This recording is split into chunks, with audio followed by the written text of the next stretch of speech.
Traversing through time is indeed a remarkable event, but finding oneself in a martial arts world filled with breathtaking beauties, where dowries hold no significance, is even more extraordinary.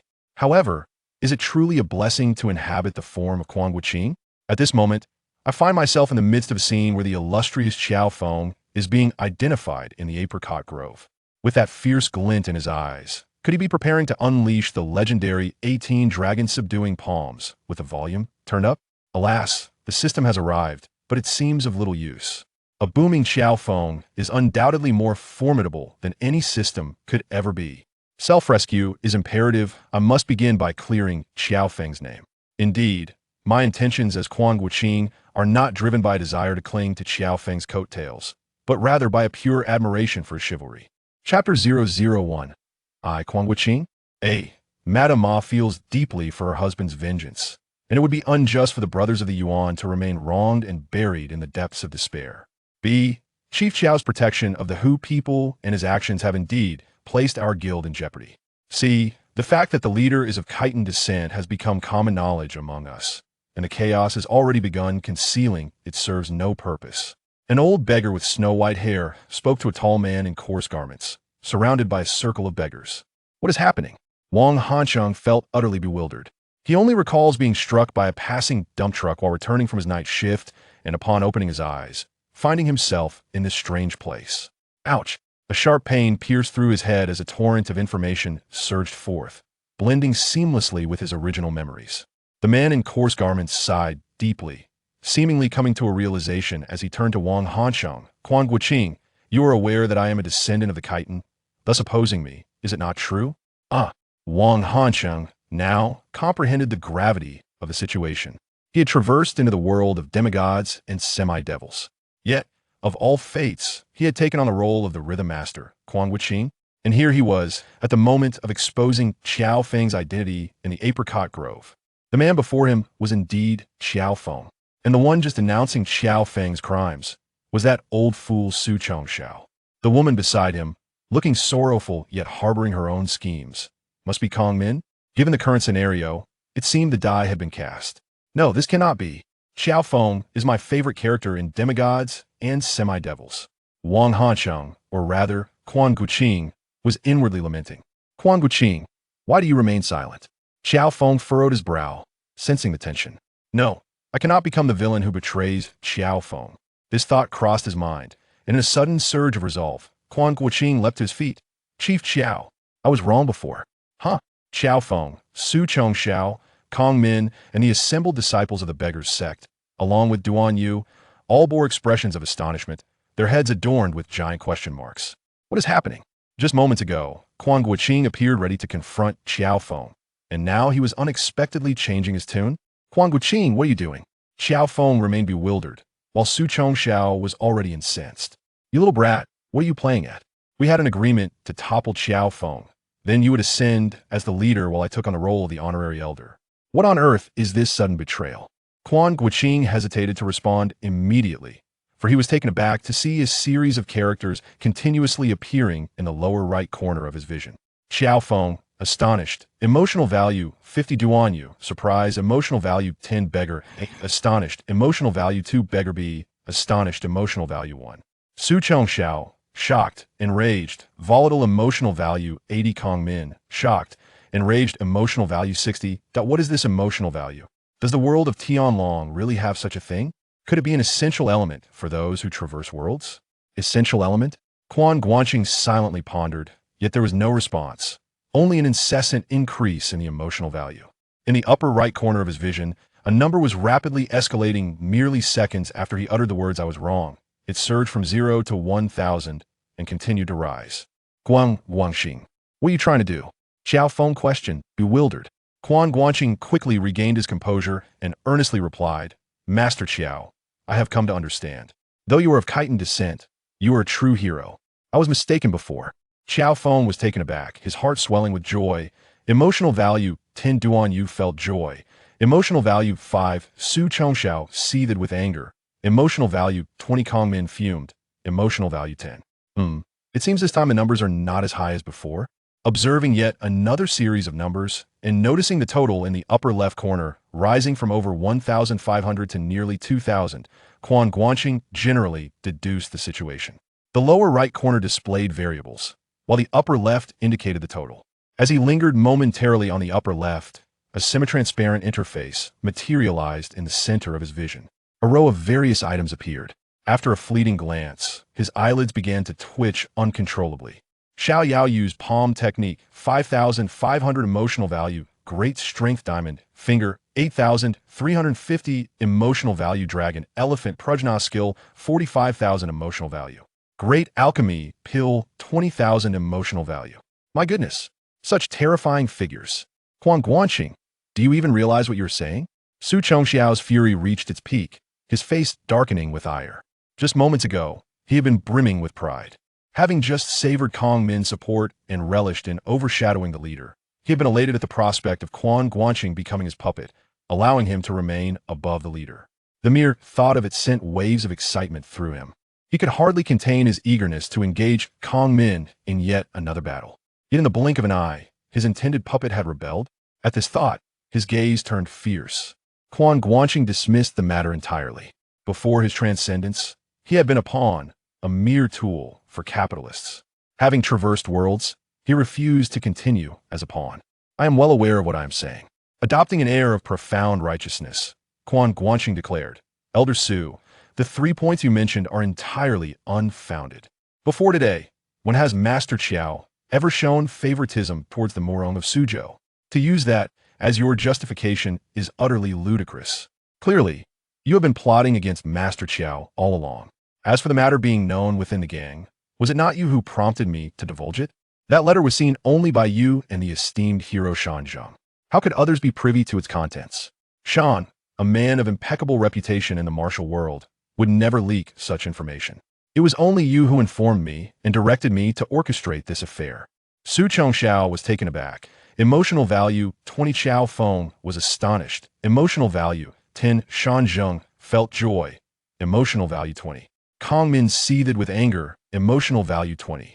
Does Kong Min possess such abundant emotional value? Stealing a glance at Kong Min, he found her gaze fixed intently upon him. This woman, with a face that could incite calamity, though perhaps not as enchanting as Wang Yiyan, was nonetheless comparable to a Zhu in a Bai, radiating an air of mature femininity. From the depths of the original memories, Quan Guanqing was acutely aware that this woman possessed an extraordinary allure. It could be said that she was indeed a product of the esteemed selection of the renowned Duke Wang, the most celebrated figure of the heavenly dragon. You mustn't speak such nonsense, Su Chongxiao retorted, his breath caught in his throat, yet momentarily unable to counter her claims. While opinions could be disputed, facts remained immutable. Have I ever spoken in jest? Quan Guanqing declared with confidence. Brothers, half a year ago, when Deputy Leader Ma met his untimely demise, the entire gang believed it to be the work of the Murong clan from Suzhou, preparing to descend southward for vengeance. At that time, Elder Su unexpectedly approached me, revealing the enigma surrounding Leader Qiao's lineage. He urged me to spread the word discreetly and to conspire with several elders and branch leaders to overthrow Leader Qiao. This, I assure you, can be corroborated by the esteemed elders and branch leaders present. Was it not our brothers from the great wisdom branch who first disseminated this information? Upon hearing this, several elders and branch leaders nodded in agreement, confirming the truth of Quan Guanqing's words. Quan Guanqing continued. Elder Su further promised that should I follow his directives, he would support my ascension as the new leader. Yet, he desired to be the supreme leader, intending for me to become his puppet. Such revelations sent ripples of shock through the assembly. The gazes directed at Su Chongxiao shifted, tinged with suspicion. Most members of the Beggars Gang, upon learning of Qiao Feng's chitin heritage, were already skeptical of his position as leader. However, Su Chongxiao's evident scheming and treachery made him even less favorable. Why not convene with the elders, branch leaders, and senior disciples privately to deliberate over such matters? The current spectacle was utterly undignified. Quan Guanqing pressed on. I initially believed that Leader Qiao was aware of his lineage but chose to conceal it. Yet, it is now apparent that he is completely oblivious. Leader Qiao's loyalty has always been evident to all of you, both in the past and present. Even Leader Wang acknowledges this, yet Elder Su, To call him elder is an affront to the other elders. Su Qiao, driven by selfish desires, has chosen to broadcast what should have remained a secret, creating such a tumultuous uproar. Henceforth, the beggars' gang shall become the subject of ridicule among our peers in the martial world. As these words fell, the crowd of beggars erupted into animated discussion. The way Qiao Feng regarded Quan Guanqing transformed, now filled with admiration and gratitude. Yet, Quan Guanqing remained unsatisfied.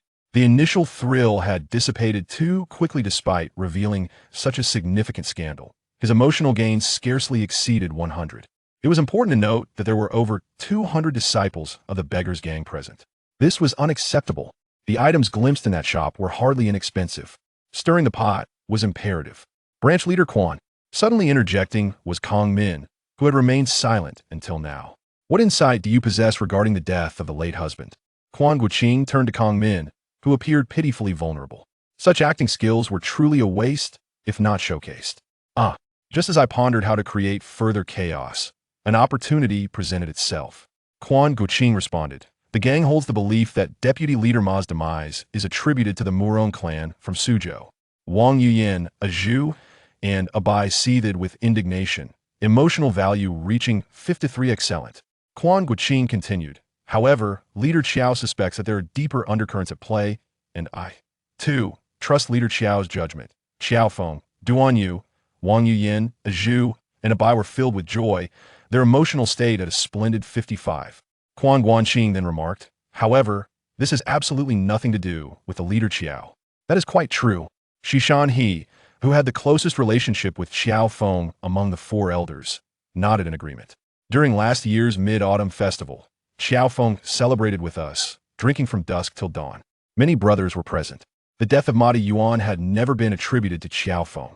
Firstly, everyone believed that Madi Yuan had succumbed to a grappling technique, one that Qiao Feng was not skilled in. Secondly, Qiao Feng had ample alibi at the time. I do not believe that the leader Qiao acted personally. Kongmin emphasized the word personally. Madama, what do you mean by that? Qiao Feng asked, perplexed. The day before my husband's demise, a group of petty thieves invaded our home, employing a despicable drug. Kong Min replied coldly. We did not catch sight of the intruder, and following my husband's untimely death, we set this matter aside for the time being. However, Kong Min produced a folding fan. Su Chong Zhao's eyes sparkled as he recognized the fan, a gift from Wang Jiantong to Qiao Feng. Qiao Feng, how do you explain this? Su Chong Zhao, eager to salvage his own reputation, seized the opportunity to cast Qiao Feng into disrepute, exclaiming, those not of our kin will surely harbor ill intentions. Oh, Wang Gangzhu, you have gravely erred in this matter. He feigned anguish, nearly on the verge of tears. The members of the beggars' sect hesitated once more, while Qiao Feng found himself at a loss for words, unsure how to defend himself. Was he auditioning for an Oscar? Quan Guanqing, however, scoffed. What sort of evidence is this? Su Chong Zhao's anger surged to a level of 30, while Kong Min's reached 20. The disciples of the beggars' sect were astonished, their emotional state soaring to 1111. Quan Guanqing observed the series of fluctuating emotional states with delight. Yet, his expression displayed righteous indignation. You are clearly slandering and framing him. You think I'll be outperformed in theatrics? You. Su Chong Zhao's face contorted with rage, while a flicker of resentment crossed Kong Min's eyes. What are you glaring at? If it weren't for my caution against Bai Shi Jing's ruthless nature and lack of evidence, I would expose all your misdeeds, ensuring you would be left in utter shock, gaining a plethora of emotional points. What a pity indeed. Though cursing internally, Quan Guanqing maintained a facade of moral integrity. Most present are brothers of our sect, and many are acquainted with Qiao Feng. Have you ever seen him carry a folding fan? His words caused those disciples, previously incited by Su Chong Zhao, to hesitate and shake their heads. The image of the burly Qiao Feng wielding a delicate fan was simply too absurd to contemplate. I suppose I am the only one in the sect who indulges in such frivolity, Quan Guanqing self-deprecatingly remarked. My relationship with Qiao Feng has been strained due to our differing temperaments. If I were to carry a paper fan, it might be plausible, but Qiao Feng? I simply cannot believe it. His self-mockery brought smiles to many faces. Though Quan Guanqing's looks were slightly inferior to Duan Yu's, he possessed a robust masculinity that marked him as a top figure in the martial world, unmatched by anyone in the beggars' sect. Though he did not hail from a lineage of martial arts, In his youth, he apprenticed under a venerable master. At a tender age, his skills were already on par with several elders, and he had mastered a unique technique of sound-based attacks. As one of the few in the martial world who had received an education and excelled in musical theory, he earned the moniker Scholar of the Ten Directions. Were he to wield a fan, it would seem quite ordinary, provided he replaced his patched clothing. The emotional values were as follows. Qiao Feng felt gratitude. Worth 10, Su Chongxiao was filled with anger. Worth 20, Common also felt anger. Worth 20, and Duan Yu experienced curiosity. Worth 1. This is clearly a setup, elder song among the forestated. With Qiao's martial prowess, there is no need for any intoxicating incense. It is impossible for him to have left something behind without realizing it. As for that folding fan, I have seen it in Qiao's quarters, but I have never seen him carry it. Elder Song, like Chun Gaian, did not share a close relationship with Qiao Feng. Compared to Shishanhe and Wu Changfeng, his credibility was notably higher. Indeed, it is a conspiracy. Quan Guanqing acknowledged with a glance at Elder Song, then proclaimed loudly, "So, who is the one conspiring against Qiao?" "Madama, do you have any thoughts on this?" "I do not know." Kong Min bit her lip, shaking her head slightly, her visage betraying her inner turmoil. What was this sudden shift from Quan Guanqing? Earlier, he had affectionately called her little sweetheart, and now he addressed her as Madama. Beast. Scoundrel. Chun Shimmy. She gazed at Quan Guanqing, her eyes filled with sorrow. Although Quan Guanqing noticed her distress, he paid it no heed. Setting aside their mutual interests in this friendly spar, what did the past actions of Quan Guanqing have to do with the current situation? Seeing the tide of events turn against her, Kong Min discreetly withdrew into silence. However, in her retreat, Su Chongxiao emerged. As a widow, Kong Min's status naturally afforded her protection. With Quan Guanqing's sudden reversal and another villain, by Shijing, yet to reveal himself, all eyes now turned to Su Chongxiao. I. Su Chongxiao's face fluctuated between hues of pale and crimson, until suddenly he expelled a mouthful of blood and collapsed backward. Such dedication to his performance that he would vomit blood? Quan Guanqing was taken aback, but soon realized he had misjudged the situation. The old fellow's complexion was ashen, indicating genuine distress. Su Chongxiao's emotional turmoil, shock, anger, despair registered at 99. It seemed the heat of the moment had taken its toll.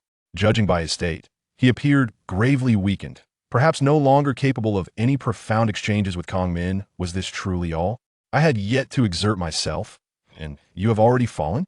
Amipa. The monk Zhiguang, who had been summoned by Su Chongxiao to recount events from 30 years prior at Yanmen Pass, intoned a Buddhist chant, his expression one of compassion. Esteemed guests, though Brother Chongxiao has entertained reckless thoughts, he is of considerable age, we ought to show him leniency. The venerable monk's esteemed reputation caused those who had previously glared at Su Chongxiao and uttered harsh words to relent. Quan Guanqing was dissatisfied with the notion that age could shield one from punishment. Yet, observing Su Chongxiao being escorted away by 2 disciples of the beggar's sect, he pondered that the consequences he would face in the sect would be worse than death. Master Qiao. Wu Changfeng gazed at Qiao Feng, his face alight with anticipation.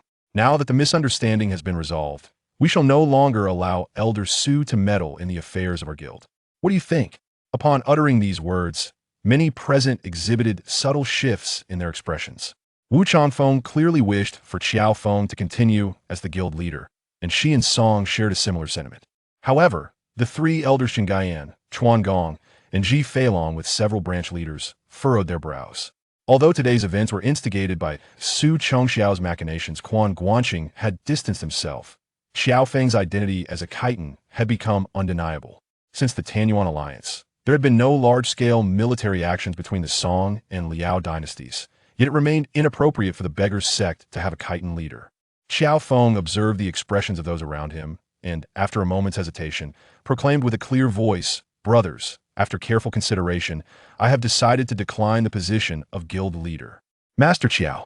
Elder Song began to speak, but Qiao Feng raised his hand to interrupt. "As long as my origins remain uncertain, my heart shall find no peace, and discord will inevitably ensue within the guild." After expressing his thoughts, Qiao Feng ultimately resigned from the position, wishing to uncover the truth of his lineage. Compared to the original narrative, the current situation was considerably improved, with sympathy prevailing over hostility among the guild members.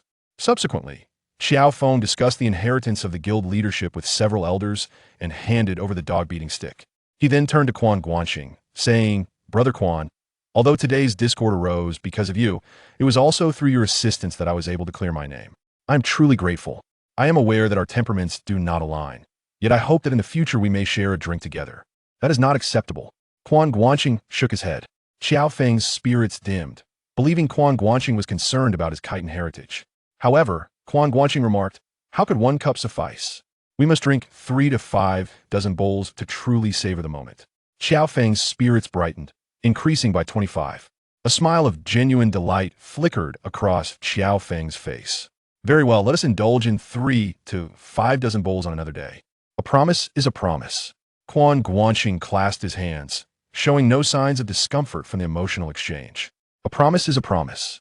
Qiao Feng nodded, then bowed to those present, saying, "As the mountains stand tall and the waters flow long, my good brothers, we shall meet again in the martial world." With that, he turned and swiftly departed, employing his lightness skill to vanish from sight. This time, he refrained from making any oaths akin to severing ties. Quan Guanqing clicked his tongue and was about to leave as well. "Branch Leader Quan, where are you headed?" Bai Shijing inquired curiously. "We still need to discuss the matter of the new guild leader. I have been swayed by the words of a petty individual and feel unworthy of remaining in the guild. I have already removed my cloth bag and shall not don it again. Farewell, my good brothers, we shall meet again in the martial world." With that, he disregarded the pleas of those from the Daji branch and departed swiftly. Observing the series of 1s and 2s in emotional value, Quan Guanqing wore a satisfied smile. This display of bravado had proven effective. Of course, he was not solely motivated by the desire to impress. Soon, the elite from the Xixia Yipentang would be arriving. While he was fully prepared to showcase his prowess, he preferred to avoid unnecessary danger. The Xixia Yipentang boasted numerous skilled fighters, including the elusive Baisu Qingfeng. Rather than engage in a direct confrontation, it would be wiser to wait for the group of beggars to be captured, then seek out Qiao Feng to rescue them together, potentially garnering even more emotional value in the process. Moreover, the mood point shop needs to be found in a tranquil place for a quick visit. In Jiangnan, the rain is plentiful, especially during the transition from spring to summer. It did not take long for the sky to begin weeping after Quan Qing had departed. Gazing into the distance, he spotted a grand edifice and hastened his steps toward it. As he approached, he discovered it to be a mill nestled by a stream. The water flowed gently, powering the water wheel and the millstone in operation. Upon reaching the entrance, Quan Qing called out, "Is anyone there?" A passerby seeks refuge from the rain. "Ah!" A woman's startled voice echoed from within, followed by the sound of rustling. Jean Eyre was in a state of alarm, her emotional value at 2. Lu Sani was equally flustered, her emotional value at 3. After a brief moment, a young farmer, probably around 20, opened the slightly ajar door. Straw clung to his hair, and upon hearing the earlier feminine cry, Quan Qing surmised what had transpired. "This is rather awkward." Quan Qing endeavored to maintain a smile. "Brother, I'm merely passing through and wished to borrow a place to escape the rain." The young man noticed that despite Quan Qing's tattered clothes, he was remarkably clean. His demeanor and appearance were not like those of an ordinary person, especially with the iron flute hanging from his waist, marking him as a figure from the tales of the Green Forest. Not wishing to offend, he quickly ushered Quan Qing inside. Feeling embarrassed for interrupting their private moment, Quan Qing fished out a handful of copper coins to offer. The young man initially hesitated to accept, but seeing Quan Qing's earnestness, he gratefully accepted the coins. Fortunately, he had previously been a helmsman, not just any pitiful beggar. In order to avoid disturbing the young couple any further, Quan Qing sought refuge behind a stack of hay, ostensibly to rest. Yet in reality, he was scrutinizing the mood value shop. Having only glanced at it earlier, he now took a closer look. "Not much here. Oh, it can refresh. Once every month?" He paused, contemplating their item descriptions and stock levels. No martial arts manuals available. Yet what use would buying multiples serve? They wouldn't even suffice for wiping oneself, and are exorbitantly priced, Quan Qing muttered softly. At that moment, he possessed over 2,700 mood points, which he had thought substantial. However, perusing the offerings in the mood shop, there were a total of 16 items displayed in images. Some were scrolls and books, while others were brocade boxes and porcelain vases. Most items were either useless or not worth purchasing, such as the Luan fist or the bone dislocating hand. Some were indeed useful, but far beyond his means. For instance, the great Huan Dan, which could heal all internal injuries or enhance one's cultivation for an entire era, was a tantalizing prospect, but it cost a staggering 20,000 mood points. Even the lesser Huandong, which could only heal common internal injuries, demanded 5,000 mood points. Too exorbitant. His gaze fell to the last row. The four large characters on a brocade box caught his attention. Beginner's gift pack. As he pondered, his thoughts focused on the image of the gift pack, which enlarged before him. It requires 1,000 mood points. This can't be a scam, can it? After a moment's hesitation, he resolved to purchase it. The brocade box quietly opened, and in the upper left corner, his mood points silently diminished by 1,000, causing him a pang of regret. Yet, he soon forgot his discomfort. What? This beginner's gift pack is impressive. 2 porcelain vases, radiating a brilliant yellow light, are inscribed with the phrases "sad flavors of the gentle breeze" and "antidote to sad flavors of the gentle breeze." Within a smaller, ornate brocade box lies a pill, exuding a faint blue glow, which is none other than the coveted Great Restoration pill, valued at an astonishing 20,000 heart essence points. The most remarkable of all is a scroll, emanating a resplendent purple light, inscribed with the enigmatic phrase, "transplanting blossoms and replacing jades." Chapter 003. The Emotion Store and the Novice Gift Pack. What a tremendous profit. Quan Guanqing felt that the novice gift packs from the pay-to-win mobile games he had played in his previous life paled in comparison to this. The medicinal items, Sad Breeze and Antidote, were undoubtedly going to prove useful. As for the Great Healing Pill, it was even more invaluable. Quan Guanqing's martial arts skills were decent. However, his youth left him without fortuitous encounters, resulting in insufficient power and experience. If he could enhance his cultivation by a generation, the benefits would be substantial. What truly captivated him was the remarkable Transforming Flowers and Connecting Jade. The full title of the scroll was Transforming Flowers and Connecting Jade, Reaching the Pinnacle. Although he was uncertain of the latter phrase's meaning, it certainly sounded extraordinary. Yet here he was in the world of Tianlong, encountering something akin to a peerless duo. Not only did this transcend the narrative, but it also crossed authors. This fleeting thought vanished as Quan Guanqing promptly consumed the Great Healing Pill. He pondered whether this golden finger could be considered a system. The user interface was rudimentary, and the artificial intelligence was nearly non-existent, yet its usability was remarkably convenient. Merely a thought was sufficient. In an instant, a warm current surged from his lower abdomen, coursing through his limbs and body with each breath. An unprecedented sense of fullness enveloped him, a warm and indescribable comfort. Truly remarkable. He marveled at the efficacy of the Great Healing Pill, worth 20,000 emotion points. As its effects were instantaneous, Quan Guanqing then directed his focus to the Transforming Flowers and Connecting Jade manual. However, upon unfolding the manual, he felt a wave of dizziness wash over him. Though his martial arts foundation was solid, and he was well-versed in various theories, the intricate cultivation methods depicted in the scroll resembled an ancient script to him. Perhaps his innate talent was lacking? If he wished to learn, would it not take him a year or more? In truth, Quan Guanqing had slightly overestimated himself. His talent was commendable among the common folk. Yet when compared to prodigies who had practiced Transforming Flowers and Connecting Jade, such as Yao Yu, Lian Xing, and Hua Wuqing, he fell short. To grasp Transforming Flowers and Connecting Jade, even a year or more would only lead to the initial stages. However, he soon sensed something peculiar. Upon the scroll's manifestation, he gained a new understanding. The scroll could expend 10 emotion points to materialize a physical object. Alternatively, one could directly absorb its essence for mastery. What a delightful opportunity. Naturally, he opted to absorb the knowledge directly. What use was the scroll otherwise? Would he merely wait for someone to steal it? As this thought crossed his mind, the scroll transformed into a cascade of violet light, dissipating into the air. Simultaneously, a wealth of information flooded Quan Guanqing's mind. This knowledge felt as though it had always existed, crystal clear and lucid. He could even sense that his body had subconsciously fully assimilated this information, integrating it into his instincts. This sensation, as Quan Guanqing marveled, he noticed a box resembling a personal profile icon in the upper right corner of his vision. His attention drawn to it, a new interface immediately unfolded before him. Name, Quan Guanqing. Gender, male. Age, 25. Martial arts, Tongbei Palm. Initial insight 75-100. Mai linked fist, entering the hall 138-1000. Qiao Feng acupoint striking 19 styles, entering the hall 337-1000. Illusory magic flute sound, entering the hall 386-1000.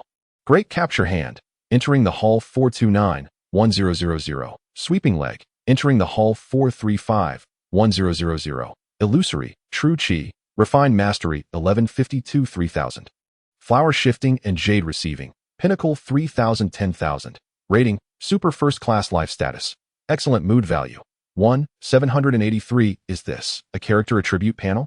Will there be a task panel as well? Quan Guanqing felt a wave of curiosity. The martial arts section detailed the skills he had mastered. Yet in comparison to his memories, Quan Guanqing realized he possessed several other external martial arts, seemingly unreflected due to insufficient mastery. Each martial arts evaluation and numerical value were easily comprehensible to him, having played numerous games in his previous life. Proficiency indeed. The fact that flower shifting and jade receiving directly boasted a pinnacle score of 3000 was enlightening. Such a suffix had profound implications. The other martial arts were merely at the entering the hall level, with proficiency below 500. Only the inner cultivation of illusory, true chi, cultivated from the original self, soared significantly higher, likely a result of the great elixir's effects. Contemplating this, Quan Guanqing rose, his palms orchestrating an ethereal dance as his form swayed. An invisible force coalescing around him, flower shifting and jade receiving, akin to the principles of Dozhuan Xingyi, Qian Kun de Nua Yi, and Tai Ji Quan, represented a profound art of leveraging strength against strength. Mastery of this technique enables one to counter any incoming attack with equal force. This martial art performs best in conjunction with the Mingyu skill. Although Quan Guanqing had not mastered it, he had nonetheless attained the pinnacle realm, augmented by over 30 years of power from the great elixir, sufficient to unleash formidable might. As his true chi circulated, the straw in the nearby haystack began to swirl around him, animated by his energy. Jean Eyre and Lu Sanni, having stealthily ascended the building, were taken aback by the spectacle, their mood values reflecting their astonishment. With a smile, Quan Guanqing remained unfazed by their gaze. Not to mention that neither possessed any martial prowess, even if they did. It was implausible for them to grasp the intricacies of flower shifting and jade receiving merely by observation. After executing the technique himself, Quan Guanqing gained a deeper understanding of its elegance, just as he immersed himself in the exquisite movements of flower shifting and jade receiving. The distant sound of hooves resonated from outside the mill, followed by a conversation between a man and a woman. The man's voice was clear yet somewhat dull, while the woman's was melodious but tinged with fragility. Amidst their exchange, the mention of Miss Wang clarified for Quan Guanqing that it was Duan Yu and Wang Yuyan. Familiar with this narrative, he quickly grasped the underlying circumstances, realizing that this mill was indeed the very place where Duan Yu and Wang Yuyan confronted Murong Fu, who had assumed the guise of Li Yinzhou. A pang of concern struck Quan Guanqing. After all, Murong Fu was a super first-class master. Should he flee? As it dawned on him, he realized that he was now an exceptional master in his own right. Before Wang Yuyan, the hesitant Murong Fu dared not employ the art of Dozhuan Xingyi, yet he was not certain he could best his own technique of Yihua Jiu.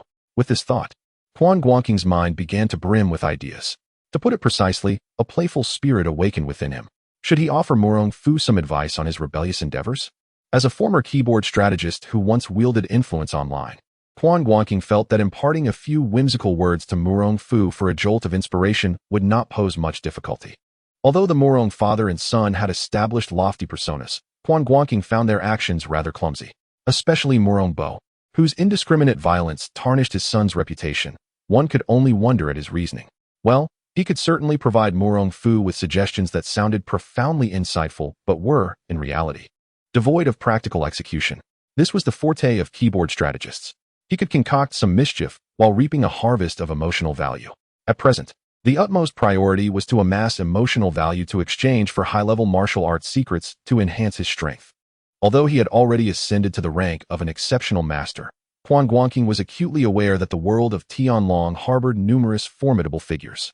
In comparison, he felt relatively insignificant. As for how to accumulate emotional value, based on previous experiences, it appeared that the more powerful or significant the character, the greater the emotional value bestowed upon him. For instance, characters like Qiao Feng, Kong Min, and Duan Yu offered a noticeable abundance compared to disciples. The rather disheartened Jean Eyre and his companion, whom he had interrupted, provided only a meager amount. Thus, it seemed prudent for him to engage in various significant events, causing a stir in the presence of numerous key figures to gather emotional value. Regrettably, the most substantial and easily obtainable opportunity in the Tianlong world, the Baiming Shingong, had already been claimed by Duan Yu, arriving too late. At that moment, Duan Yu entered, supporting the weakly Wang Yuyan. Upon stepping through the door, Duan Yu called out, "Is anyone here?" Only then did he notice Quan Guanqing seated beside the haystack. Duan Yu was taken aback, granting him 5 emotional value points, while Wang Yuyan also bestowed 5 emotional value points upon him. "Ah, it's you? You're the one from the beggar's sect." Duan Yu began, momentarily unable to recall his name. "I am Quan Guanqing," he replied with a slight nod, contemplating. Indeed, the emotional value granted by Duan Yu and Wang Yuyan was substantial. Furthermore, their emotional fluctuations upon seeing him generated emotional value. Yet, Jean Eyre and his companion did not exhibit any surprise at the arrival of another person. Or perhaps they were surprised, but since the trigger for their emotional response was not him, they did not yield any emotional value. Further investigation was warranted.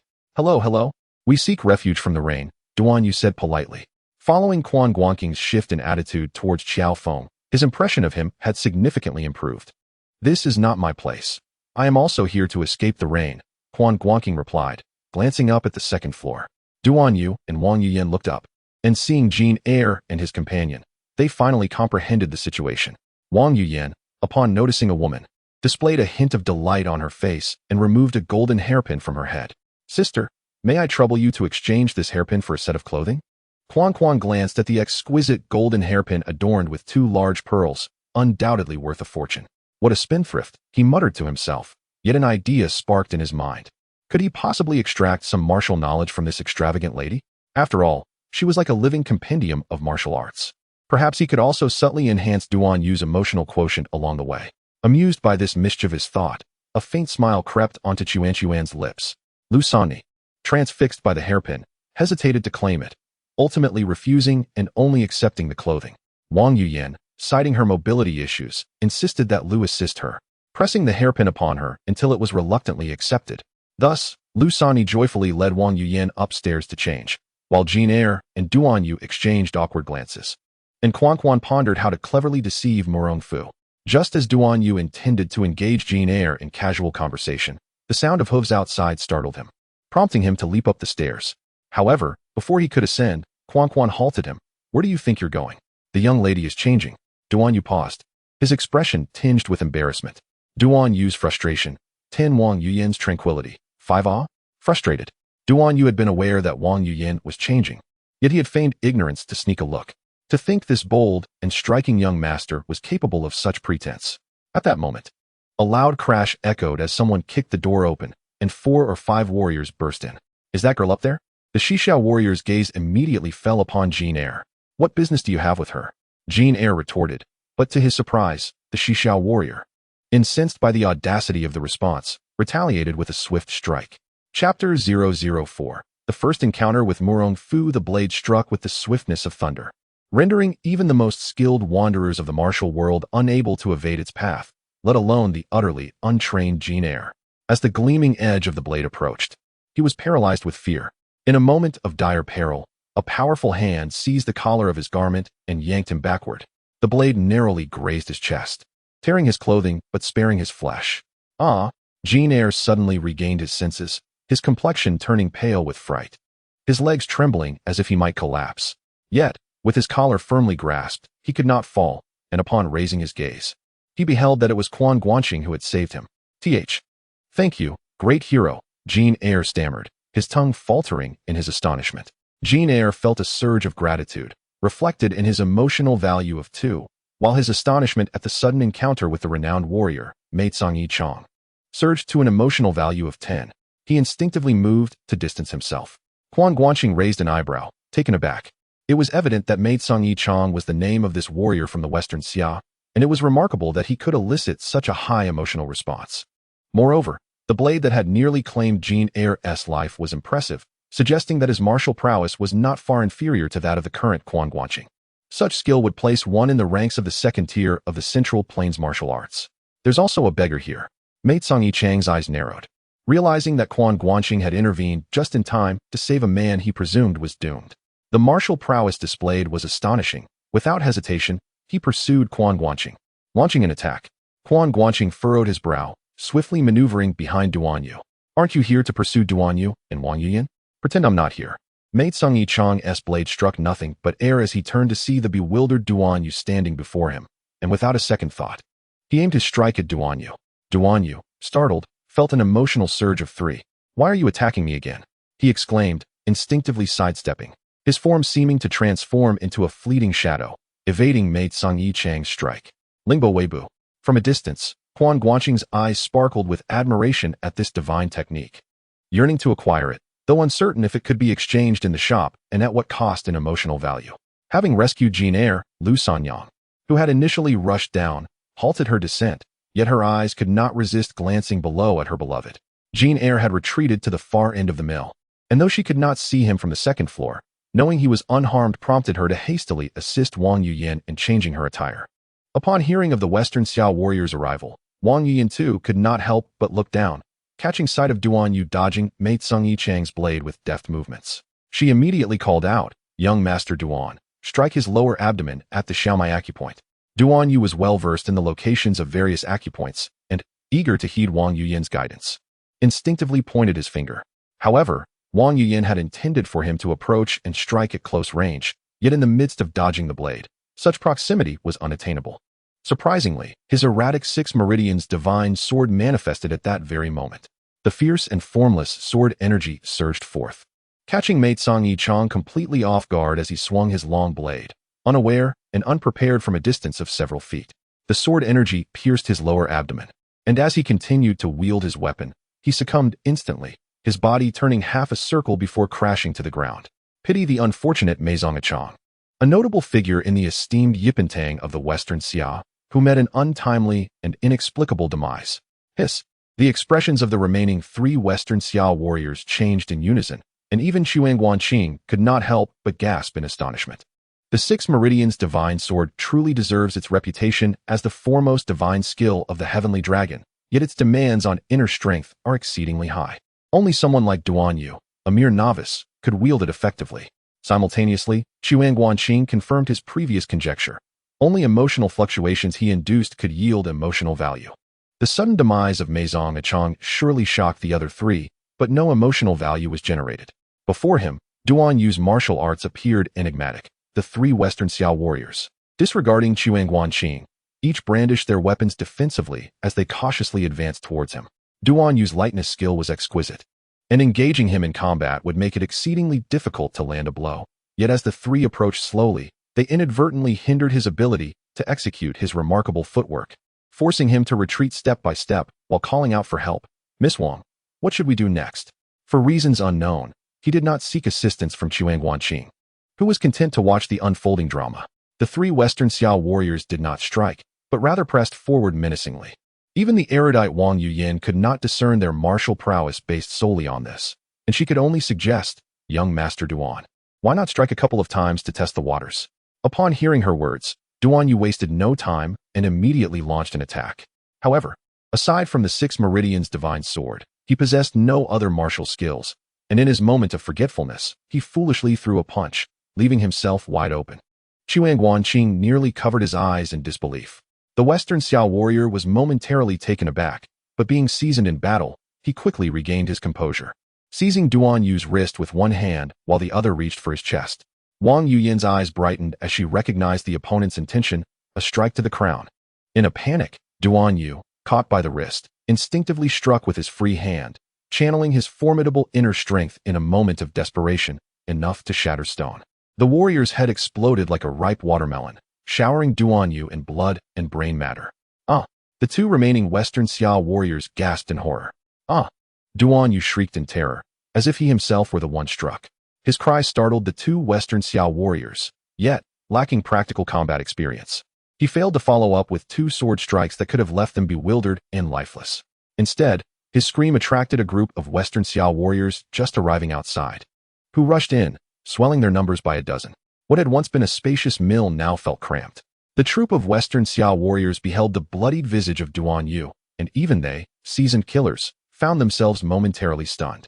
Yet the sight of 2 lifeless bodies swiftly jolted them back to reality, propelling them towards Duan Yu with lethal intent. Quan Guanqing and Jin Air, hiding in the rear, were conveniently overlooked amid the chaos. Quan Guanqing positioned Jin Air behind him, deliberately avoiding a glance at Duan Yu and the dozen or so Xixiao warriors engaged in battle. Instead, His gaze fell upon the only warrior at the entrance who remained inactive, a man of average stature, indistinguishable in attire from the others. Yet his complexion was pale and void of expression. It was Murong Fu. At that moment, Duan Yu was demonstrating the graceful Lingbo Weibu to Wang Yuyan. Although surrounded by a multitude of foes, he repeatedly executed the steps of Lingbo Weibu in the mill, prompted by Wang Yuyan's remark about never having witnessed the technique before.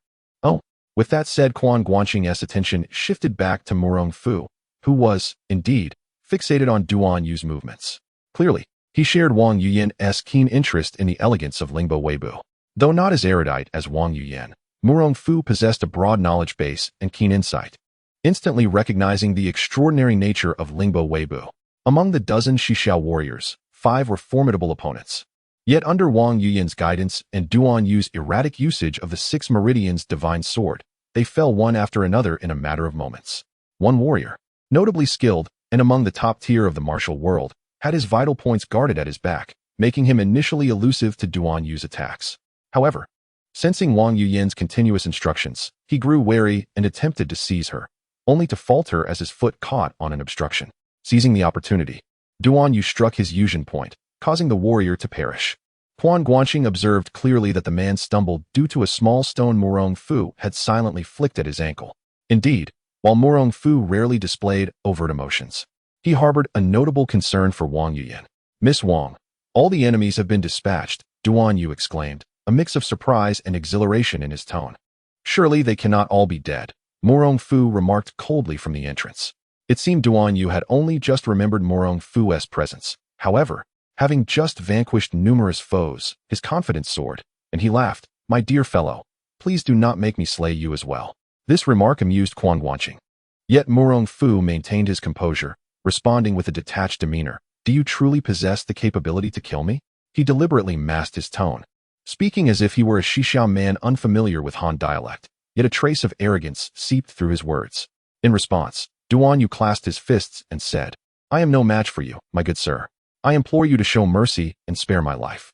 His expression, however, was flippant and his tone casual, devoid of any genuine plea for mercy.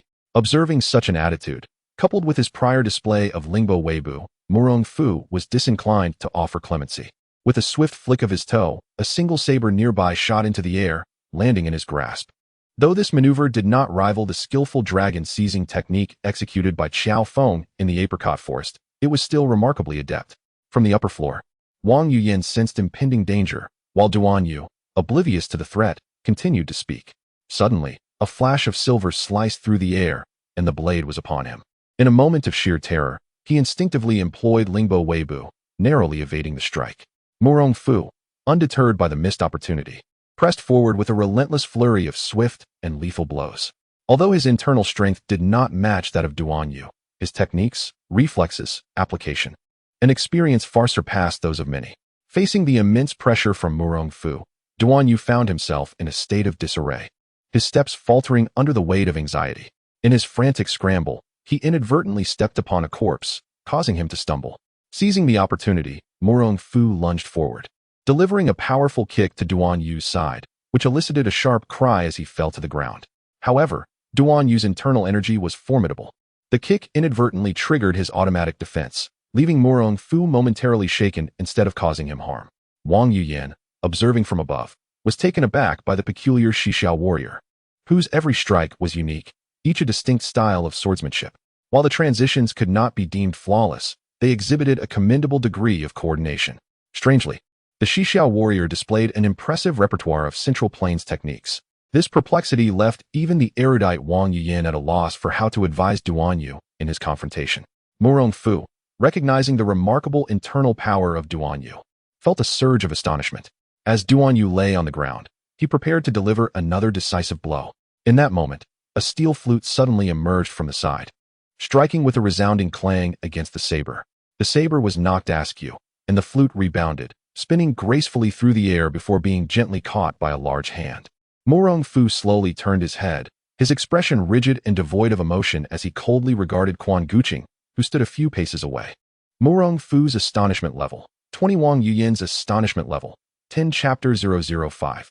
Revitalizing Murong Fu. To my astonishment, I was unaware that the beggar's sect had such a remarkable figure. Murong Fu turned his gaze toward Quan Guanqing, his voice remaining as tranquil as ever, devoid of any discernible emotion. Yet, judging by the emotional value he had gained, it was evident that he was anything but calm. Indeed, Murong Fu was genuinely surprised. The beggars' sect frequently clashed with the martial warriors of the western Xia and Liao states, predominantly active in the northern regions, and had little interaction with the martial world of Jiangnan. Apart from Qiao Feng, he had never regarded the others within the sect with much consideration, and rightly so, as there was little need for it.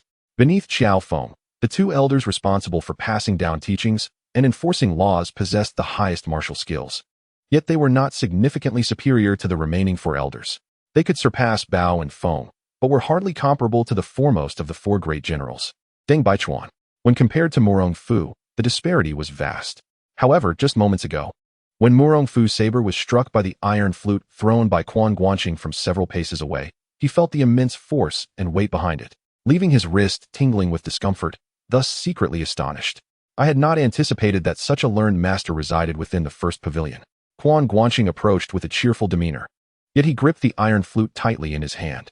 Huh. Murong Fu chuckled lightly, and in the next instant, his saber arced toward Quan Guanqing. The latter parried with the iron flute, and the two stood against each other, exchanging blows for over a dozen rounds. Wang Yuyan, who had already changed her clothes with Lu Sani's assistance but still lacked strength, leaned over the edge of the attic to observe the fierce duel below. Her heart filled with wonder. Murong Fu's swordsmanship was sharp, yet it lacked some of the variations he had displayed during his earlier confrontation with Duan Yu. In contrast, Quan Guanqing wielded only an iron flute, utilizing the 19 styles of frost wind to strike acupoints, a skill both intricate and refined, but in Wang Yuyan's eyes, it merely seemed adequate. Yet the aura radiated by their duel left her in silent astonishment. The same techniques, when executed by different individuals, evoked entirely distinct impressions. At that moment, the moves of both Murong Fu and Quan Guanqing seemed rather ordinary to her, yet inexplicably, they emanated an intimidating presence. There was another aspect that puzzled Wang Yuyan. Previously, in the apricot grove, she had witnessed Quan Guanqing being subdued by Qiao Feng with a single move. Yet now, the martial prowess displayed by Quan Guanqing, although perhaps not on par with her cousin, appeared to be only slightly inferior. Could it be that the gap between her cousin and Qiao Feng was so vast? While she had sensed that Qiao Feng's skills surpassed those of her cousin, it hardly seemed to be to such an extent. Wang Yuyan could not comprehend that in such a brief period, Quan Guanqing had advanced a whole realm in his martial arts. Coupled with his newfound understanding of the floral deception, this translated into a significant leap in his abilities. Wang Yuyan's astonishment yielded an emotional value of 10. Murong Fu's surprise garnered an emotional value of 25. Duan Yu's dismay resulted in an emotional value of 15. Jin Air and Lu Sani's panic contributed an emotional value of 2. Observing the increasing emotional values within his vision, Quan Guanqing could not share in the joy. The reason was simple. He felt suppressed by Murong Fu. Their weapons clashed repeatedly without yielding, both aware of their comparable levels of power. Quan Guanqing held a slight advantage. Yet in terms of technique, he lagged far behind Murong Fu. Murong Fu has encountered numerous setbacks throughout the narrative, seemingly lacking in prowess. However, one must consider the caliber of his adversaries. Zhimozi, Qiao Feng, and Duan Yu are either exceptionally gifted or significantly older than him, embodying the archetype of protagonists. The truly ignominious moment arrives during the final confrontation when he, alongside the four great ministers, fails to overcome Duan Yanqing.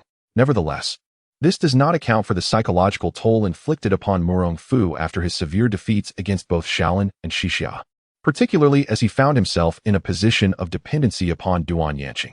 Excluding these circumstances, even when faced with formidable opponents like Ding Chuanxiu, Murong Fu could still maintain sufficient self-preservation.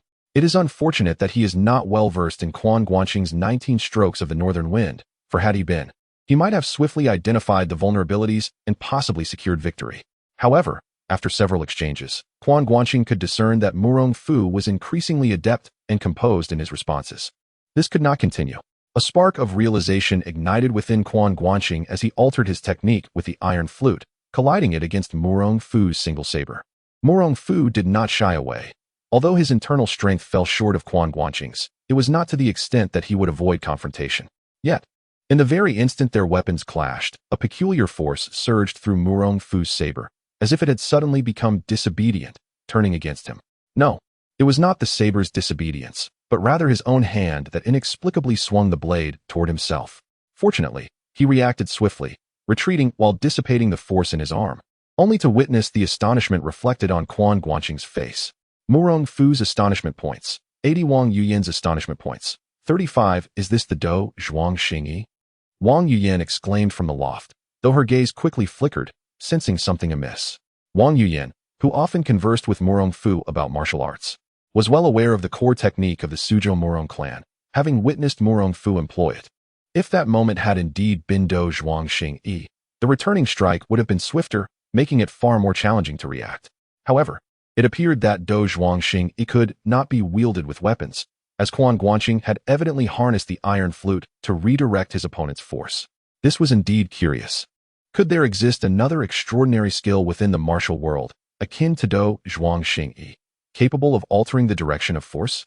Murong Fu's gaze flickered with intrigue, and Wang Yuyan, perceiving this, realized he understood far more. Though his breadth of martial knowledge may not rival hers, his comprehension of his own Do Zhuang Xingyi surpassed hers. He swiftly recognized that the opponent's technique was not his own Do Zhuang Xingyi, yet the similarities were striking. What is this skill of yours? Murong Fu inquired, refraining from further attacks. Although his tone remained level, Quan Guanqing discerned a hint of astonishment within it. Hua Yijiu, Quan Guanqing replied with a smile. Hua Yijiu. Murong Fu hesitated, his voice wavering slightly this time, unable to conceal his surprise, but he quickly reverted to his previous tone, admitting that he had never before heard of such a marvelous technique. This skill is passed down through a single lineage. Quan Guanqing observed that Murong Fu had ceased to take action, and he himself had no intention of intervening either. Murong Fu nodded and gestured towards the now standing Duan Yu. Will you take charge of this matter? He inquired. The elder brother of this young gentleman is a hero whom I greatly admire.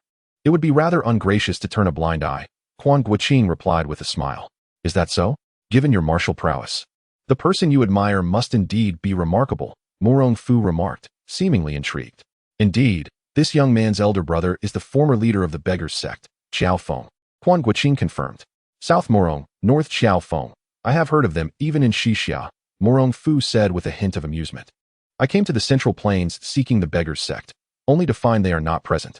Before Quan Guanqing could respond, Duan Yu let out a light chuckle.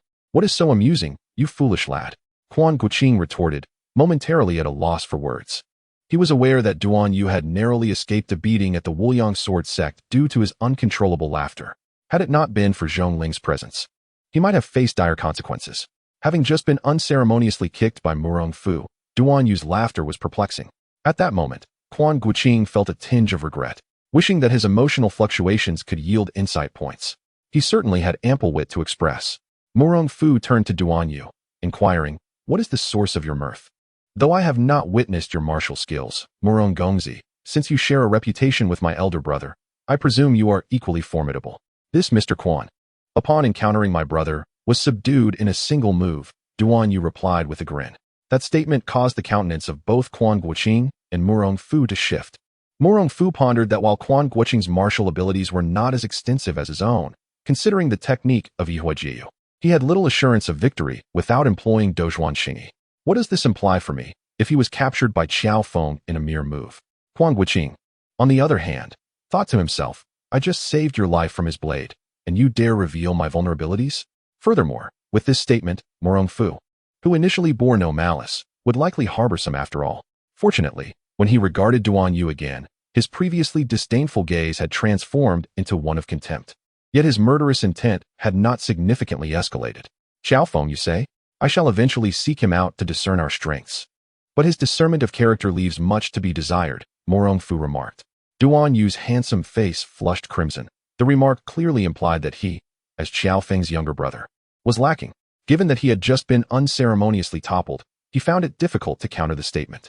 Observing this, Murong Fu let out a cold laugh and turned to Quan Guanqing, stating, I hold your martial prowess in high regard, but this encounter shall conclude here. He prepared to depart. Are you truly leaving just like that? Quan Guanqing, who had been scheming for quite some time to sway Murong Fu, was unwilling to let him go so easily. I greatly respect your martial abilities. May I inquire your name? One does not change one's name nor surname. I am Li Yinzong of Xixia, Murong Fu replied indifferently. Quan Guanqing displayed a look of bewilderment. The beggars sect had numerous interactions with the Yixintang of the Western Xia, and while he had heard of Helian Taishu and Gu Chongsong, he had never encountered the esteemed name of the gentleman before him. Murong Fu, feeling a sense of melancholy, had a mood value of 25. With a cold chuckle, he replied, "I am but a humble individual. It is not uncommon for one to be unknown." "That should not be the case," Quan Guanqing said, his face filled with astonishment.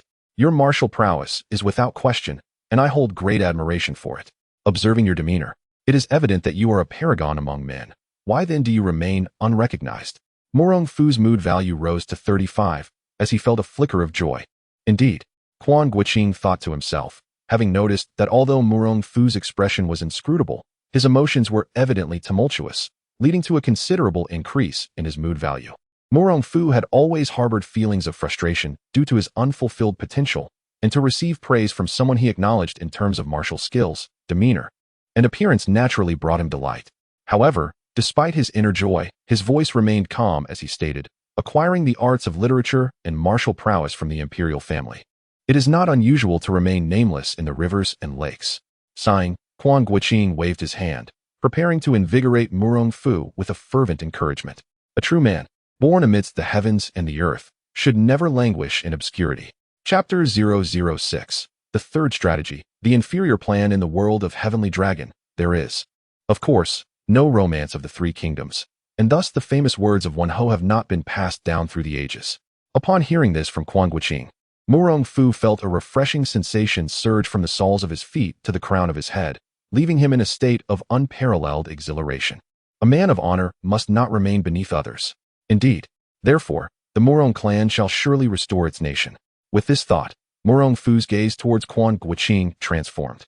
Even though his expression was obscured by a disguise, the emotions in his eyes were impossible to conceal. To Quan Guanqing, it appeared as though Murong Fu was brimming with excitement, his emotional intensity soaring to an astonishing 99. Quan Guanqing was taken aback, pondering whether Murong's emotional fluctuations were truly so profound. Just recently, he had nearly driven Su Chongxiao to his demise, yet the latter had not displayed such a dramatic emotional response. Reflecting on it, he realized that this young man could indeed drive one to madness with his volatile emotions. Murong Fu quickly regained his composure, feeling a tinge of regret. Were it not for Wang Yuyan's presence, he would have relished the opportunity to engage in a meaningful conversation with Quan Guanqing without the embarrassment of his concealed identity. Even through this mask, one could discern his extraordinary demeanor, and Quan Guanqing certainly possessed an eye for talent. Murong Fu harbored a hint of narcissism, and justifiably so. He was handsome, skilled in martial arts, well-born, affluent, and had an admirably attractive admirer. If he could not indulge in a bit of self-admiration, there would be few worthy of such indulgence. Despite his inner elation, Murong Fu maintained a calm tone, saying, "Your Excellency, you flatter me. I am unworthy of such praise. Yet your emotional display hardly reflects such modesty." Quan Guanqing chuckled, adopting a tone of earnestness. "You are far too humble. From observing your demeanor and hearing your discourse, it is evident that you are no ordinary warrior." Murong Fu's spirits lifted, his emotional value rising to 15. He was indeed well-read. The Murong family was affluent, yet when compared to the imperial lineage, they were but a diminished household. Consequently, they were unfamiliar with the studies of emperors or the art of dragon slaying. Their education primarily revolved around the arts of music, chess, literature, and history. While Murong Fu was not exceptionally proficient, certainly not as versed as the bookish Duan Yu in classical texts, his innate talent surpassed that of an average scholar. He took pride in this, though, in comparison, the Murong clan, with its more martial disposition, placed greater emphasis on martial prowess. "I knew it would be so," Quan Guanqing exclaimed, clapping his hands in delight. "You are both cultured and martial. It is indeed a pity that you find yourself in the first hall of the Western Xia." He shook his head repeatedly, feigning regret. It was uncertain whether Quan Guanqing's acting was exceptional or if his words had genuinely touched Murong Fu's heart. Observing Quan's demeanor stirred a sense of resonance within Murong Fu. He had been a member of the first hall for quite some time, yet due to his non-Western Xia lineage and his reluctance to engage in sycophancy, coupled with the concealment of some of his martial abilities, he had not been well regarded by Helian Taishu. Even his recent affiliation with the four great villains had garnered him more respect than he had received from Helian Taishu. Merely enduring through the trials of time, I have managed to attain the rank of school commander, a position that can be considered somewhat notable within the esteemed First Hall. Thus, although discontent brews within my heart, I have refrained from departing. However, Witnessing those of lesser merit ascend above me, such as that sycophant Nuerhai, only exacerbates my dissatisfaction. It would be disingenuous to claim that Murong Fu harbors no resentment. Quan Guqing's words struck a chord within him.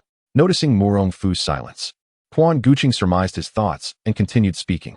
His voice seemed to possess an alluring charm, as if whispering, "Do you not desire to advance further? Will you forever remain overshadowed by the inept Hellion Taishu? How dare you demean General Hellion?" Murong Fu retorted, yet his tone bore no trace of anger. Quan Guqing, discerning his demeanor, chuckled lightly and remarked, "Is it not true that Hellion Taishu, in overlooking such a talent as yourself, proves to be a fool?" At this juncture, Quan Guqing's sly smile revealed his understanding. Murong Fu's lack of outrage indicated a silent acknowledgement of his perspective. While we may not have known each other long, we share a mutual recognition. There is no need for pretense. "Ha, you are indeed an intriguing individual," Murong Fu replied with a light laugh, conceding the point. "I have come to a realization," Quan Guqing said with a sly grin. "You have discerned Hellion Taishu's foolishness, yet you remain in his service. Perhaps your origins in Xixiao render you undervalued?" Murong Fu offered no contradiction. "Therefore, you are waiting for an opportunity, one that could alter your current circumstances. You do not seem like an ordinary disciple of the beggar's sect," Quan Guqing continued, as Murong Fu scrutinized him anew. From their earlier encounter, he had sensed that Quan Guqing was no typical disciple. Most would lack such skill. Yet, the absence of a beggar's pouch raised his doubts. "I previously held command over the Jiang and Daji branch, but I have recently resigned and departed from the beggar's sect," Quan Guqing stated candidly. This revelation bore no need for concealment, as Murong Fu's influence would easily uncover his past. Murong Fu nodded slightly, contemplating. The notion of an eighth pouch leader possessing such acumen was plausible, yet his martial prowess seemed excessively formidable, given his status. Even the elders of the beggar's sect were beneath his notice, let alone a mere pouch leader. Hence, he regarded his counterpart as a promising talent yet to emerge. If he had indeed distanced himself from the sect, could there be a chance to recruit him in the future? With this thought, Murong Fu's tone softened further. "I see. Pray tell, what are your thoughts on the opportunity one await?" Intrigued by Quan Guqing's skills and captivated by his words, Murong Fu sought to delve deeper into his intentions. Quan Guqing, fearing the inquiry might not arise, felt the time had come to entice. The golden-scaled fish is not merely a creature of the pond. Once it encounters the tempest, it transforms into a dragon. "I believe you are not just a mere creature of the pond. But as for the tempest," Murong Fu's spirits lifted. "What of this tempest?" "The tempest has indeed arrived. It is only a matter of knowing your ambitions." Quan Guqing replied with a smile. Murong Fu pondered momentarily, contemplating the solidity of his own position. The individuals before him, even if they wished to gossip about him in the Western Xiao, would find it futile. He then declared, "As you have stated, a true man born of heaven and earth cannot languish in the shadows for long." "Remarkable." Quan Guanqing laughed heartily, observing Murong Fu's demeanor and discerning his extraordinary spirit. Yet he had not anticipated such lofty aspirations. Just as Quan Guanqing was preparing to continue his flattery, a derisive snicker emerged from the side. Undoubtedly, it was Duan Yu once again failing to restrain his tongue. This time, not only did Murong Fu cast a disapproving glance at him, but even Quan Guanqing regarded Duan Yu with a hint of annoyance. Here I am, attempting to weave a web of persuasion, perhaps to ensnare Murong Fu in something amusing. And you, foolish boy, are causing a ruckus. Duan Yu, emboldened and impervious to reprimand, met their gazes without trepidation, instead grinning at Murong Fu. "You do not wish to remain beneath others. Do you aspire to be an emperor?" "What?" Murong Fu's irritation with Duan Yu grew. The latter's incessant chatter was irksome, and his proximity to Murong Fu's cousin was decidedly unwelcome. At that moment, he harbored a fleeting desire to dispatch this nuisance. Yet his insatiable curiosity compelled him to hear what Duan Yu would say next. "You, a warrior of Western Xiao, wish to ascend the throne. Do you intend to usurp authority?" Although Duan Yu appeared slightly naive, as a prince, he remained acutely aware of the sensitivities surrounding usurpation. Especially after departing from the royal estate, he had caught wind of certain rumors regarding the Gao family. The Duan family's standing in Dali seemed less secure than he had initially believed. This world, after all, is governed by those capable. Do noble titles truly confer legitimacy? Quan Guanqing certainly did not wish for Duan Yu to disrupt the conversation at this juncture. Nay, the realm belongs to those of virtue. Duan Yu countered, albeit only partially. In truth, the notion of divine right was non-existent in this land. If virtue dictates governance, then who determines such virtue? Quan Guanqing regarded Duan Yu with amusement. "Oh, that would naturally be assessed by posterity, Duan Yu stammered, struggling to identify any individual capable of judging virtue, ultimately deferring to the annals of history. But what if one has seized power and is later deemed unvirtuous by future generations? Duan Yu faltered, realizing that while such individuals were rare, the history of the realm was long enough to uncover several. Brotherly, you may have a point, Quan Guanqing remarked, chuckling as he shook his head. Though Hero Qiao is unparalleled, his discernment of character leaves much to be desired. Duan Yu's handsome face flushed with embarrassment, yet he found himself at a loss for a rebuttal. Upon hearing this, Morong Fu merely smiled disdainfully, choosing to disregard Duan Yu entirely. The latter, feeling belittled by both, seethed silently, his chest rising and falling in frustration. Brother Quan, regarding the matters of fortune and fate you previously mentioned. Morong Fu resumed the earlier topic of discussion. Quan Guanqing gazed at Morong Fu's face, noting the rigidity of his features, suggesting he had undergone some form of disguise. Morong Fu's eyes sharpened, yet he refrained from an impulsive outburst, calmly inquiring, "What does Brother Quan mean by this?" Presently, the northern Liao, Zhaosong, western Xia, and the southern nation of Dali each encounter their own circumstances, some of which bear unique demands, Quan Guanqing replied with a smile. Unique demands? Morong Fu's gaze narrowed slightly at the mention. Does this pertain to appearances? Indeed, Quan Guanqing affirmed, recognizing that while men often value talent over mere looks, there are still advantages to be gained from one's appearance. Please speak freely, brother, Morong Fu responded with an air of indifference. He harbored great confidence in his own attractiveness. I possess 3 strategies. The lower strategy is currently the most economical. I have heard that there is a princess in Western Xia approaching her coming-of-age ceremony, Quan Guanqing inquired. Wang Yuyan, observing from the attic, felt a surge of disdain. Quan Guanqing was momentarily taken aback, casting a glance towards the attic, where he indeed found Wang Yuyan intently watching. A realization dawned upon him. She was eavesdropping on his scheming, hoping to glean insights for her cousin. Upon hearing the mention of the Western Xia princess, this astute young woman quickly understood the implications, leading her to harbor contempt. Yet, while Wang Yuyan felt disdain, Morong Fu across from her was lost in contemplation, his eyes flickering with thought. Chapter 007. The middle strategy. Morong Fu was astute, sufficiently so to discern that such a piece of news could hardly be deemed a momentous event. Should Quan Guanqing propose that he vie for the position of the Western Xia prince consort, he would feel a profound disappointment. However, he concealed this sentiment, maintaining a calm demeanor as he awaited Quan Guanqing's continued discourse. Prior to being subjected to a series of setbacks, Morong Fu had demonstrated commendable composure in his cultivation of inner peace. Observing Morong Fu's reaction, Quan Guanqing surmised his thoughts and remarked with a smile. I would not merely have you become a supporter of a princess. Although Princess Yinchuan possesses a claim to the throne, the likelihood of a prince consort emerging from her candidacy pales in comparison to that of other princes. Morong Fu nodded slightly in acknowledgement. Thus, this constitutes a comprehensive plan composed of several sequential steps. Quan Guanqing's mind raced, for as a product of the information explosion era, he excelled at haphazardly synthesizing data and proposing seemingly plausible schemes. Should you wish to pursue this path, it is imperative that you articulate this intention upon your return. Morong Fu and the others harbored doubts, as indicated by their emotional fluctuations. Morong Fu at 10, Duan Yu at 10, and Wang Yuyan at 5. Clearly, Quan Guanqing's proposition had taken them by surprise. Are you questioning, dear brotherly, why such matters ought to be conducted discreetly to avoid inciting potential adversaries? Quan Guanqing chuckled. Morong Fu remained silent, merely nodding slightly. In truth, whether he succeeded in becoming the prince consort was of little consequence. As I mentioned earlier, even if he were to attain that title, his claim to succession would still be inferior to that of other princes. The crux of the matter lies in the journey toward becoming a prince consort. It is a process that grants access to the very nucleus of power within Western Xia. At this juncture, Morong Fu's eyes glimmered with realization. He sensed he was on the verge of an epiphany, yet could not quite grasp it, fixating intently on Quan Guanqing, awaiting further elaboration. Noticing this, Quan Guanqing smiled gently and continued, the act of marrying the princess is inconsequential.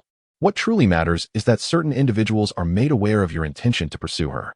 Even if the beloved princess of the Western Xia King holds no particular advantage in matters of succession, her support, along with that of her prince consort, could weigh heavily against those who are otherwise more favored. I have also heard that Princess Yinchuan enjoys the affection of the Empress Dowager. Morong Fu inhaled sharply, grasping the implication of Quan Guanqing's words. A leaf obscures the view. Although Quan Guanqing had not fully elucidated the concept, Murong Fu had begun to comprehend. The princess, in terms of royal succession, occupied an inherently disadvantaged position. However, should he position himself as a prince consort or even a contender for that title and express allegiance to a certain prince, with sufficient capability, he might garner their support. Moreover, after declaring his admiration for the princess to the Western Xia King and the Empress Dowager, their gaze would inevitably turn toward him. Thus, with the right actions, he could surely attract preferential resources. Once this situation materializes, I shall swiftly transform from an ordinary captain of the first rank into a figure of significant interest, even garnering the attention and perhaps favor of the three dominant factions within the Western Xia realm. Murong Fu harbors a profound confidence in himself. With such a level of attention and resources, he is certain to achieve great things. His delight is palpable, and an emotional fluctuation indicator reveals that Quan Guanqing recognizes Murong Fu's clarity of thought. However, Wang Yuyan and Duan Yu remain unresponsive, eliciting a sense of disdain from Quan Guanqing. It is understandable for Wang Yuyan, whose infatuation occupies her mind, leaving her oblivious to such matters. Yet, for Duan Yu, a prince in a politically precarious Dali, his lack of awareness is rather disappointing. One can only conclude that this Navi lad has been overly sheltered by his father and uncle. As Murong Fu swiftly traverses the possibilities and steps in his mind, he becomes increasingly convinced of the viability of his plan, and when he gazes at Quan Guanqing, there is an added degree of appreciation. However, he muses, how intriguing that such a scheme is merely categorized as a lower strategy. Murong Fu is somewhat taken aback, for in his view, it far surpasses the methods employed by the Murong family over generations. Yet, according to Quan Guanqing, it is merely a lower tactic. Indeed, while the likelihood of success is substantial, the potential for unforeseen variables remains high. Furthermore, openly expressing the desire to compete for the title of imperial son-in-law may attract support, but will also provoke opposition from rivals, thus relegating it to a lower strategy. Quan Guanqing nods, requesting further instruction on the middle strategy. Murong Fu adopts a notably more courteous demeanor. Of course, Quan Guanqing replies, but I have a request of my own. He gestures towards Wang Yuyan in the loft, noting that the young lady appears to be afflicted. Without hesitation, Murong Fu retrieves a small porcelain vial from his bosom and deftly tosses it, allowing it to land lightly on the chest of Lu Sanni. This action startles Lu Sanni, who, along with Jean Eyre, remains perplexed, having understood none of the conversation between Quan Guanqing and Murong Fu. The vial's arrival jolts her back to reality. Simply uncork the vial and let her inhale, Murong Fu instructs, his gaze still fixed on Quan Guanqing. With a smile, Quan Guanqing continues, as for the middle strategy, while it may be more feasible, it does seem somewhat distant compared to the lower strategy. Dear brother, might I request your insights? He inquires about Dali's national conditions, asking if Li brother possesses any knowledge. I know a little, Murong Fu replies. Although the Duan family retains the nominal title of emperor, substantial power has largely shifted to the Gao family. Yet, the Gao family is mindful of their reputation and maintains a facade of respect towards the Duan family. The Duan family's interests largely lie within the martial world, particularly due to the reckless actions of the Prince of Jinan, which may not be without reason. Murong Fu does not conceal this information. Aside from Quan Guanqing, even Wang Yuyan is unaware that Duan Yu is, in fact, the heir to the Prince of Jinan and Dali. Hearing Murong Fu's words, Duan Yu's expression darkens with a hint of hesitation. It appears, as Quan Guanqing previously surmised, that his father and uncle have indeed sheltered him too well. Whether he was genuinely oblivious to this before or only came to understand it after venturing out remains uncertain. At this moment, upon hearing Murong Fu's words and contrasting them with his own thoughts, a sense of melancholy washed over him. Regrettably, it was Murong Fu who incited this discontent, leaving Quan Guanqing unable to capitalize on the emotional turmoil. Indeed, Quan Guanqing nodded. Murong Fu's incessant scheming was not entirely unfounded. As his intelligence-gathering skills were commendable, the reason the Duan family was able to maintain their imperial authority was threefold. Firstly, as brotherly mentioned, the Gao family is wary of ethical considerations. Secondly, the Duan family has garnered significant support in Dali over the years, making the Gao family hesitant to act rashly. Lastly, this brings us to the Prince of Jinan, Duan Jingchun. Murong Fu raised an eyebrow. Even in the Jiangnan region, he was well aware of this prince's reputation. It was simply because his notoriety was quite pronounced. This royal figure was known for his indulgence in romantic escapades, often traversing the Jianghu to associate with beautiful women and young wives, a fact well known among the populace. However, in this era, It was not uncommon for heirs to be celebrated for their flirtations, let alone a prince. Duan Yu felt a sense of annoyance, his emotional state registering a value of 5. The mention of his father's past affairs did not sit well with him, until he met Mu Wanqing and Zhongling. He had remained oblivious to his father's romantic history.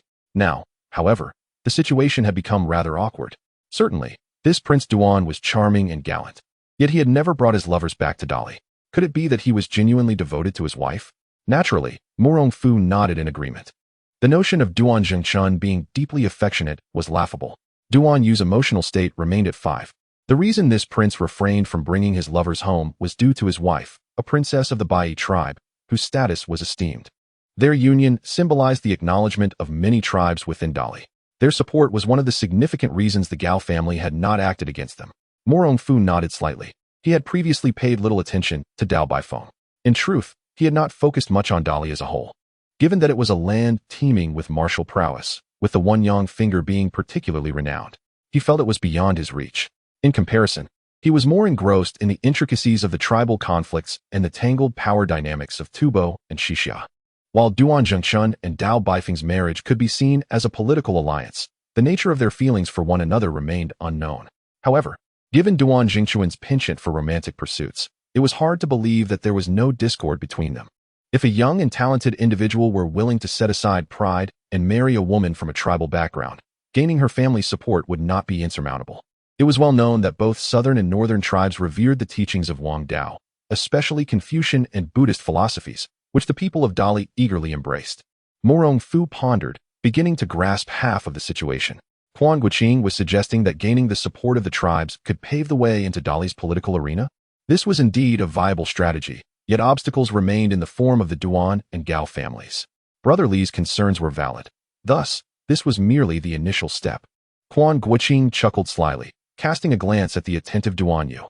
It was evident that the latter was fully engrossed in listening. Quan Guanqing cared not, for he intended for him to hear this. After all, how else could he accrue emotional value if not through his engagement? As Mu Fu pondered for a moment, he articulated, enhancing the already splendid is far less impactful than providing timely assistance in times of need. When supporting the Duan family against the Gao clan, success will naturally lead to being valued by the Duans. Not so, Quan Guanqing interjected, shaking his head. If one desires to usurp the Gao family and rise to a position of singular authority, such a strategy may indeed be feasible. However, if the ambition is to ascend to the pinnacle of power, the approach must differ. Pray, enlighten me, urged Quan Guanqing. Provided that one navigates the initial stages successfully and integrates into the power circles of Dali, it is imperative to maintain a facade of neutrality or lean slightly towards the Duans while secretly assisting the Gao family. Mu Fu's gaze flickered momentarily, then gradually brightened with realization. Marvelous. We shall first covertly aid the Gao family in toppling the Duans. Yet given that public sentiment largely favors the Duans, the Gao family's actions will surely be met with discontent. When the time comes to reverse the situation, the people's support will be ours. Should all else fail, we may seek a puppet from the Duan family's collateral branches. Mu Fu's spirits soared, his emotional state registering a value of 30. Duan Yu was taken aback, his fury escalating to a value of 50, while Wang Yiyuan observed in astonishment, her emotional state at a value of 10. Mu Fu, comprehending the implications, was naturally elated. Yet, Duan Yu, standing beside him, appeared increasingly perturbed. Quan Guanqing, noting the fluctuations in emotional values, discreetly glanced at Duan Yu, confirming that his countenance had darkened considerably. Unaware, or perhaps indifferent to this, Mu Fu fixed his fervent gaze upon Quan Guanqing, inquiring, such a splendid stratagem, dear brother, is this merely a preliminary plan? Chapter 008. The best of three strategies. Mu Fu felt a surge of excitement. To him, the lower strategy already held a considerable chance of success, while the middle strategy appeared to be a viable course of action. Although the barbarian women of the Yi tribe were somewhat displeased, the Xinbei people, despite having been Sinicized for over a century, still did not fully identify as Han. Thus, the Yi tribe could be made to accept this alliance. As a means to ascend to the pinnacle of power, this was indeed a highly acceptable proposition. As for the subsequent calculations, they were all feasible in their own right. Yet, even so, it was merely regarded as a middle strategy. Indeed, Quan Guanqing nodded. The Western Xia prince required multifaceted maneuvering, with too many variables to consider. Thus it could only be classified as a lower strategy. Utilizing alliances to drive away tigers and swallow wolves was a prudent approach, but whether in Dali or Western Xia, it could at best ensure self-preservation, lacking the ability to dominate the world, and therefore could only be deemed a middle strategy. To qualify as a superior strategy, not only must it possess a solid feasibility, but it must also offer potential for future development. Consequently, the only strategies that could be considered superior would be those that exert influence within the realms of Song or Liao. As fate would have it, each of the brothers had their own unique strategy to propose. Each has its own strategy.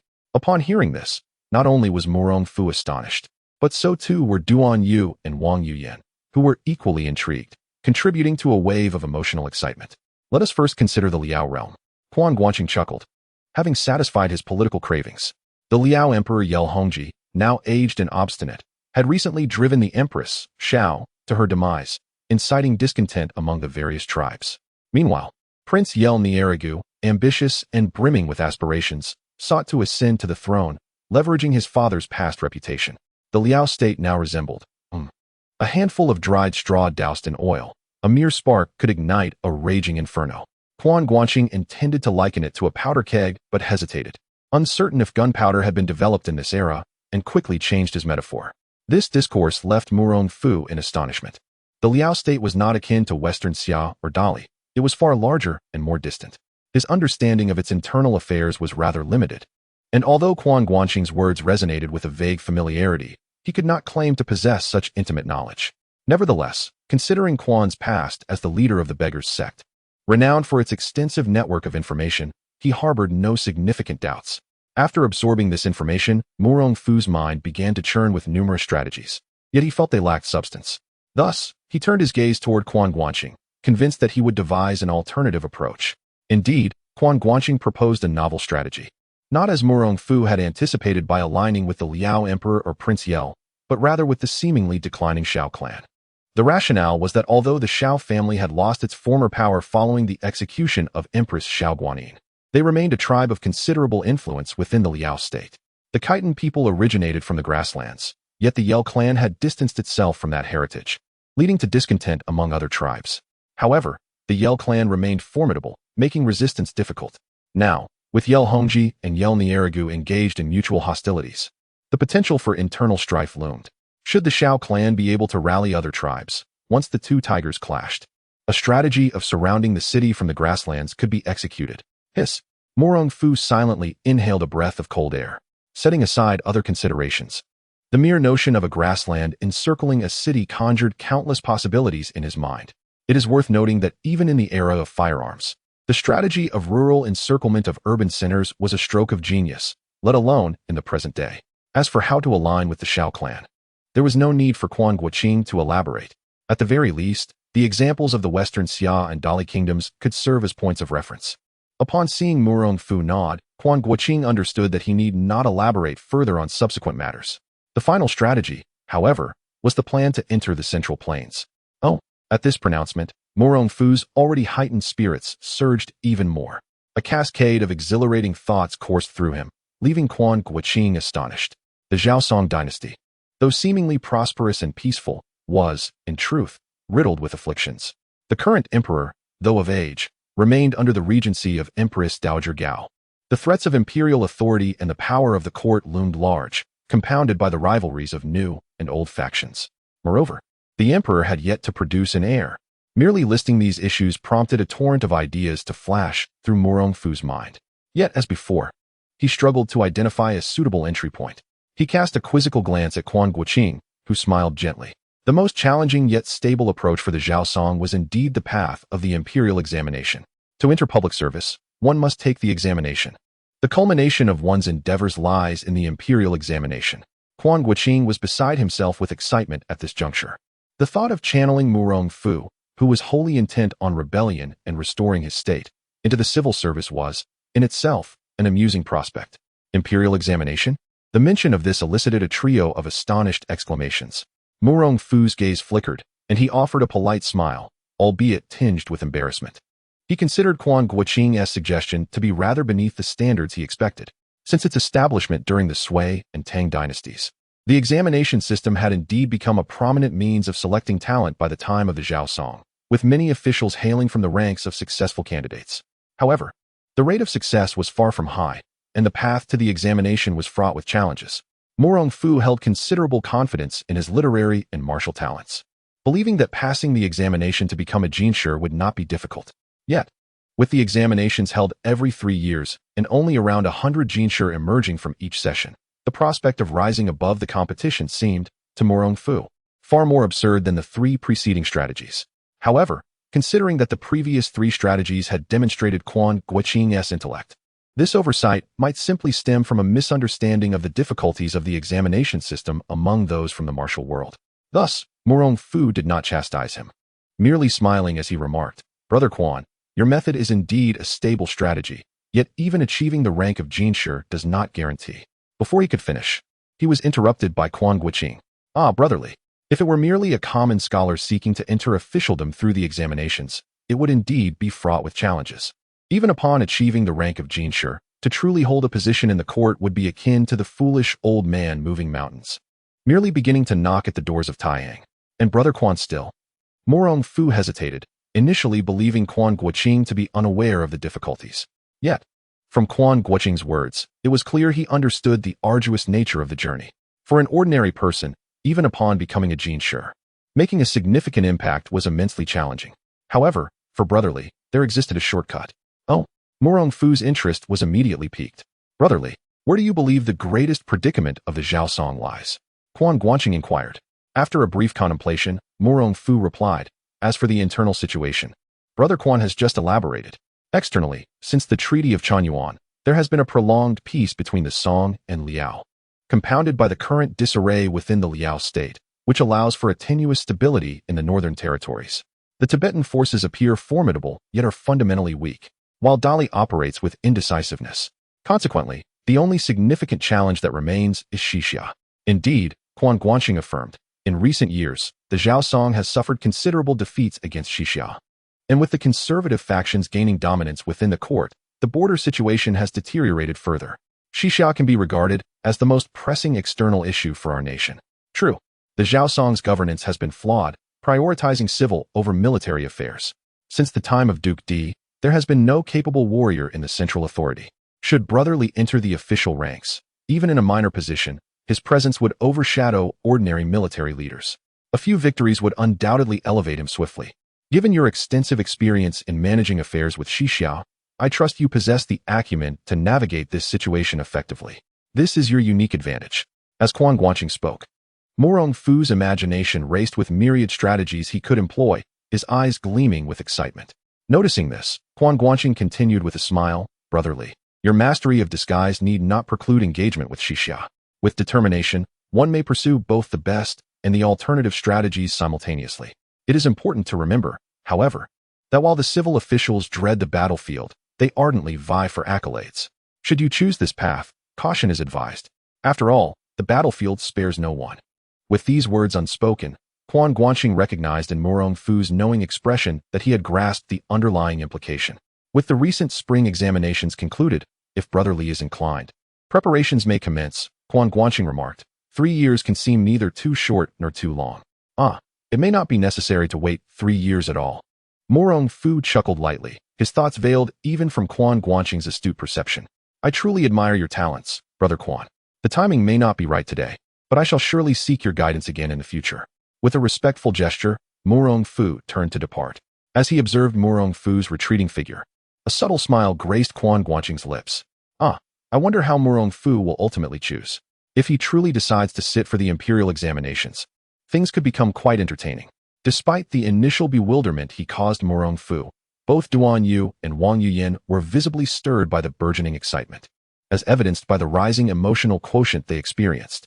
Yet, Quan Guanqing was aware that his strategies were mere theoretical musings, falling short of actionable insights. He had merely engaged in a bit of playful manipulation, exploiting the limited perspectives of Mo Fu and others, who had not yet grasped the broader realities of the political landscape. Anyone with a few years of experience in officialdom, or even those who had accessed modern online resources, would discern that his approach, while seemingly invincible in theory, lacked practical efficacy.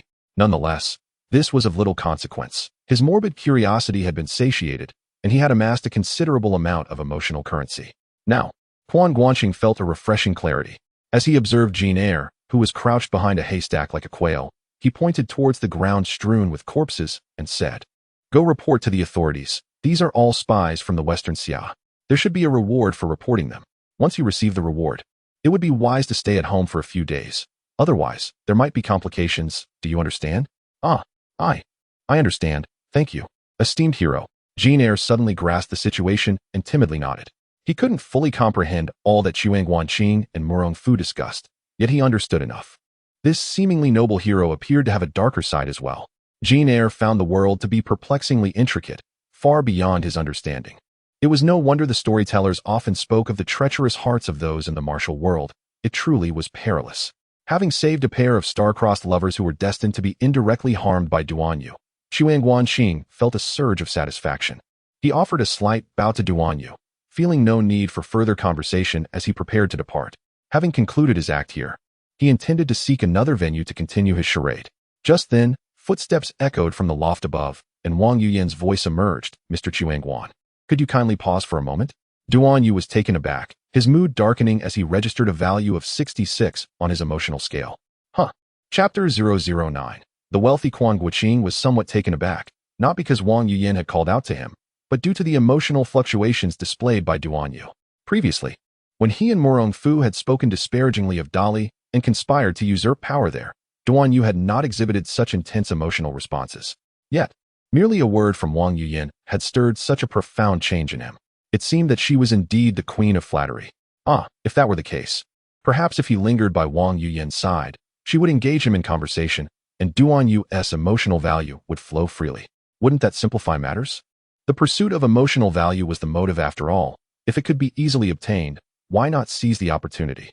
While these thoughts swirled in his mind, Quan Guanqing maintained a calm facade and turned to look at Wang Yuyan, inquiring silently if there was something she wished to discuss.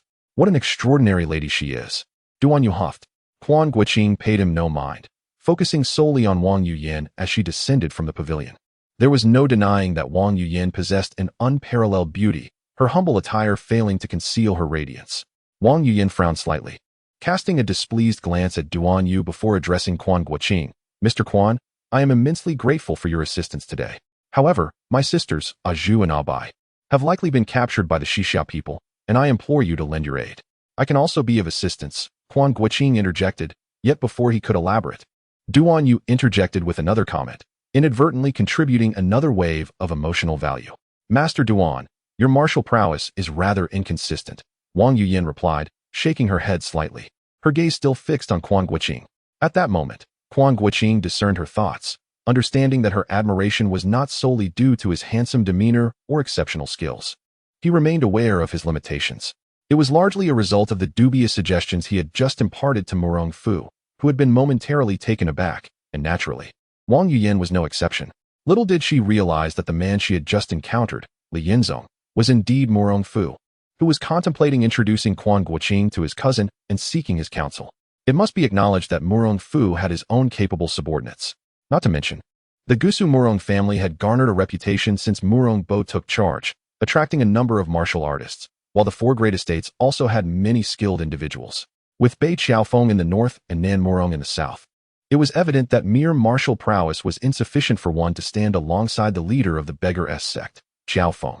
Although the four chief ministers under his command were indeed formidable martial artists, with Bao and Feng comparable to the elders of the beggar-s sect, and Deng Baichuan and Gong Yeqian standing as top-tier masters, none possessed the strategic acumen that Quan Guanqing exhibited.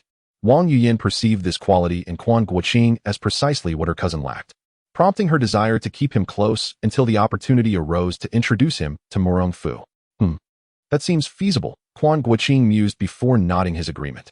Not only was Duan Yu a source of easy emotional value, but he also recalled that Wang Yuyan was a veritable treasure trove of martial knowledge. At this moment, the other party sought his guidance, and it would be rather difficult for him to refuse such a request, wouldn't it? Although he had already mastered the art of moving flowers and connecting jade, he felt quite confident navigating the martial world. Yet, once one enters this realm, there is never a surplus of martial arts knowledge. Upon hearing this, Wang Yuyan's expression brightened, and she graciously bowed, saying, "I am most grateful to you, Mr. Quan." "Oh, my dear lady, there is no need for hasty thanks," Quan Guanqing replied, waving his hand. "My assistance comes at a cost. Duan Yu interjected, visibly displeased. Previously, I thought you a commendable person for aiding my elder brother, but now I see you teaching that Xiao man to rebel. And now you have the audacity to seek favor from Miss Wang? Teaching rebellion is one matter. Quan Guanqing regarded Duan Yu with a bemused expression. How did a man like Duan Zhengchen, a notorious scoundrel, raise such a sycophant like you? Oh, right, you are not of Duan Zhengchuan's blood. That explains a great deal. Quan Guanqing observed Duan Yu with a hint of pity. Duan Yu, utterly bewildered, queried, what is the meaning of your gaze? Wang Yuyan, noticing Duan Yu's interruption, expressed her dissatisfaction. Young Master Duan, while I am indeed thankful for your rescue, I am currently conversing with Mr. Quan. Might I request that you refrain from causing a disturbance? Duan Yu's face turned pale, and he fell silent. Now, how does one describe Wang Yuyan? Quan Guanqing mused, observing the dejected Duan Yu and the unperturbed Wang Yuyan. Her indifference was quite remarkable. She showed no regard for Duan Yu's repeated efforts to save her. Yet, to claim she was heartless would be unjust, for her actions were driven solely by her affections for Murong Fu. One might even consider this loyalty. After addressing Duan Yu, Wang Yuyan turned to Quan Guanqing, saying, I would never allow you to act in vain. When I next encounter my cousin, I shall ensure you are duly rewarded. Seeing that matters concerning Murong Gongzi were not urgent, Quan Guanqing gently shook his head. Miss Wang, you seem to possess extensive knowledge of martial arts. I wish to inquire about a particular technique. Wang Yuyan had anticipated this request and readily nodded. While I cannot claim to know all martial arts, I am unfamiliar with the techniques you have mentioned, moving flowers and connecting jade, young master Duan's 6 meridians divine sword, and the 6 yang melting snow technique from the Dali Duan clan. However, I shall gladly share any techniques I am acquainted with. Indeed, I seek a technique that you are familiar with, Quan Guanqing affirmed. I wish to learn the Dragon Claw Hand. Very well, Wang Yuyan replied. Although the Dragon Claw Hand is one of the esteemed 72 skills of Shaolin, it is purely an external martial art. Unlike the prana palm or flower plucking finger, which requires specific internal cultivation methods. Having cultivated the illusory true qi for over a decade, enhanced by the great returning pill, Quan Guanqing was reluctant to alter his internal practices. Thus, the Dragon Claw Hand was an excellent choice. Once I have rescued a Zhu and a Bai, I shall find a secluded place to transcribe the manual for the Dragon Claw Hand for you, Mr. Quan, Wang Yuyan stated. That would be splendid, Quan Guanqing nodded in agreement. Beside them, Duan Yu murmured softly, pondering the merit of learning such lethal skills. However, he soon reconsidered. Should Wang Yuyan teach him martial arts? He would undoubtedly be eager to learn, leaving him momentarily hesitant. This inner conflict was unbeknownst to both Quan Qing and Wang Yuyan. Outside the mill, a group of Western Xiao warriors had pursued them, but when Murong Fu departed, he had taken only 1 horse, leaving around 10 at the entrance. Jean Eyre and Lu Sanni would not dare ride, opting instead to report to the authorities on foot. Thus, Quan Qing and his companions each selected a horse and retraced their steps. Neither Duan Yu nor Wang Yuyan were familiar with the route, yet Quan Qing, relying on his memory, navigated them to the vicinity of the apricot orchard. They arrived at the location where the beggar-s sect had convened, only to find it desolate and empty. Feigning ignorance, Quan Qing inquired about recent events. The account aligned closely with what he had previously discerned. After he and Qiao Feng left, individuals from the Western Xia First Hall arrived, engaging in several skirmishes with the beggar-s sect. They soon recognized Wang Yuyan's unusual prowess and incapacitated the beggar's sect members with the technique known as bitterly sweet gentle breeze. The area bore no traces of blood or bodies, leading Quan Qing to deduce that his fellow sect members and the 2 young ladies had been taken by the Western Xia group. Feigning ignorance, he suggested, let us venture to Wuxi City to gather information. Lacking experience in the martial world, both Duan Yu and Wang Yuyan simply nodded in agreement. The trio made their way toward Wuxi City, but had not traveled far when they spotted a corpse hanging from a pine tree by the roadside. Quan Qing approached for a closer look, noting the attire was akin to that of the previous Western Xia warriors. A Western Xia man, he remarked, examining the body. A single glance made him raise his eyebrows slightly. The individual had a pronounced dent in his chest, with no other visible wounds, indicating he had succumbed to a powerful strike that had claimed his life. What formidable palm technique, Wang Yuyan exclaimed, recognizing the implications. Such power, I dare say, is possessed by no more than 10 individuals across the land. Quan Qing concurred. If there are no unforeseen circumstances, it should be the work of Qiao Feng. Is it the Dragon Subduing Palm? Wang Yuyan's eyes gleamed with intrigue. The Dragon Subduing Palm, like the dog-beating stick method, was a martial art not recorded within the confines of the Lantian Jade Cave. Quan Qing nodded, and upon hearing it was Qiao Feng's handiwork, Duan Yu displayed a hint of excitement. As they continued onward, they soon encountered several more corpses of Western Xia warriors, each having met their demise from a single devastating strike. Wang Yuyin marveled once again at the astonishing power of the individual suspected to be Qiao Feng when they spotted two figures riding toward them, one clad in a red shirt and the other in a green skirt, revealing themselves to be a Zhu and a Bai. Duan Yu, upon seeing them, hurriedly waved, his face lighting up with joy, though it was quickly overshadowed by a tinge of embarrassment. Quan Guanqing, observing the scene, was puzzled, unaware of the reasons behind Duan Yu's discomfort. He had left Yin Ziwu with a Bai's company, even forming a brotherly bond on the boat, only to abandon her in a moment of peril to rescue Wang Yuyin. Hence his current awkwardness. As Wang Yuyin reunited with a Zhu and a Bai, she naturally inquired about the circumstances. Upon learning that it was indeed Qiao Feng who had come to their aid, she was secretly astonished by his martial prowess and Quan Qing's keen insight. And, where's my sworn brother?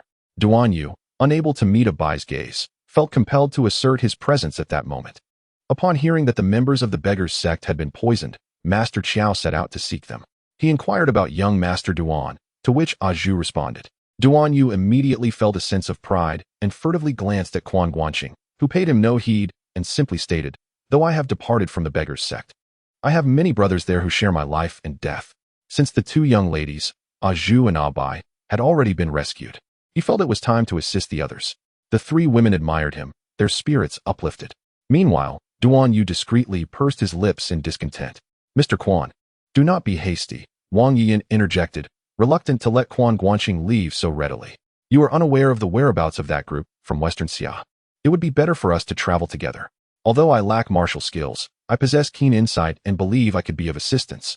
Quan Guanqing, who had initially spoken casually, understood Wang Yuyin's intentions and realized she would not allow him to depart easily. He feigned contemplation before nodding in agreement. "Very well then." Zhu and Bai were already aware that it was Quan Guanqing who had rescued Duan Yu and Wang Yuyin from a formidable warrior of Western Xia, and they held him in considerable gratitude. As they journeyed, compliments flowed abundantly towards him, and he maintained an air of nonchalance, though inwardly he was elated. This was largely due to the continuous emergence of Duan Yu's exasperated emotions, frustration, vexation, and annoyance, manifesting in the corner of his vision, thereby steadily elevating his emotional value. Oh, young Duan Yu truly is a wealthy individual. Chapter 010. The moment of showmanship. The five individuals made their way towards Wuxi City, passing through a mulberry grove where faint cries could be heard. Following the sound, they discovered two young monks in tears. Duan Yu, well-versed in Buddhist philosophy, felt a fondness for monks that remained untainted by the antics of the troublesome Jamozi. Observing the pitiful state of the two young monks, he approached to inquire about the cause of their distress and soon learned that individuals from the Xisha Yipentang had seized their temple. After asking for directions to the temple, Zhu furrowed her brow and remarked, "This is dire. Lord Qiao is heading towards Wuxi City. Have we taken a wrong turn?" Bai also knitted her brows in concern. "No matter," Quan Guanqing responded nonchalantly. "The Xisha Yipentang can only gain the upper hand over the beggars' sect through the use of the bewildering breeze. Once we enter, we shall find an opportunity to administer the antidote to several elders before making our move. The antidote acts swiftly, so it should not pose a challenge." Bai cast a skeptical glance at Quan Guanqing. In her and Zhu's eyes, Quan Guanqing possessed only mediocre martial arts skills. They had witnessed Qiao Feng effortlessly subdue him in the apricot blossom forest, leaving him without the means to retaliate. They had also seen the prowess of the Xisha Yipentang's masters, noting that the three among the four great evildoers were certainly on par with the elders of the beggars' sect. As merely a helmsman, Quan Guanqing would likely meet his demise if he attempted to confront them. Regarding Wang Yuyin's claim that he had previously defeated a formidable Xisha warrior, they remained unconvinced. After all, although Wang Yuyin was well-versed in martial arts literature, her lack of practical skills might lead to flawed judgments. "Mr. Quan, there are many skilled fighters within the Xisha Yipentang. The martial prowess of those four great evildoers is not inferior to that of the beggars' sect elders," Zhu implied delicately. Quan Guanqing paused, then realized that Zhu and Bai doubted his abilities, which struck him as amusing. Unless Duan Yanqing were present, he held no respect for the masters within the Xisha Yipentang. Oh, and there is also Murong Fu, who goes by the alias Li Yinzhou. However, I have no idea if he is still at Tianning Temple after my previous deceptions. Even if he is, he should be on our side. In the original narrative, it was indeed Murong Fu who had incapacitated everyone with the bewildering breeze, thus rescuing the members of the beggars' sect. Otherwise, The audacious Zhu and Duan Yu might have already met a grisly fate. Reflecting on this, Quan Guanqing chuckled and reassured Miss Zhu. There is no need for concern. If the situation becomes untenable, we beggars are quite adept at making our escape. Zhu, I'll buy, and Duan Yu exchanged disdainful glances, while Wang Yuyin appeared puzzled. To her, Quan Guanqing's martial arts seemed impressive, leading her to wonder why he would so casually dismiss his reputation. Unbeknownst to her, as a person from a later era, Quan Guanqing bore no burden of shame regarding flight. Moreover, he did not perceive the need to flee. His previous remarks had merely been playful banter intended to elicit emotional responses. However, the outcome was less than satisfactory, yielding only 20 points in total. Miss Wang, he pondered aloud. What if I were to disguise myself as the leader of the beggars' sect and accompany Mr. Quan to find an opportunity to throw that foul bottle to those beggars? Would it yield a favorable outcome? Mr. Quan possesses remarkable martial prowess, and it is only fitting that he captures attention, thereby presenting an opportunity. Wang Yuyin hesitated before nodding, but I have a more ingenious idea. Zhu, if you were to disguise yourself as Cousin, would that not be even better? The members of the beggars' sect have wrongfully accused Cousin of murdering their deputy chief. And if Cousin were to assist them, it would surely attest to his innocence. Those who wrong you often understand your innocence better than you do yourself. Upon hearing this, Quan Guanqing chuckled and shook his head dismissively. This statement left Wang Yuyin and the others momentarily stunned, as they found great merit in Quan Guanqing's words. Then I shall assume the guise of a young master, she lamented slightly. She had developed a fondness for Qiao Feng and yearned to impersonate him. The thought of masquerading as Murong Fu held little allure, as she had already done so many times. Miss B, I have another idea, said Abai. What if both the young master and Chief Qiao made their appearance together? With Bei Qiao Feng and Nan Murong, the individuals from Shishia's Yipentang would likely be even more apprehensive, creating more opportunities. The idea is indeed sound. But who shall portray the other? Wang Yuyin inquired, turning her gaze towards Quan Guanqing. Do not look at me. I have no desire to impersonate another, he replied, shaking his head in complete disagreement. Wang Yuyin merely acknowledged this with a soft "oh," her attention shifting to Duan Yu nearby.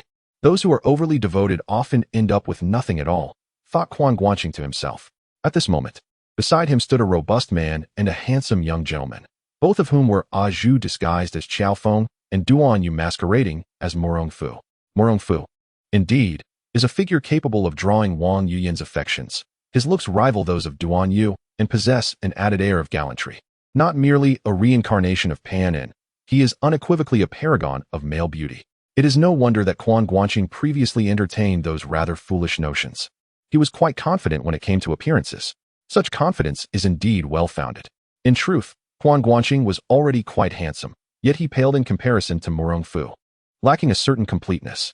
On their way here, Zhu had been rather timid, repeatedly urging Duan Yu to flee swiftly should any complications arise. Given that Duan Yu had previously rescued Wang Yuyin from the apricot grove, Zhu held considerable trust in his swiftness. However, faced with the warriors of Xixia, she now exuded an air of valiant determination, boldly proclaiming to the general, "We are Qiao Feng of the beggars' sect and Murong Fu of Jiangnan, here to pay our respects to General Helian Taishu." Her acting prowess was extraordinary. The previously fierce-looking Xixia warriors, upon hearing the names of Qiao Feng and Murong Fu, instantly changed their expressions. Notably, Qiao Feng had led the beggars' sect into numerous conflicts with the Yipentang of Xixia, resulting in countless skilled fighters meeting their demise at his hands. Naturally, they dared not challenge Qiao Feng and quickly clasped their fists in salute, acknowledging the presence of the beggars' sect leader and expressing their apologies for any disrespect. One of them promptly hurried inside to report, while the others remained at the entrance, displaying an air of caution and vigilance. Quan Guanqing mused to himself, "Why am I not being introduced?" Then it dawned on him that, as a former leader of the beggars' sect, he was effectively a subordinate of Qiao Feng, and thus, Qiao Feng would naturally refrain from introducing him. After a brief moment, the sound of a horn resonated from within the temple, and the doors swung open, allowing the members of the Yixitang from Xixia to emerge in a single file. Helian Taishu, despite his rugged demeanor, engaged in a courteous exchange with Qiao Feng, while Murong Fu, with his scholarly airs, participated in the pleasantries. Zhu, sharp-witted, and Duan Yu, a mere bookworm, displayed a fluent repartee. Yet, throughout the encounter, they paid no heed to Quan Guanqing, who was indifferent to their disregard. The less conspicuous he appeared, the more he could surprise others when the time came to act, he mused. As he scanned the crowd, his gaze failed to locate Murong Fu, who had transformed into Li Zhongyan. Could it be that his words had persuaded Mu Rongfu to delve into the strategies of the upper, middle, and lower tiers? Quan Guanqing found himself uncertain for the moment. After He Lian Taishu exchanged pleasantries with the false Bei Qiao Feng and Nan Mu Rong, he led the three into the temple, arriving at the Grand Hall. Soon, the familiar figure of Yu Laosan emerged to challenge them, only to be playfully toyed with by the impersonating Duan Yu, who executed the Lingbo Weibu technique with ease. He Lian Taishu, noting the gravity of the situation, recognized that although his martial prowess was mediocre, his ability to lead Yixitang granted him discernment. He could see that Mu Rongfu was adept in his footwork. Yu Laosan was no slouch within Yixitang, yet he was being teased like a child, suggesting that this Mu Rongfu likely surpassed all present in skill. Despite these thoughts, He Lian Taishu refused to concede and called upon Qiao Feng to take action. Although Zhu possessed some martial skill, she barely ranked among the lower echelons of the martial world. She might manage against a typical Xixiao warrior, but against the adept members of Yixitang, she was woefully inadequate. Just as she sought an excuse to decline, Quan Guanqing seized the opportunity to step forward. If the leader of their gang was to showcase his abilities, it required an opponent of considerable stature. With a light smile, Quan Guanqing announced himself as the subordinate of the esteemed gang leader, asserting that anyone wishing to engage with their leader must first contend with him. Upon seeing Quan Guanqing step up, Zhu momentarily withheld her words. However, she harbored doubts about Quan Guanqing's martial abilities and felt a twinge of concern. To her surprise, a charming figure from the beggars' sect emerged, declaring, "Let me, Yun Zhonghe, offer a challenge." With a cold laugh, he stepped forward, brandishing his iron claws. He Lian Taishu nodded subtly at Yun Zhonghe's entrance. Though Yun Zhonghe's prowess was inferior to Yu Laosan's, he ranked among the capable fighters in attendance. Coupled with his exceptional agility, he was unlikely to falter. Yun Zhonghe regarded Quan Guanqing with a casual demeanor, his dissatisfaction evident as he swiftly approached, aiming his steel claws directly at Quan Guanqing's face. He held little regard for the gang leader, having previously battled against the elders of the beggars' sect. He believed he would have prevailed had it not been for Wang Yuyan's interjection. If the elders were no match for him, how could a mere subordinate pose any threat? As he extended his steel claws, he found himself met by the iron flute of Quan Guanqing. Yun Zhonghe intended to seize the initiative by grasping the opponent's weapon with his claws, yet at the moment of contact, he felt an unexpected shift in force. To his astonishment, the steel claws reversed direction, aiming towards his own shoulder. "Ah!" Yun Zhonghe exclaimed in alarm, exerting all his strength to withdraw. Nevertheless, despite his quick reflexes, he was no match for Mu Rongfu in terms of the application of force. While Mu Rongfu had successfully redirected the force to avoid injury, Yun Zhonghe was unable to do the same. The steel claws dug fiercely into his shoulder, piercing flesh and causing blood to spurt forth. Had he not been merely testing the waters and refrained from unleashing his full strength, this blow would have likely rendered his arm useless. Despicable Yun Zhonghe, you are fortunate today. The circumstances do not favor you. With the first strike wounding his foe, Quan Guanqing naturally began to show off. Should our paths cross again, I shall undoubtedly rid the martial world of your menace. A flurry of emotions flooded the corner of his mind, intermingled with thoughts of Azu and Duan Yu. Both of them were well aware of Yun Zhonghe's skills, and it was indeed shocking that he had been countered in such a manner. This was truly Chapter 11, Success and Withdrawal. He Lian Taishu felt astonished, his emotional value at 30. Yu Heilong, astonished with an emotional value of 35. Yi Ernyang, surprised with a value of 25. Yun Zhonghe, overwhelmed with astonishment, anger, and frustration, his emotional value at 50. Duan Yu, astonished with a value of 15. In the blink of an eye, Quan Guanqing had amassed over 1,000 emotional points. The emotional control displayed by these Xixiao individuals appeared significantly inferior to that of the disciples from the beggars' sect, as they seemed so easily surprised. It is worth noting that he had previously overturned the perceptions of hundreds within the beggars' sect, inciting Kong Min to exclaim in anger and Su Chongxiao to cough blood. Yet he had garnered less than 3,000 emotional points. Now, he had acquired nearly half of that in an instant. Yet, intriguingly, there was no sign of Mu Rongfu. Was it due to the multitude present, with over 100 Xixiao warriors in attendance, or was he truly absent? Alternatively, perhaps Mu Rongfu was present but exhibited no emotional fluctuations? Quan Guanqing was momentarily uncertain. Full leader? He Lian Taishu gazed at Quan Guanqing with a look of incredulity, realizing he had been woefully uninformed. He did not know that the beggars' sect possessed such a formidable master. He Lian Taishu was genuinely astonished. The first hall in the beggars' sect had been at odds for a long time, and while he was aware of the experts within the beggars' sect, He had not known of Quan Guanqing. One would presume that a master of the leader's caliber would be known to him. Yet the Daji branch operated in the south and rarely engaged in conflicts with Xixia. Hence he was unaware of Quan Guanqing's name. No matter. He would remember it from now on. Quan Guanqing exhibited no humility whatsoever. He Lian Tieshu's speechlessness resulted in an emotional value of 5, as did Yi Ernyang's. Aju's silence earned her a value of 1. Another wave of emotional fluctuations and points accrued, and Quan Guanqing could hardly contain the upward curve of his lips. He Lian Tieshu's expression darkened slightly, yet he found himself at a loss. It was certain that there were individuals within the first hall who surpassed Yun Zhanghe in skill, but none could defeat Yun Zhanghe with a single move. He Lian Taishu refrained from inquiring further, fearing the awkwardness of no one responding. Unless they worked together, no one could match Quan Guanqing one-on-one, especially with the backing of Qiao Feng and Murong Fu. However, the idea of many confronting one single opponent felt rather dishonorable. Would he simply allow those from the beggar's sect to depart? He Lian Taishu was reluctant. Perhaps he could resort to using the bitter sorrow of the breeze once more? Well, that was not entirely out of the question. These individuals were entirely unaware of its existence. Just as He Lian Taishu resolved to employ his strategy of medication should he fail in combat, he suddenly felt a dryness in his nose, followed by tears streaming uncontrollably down his face. The bitter sorrow of the breeze. He Lian Taishu instantly realized someone had utilized it. His first thought was, who discerned my intentions? Someone had promptly acted on it, demonstrating considerable cleverness. His second thought was of the unfortunate child who had signaled him in advance, allowing him to prepare. Being afflicted by the bitter sorrow of the breeze was undeniably unpleasant. However, he soon considered that the opponent might be concerned about being seen through by the two superlative masters, Murong Fu and Qiao Feng. Indeed, upon reflection, his subordinates were quite astute. With tears streaming down his face, General He Lian Taishu thought to himself, collapsing onto the ground while still calling out, "Who possesses the antidote to the sorrowful breeze? Please, hasten to our aid." Yet, no one responded. All the Western Xiao warriors fell lifeless to the ground in unison. It was not merely them. Even the formidable Qiao Feng lay defeated, leaving only Quan Guanqing and Murong Fu standing. He Lian Taishu then watched as Quan Guanqing swiftly produced a porcelain vial from his bosom, inhaling its contents with a keen nostril. This was disastrous. Realizing the gravity of the situation, He Lian Taishu exclaimed in alarm. The adversary possessed an antidote as well? Moreover, judging by the circumstances, it appeared the poisoner was not one of his own. How could this happen? Duan Yu, masquerading as Murong Fu, had yet to comprehend the unfolding chaos. Witnessing his surroundings collapse like a house of cards, including the ever-reliable Zhu, only he and Quan Guanqing remained upright, having previously ingested the wand Du Buqing.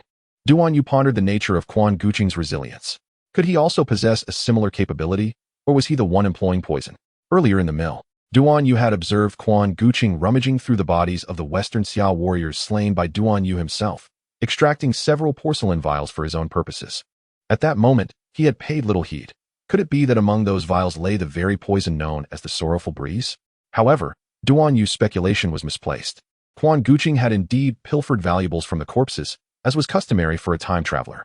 Although he had retrieved a few vials of the antidote, he had not acquired the poison itself. He did, however, possess one vial of poison, a reward from a novice's gift pack. Yet, he remained unharmed, for reasons beyond mere chance. Within the world of Tianlong, the most adept at employing poison was undoubtedly Ding Chuanxiu. Yet the beggar's sect was also proficient in this dark art. A certain adept from the beggar's sect had fallen victim to the sorrowful breeze, which was, indeed, colorless and tasteless. By the time one felt the sting in their nose and the tears began to flow, it was far too late to resist. Since Quan Guanqing was aware of the existence of the sorrowful breeze and had obtained the antidote, countering it was not insurmountable. While Zhu prepared disguises for herself and Duan Yu, Quan Guanqing had thoroughly analyzed the properties of the drug. While he could not concoct the antidote himself, devising a means of prevention was not particularly challenging. Thus, before entering Tianning Temple, he had already taken precautions by placing 2 pills within his nasal cavity. These pills were effective against the sorrowful breeze, and to be doubly safe, he immediately inhaled the antidote. At that moment, it was undoubtedly Murong Fu who had taken action. However, Quan Guanqing quietly scanned the fallen Western Xiao warriors, still not spotting the previously encountered rigid visage of Li Yinzong. Meanwhile, Duan Yu, having regained his composure, administered the antidote to Zhu, asserting that the beggar's sect members were likely positioned further behind, and they ought to search for them. Zhu readily agreed. And Quan Guanqing, having confirmed Murong Fu's absence, followed the pair, leaving Helian Taishu to languish in his impotent rage. Upon reaching the rear of the temple, they indeed discovered the beggar's sect members still afflicted by the poison. After a thorough rescue effort, several elders expressed their heartfelt gratitude to Zhu, who was impersonating Qiao Feng, and to Quan Guanqing, as well as to Duan Yu, who was masquerading as Murong Fu.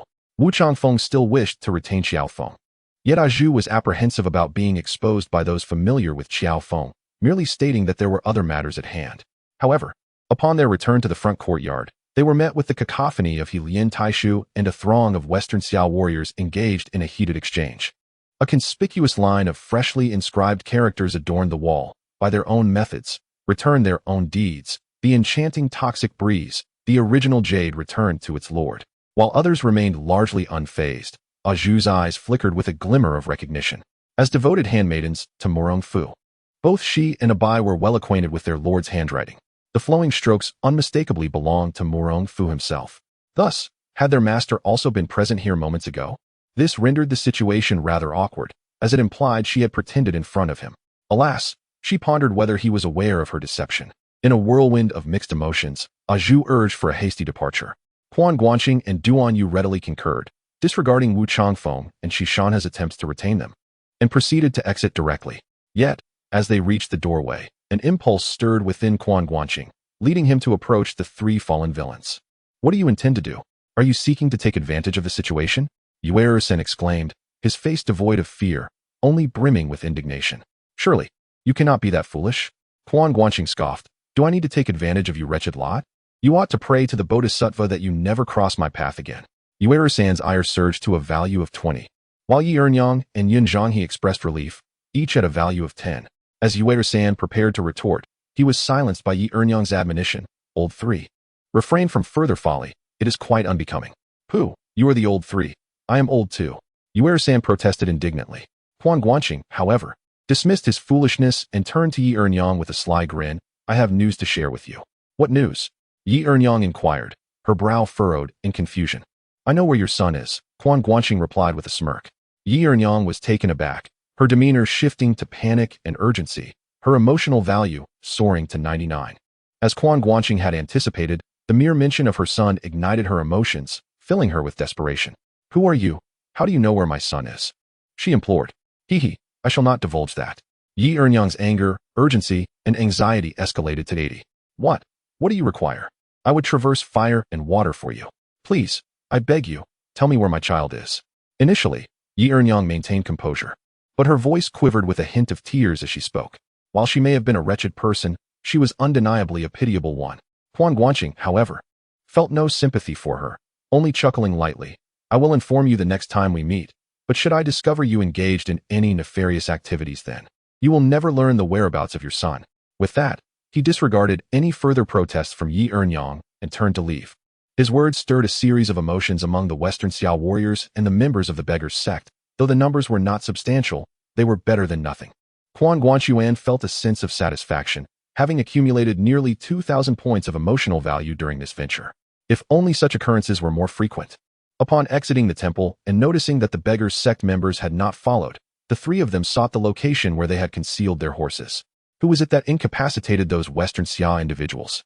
After mounting their steeds, Duan Yu finally inquired. I do not know, Quan Guanqing replied casually. Zhu, however, remained silent, contemplating whether that person might be their own young master. Mr. Quan, what is the story behind Yi Ernyang's son? Duan Yu could not help but ask again. It is not to be spoken of. Quan Guanqing shook his head. Duan Yu felt displeased, his emotional value dropping to 5.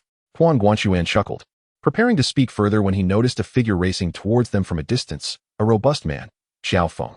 Duan Yu and Zhu hesitated, but Quan Guanqing was already waving from his mount, Leader Qiao. Duan Yu and Zhu were startled, their emotional value rising to 52. Qiao Feng from afar spotted their figures, and upon hearing Quan Guanqing call him, he galloped over, only to be momentarily taken aback upon seeing himself from a distance. Chapter 012. Why the Midnight Knock? Qiao Feng was astonished, his emotions fluctuating at a value of 10. Had it not been for the sight of Quan Guanqing and his subsequent greeting, Qiao Feng might have acted impulsively upon encountering someone who bore his own likeness. The situation was evidently clear. The individual before him had disguised himself as Qiao Feng. Brother Quan, what is this? Although Qiao Feng directed his inquiry towards Quan Guanqing, his gaze remained fixated on Zhu.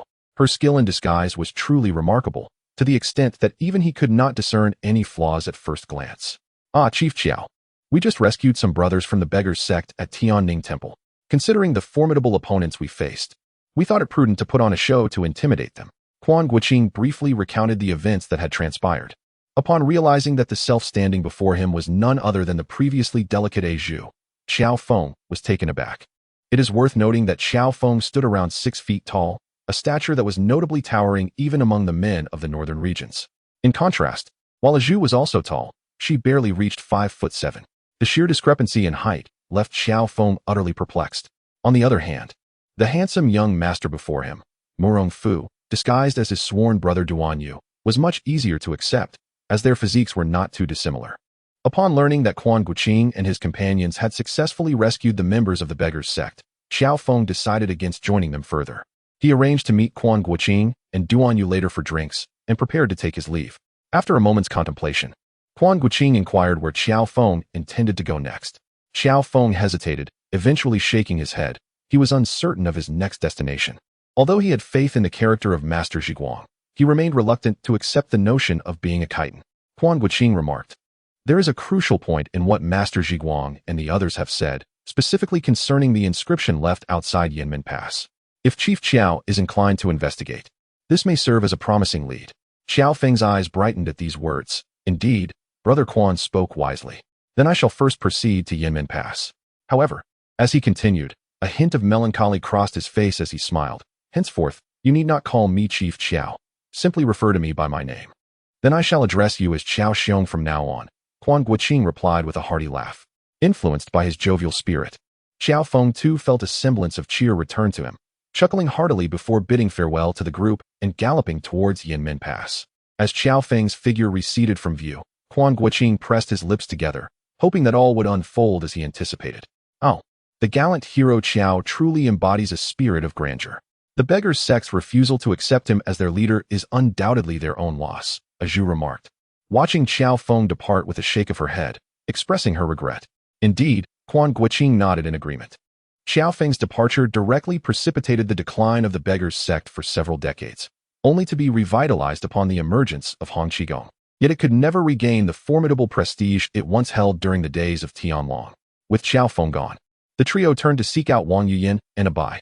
Upon finding them, Zhu recounted the occurrences in the temple. However, whether intentionally or not, she refrained from mentioning the inscriptions left by Murong Fu.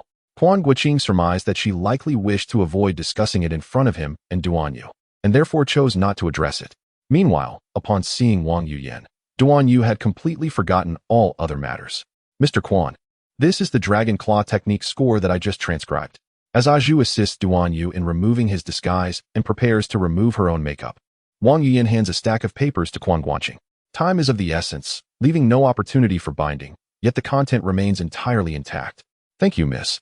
Quan Guanqing responds with delight as he accepts the papers and begins to peruse them, a look of unrestrained joy illuminating his face.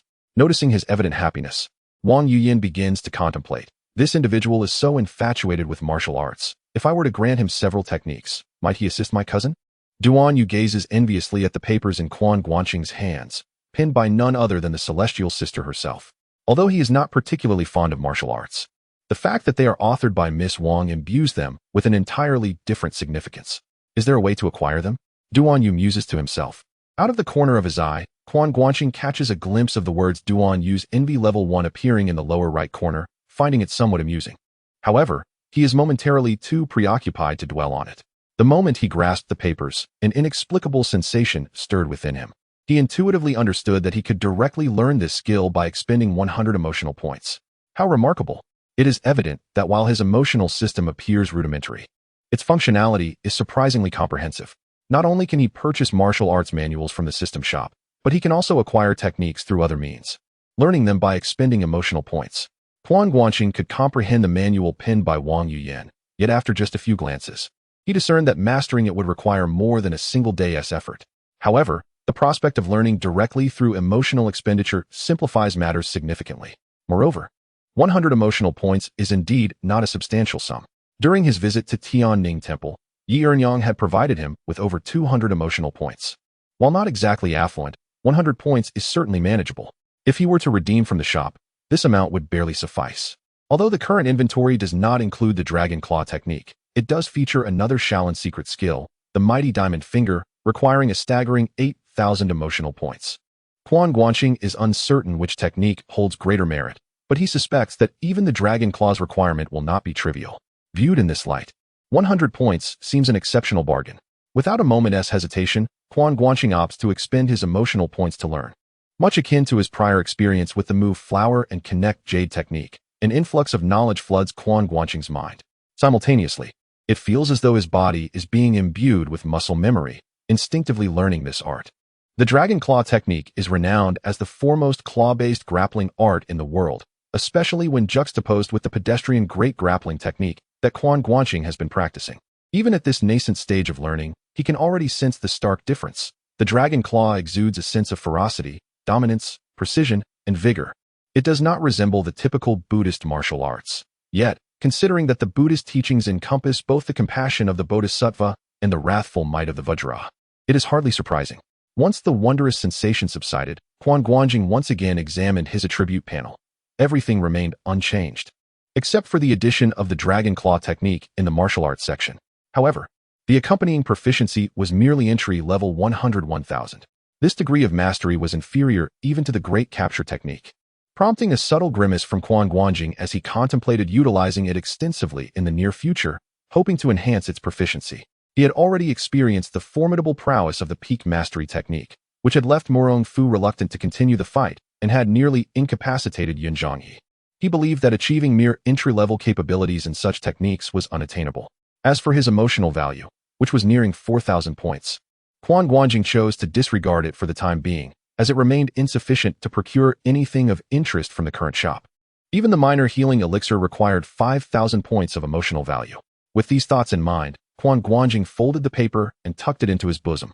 Wang Yuyan observed this and inquired, "Mr. Quan, what are your plans next?" "I intend to journey to Shaoshi Mountain," Quan Guanqing replied. Shaoshi Mountain is the location of the Shaolin Temple, and Quan Guanqing had two matters to attend to there. The first was to attempt to protect Qiao Feng's adoptive parents. He found Xiao Yuanshan's actions to be quite deranged, akin to Morong Bo's. It was no wonder that the two could coexist within the Shaolin Temple, sharing such peculiar thought processes.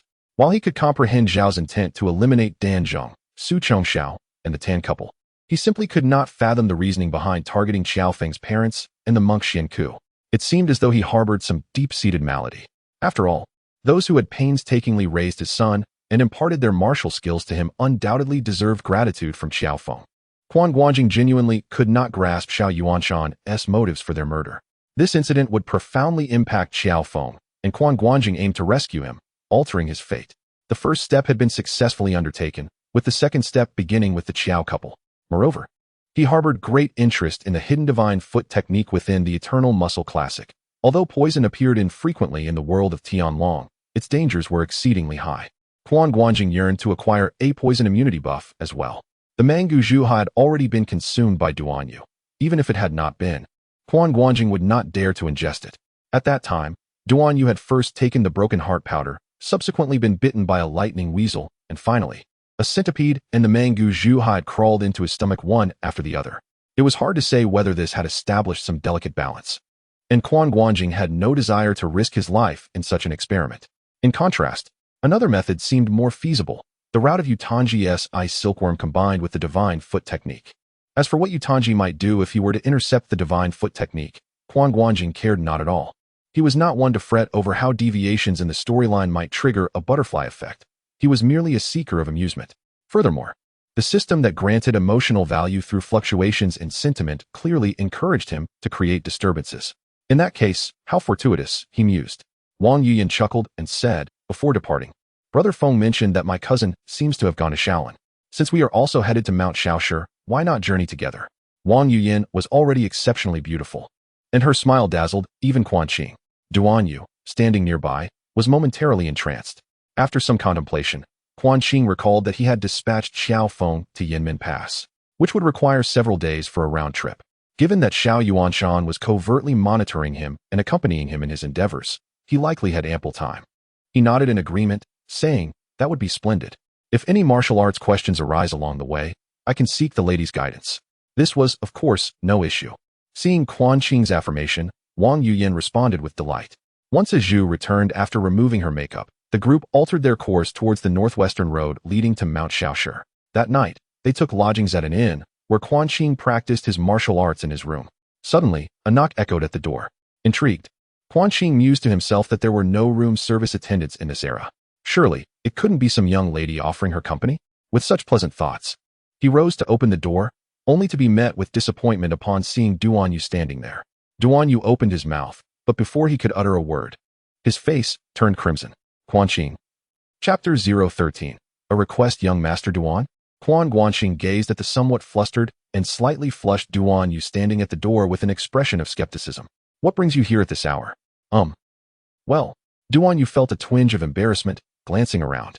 The lights in Wang Yuyin's room had been extinguished, indicating she had retired for the night.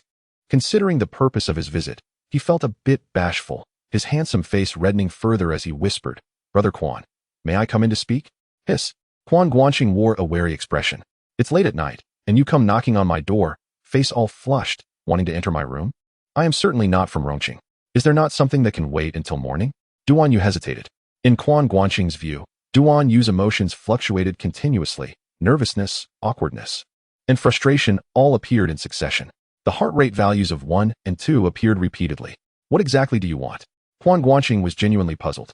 He certainly did not fear that Duan Yu had ulterior motives. Even if he did, Quan Guanqing could easily set him straight. However, Duan Yu's current demeanor was indeed unusual. Well, Mr. Quan, I wish to see the writings that Miss Wang has penned for you. Duan Yu gritted his teeth and finally revealed the purpose of his visit. Quan Guanqing was momentarily taken aback before quickly grasping the situation. So, he was here for Wang Yuyin's calligraphy. Haha, now I can rest easy. Understanding Duan Yu's intentions sparked a playful spirit within Quan Guanqing. This might not be appropriate, though. Quan Guanqing feigned difficulty. Such items are of great significance in the martial world.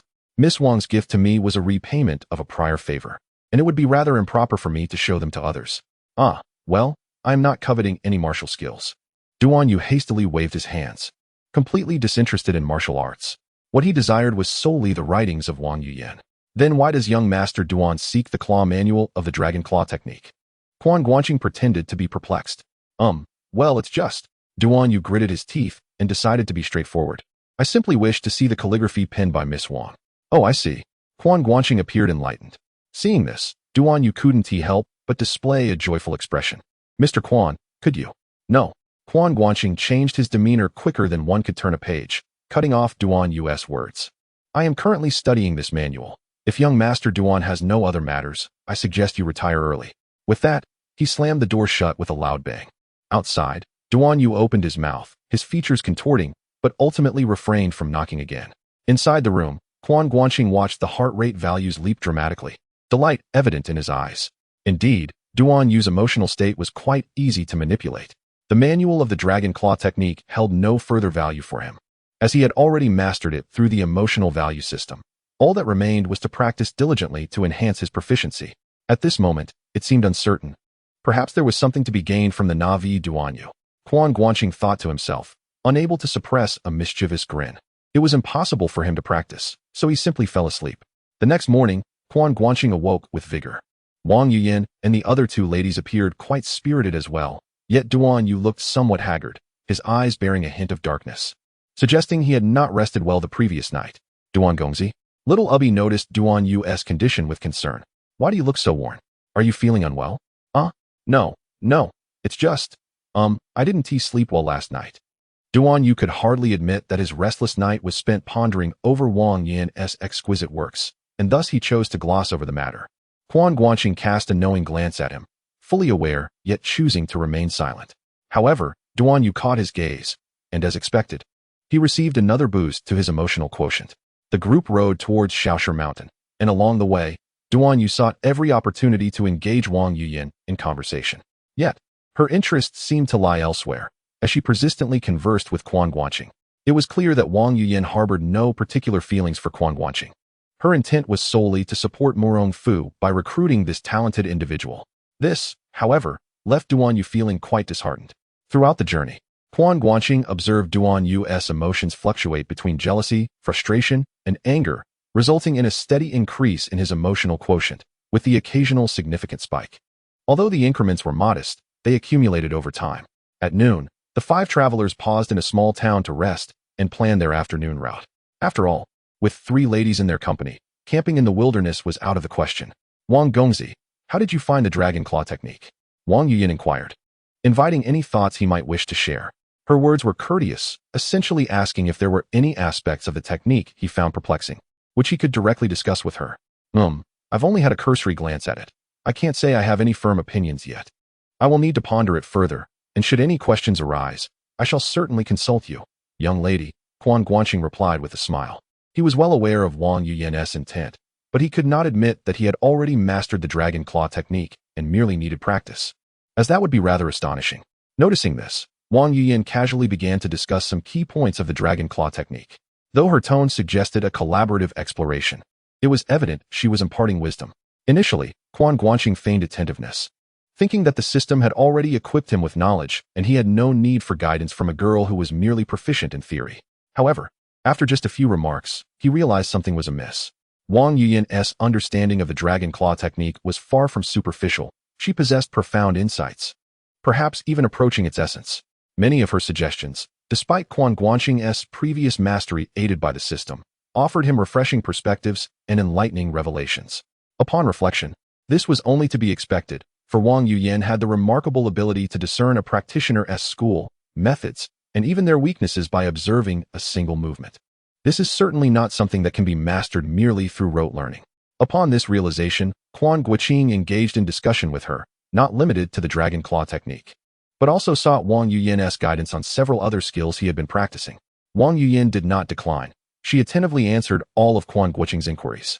Apart from the elusive true energy he had learned from a master, which Wang Yuyin had never heard of, she was well versed in the other martial arts Quan Guanqing was cultivating, articulating her insights with clarity. The two conversed joyfully, eliciting envy from the onlooking Duan Yu, who yearned for Wang Yuyin to share such light-hearted banter with him as well. However, despite his remarkable abilities, including the Northern Dimming Divine Skill and the 6 Meridians Divine Sword, he could not easily reveal them. After much contemplation, he began to ponder the possibility of demonstrating the Lingbo Weibu technique. Recently, Wang Yuyin had shown interest in this skill while they were at the mill, yet subsequent matters had caused her to forget it. Now, witnessing the conversation between Quan Guanqing and Wang Yuyin regarding martial arts, he felt inspired to bring it up again. Should he present Lingbo Weibu for discussion? Although it was indeed a gift from the celestial sister, it was not a lethal technique, so sharing it should pose no issue, right? Moreover, was not Miss Wang also akin to a celestial being? As Duan Yu indulged in such fanciful thoughts, the sound of urgent hoofbeats echoed from outside the shop. The group instinctively turned to observe, seeing a tall steed arrive at the entrance, and a woman clad in black dismounted gracefully. The woman appeared to be in her 40s, strikingly beautiful, albeit marred by 3 scars on either cheek. Yi'ernyang. Duan Yu was taken aback to recognize her as the notorious second of the 4 great evildoers, the unscrupulous Yi'ernyang. However, she paid him no heed, her gaze fixed intently on Quan Guanqing, though she did not dare approach him. Quan Guanqing, somewhat astonished, had not anticipated that Yi'ernyang would seek him out so swiftly. Nevertheless, he felt no apprehension, while he might need to be cautious of Duan Yanqing. Yi'ernyang posed no significant threat. After hesitating briefly outside the shop, Yi'ernyang finally entered but chose not to approach directly. Instead, she seated herself at a nearby table and ordered a steamer of buns, clearly indicating a casual approach to dining. Eat what one can and take the rest away, with her eyes unwaveringly fixed on Quan Guanqing. He remained indifferent, and Wang Yuyin appeared composed, shifting the conversation away from martial arts. A Zhu and a Bai, observing their demeanor, calmly continued their meal. Only Duan Yu found himself unable to control his gaze, darting back and forth between Quan Guanqing and Yi'ernyang, his expression a blend of complexity. He recalled Quan Guanqing's words to Yi'ernyang at Tianning Temple and understood that she was undoubtedly pursuing him for that reason. Curiosity gnawed at him. Had the second most notorious villain's son truly been taken away? But how could Quan Guanqing possibly know? Duan Yu's curiosity was piqued to the point of torment. Having nearly finished their meal, Quan Guanqing and the others quickly concluded their dining as the conversation dwindled. After a brief sip of tea to aid digestion, he inquired with the shopkeeper about the horses, preparing to rise. Upon witnessing the situation, Yi Ernyang hastily packed her buns and followed suit, finally speaking up, "Leader. Alas, I have already departed from the beggar's sect. It is inappropriate to address me as such." Quan Guanqing shook his head. "Well, Mr. Quan." Yi Ernyang pondered for a moment and settled on a makeshift title. "Do you know the whereabouts of my son?" "Indeed," Quan Guanqing nodded. Yi Ernyang's heart raced with anticipation. "Then, where is he? I implore you, Mr. Quan. Please reveal his location. As long as I can find my son, I would brave any peril in this life and serve you as a devoted servant in the next." "You wish to locate your son?" Quan Guanqing smiled faintly, observing Yi Ernyang. "What of the families who had their children taken from them? Where shall they seek their own?" Quan Guanqing refrained from directly ending Yi Ernyang's life because he discerned from the memories of his former self that this Yi Ernyang was not entirely as he remembered. In his recollections, she would either steal or snatch children and then dispose of them after a day of play. Yet, in this world, Yi Ernyang, after taking a child, would return them to another place after a day. Though he still deemed her actions heinous, it felt inappropriate to kill her outright. Yi Ernyang hesitated, a flicker of conflict crossing her face as her features began to contort. "Is it time to act?" Quan Guanqing raised an eyebrow slightly, contemplating whether to experiment with the newly learned dragon claw technique. However, in the next moment, Yi Ernyang unexpectedly knelt down on the spot. Chapter 14. No entry for dogs, and the unworthy Yi Ernyang's sudden kneeling left Quan Guanqing momentarily astonished. Wang Yuyin, Duan Yu, and the onlookers were equally taken aback. The group, apart from Quan Guanqing who bore an iron flute at his waist, did not present as typical martial figures. He had exchanged his beggar's garb for ordinary attire. In contrast, Yi Ernyang donned a sleek black outfit, with 2 short blades hanging at her waist, unmistakably marking her as a person of the martial world. At this moment, an individual of the martial realm knelt before those who appeared as mere commoners. "Mr. Quan, I beseech you. I am acutely aware of my grievous sins and do not dare to argue my case. I implore you to reveal the whereabouts of my son, that I may atone with my life," Yi Ernyang pleaded. "Atone with your life? Do you truly believe your life to be of great value?" Quan Guanqing scoffed. Upon hearing this, Yi Ernyang prostrated herself even more fervently. "It is true. My life is worth no more than a penny. I only seek a path from you, Mr. Quan, and I vow to heed your guidance." She bowed with such force that her forehead soon bled, tears streaming down her face. Mr. Quan, Duan Yu, moved by Yi Ernyang's plight, could not restrain himself. "Lady Yi has acknowledged her mistakes. Could you?" Quan Guanqing cast a cold glance at Duan Yu. "Young Master Duan, are you aware of the great Buddha in Leshan?" Duan Yu paused, then seemed to grasp the implication. "The great Buddha in Leshan, Sichuan? I have heard of it in Dali. Is it possible that Lady Yi's son is there?" "No," Quan Guanqing shook his head. "I mean to say, given your compassionate heart, why not journey to Leshan and request that the great Buddha rise? You may sit there in contemplation." Duan Yu, filled with indignation, stammered, You. Despite his scholarly disposition, he could discern the mockery in Quan Guanqing's words, his handsome visage flushing crimson. Quan Guanqing turned his attention back to the still prostrated Yi Ernyang. "Cease your kowtowing. You might soil the floor and inconvenience the shopkeeper." Yi Ernyang, upon hearing this, dared not continue her bowing. Instead, she looked up, beseeching Quan Guanqing with her gaze. With a cold smile, Quan Guanqing responded, "Do not feign pity. Your current anguish pales in comparison to the suffering endured by those families from whom you have snatched children. Nevertheless, I shall not deny you the opportunity. Retrieve the children you have given away, return them to their rightful parents, and obtain letters of forgiveness, endorsed by the village head and local officials. Gather 1,000 of these letters, and I shall disclose your son's whereabouts." 1,000? Yi Ernyang gasped in disbelief. The infamous quartet had garnered a notorious reputation for over a decade, and you have been abducting children daily. In 10 years, that amounts to over 3,000 children. It is unlikely many can be recovered now. 1,000 letters would only represent the last 3 years, which is not an insurmountable task, Quan Guanqing stated matter-of-factly. But Yi Ernyang's urgency surfaced. "Mr. Quan, I am not shirking responsibility. The truth is, I do not abduct children daily. Such tales are mere hearsay among the martial community. In reality, I only take children every 3 to 5 days at most, and at times, I might wait 10 days or even half a month before taking one. In a year, it amounts to maybe 50 or 80 at the very most." Quan Guanqing pondered, realizing that her claims might indeed hold some merit.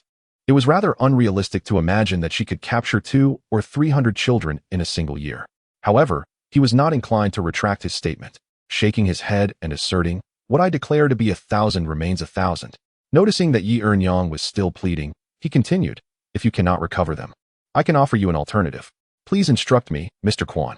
Indeed, recovering 1,000 children was an impossible task for Yi Earnyang, but upon hearing of another method, she immediately inquired further.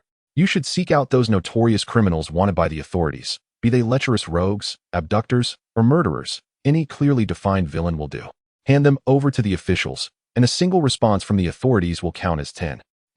Yi Earnyang was taken aback. Was she to turn her focus on capturing the very villains she herself was notorious for? Was this not a case of the wicked turning upon one another? This fleeting thought in her mind was soon cast aside. Could a single wanted criminal truly equate to 10 children? This meant that if she captured just 100 villains, it would suffice.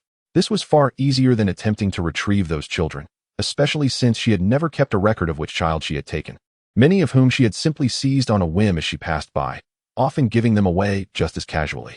In contrast, apprehending wanted criminals appeared to be considerably more manageable. It was well known that the difficulty in capturing many fugitives stemmed from their formidable martial skills or their tendency to operate in gangs, making them difficult for ordinary constables and guards to handle. Additionally, issues of jurisdiction further complicated matters.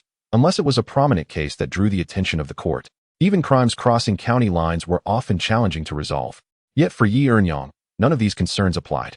With her exceptional martial prowess and disregard for rules, once she set her sights on a target, unless they were a leader of great renown, even the most elusive figures would find themselves ensnared by her. "By the way," Quan Guanqing intoned coldly, "do not entertain thoughts of deceiving me. Though I have departed from the beggar's sect, I still have many good brothers within. Should I discover any falsifications on your part, a subtle yet clever threat, leaving much to the imagination." Indeed, Yi Earnyang nodded repeatedly. "I wouldn't dare." "Well, I shall take my leave at once." Initially intending to mention where she might seek Quan Guanqing in the future, she reconsidered, realizing she had her own connections. Given Quan Guanqing's prowess, he could not possibly remain obscure within the martial world, and she would certainly find him eventually. With a bow of her head, she promptly departed. The various fugitives within a 100-mile radius were bound to face misfortune. Quan Guanqing mused to himself, "Mr. Quan, your methods are truly commendable." The first to speak as he observed Yi Earnyang's departure was Duan, who regarded Quan Guanqing with evident admiration. "Eradicating evil is not difficult.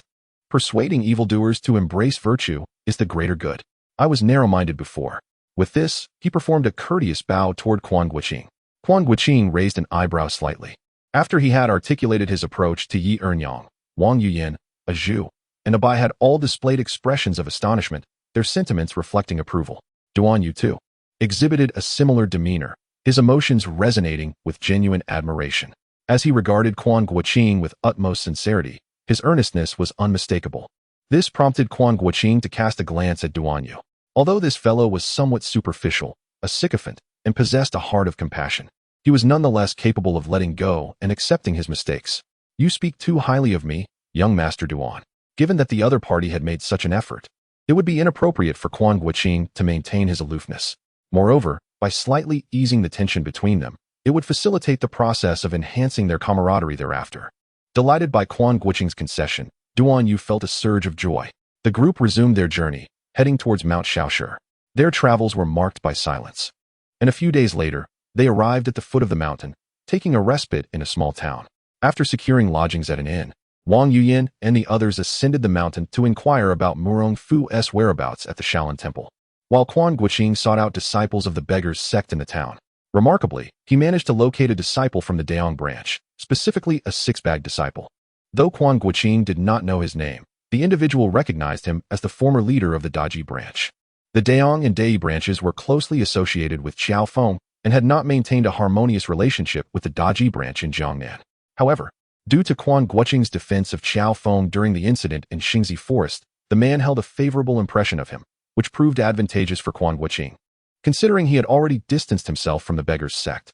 After inquiring about any recent significant events in the martial world and finding none, Quan Guanqing felt a sense of relief.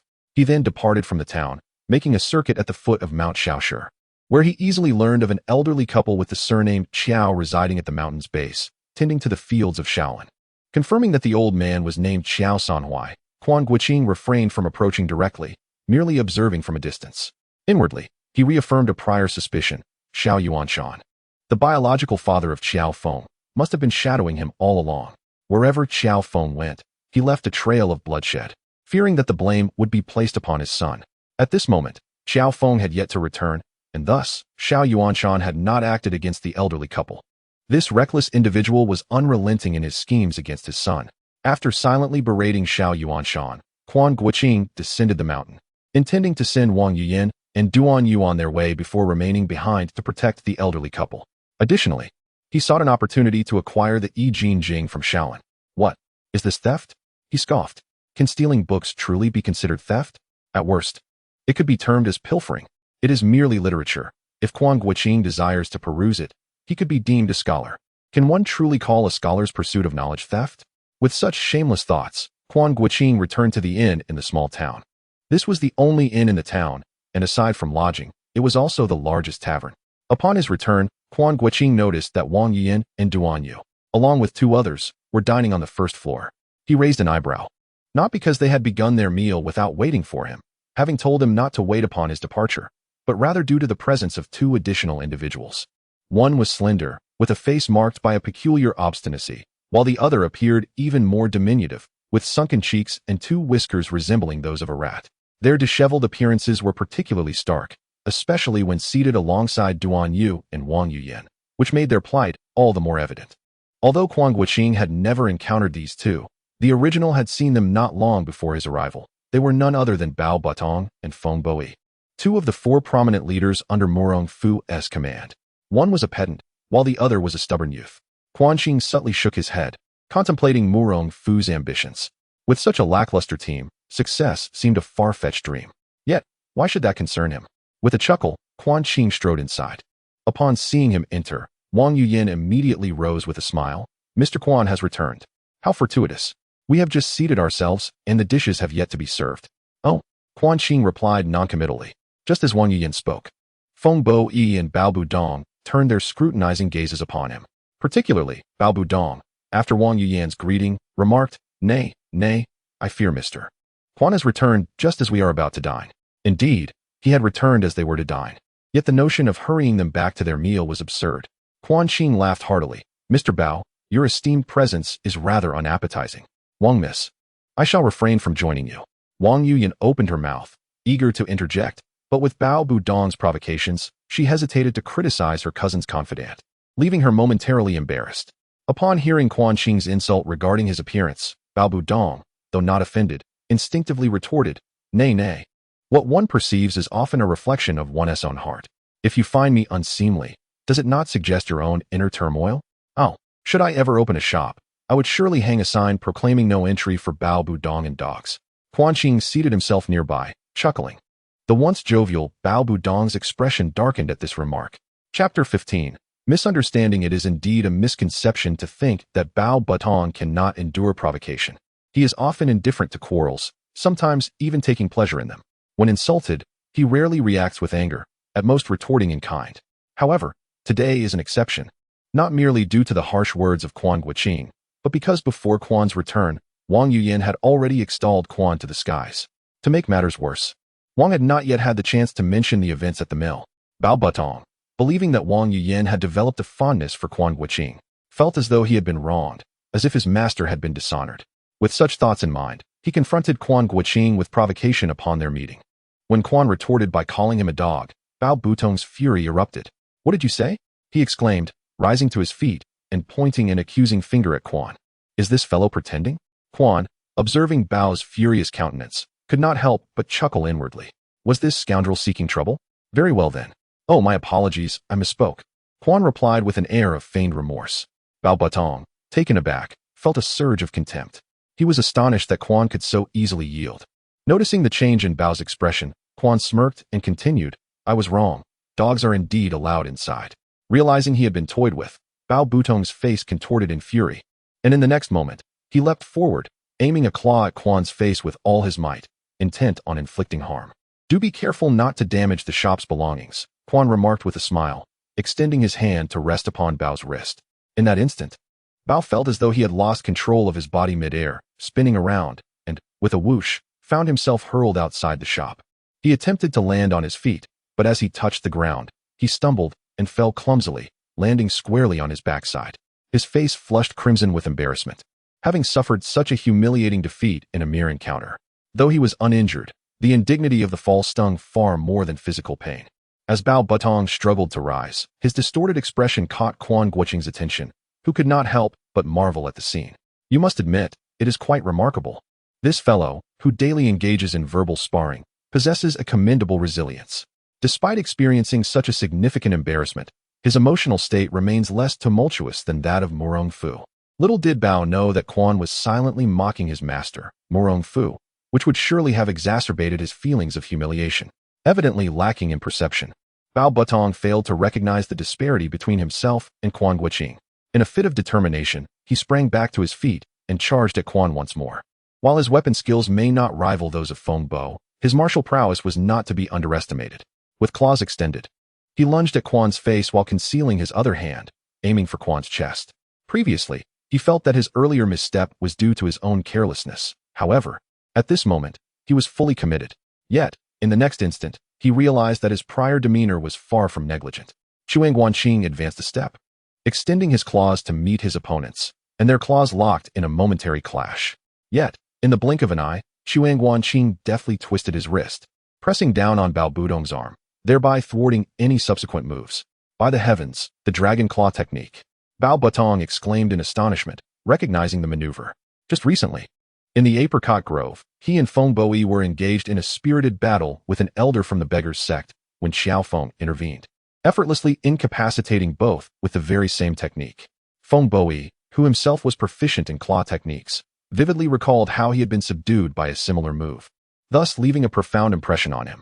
Although Quan Guanqing's Dragon Claw technique lacked the overwhelming ferocity of Qiao Feng's, it was nonetheless recognizable. Could this beggar also wield the Dragon Claw technique? Is this not a skill of Shaolin? How has it become so commonplace within the Beggars sect? This thought flitted through Bao Butong's mind before he quickly adapted his strategy. Acknowledging that his own claw skills could not rival the Dragon Claw technique, he resolved to switch tactics. However, for him to change his approach, Quan Guanqing would need to afford him the opportunity.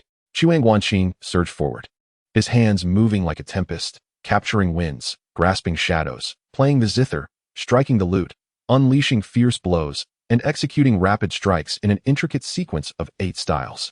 The Dragon Claw technique comprises only 36 forms, with limited variation, yet it is known for its ferocity and dominance. Once unleashed, it easily grants the user the upper hand. And once that advantage is secured, victory is almost assured, marking it as the pinnacle of external martial arts from Shaolin. In this generation, no monk from Shaolin had mastered the Dragon Claw technique. However, a century later, during the era of the Heavenly Sword, a monk named Kongxing dedicated his life to perfecting this art, often overcoming adversaries of similar strength within mere exchanges, until he encountered the formidable Zhang Wuji. Quan Guanqing's execution of the Dragon Claw technique was far from Kongxing's proficiency, yet his internal strength surpassed that of Bao Butong, and having executed 3 of the 8 styles, Bao Butong was already in disarray. "Miss Wang, please offer some guidance to third brother." Feng Boi, witnessing Bao Butong's plight, urgently implored Wang Yuyan. Wang Yuyan furrowed her brow, her expression fraught with difficulty, yet she ultimately remained silent. She was not as intimately acquainted with Bao Butong as she was with a Zhu or a Bai, and thus found his constant disputations rather unappealing. Moreover, since his arrival, he had ridiculed Duan Yu and praised Quan Guanqing, who had saved her, further fueling her discontent. When Quan Guanqing returned, she had already extended a cordial welcome to Bao Butong, yet had intended to mock him, which left her feeling embarrassed. Additionally, with his attempts to recruit Quan Guanqing for Murong Fu, it was impossible for her to harbor any resentment. She thought it prudent for Bao Butong to learn a lesson from his sharp tongue and refrained from speaking up. Seeing this, Feng Boi, incensed, drew his long knife and charged forth to rescue Bao Butong. What? If one cannot win, must one resort to sheer numbers? Though Quan Guanqing's mastery of the technique was not yet refined, his prowess had already surpassed that of Bao Butong by a considerable margin. As he gradually acclimated to the Dragon Claw technique, his understanding became increasingly lucid, making it ever easier to contend with Bao Butong, leaving him with ample energy to attend to the affairs within the shop. Noticing that Wang Yuyan remained silent, he could vaguely discern some of her thoughts, which amused him internally. Setting aside the fact that he had already dug a significant pit for Murong Fu, he had no intention of serving as Murong Fu's aide, even without this incident. However, he was resolute in not altering Wang Yuyan's perception of him. As Feng Boyi charged forth, he felt no trepidation. One opponent was the same as two. He was eager to discover the limits of his capabilities. Yet, much to Quan Guanqing's disappointment, even with the combined efforts of Bao Batong and Feng Boyi, who could ordinarily hold their own against the elders of the Beggars sect, they posed no substantial challenge. This was hardly surprising, as Quan Guanqing had managed to evenly match Murong Fu, who was only utilizing about 70 to 80% of his abilities with a single blade.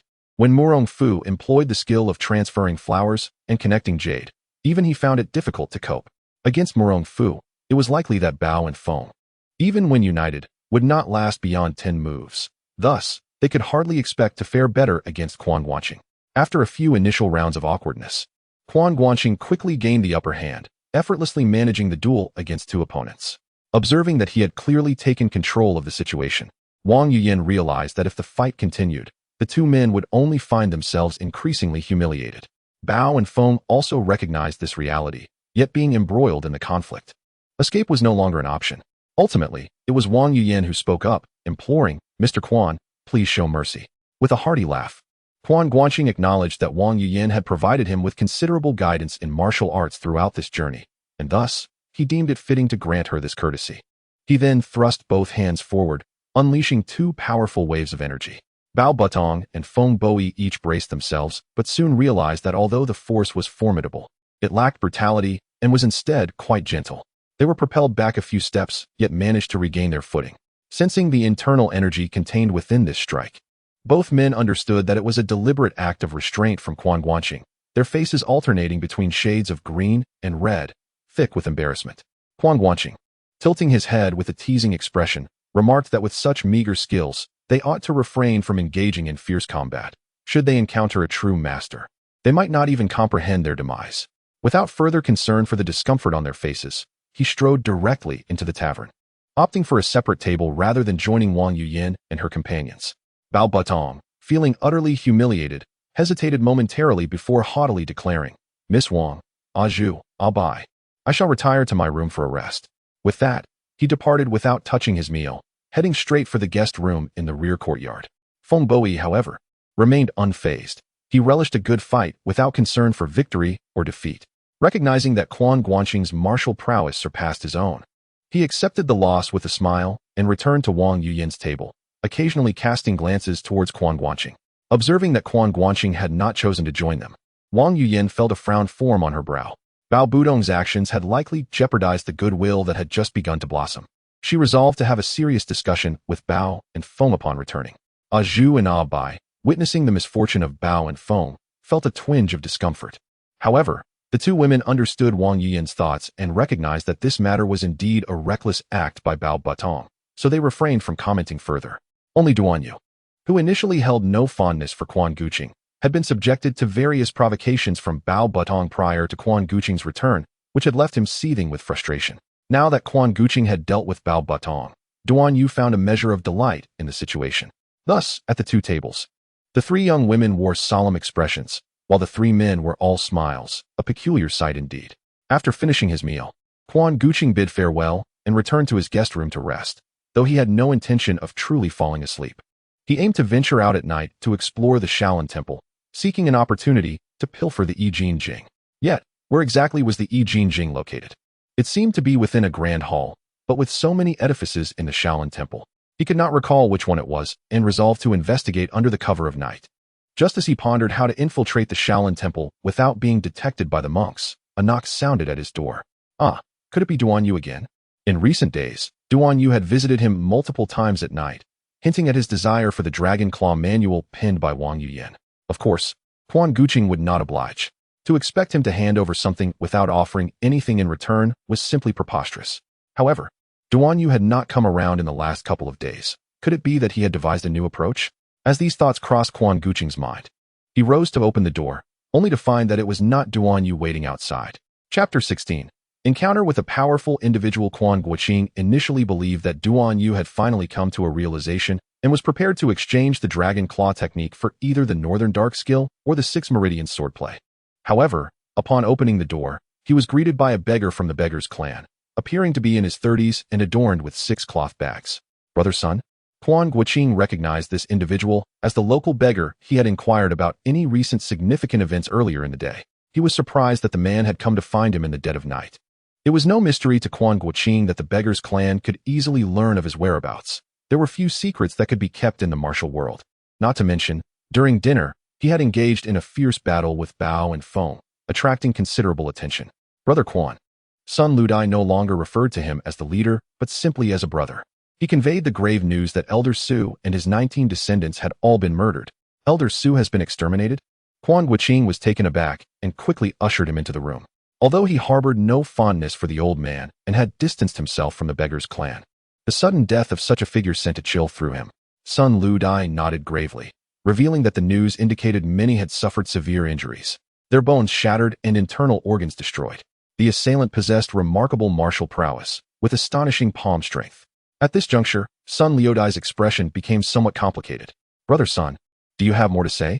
Quan Guanqing inquired, though he already had an inkling of the truth. Sun Ludai confirmed, indeed. I have just learned that Elder Su was found dead in his home earlier today. Just yesterday, Qiao Feng had visited the Su residence. A sharp intake of breath escaped Quan Guanqing. Elder Su's home was in Weihu, Hunan, merely 200 to 300 miles away. If Su Chongshao was discovered dead this morning, it meant he had been murdered the night prior. The murderer could not possibly be Qiao Feng. It could only be Xiao Yuanshan. This realization filled him with dread. Oh no, he exclaimed, rising abruptly to leave. Sun Ludai, perplexed, asked, Brother Quan, what troubles you? With little time to explain, Quan Guanqing replied, Brother Sun, I have urgent matters to attend to. I will seek you out later. Without waiting for Sun Liudai's response, he seized his iron flute and dashed out of the inn. His hasty departure created quite the commotion, drawing the attention of Duan Yu, who happened to overhear. Duan Yu peeked out and, noticing the open door of Quan Guanqing's room where a beggar stood, felt a sense of confusion. Young Master Duan, Sun Ludai acknowledged him with a slight nod. Having met Duan Yu in Xingzi Forest, although Duan Yu did not recognize Sun Ludai, he surmised how the man knew him and responded, What has happened to Mr. Quan? Sun Ludai, equally in the dark, merely shook his head.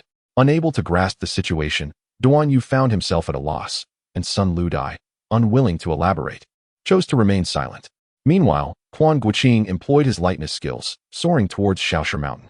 His speed surpassed that of a galloping horse, and given that the town lay at the foot of the mountain, he arrived at the temple fields in no time. In the distance, a humble thatched cottage nestled along the ridge lay shrouded in darkness, devoid of any glimmer of light. Quan Guanqing felt a stir in his heart and quickened his pace. It was no surprise that there was no illumination. This era was far removed from the future, where every household boasted electric lights and vibrant nightlife. In those days, common folk could scarcely afford even an oil lamp.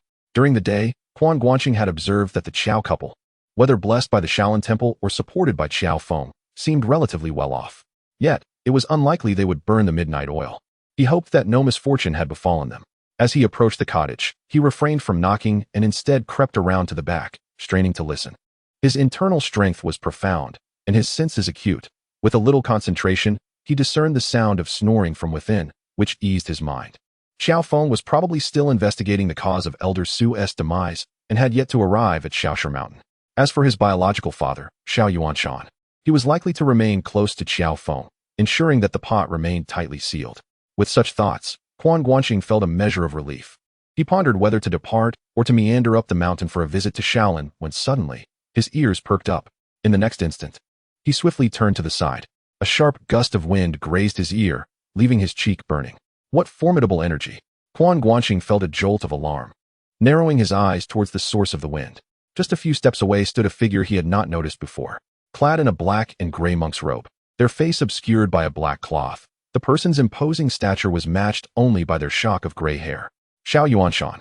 In an instant, Quan Guanqing identified the newcomer. The figure extended their right hand, clearly having just unleashed a palm strike. The fierce energy from moments ago was undoubtedly the result of their remote palm technique. The distance between them exceeded 10 feet, yet such force emanated merely from the gust of wind. Those capable of such a feat could be counted on one's fingers. At this moment, only Xiao Yuanshan could be present here. You are quite alert, young one. Who are you, and why are you here? Xiao Yuanshan's voice, though slightly hoarse and muffled, resonated with a depth that indicated his extraordinary prowess. Quan Guanqing narrowed his eyes, refraining from speaking. His gaze fixed intently on the figure before him, wary of underestimating his opponent. Even when facing Murong Fu, he had maintained composure. However, his demeanor shifted in the presence of Xiao Yuanshan, a being of power surpassing that of Murong Fu by 2 tiers. Yet, curiosity flickered within him. The system had rated him as top tier. What then could be said of Xiao Yuanshan? Why the silence? Are you perhaps mute? Xiao Yuanshan inquired, his form remaining still as he flicked his wrist, pointing a finger at Quan Guanqing. A sound akin to air being torn filled the space. And in the blink of an eye, the force of the pointed strike was upon him. Fully attentive, Quan Guanqing marveled at the velocity of the attack. But his reflexes were swift. He tilted his head just in time, feeling a few strands of hair brush away as the finger's power grazed him.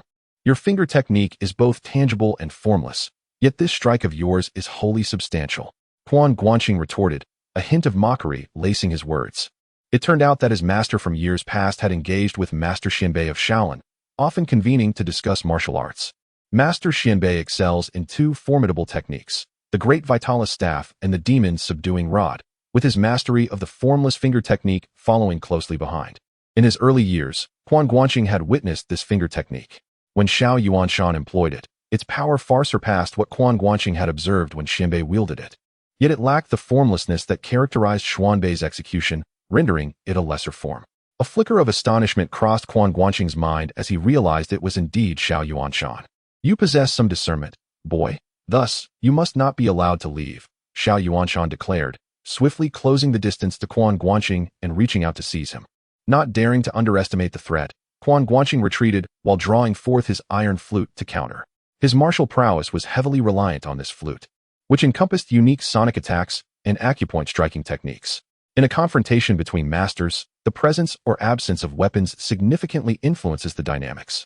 Facing an adversary like Xiao Yuanshan, Quan Guanqing immediately resorted to all available means. Xiao Yuanshan, witnessing his opponent wield a weapon yet remaining unfazed, unleashed his powerful hands. The impact of his palm against the iron flute surged like a colossal force, compelling Quan Guanqing to withdraw and dissipate the overwhelming pressure. Yet, Xiao Yuanshan pressed on relentlessly, and within merely 3 to 5 exchanges, Quan Guanqing found himself thoroughly subdued. Impressive, Quan Guanqing mused, although Murong Fu was already an exceptional master. The disparity when compared to Xiao Yuanshan, one of the 4 unparalleled heroes of Tianlong, was stark. While he could manage Murong Fu without exerting full effort, contending with Xiao Yuanshan, who likely wasn't even using his full strength, proved to be a different ordeal, as Quan Guanqing felt the strain within mere exchanges. Relying solely on his original skills would not suffice against such a formidable opponent. Resolutely, he abandoned restraint. As the iron flute met Xiao Yuanshan's palm once more, he subtly harnessed the transformative energy of Hua Jiayu. Xiao Yuanshan, having gauged Quan Guanqing's martial arts through their brief encounter, recognized him as a top-tier talent among the younger generation, perhaps slightly inferior to his own prowess in his youth, and certainly less formidable than his son. Yet, Quan Guanqing's level was undeniably impressive. In his own youth, he might have triumphed over him, but now, he realized that subduing this young man would be no easy task. 3 decades had passed, and Xiao Yuanshan had made significant strides in internal strength, acquiring numerous intricate techniques during his years at Shaolin. The physical decline that often accompanies aging was not yet evident in him. Confidently, he believed that with just 10 more moves, he could extinguish the life of the youth before him. Though it was regrettable to eliminate such a promising talent, fate dictated that he had appeared in an unwelcome place. Just as Xiao Yuanshan felt assured of his impending victory and prepared to intensify his assault, an inexplicable sensation coursed through his palm.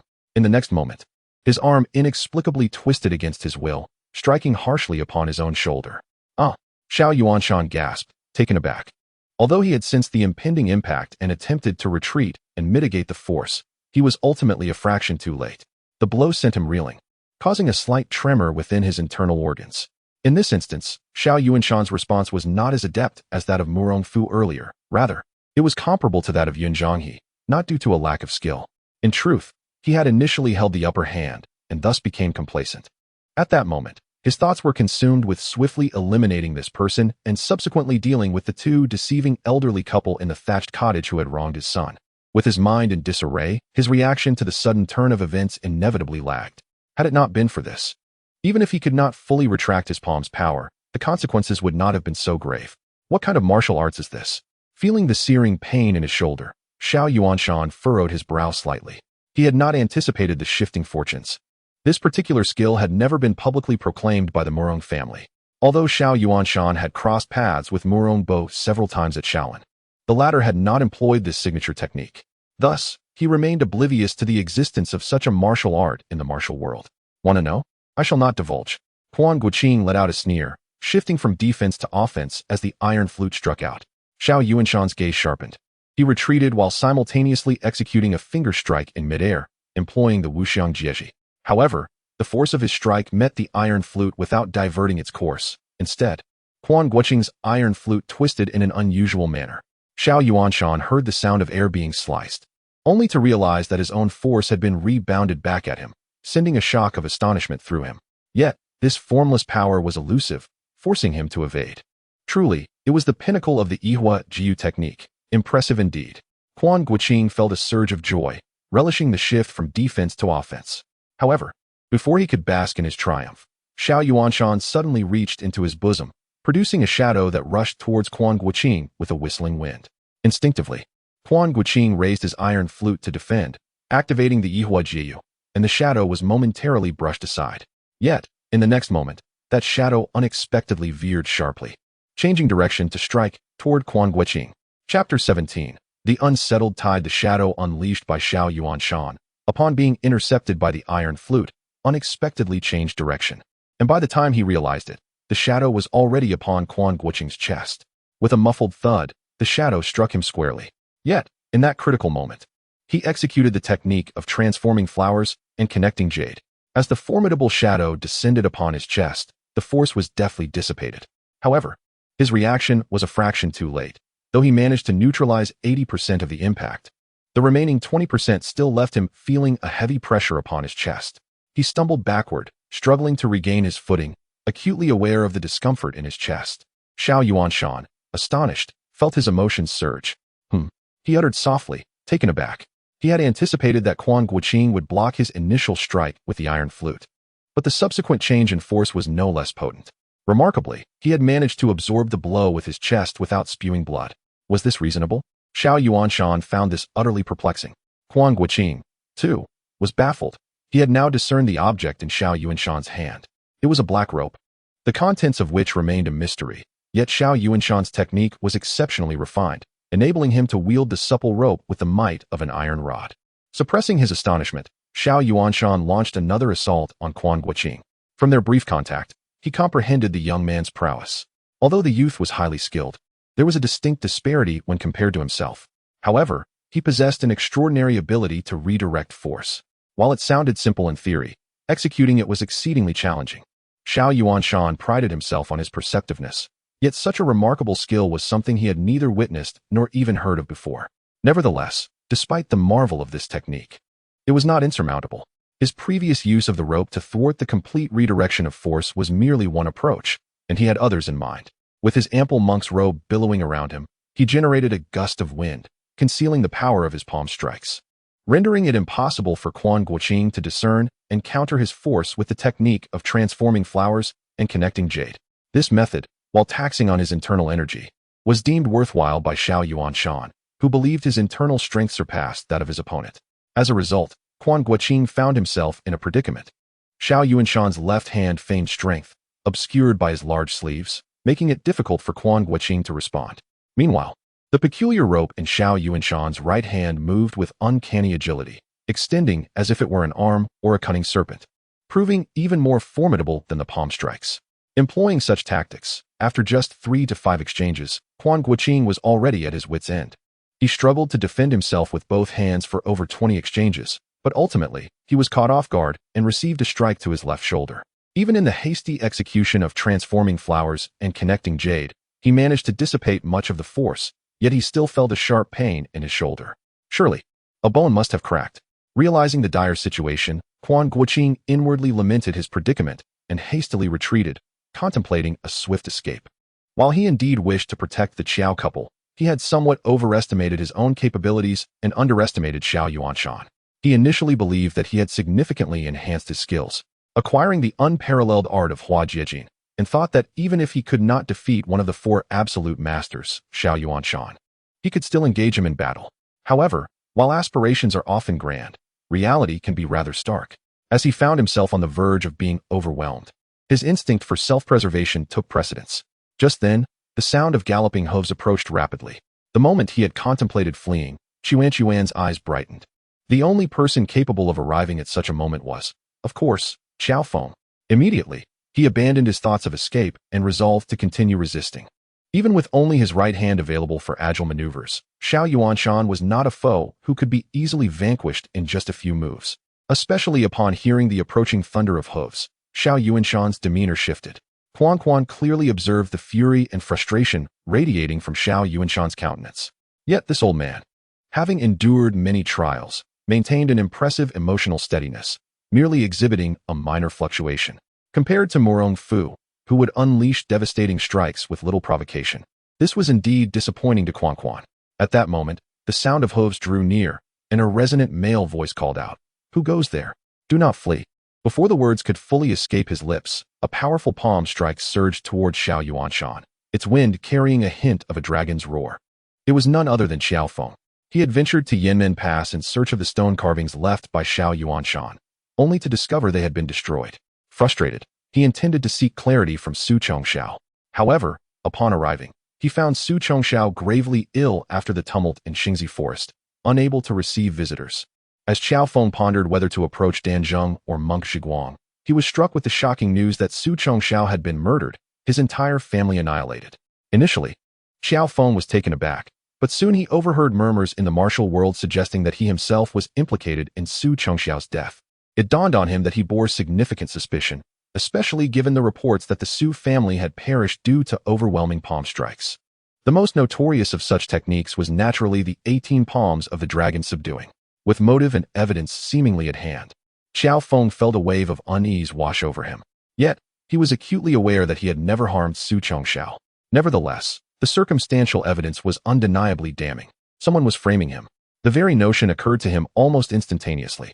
He appeared rugged, yet he possessed a keen intellect, though his tendency to act rather than speak rendered this insight rarely recognized. Upon realizing the possibility of being set up, he immediately considered that those privy to this matter might soon become targets as well. His first thoughts turned to Monk Zhiguang and Danzheng. However, just as he prepared to seek out the two for a warning, he contemplated another terrifying possibility. The truth of his lineage as a Khitan, as well as the identities of his parents, would undoubtedly be best known to them, should the one who plotted against him wish to silence him permanently. At this thought, Qiao Feng shuddered and immediately made his way towards Shaoshi Mountain.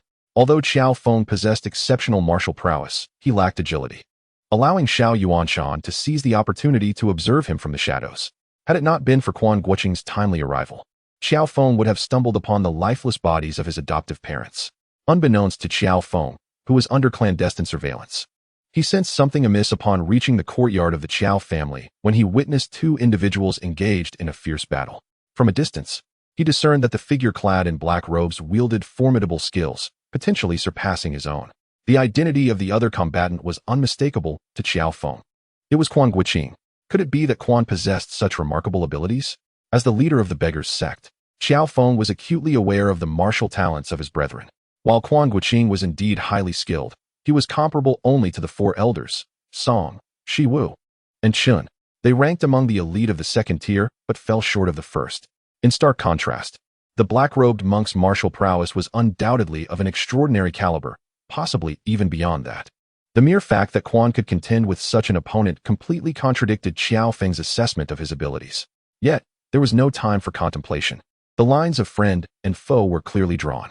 Qiao Feng unleashed his attack without hesitation, executing the formidable move known as Kong Long Yuhui.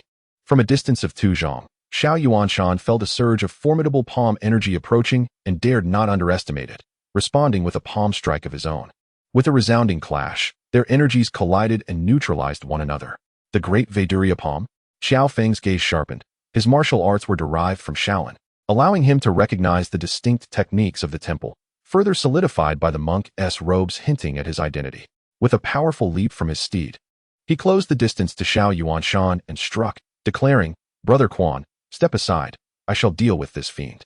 Quan Guanqing felt a deep sense of regret, lamenting that he could not gain emotional value from the turmoil stirred by others.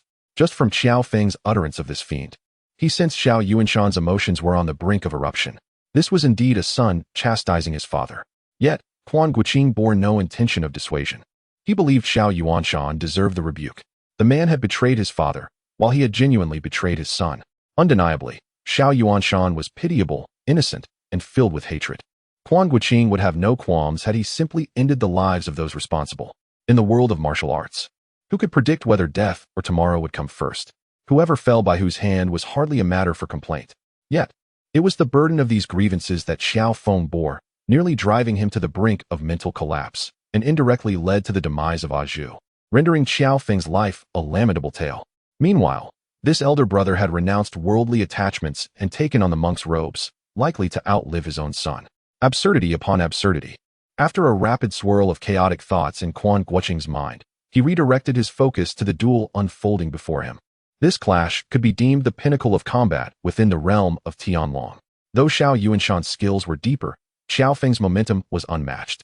In the blink of an eye, they exchanged over a dozen strikes, neither gaining the upper hand. It was you. After both combatants pushed apart following a clash of palms, Qiao Feng's gaze bore into Xiao Yuanshan's, demanding, "Was it you who killed Elder Su?" Xiao Yuanshan raised an eyebrow, choosing not to respond, and instead leaped backward, intent on departing. Qiao Feng lifted his foot, contemplating a pursuit, yet hesitated and ultimately refrained from moving. Instead, he turned back to regard Quan Guanqing. From a distance, he had already discerned that Quan's movements were amiss, clearly indicating he had sustained an injury. "Brother Quan, how are you?" Qiao Feng approached Quan Guanqing, first checking his pulse to ascertain whether he had suffered any internal harm. "Brother Qiao, I am fine." Quan Guanqing waved his hand, a hint of urgency in his voice. "Do not concern yourself with me. I am unharmed. Go after that man. His secretive appearance near the elders suggests he is not of good intent." Qiao Feng cast a deep, contemplative glance at Quan Guanqing, refraining from further words as he swiftly pursued the direction in which Xiao Yuanshan had fled.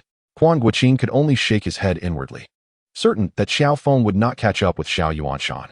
At that moment, a fit of coughing echoed from within the small courtyard, followed by the sound of shuffling, and an oil lamp was lit inside the house. Clearly, the Qiao couple had been roused by the commotion of Qiao Feng and Xiao Yuanshan's altercation. As Quan Guanqing pondered how to greet them, he suddenly heard a voice behind him inquiring, "What is the name of the technique you employed to redirect your energy just now?" Chapter 018. The recruitment of Murong Bo. Quan Guanqing's body suddenly stiffened, a chill piercing from his neck down to his tailbone. The voice was less than 10 paces away, yet he had been entirely oblivious to the presence before it spoke. Despite being recognized by the system as a top-tier expert, and having significantly enhanced his perception through increased internal strength, he should have sensed even the slightest disturbance within 3 paces. Yet today, he had been approached twice within that distance, first by Xiao Yuanshan, and now by another unknown figure. Struggling to suppress the fear rising within him, Quan Guanqing slowly turned his head to behold a tall man clad in a gray monk's robe, with flowing white hair standing just 3 steps away. The man was similarly masked, revealing only a pair of piercing eyes that sparkled with intensity. Upon seeing the figure, Quan Guanqing's heart stirred. The attire and the location unmistakably indicated that this was indeed Murong Bo. This was quite intriguing. Today he had encountered 3 of the 4 unmatched of Tianlong. Although initially taken aback, Quan Guanqing felt a sense of relief upon recognizing Murong Bo. After all, dealing with someone familiar and without fundamental conflict was far easier than confronting an enigmatic master. In an instant, he formulated a strategy to engage with him. With a slight bow, Quan Guanqing addressed the elder, "Esteemed senior, I humbly invite you to inquire about my technique known as Ihuajiu." Ihuajiu? A splendid name. Murong Bo nodded slightly, clearly pleased with Quan Guanqing's demeanor. What Quan Guanqing was unaware of, however, was that Murong Bo had taken notice of him earlier that afternoon. Although not always concealed within the confines of Shaolin Temple, he had been in the vicinity during this period. It was impossible for him to reside there indefinitely, discomfort aside. He could hardly endure the vegetarian fare. Therefore, he had arranged for accommodations in a nearby town at the foot of Mount Shaoshi. He had observed the arrival of Feng Boyi and Bao Budong, and subsequently noticed Wang Yuyan. From her, he learned that Quan Guanqing had offered several suggestions to Li Yinzong. Unlike Wang Yuyan, Murong Bo knew the alias his son used in Xixia, thus realizing that Quan Guanqing's counsel was intended for his son.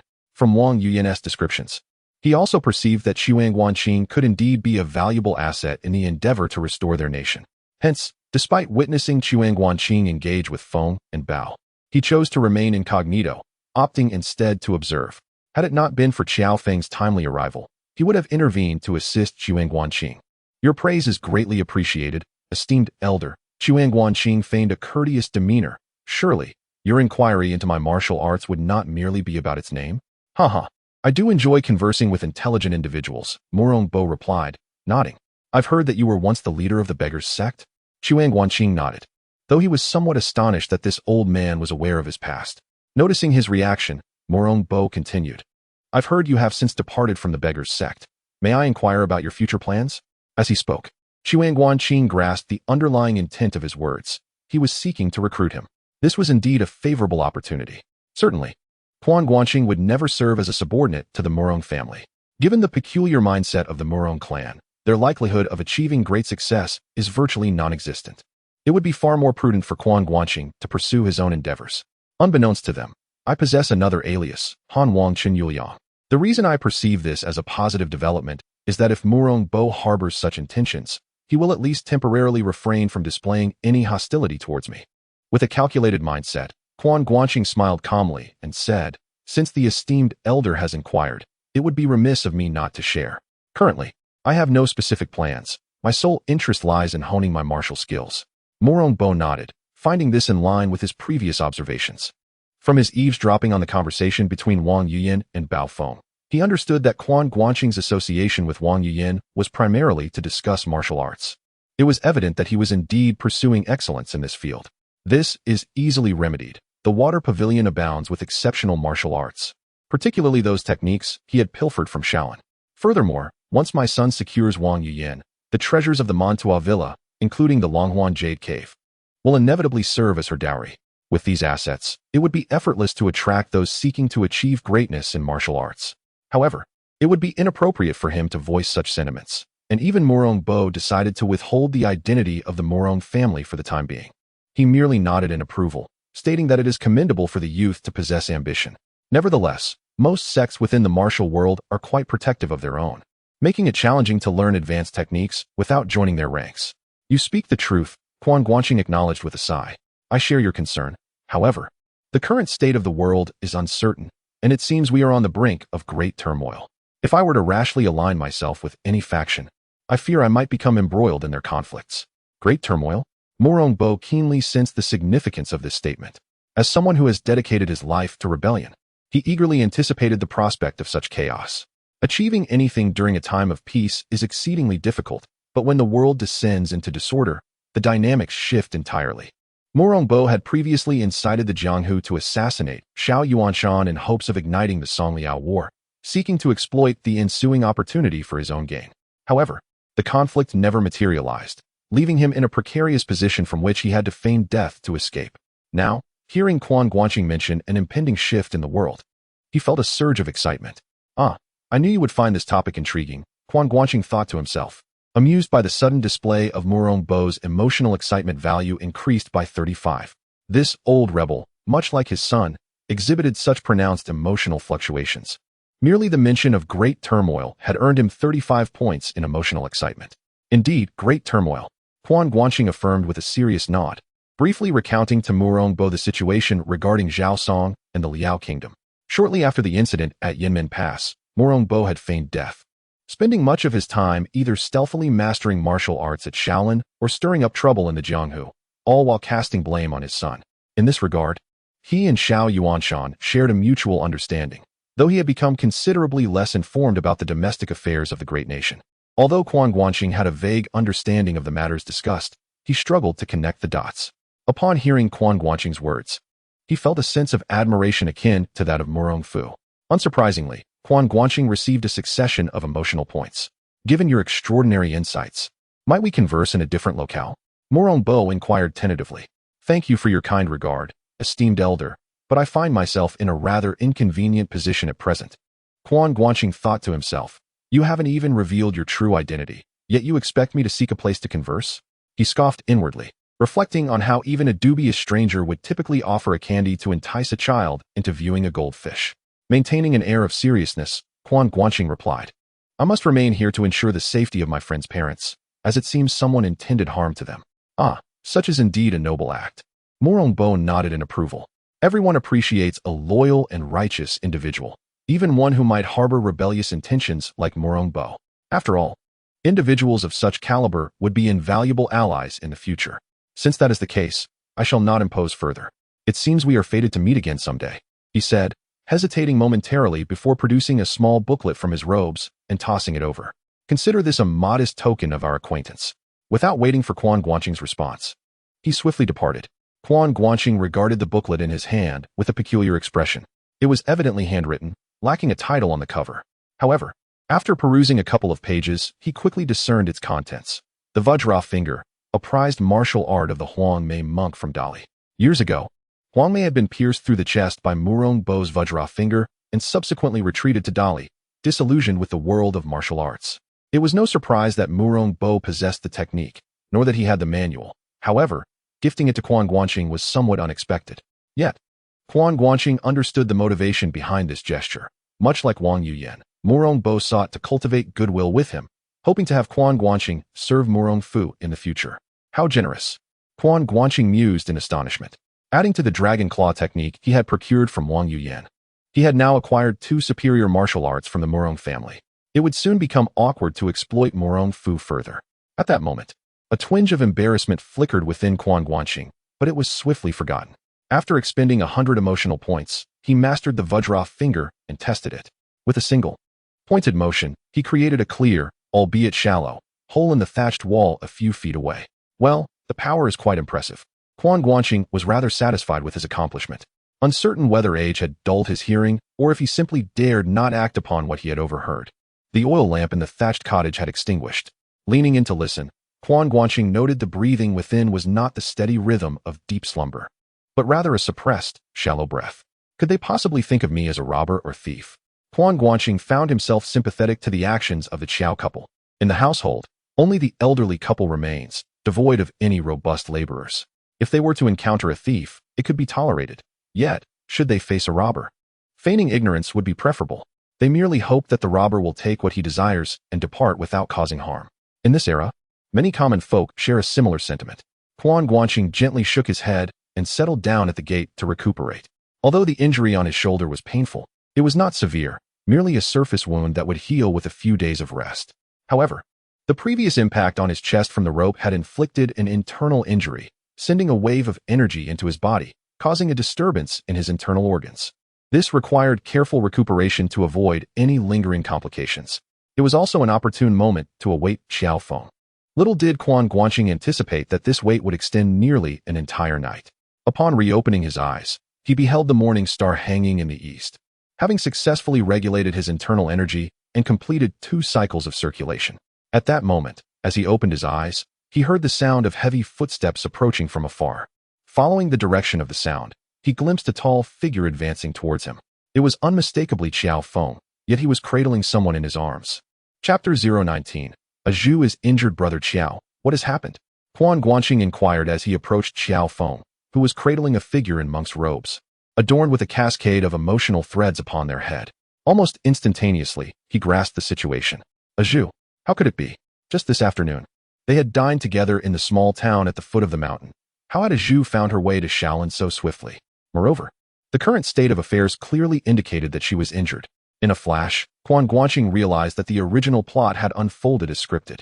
There was no time for further discourse. Qiao Feng, without a moment's hesitation, leapt gracefully into the small courtyard, carrying the figure without the slightest hindrance.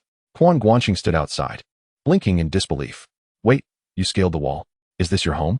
You actually climbed over? Am I supposed to follow you or not? After a moment of hesitation, he decided to follow suit. Upon entering, he found Qiao Feng pressing one hand against a Zhu's back, both of them emanating faint wisps of white vapor. Quan Guanqing understood that Qiao Feng was utilizing his internal energy to heal a Zhu's internal injuries. However, if the events were to unfold as they had in the narrative, it was apparent that Qiao Feng alone could not remedy a Zhu's condition. Sure enough, moments later, Qiao Feng withdrew his hand. Although a Zhu's eyes fluttered open, her complexion remained ashen, her body limp and collapsing into Qiao Feng's embrace. Brother Qiao, Miss A Zhu, what has transpired? Quan Guanqing inquired, half genuinely curious.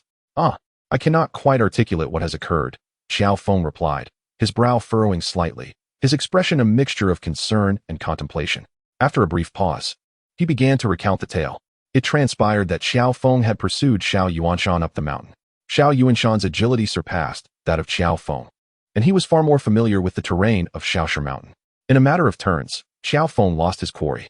Nonetheless, unwilling to concede, he endeavored to search for him, which inevitably led him to the Shaolin Temple. Given Qiao Feng's prowess, the ordinary monks of Shaolin would have been oblivious to his presence. However, the vast expanse of the temple meant that even he would require considerable time to navigate without being detected. After an exhaustive search yielded no sign of Xiao Yuanshan, he realized that finding him today was futile. Initially intending to depart, he recalled that since he had arrived at Shaolin, he ought to pay his respects to his master. Xuanku. Yet, my master, how could it be? As Qiao Feng uttered these words, his eyes glistened with unshed tears. The memory of the villain who had grievously injured his master weighing heavily on his heart. To his utmost dismay, that nefarious individual had impersonated him, leading his master to believe that he was the perpetrator, ultimately causing his master to pass away in front of him. As he reminisced about the cherished moments with his master, a solitary tear slipped from the corner of Qiao Feng's eye. Subsequently, the narrative unfolded as Quan Guanqing had already known. The abbot Xuanzi and others returned to discover Qiao Feng in Xuanku's chamber, while a young monk accused him of murdering Xuanku. Unable to defend himself, Qiao Feng could only flee. However, he surmised that the true murderer had not strayed far and sought refuge within the temple, ultimately finding himself concealed within the Bodhi courtyard. By a curious twist of fate, Zhu found herself caught in the act of stealing scriptures. Although she possessed martial skills, her internal energy was not sufficiently profound, and her lack of mastery over the art of concealment failed to elude the keen perception of the Grand Monk, leading to her discovery. Upon seeing Zhu, disguised as a young monk and bearing a changed visage, Qiao Feng instinctively suspected her involvement in the death of Xianku. At that moment, Xianxi and two other eminent monks suddenly took action, leaving Qiao Feng with no choice but to shield Zhu and make their escape. In the haste of battle with several Shaolin masters, the residual force of their clash inadvertently injured Zhu. Although Qiao Feng managed to extricate her from the temple, the injury had already taken its toll. Once outside, he sought to inquire whether Master Xianku had been slain by her hand. However, Zhu, barely able to speak, murmured, "Xiao Di, how could I possibly possess the martial prowess to kill Master Xianku?" This dispelled all suspicion.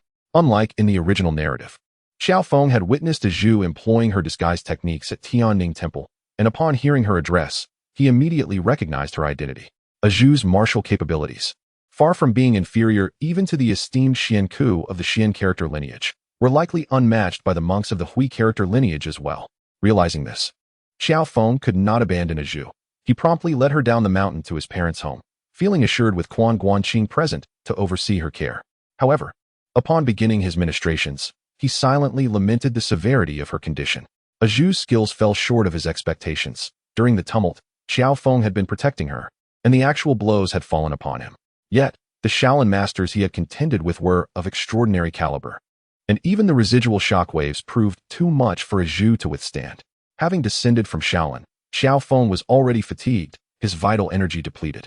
As he tended to Zhu's injuries, he found it necessary to pause and recuperate. Nevertheless, his foundational strength was remarkably solid, coupled with an innate gift. He quickly regained his composure and resumed channeling his vital energy into Zhu. This time, the effects were significantly more pronounced, surprising Quan Guanqing. Could it be that Zhu's injuries were not as grave as initially thought? Zhu seemed to regain some strength, managing to express her gratitude. "Qiao Bang Master, thank you for saving me." Yet Qiao Feng shook his head, his expression grave. "Your injuries stem from my actions, so I cannot claim to have saved you. Moreover, I am no longer the leader of the beggars sect. It would be best not to refer to me as Qiao Bang Master." "Zhu, why were you at Shaolin Temple?" Despite having established that Zhu was unlikely to be involved in Master Xianku's demise, he still sought clarity. "Then I shall call you Qiao Di," Zhu replied, blinking her large eyes. "And you needn't call me Zhu, simply Zhu will suffice." Qiao Feng paid no mind to her informal address, silently urging her to continue explaining her presence at Shaolin.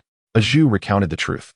It turned out that while Quan Guanqing sought out the disciples of the beggars sect and searched for the residence of Qiao's parents, Wang Yuyan and her companions had already visited Shaolin to inquire about Murong Fu. As the temple did not accommodate female guests, they were denied entry. However, they were informed that Murong Fu had not visited. Wang Yuyan and Abai accepted this information, but Zhu was different.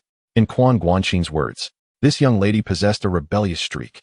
The more they prevented me from entering, the more determined I became to see for myself. Thus, I employed my remarkable skill of disguise to infiltrate the Shaolin Temple.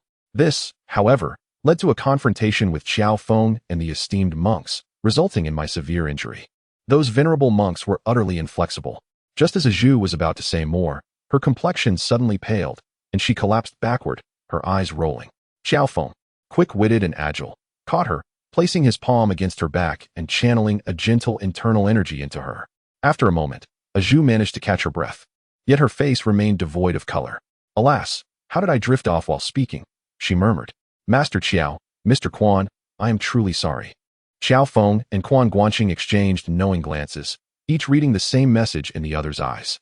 Qiao Feng reassured her, your body has yet to recover. It would be best to speak less for now. He then assisted her to a small stool in the courtyard before stepping to the thatched cottage, listening intently. A hint of a smile graced his face. Father, mother, do not eavesdrop. It is your son, Fenger, returned home. A soft gasp came from within, followed by the sound of the latch being released. Moments later, a silver-haired elderly woman peeked out, her gaze instantly landing on the smiling Qiao Feng at the door. After a careful examination, she embraced him tightly. Fenger, my dear son has truly come back. The woman, though petite and somewhat stooped from the weight of life, was filled with joy. Qiao Feng, towering at nearly 6 feet 3 inches, adeptly bent down to allow her to wrap her arms around his neck. Behind her emerged an equally diminutive old man, his face alight with delight as he looked at Qiao Feng. Haha, brother Qiao, last night, while you battled that man in the black robe, I feared we might have disturbed your father and mother, Quan Guanqing chuckled. I heard they had a restless night. I hesitated to knock, worried they might misunderstand. It was then that Qiao Feng introduced his parents to Quan Guanqing and Zhu. However, his parents appeared to have little interest in Quan Guanqing, their attention entirely captivated by Zhu. This was entirely understandable, having toiled in the fields all their lives. They had never encountered a beauty like her. Even clad in a monk's robe, her natural grace and charm surpassed any village maiden they had ever seen. They had initially intended to arrange a match for their son with Zuohua, yet compared to Zhu, it was simply not a comparison that could be made. The thoughts of Qiao's mother were perhaps only partially discerned by his father. Even their son, whom they had raised, could not fathom their sentiments. Yet, there was a tinge of concern on the elderly couple's faces, as Zhu appeared frail. Would such a delicate constitution be conducive to a prosperous life? Qiao's mother pondered anxiously. However, their worries were soon overshadowed, as Qiao Feng, after a brief exchange with Quan Guanqing, unexpectedly suggested that his parents leave this place. Naturally, the elderly couple was reluctant to part with the modest home they had nurtured for a lifetime and the few acres of land they tended. However, as Qiao Feng recalled the events of last night, when Master Xian Ku was murdered, he realized that had it not been for Quan Guanqing's fortuitous presence, his parents might have met with a similar fate. Thus, he was resolute in his decision to prevent the elderly couple from remaining in such a perilous location. The Qiao Sanhuai couple, recognizing their son's unwavering determination, were reluctant to cause him further distress. Although extremely hesitant, they ultimately accompanied the two to the small town at the foot of the mountain. Quan Guanqing sought out Sun Ludai, who had been present the previous day, to explain the circumstances of the Qiao Sanhuai couple. The branch of Daong was comprised of Qiao Feng's most trusted allies, and the disciple present was particularly devoted to him. Upon hearing the situation, he vowed to ensure the safety of the elderly Qiao couple. Meanwhile, Qiao Feng, accompanied by Zhu, set out to find Wang Yuyan and her companions. However, upon arriving at the inn following the directions provided by Quan Guanqing and Zhu, they discovered that Wang Yuyan and the others had departed earlier and had left a letter for Zhu with the innkeeper. Zhu, having received another infusion of internal energy from Qiao Feng, regained a modicum of spirit and, after reading the letter, her expression shifted in a peculiar manner. She then tucked the letter into her bosom and, with insufficient strength, remarked, Xiao Di, my cousin and the others have gone to Hudong Road. Upon hearing this, Qiao Feng pondered for a moment but ultimately replied, Zhu, do not worry. I shall certainly find someone to treat your injuries, and afterward, you can seek them out. Zhu nodded, poised to speak, when a voice of surprise interrupted her. Oh, brother? Chapter 20. Face to face with great power when Quan Qing settled the couple Qiao Sanhuai.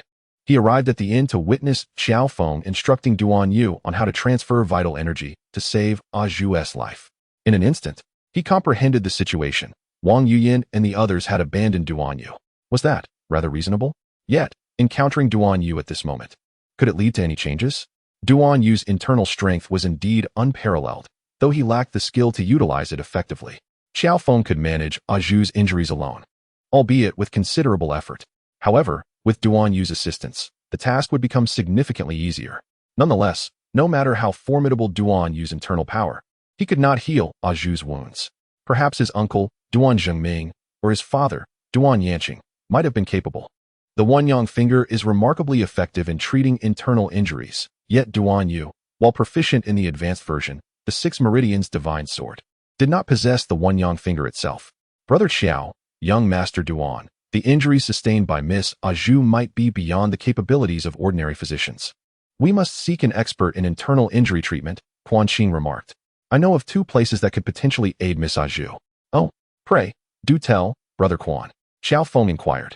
The first is the renowned physician Xue Muhua, known as the King of Hell.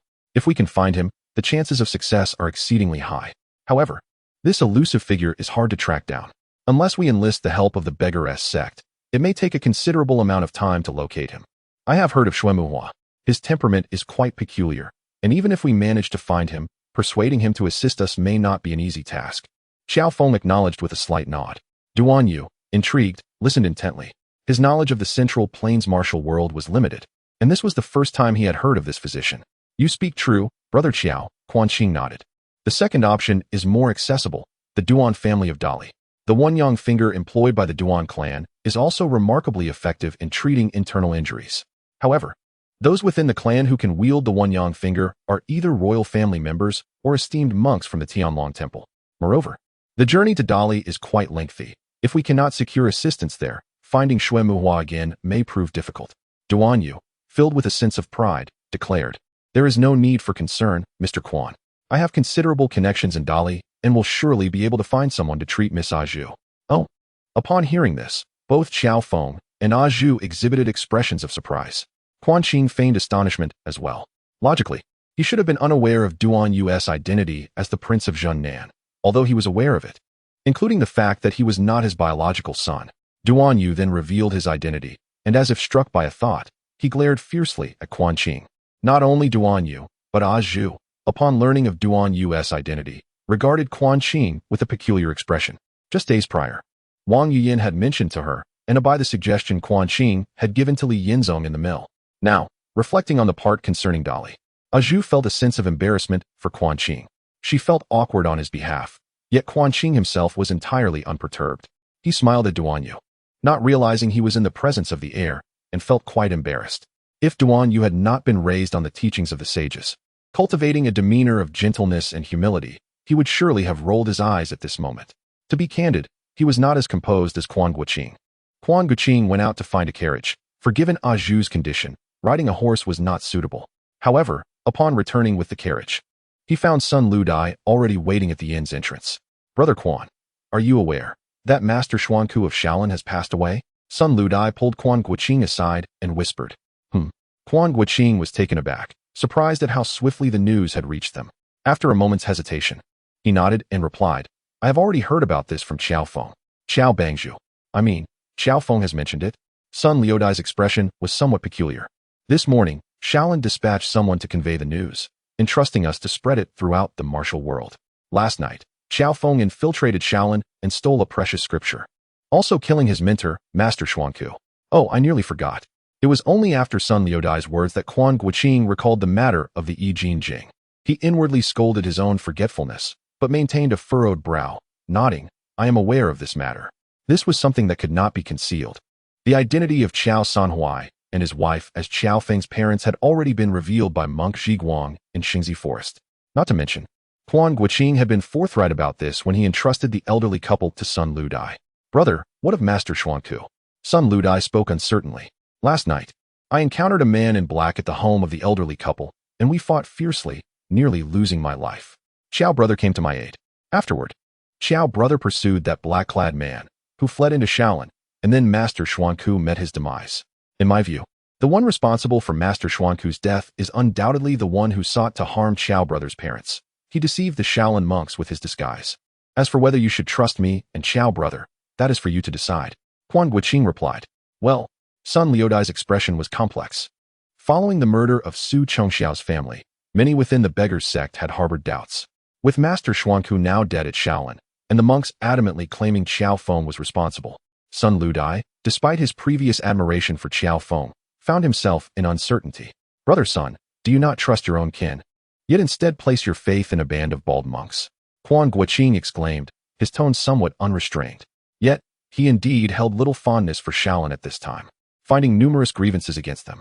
Their black and white morality was muddled, and even their abbot seemed a hypocrite. Moreover, in the face of both Jin and Yuan, Shaolin's presence had been notably absent. Their reputation as the pinnacle of the martial world was, in truth, a hollow title. Brother, your words. Sun Ludai looked at Quan Guanqing with a face full of helplessness. Yet, if it truly came down to choosing between the Shaolin monks, Quan Guanqing, and Qiao Feng, he genuinely did not know whom to trust. Ah, brother Sun, just trust me, I assure you. Quan Guanqing struck his chest resoundingly, prompting one to reflect upon whether Qiao Feng could indeed engage in such acts. Sun Ludai pondered for a moment, still feeling conflicted. The Qiao Feng he envisioned was certainly not the type to commit such deeds, yet the current Qiao Feng was a stranger to him, leaving him uncertain. Having undergone a profound transformation, if Qiao Feng had indeed come to terms with his identity as a Khitan and sought vengeance for his parents, then his intention to kill Su Chongxiao seemed quite justifiable to Sun Ludai. In truth, had the entire Su family not perished, the beggar's sect would have preferred to remain uninvolved in the matter. Su Chongxiao's reputation in Xingzi Forest had become thoroughly tarnished. Seeing Sun Ludai still hesitate, Quan Guanqing found himself at a loss for solutions. The suspicion surrounding Qiao Feng was indeed substantial, particularly with a motive against Su Chongxiao, which complicated matters. Brother Sun, I understand your concerns. However, I implore you to keep a vigilant eye on the elder Qiao couple. Let us observe how events unfold thereafter. What do you say? This was only reasonable. Sun Ludai, upon hearing these words, nodded firmly. With Sun Liudai's assurance, Quan Guanqing felt it unnecessary to elaborate further. He procured a carriage and sought out Qiao Feng to discuss the situation. Upon hearing the news, Qiao Feng was incensed and felt compelled to seek clarification from the Shaolin monks. Yet, with Zhu's injuries being of utmost importance, he had no choice but to set aside his grievances for the moment. Zhu's recovery relied on the joint efforts of himself and Duan Yu to sustain her life force. Although Duan Yu possessed formidable internal strength, he lacked the skill to wield it effectively. Qiao Feng could not entrust Zhu's fate solely to him. For should any misfortune befall them on their long journey to Dali, Qiao Feng would be left to rue his decisions for eternity. The monks of Shaolin appeared utterly incapable of discerning right from wrong. Yet, Duan Yu harbored unwavering faith in Qiao Feng. He firmly believed that Qiao Feng was not responsible for the demise of the Su family or Xuanku, which left Qiao Feng both touched and perplexed. Most of the brothers from the beggar's sect, who had shared life and death with him, held doubts about him, while Duan Yu, who had barely interacted with him, placed such steadfast trust in him. Brother Qiao, I too believe in you, Zhu declared. Though she was exceedingly weak, her conviction remained resolute. Qiao Feng responded with a sigh. It is said that having a true confidant in life is sufficient. At this moment, with 3 individuals who can trust me so, I count myself fortunate. With that, he lifted Zhu into the carriage that Quan Guanqing had arranged, preparing to journey southward. Quan Guanqing accompanied them, not out of a desire to protect, for with both Qiao Feng and Duan Yu present, they were quite capable of safeguarding themselves against any threats, as long as they refrained from recklessly venturing into perilous situations. His true aim was to head south to Wuliang Mountain in search of the illustrious Longhuan Jade Cave. Although the Northern Darkness divine skill had been taken by Duan Yu, the Longhuan Jade Cave still harbored something exceedingly significant: the Jinlong chess game. In the vast and unpredictable world of Tianlong, the greatest opportunity lay in the 70 years of mastery held by Wu Yizi. Once acquired, one could ascend to the ranks of a superlative expert instantaneously. Quan Guanqing was proficient in the game of Go. Both his original self and his current incarnation possessed this skill, albeit not with remarkable prowess. However, this was of little concern, as he calculated that at least a year remained before Su Xinghe, a renowned talent, would unravel the Jinlong chess game's complexities. He could certainly seek out esteemed players to inquire about strategies for breaking through. After all, he understood the fundamental approach: to place oneself in a position of peril, thereby facilitating a counteroffensive. On this foundation, seeking the expertise of a Go master for research should be quite feasible. The speed of a carriage, in comparison to horseback riding, is considerably slower. In a single day's journey, it barely covered 1/5 of the distance to the Shaosher Mountain, only managing to reach a nearby small town. After ensuring that Zhu was settled and using his inner energy to help her sleep, Qiao Feng sought out Quan Guanqing and Duan Yu, his expression grave. The three ordered a few small dishes and a small pot of wine, yet even Qiao Feng found little inclination to drink at that moment. Zhu's injuries were quite severe, relying solely on inner energy to sustain her life, and given their current pace, reaching Dali seemed increasingly challenging. However, Duan Yu lacked such foresight. He was merely an unfeeling vessel for transmitting inner energy. We can only do our best and leave the rest to fate, Quan Guanqing offered as consolation. Qiao Feng furrowed his brow in silence, disliking the notion of submitting to fate. Yet, at that moment, he found himself without alternatives and took a sip from his cup. Just then, a young man in a green outfit approached politely, inquiring if the three were indeed men of the martial world. The trio was taken aback, but responded affirmatively. The young man then presented an invitation, stating that he was a servant from the Jushin Manor, where his master and the renowned physician Xue had jointly arranged a heroes' banquet, widely inviting heroes from the martial realm to attend. Qiao Feng's eyes brightened at the mention of physician Xue's name, while Quan Guanqing wore a peculiar expression, fully aware of the implications of this heroes' banquet. Could this be construed as an audacious display of familiarity? Chapter 021. The Gathering of Heroes. Upon hearing the name of Xueshini, Qiao Feng was overwhelmed with excitement. He was familiar with the Gathering of Heroes and had even heard of its hosts, the Yu brothers, knowing that their location was not far from here. Even by carriage, it would take merely 2 or 3 days, considerably closer than Dali. However, his expression soured upon seeing the hero's invitation. The invitation was unsigned, allowing any who saw it to attend, even permitting forwarding and proxy invitations. The content, however, left Qiao Feng speechless. There was no doubt that it was a joint call from the Yu brothers and Xue Muhua, rallying the martial world to unite against him. The young servant, unaware of the identities of the three, continued to prattle on, stating that the 2 masters of the estate and Xueshini had received word from the Beggars clan and Shaolin Temple. They had learned that Qiao Feng, the villain, had first slain the family of Elder Su, a renowned figure with a vendetta against him, and subsequently murdered his teacher, Master Xianku, exhibiting brutality and ferocity that posed a great threat to the martial realm. Enough, enough, Quan Guanqing interjected, raising his hand. We can read, and we will accept this hero's invitation. You may leave now. The young servant, taken aback, ceased his chatter, muttering an apology before departing. Duan Yu regarded the invitation with a peculiar expression and, after some time, turned to Qiao Feng. Brother, this. It matters not. Qiao Feng took a deep breath. We shall go to the Gathering of Heroes. Brother, Duan Yu exclaimed, but they. I am aware, Qiao Feng nodded. However, with Xueshini present, the road to Dali is fraught with uncertainties.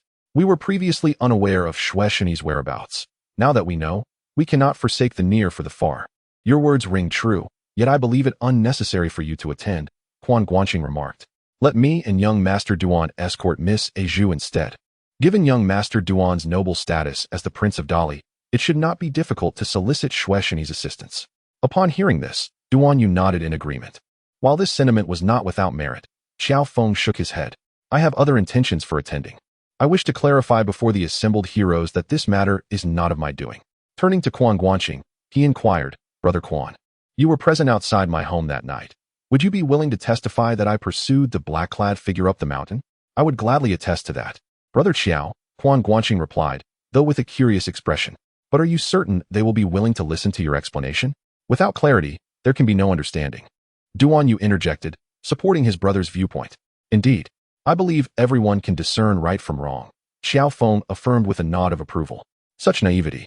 Quan Guanqing thought to himself, but after some consideration, he said, since both Brother Qiao and young Master Duan insist, I shall accompany you. Thank you, Brother Quan. Qiao Feng rejoiced, promptly filling his cup to drink with the two. The following morning, the 4 set out again, but in a different direction. Zhu, puzzled, inquired about their change of course. Qiao Feng merely stated that he had learned of Xue Muhua's whereabouts, refraining from mentioning the Gathering of Heroes. Unaware of the underlying significance, Zhu's face brightened at his words, for she was astute and had already discerned her circumstances, as well as those of Qiao Feng and Duan Yu, long before. In the vast expanse of Dali, who can discern the myriad uncertainties that lie in between?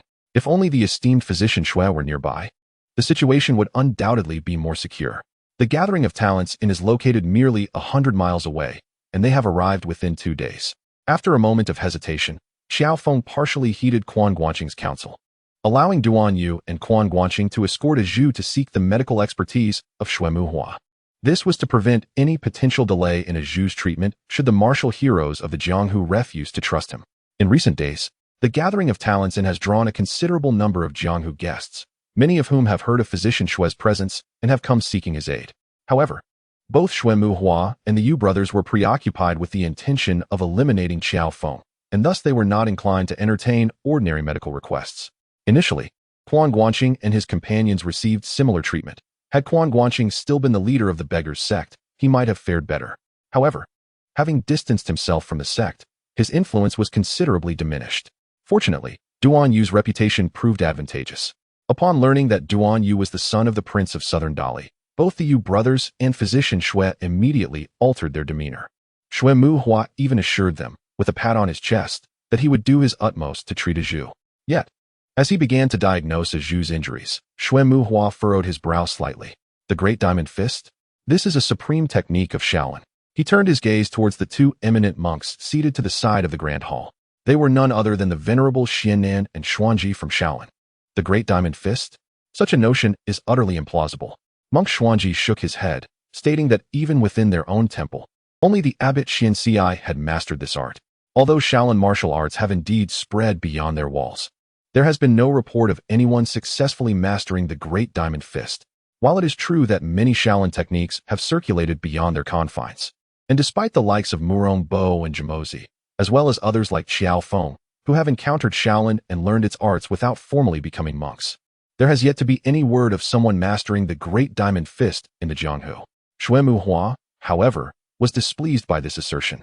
The young lady has suffered grave injuries to her heart and lungs, clearly inflicted by the force of the Great Diamond Fist. Yet, it seems that a formidable individual has mitigated much of that power. Otherwise, given her martial prowess, she would have perished beneath that blow. In truth, even if 90% of the force had been neutralized, without the application of Tangong's healing elixir and the sustenance of internal energy from behind, she would not have survived to this moment. Old man, when will your medicine be delivered? An elderly woman spoke from within the hall. Quan Guanqing turned to see Tangong and Tanpe in a corner of the grand hall, alongside the eccentric Zhao Qiansan. I can't recall. Tangong frowned. Hey, could it be that you and that young lady? Zhao Qiansan chuckled oddly, presumably about to utter some bizarre remark. Physician Xue, might I inquire if you are able to provide treatment? Quan Guanqing interjected hastily, wishing to avoid any discussion regarding who had harmed a Zhu. Whether they learned that a Zhu had stolen scriptures or that she had been rescued by Qiao Feng would only invite further complications. As for the trio of Tangong, Tanpe, and Zhao Qiansan, he had no desire to engage with them. Rest assured, I am indeed capable of offering treatment, came the assured response. Xue Muhua felt the pulse once more, nodding as he spoke of safeguarding the heart and lung meridians with acupuncture, followed by the restoration through medicinal elixirs. The treatment would span 3 days with a recovery period of 7, and within a fortnight at most, complete healing could be anticipated. We are truly indebted to you, Master Xue. After this, the people of Dali shall undoubtedly express their gratitude for your benevolence. On their journey here, Guanqing had already advised Duan Yu that such words would be most effective with Xue Muhua.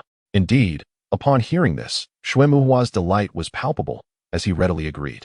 Xuanji wished to add something, but was gently restrained by Xiannan, who subtly shook his head. Though puzzled, Xuanji recognized Xuannan's superior wisdom and chose to remain silent.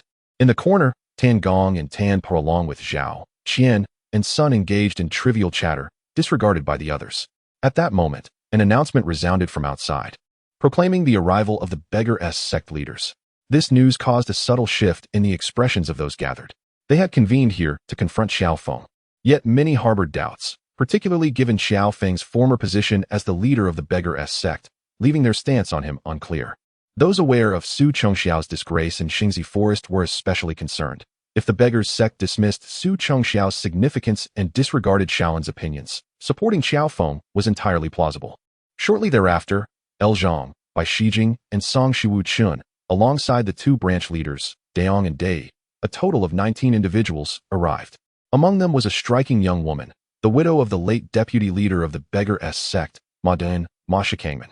Many present breathed a slight sigh of relief. Regardless of the beggar's sect's intentions towards Qiao Feng, a mere handful of people posed little threat. However, others frowned slightly. 19 was a notably significant number. precisely enough to form a large dog formation.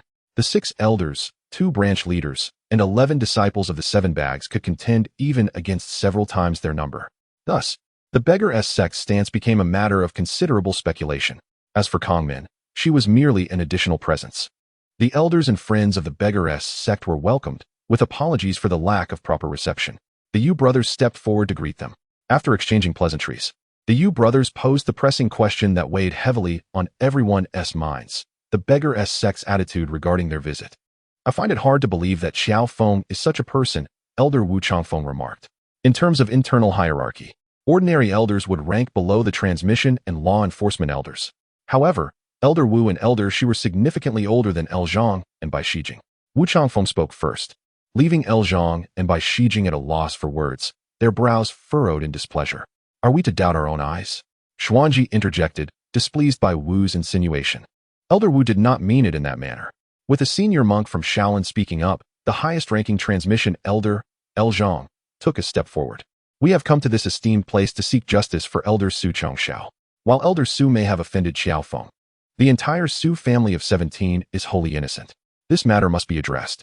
As for the monk Xian Ku from Shaolin, should it be confirmed that Qiao Feng is indeed responsible, we shall hold him accountable as well. Upon hearing El Zhang's words, Xuanji's expression softened slightly. The Yu family twins arranged for the members of the beggars sect to take their seats, and it was then that Bai Shijing noticed Quan Guanqing, his expression suddenly turning peculiar. Although he had not participated in the incident at Xingzi Forest regarding Qiao Feng, he was well aware of the underlying circumstances.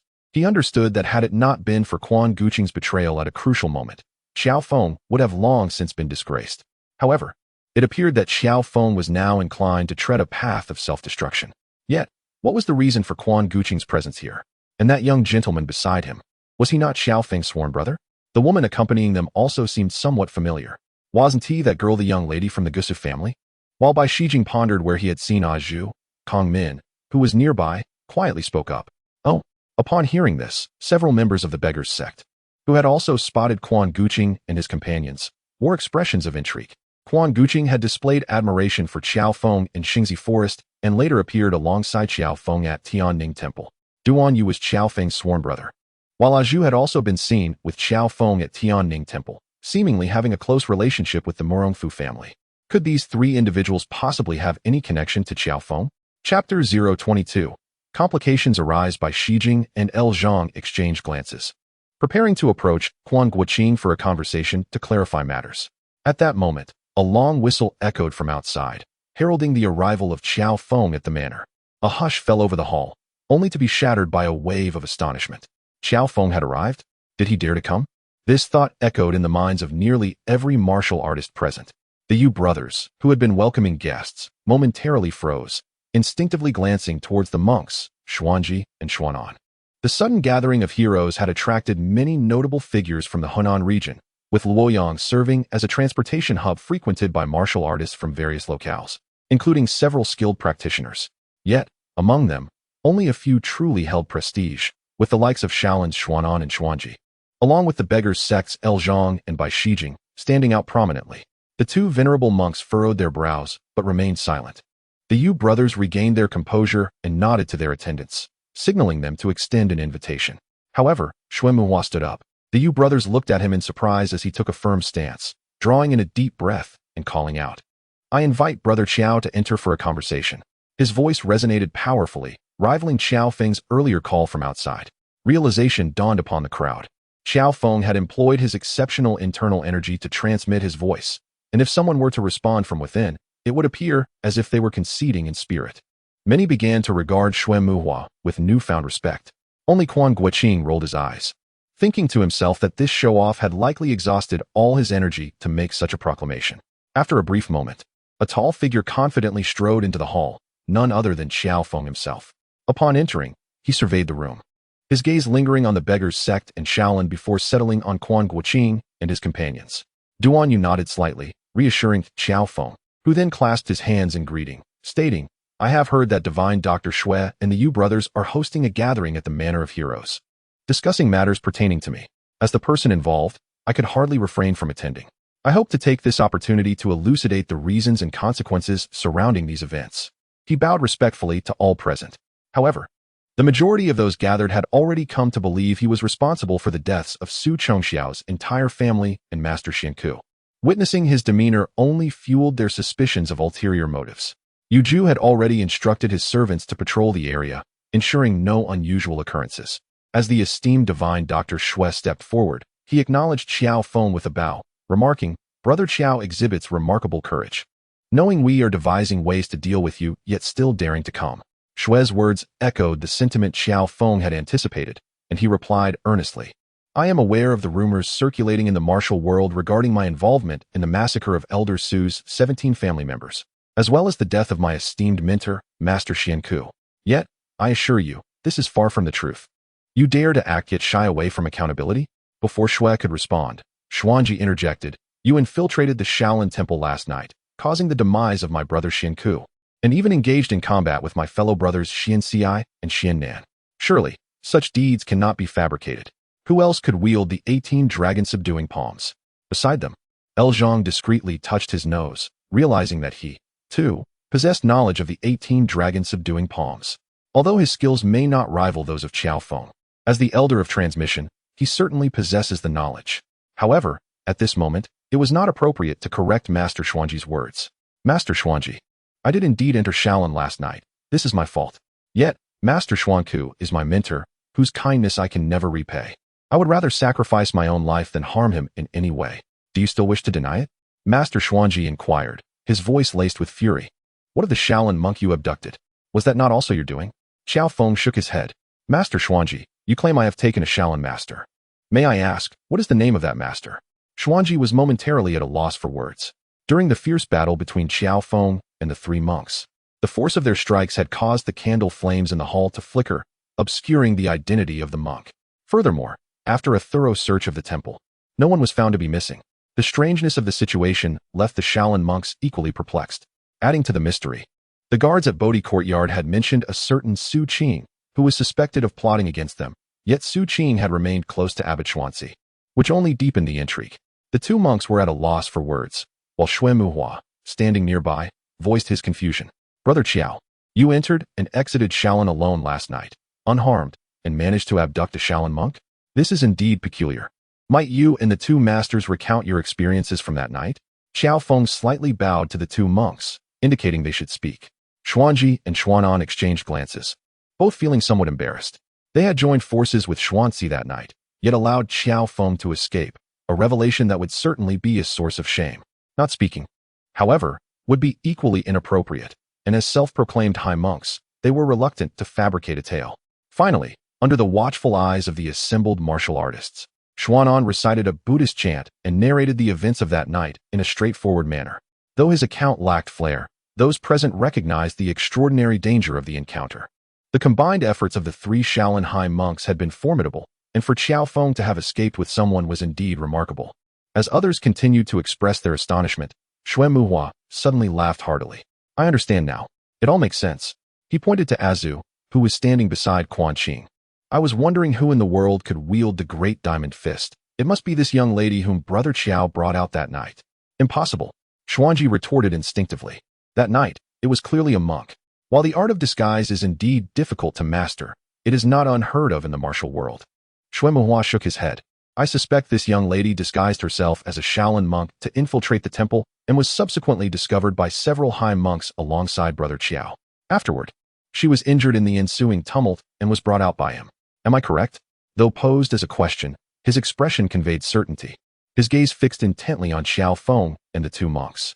Imitating other techniques is relatively easy, but the power of the great diamond fist is exceedingly rare. Xuanji was momentarily speechless. If it truly were a matter of disguise, it seemed plausible. "Ah, I recall now." At this moment, Tanpa suddenly spoke, and I recalled where I had seen that young girl before. It was a few days ago in the apricot grove. At that time, I had slapped her, and the old ghost had given her a vial of cold jade ice-toad ointment. Wasn't it so? The last sentence was directed at Tangong beside her.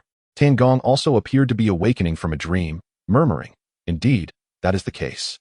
Ah oui, upon your mention, I recollect. This young girl is indeed adept at imitating the voices of others. If she possesses the skill of disguise, it would not be far-fetched." Tanpa remarked, "Alas, how have these people become so astute?" Quan Guanqing mused in perplexity.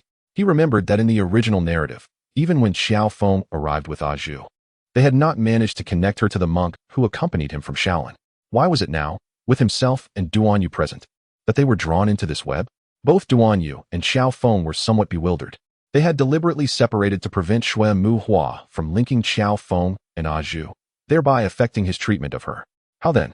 Did Xue Muhua manage to deduce everything from just a few exchanges? With a bitter smile, Qiao Feng clasped his hands in salute to Xue Muhua, saying, I have long heard of your unparalleled medical skills, esteemed Dr. Xue, but I never anticipated your astuteness in calculations. Qiao Feng felt a profound admiration. This statement effectively amounted to an acknowledgement of the situation. In light of this, Xian Nan and Xian Ji felt somewhat uneasy. If their abbot were to strike Qiao Feng, that would be one matter. After all, if he were to kill him, it could be dismissed. However, if a simple girl of modest martial prowess were to be harmed, it would be an entirely different story. What would the tales circulating in the martial world be? Did you hear? Master Xuanzi of Shaolin's Great Diamond Fist is so formidable that he has killed a young girl.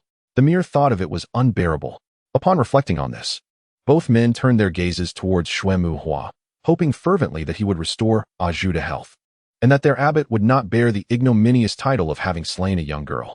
It must be said, age does indeed slow the mind.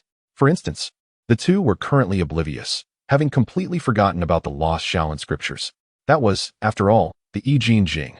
Having received Qiao Feng's compliment, Xue Muhua felt a moment of pride, but soon a troubling thought struck him. Zhu had indeed been injured by Abbot Xuanzi. Would his treatment of her offend Shaolin? Moreover, this young girl seemed to have a profound connection with Qiao Feng. Yet, the one who brought her was the son of the Dali Kingdom.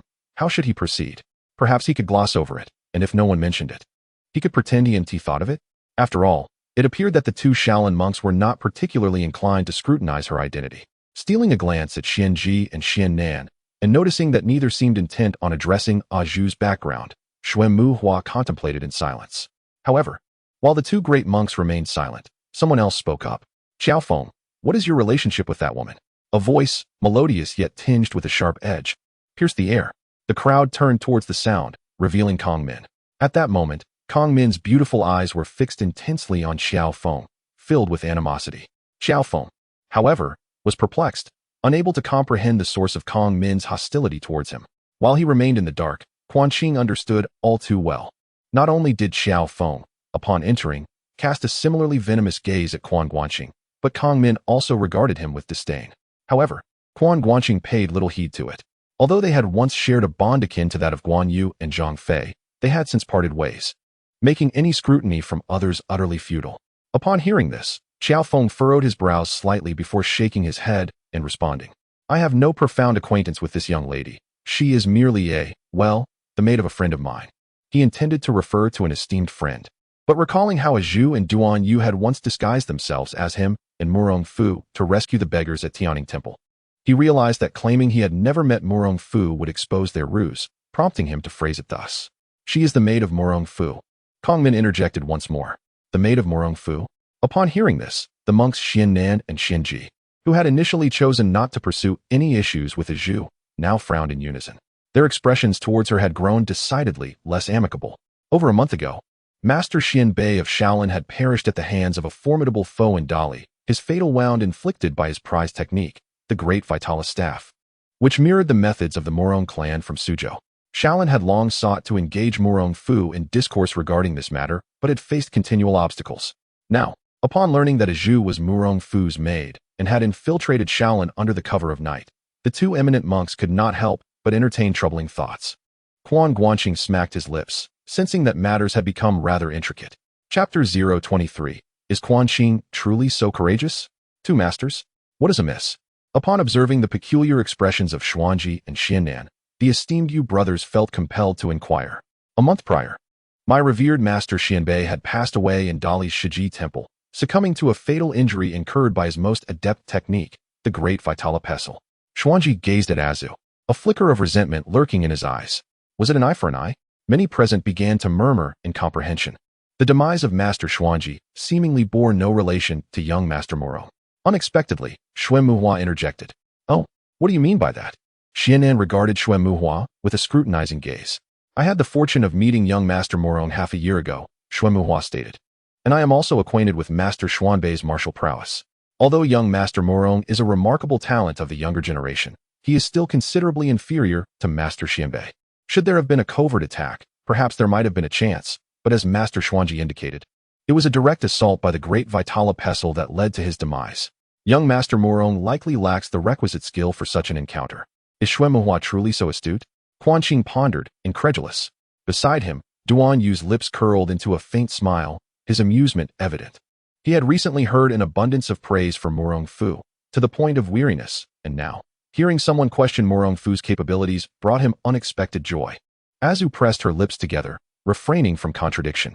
While she was uncertain of Master Xuanbei's martial skill, she recognized that, judging by the performance of the 3 monks of the Xian lineage at Bodhi Temple, her master indeed fell short in comparison. He could defend himself adequately. Yet surpassing his opponents was another matter entirely. Xuanji, upon hearing this, hesitated momentarily. He found merit in Xue Muhua's reasoning. Young Master Morong was yet to reach 30. The notion that his martial abilities exceeded those of his late Master Xianbei was indeed difficult for him to accept. However, having viewed Morong Fu as a presumed adversary for so long, adjusting this perspective proved challenging. In essence, they were stubbornly clinging to their beliefs, unwilling to acknowledge their errors. Since you are so mired in deliberation, I shall interject my thoughts, Quan Qing remarked, stepping forward. I believe that Xue Shini's words hold substantial merit, and I find it hard to conceive why young Master Morong would have any motive to slay Master Xianbei. Who are you? Xuanji inquired, his expression neutral. He had previously noted the 2 individuals beside Azu. Both were strikingly handsome, and thus naturally drew attention, particularly next to Azu, who had become the focal point of the gathering. Nevertheless, due to their proximity to Azu, Xuanji instinctively harbored a negative impression of them. I am Quan Qing, a wandering individual of the Jianghu, merely seeking to express a rationale. Quan Qing replied with a slight bow. Xianan raised an eyebrow. The esteemed scholar Quan Qing, are you not the leader of the great wisdom branch of the Beggars sect? Many in the Jianghu nodded in agreement. While Quan Qing was indeed considerably outmatched by figures such as Qiao Feng and Morong Fu, he was nonetheless a prominent figure among the younger generation. As the leader of the Jiangnan affluent branch beneath the elder of the Beggars sect, Quan Guanqing was quite well known within the martial world. He was somewhat taken aback to discover that these monks, who secluded themselves in the mountains to practice their faith, were actually aware of his existence. He cupped his hands in greeting and remarked, I am surprised, Master, that you are familiar with my name. Indeed, I once held the title of leader within the Beggars sect. However, due to my transgressions against the sect's rules and my shame towards my fellow brothers, I have voluntarily withdrawn from the association. Quan Guanqing had been expelled from the Beggars sect by Qiao Feng, yet at that time, he had not yet traversed into this realm. Nonetheless, this matter was known solely to the members of the Beggars sect, and it was unlikely that anyone would unearth his past. Defection from the sect? Xuanji scoffed upon hearing this, a hint of disdain evident on his face. Far better than those who only know how to recite dead scriptures, engage in counterfeit Zen, and are incapable of adapting.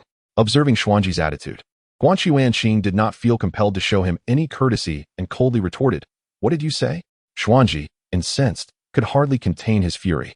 As a renowned monk of the Xian generation from Shaolin, he was accustomed to being revered and catered to, having never been addressed in such a manner before.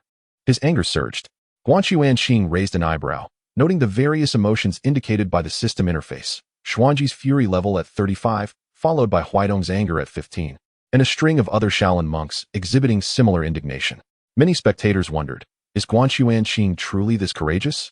While Quan Guanqing pondered, what gives these monks such fiery tempers? Especially Xuanji, with a fury level of 35, was he serious?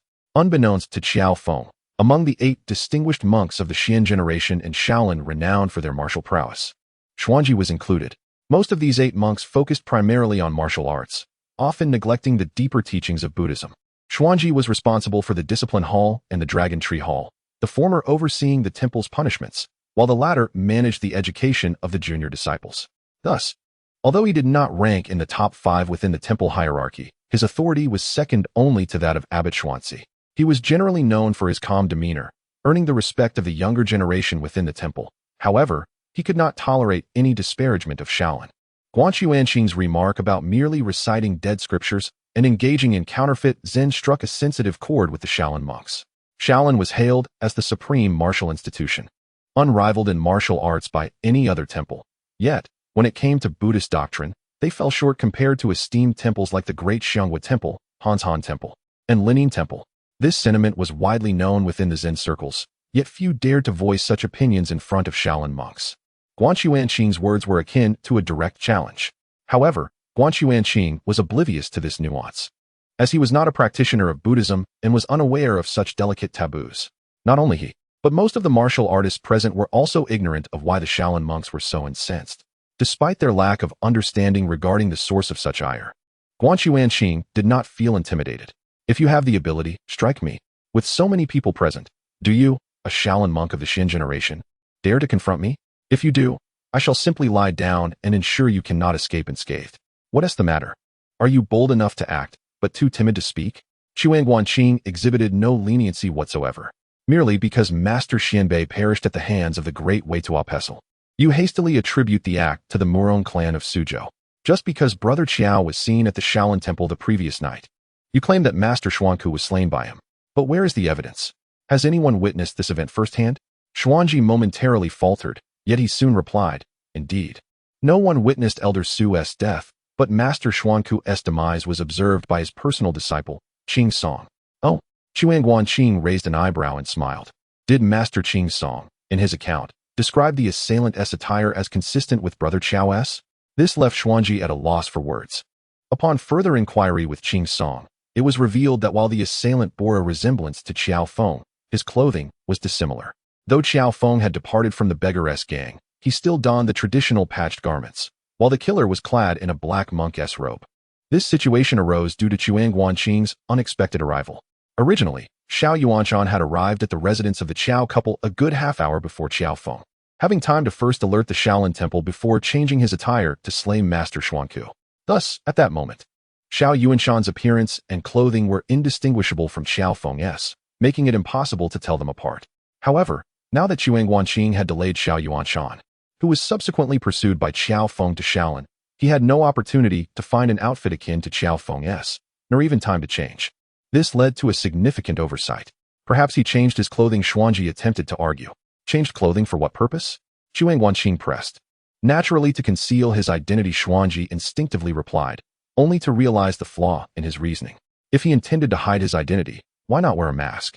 Why reveal himself so openly before you? Why change clothes instead of simply fleeing? Can you not think rationally? Quan Guanqing exclaimed passionately. Xuemuhua's astonishment level was 55. Yuju's was 20. Ug's was 20. Yutanji's was 35. Elzhong's was 65. Bai Shijing's was 60. And Kongmin's was 20. Xuanji's anger level was 22. And Xiannin's was 20. A cascade of emotional fluctuations left the assembly of heroes utterly stunned, particularly the disciples of the beggar-s gang, who could hardly believe their eyes. Was this truly the astute and diplomatic Quan Guanqing they knew, who never offended anyone? When did he become so audacious? With such courage, he ought to lead the brave division instead, to confront the esteemed monks of Shaolin in front of so many martial artists?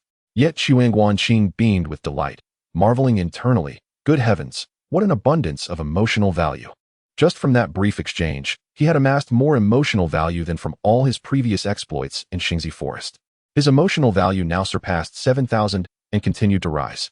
Setting aside other concerns, he had certainly accumulated enough of the elusive small elixir he had long coveted. Quan Guanqing reveled in his triumph. However, while he basked in his joy, others were left far from elated.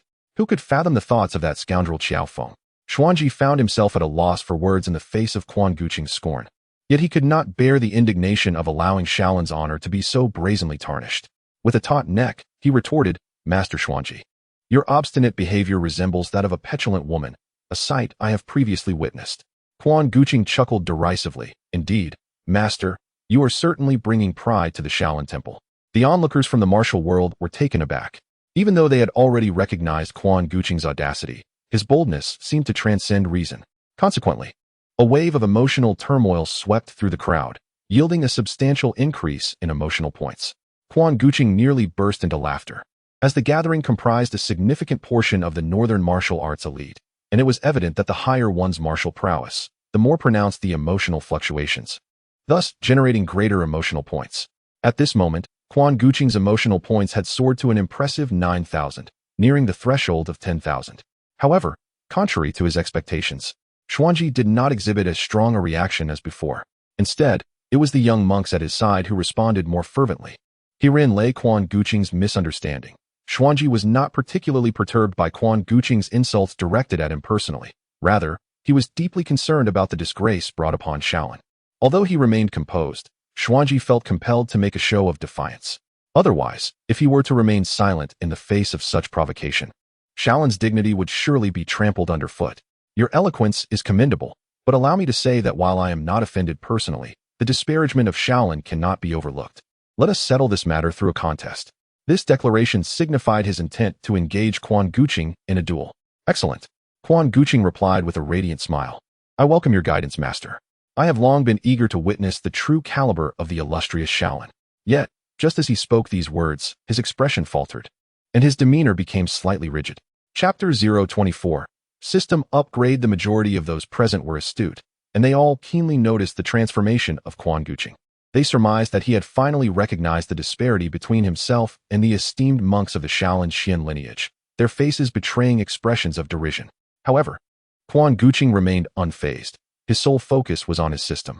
Just moments ago, upon uttering the words "no better," as he accepted Xuanji's challenge, a wave of emotional energy was simultaneously offered by the onlookers. Subsequently, it appeared that his system had indeed undergone an upgrade.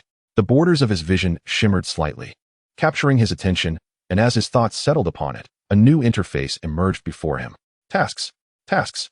When he first glimpsed his personal data, Quan Guanqing had mused that with the personal panel established, a taskbar must surely follow. Yet, after a prolonged silence, he had assumed his system was merely quaint. To his astonishment, it was anything but. His system was, in fact, rather proud, requiring an emotional value of 10,000 to unlock. Elated, Quan Guanqing hurriedly perused the tasks. The descriptions were refreshingly straightforward. Task 1.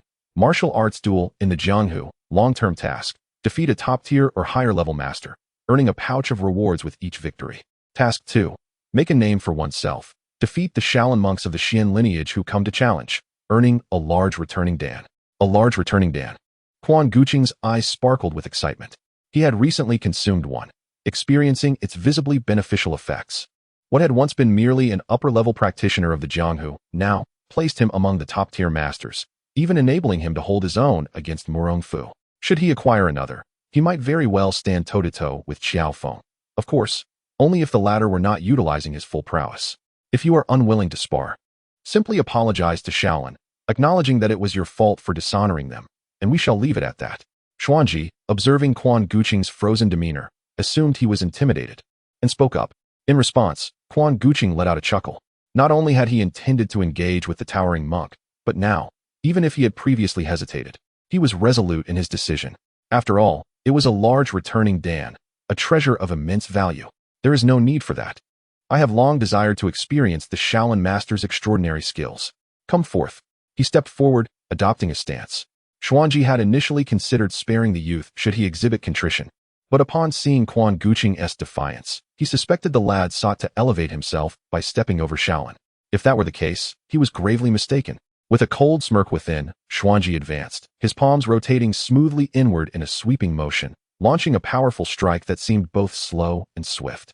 Caught in the exhilaration of potentially obtaining the large returning dan, Quan Guanqing instinctively moved to counter, but before he could draw near, he felt an immense pressure bearing down upon his chest, constricting his breath. Before he could fully comprehend the situation, the overwhelming force of Xuanji's palm surged forth like a roaring tide. What the? A surge of alarm coursed through Quan Guanqing. He recalled the incident at the Gathering of Heroes, where two Shaolin monks had been effortlessly defeated by Qiao Feng, leading him to believe their skills were mediocre. Yet, the moment Xuanji unleashed his attack, the pressure he exerted far surpassed that which he had felt against Xiao Yuanshan.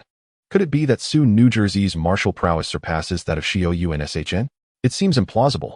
Quan Guanqing, however, remains unaware that Su New Jersey's skills are indeed inferior to those of Xiao Yuanshn. Nevertheless, the extraordinary technique he has mastered, known as the One Strike, Two Dispersion Palm, is formidable in its own right. This singular technique embodies a lifetime of cultivation. When unleashed, it shatters stone into fragments and sends souls fleeing from the body, thus the term two dispersions. At this moment, while Quan Guanqing's martial capabilities may be comparable to Su New Jersey's, the disparity in their inner strength is substantial. The power concentrated in Su Nujerzi's strike is undeniably tremendous. Yet, undeterred by the formidable force he senses, Quan Guanqing's eyes sparkle with resolve as he steps forward, executing a dual-handed counter, intent on meeting Su Nujerzi's palm with his own. Su Nujerzi, initially taken aback, soon scoffs. Since mastering the one strike, two dispersion palm, he has only faltered once, a few days prior when he faced Qiao Feng. To his surprise, he had been unable to inflict significant harm. However, considering that Qiao Feng employed the renowned and powerful 18 Dragon Subduing Palms, Su Nujerzi finds solace in this understanding. In truth, even Qiao Feng had nearly been struck down by that very palm. Could this young man before him possibly wield the 18 Dragon Subduing Palms as well? Su Nujerzi is skeptical and resolutely engages, his palms meeting Quan Guanqing's in a direct confrontation. Contrary to the anticipated clash of forces, as their palms are about to collide, an unexpected twist occurs. Both palms shift direction, striking towards Su Nujerzi's own chest. In a moment of sheer terror, Su Nujerzi realizes it is too late to retract his force. The palms connect with tremendous impact, and despite his frantic attempt to moderate his strength, he is propelled backward, blood erupting from his mouth. To the astonishment of all present, Su Nujerzi is sent flying like a kite severed from its string, having been bested in a single exchange. Even Su Nen, who stood by to support him, is utterly taken aback by the swift defeat of his junior. Is it truly possible for anyone in the world to vanquish a monk of the Su Nen lineage in such a brief encounter? A moment of stunned silence envelopes the crowd, swiftly giving way to a cacophony of gasps and exclamations, many of whom are at a loss for words. The incredulity is palpable, utterly unfathomable. Quan Guanqing's complexion fluctuates between shades of green and white as he exhales a long, deep breath, inwardly acknowledging the peril he narrowly escaped. In that moment, he had deftly redirected Su Nujerzi's force back upon himself, believing it to be foolproof. Yet, in the instant before he executed the maneuver, Su Nujerzi's overwhelming power had already pressed upon him. Although he managed to return the majority of Su Nujerzi's force, the residual impact still lingered, causing his insides to churn. Though he emerged unscathed, the experience was far from pleasant. How fortunate he was, Quan Guanqing reflects. Had he not instinctively initiated the redirection a moment earlier than planned, he might now find himself lying on the ground, bloodied and defeated. The initial shock was swiftly supplanted by the joy brought forth by the system notification. The interface proclaimed, defeated the Shaolin monk Xuanji. Xuanji, aged 52. Possessed formidable techniques, one strike, two dispersions, heavenly bamboo Buddha finger, and Mount Samaru palm. Rating, Grandmaster. The completion of the long-term quest martial valor in the Jianghu awarded him 1 golden elixir. The achievement of fame and fortune granted him another golden elixir. Without hesitation, Guanqing immediately consumed the golden elixir within the system. The power he wielded, often subtle in its presence, starkly contrasted when faced with formidable opponents, revealing the palpable disparity in strength. Upon ingesting the elixir, a warmth surged from his dantian, reminiscent of prior experiences, yet intensified. An indescribable sense of fullness and comfort nearly drew a moan from his lips. He restrained himself, focusing his attention on the pouch. With a mere thought, the pouch unfurled, revealing 4 items. 1 emotion amplification card. 2 9-flower jade dew pill. 3 1 training card, 204. 1 store refresh token. Guanqing's eyes gleamed with delight.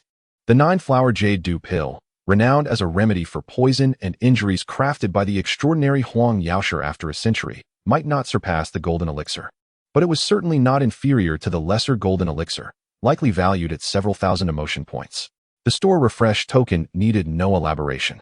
It allowed for an additional refresh within the month, an enhancement indeed. The other 2 items, upon acquisition, were immediately discernible to Guanqing. The former, a card that significantly boosts the acquisition of emotion points, offered a remarkable 5-fold increase. Therefore, the typical 100 emotion points could instantly transform into 500 upon use. Though slightly painful to consider, had he acquired this earlier, the few thousand emotion points he had just obtained could have escalated to 20 or 30,000. However, the duration of its effect was somewhat brief, lasting merely 30 seconds. He contemplated utilizing it just before undertaking any significant endeavor or displaying ostentation. The final item, the training card, served to enhance the proficiency of the martial arts Guanqing had already mastered. He had gained insight into the proficiency system from the various skills he had acquired. Only those skills he had thoroughly grasped would be displayed. The mere rudimentary understanding of many techniques remained obscured on his personal panel. A proficiency of 10 points or more would manifest, granting a sense of progress. Beyond 100 points indicated a solid foundation, 1,000 points signified mastery, while 3,000 points represented the pinnacle of skill. As for whether there were higher tiers, Guanqing remained uncertain. Despite employing the transferring flower and grafting leaf technique multiple times, he remained stuck at 3,000 points. Conversely, his dragon claw hand had ascended to 101 after vanquishing Bao Butong and Feng Boi. Initially, Guanqing intended to allocate these 200 points to the dragon claw hand, but after a moment's reflection, he decided to pause. Who knew what formidable martial arts he might acquire in the future? Suddenly, a realization struck him. He glanced at the number in the upper left corner of his field of vision. Indeed, his attention had been ensnared by the task notification, causing him to overlook the fluctuations in his emotion points in the lower right corner. At this moment, upon reflection, the total had already surpassed 20,000. Just a moment ago, it was merely 10,000. The reason for this sudden increase was, of course, his single strike that defeated a monk from the Shaolin Xian character lineage, startling those around him. Goodness, how foolish of me. Quan Guanqing silently berated himself for his ignorance. The opening of the pouch and the acquisition of its contents had occurred in an instant. Had he immediately utilized that mood enhancement card, would not that initial figure of 10,000 have transformed into 50,000? Such a grievous loss. Quan Guanqing was nearly beside himself with frustration. While he refrained from expressing his dismay, the Shaolin monks were already lamenting their fate. Xian Nan was taken aback, failing to catch Xian Ji in time. And by the moment he reacted, Xian Ji was already lying on the ground, blood spewing forth, his complexion ashen. This sight horrified Xian Nan, who hurriedly approached, retrieving a small porcelain vial from his robes and pouring a pill to administer to Xian Ji. However, Xian Ji continued to cough up blood, struggling to ingest the medicine. Xian Nan was almost instantly drenched in perspiration from anxiety. Fortunately, a disciple nearby quickly reacted, addressing the still-dazed Xue Muhua, urgently requesting his assistance. Ah, yes. Xue Muhua, regaining his composure, hastened a few steps forward, swiftly placing his hands on Xian Ji's wrists, his expression shifting to one of deep concern. Yet, he did not linger. With a deft movement, he produced 2 silver needles in each hand and promptly pierced several acupoints on Xian Ji's chest.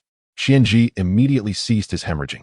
After accepting the pill from Xian Nan, Xue Muhua administered it to Xian Ji, then remarked that there was no immediate danger, though subsequent care would require some time. Nonetheless, there was no significant harm done.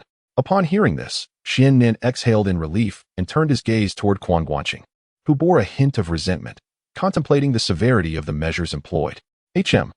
Before Quan Guanqing could utter a word, he noticed Xue Muhua's expression becoming increasingly peculiar. Chapter 025. The inversion of primary and secondary master Xian Nan possesses an uncanny ability to distort the truth. Quan Guanqing sneered coldly.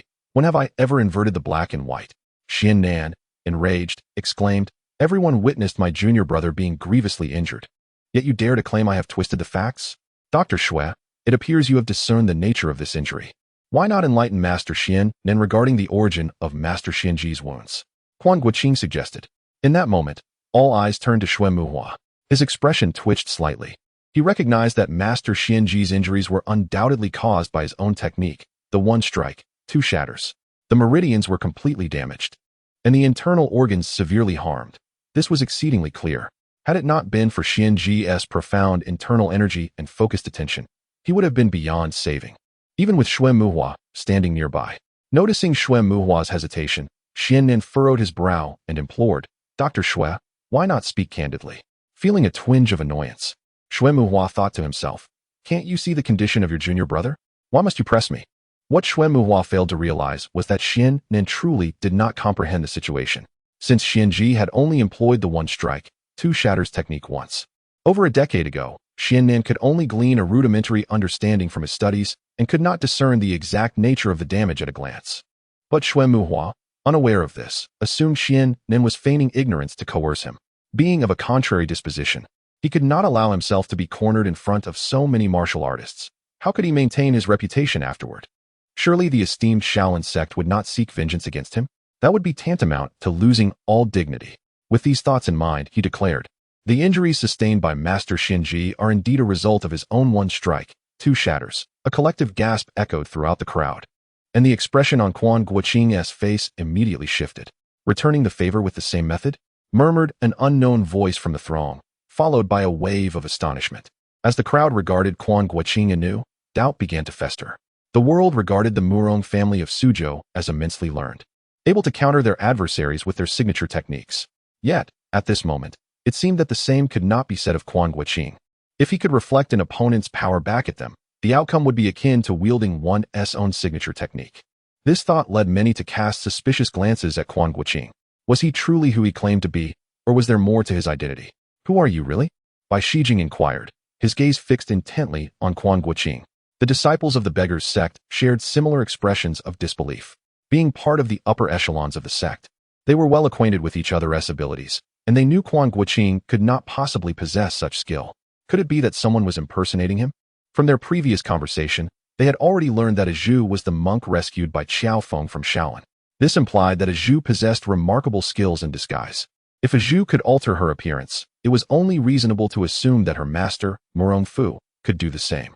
Could it be that this individual before them was indeed a disguised Murong Fu? The notion seemed increasingly plausible. If the person before me is indeed Murong Fu, then his recent display of skill elucidates why the Gusu Murong clan can return like for like. It is not merely erudition, but rather the possession of such extraordinary martial arts. Quan Xian, even Qiao Feng gazing at Quan Guanqing couldn't help but feel a tinge of hesitation. "What are you all imagining?" Quan Guanqing said, both exasperated and amused. He truly hadn't anticipated that his use of the technique known as Yihuajiyu would lead to the unearthing of such a significant secret within the martial world. The enigma of the Gusu Murong's scholarly legacy. Although their assumption that he is Murong Fu seems a tad far-fetched, it is of little consequence.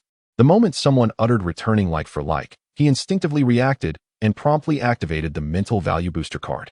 Indeed, a torrent of mental value surged forth. In the blink of an eye, his mental value skyrocketed from a mere 20,000 to 60,000 at a pace that made him want to leap with joy, and it showed no signs of halting. The revelation that Quan Guanqing is actually Murong Fu evidently had a more profound psychological impact on everyone than his defeat of Xuanji. It directly yielded over 10,000 mental value points, multiplying fivefold, causing Quan Guanqing to experience a sudden transformation. "If you truly are my brother Quan, may I inquire what you spoke to me last Lantern Festival?" Bai Shijing's gaze was piercing as he fixed his eyes on Quan Guanqing. With a hint of irritation, Quan Guanqing shot a glance at Bai Shijing, recalling the insistence that he accompany him to Xinglu that day. A chorus of beggar clan disciples turned their attention to Bai Shijing. Flushed with both shame and anger, Bai Shijing's fair visage turned crimson, nearly rushing to cover Quan Guanqing's mouth. Realizing the inappropriateness of the situation, he gritted his teeth and asked, "What was it you said to me that day?" Xinglu was easily recognizable, being a renowned establishment in the southern Brocade district. As the leader of such venues, Quan Guanqing was quite familiar with them, which made perfect sense. "All right," he shrugged, "I mentioned that the beggar clan requires some changes. It cannot persist in its current state." "Enough," Bai Shijing interjected, clasping his hands toward those around them. "I can assure you, this is indeed Brother Quan Guanqing." Quan Guanqing understood why he interrupted. The topic they had discussed was not suitable for public knowledge. Their discourse had revolved around the Clean Garment Society. During the era of the Eagle shooting, the beggar clan had already divided into the Clean Garment and Dirty Garment factions, but this had not yet occurred during the Dragonbane period. Quan Guanqing had originally been unaware of the specific timeline of this development. However, upon his arrival in this world, he became privy to the information, for it was indeed he who had proposed it. Although the beggar clan boasted itself as the largest in the realm, its standards were regrettably low, perpetually disheveled. Attracting skilled individuals was exceedingly challenging, necessitating urgent reforms. Thus, Quan Guanqing had previously discussed this matter with Bai Shijing and Ma Deyuan. Yet at that time, the beggar clan was preoccupied with warfare against the Western Xia and did not have the opportunity to report to Qiao Feng or engage in extensive internal discussions. By the time the hostilities with Western Xia eased, the assassination of Ma Deyuan occurred, causing the matter to be temporarily set aside. However, according to Quan Guanqing's estimation, since this idea has been proposed, even if both Quan Guanqing and Bai Shijing were to perish during the Tianlong period, it would still ultimately be propagated. Thus, during the era of Han Qigong, the Wu Yi gang and the Jing Yi gang had already established a long-term and stable set of gang rules. Bai Shijing spoke up, and beside him, El Zhang and Chun Guiyan nodded in agreement, as they were also aware of this matter.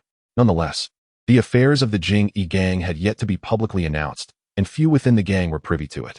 Since Quan Guanqing was able to articulate this, it could not possibly be false. However, This revelation raised questions regarding Quan Guanqing's martial prowess, and the elders exchanged peculiar glances. Realizing their thoughts, Quan Guanqing shrugged and addressed Bai and the gathered members of the Beggars' sect, stating that he had merely encountered some fortuitous circumstances in a short span of time. However, he affirmed that there was indeed no connection with the Murong clan of Suzhou. This statement was not only directed at the members of the Beggars' sect, but also intended for the heroes present. With Bai Shijing and other disciples of the Beggars' sect as witnesses, Quan Guanqing's identity was thereby validated. Yet, Xiannan continued to fixate on Quan Guanqing, displeased with him for injuring Xianji. Quan Guanqing, with a hint of mockery, remarked that he had simply redirected the force of Master Xianji's impending strike back upon him. It could not be that a strike upon himself was justified, while a strike upon Master Xianji constituted wrongdoing. This situation was distinct from the disciplinary and instructional roles in the Discipline Institute and the Dragon Tree Institute, where Xianji was often engaged in discussions. Xiannan, however, devoted more of his time to the study of martial arts and scriptures. He was truly more action-oriented than wordy, and with Quan Guanqing's retort, he found himself at a loss for a counter-argument. Yet, seeing his junior brother injured, he felt compelled to act, his expression darkening as he stated that while Quan Guanqing was eloquent, he could not allow the injury of his junior brother to go unaddressed. Thus, he sought to learn from Quan Guanqing's skills. At this moment, the Yu brothers, Shuimuhua, Qiao Feng, and many others in the martial world found themselves at a loss for words. Hadn't they gathered to discuss how to confront Qiao Feng? Now, they were all embroiled in a contest with Quan Guanqing instead, with Qiao Feng standing to the side unnoticed. Though the majority were concerned about the reputation of Shaolin, a few were less perturbed. The Shaolin Beggars' sect, one recognizing the Khitan as its leader, and the other, indifferent to the finer distinctions. The laughter that followed was sharp and ethereal, making it difficult to ascertain its origin. Qiao Feng furrowed his brow, scanning the crowd, but failing to locate the source of the sound. Quan Guanqing also glanced aside, yet like Qiao Feng, he could not discern the direction of the voice. Xiannan, however, paid no heed to the sound, his mind solely focused on preserving the reputation of Shaolin, and he could not let Quan Guanqing off the hook. Other matters could be addressed later. As Quan Guanqing noted this, he relinquished the search for the speaker and turned to Xiannan, stating that if Master Xiannan wished to offer guidance, then let it commence. Very well, Xiannan replied, and in the next moment, he struck out with a palm. In truth, Xiannan's martial prowess was not superior to that of Xianji. He was even slightly inferior. However, when it came to technique, he was undoubtedly more skilled. At this moment, the palms intertwined, instantly transforming into countless shadows of hands. The Thousand Buddha's palm. In but a few fleeting moments, Xiannan had devised a strategy to counter Quan Guanqing's flower transferring and jade substituting technique. This skill could redirect an opponent's palm force back at them, provided one was not detected in the process. This line of thought bore resemblance to the method employed by Xiao Yuanshan, who concealed the gust of his palm with the sweep of his sleeve, using myriad hand shadows to obscure the reality of his true hand, creating an indistinguishable interplay of falsehood and truth. While it could be said that the Thousand Buddha's palm was not as sophisticated as the one strike, two dispersion technique, which was indeed challenging to master, it was nonetheless perfectly suited to countering techniques such as flower transferring and jade substituting or the star's rotation. Xiannan had already assessed Quan Guanqing's capabilities upon witnessing his palm strike. It was evidently inferior to his own or Xianji's, merely relying on a peculiar technique to gain the upper hand. In this moment, by unleashing his formidable prowess, Xiannan was confident that he could overwhelm Quan Guanqing's palm techniques. With astonishing speed, Xiannan unleashed a flurry of over a dozen palm strikes, skillfully intertwining the real and the feigned, leaving Quan Guanqing momentarily flustered. Following this barrage of palm strikes, he seamlessly transitioned into a series of leg techniques, employing a rare Shaolin skill known as the shadow-following leg. Quan Guanqing soon realized that his opponent was employing skill rather than brute force, effectively countering his flower transferring and jade substituting technique. This was indeed a commendable strategy and practically feasible, however, who said that he was limited to merely the flower transferring and jade substituting technique. Chapter 026. The awkward Shaolin Xiannan unleashed a flurry of 17 kicks, yet Quan Guanqing, though clearly at a disadvantage, managed to parry them while retreating several steps. Despite the evident imbalance in their contest, Xiannan found himself perplexed. According to his earlier assessments, although Quan Guanqing possessed a remarkable skill in redirecting force, his own martial prowess was not particularly high, certainly not on par with Xiannan or Xianji. Even with Xiannan's techniques, the Thousand Buddha's Tathagata hand, and the shadow-following leg not being his most forceful attacks. He surmised that his opponent's strength should have been insufficient to withstand them. However, after several exchanges, it became apparent that while Quan Guanqing was indeed struggling, it was more in terms of technique than raw power. Each time their palms and fists met, Qiannan found that the clash of energies yielded no advantage for him, a stark contrast to his expectations. Unbeknownst to him, his earlier judgments had been accurate. Quan Guanqing's internal strength was indeed considerably inferior to his own and Qianji's. Yet, after unexpectedly being bested by Quan Guanqing, the latter had consumed a significant elixir, which had substantially augmented his power once more. This sudden enhancement went unnoticed by Qiannan. And although Quan Guanqing's strength remained inferior to both Qiannan and Qianji, the gap had narrowed significantly. Unless Qiannan unleashed his full might, Quan Guanqing was now adequately equipped to contend with him. However, Qiannan, wary of the potential counterattacks, refrained from exerting his full strength, thus failing to inflict any serious harm upon Quan Guanqing. The advantage he held was merely due to the disparity in their respective martial arts, with Quan Guanqing's skills falling short of the renowned Shaolin techniques. Realizing this, Quan Guanqing chuckled to himself. Indeed, the prowess of Shaolin martial arts was formidable, especially within the realm of Tianlong. Aside from the likes of Qiao Feng, Duan Yu, and the Qiao school, the elite practitioners predominantly employed Shaolin's illustrious techniques. In fact, Qiao Feng, apart from his signature 18 Dragon Subduing Palms, frequently utilized the Dragon Claw Hand and the Dragon Capture skill, both of which originated from Shaolin. Even figures such as Xiao Yuanshan and Murong Bo relied on Shaolin techniques in their martial endeavors. Jimozi, aside from his ultimate flame blade, predominantly employed Shaolin styles as well, underscoring the supremacy of Shaolin martial arts in the Tianlong universe. Faced with the illustrious Thousand Buddhas Tathagata hand and the shadow-following leg, Quan Guanqing recognized the limitations of his prior training. However, fortuitously, he was also well-versed in Shaolin martial arts. "Behold this shadow-following leg, Master Qiannan," Quan Guanqing declared, transforming his palm into a claw and lunging forward to seize Qiannan's chest. Startled, Qiannan quickly withdrew and raised his hand to block. But Quan Guanqing swiftly countered by grasping his wrist with one claw while the other latched onto his shoulder. The three moves of the pearl snatching technique. Qiannan immediately recognized that his opponent was employing the Shaolin Dragon Claw Hand. Not only Qiannan, but many of the onlookers in the martial world also recognized the technique. Among the 72 ultimate skills of Shaolin, most possessed their own unique principles of fortune, integrating both internal and external mastery. However, there were exceptions, such as the Diamond Zen Lion's Roar, which was purely an internal technique devoid of specific forms. Conversely, the Dragon Claw Hand and the Mighty Diamond Finger were purely external martial arts, lacking corresponding internal energy. While internal martial arts are seldom disseminated, external styles are frequently found outside their original confines. Thus, witnessing Quan Guanqing employ the Dragon Claw Hand did not overly astonish Qiannan. Rather, it placed him in a position of discomfort. The 36 Paths of Dragon Claw is undoubtedly the preeminent technique in the realm of grappling arts, with its fierce and incisive moves rivaling even the most esteemed skills of the Shaolin. Whether it be the shadow-following leg, the Thousand Buddhas hand, or the swift palm of Shaolin, none can compare to the prowess of Dragon Claw. The moment Quan Qing unleashed his Dragon Claw, he transformed his defensive stance into an aggressive one, seizing the initiative and completely reversing the situation. From a position of retreat, he now pressed forward relentlessly, causing Qiannan to retreat consecutively. It is not uncommon in the martial world for one to be outmatched. With the application of ingenious techniques and overwhelming strength, one can compel the opponent to simplify their actions instantaneously.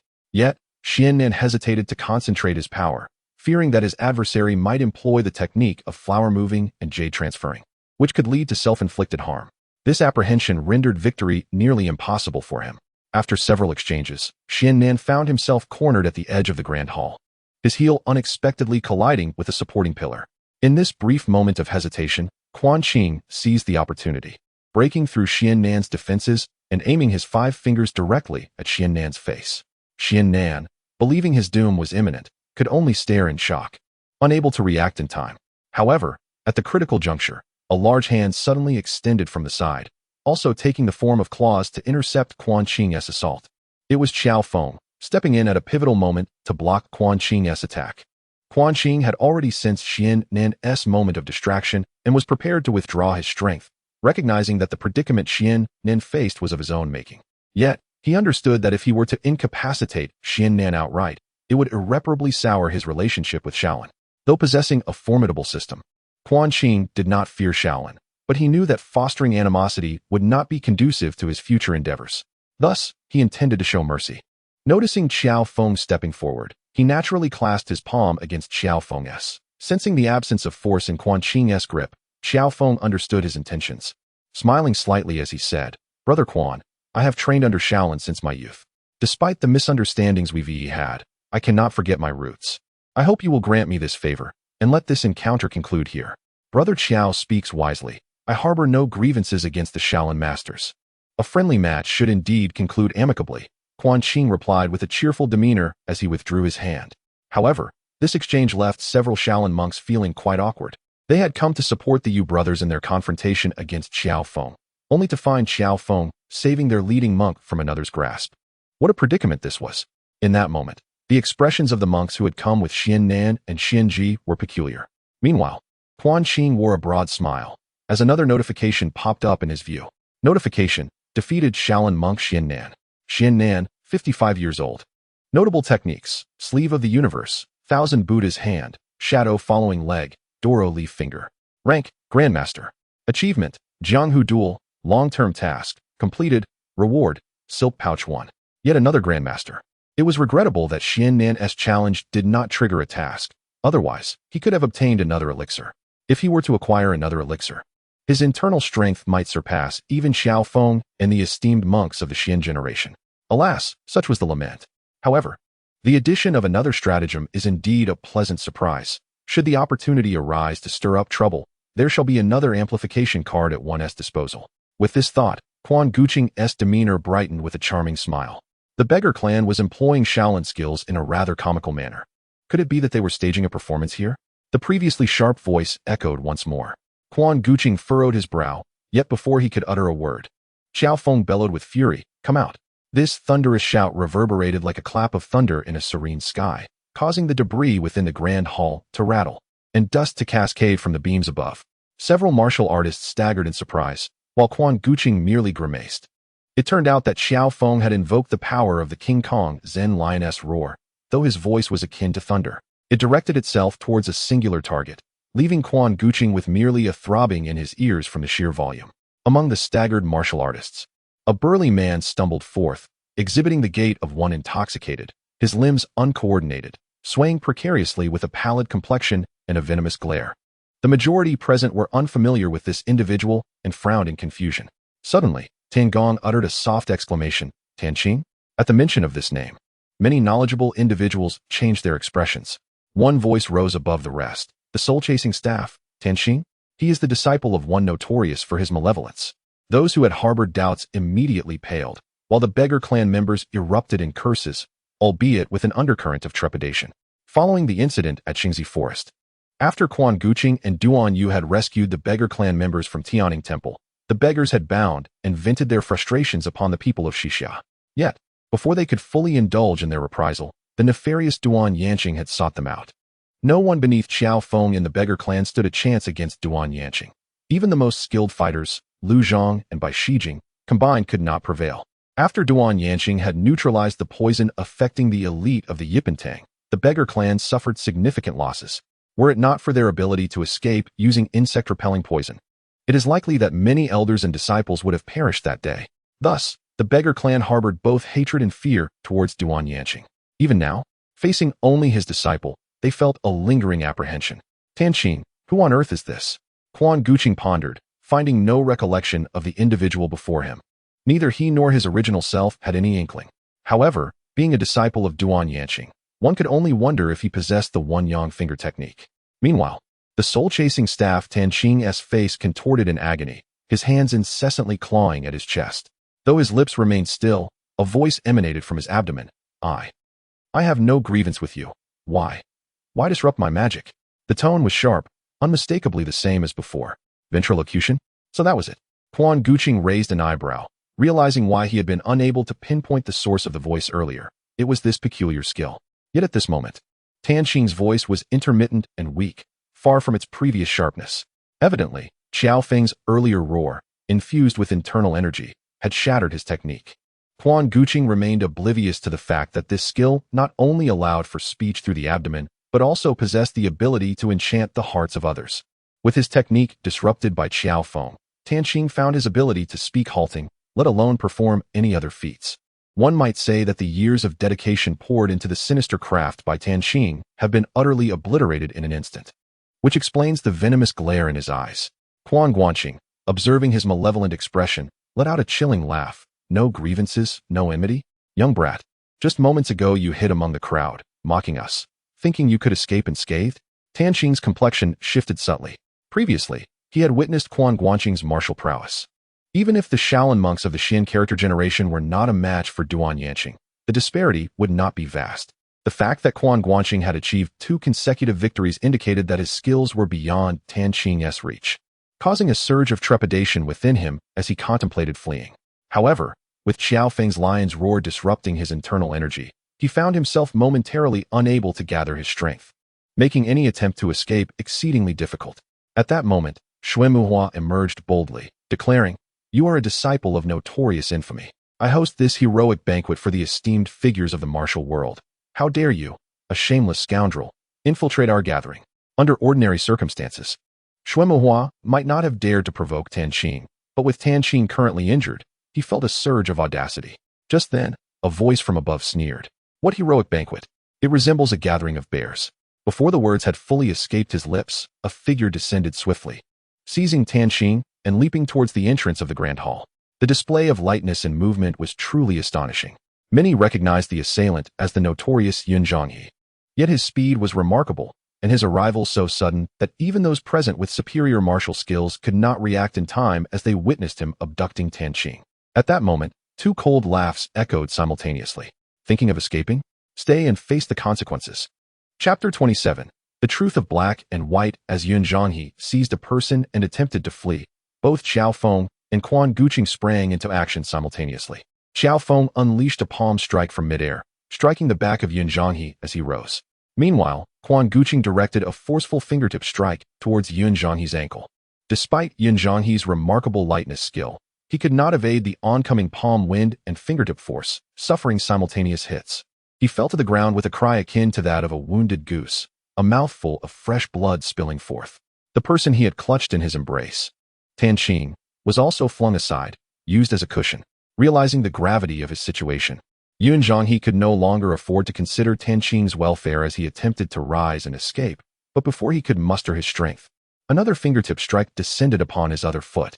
Even though Yun Zhonghe possessed unparalleled agility, he still relied on his feet for power. With both ankles injured simultaneously, his once expert lightness skill could no longer be performed. Quan Guanqing swiftly approached his side, placing a foot upon his back, and sneered, "Yun Zhonghe, did I not warn you in Tianning Temple that if we met again, it would not bode well for you?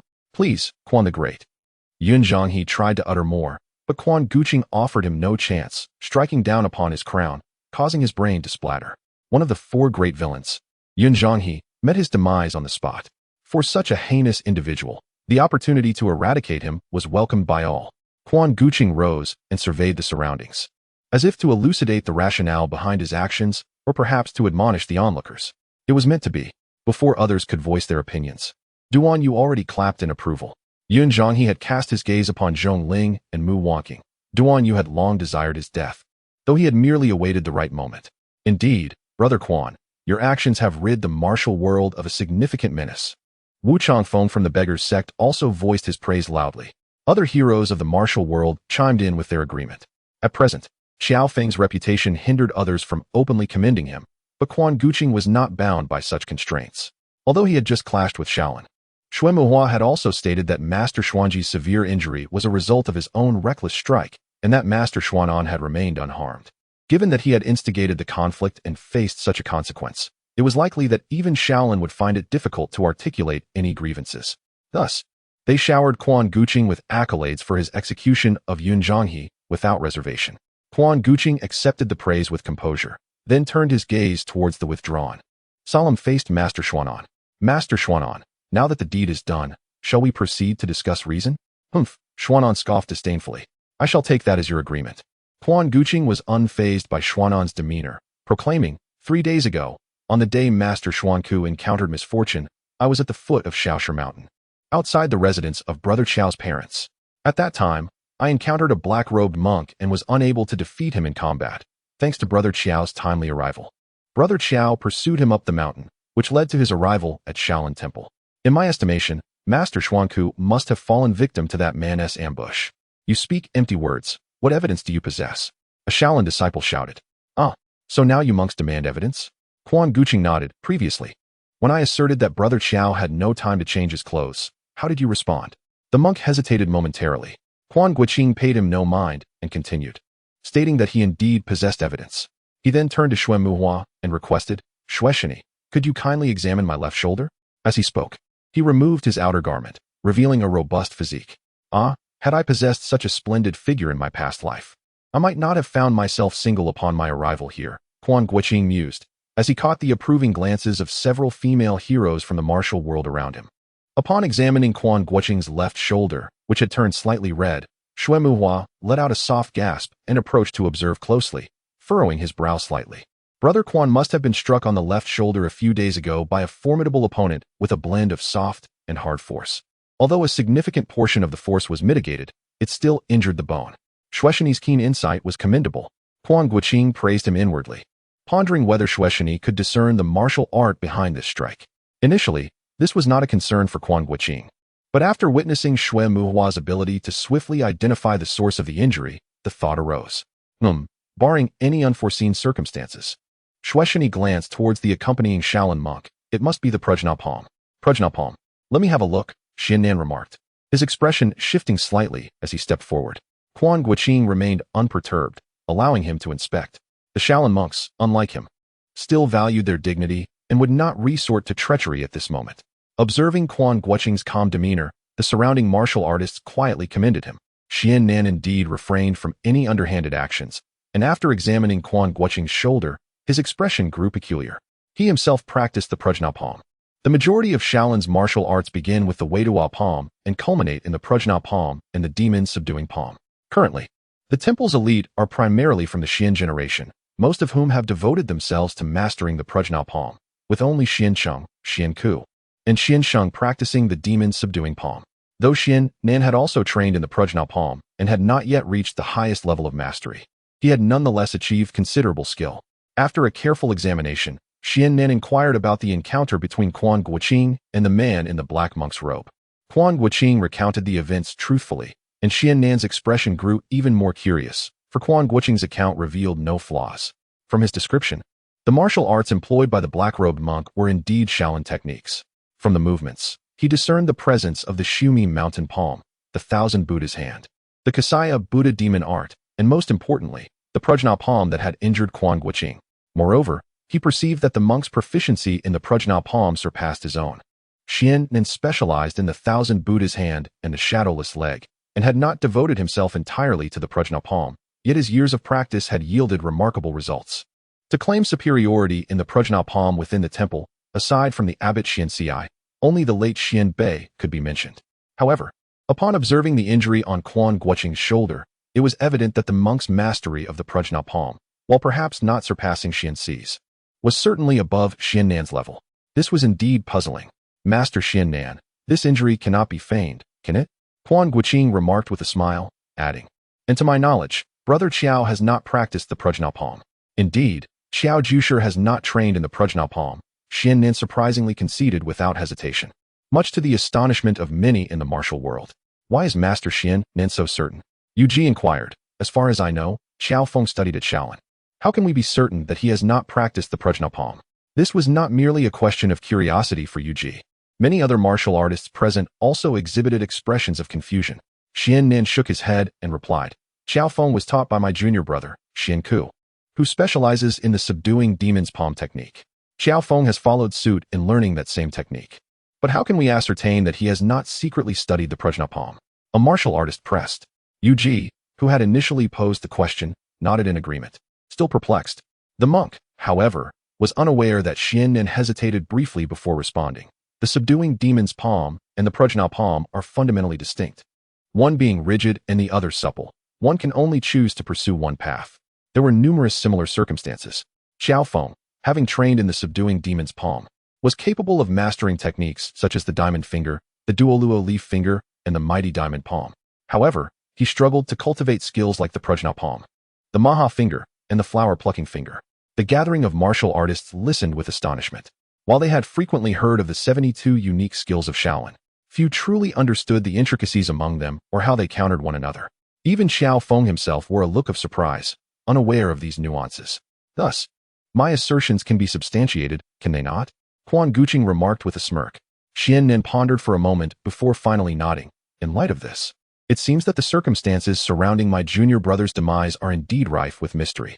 However, what of the beggar clan's elder Su and his family? I have also heard Brother Qiao mention this and inquired with some of the beggar clan brothers. Quan Guanqing responded, knowing that Qiao Feng was somewhat inarticulate. He spoke on his behalf. Brother Qiao did seek out Su Chongxiao, but he did not manage to meet him. The following day, Su Chongxiao was found dead. Was he not? The latter part of his statement was directed at the members of the beggar clan. Indeed, Lu Zhang nodded in affirmation. Is it not possible that Qiao Feng, in his desire to confront Elder Su, succumbed to frustration and took his life? One martial artist suggested. Use your brain. If you have one, Quan Guanqing retorted dismissively, not even glancing at the speaker. If Qiao Feng had intended to kill Su Chongxiao and his family, he would have done so directly during his visit, rather than waiting until the next day. Was he not concerned about being discovered? The individual, chastised by Quan Guanqing, protested. Oh, concerned about being discovered? So he could not meet him during the day, yet chose to commit murder that very night? To call you a simpleton would be an insult to simpletons. Quan Guanqing scoffed. This gathering of heroes is a convention for esteemed martial artists. Must we allow the dim-witted to meddle indiscriminately? If people were to learn of such behavior, they might assume that all heroes of the realm are of this ilk. Although Quan Guanqing's words were rather unrefined, they elicited discontent among many. Yet, once he spoke, even those who were dissatisfied found themselves reluctant to voice their grievances. To speak up at that moment would imply that they, too, shared the same lack of intelligence as the individual he had rebuked. Hence, upon reflection, this matter indeed appears to defy reason. Perhaps, Qiao Feng did not wish to conceal his actions, but found it simpler to act under the cover of night? The obstinate individual suggested. He dared not confront Quan Guanqing physically, for the latter had effortlessly defeated 2 eminent monks of the Xuanji lineage. He was acutely aware of his own limitations and the futility of challenging Quan Guanqing. If he does not wish to hide, then why does Brother Qiao now deny it? Quan Guanqing countered coldly. Because he must surely be wary of the world's heroes, the individual stubbornly maintained his stance. At this moment, if one were to comply, would it not solidify the notion that others' intellect pales in comparison to that of a canine? Would this not render one a subject of ridicule in the martial world henceforth? If Brother Qiao were truly apprehensive, would he still appear here today? Quan Guanqing shook his head, unwilling to engage in further nonsensical discourse with such a dimwit. He then disregarded the individual and continued. Brother Qiao seeks Su Chongxiao to inquire about the name of the leader from 30 years past.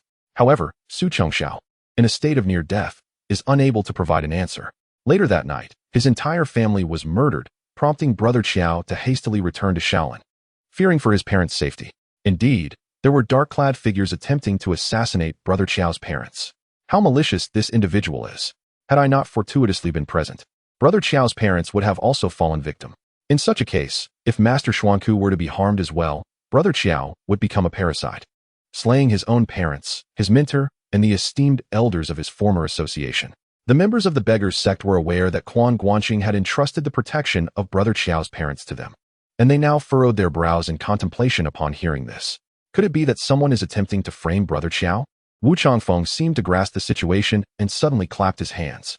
Indeed, that is precisely the case. Quan Guanqing replied with a cold laugh. If my conjecture is correct, this individual is none other than the leader from 30 years ago. To conceal his identity, he has committed these heinous acts.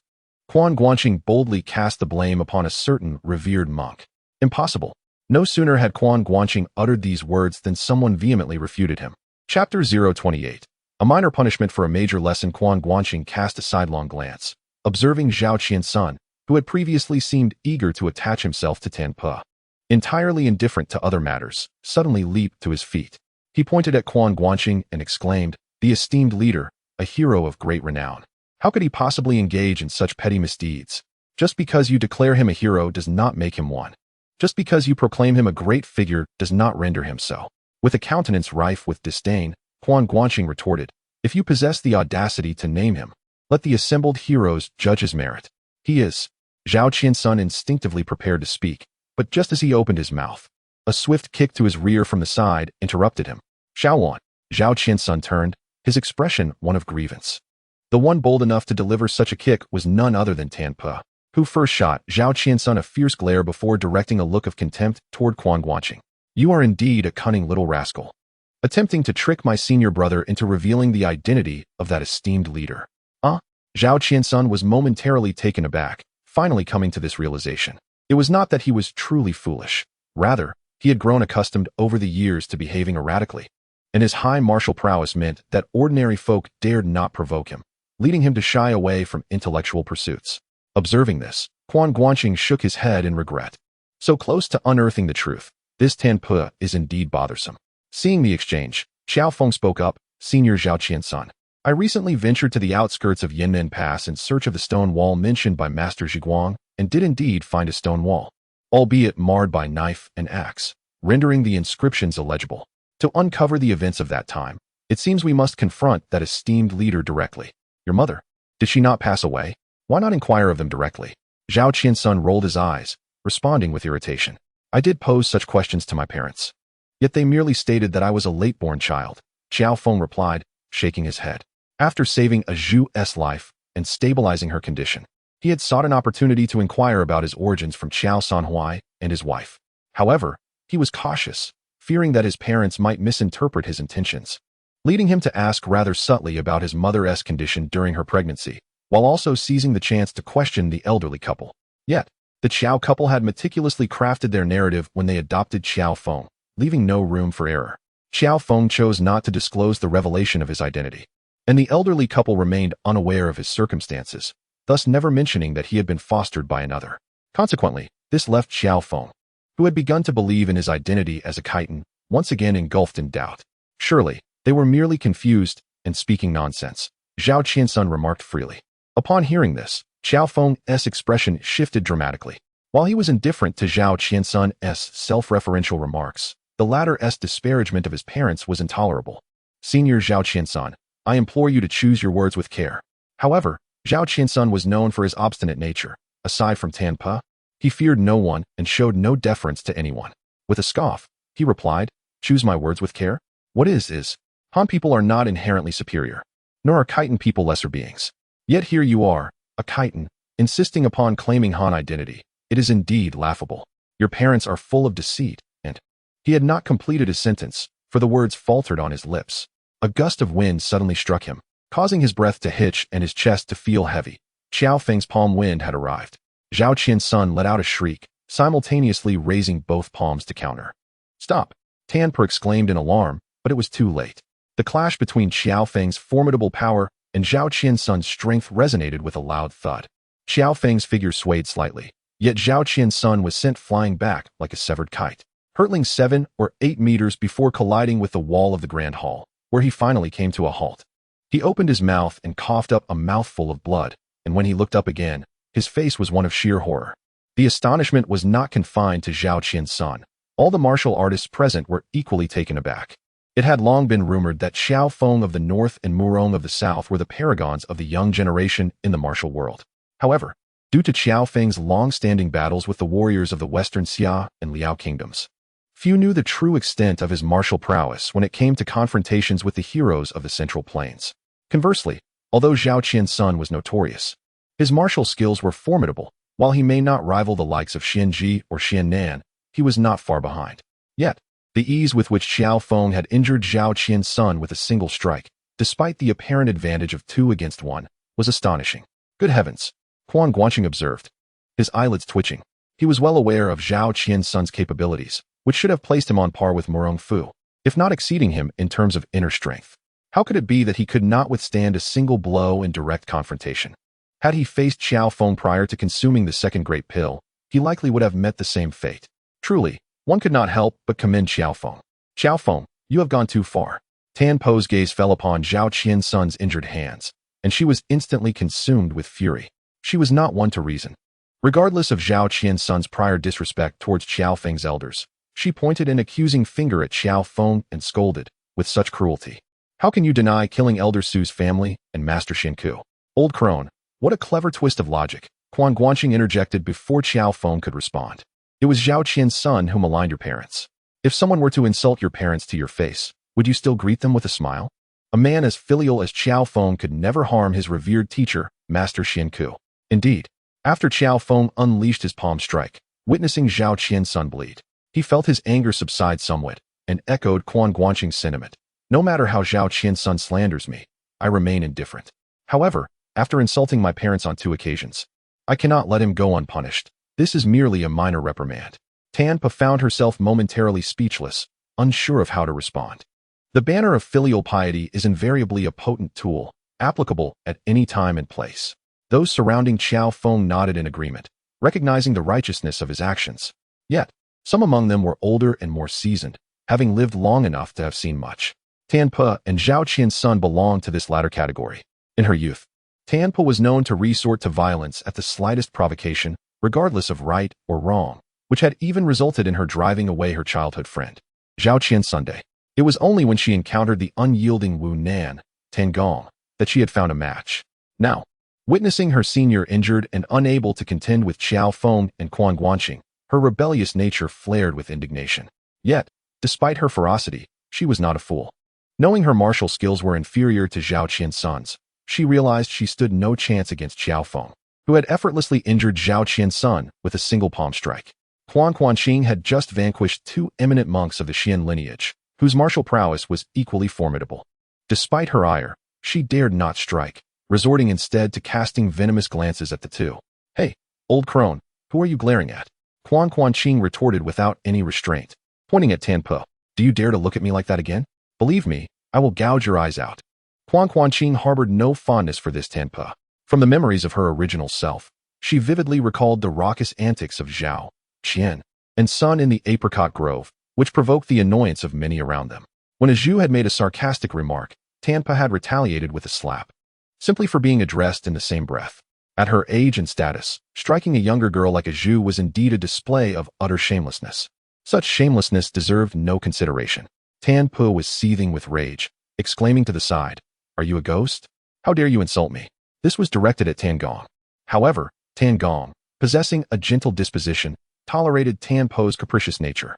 Yet, he was a submissive husband, and upon hearing Tanpa's outburst, he approached her despite his reluctance. In contrast to Tanpa, Zhao Qian's son exhibited greater wit. He spoke up, Quan Guanqing. I acknowledge that Zhao Qian's son may be a lunatic, but you have insulted my wife twice. Do you think the Tan family is an easy target? I know your martial skills are exceptional, but our family will not tolerate disgrace. Today, my wife and I shall seek your guidance in combat. His words carried a certain gravitas. By excluding Zhao Qian's son and labeling him a lunatic, he made it clear that their grievances were distinct. Furthermore, the reason for their confrontation was rooted in the insult to his wife, necessitating clarification. In essence, they intended to confront her 2 against 1. While urging Qiao Feng to refrain from intervening. Most martial artists are physically robust, yet mentally simplistic, and not many could grasp the subtleties of Zhao Gong's reasoning. Initially, most regarded his words as reasonable. Qiao Feng, slightly furrowing his brow, seemed inclined to interject, but was halted by Quan Guanqing's raised hand. Brother Qiao, there is no need for further words. Since the Tan couple wishes to impart their teachings, I shall indulge them in a friendly exchange. Hearing this, Qiao Feng fell silent and took a step back. Tan Gong and Tanpa exchanged glances, each readying themselves. Their martial art styles were markedly different, yet decades of partnership had fostered an unspoken understanding, allowing them to complement each other's weaknesses and enhance their combined prowess, yielding a result far greater than the sum of its parts. Quan Guanqing responded with the Dragon Claw technique, finding it momentarily challenging to secure victory. Quite interesting, she mused, observing the 2 elderly practitioners display such skill. With a sly smile, she abruptly transformed her claw into a palm, shifting from the Dragon Claw technique to the flower transferring and jade connecting palm technique. While the latter was not inherently intricate, its true brilliance lay in its capacity to alter the direction of force. Previously, against the erratic techniques of Xiao Yuanshan and Xian Nan, it had proven ineffective. However, given the less convoluted nature of Tan Gong and Tanpa's martial arts, their harmonious synergy rendered the flower transferring and jade connecting palm quite effective. Tan Gong and Tanpa felt an immediate shift in the dynamics of their combat with Quan Guanqing, as their techniques became abruptly clumsy. It was as though the force behind their strikes was no longer under their command, rendering their punches and kicks erratic and unable to reach their intended targets. Initially, they relied on their tacit understanding, with one attacking while the other supported, creating a seamless synergy that left opponents bewildered. However, with their movements now beyond their control, the efficacy of their collaboration dissipated instantaneously. Stripped of this crucial element, their martial prowess paled in comparison to Quan Guanqing, who seized the opportunity to deliver a strike to each of them. Fortunately, Quan Guanqing had not mastered any formidable palm techniques. Thus, his blows merely utilized ordinary internal energy, causing them to stagger backward without inflicting grave injuries. Nevertheless, it was a source of embarrassment for the elderly duo to be outmatched by a mere youth in a 1-against-2 scenario. "Old man, let us depart," Tan Pa, ever proud, could not bear to remain in such humiliation and turned to leave, with Tan Gong naturally following suit. Zhao, Qian, and Sun had also risen, pursuing Tan Po in their haste to exit. "Zhao Qian-sun, do not be in such a rush to leave," Quan Guanqing remarked, casting a sardonic glance at Zhao Qian-sun as he attempted to slip away. "You have yet to reveal the identity of that esteemed leader of the martial world you speak of. Do tell, who is he?" Chapter 29. From the ordinary to the extraordinary, Zhao, Qian, and Sun were naturally unwilling to divulge the identity of the leader, and Qiao Feng did not press them further. If they remained silent, he could seek out Dan Zheng or Zhi Guang. However, with such a commotion, the hero feast could only transform into a mere banquet. Fortunately, the Yu brothers were affluent, and they certainly did not lack the means to host a gathering for over 100 martial artists. Quan Guanqing and Duan Yu stayed on rather conspicuously to partake in the meal, yet Qiao Feng felt somewhat embarrassed. However, Quan Guanqing's remark about needing to look after Miss Zhu kept him there. Zhu soon realized that this hero feast had been convened by these martial artists with the intention of eliminating Qiao Feng. Learning that he was still willing to bring her along under such circumstances warmed her heart. In the apricot grove, she had already been captivated by Qiao Feng's heroic spirit, and after he had rescued her, her admiration deepened. During his descent from the mountain, Qiao Feng had even tended to her wounds with a healing balm acquired from Mr. Tan, applying it to her chest. Zhao Song's era was different from the Ming and Qing dynasties. Merely holding a girl's hand would necessitate a sense of responsibility. Yet, upon seeing her petite form, it was impossible for Qiao Feng to evade such duty. While Qiao Feng remained uncertain of his own feelings, Zhu had already resolved to follow him for the rest of her life. As for the Murong family, to whom she owed much gratitude, she planned to transcribe and send a copy of the I Ching Jing, which she had stealthily acquired from Shaolin, as a form of repayment. This girl, though raised in the water towns of Jiangnan, displayed no timidity and openly expressed her affection for Qiao Feng. Quan Guanqing was already aware of this dynamic and found it amusing. Meanwhile, Duan Yu, lost in thought, sighed and lamented, his self-pity evident. During Zhu's convalescence at Juxianzhuang, the trio of Quan, Qiao, and Duan lingered for several days. During this time, Qiao Feng made an effort to guide Duan Yu in the intricacies of internal energy manipulation, but Duan Yu showed little interest in martial arts and merely listened half-heartedly. Observing this, Qiao Feng did not press the matter further and instead engaged in discussions with Quan Guanqing. They exchanged techniques, and Quan Guanqing found it somewhat perplexing that Qiao Feng seemed significantly less formidable than during his previous encounter with Xiao Yuanshan. This raised his suspicions, as he had initially believed that Qiao Feng's martial prowess was comparable to that of Xiao Yuanshan. Given his prime age, he should theoretically possess an advantage. However, the disparity in their sparring was unmistakable. Quan Guanqing recalled a saying he had encountered online in his past life. In the realm of Tianlong, there are 1 monk, 2 hanging, 3 elders, and 4 absolute masters. Without elaborating on the first 3, it was noted that Qiao Feng, despite appearing to be the weakest on paper among the 4, was widely believed to emerge victorious in actual combat. This was not solely attributed to his resonant presence. Rather, it stemmed from his exceptional on-the-spot combat abilities, particularly his resilience in battle. The vast chasm between sparring and true combat was entirely justifiable.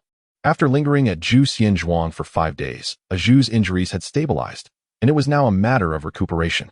During this period, Zhu grew increasingly tender towards Qiao Feng, who, not being oblivious, recognized her affections. He found himself quite fond of the lively and spirited Zhu. Thus, as mutual feelings blossomed, the two began to draw closer together. Quan Qing was utterly dissatisfied. "You kitten whelp. I went out of my way to absolve you of your crimes and preserve your reputation in the martial world. And your reward is nothing but a mouthful of dog food, is it?" Displeased with the situation, Quan Guanqing decided to take his leave from a few companions. Qiao Feng, still wanting to keep an eye on Zhu, could not depart just yet, while Duan hesitated momentarily before also opting to stay a few more days. However, Quan Guanqing understood Duan intentions. He was merely hoping to catch a glimpse of Wang Yuyan when Zhu returned to bid farewell to the Morong family. He chose not to confront this directly. One should not speak of truths that could ruin the camaraderie. Furthermore, Quan Qing's journey to the Wuliang mountain in Dali to seek the Jinlong chessboard was indeed ill-suited for Duan company, so he preferred to travel alone. Having procured a steed, Quan Qing departed from Jushin Manor, but after merely half a day's ride, he heard the rapid sound of hooves behind him. Turning around, he saw Duan, weary but determined, catching up. "Brother Quan, let us travel together," Duan said with a cheerful grin. What prompted this change of heart? Not returning to Yanzhou with Zhu? Quan Qing laughed heartily at the sight. No longer. It has nothing to do with me." Duan waved his hand dismissively. Quan Qing raised an eyebrow, pondering how this little sycophant had come to such a realization. However, at present, he was more concerned with how to shake him off. For he did not wish for Duan to uncover the matters regarding the Jinlong chessboard. Unbeknownst to Quan Qing, Duan was oblivious to his thoughts and instead chatted about his experiences in the Central Plains. As the leader of the Beggars sect, the foremost source of information in the martial world, Quan Qing was well versed in these matters and found little interest in what Duan had to say. Noticing this, Duan shifted the topic. "Brother Quan, there is something I have long wished to inquire about." "Oh?" Quan Qing raised an eyebrow, assuming Duan was again fixated on the dragon claw technique. However, much to his surprise, Duan asked with genuine curiosity, "That day, when the vile Yi Ernyang came to find you, what was that all about? Could you enlighten me?" "Yi Ernyang." Quan Qing chuckled softly, shaking his head slightly. Recently, he had heard that Yi Ernyang had apprehended several notorious criminals within the martial world in Hunan and handed them over to the authorities, earning her a reputation. Indeed, how could it be that Brother Quan spoke a word, and Yi Ernyang would comply so readily? "There are whispers in the martial world that the wicked woman has turned over a new leaf," Duan remarked. "Turned over a new leaf? It is merely a matter of seeking something," Quan Qing replied, shaking his head. "Yi Ernyang is but a pitiable soul. Well, let us say she has encountered misfortune." Duan gasped, astonished. You are aware of such secrets?" Quan Qing chuckled. "I know much more than that. Yi Ernyang was once a respectable woman, but after becoming entangled with a powerful figure, she bore an illegitimate child. As if that were not enough, she then crossed paths with the enemies of that man, who abducted her child, driving her to madness and transforming her into the wretched being she is now." Duan eyes widened in disbelief. That vile woman has endured such a fate? The vicissitudes of life are indeed. Even if she bears countless grievances, it is unwarranted to unleash her wrath upon the innocent. Were it not for the hope that she might reclaim some of the lost children and mend a few unfortunate families, I would have long since extinguished her life. Quan Guanqing chuckled coldly. Brother Quan speaks truly. It would not be excessive to eliminate such a villain." Duan nodded repeatedly. "So, the children you mentioned are indeed those she has forsaken? Do you know where they are?" "Indeed, I do," Quan Guanqing replied, nodding. "Only 2 individuals in this vast world are privy to this matter, and I am one of them." "Oh!" Duan exclaimed with astonishment. "Where is the child?" "It is a most lamentable tale," Quan Guanqing sighed. "The person who abducted the child was quite deranged. He stole the child and cast him at Shaolin Temple." Duan gasped, his face a portrait of disbelief. "Shaolin?" "Yes, Shaolin," Quan Guanqing mused with a mix of admiration and contemplation. "Xiao Yuanshan's scheme is truly audacious. Leaving his own son in the care of his father, so near yet so far, with neither recognizing the other. It carries a flavor of karmic entanglement. Such cunning methods truly exist," Duan stammered, a laugh escaping his lips. "To abandon a child at Shaolin, does this mean the child is destined to become a monk from birth? How cruel." "Indeed," Quan Guanqing chuckled lightly, choosing not to elaborate further. "Brother Quan, where do you intend to go next?" Duan inquired suddenly. "Well, I plan to head south to Jiangxi, to seek a certain elder at Longhu Mountain," Quan Guanqing fabricated casually. "I see. Then it seems we cannot travel together any longer. I have been away from home for some time and long to see my father and mother," Duan said with a hint of regret. "That is splendid." Quan Guanqing silently rejoiced, though his face betrayed a semblance of sorrow. "It is indeed a pity. In that case, I shall not delay you, young Master Duan. We shall part ways here." "Very well, Brother Quan. Until we meet again." Duan clasped his hands together in farewell, then turned his horse's head and swiftly took a side path to depart. Seeing this, Quan Guanqing also spurred his horse in another direction, eager to distance himself from Duanyu. After riding for about half an hour, Quan Guanqing stopped to rest at a roadside tea stall and inquire about directions. Being from the Daji branch in Jiangnan, he was quite familiar with the region around Suzhou and Jiangnan. However, the Central Plains belonged to the Daong and Dai factions, which he was less acquainted with. To avoid spending the night in the wilderness, he needed to ascertain the upcoming route. Though not a maiden, he preferred to lodge in an inn with a roof over his head. Just then, two swift steeds approached from the distance, halting near the tea stall before their riders dismounted and entered. Quan Guanqing paid little mind. Roadside tea stalls were common resting places for passing travelers. The fact that the two were clad in martial attire and bore weapons did not concern him. As a wanderer of the Jianghu, how much could he truly care for others in the same realm? Soon, he realized that the gazes of the two individuals seemed to linger on him, intentionally or not.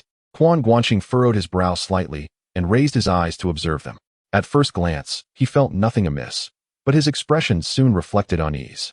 It was peculiar, not that their appearances were strange, but rather the sensation they evoked within him was unsettling. Initially, he could not articulate what was odd about them. Yet without much contemplation, he sensed an anomaly. Both individuals possessed utterly unremarkable features, the kind that would vanish amidst a crowd, rendering them unrecognizable upon a second glance. Their faces bore no distinctive traits, completely devoid of any memorable qualities.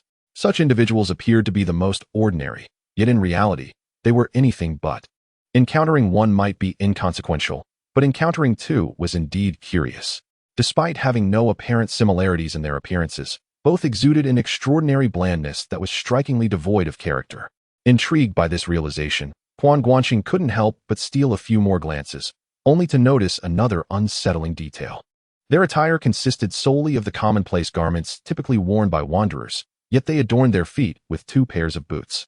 Chapter 030.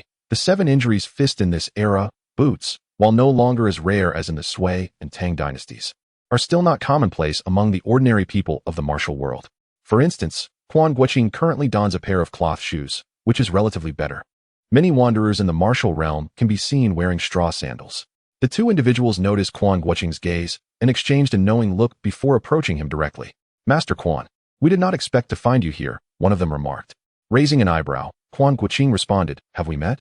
He was uncertain whether he recognized these two, as their faces bore no distinguishing features. While they appeared slightly out of place together, he would likely have no recollection of either if they appeared separately. "It is quite normal for Master Quan not to remember us, as we are but insignificant figures. I am Zhao Yu," one of them said, cupping his hands in greeting and gesturing to his companion. "This is my brother, Qian Chuan." "Zhao Yu Qian Chuan," Quan Guanqing scoffed. "Is there also a Sun Jiang and Li He?" Zhao Yu paused, seemingly taken aback by Quan Guanqing's perceptiveness, yet he nodded, "Indeed. We do have 2 other brothers, Sun Hai and Li Tao." "Oh," Quan Guanqing nodded. "Are you not even attempting to disguise your identities?" "Clearly. These are pseudonyms or code names. So have we met before?" "One could say so," Zhao Yu replied with a smile. "We encountered you at the Heroes' Assembly at Juxianzhuang." "Oh, I see," Quan Guanqing acknowledged. "So, do you two have business with me?" "Well," Zhao Yu glanced around. Although the tea stall was not crowded, there were still 2 individuals who resembled wanderers of the martial world. "Speak plainly, or leave," Quan Guanqing stated dismissively, clearly uninterested in the pair. He had matters to attend to. The 2 men were momentarily taken aback, surprised by Quan Guanqing's brusqueness. In their minds, he was a person of considerable charm and tact. Although he had previously confronted Shaolin at Juxianzhuang, they assumed it was solely to shield Qiao Feng. Yet now, he seemed unexpectedly irritable. "Do not be anxious, master," Zhao Yu said, masking his surprise. However, burdened with a mission, he pressed on. "We wish to discuss our previous contact with Elder Su Chongxiao." Wait a moment," Quan Guanqing interrupted, suddenly bewildered. The 2 men fell silent, their expressions reflecting amusement as they regarded Quan Guanqing. "Did you not request us to speak? Why the sudden change?" Feeling somewhat disoriented, Quan Guanqing sensed that there was more to this conversation than met the eye. Su Chongxiao was a senior member of the Beggars sect, having been a generation above the former leader, Wang Jiantong. He had long since withdrawn from the affairs of the martial world, having reached nearly 90 years of age. Most of his contemporaries had long since passed away, and the only visitors he received were some juniors from the sect during festivals. In the external world, he wielded little influence, and few cared to revisit him. Yet these 2 did not appear to be members of the Beggars sect, yet they claimed to have ties with Su Chongxiao. Now that Su Chongxiao had passed away, Their approach to him raised suspicions of undisclosed secrets. "Shopkeeper, has my horse been fed?" Quan Guanqing called out. Upon receiving a positive response, a gratuity was presented, and he rose to address the two, saying, "Let us proceed." The two acknowledged him, and the three of them rode forth. Once they were out of earshot, Zhao Yu spoke, "Master Quan, we initially collaborated with Elder Su, who chose you. Although we are unaware of the cause of your conflict, with Su Chongxiao now deceased, I believe we might transform our previous alliance with him into one with you. What kind of collaboration are you proposing? Pray, enlighten me," inquired Quan Guanqing. "We hope that Master Quan will lead the Beggars sect and subsequently dominate the Forest of Heroes," Zhao Yu replied. "Dominate the Forest of Heroes?" Quan Guanqing pondered Zhao Yu's words, a vague understanding beginning to dawn upon him. "Indeed, I wonder if Master Quan shares this ambition?" Zhao Yu queried. "You approach me so brazenly, inquiring whether I desire to command the Forest of Heroes? Do you not find that somewhat frivolous?" Quan Guanqing remarked with intrigue. "Even if we were to consider collaboration, it is only fair that I first ascertain who you are." "Who we are is of little consequence," Qian Chuan interjected, shaking his head. "What matters is what we can offer you." "How intriguing," Quan Guanqing acknowledged, "but I must be cautious of such enigmatic individuals. I shall take my leave." With that, he urged his horse forward. However, Qian Chuan swiftly maneuvered his steed to block Quan Guanqing's path. "Master, we have come specifically to seek your cooperation. It would be rather inappropriate for you to depart without further discussion, wouldn't it?" "Oh," Quan Guanqing raised an eyebrow. "And what do you two desire?" "My lord possesses a keen interest in your remarkable prowess in the art of celestial manipulation and power reversal.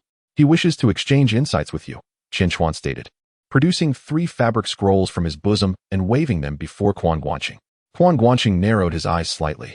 The fabric appeared to be of exceptional quality, far from ordinary.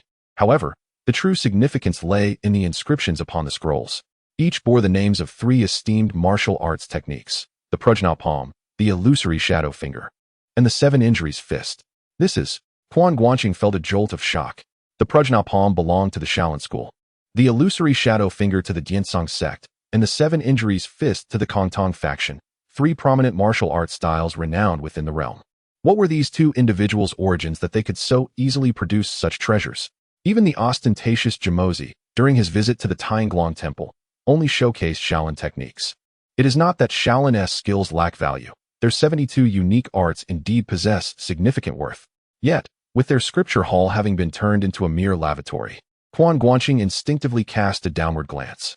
In contrast, although the Diansong and Kongtong sects do not hold the same prestige as Shaolin within the martial world, their signature techniques have seldom been rumored to be practiced by outsiders. "I shall momentarily set aside any doubts regarding the authenticity of your scrolls," Quan Guanqing frowned. Yet these 3 martial arts are indeed the secrets of their respective schools. While the illusory Shadow Finger and Prajna Palm may be somewhat plausible, the 7 Injuries Fist has never been known to be practiced by anyone outside of Kongtong. "How did you acquire these?" "We naturally possess our own means." Qian Chuan smiled proudly and subsequently tossed the scroll of the 7 Injuries Fist towards them. "If you have any doubts, you may take a look." Quan Guanqing instinctively caught the scroll, gazing at the two with a perplexed expression. "May I indeed take a look?" "Of course," Qian Chuan replied nonchalantly, while Zhao Yu nodded in agreement, adding, "We can understand your skepticism, but it is certainly harmless to have a glance." After a brief moment of contemplation, Quan Guanqing comprehended that the two were not concerned about whether he could decipher the contents immediately. In fact, they wouldn't grant him the time to examine it thoroughly. Even those as formidable as Jimozi and Feng Hong had to meticulously study a manual before they could memorize it flawlessly. The ability to absorb everything with a mere glance is not reserved for geniuses, but rather for scanning devices. Attempting to practice with only a superficial understanding would undoubtedly lead to a perilous misstep. The more advanced the martial arts, the less room there is for error. With this thought in mind, Zhao Yu and Qian Chuan were naturally unperturbed by the prospect of Quan Guanqing perusing the scroll. However, Quan Guanqing was unlike the average person. He truly possessed the capability to grasp the entire content with just a fleeting glance, thanks to his system. "Since that is the case, I shall not be polite," Quan Guanqing remarked with a chuckle, unfurling the scroll. The opening was a verse. "The 5 elements energy balances yin and yang, damaging the heart, injuring the lungs, shattering the liver, organs separate, essence loses, spirit is hazy, the 3 burners align, the soul soars high." Indeed, it was the 7 Injuries Fist. Quan Guanqing marveled, while his system promptly provided a notification. "Would you like to expend 100 emotional points to learn the 7 Injuries Fist?" Certainly. Without a moment's hesitation, Quan Guanqing selected agree. Following the encounter at Jushin Manor, his emotional points had soared above 100,000, and he felt quite affluent. Thus, a mere 100 points posed no hesitation. In the instant he confirmed, a deluge of information flooded his mind, akin to the previous experience with the Dragon Claw technique. This time, however, Quan Guanqing remained remarkably composed, quietly absorbing the knowledge. Within just a few breaths, he closed the scroll. 7 injuries fist acquired. He tossed the scroll back, grinning and shaking his head. The manual is indeed impressive. I wonder where you sourced it from. It's quite remarkable. However, regrettably, my transference of flowers and jade is a secret passed down through my lineage, and I cannot exchange it. As he spoke, he feigned a look of regret. The illusory sound sect had long since vanished. Why should Quan Guanqing cling so tenaciously? Upon hearing this, Qianquan shook his head. Moreover, did not the great hero also refrain from identifying himself as a member of the illusory sound sect? You seem to have investigated me thoroughly. Quan Guanqing raised an eyebrow. The master he had apprenticed under in his youth belonged to the illusory sound sect, a lineage that had been passed down for generations and was now considered entirely extinct. The illusory true qi and the illusory magic flute he practiced were both techniques of that sect. This was something Quan Guanqing had never mentioned even within the beggar's gang. So it was indeed curious that these two were aware of it. In this day and age, there is scarcely anything that remains concealed from our knowledge. Qianquan wore a smug expression. Today there shall be yet another revelation. Quan Guanqing chuckled lightly.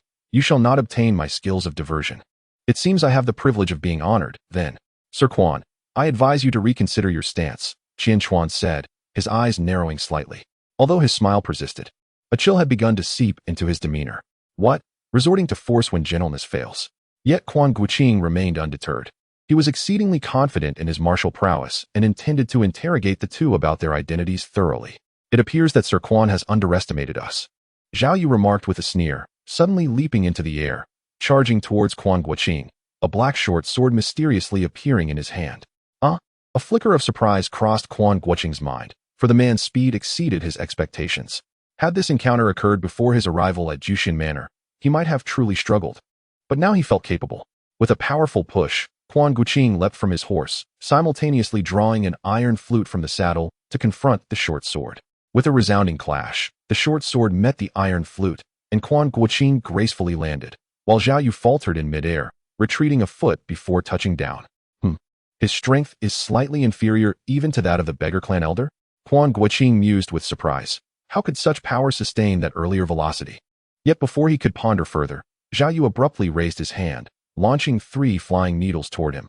Flying needles? Chapter 031. The true power of substitution. Quan Guanqing felt a sudden stir in his heart.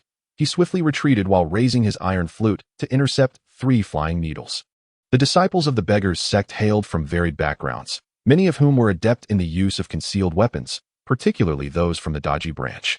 Quan Guanqing possessed a modicum of knowledge about the concealed weapons of various sects, yet he could not recall any faction in the martial world that employed flying needles. Clang, clang, clang. The 3 needles were deflected by the iron flute, and Quan Guanqing's eyes sparkled with astonishment. How heavy! The impact of the 3 needles against the iron flute felt reminiscent of the earlier clash with Zhao Yu's short sword. When thrown with finesse, concealed weapons could indeed wield power rivaling that of blades, but the simultaneous launch of 3 silver needles, each carrying the force of a sword strike, seemed rather implausible. Before he could ponder further, Qianquan was already advancing towards him. His weapon, much like Zhao Yu's, was a pitch-black short sword, the material of which remained unreflective under the sun. A tool for assassination, indeed, and clearly a standard-issue weapon. Quan Guanqing felt a surge of alarm. While many renowned sects commissioned custom weapons, the short swords wielded by these 2 individuals were clearly no ordinary items, suggesting a significant background. What manner of individuals are they? With surprise swelling within him, Quan Guanqing dared not hold back, engaging Qianquan in combat. Within just 3 exchanges, he was once again taken aback. Qianquan, akin to Zhao Yu, executed his strikes with remarkable speed and employed bizarre and cunning angles. Despite his ordinary internal strength, his extraordinary velocity compelled Quan Guanqing to regard him with caution.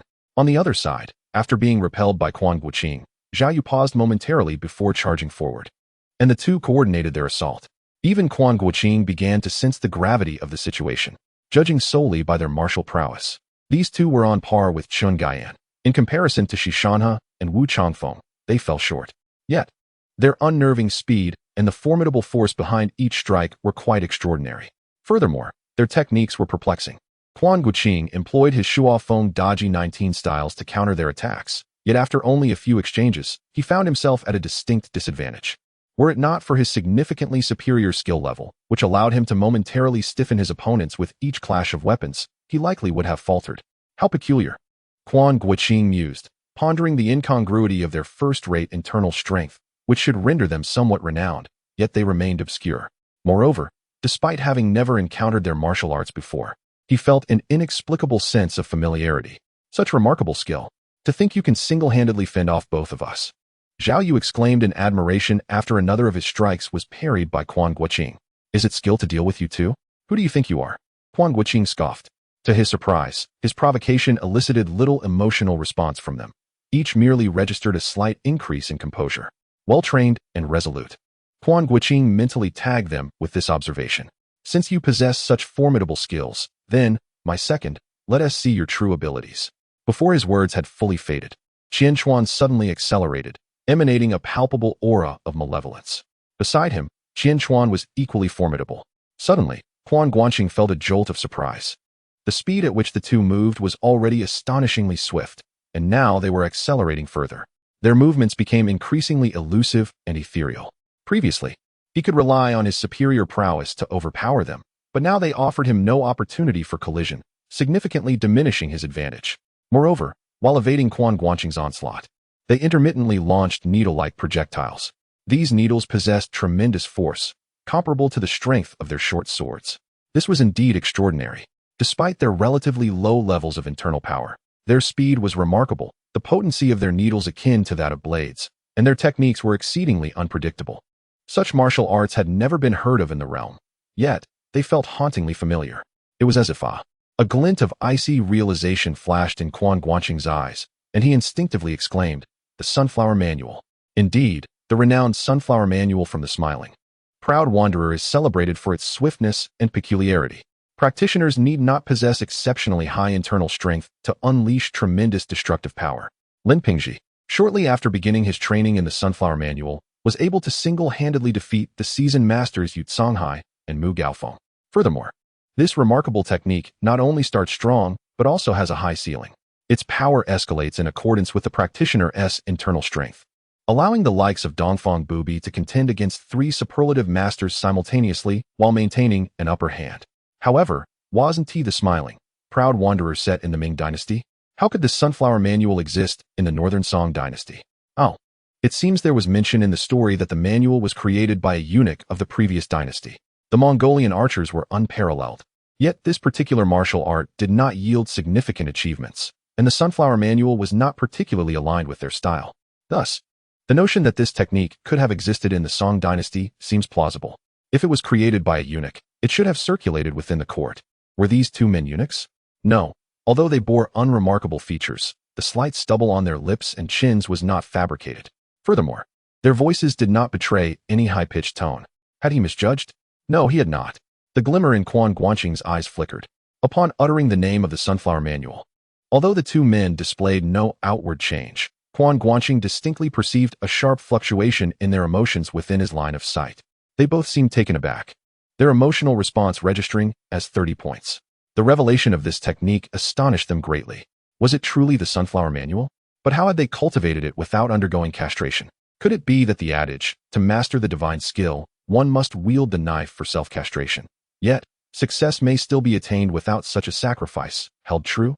As Quan Guanqing pondered in astonishment, Zhao Yu and Qian Chuan were even more flabbergasted. The Sunflower Manual had never been publicly disseminated since its inception, only circulating within a limited circle. Due to the peculiar nature of its practice, others outside their group could not cultivate it. Even the Beggars sect, known for its extensive intel, should not have knowledge of such a technique. If the adversaries were aware of this art, did that imply they were also cognizant of the 2 men's true identities? Exchanging glances, the 2 intensified their assault with renewed vigor. Their swordplay was characterized by swiftness and peculiarity, yet when it came to adaptability, it lacked finesse. Nevertheless, even with limited proficiency in weaponry, Quan Guanqing found himself at a disadvantage. If only the store could yield something akin to the Duga 9 swords, he would certainly acquire one. Otherwise, he would be at a distinct loss in combat. Although the technique of Yihuajiu could be applied to weaponry, its efficacy paled in comparison to its use in palm techniques. Furthermore, both opponents were well prepared for Yihuajiu, denying Quan Guanqing any opportunity to leverage its power, making the battle exceedingly arduous for him. As their assault intensified, feelings of retreat began to stir within him. However, given the current predicament, extricating himself was no simple task. The two adversaries entwined him in their relentless grip, intent on preventing his escape. Would he be on the verge of a downfall? Quan Guanqing pondered swiftly for a solution. Ultimately, his thoughts returned to Yihuajiu. In the realm of martial arts, the presence or absence of weaponry made a significant difference.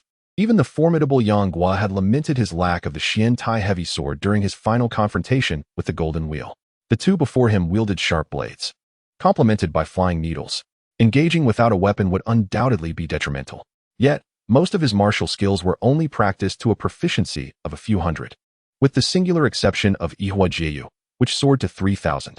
At this moment, it seemed that Yihuajiu was his only chance to alter this dire situation. Thus, Quan Guanqing, not one to dither, swiftly made a decision. He raised his hand and hurled the iron flute like a concealed weapon towards Zhao Yu. Startled, Zhao Yu reacted promptly, deflecting the iron flute with his short sword. However, despite successfully parrying it, he felt a jolt of numbness in his wrist, prompting him to take a step back to regain composure. The notion that his opponent had discarded his weapon was perplexing to him. Was he attempting to exploit an opportunity to break free? With this thought, he immediately launched 3 flying needles. Yet, as Quan Guanqing stood empty-handed, his palms separated, enveloping him in a peculiar aura. The flying needles, which had been aimed at him, suddenly altered their course mid-flight, targeting Qian Chuan instead. Qian Chuan had initially intended to capitalize on Quan Guanqing's loss of the iron flute to launch an aggressive attack, but as he stepped forward, he was met with the incoming flying needles and could only raise his sword to block. With his offensive disrupted, Quan Guanqing seized the moment to advance. Qian Chuan could only defend against the flying needles, but, much like Zhao Yu before him, the needles altered direction before reaching Quan Guanqing, now hurtling towards Zhao Yu. This time, Zhao Yu was at a slight distance, allowing him to evade in time while simultaneously thrusting his sword forward. However, the short sword, still 2 feet away from Quan Guanqing, suddenly veered uncontrollably, redirecting towards Qian Chuan, who had just regained his footing and moved forward again. "What are you doing?" Qian Chuan exclaimed instinctively, raising his sword to block Zhao Yu's incoming thrust. Fortunately, Zhao Yu managed to temper his force in time, preventing any substantial damage. Yet, this collision had already shattered the synergy they had previously maintained. Seizing the opportunity, Quan Guanqing launched a powerful punch towards Qian Chuan. Qian Chuan swiftly wielded his short sword, attempting to dissipate the force of the incoming strike, yet he soon realized that the blade encountered no formidable resistance. Could it be that Quan Guanqing, despite possessing extraordinary internal energy, lacked proficiency in martial techniques? It was certainly a possibility. Mastering such an intricate and peculiar art of force would be exceedingly challenging. Given his age, it was reasonable to assume that he could not devote energy to cultivating other forms of martial arts. However, as this thought flickered in his mind, he suddenly felt a tremor in his chest and abdomen, followed by a sharp pain that surged through his organs, prompting him to uncontrollably expel a mouthful of blood. The 7 Injuries fist? A look of horror crossed Qian Chuan's face. The ethereal energy was directly harming his internal organs, unmistakably showcasing the most notable characteristic of the 7 Injuries fist. Yet, this technique was primarily associated with the Kongtong sect, and he had never heard of anyone else mastering it. How could Quan Guanqing possibly employ it? Where could he have learned such a skill? This fleeting thought was quickly cast aside. Now was not the time for such musings. Zhao and Qian could never have anticipated that the unarmed Quan Guanqing had become even more formidable. Quan Guanqing himself was astonished. The full execution of the flower shifting and jade plucking technique surpassed his expectations by far. Zhao and Qian attempted to launch further attacks, but regardless of whether it was the short sword or the flying needles, neither could breach the 2 feet surrounding Quan Guanqing, as they were effortlessly redirected towards the other. The situation was untenable. The two exchanged furtive glances, contemplating a retreat. Yet this time, Quan Guanqing had no intention of letting them escape. Chapter 032 Shadows. Quan Guanqing's mastery of the art of Yihuajian has grown increasingly adept, rendering Zhao Yu and Qian Chuan's responses ever more challenging. It is not that Yihuajian surpasses the Kuehua Baodian, allowing one to take on 2 opponents with the upper hand. Rather, Quan Guanqing's skill has reached an extraordinary level, while the duo's command of the Kuehua Baodian remains rudimentary at best. Their approach to training has been somewhat of a shortcut, lacking the rigor of genuine practice. Coupled with their significantly inferior inner strength compared to Quan Guanqing, this disparity is what allows him to maintain the advantage in this confrontation. Yet, Quan Guanqing finds himself perplexed. Could it be that his previous comprehension of Yihua Jiejin was flawed? The pinnacle of this technique does not solely rely on returning force after receiving it. The aura generated by its execution can envelop the practitioner, deflecting all attacks that enter this field.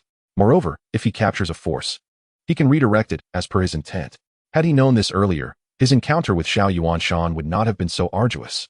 However, he soon realizes that his previous understanding of Yihua Jiejin was not incorrect. Mastering this technique at its zenith entails a profound comprehension, which he was unable to fully realize due to his prior lack of inner strength. After defeating Xuani and acquiring the second Dawandan, his inner power has surged significantly, enabling him to fully manifest the effects of Yihua Jiejin at its pinnacle. In retrospect, Xuani was fortunate. Had he been quicker to react, techniques like Thousand Buddhas Coming and Shadow Following Leg would have been effortlessly rebuffed unless Xuani too had achieved mastery. With this mindset, Quan Guanqing's palm techniques became increasingly agile and ethereal, deepening his understanding of Yihua Jiejin. Consequently, Zhao Yu and Qian Chuan found themselves in an even more distressing predicament, particularly for Qian Chuan. After enduring a blow from Quan Guanqing's 7 injuries fist, his internal organs had sustained damage, and he was barely holding on with sheer willpower. As the battle raged on, he struggled to suppress the injuries, blood oozing from his mouth and nose. "Old Zhao, you should leave," Qian Chuan suddenly shouted. In the next moment, it seemed he had unleashed a hidden reserve of speed and strength. Yet, as he did so, blood continued to pour from the corners of his mouth and nose, and even from his eyes and ears, his 7 orifices bleeding profusely.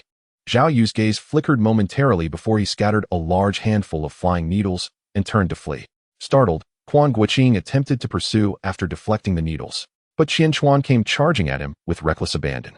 His assault was so ferocious that even Quan Guanqing, with his superior martial prowess, found himself momentarily flustered. However, such a tempestuous onslaught could not endure for long. After 10 breaths, the intensity of Qian Chuan's attacks diminished abruptly. Seizing an opening, Quan Guanqing executed a sweeping kick, producing a pair of sharp cracking sounds as Qian Chuan's lower leg bones shattered under the blow. He collapsed to the ground like a deflated balloon, blood gushing forth from his eyes, ears, mouth, and nose as if a faucet had been turned on. Before Quan Guanqing could approach for an inspection, the rise and fall of Qian Chuan's chest had already ceased, and he had perished in such a manner. Had the heavenly demon dispersed? Quan Guanqing's heart was filled with uncertainty. Nearly all sects with some legacy in the martial world possessed similar techniques: heavenly demon dispersal, dual trees of sorrow, beastly rage, powers that could reverse meridians and unleash immense strength in a fleeting moment, yet at a great cost, often leading to mutual destruction. It seemed that Qian Chuan had employed a similar martial art, perhaps to buy Zhao Yu time to flee. Quite a decisive move indeed. Quan Guanqing refrained from rashly advancing. Despite the appearance of Qian Chuan's demise, caution is the mother of safety. Who could say whether the adversary might be feigning death to launch a surprise attack? After waiting a moment with no sign of movement, Quan Guanqing picked up 2 stones from the ground and struck 2 vital points on Qian Chuan's body from a distance. Still, there was no reaction. He must truly be dead, thought Quan Guanqing as he approached, and after several inspections finally confirmed that Qian Chuan was irrevocably deceased. He retrieved the short sword and delivered a final strike to his chest and throat. Techniques like the turtle breathing art were not widely circulated in the martial world, yet many were skilled in them. Nevertheless, regardless of one's prowess, if a heart and throat were pierced, survival would be an extraordinary feat once assured of his victory. Quan Guanqing began to search through Qian Chuan's belongings. Licking the bag brings me joy, he mused with some delight. Qian Chuan possessed quite a few valuable items, including a pitch-black short sword that reflected not a glimmer of light, a pouch of needles, and 3 scrolls of martial arts manuals he had previously shown to Quan Guanqing. If the exchange for his own martial skills had been suggested, he would have been reluctant. However, if it were a matter of killing and plundering, he would gladly accept. Yet, Quan Guanqing found nothing on Qian Chuan that could attest to his identity, not even a coin. Did he intentionally empty himself out to seek me? Quan Guanqing murmured, stowing the manuals and short sword, before turning back to the main road. The 3 horses remained on the path, and a thought struck Quan Guanqing to inspect them. He discovered there were no markings. Indeed, he was quite cautious. Shaking his head slightly, he mounted his horse, leading the other two, and proceeded toward the nearby town. Upon reaching the marketplace, Quan Guanqing sold all 3 horses and wandered aimlessly through the small town several times. By the time he departed, he had entirely transformed his appearance and demeanor. Though he harbored suspicions, he could not definitively ascertain who Zhao Yu and Qian Chuan truly were. Having slain one of them, it was likely they would seek retribution. While a direct attack is easily evaded, an ambush is much harder to guard against. Not wishing to court trouble, Quan Guanqing opted for a complete overhaul of his appearance. His skills in disguise, though not on par with the transformative techniques of a Zhu, sufficed to conceal his identity. Proceeding with caution, he altered his appearance at intervals, and when he reached the borders of Zhaosong and Dali, nearly half a month had passed. Throughout his journey, although he maintained a general sense of direction, he had traversed many detours. Having confirmed that the pursuer behind him had vanished, Quan Guanqing found his bearings and hastened towards the Wuliang mountain in Dali. Meanwhile, within a mansion in the renowned Daming prefecture, Zhao Yu appeared ghastly pale as he knelt before a middle-aged man clad in luxurious attire, his head bowed so low that even his breath seemed restrained. The middle-aged man, with a cold and fierce demeanor, paced the hall before finally speaking. Ma Dian is dead, and Su Chongxiao has also met his demise. Quan Guanqing refuses to cooperate. Have our extensive preparations over the past months all come to naught? Master, there is something peculiar about Quan Guanqing. Although we have not had direct dealings with him, we have kept a watchful eye as a contingency. His recent behavior diverges significantly from his past conduct. It is truly. Zhao Yu lifted his head, a hint of trepidation in his tone. The dark veins on his forehead were inexplicably pronounced. I do not wish to hear your irrelevant musings, the middle-aged man coldly interjected. We have invested vast sums and wasted years on Ma Deyuan and Su Chongxiao. This matter cannot simply be dismissed. You had better have a subsequent plan. Yes, Peak Master, we do have a subsequent plan, Zhang Feng quickly responded. Although our primary focus within the Beggars sect has been on Ma Deyuan and Su Chongxiao, we have had interactions with others as well. Previously, we were cautious due to fear of exposure, but now, with increased effort, our plans can still be advanced. Oh, who can we still pursue? The middle-aged man inquired indifferently. There are 2 alternatives, the Law Elder by Shijing and one of the 4 elders, Chen Gaiyan. Zhao Yu promptly replied. By Shijing? Zhao Yu paused slightly. I have heard he is quite steadfast and not one to engage in the pretentiousness of Danzheng. Sir, you may not be aware, Zhao Yu continued. Bai Shijing is a branch member of the Bai family from Xiangzhou, who left his family to join the Beggars sect. He has been diligent in his duties at the law hall and is known for his loyalty. However, last summer, his expenditures suddenly escalated. Through our observations, we discovered he has been involved with Ma Deyuan's wife, Kong Min. The middle-aged man was momentarily taken aback, a flicker of curiosity crossing his previously stern face. The allure of gossip knows no bounds, and at that time, Ma Dian was still alive, was he not? Indeed, Zhao Yu affirmed. Though we lack concrete evidence, we suspect Bai Shijing's involvement in Ma Deyuan's death. Our associates have established a degree of familiarity with him, and given his standing within the Beggars sect, there is a considerable chance he could ascend to the position of leader. Initially, we preferred Quan Guanqing, but with his non-cooperation, Bai Shijing presents an excellent alternative. Bai Shijing. The middle-aged man nodded slightly at this revelation. Very well, you must expedite this matter. Do not let it falter again. Understood. Zhao Yu bowed deeply, his face now alight with anticipation as he gazed at the middle-aged man. With a cold snort, the middle-aged man retrieved a porcelain vial from his robe and tossed it towards Zhao Yu. He caught it deftly and repeatedly bowed, expressing his gratitude. Thank you, master. Thank you. Without sparing a glance at the elegantly attired middle-aged man, he swiftly poured a pill from a small vial and swallowed it. As soon as the pill entered his mouth, the dark, azure veins on his forehead gradually faded and then vanished entirely. His pallid complexion slowly regained its color. The middle-aged man showed no particular reaction, as if this were a commonplace occurrence for him. Only after Zhao Yu's expression returned to normal did he speak, indicating that the search for Quan Qing should continue, as the master of the martial arts pavilion was quite interested. There was no need to concern themselves with Qiao Feng. Although he possessed remarkable martial skills, he lacked ambition and was therefore not a threat. However, Zhao Yu hesitated slightly, seemingly still investigating matters from 30 years ago. Would Ouyang, the pavilion master, be involved? No matter, the middle-aged man waved his hand dismissively. I will speak with the pavilion master. Yes, then I shall take my leave, Zhao Yu replied, refraining from further words. After bowing once more, he rose and took 3 steps back before turning to exit the room. Moments later, another middle-aged man, whose features were utterly unremarkable, entered the chamber and knelt respectfully. Chapter 033. Arrival in Dali. This desolate place is indeed challenging to locate. Standing beneath the Wuliang Valley, before the entrance of the Longhuan Jade Cave, Quan Guanqing could not help but voice his frustration. The back mountain of Wuliang Mountain was originally a forbidden area of the Wuliang Sword Sect, but it had been incorporated into Wuliang Cave by the Lingzhou Palace over a month ago.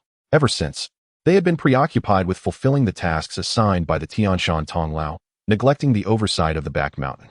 Thus, Quan Guanqing encountered no obstacles when venturing into the rear mountain. Descending the more than 100 zhang high cliff was no trivial feat.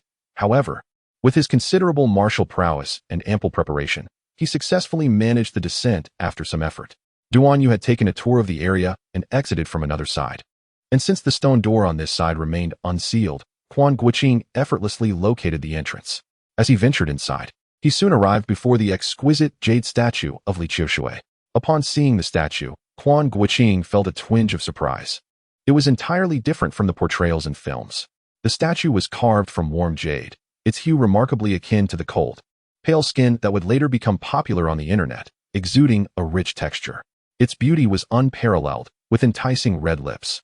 The garment draping the figure was not merely sculpted but fashioned from actual gauze.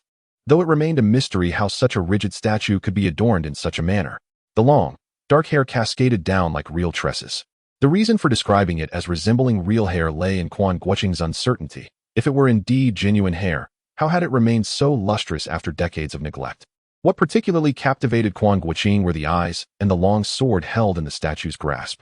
The sword was unmistakably of exceptional quality, recognizable even to Quan Guanqing, who was not a swordsman himself. The eyes sparkled with what seemed to be embedded gemstones, appearing almost lifelike. No matter the angle from which one gazed, those eyes seemed to follow you. Moreover, after a fleeting moment of eye contact, Quan Guanqing felt an unexpected stir within himself, experiencing a hint of desire. This left him questioning whether it was his own pent-up longing or if there was truly something amiss with the jade statue. Shaking his head, he averted his gaze and continued deeper into the cave. In the living quarters, he meticulously transcribed the intricate chess game, examining it thoroughly to ensure accuracy before proceeding to the stone chamber housing martial arts texts, hoping to uncover any remnants left after Li Qingluo's departure. Unsurprisingly, he found not a single trace. Although he had anticipated this outcome, a sense of disappointment lingered. Fortunately, he had the support of a system, albeit one that was not particularly powerful. After wandering through the stone cave several times without discovering anything useful, he stumbled upon another exit. This exit was surprisingly concealed at the edge of a cliff by the river, a location he had not encountered in any cinematic portrayal.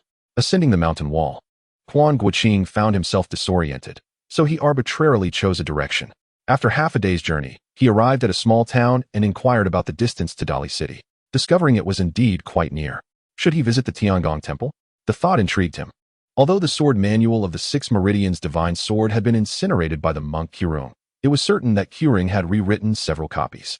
With but a glance, he could learn through the system, an opportunity too good to pass up. As a thought crossed his mind, the panel of his own status materialized within the clear realm of Quan Guanqing. Name, Quan Guanqing. Gender, male. Age, 25. Martial arts, Tongbei Palm. Initial understanding 75-100. Illusory, True Qi. Mastery 1769 3000. Ihua Juyu. Pinnacle 3000 10,000. Dragon Claw Hand. Entering the room 109 1000. Diamond Finger. Entering the room 102 1000. Yijinjing. Entering the room 100 1000. Divine Foot Sutra. Entering the room 107 1000. 7 Injuries Fist. Entering the room 100 1000. Illusory Yin Finger. Entering the room 100 1000. Prajna Palm. Entering the room 100 1000. Rating, Superlative Life Status. Excellent Emotional Value. 126, 592. His progress since the beginning had been substantial, particularly with the addition of Yijinjing. Divine Foot Sutra, 7 Injuries Fist, Illusory Yin Finger, and Prajna Palm. Though all were merely at the entry level, they marked a significant advancement nonetheless. Yijinjing and Divine Foot Sutra were acquired through deceit from a Zhu during his time at Jushin Villa. The Yijinjing was in Sanskrit, a language Quan Guanqing could not comprehend, while the Divine Foot Sutra required immersion in water to manifest, which he had yet to experience. However, with the benevolent assistance of the system, such obstacles proved inconsequential. With a mere expenditure of 200 emotional points, he effortlessly ascended to 2 entry-level realms, embedding relevant information firmly within his mind. Yet, A tinge of regret lingered regarding his premature consumption of the great elixir. Had he waited until acquiring yijinjing before partaking, would it have elevated his proficiency in that very discipline? During this period, he had diligently practiced yijinjing, yet, after over half a month, apart from the 100 points granted by the system, progress had been exasperatingly slow. In contrast, he found that by following the diagram of the Divine Foot Sutra daily, he could make marginal improvements every few days. Although the advancements were gradual, they were nonetheless tangible. Moreover, the yoga-like postures seemed to enhance both his flexibility and strength significantly. This martial art truly was accessible, explaining why Yu Tanji transformed from a weakling into a formidable master within merely 2 years. Despite Az's efforts to gather a plethora of poisonous insects for her poison techniques, the essence was predominantly absorbed by Yu Tanji, particularly with the aid of the exceptional ice silkworm. The inherent ease of cultivating the Divine Foot Sutra was undeniable. Currently, whether through Yijinjing or Divine Foot Sutra, it seemed improbable for Yu Tanji to catch up. However, Quan Guanqing mused that both his father and uncle would not perish due to Qiao Feng, leading him to conclude that martial prowess might not hold as much significance for him. Moreover, had Yu Tanji refrained from foolishly pursuing Qiao Feng, he would not have encountered his destined tribulation, the little demoness Az. What perplexed Quan Guanqing was that despite having consumed a great elixir to reach the superlative rank, consuming another still left him at the same standing. While he understood that even within the same realm, distinctions existed. Having triumphed over 2 masters and subsequently acquired several new martial arts, he felt a substantial enhancement in strength, yet remained unacknowledged as a master. Was this truly reasonable? Quan Guanqing found this notion quite irrational. As Quan Guanqing practiced his martial art, the Divine Foot technique, in the inn, he suddenly heard a series of light tapping sounds from above. Was someone traversing the roof? The sound was faint.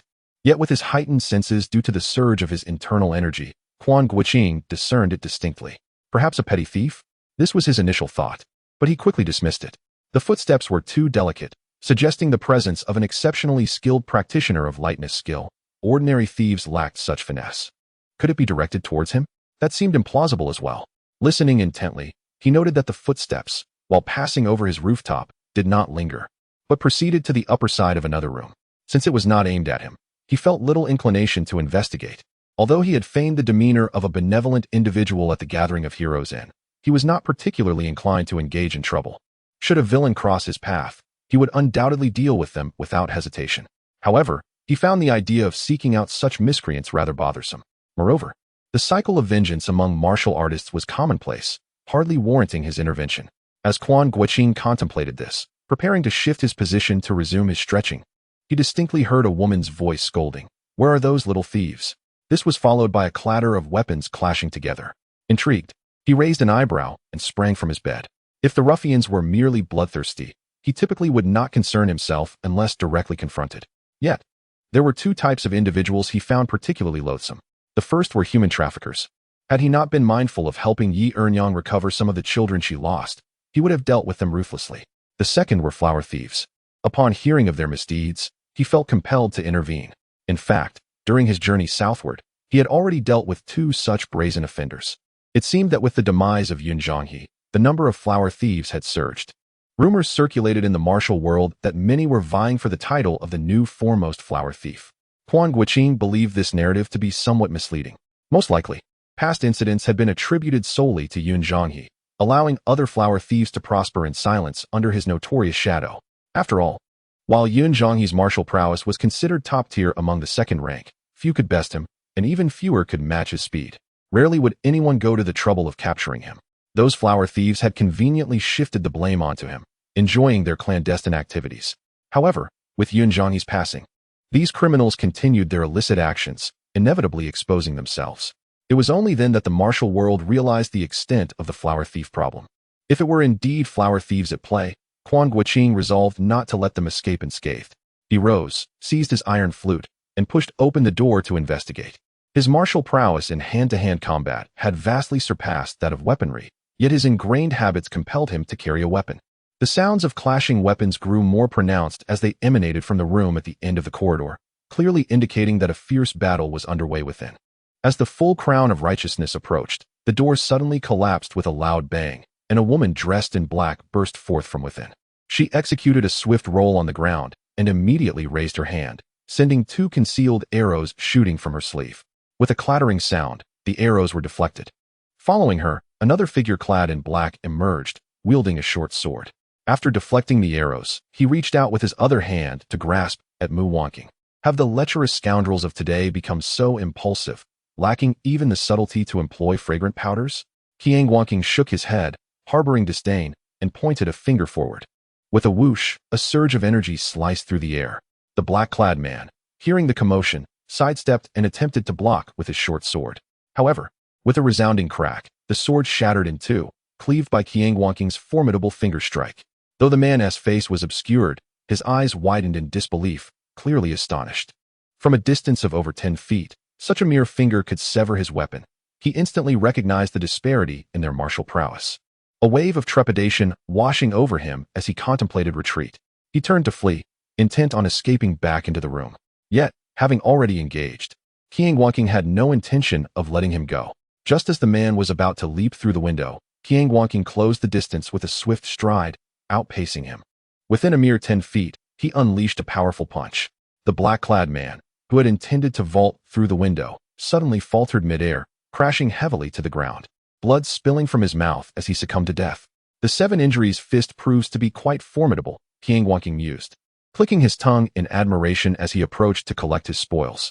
Yet, in the next moment, his expression shifted subtly as he discovered a peculiar 5-inch-long dart, intricately designed, nestled within the folds of the deceased's garments. Chapter 034. The misunderstanding of Mu Guanqing. Gazing at the shuriken in his hand, Quan Guanqing furrowed his brow slightly. In the realm of martial arts, few utilize shurikens as concealed weapons, primarily due to their weight, which makes them challenging for an ordinary person to wield effectively. Those who can handle them with skill are typically quite adept. This particular shuriken was longer and heavier than the usual ones, rendering it particularly distinctive. Yet, as the leader of the beggars sect, Quan Guanqing, well-versed in the ways of the martial world, recognized this shuriken. It was the unique concealed weapon of the renowned Dali sect, the Lian shuriken. Lian shuriken? A voice, cool yet melodious, interrupted his thoughts. Quan Guanqing turned slightly to see the black-clad woman had approached his side. Clearly, she too recognized the weapon.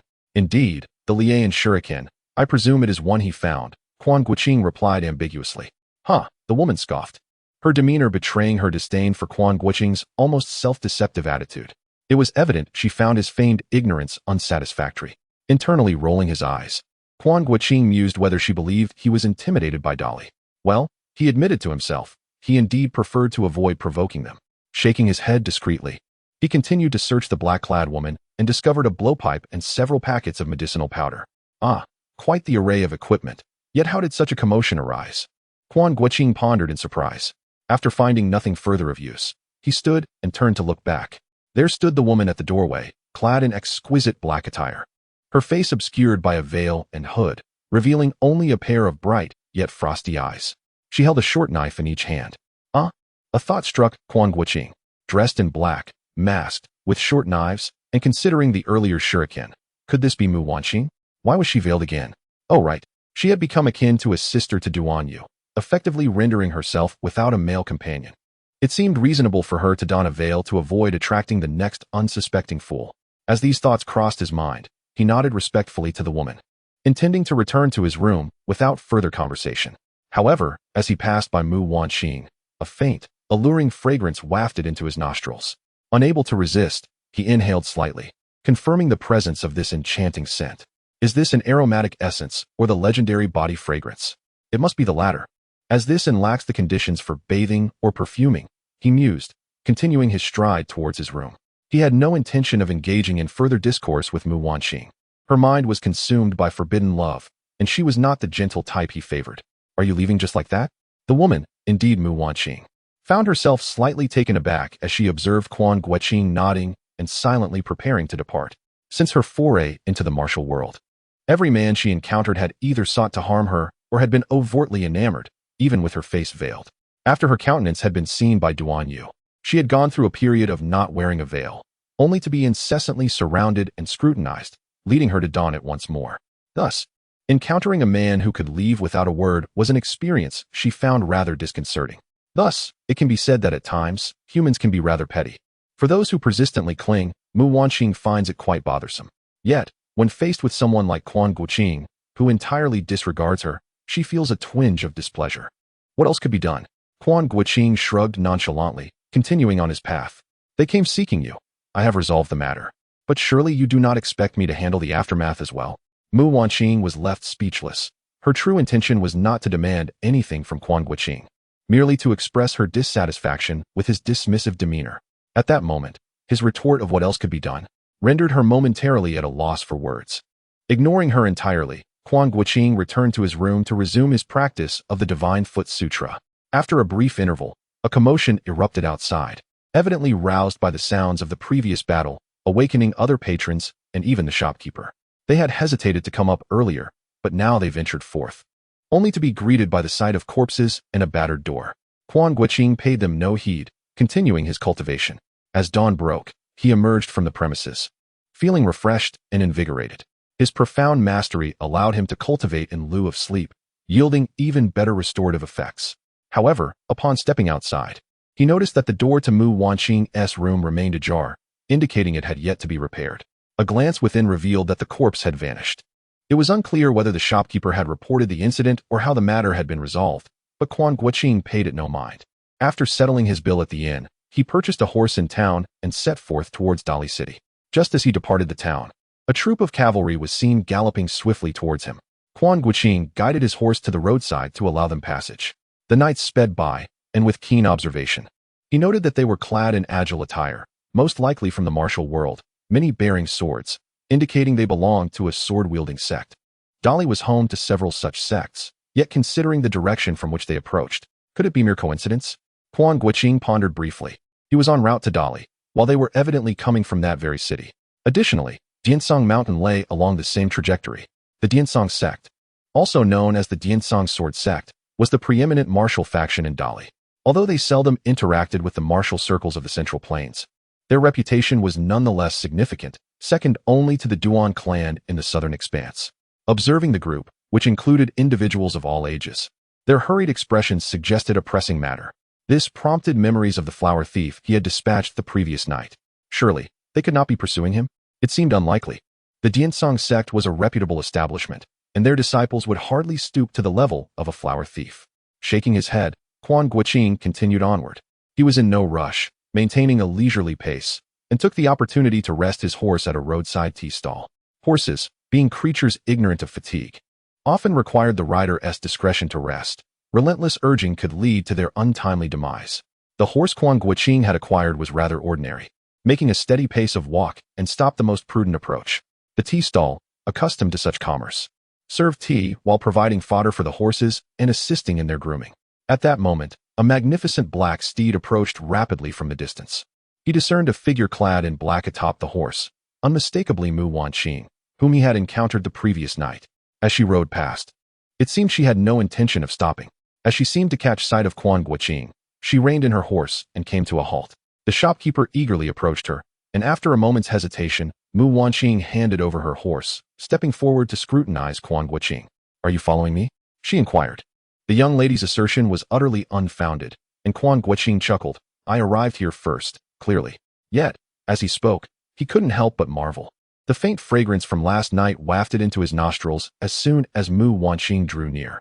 Known by the moniker Fragrant Medicine Fork, it appeared that only names could be mistaken, not the nicknames themselves. "Humph, you must know I am heading to Dali City, which is why you awaited me along the road, am I right?" Mu Wanqing, however, was not so easily swayed by Quan Guanqing's words. "How curious," Quan Guanqing mused with a playful smile. "How could I possibly know your destination? We are complete strangers, are we not? You do not recognize me? Then why did you assist me last night?" Mu Wanqing's brow furrowed slightly, though her face was obscured. Quan Guanqing could easily surmise her expression was rife with suspicion. Is it possible this girl suffers from paranoia? Quan Guanqing found amusement in the thought. However, recalling her association with a rather neurotic master who was relentlessly pursuing Duan Jingchuan's romantic interests, it was not surprising that she might be overly sensitive due to having made many enemies. With this in mind, he shook his head. "I have never met you before. How could I possibly recognize you?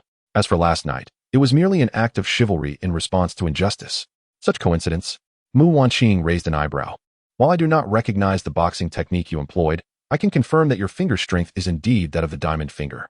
Your martial prowess is beyond the ordinary. It is quite the coincidence to find you in the inn where I am staying, just as I encountered danger. Coincidence it is. Quan Guanqing shrugged. That is the unvarnished truth. What else would you have me say? After a brief silence, Mu Wanqing's voice lowered significantly. Was it he who instructed you to protect me? Who? Quan Guanqing instinctively inquired. After a moment's contemplation, Mu Wanqing continued, Duan Zhengchun. Quan Guanqing was momentarily taken aback, then suddenly enlightened. So it was that this girl had presumed herself to be a guard assigned to her by her so-called father. Reflecting on this, he found her reasoning somewhat understandable. Mu Wanqing had witnessed Huang Mei employing the diamond finger. Yet she was likely unaware of the connection between Huang Mei and the Duan clan of Dali. It was plausible that she believed there were experts in the diamond finger among the disciples of the Duan family. Thus, it was not unreasonable for her to interpret the appearance of someone skilled in the diamond finger who happened to save her as being an arrangement made by Duan Zhengchun. Upon realizing this, Quan Guanqing could not help but chuckle. Did this girl truly believe Duan Zhengchun was a romantic saint? Not to mention whether Duan Zhengchun could even mobilize someone of Quan Guanqing's caliber. Even if he had that capability, he would not allocate such resources to Mu Wanqing. Whether it was Qin Hongyan, Gan Baobao, or Ruan Xingzhu, Li Qingluo, Duan Zhengchun was known for his fleeting affections. He would pursue, then vanish without a trace, neglecting them for decades. To expect him to care now would indeed be an overestimation of his character. Should Mu Wanqing or any of his other daughters express a desire to accompany him back to the Zhengnan Wangfu, they might be afforded an extra pair of chopsticks. But that would be the extent of it. Whether one could genuinely attain the title of a princess remains uncertain. The relationship between Duan Zhengchun and Dao Baifeng is rather intricate, a fact that Quan Guanqing had alluded to when he misguidedly advised Morong Fu. Unless a son were to emerge, Duan Zhengchun would undoubtedly refrain from inciting Dao Baifeng's displeasure over a daughter. As for dispatching skilled protectors, that is utterly out of the question. Did I strike a chord? Observing Quan Guanqing's momentary bewilderment, a flicker of triumph crossed Mu Wanqing's eyes. Indeed, I am quite astute. However, Quan Guanqing merely shook his head, acknowledging that while he had heard of the Dali Zhengnan Wang, he was an utter stranger to him, let alone the notion of being tasked with the protection of a young lady. Yet, with a hint of mischief, Quan Guanqing scrutinized Mu Wanqing, pondering the nature of her relationship with Lord Duan. Why would Lord Duan go to such lengths to arrange protection for her? Mu Wanqing's gaze flickered, yet she offered no explanation. She was reluctant to disclose her identity as Duan Zhengchuan's daughter, a matter that brought her a touch of sorrow. If it were merely a misunderstanding on my part, then let it be. She intended to conclude the conversation there, only to find that the shopkeeper was diligently polishing her magnificent steed. How could he work so swiftly? Mu Wanqing felt a bit speechless.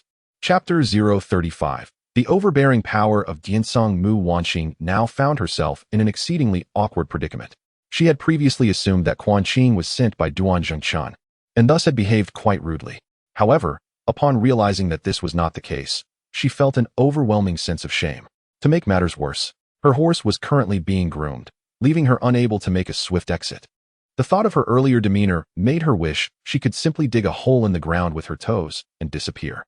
Meanwhile, Quan Qing leisurely sipped tea and nibbled on snacks, casting a sidelong glance at the embarrassed Mu Wanqing, a faint smile playing at the corners of his lips. This little girl was rather amusing. Just then, a cloud of dust appeared in the distance, accompanied by the faint sound of thundering hooves, indicating that a group of riders was approaching. Could it be?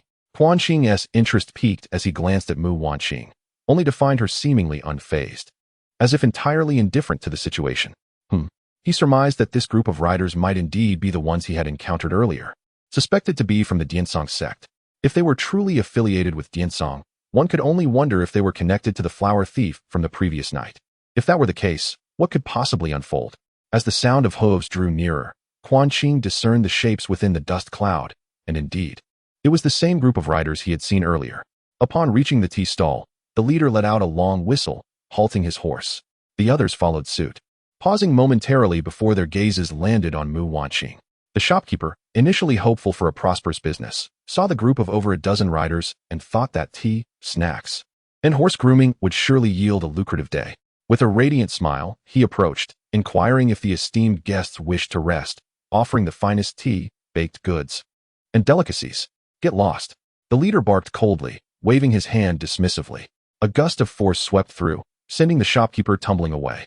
Fortunately, the middle-aged man did not exert his full strength. Otherwise, with such power, he might have seriously harmed the defenseless proprietor, though the shopkeeper landed without injury. He was greatly frightened and scrambled away in panic. The other patrons at the tea stall hastily retreated as well. Quan Guanqing furrowed his brow slightly. Despite possessing the memories of his former self and having been in this world for nearly a month, he still found it difficult to acclimate to the brazen demeanor exhibited by these people of the martial world, having lived in a society governed by law. Even though he had encountered arrogance and lawlessness, the unabashed misconduct displayed by these martial artists, coupled with the absence of accountability, was somewhat disconcerting. The middle-aged rider, however, seemed unfazed, his gaze settling on the tea stall where only two patrons remained unperturbed, Quan Guanqing and Mu Guanqing. He first glanced over Quan Guanqing, but merely brushed past him before fixing his gaze on Mu Guanqing. The two were seated at separate tables, thus not perceived as companions. Did you stay at the welcome inn last night? The middle-aged man asked coldly, directing his attention towards Mu Guanqing. She glanced at him briefly, then took a sip of her tea, completely ignoring his inquiry. I'm asking you a question, are you deaf? A middle-aged man was reprimanded by a young man beside him. Mu Guanqing's gaze sharpened as she raised her hand, a beam of cold light shooting forth from her sleeve, aimed directly at the young man. Unprepared for Mu Guanqing's sudden aggression, he found himself caught off guard. In the blink of an eye, the crossbow arrow was upon him, threatening to pierce his eyes. Just at that critical moment, a flash of sword light appeared, severing 3 arrows mid-air as they fell to the ground. The middle-aged man, mounted on his horse, now wielded a long sword, his gaze icy as he regarded Mu Guanqing. Sleeve arrows? So you are the one who killed Su Yang, he sneered. With a cold huff, Mu Guanqing offered no response, her eyes already darting towards the large black horse behind the tea stall, plotting her swift escape. No, it cannot be him. Another, slightly older knight scrutinized Mu Guanqing for a moment before shaking his head.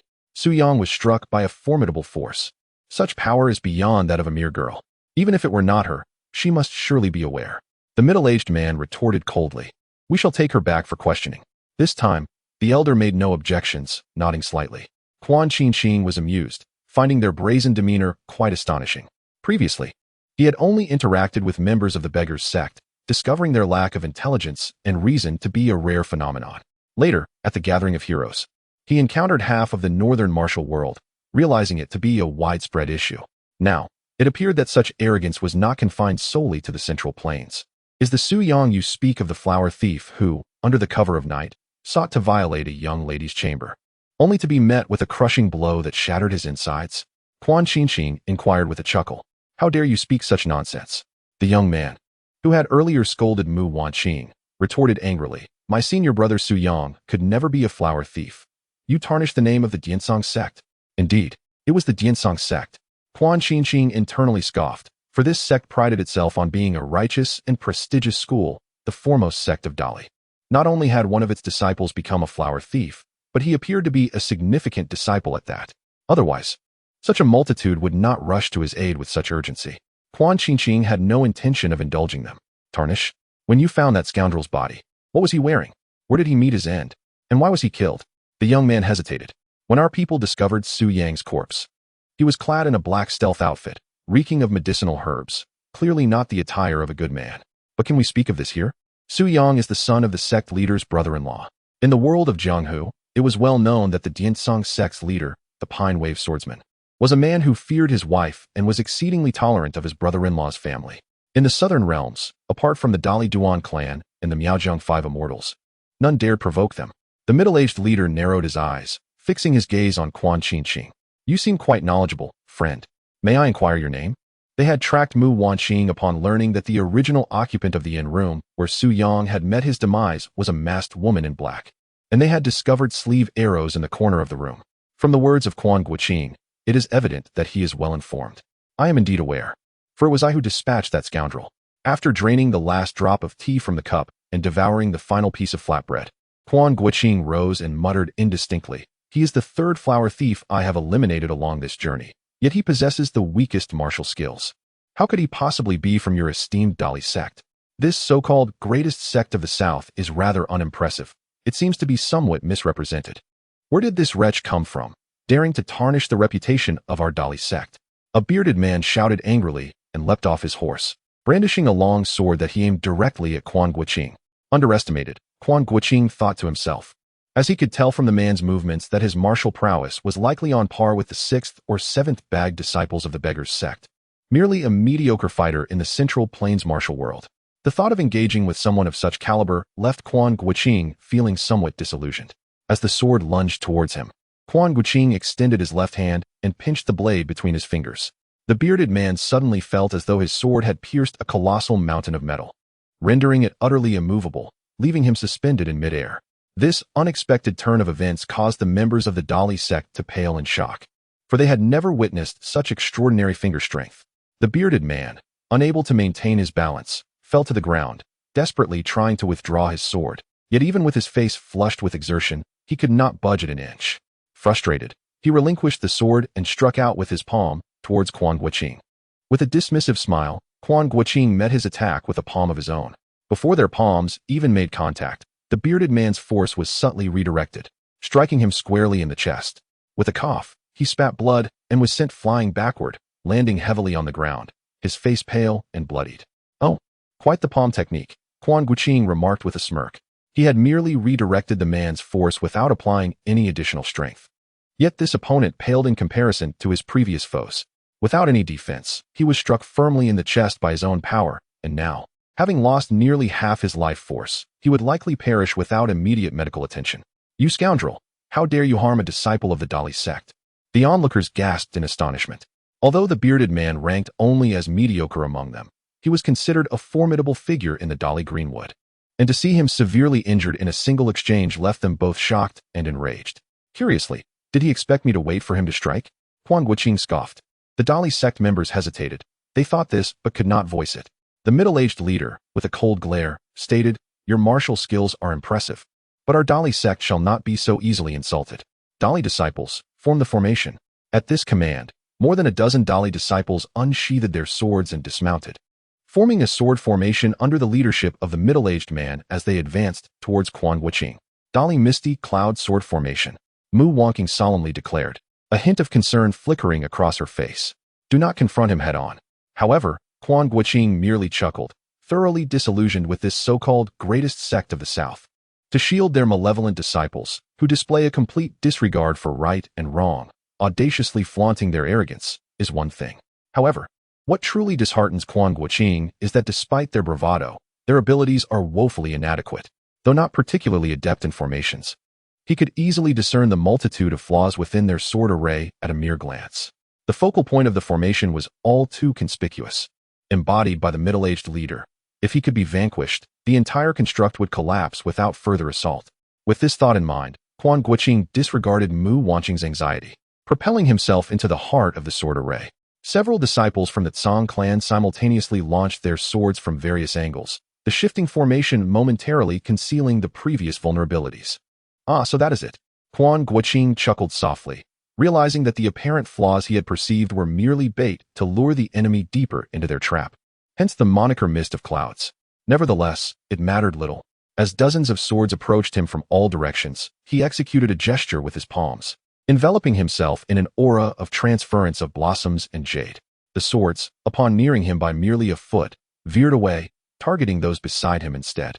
The onlookers, witnessing their comrades' swords turning against them, instinctively sought to evade the impending threat. Yet, guided by the force of transference of blossoms and jade, their own movements became unwittingly constrained, rendering evasion exceedingly challenging.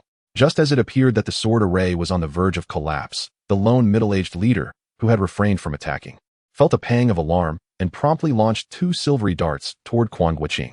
Initially disinclined to engage, Quan Guanqing intended to redirect the force of the incoming projectiles. However, to his astonishment, he discovered that the darts remained unperturbed by his exertion of force, hurtling directly toward him, and before he could react, they were already upon him. Chapter 36. The Beauty's Rescue with the Art of Ihua Jade. Even a long sword could be deftly maneuvered, rendering the triviality of hidden weapons inconsequential.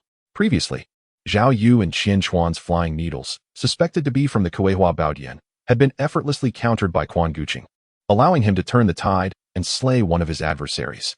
Now before him, the martial prowess of the few disciples from the Diansong sect was far inferior to that of Zhao and Qian, yet their thrown shurikens remained unaffected by the art. Caught off guard, Quan Guanqing felt a shuriken graze his shoulder. The blade was exceedingly sharp, effortlessly tearing through his garments and leaving a trail of crimson upon his left shoulder. In that moment of being struck, a wave of numbness surged through half of his body. Poison. Quan Guanqing was taken aback, cursing under his breath. What a fine sect. Claiming to be a prestigious and righteous faction, not only did they employ numbers against a single foe, but they also coated their hidden weapons in venom. In haste, Quan Guanqing retreated, swiftly applying pressure to the acupoint on his shoulder, and then retaliated with a powerful punch. A force of formidable might, blending softness and rigidity, surged forth, striking the middle-aged man squarely in the chest. His form merely swayed slightly, but his expression shifted dramatically. The once fair visage darkened instantly, and he spat forth a mouthful of foul blood. The 7 injuries fist, damaging the heart, lungs, and viscera. Even though Quan Guanqing's mastery of the 7 injuries fist was only rudimentary, and even though he had acted in haste, his opponent had been entirely unprepared to resist, suffering grave internal injuries and collapsing to the ground in an instant.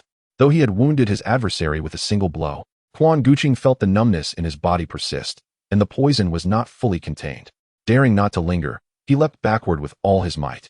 The dozen or so disciples of the Diansong sect, witnessing their leader grievously wounded and uncertain of his fate, momentarily panicked. Seizing the opportunity, Quan Guanqing escaped the formation, turning around and bounding twice to reach his steed. He mounted swiftly, giving a sharp slap to the horse's flank, which bolted forward, covering several yards in the blink of an eye. Quan Guanqing silently rejoiced. Although the horse he had procured was of ordinary appearance, it was no nag. Suddenly unleashed, its speed was commendable. The Diansong disciples, unsure whether to pursue Quan Guanqing or attend to their injured comrade, hesitated, wasting precious moments in confusion. By the time they regrouped and assigned 2 individuals to attend to the middle-aged man, the rest hurried to chase after Quan Guanqing, who had already gained a considerable lead. Yet, the steeds of the Diansong disciples were far superior to Quan Guanqing's, and despite his head start, it was not impossible for them to catch up. However, an unexpected turn of events unfolded. Amidst the chaos, Mu Wanqing reacted first, quietly mounting her magnificent black steed and setting off in pursuit of Quan Guanqing. Qin Hongyan had a close friend from the largest horse farm in Dali, from whom she had acquired the black rose for her daughter, Mu Wanqing. Now, Mu Wanqing's steed was no less impressive than the black rose of yore, and under her urging, it galloped forth, quickly closing the distance to Quan Guanqing. At this moment, the situation for Quan Guanqing atop his steed was dire. Half of his body had completely lost its ability to function. Had it not been for his profound internal energy safeguarding his vital organs, he would likely have succumbed to the poison by now. The southern regions are rife with venomous creatures, and even the so-called righteous sect of Diansong boasts a far superior understanding of toxicology compared to the central plains. Having emerged from the beggar's sect, Quan Guanqing possessed considerable knowledge of poisons, yet he found himself at a loss regarding the nature of the toxin that afflicted him. Hey, are you all right? Mu Wanqing caught up to Quan Guanqing and, noticing his pallid complexion and rigid posture, expressed her concern. Last night, Quan Guanqing had slain an adversary to save her. Although Mu Wanqing was confident that she could have dealt with Su Yang without his intervention, she felt indebted to him. Furthermore, today, his revelation of identity and his confrontations with Diansong were acts of valor on her behalf. Despite her cool demeanor, Mu Wanqing was clear about her obligations and could not disregard his plight. Quan Guanqing attempted to speak, but his voice was barely audible, drowned out by the clatter of hooves. Mu Wanqing furrowed her brow, about to inquire further when she heard distant shouts and curses approaching from behind. Turning her gaze, she discerned the rising dust, indicating that the members of Diansong were in hot pursuit. With his body stiffening, Quan Guanqing struggled to control his horse, already reaching his limits. Urging for greater speed was beyond his capability. Moreover, the ordinary horse could only reach its limits, making it inevitable that they would be overtaken by their pursuers. Observing the unfolding scene, Mu Wanqing did not hesitate. With a flick of her wrist, a long black whip unfurled from her sleeve, wrapping around Quan Guanqing's waist and yanking him back towards her. To her surprise, she effortlessly lifted his weighty form and drew him closer. In midair, Mu Wanqing caught him and secured him onto the saddle of her robust steed. Gently squeezing the horse's belly, her mount let out a powerful neigh and surged forward, swiftly leaving behind Quan Guanqing's horse, which was now riderless. Oh, my belongings. Quan Guanqing attempted to voice his concern, but with the poison inhibiting his speech, he lay helplessly on the horse's back, unable to articulate his thoughts. Mu Wanqing urged her steed onward, its speed only increasing as the shouts from behind gradually faded. With one hand skillfully guiding the horse, she retrieved a pill from her bosom and promptly placed it into Quan Guanqing's mouth. He was initially greeted by a fragrant aroma, soon followed by a bitter and pungent taste. Recognizing the familiar flavors of several medicinal herbs, he deduced that it was a common antidote. Although it was a general remedy, its quality was exceptional, and he felt the previously spreading numbness and pressure on his internal flow begin to subside, indicating that the antidote, while not perfectly tailored, was nonetheless effective. Mu Wanqing paid no heed to anything else, solely focused on urging her horse onward. The speed of her great steed was astonishing. Capable of traversing 800 miles a day, and even with the burden of 2 riders, it remained remarkably steady and swift. In a brief span, the silhouette of a grand city emerged on the horizon. It was the capital of the Dali Kingdom. We are almost at Dali City. Once we enter, we shall be safe. Mu Wanqing reassured Quan Guanqing. Although the poison within him had not yet been fully countered, it had been temporarily subdued, ensuring his survival. However, lying on the horse's back was undeniably uncomfortable, rendering him incapable of responding. In the confines of her mind, one could only vent frustrations about Mu Wanqing. It is said that her beauty ranks among the foremost in the realm, yet her temperament is truly unbearable. What could be described as a lack of gentleness borders on wildness. Upon reaching the city gates, Mu Wanqing showed no signs of slowing her steed. A contingent of city guards rushed forward to intercept her. However, she paid them no heed. With a firm tug on the reins, her majestic black horse leapt over the heads of the guards.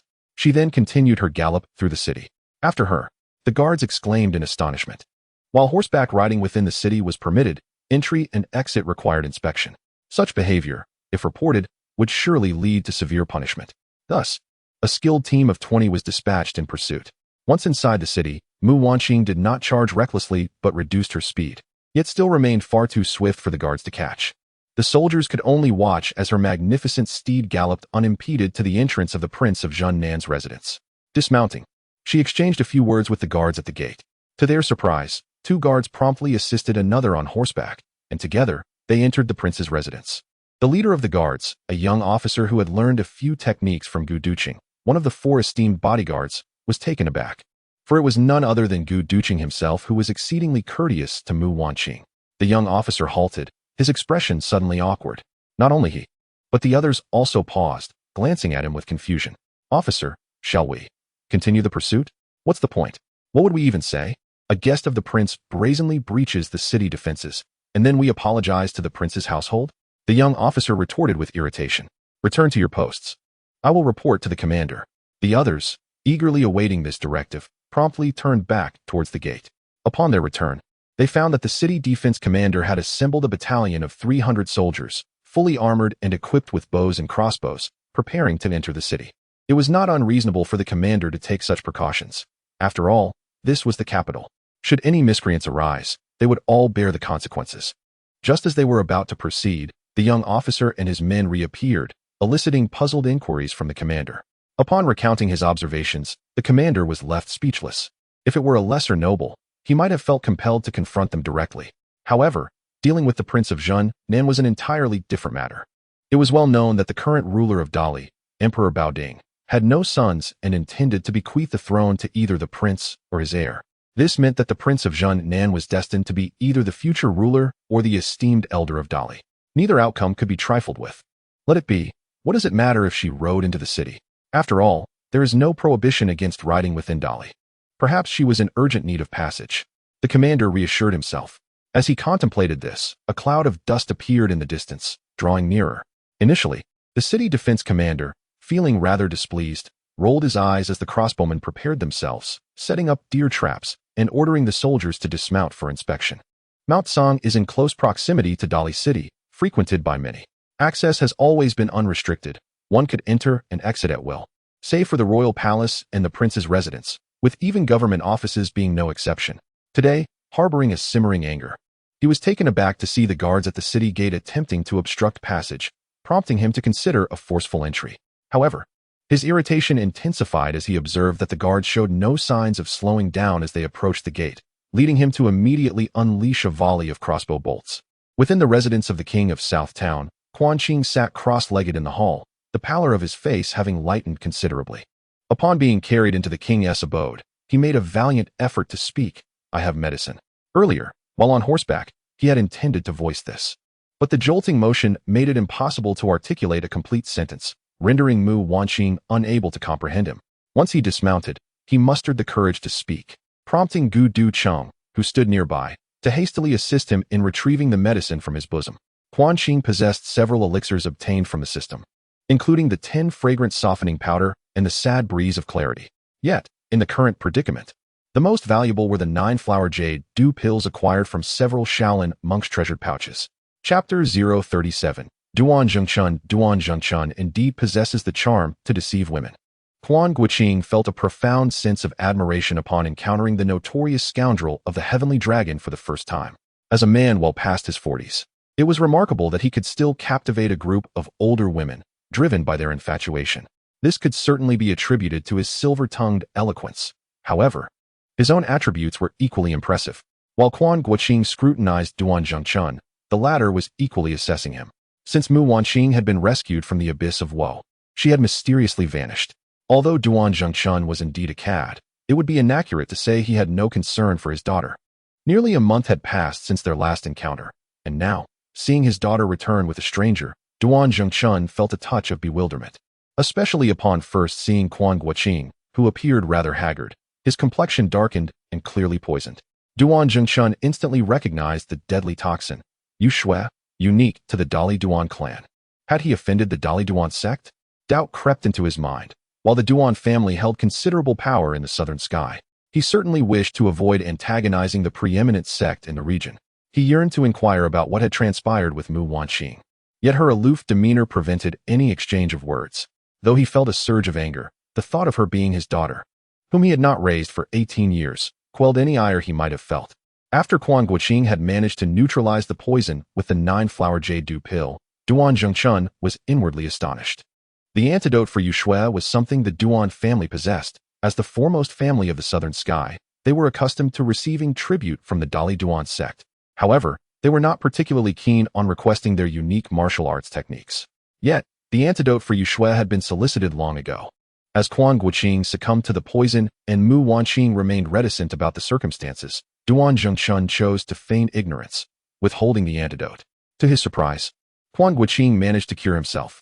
Duan Zhengchun understood the peril of Yu Shui and questioned the identity of the young man accompanying his daughter. The look of a cautious landlord eyeing a potential thief was unmistakable in Quan Guanqing's gaze, and he felt a sense of helplessness. He slightly bowed in greeting, introducing himself as the wandering swordsman Quan Guanqing, honored to meet the Prince of Zhengnan.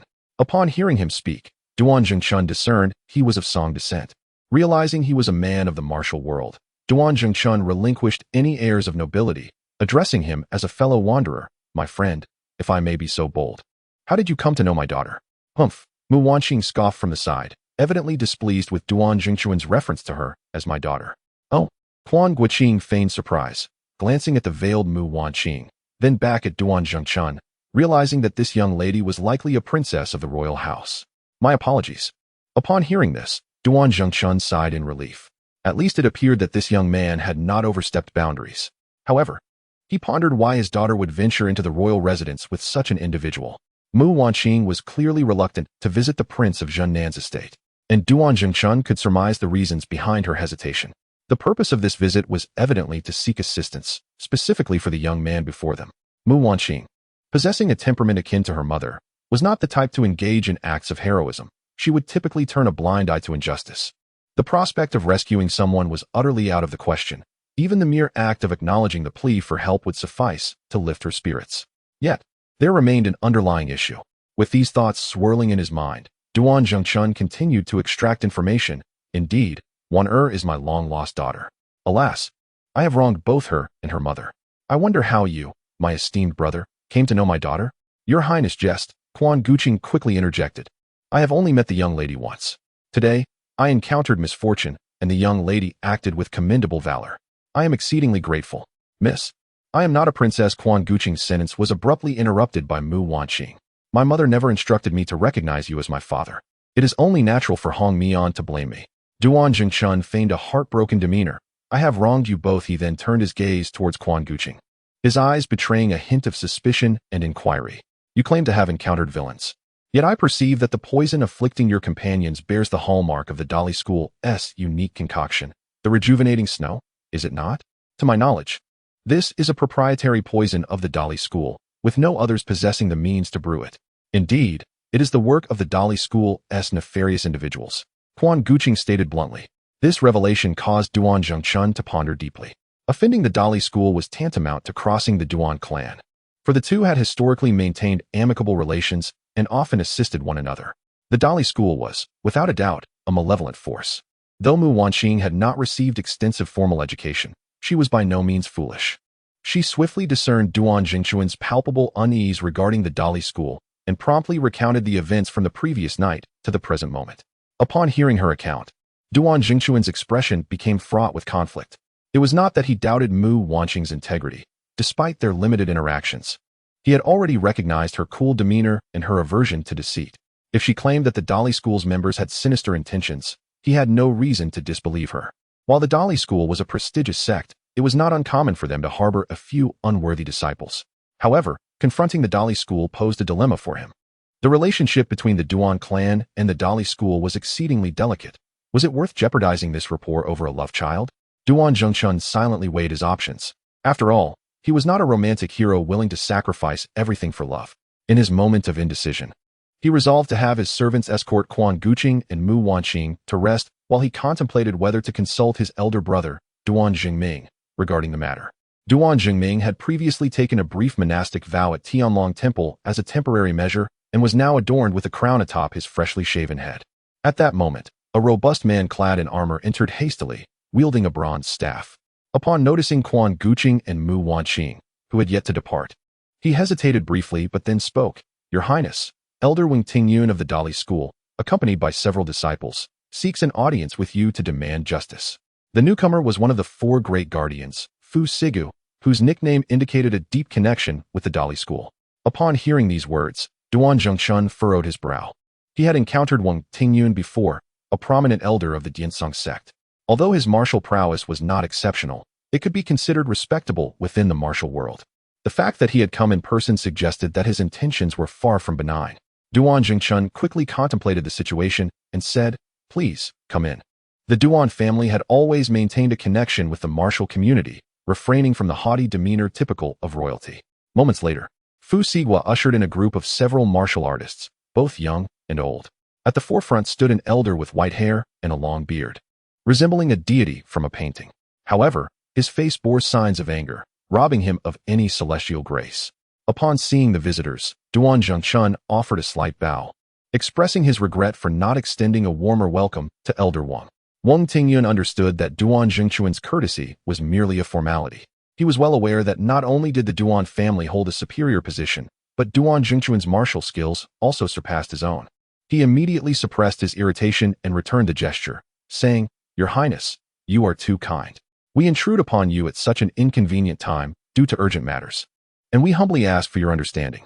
He slightly inclined his body, his demeanor markedly more respectful than that of Duan Zhengchun. Observing his attitude, Duan Zhengchun felt a sense of relief. At the very least, it seemed Diansong did not wish to sever ties with the Duan family outright. Unlike Duan Yu, who was oblivious to the intricacies of their situation, Duan Zhengchun was acutely aware of the precarious state of the Duan family.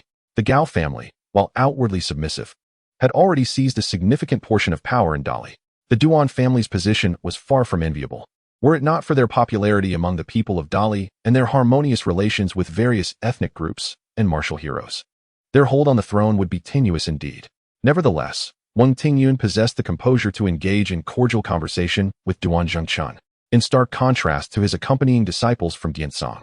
Spotting Quan Guanqing and Mu Wanqing, who had yet to retire, a middle-aged disciple's eyes blazed with fury. The others also fixed their gazes firmly on the two. Wang Tingyun noted the reaction of his disciples, and upon observing the attire of Quan Guanqing and Mu Wanqing, he realized they were the individuals who had previously killed Su Yang and severely injured two of their own disciples.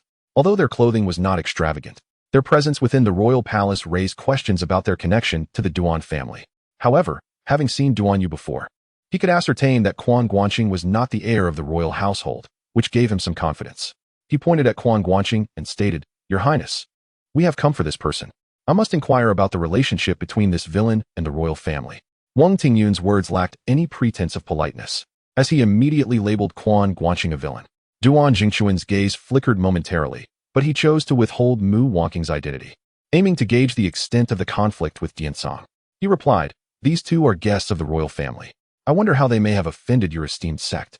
Might I mediate on their behalf? It is better to resolve enmities than to deepen them. Not that he intended to disregard the prince's authority, but Wang Tingyun, reading between the lines, grasped Duan Jingxuan's intentions. His heart settled, and while maintaining a benevolent demeanor, his tone grew more severe. This villain has greatly wronged Diansong. Last night, I tragically lost my family's leader, the nephew Su Yang, and today I have gravely injured an elder of the sect who sought to confront him. This has truly sullied the reputation of my clan, Diansong. I implore you, Your Highness, to allow us to resolve this matter on our own. Upon hearing that the perpetrator, Quan Guanqing, had killed the nephew of the leader of Diansong, Duan Zhengchun felt a chill descend upon him. The leader, known as the Pine Wave Swordsman, was a formidable warrior, rivaling even his royal brother, Duan Zhengming. As for how this Pine Wave Swordsman, now over 60, had a nephew in his 20s who indulged in thievery, Duan Zhengchun neither knew nor cared. At this moment, he had made his decision. He slightly cupped his hands towards Quan Guanqing and said, "Brother Quan, this is a matter of the martial world, and I cannot involve myself. I kindly ask you to resolve this outside of my residence." With these words, Duan Zhengchun had clearly established his position. Before Quan Guanqing could respond, Mu Wanqing, standing beside him, was already incensed, her eyes filled with fury beneath her veil. However, Duan Zhengchun gestured for Zhu Danchen, who had just entered, to escort the princess to rest. His intentions were unmistakable. Since the confrontation primarily targeted Quan Guanqing, he would throw him to the wolves while attempting to protect his daughter. Mu Wanqing, upon hearing the title of princess, Wang Tingyun, though surprised, understood the implication and directed his gaze towards Quan Guanqing. The latter chuckled, appreciating the cunning of Duan Zhengchun. Chapter 038. Diansong. Although it was well understood that attaining the position within the Duan family would not permit one to act as an ordinary wanderer of the Jianghu, this resolution still prompted Quan Qingqing to cast a glance at Duan Zhengchun. Indeed, it was a glance of elevated regard. If Duan Zhengchun were to provoke a conflict with the esteemed Diansong sect for the sake of a mere acquaintance with Mu Wanqing, Quan Qingqing, while recognizing his inherent goodness, would ultimately harbor disdain for him. To jeopardize the stability of the Duan family in Dali for the sake of an illegitimate daughter would be akin to attempting to lift oneself from the mire. Upon hearing this, Wang Tingyun chose to momentarily disregard Mu Wanqing and turned his attention solely to Quan Qingqing, a fierce smile gracing his countenance. "My friend," he remarked, "since the prince has spoken thus, it would be prudent not to incite further displeasure. Given the audacity to provoke our Diansong sect, one ought not to cower within the royal residence." Quan Qingqing responded with a dismissive snort. The poison from the heated snow had been dispelled, and his internal energy flowed freely, rendering him unafraid of Wang Tingyun. "Very well, let us resolve this outside." With that, he pivoted, preparing to join the members of the Diansong sect. Previously wounded by the opponent's poison darts, Quan Qingqing felt a simmering dissatisfaction. As he rode, he focused on suppressing the lingering toxins while pondering the reasons behind his predicament. The Liyun shuttle, the unique concealed weapon of the Diansong sect. He had heard of it and recognized it, yet had never faced a master of the sect, unaware of its true effects. Now, however, clarity dawned upon him. Under its particular application, it was specifically designed to bypass protective energy. While Quan Qingqing employed the technique of Yihuajiu to form a protective aura around himself, capable of deflecting attacks, the Liyun shuttle could breach this protective energy. The essence of the energy shield, akin to Yihuajiu, was rendered ineffective against it, leading to his misfortune. With this understanding, Quan Qingqing felt no trepidation. It was merely a concealed weapon, easily evaded. As for the other martial skills of the Diansong sect, based on previous encounters, there was little to fear. On the contrary, he was eager to test the recently acquired, yet unpracticed, elusive shadow finger against them. Wang Tingyun, observing Quan Qingqing's demeanor, felt a sense of unease. Yet, considering Quan Qingqing's youth, he deemed the situation manageable. As the senior disciple of the Diansong sect, Wang Tingyun had already attained mastery in the martial arts, and it was reasonable to assume that someone of Quan Qingqing's age could not pose a significant threat. Just as he prepared to accompany Quan Qingqing to settle their grievances, Mu Wanqing suddenly broke free from Zhu Dan and rushed to Quan Qingqing's side, glaring at Duan Zhengchun. "He came with me. If the royal residence cannot accommodate him, then I shall leave with him." Mu Wanqing harbored no fondness for Duan Zhengchun. His abandonment of her mother had caused her years of silent sorrow, while her mother remained unable to let go of him. This instilled in Mu Wanqing a sense of powerlessness, caught between pity for her mother's plight and anger at her mother's inability to move on. Originally, A flicker of goodwill brought on by Duan Yu's presence had been diminished by the unfortunate reality of their sibling-like relationship. Now, witnessing Quan Guanqing, who had stood up for her, so easily forsaken by Duan Zhengchun, her dissatisfaction surged forth. Wanner. Duan Zhengchun furrowed his brow, a hint of dissatisfaction lacing his tone. Having long occupied a position of power, the moment he adopted an air of authority, a palpable sense of gravitas enveloped him. Mu Wanqing, momentarily daunted by his imposing presence, quickly regained her composure. Lord Duan, maintain your decorum. Do not address me so familiarly, for our relationship does not warrant such intimacy. Her gaze was resolute, tinged with a trace of indignation. Duan Zhengchun, momentarily taken aback, found himself in a reverie. Though Mu Wanqing's features were obscured by a veil, her eyes bore a striking resemblance to those of Qin Hongyan from years past, causing him to momentarily lose his bearings. In that fleeting moment, Mu Wanqing had already moved to stand beside Quan Guanqing, turning to Wang Tingyun and asserting, "We are united in this. Let us delineate our course of action." Wang Tingyun appeared conflicted, glancing between Duan Zhengchun and Mu Wanqing, having pieced together the situation. The rumors of Duan Zhengchun's indiscretions had spread to the Central Plains, and in Dali, it was common knowledge. This masked maiden was likely the result of a fleeting dalliance. Yet, considering that Duan Zhengchun's wife was a princess of the Yi tribe, and they had a son, it seemed this illegitimate daughter would not be held in high regard. Resolving himself, Wang Tingyun chuckled, "In that case, let us proceed together. We should find a suitable place to discuss matters without disturbing the tranquility of the Lord." Duan Zhengchun opened his mouth, seemingly poised to speak, but ultimately refrained. Indeed, as Quan Guanqing observed, he had already grasped the situation. Between the illegitimate daughter and the stability of the Duan clan's rule, he chose the latter. No longer glancing at Duan Zhengchun, Quan Guanqing strode alongside Wang Tingyun out of the palace and onto the bustling street.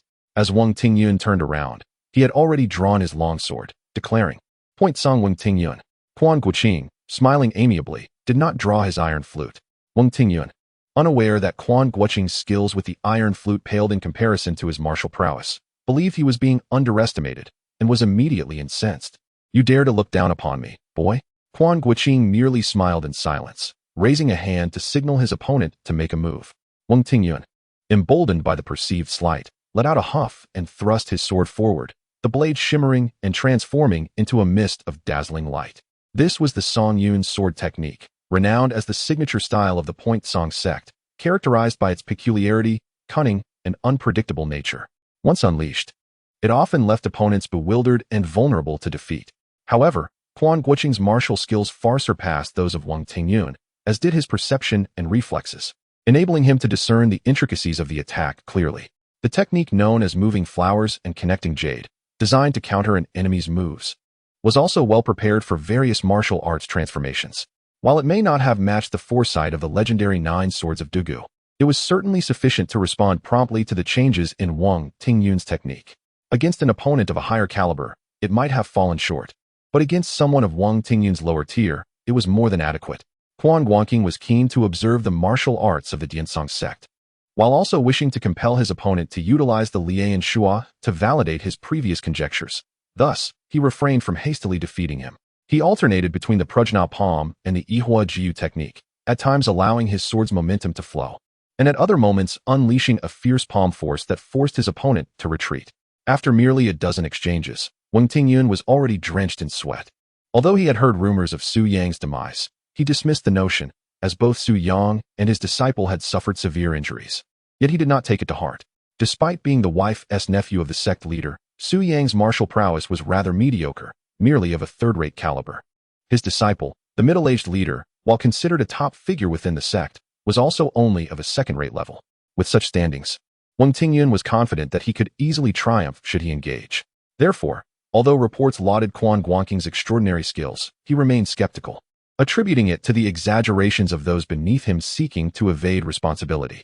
It was only upon personally engaging that he realized the true prowess of his adversary. How could he have been unaware of such a formidable figure emerging from the martial world? Wang Tingyun was both astonished and enraged. The Diansong sect had become too complacent in their comfortable existence in Dali. The martial world of the Central Plains looked down upon Dali, and indeed, the latter had shown little ambition. Having reigned supreme in this region for so long, the Diansong sect had inevitably become complacent, neglecting the missteps of the Central Plains martial community. Consequently, After the incident at Juxian Villa, Quan Guanqing's reputation soared within the Central Plains, rivaling that of Bei Qiao Feng and Nan Murong, yet they remained oblivious to his name. Isolated in their own bubble, they were destined to be dealt with by a greater force. Having completely discerned the intricacies of the Song Yun's sword technique, Quan Guanqing found the confrontation tedious and immediately intensified his palm force. Wang Tingyun struggled to respond, horrified to discover that Quan Guanqing could still amplify his strength, rendering him paralyzed with fear. The relentless palm force enveloped him, and after just a few moves, he found his breathing becoming constricted. Damn it! How could this fellow be so formidable? Fear and dread flooded Wang Tingyun's mind, and he recognized that he was no match for his opponent in terms of swordsmanship. Seizing a moment of opportunity, he abruptly raised his hand and launched a dart from his sleeve.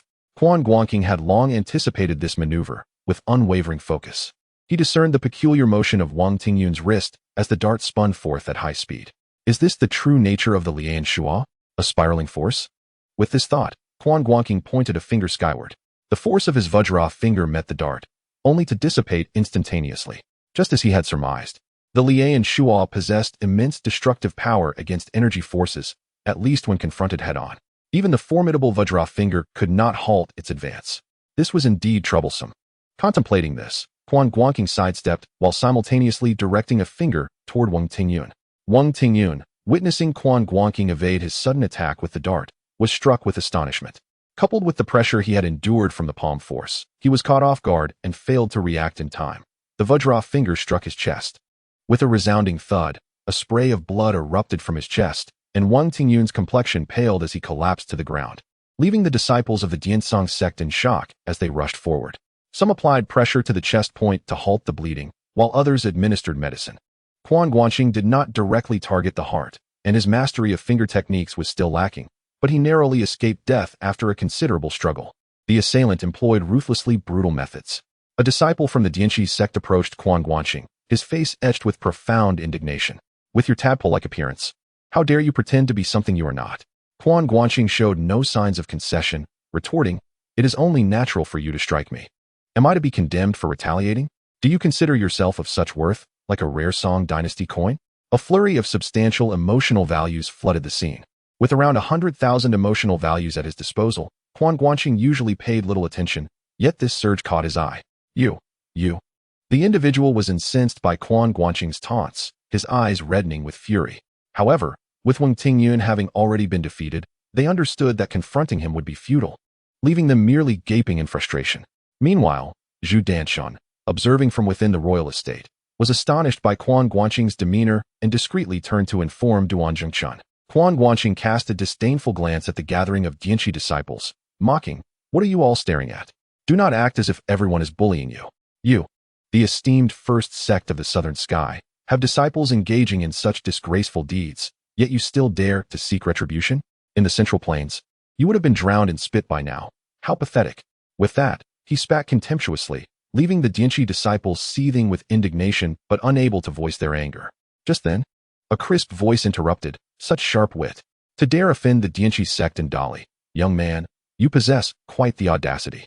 Chapter 39. Phantom Finger. Quan Guanqing turned his gaze toward the second floor of the tavern, where a tall woman clad in fine garments appeared. And who might you be? He inquired, intrigued as he scrutinized her. The woman, whose age was difficult to ascertain, possessed an exquisite beauty and remarkable complexion, her skin taut and dewy, at first glance. One could easily believe she was merely 17 or 18. Yet, her curvaceous form, elegant demeanor, and the depth of experience reflected in her eyes suggested she was indeed of a more mature age. I am the Anne of Suyang, the man you killed and falsely accused of being a flower thief, she replied coolly. Oh, I must admit, I could hardly tell, Quan Guanqing chuckled.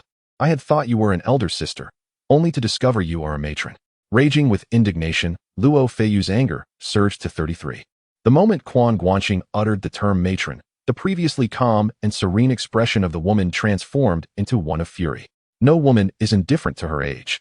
And even those ancient enchantresses like Tong Piaoyun and Li Qiushui are not exempt, let alone this woman, who was likely only in her 30s or 40s and most sensitive to the subject. You seek death, she exclaimed, her face contorting slightly as she leapt gracefully from the air, landing directly before Quan Guanqing. He raised an eyebrow, taken aback by her lightness of movement. Her skills surpassed those of the cloud crane he had previously encountered. If his own martial prowess matched this level, he would surely be considered exceptional. Is it possible that this disreputable sect of Diansong houses such a formidable talent?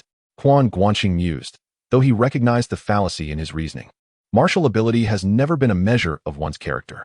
It is not uncommon for the most nefarious individuals to possess extraordinary skills. Upon landing, the woman wasted no time, raising her hand to unleash 3 swift projectiles. Her technique was notably superior to that of Wang Tingyun, as she could launch 3 at once and with greater speed. Aware of the potency of these hidden weapons, Quan Guanqing opted not to meet them with force, but instead deftly sidestepped, while simultaneously directing a pointed finger toward her. Having observed the previous combat between Quan Guanqing and Wang Tingyun, the woman recognized his high level of martial skill and did not dare to underestimate him. She deftly evaded his finger strike, her brow furrowing as she remarked, "The diamond finger technique. What is your connection to the Huangmei monk of Iron Barrier Temple?" Diamond finger is not exclusive to Huangmei, Quan Guanqing scoffed, stepping forward to deliver a punch. Although this mature woman possessed a certain charm, he would show no mercy now that she had chosen to engage him. She nimbly sidestepped his blow, her expression growing increasingly peculiar. "The 7 injuries fist? Are you from the Kongtong sect? Why are you so concerned about my origins? Are you fearful of offending a powerful ally?" Quan Guanqing replied with a smile. The bluntness of his words struck a nerve. Was it the truth? Indeed, it was a stark reality. However, was it pleasant to hear? Certainly not. The woman's complexion darkened at once. The young man was indeed sharp-tongued. Yet, from his words, she discerned that Quan Guanqing was not affiliated with the Kongtong sect, which eased her concerns. Although Kongtong may not rival the likes of the Beggar sect, Shaolin, or Kunlun, it remains a formidable sect in its own right, far surpassing the remote and obscure Diansong. If Quan Guanqing were truly a disciple of Kongtong or another prominent sect, she would dare not provoke him so recklessly. However, since he is not, the situation becomes more manageable. The woman's silhouette swayed gracefully, creating a myriad of illusory forms around Quan Guanqing, leaving his eyes bewildered and unable to discern reality from illusion. A flicker of surprise stirred within Quan Guanqing, although he had already discerned the woman's remarkable lightness of movement. He had not anticipated her agility to be so exceptional. While her footwork may not rival the ethereal steps of Duan Yu, it still rendered him momentarily unable to perceive the truth of her presence. After 2 attempts to pursue her, and realizing he could not keep up, he decided to abandon the chase and instead utilize the Heroine palm technique, responding to change with steadfastness. The woman tried several times to land her strikes, but each time her palm force was deftly deflected by Quan Guanqing, although her speed rendered her attacks elusive and unable to rebound upon herself. She was equally incapable of inflicting any harm upon him. What a formidable young man, she thought to herself, feeling a twinge of frustration. As the sect leader's wife, she ought not to have descended the mountain. Yet, upon hearing of her nephew's demise, her brother and sister-in-law had urgently sought her out.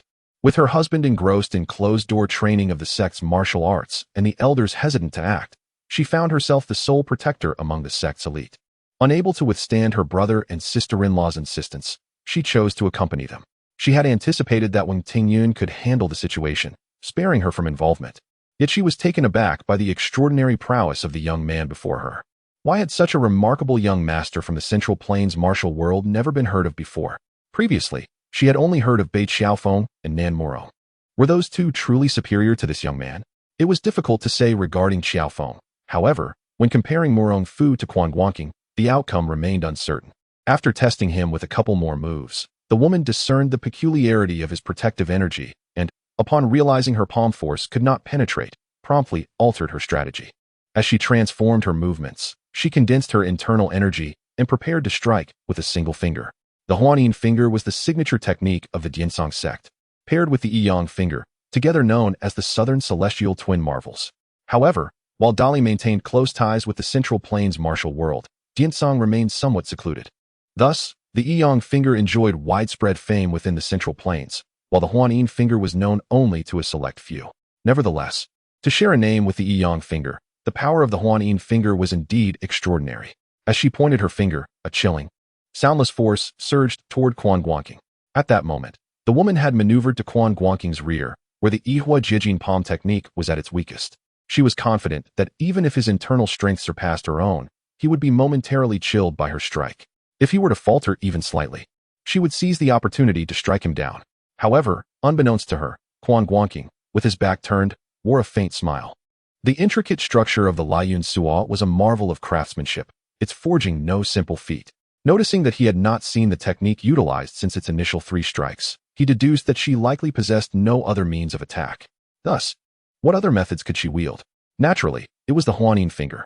Having acquired knowledge of the Huanyin finger from the peculiar Zhao Yu and Qian Chuan, with the assistance of his system, he had only begun to grasp its essence.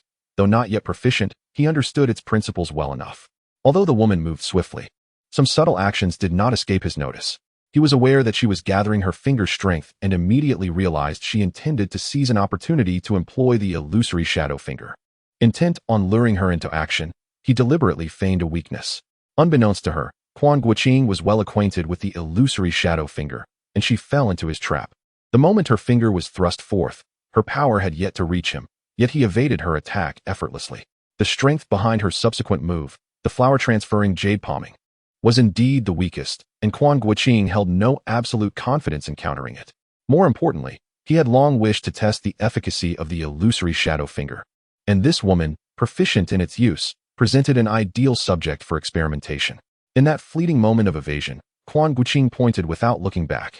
The woman was momentarily taken aback, as the gesture and the chilling aura that approached her seemed to replicate the illusory shadow finger's power. How could this be?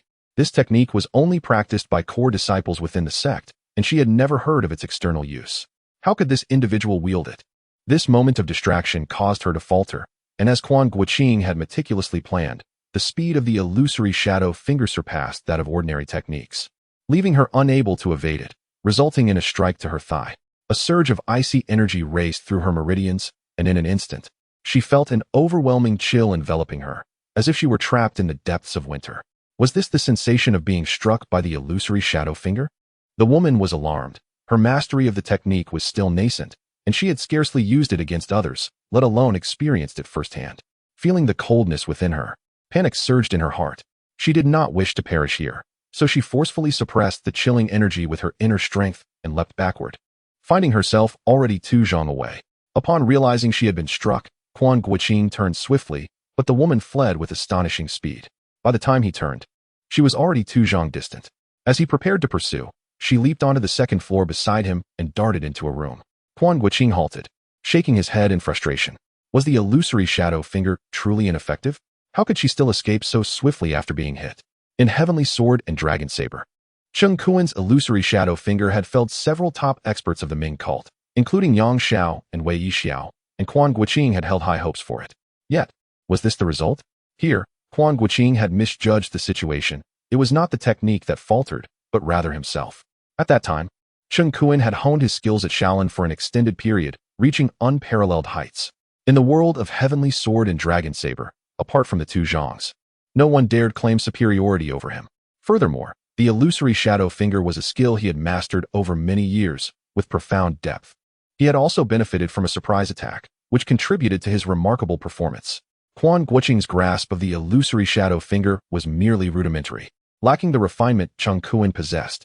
Additionally, the woman was inherently skilled in the illusory shadow finger, her body already infused with the chilling true energy, thus enabling her to withstand its effects more effectively. You may be quick on your feet, but in open terrain, Quan Guanqing felt he could still give chase. However, in the densely packed city, pursuing someone with exceptional lightness of foot proved exceedingly difficult, especially since he was not well acquainted with the surroundings. However, he had no intention of pursuing her. Just as the woman departed, a notification materialized before his eyes. Defeat Luo Feiyu of the Dansong sect. Luo Feiyu, 35 years old. Mastery techniques: 9 strikes of the cracked cloud, pine cloud swordsmanship, illusory shadow finger. Rating: Super Elite. The challenge of Jianghu Duel, long-term task, has been completed. Reward: Brocade Bag 1. Indeed, a Super Elite. Quan Guanqing nodded in satisfaction, casting a final glance at the stunned disciples of the Dansong sect. With a dismissive chuckle, he lost interest in further engagement. You, how could you wield the illusory shadow finger? Suddenly, a frail voice broke the silence. It was Wang Tingyun, who managed to speak despite his weakened state. While the other disciples remained oblivious, he discerned that Quan Guanqing had executed the illusory shadow finger, a technique exclusively passed down to the inner lineage, one that even he had not mastered. He guess. Quan Guanqing replied with a sly grin. Chapter 040. Another lottery draw, and I am a dog. Guan heard not just one, but multiple hoofbeats. Initially assuming that the disciples of the Diansong school were in pursuit once more. Turning around, he was surprised to find that it was Mu Guanqing riding her magnificent black steed, accompanied by an exceptionally fine yellow horse. Ah, Miss Duan, are you perhaps delivering horses to me? Guan inquired with a grin as he looked at Mu Guanqing. My surname is Mu, she replied coolly. Oh, Miss Mu. Guan responded amiably. You assisted me earlier, which resulted in my rift with the Diansong school. I ought to express my gratitude, Mu Guanqing remarked, extending the reins of the yellow horse to Guan. He accepted the reins without hesitation, regardless of whether Mu Guanqing acknowledged Duan Zhangchun as her father. It was not a matter of financial concern for him. Then I shall thank you, miss, he said cheerfully, taking the reins and preparing to depart after mounting his horse with a slight bow. You seem rather unwilling to be in my company, Mu Guanqing observed, her tone icy yet laced with suspicion and discontent. Not at all. It is merely that I am but a humble wanderer, and I feel somewhat awkward being in your presence, Guan replied courteously. Though he was not entirely devoid of interest in Mu Guanqing, he believed that her heart was still entangled with Duan Yu. Despite his deep admiration for Prime Minister Qiao, his preference lay with gentle and serene married women, rather than with a wild girl like Mu Guanqing, who was unrefined and raw, akin to unpolished jade that was, in truth, a rough stone. Have you received an education? Mu Guanqing suddenly asked after a moment of silence. Yes, I have studied for 2 years, Guan nodded. This statement could be considered modest in various respects. Originally, Guan bore the nickname Shifeng Scholar, possessing only a misnamed title and no other monikers. As for the current Guan, although he was not particularly scholarly, he had indeed attended school for over a decade. Claiming to have studied for merely 2 years was a gross understatement. Mu Guanqing felt annoyed. Humph, she scoffed coldly. Scholars are not to be trusted. With that, she spurred her horse forward, galloping swiftly away. Where are you headed? Guan asked, somewhat perplexed, though he had no intention of probing further. As he rode, his attention shifted to the system. After defeating the Diansong maiden, he had accumulated 3 fortune bags, granting him 3 refresh tokens. Coupled with the monthly refresh opportunity, he now possessed 4 chances to refresh. It was time to utilize them. The system interface was straightforward and unembellished. As Guan contemplated, the system shop interface subtly transformed. 16 new items appeared. Guan first glanced at the bottom row, where the sole item had previously been the novice gift pack. This item was exceedingly advantageous. Merely a pinnacle-level martial skill surpassed everything else. However, regrettably, the novice gift pack had vanished, replaced by something he found both familiar and exasperating: the lucky spin. Was there truly no system with a sense of integrity, even one so rudimentary? Guan regarded the requirement of 1,000 emotional value with disdain, deciding to return and examine the items above. The top line presents 5 items, 4 of which are familiar: healing ointment, cold jade ice toad balm, big pill, and little return pill. The first 2 are remedies for injuries, the former addressing external wounds, while the latter caters to both internal and external ailments. The necessity of mentioning the little return pill and the big pill is redundant. The original great return pill, however, is no longer available. Even if it were, he would not purchase it. 20,000 emotional points seem excessively steep, despite his current wealth of points. The final item is proficiency, priced at 10 emotional points. Thus, to master a martial art to its pinnacle, one would require 30,000 emotional points. Quan Guanqing finds himself reminiscing about the novice gift pack. Nonetheless, this is an opportunity. Without hesitation, he prepares to engage with the Yi Jing. Then, a system notification appears. Supreme-grade martial arts cannot utilize proficiency. The Yi Jing is classified as a divine technique. How amusing. Quan Guanqing realizes that one can indeed smile in moments of incredulity. Fortunately, proficiency is directly added to the martial arts. Had he exchanged it first, he would have wasted tens of thousands of emotional points. What a scam. Grumbling inwardly about the system, Quan Guanqing continues his perusal. The next line, he glances over and dismisses, as it comprises martial arts costing below 2,000 emotional points, far beneath his current standing. His attention shifts to the third line: Golden Bell Shield 7, 500, Iron Cloth Shirt 7, 550, 90 Manual 20, 000, Blood 20, 100, Toad Skill 39, 800. His immediate reaction is, wait a moment? Ignoring the Golden Bell Shield and Iron Cloth Shirt, how could the 9E Manual demand fewer points than the Toad Skill? Upon closer inspection, he notices a small suffix next to the 9E Manual, Healing Chapter. Ah, so it is not the complete 9E Manual, merely a segment focusing on healing. that is somewhat acceptable. The Nine Manual is undoubtedly a sacred text. Its internal cultivation sections, Yi and bone tempering, have produced unparalleled masters like Guijing and Yanghua. The martial arts recorded within, such as the crushing heart palm and bone-crushing claw, Nine white bone claw, are profoundly intricate. Its compilation serves as the very essence of martial arts. While the healing chapter may not rival the Yi bone tempering in sharpness, it remains an exceptional healing technique. In the story of the legend of the Condor heroes, Guijing, severely injured, was saved by this healing chapter alongside Huang Rong, leading not only to his recovery, but also to a significant boost in his power. 20,000, you say? Quan Guanqing glances at his remaining emotional points, still in the tens of thousands, and without a flicker of hesitation, makes the purchase. The author of the Nine Manual, Huang Chang, should have already been born and is likely serving as an official in the court. Although he probably has not yet begun writing the Nine Manual, he must have some ideas in mind. Quan Guanqing ponders whether he might have the opportunity to pay a visit. What? The court does not allow ordinary people to meet. As a person of the martial world, Quan Guanqing claims to care little for such trivial formalities. He may find it disconcerting when others transgress the rules of chivalry, but when he does so himself, he feels no qualms. A double standard, utterly devoid of guilt. The exchange technique grants a direct acquisition of 100 points of proficiency, and Quan Guanqing immediately perceives a profound understanding of the regulation of meridians and organs. Nodding in satisfaction, he refocuses his attention on the spinning wheel. With a mere thought, the wheel activates. At first, his eyes gleam with excitement, but then he grimaces in disappointment. Indeed, there are numerous valuable items on the wheel. The largest segment, occupying more than half, is a fasting elixir. Following that are various levels of techniques: ordinary, intermediate, advanced, supreme, and divine.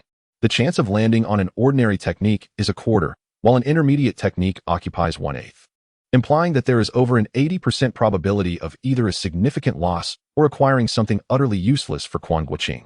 To attain the highest tier, the divine technique, the odds are a mere 1 in 64. However, the list of divine techniques is alluring. The 6 meridian divine sword, the minor no-form technique, the supreme unrivaled technique, all adorned with phrases suggesting unparalleled mastery. After contemplation, Quan Guanqing resolves to take a chance. Who knows, perhaps fortune favors him? He attempts 10 consecutive draws for the fasting elixirs. If I draw again, I may as well be a dog, he mutters in frustration. Shaking his head, he ponders whether to refresh the shop, but ultimately decides against it. With the new moon approaching, the shop will update itself, and he has no urgent needs. After a brief respite in a small town, Quan Guanqing resumes his journey. As he travels along the official road, he suddenly hears a melodious tune wafting through the air. Surveying his surroundings, he notes that despite being on an official road, he is in a rather desolate area. In Dali, apart from a few cities, most towns and residences are surrounded by untamed wilderness. Is there truly someone playing music in such a place? Curious, Quan Guanqing spurs his horse forward to investigate, only to find a middle-aged man in a green robe and tall crown beneath a pine tree. The man's handsome visage and refined demeanor are striking, with 3 strands of beard cascading down his chest as he passionately plays a light and enchanting melody. Being skilled in music himself, Quan Guanqing recognizes the man's exceptional proficiency, far exceeding his own. Unable to resist, he halts his horse to listen. The man remains oblivious, continuing his performance. After the piece concludes, however, Quan Guanqing furrows his brow slightly. Despite the man's extraordinary skill, capable of conveying emotions through music, it is precisely this emotional expression that clearly emanates hostility. Does this man harbor animosity towards him? Why?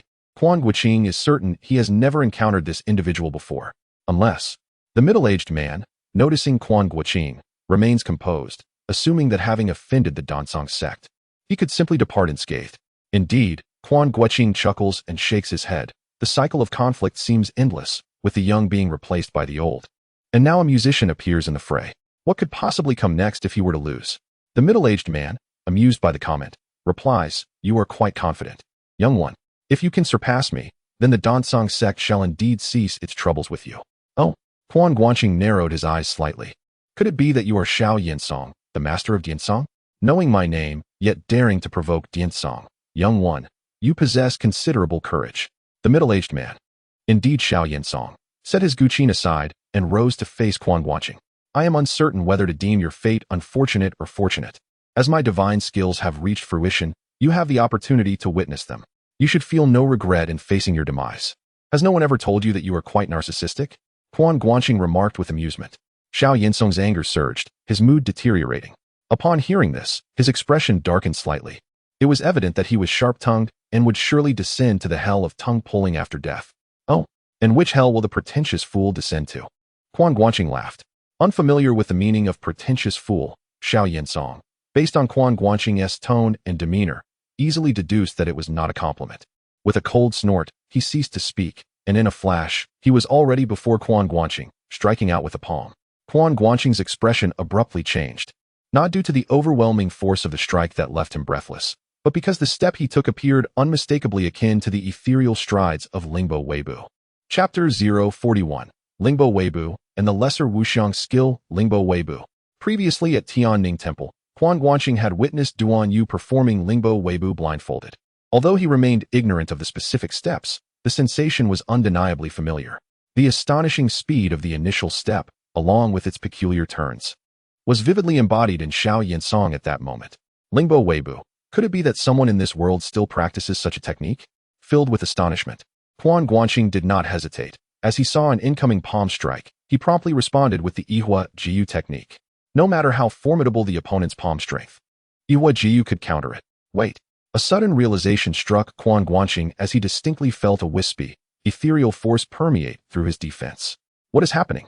Before he could fathom the situation, a barrage of 6 or 7 swift palm strikes landed upon him. Xiao Yinsong's technique was extraordinarily rapid, akin to drifting smoke. And in the blink of an eye, multiple strikes were unleashed. The energy from Yihua Jiyu proved futile, and all the palm strikes struck Quan Guanqing directly. Though the strikes lacked brute force due to their speed, they still caused his internal organs to churn, prompting him to retreat desperately. Meanwhile, Xiao Yinsong's expression was one of utter astonishment. Hee, young one, I have heard whispers of your remarkable skill in redirecting palm energy, which is precisely why I dared to confront you. How does my Wuluwaqing Yin palm fare? Wuluwaqing Yin palm. In that instant, Quan Guanqing's shock surpassed even the astonishment of witnessing Lingbo Weibo. Was it not the same technique used by Duan Zhengchun to charm women? It must be. Given their shared background in Dali, it seemed implausible for a martial art to share the same name. Thus, the Wuluwaqing Yin palm, which Duan Zhengchun wielded to close doors and extinguish candles, could actually counter Yihua Jiyu. Quan Guanqing was indeed correct. This was the very Wuluwaqing Yin palm capable of restraining Yihua Jiyu and other techniques that relied on redirecting energy. Its light and ethereal force rendered opponents unable to shift or redirect their energy. However, its drawbacks were equally pronounced. Xiao Yinsong's prowess was certainly on par with Quan Guanqing's. And despite landing 7 or 8 strikes, Quan Guanqing merely felt a tumult in his insides. He was injured, but not gravely, revealing the technique's inherent weakness. Though astonished, Quan Guanqing maintained his composure, retaliating with a palm strike of his own. Observing this, Xiao Yinsong seemed eager to gauge Quan Guanqing's strength and met his strike with one of his own. When their palms clashed, Quan Guanqing was forced to retreat 5 steps, while Xiao Yinsong only took 2. It was clear that Xiao Yinsong held the advantage in strength. Nonetheless, Quan Guanqing noted the slight frown that crossed Xiao Yinsong's face, followed by a gentle clenching of his fist. Despite his superior internal strength, the encounter had not been comfortable for him. Bodhi palm, though it was merely a rudimentary practice, bolstered by the proficiency granted by the system, this strike possessed considerable power. Seeing this, Quan Guanqing raised an eyebrow and moved forward once more, launching another attack, this time with the Bodhi palm. Unlike the previous strikes characterized by sheer force, the Bodhi palm was sharp and unpredictable, with a technique that was exceedingly intricate. As Quan Guanqing utilized his skills, even though Xiao Yinsong's prowess was superior, he found himself retreating repeatedly after several exchanges. What troubled Quan Guanqing was the gradual shift from Xiao Yinsong's initial seriousness to a burgeoning smile. Suddenly, the previously evasive Xiao Yinsong's gaze flickered.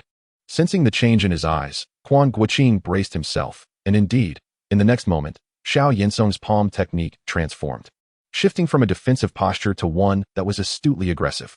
Quan Guanqing was taken aback once more, for Xiao Yinsong was unmistakably employing the prajna palm he had just demonstrated. Although the technique exhibited minor flaws, it was evident that it was indeed the prajna palm. This could not possibly be something he had just learned, could it? This fleeting thought caused Quan Guanqing's movements to falter slightly, allowing Xiao Yinsong to strike. Unable to evade in time, he countered with a palm strike of his own. Yet, this was fortuitous, as he too wished to gauge the potency of his opponent's protagonist palm. When their palms met, Xiao Yinsong merely swayed slightly, while Quan Guanqing stumbled back several paces before stabilizing himself, a fierce and dominating force surging through his palm and into his arm. Such formidable strength was impressive, reminiscent of the protagonist palm, yet distinctly different. It was as if an entirely different form of energy had mimicked the protagonist palm's might. This was astonishing. But Quan Guanqing was acutely aware that such a martial art did exist. Xiao Wuxianggong.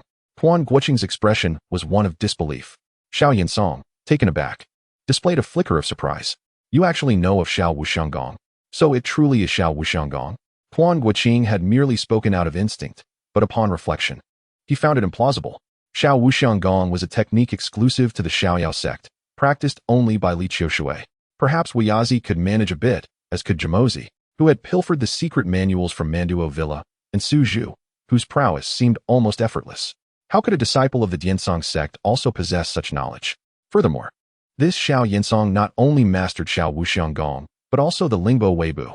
Was there some hidden connection between the Diansong and Xiaoyao sects? No. He had previously heard about the Diansong sect.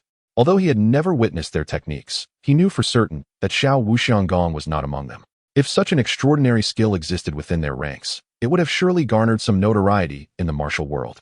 If the Diansong sect truly possessed this art, how could they remain confined to a mere corner of the southern skies? I care not how you came to know of it. Unbeknownst to Xiao Yinsong. At that moment, Quan Guanqing's mind was racing with thoughts of the dubious connections between the Diansong and Xiaoyao sects.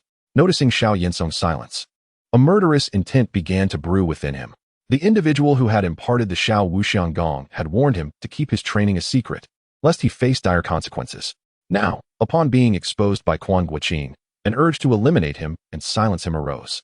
With a shift in mindset, Xiao Yinsong charged forward once more, his palms converging, unleashing a fierce palm strike towards Quan Guanqing. Although surprised by the implications of Xiao Yinsong's ties to the Xiaoyao sect, Quan Guanqing had no time for further contemplation. As the opponent refrained from employing the 5 luo light smoke palm, he swiftly advanced, intending to redirect the force of the palm strike. However, Xiao Yinsong discerned the shift in energy instantly, transforming it into the 5 luo light smoke palm. In the blink of an eye, Quan Guanqing endured 5 successive strikes. Despite the inadequacy of the 5 luo light smoke palm's power, the continuous blows still sent his vital energy into turmoil. Attempting to retaliate, Quan Guanqing found all his punches and palm strikes evaded as Xiao Yinsong gracefully maneuvered with his light steps, leaving Quan Guanqing's attacks futile. Instead, Xiao Yinsong's relentless palm strikes rained down upon Quan Guanqing. While he could withstand 1 or 2 strikes, by the time the tally reached 10 or 20, it became untenable for Quan Guanqing, regardless of his internal strength. Xiao Yinsong circled around him, executing over 20 strikes, and by the 10th palm, Quan Guanqing's protective internal energy had entirely dissipated. The subsequent strikes rendered him like a ragged sack, swaying helplessly under the onslaught, until the final palm strike landed squarely on his chest, resulting in a violent expulsion of blood as he was sent hurtling to the ground, motionless. Xiao Yinsong approached for a closer inspection, noting the slight indentation in Quan Guanqing's chest, his face ashen and devoid of color. His breath ceased, and his chest no longer rose and fell. He had indeed lost all vitality. A gentle kick turned Quan Guanqing onto his back, still lifeless and limp.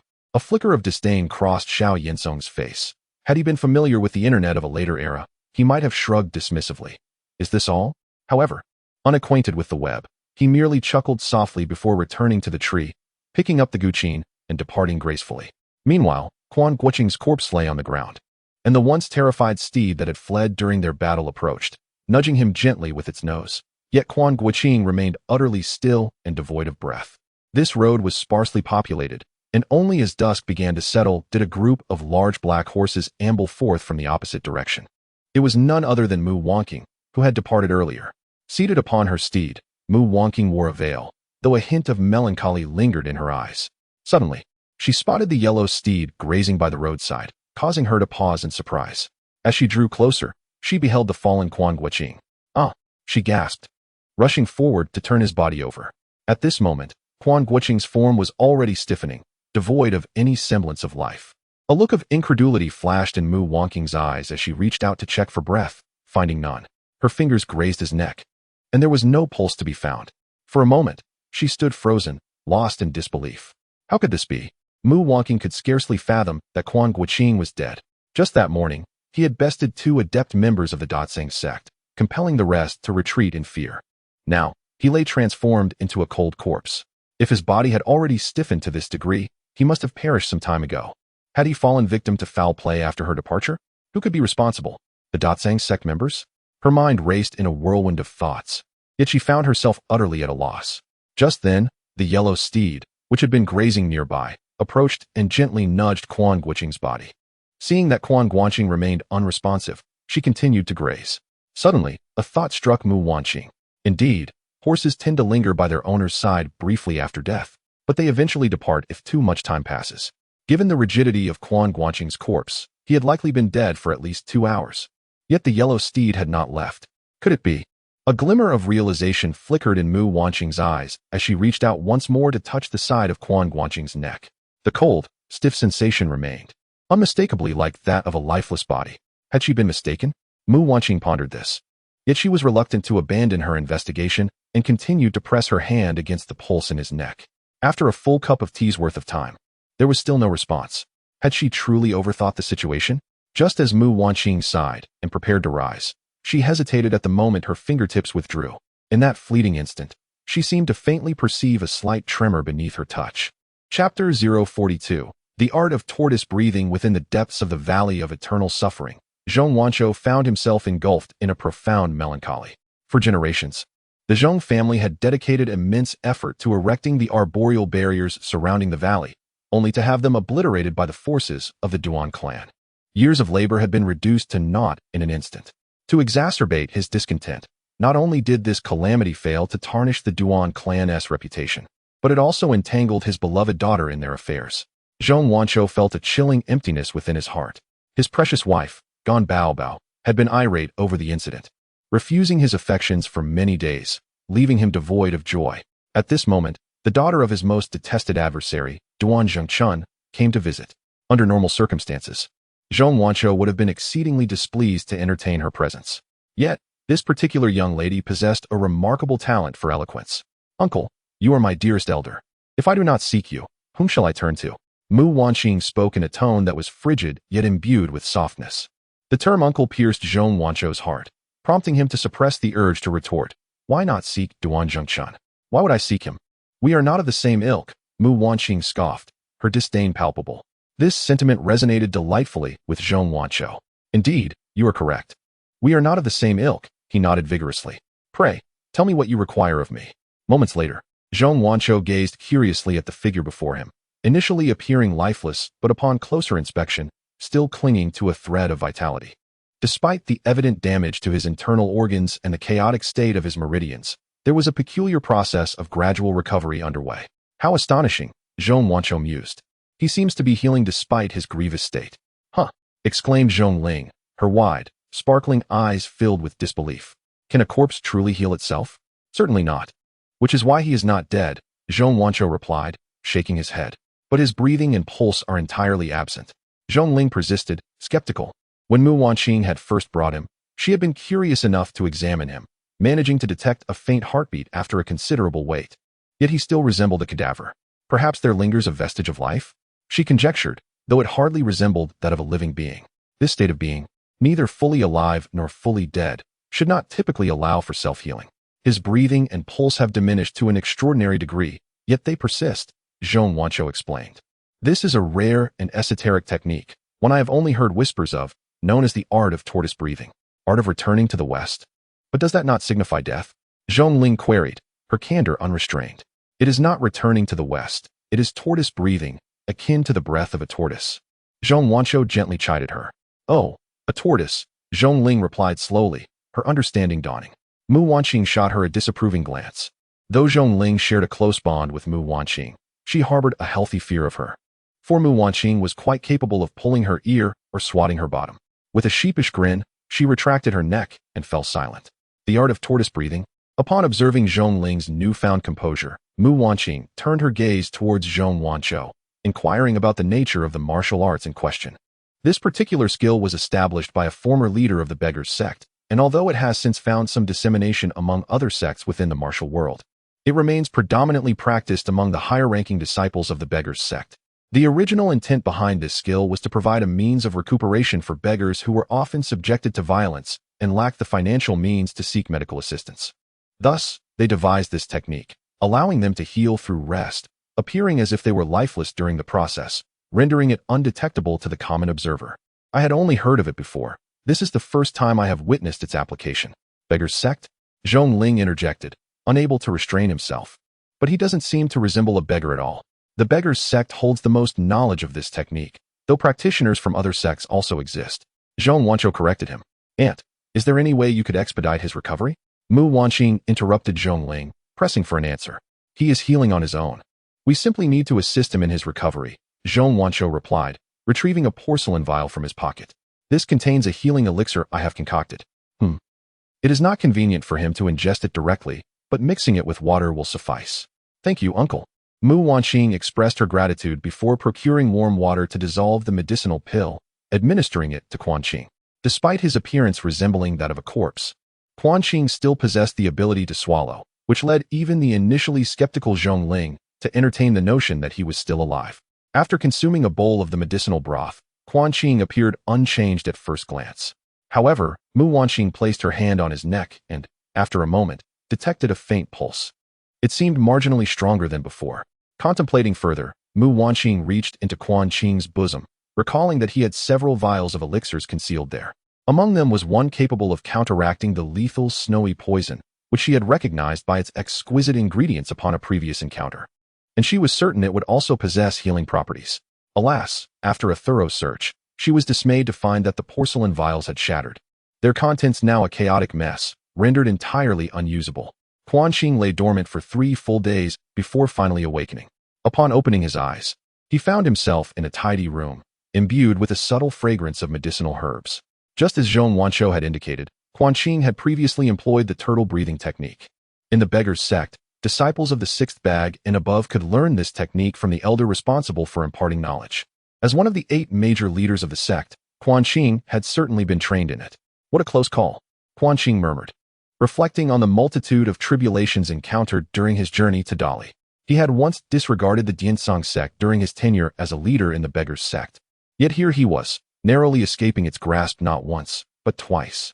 The initial poisoning was one matter, but what was the deal with Xiao Yinsong? Why the presence of both the shadowless technique and the Lingbo Weibo? Moreover, how could the Wulua light smoke palm counter the flower-transferring jade technique? This was all exceedingly perplexing. As he lay in bed, Quan Guanqing assessed his injuries and felt a sense of helplessness. His internal organs and meridians remained in disarray. Having survived thanks to the tortoise-breathing technique and deceived Xiao Yinsong is indeed a stroke of fortune. However, to expect such grievous injuries to mend themselves in merely 2 days is somewhat excessive in regard to the efficacy of this skill. As for Xiao Yinsong, although he has mastered the lesser no-form technique, Quan Guanqing perceives his martial prowess as inferior to that of Xiao Yuanshan, and by a considerable margin at that. Yet, when confronted by him, a significantly stronger Quan Guanqing found himself faring even worse than when facing Xiao Yuanshan. The root cause lies in the overwhelming counter against Quan Guanqing's abilities. The Lingbo Weibo technique renders it exceedingly difficult for the unskilled Quan Guanqing to land a blow, while the Wulua Qingyan palm prevents him from executing the flower-moving jade technique. Most notably, the adversary's proficiency in the lesser no-form technique amplifies the force of his ordinary moves to extraordinary levels. Even the roguelike Wulua Qingyan palm possesses commendable power, a testament to the prowess of the lesser no-form technique. Furthermore, if Quan Guanqing refrains from employing the flower-moving jade technique and resorts to other martial arts, the opponent, having observed the lesser no-form technique merely once or twice, could replicate its effects with ease. Armed with a deeper reservoir of internal strength, the opponent's imitation of his techniques proves even more formidable than the originals. How can one contend with such prowess? What martial art could possibly surpass the lesser no-form technique? He had seen in the Wheel of Names that the lesser no-form technique is indeed a divine skill. Are you awake? A melodious female voice echoed from the doorway. Though it retained a coolness, a hint of delight could still be discerned. Quan Guanqing turned his gaze towards the entrance, where he beheld Mu Wanqing clad in black attire. In that moment, he found himself utterly flabbergasted. Today, Mu Wanqing had chosen to forego her veil, and her exquisite beauty was suddenly laid bare before him. Even a man who had perused countless images of stunning women in his previous life could not help but be momentarily entranced by her ethereal visage. Although he quickly regained his composure, Mu Guanqing had already noticed his reaction. She was all too familiar with the awestruck gazes of men. After being seen by Duanyu, she had spent a period of time without her veil, and any man fortunate enough to glimpse her beauty would invariably exhibit expressions of astonishment or even infatuation. When Duanyu first encountered her, his eyes had widened in disbelief. Quan Guanqing's momentary lapse was brief, yet the steadiness she observed in him was a novel experience in her encounters with young men. While in a state of tortoise breathing, Quan Guanqing appeared lifeless, yet he could still perceive the sounds around him. Thus, he understood that it was Mu Guanqing who had rescued him. One could only say that fortune truly favored him. Had it not been for her intervention, he might have lain in the wilderness for 3 to 5 days. Even if Xiao Yensong refrained from ending his life, he would likely have fallen prey to the lurking wolves or leopards. Thank you, Miss Mu, for your life-saving grace. I am at a loss for how to repay such kindness, but I shall. However I am compelled, in the days to come. I shall not dare to refuse. Were he able to move at that moment, Quan Guanqing would surely have felt a wave of embarrassment wash over him. The instant he beheld the young lady's beauty, he had allowed his thoughts to run wild, unable to restrain his tongue. Fortunately, he managed to regain his composure just in time, avoiding utter humiliation. Mu Guanqing's expression remained as cool and aloof as ever, seemingly oblivious to the slip in Quan Guanqing's words. Upon hearing this, he merely nodded and said, "You have aided me twice, and I shall return the favor twice. We are even." However, Quan Guanqing shook his head, for he understood the gravity of the situation. One cannot simply equate 2 life-saving acts. Your peril was incurred in assisting me, which naturally balances the scales. Yet, Mu Guanqing disagreed with his perspective. Noticing his intent to speak further, she interrupted. "How is your injury faring?" After glancing at his pallor, she shook her head. "Your internal organs still lack vitality, and your meridians appear far from mended. Recovery is not so easily attained," Quan Guanqing replied with a wry smile. "The turtle breathing technique serves merely to preserve life. For healing, alternative methods are essential. My injuries may take anywhere from a month to 3 months to heal fully, which is no trivial matter." Mu Guanqing, however, could not grasp why there was such a vast discrepancy between 1 month and 3 months.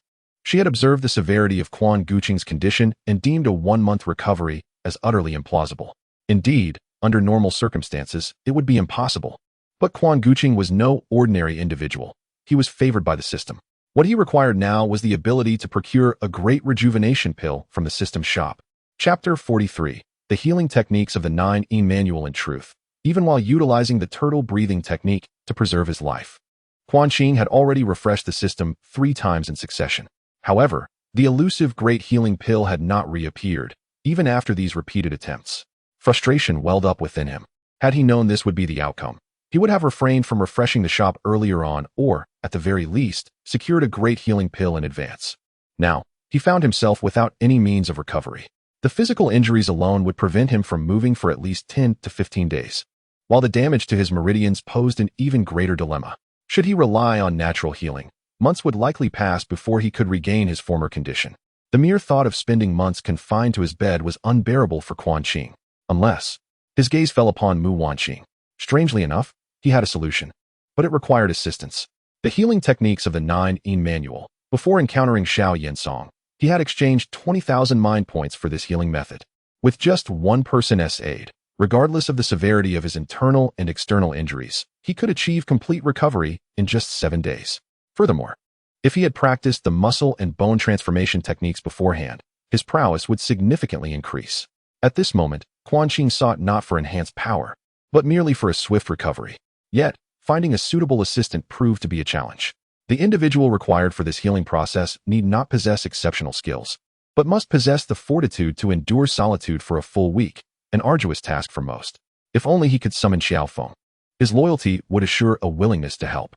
However, the distance from Dali to the Central Plains was vast, and Qiao Feng's current whereabouts with a Zhu were entirely unknown, leaving Quan Guanqing at a loss. Presently, it seemed that only Mu Guanqing could potentially assist him.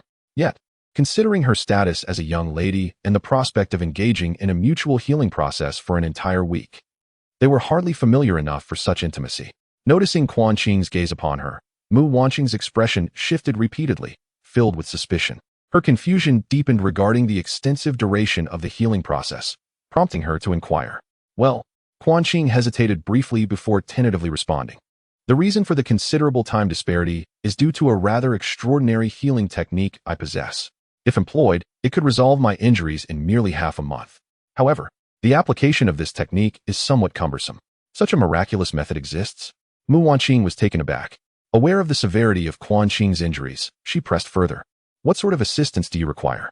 Do not hesitate to share. I can help devise a solution. If I am at a loss, I can consult my uncle, who is quite resourceful. Quan Qing succinctly outlined the principles of the healing technique, including the method of meridian circulation involved. Although Mu Guanqing feigned weakness, she was, in fact, quite adept among her peers, possessing a commendable level of martial prowess and a solid foundation in both internal and external disciplines. With just a few brief explanations, she discerned that Quan Qing's healing technique was indeed exceptional. Yet, as he himself had noted, the process was fraught with complications. It necessitated the presence of a partner for a full 7 days, an undertaking that was not easily accomplished. For a moment, Mu Guanqing found herself in a state of hesitation. Observing the reaction of Mu Guanqing, Quan Guanqing felt a chill settle in his heart. Although he had not initially expected her assistance, a glimmer of hope had persisted. Yet now, it appeared utterly extinguished. He resigned himself to the notion of healing at his own pace. The healing techniques he possessed could suffice. With a couple of months, he would surely recover. As Quan Guanqing pondered this, Mu Guanqing suddenly spoke. I can assist you in your recovery, but there is a condition. Quan Guanqing was taken aback, genuinely surprised that Mu Guanqing was willing to lend her aid. He quickly nodded. If Miss Mu is inclined to help, I would be immensely grateful. As for any conditions, you have saved my life twice. I would not dare refuse your request. Very well, Mu Guanqing replied. I wish to learn the illusory shadow finger. The illusory shadow finger? Quan Guanqing was momentarily stunned, unable to fathom that this was the condition she sought. Indeed, Mu Guanqing affirmed. In Dali City, I witnessed you engage in combat with that woman. The technique you used to injure her was the illusory shadow finger, correct? Teach me, and I shall assist you in your healing. With an expression of mild perplexity, Quan Guanqing hesitated before finally nodding. It is merely a technique. If you wish to learn, I shall have no objections. However, I am curious as to why you are interested in this particular skill. There is nothing I cannot share, Mu Guanqing replied. The Duan family in Dali is renowned for the one-yang finger, the most famous of their techniques. My mother recently requested that a certain individual teach me the one-yang finger, but he claimed it was unsuitable for women to cultivate. My mother was quite upset about this, and I thought, if I could master a technique that rivals the one-yang finger, perhaps it would bring her some joy. Upon hearing this, Quan Guanqing was left speechless, not having anticipated such a reason. Observing the earnest expression on Mu Guanqing's face and the hint of sorrow in her eyes, he began to understand. Although Mu Guanqing possessed formidable martial skills, far superior to the feeble Duan Yu upon his introduction, she often displayed a strong and domineering demeanor, making it easy to overlook her delicate sensibilities. Having believed herself an orphan since childhood, she had relied solely on her master for companionship, fostering a deep attachment to him. Upon discovering that her master was her mother, this bond only intensified. Her dissatisfaction with Duan Zhengquan's abandonment of her mother was palpable. Duan Zhengquan's actions had caused her mother distress, igniting her desire to seek retribution. Yet, her abilities were limited, and mere thoughts would not suffice. Mu Guanqing did not harbor a genuine fondness for the one-yang finger or the illusory shadow finger. Her sole aspiration was to see her mother smile. However, Quan Guanqing realized that Mu Guanqing had perhaps misinterpreted her mother's intentions. Qin Hongyan's hope for Duan Zhengquan to impart the one-yang finger to Mu Guanqing was an indication of his acknowledgement of her as a legitimate descendant of the Duan family. Duan Zhengquan's refusal had led Qin Hongyan to feel that she and her daughter were undervalued, which was the root of her vexation. As for whether Mu Guanqing truly desired to learn martial arts, it seemed that Qin Hongyan was indifferent to such matters. Mu Guanqing, unaware of her mother's true feelings, mistakenly believed that mastering a technique comparable to the one-yang finger would bring her mother happiness. Having come to terms with everything, Quan Guanqing found himself at a loss for words. However, since Mu Guanqing had already brought it up, he could not refuse. Although he had long since destroyed the manual he obtained from Qian Chuan, thanks to the assistance of the system, its contents remained etched in his memory. He promptly shared the outline of the illusory shadow finger technique. Upon hearing the general principles, Mu Guanqing recognized the method was indeed correct, but at that moment, it was not the time to devote herself to cultivation. She requested Quan Guanqing to elaborate on the healing techniques in detail. Once she confirmed his understanding, Mu Guanqing sought a quiet room from Zhong Wanzhou, asking Zhong Ling to deliver meals daily, and began to assist Quan Guanqing in his recovery. This straightforwardness left Quan Guanqing somewhat incredulous. Zhongling, responsible for bringing meals to the two, shared his disbelief. Had it not been for Mu Wanqing instructing her not to disturb their focus, as it might interfere with their healing, she would have certainly inquired, "Sister Mu, when did you become so benevolent?" In truth, Mu Wanqing herself was unsure. Although her promise to aid Quan Guanqing in his recovery was indeed motivated by her desire to learn the illusory shadow finger, it was entirely implausible to claim that this alone would compel her to spend 7 days in the company of a man. She could not articulate her feelings. It seemed that after Quan Guanqing extended his help to her at the tea stall that day, her mindset had shifted.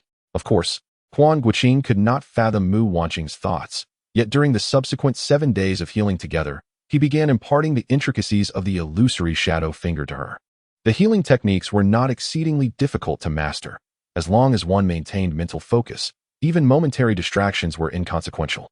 Mu Wanqing simply needed to refrain from practicing the internal circulation of the illusory shadow finger on the spot.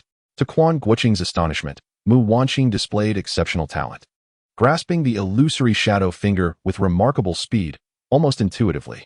On the day of Quan Guanqing's recovery, she was already able to condense a dense chill at her fingertips. Though her insufficient power prevented her from unleashing the aerial finger force, Quan Guanqing felt this was an impressively swift progression. He had initially anticipated needing to remain in Dali for an additional 10 days to half a month after his recovery from Mu Wanqing to fully master the illusory shadow finger.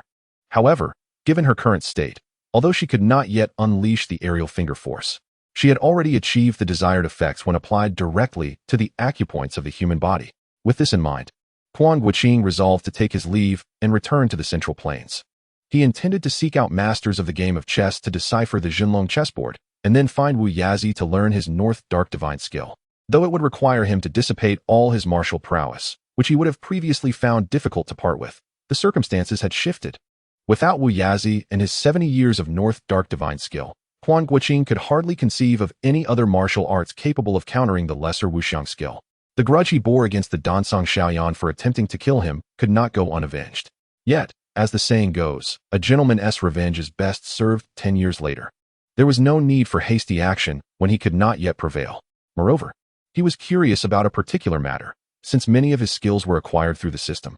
What would happen if they were to be transformed by the North Dark Divine skill? As Quan Guanqing announced his departure, Mu Wanqing remained silent. But Zhongling grew anxious first. "Is it true that you intend to leave, despite Sister Mu's tender care for your wounds?" Zhongling exclaimed, her large eyes glaring fiercely at Quan Guanqing. Perched on her shoulder, a diminutive sable sensed its mistress's ire and fluffed up its fur, hissing at Quan Guanqing. Zhongling's previous lightning sable had succumbed to the potent venom of the manga Zhu frog, but she had genuinely cherished that creature. Consequently, Zhong Wanqiu had assisted her in acquiring another, which was merely a juvenile and still in the early stages of taming, yet to be fed with venomous snakes. Merely chattering without any combat prowess. Well, Quan Guanqing felt somewhat embarrassed upon hearing this, yet he remained oblivious to Mu Wanqing's intentions. In ordinary circumstances of this era, the interactions between Quan Guanqing and Mu Wanqing would indeed warrant an explanation. However, the children of the rivers and lakes seldom dwelled on such matters, and Mu Wanqing consistently maintained an aloof demeanor, leaving Quan Guanqing uncertain of her true feelings. "Do not speak recklessly, Linger. Our relationship is merely a mutually beneficial transaction," Mu Wanqing stated calmly. "What transaction?" Just then, a voice tinged with irritation echoed from outside the room. "Wanner, why do you perpetually cause me such concern?" Before the words had fully escaped her lips, a strikingly beautiful woman clad in black, her figure more voluptuous than the others, entered the room. Chapter 044, The Unreliable Bell Spirit by the Standards of this Era. Quan Guanqing indeed appears to have taken advantage of Mu Wanqing. Consequently, upon encountering Qin Hongyan, Quan Guanqing felt a twinge of guilt, albeit slight. After all, strictly speaking, trading a top-tier martial art for assistance in healing does raise the question of who owes whom. Even if we were to take a step back, Quan Guanqing was not particularly apprehensive about any demands the other party might make. Should Qin Hongyan seek an explanation from him, he could begrudgingly acquiesce. Mu Wanqing is truly beautiful. What? Is this taking advantage of someone in distress, not the conduct of a gentleman? Quan Guanqing has never been a gentleman. One cannot assume he is noble simply because he claims that a gentleman's revenge is best served after a decade. If he were capable of taking revenge, he would have done so without hesitation. Wanner, this is outrageous. You did not even inform me of such a significant matter. Had it not been for your master uncle's message, how much longer would you have kept this from me? Qin Hongyan began reprimanding as soon as she entered. Behind her stood a stunningly dressed woman in a luxurious brocade robe, the wife of the valley master, Quan Baobao, whom Quan Guanqing was meeting for the first time despite having been at the Valley of Eternal Torment for several days. At that moment, the two sisters stood together, one exuding an icy elegance and the other a regal presence, both radiating a mature beauty. Indeed, while Prince Duan may be a scoundrel, his taste is undeniably unparalleled. Mother. Upon seeing Qin Hongyan, Mu Wanqing immediately became anxious and flustered. The overwhelming pressure she had felt from Zhongling vanished, revealing a rare vulnerability akin to that of a young girl.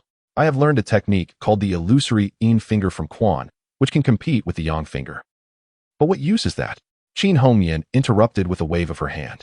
She had sought for Duan Zhengshun to teach his daughter the yang finger, not for the technique itself. However, Mu Wanqing still wished to say something, yet was cut off again by Qin Hongyan's raised hand. Qin Hongyan pointed at Quan Guanqing. Tell me, how do you intend to handle your relationship with Wanner? Miss Mu has saved my life. I am bound to repay her kindness. Should my esteemed senior request anything, I would never dare to refuse. Quan Guanqing declared with righteous fervor, though his thoughts were far from noble. Initially, he had little interest in Mu Wanqing, primarily due to her often violent demeanor portrayed on television. He was not fond of that type. But now, it seemed that while Mu Wanqing spoke with a certain coldness, she was not inherently brutish or had perhaps softened considerably. Most importantly, her beauty was undeniable. Thus, Quan Guanqing found his principles swayed by her allure. Qin Hongyan was quite pleased with Quan Guanqing's response. In that case, it shall be simple. You shall marry Wanner. What? Even though Quan Guanqing had anticipated and even hoped for this, he was still taken aback by Qin Hongyan's directness. Do you refuse? Qin Hongyan's eyes flashed with intensity upon seeing his astonishment. Ah, aunt. It seems you do not fully grasp the situation, he stammered, observing the expression of Qin Hongyan. Quan Guanqing could not help but feel amused. Her demeanor clearly indicated that if he dared to utter a single word of dissent, she would resort to violence. Yet, she evidently misjudged the extent of Quan Guanqing's martial prowess. In truth, aside from Mu Wanqing, no one knew how Quan Guanqing had sustained his injuries. Only Zhong Wanzhou was aware of his mastery of the turtle breathing technique, yet the particulars of this skill remained a mystery to others. Quan Baobao was equally uninformed, and thus, the Qin Hongyan she summoned was also oblivious. Even in his currently recovering state, Quan Guanqing could easily dominate the entirety of Wanjie Valley. Mother you. Before Quan Guanqing could articulate his thoughts, Mu Wanqing erupted. She had eagerly practiced the illusory shadow finger, believing it would please her mother, only to find that Qin Hongyan dismissed it utterly. This rejection wounded Mu Wanqing deeply. Furthermore, she boldly declared that Quan Guanqing should marry her without even considering her opinion. Although she harbored feelings for him that were indeed peculiar, they had not yet reached the point of pledging herself to him entirely. Qin Hongyan's blatant disregard for her feelings left her feeling hurt. Ever since discovering that Duan Yu was her elder brother, a cloud of melancholy had lingered in her heart. And today, it finally erupted. Mother, could you please consider my feelings for once? Although Mu Wanqing's voice was soft and her expression remained relatively composed, the slight tremor in her tone revealed her suppressed emotions. This subdued outburst caught Qin Hongyan off guard. Throughout her upbringing, Mu Wanqing had always been remarkably understanding and rarely contradicted her. As she matured, this trait only intensified, making such a clear and direct rebuttal a rarity over the years. Qin Hongyan stood momentarily stunned, while Mu Wanqing, unsure of herself, opened her mouth only to utter, "I'm sorry." She then turned and hastily departed. "Wanner," Qin Hongyan called out, raising her foot to pursue, but suddenly, a thought struck her, and she shot a fierce glare at Quan Guanqing. Fueled by irritation, Qin Hongyan's heart surged with vexation towards him. Am I to bear the blame here? Quan Guanqing felt unjustly accused. Throughout the ordeal, he had said nothing. So why was Qin Hongyan directing her ire at him? It was Mu Wanqing who had challenged and countered her. However, Quan Guanqing had no intention of reasoning with Qin Hongyan at that moment. Women, especially when angry, are often averse to rational discourse. Senior, I shall pursue Miss Mu, Quan Guanqing declared promptly. Humph, go quickly, Qin Hongyan responded with a nod. He immediately turned to chase after her, only to find himself lost. Although Wanjie Valley was not vast, it was certainly not insignificant. Despite having resided there for several days, Quan Guanqing had spent most of his time in isolation, recuperating, leaving him unfamiliar with the layout of the premises. By the time he exited, Mu Wanqing had vanished from sight, and after several turns, He found himself back in the room he had previously occupied. Upon seeing him return alone, Qin Hongyan and Gan Baobao promptly berated him. The revelation that he had gotten lost elicited further disdain from them. Only Zhong Lingyue could hardly contain her amusement. Haha, you managed to get lost in your own home. How delightful. Quan Guanqing remarked. This is your home, not mine. Isn't it quite normal for me to get lost in such a vast place? Such words were difficult to utter, leaving only an awkward smile. However, Zhong Ling, with a quick flicker of her eyes, turned to Qin Hongyan and Gan Baobao, saying, Mother, Master, allow me to lead Brother Quan to find Sister Mu. I believe I can discern her whereabouts. Well, that seems acceptable. Gan Baobao hesitated momentarily, glancing at the somewhat bewildered Qin Hongyan before nodding. Then you too should hurry back. Yes.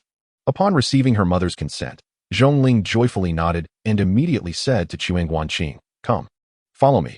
Quan Guanqing nodded and followed Zhong Ling out of the valley. As soon as they stepped outside, Zhong Ling couldn't help but exclaim, Ah, we are finally out. Huh? Quan Guanqing responded with confusion, Miss Zhong, do you even know where we are going to find Miss Mu? Feeling a sense of foreboding, Quan Guanqing cautiously inquired, How would I know? Zhong Ling shrugged. Sister Mu's thoughts are always difficult to guess. While I can easily predict mine, hers remain a mystery to me. But just now you. Quan Guanqing was taken aback. If I hadn't said that, how would my mother allow me to come out? Zhong Ling replied. Her reasoning sound. I haven't left the valley in months. It was stifling. Let us search slowly. We shall return whenever we find her. Hee, how delightful. But, where shall we look? Well, the young girl pondered. I have heard that Jiangnan is a land of outstanding people and beautiful scenery. Sister Mu might have gone there to relax. So let's search there. Quan Guanqing found himself at a loss for words. Jiangnan was thousands of miles away. Would Miss Mu really venture that far? Of course. Zhong Ling replied with certainty. Sister Mu previously traveled to Suzhou to assassinate a woman named Wang, so she has certainly been to Jiangnan. However, she mentioned that during that trip, she was solely focused on her mission and didn't have the chance to truly explore Jiangnan. This time, she must be seeking to remedy that regret. Zhong Ling spoke with earnest conviction. Quan Guanqing, however, realized that this young girl had merely heard Mu Wanqing mention Jiangnan and had become curious to explore, without any regard for Mu Wanqing's actual location. She simply wished to visit Jiangnan for leisure. Quan Guanqing found this notion rather implausible. Very well, let us proceed, Zhong Ling said, mounting her horse.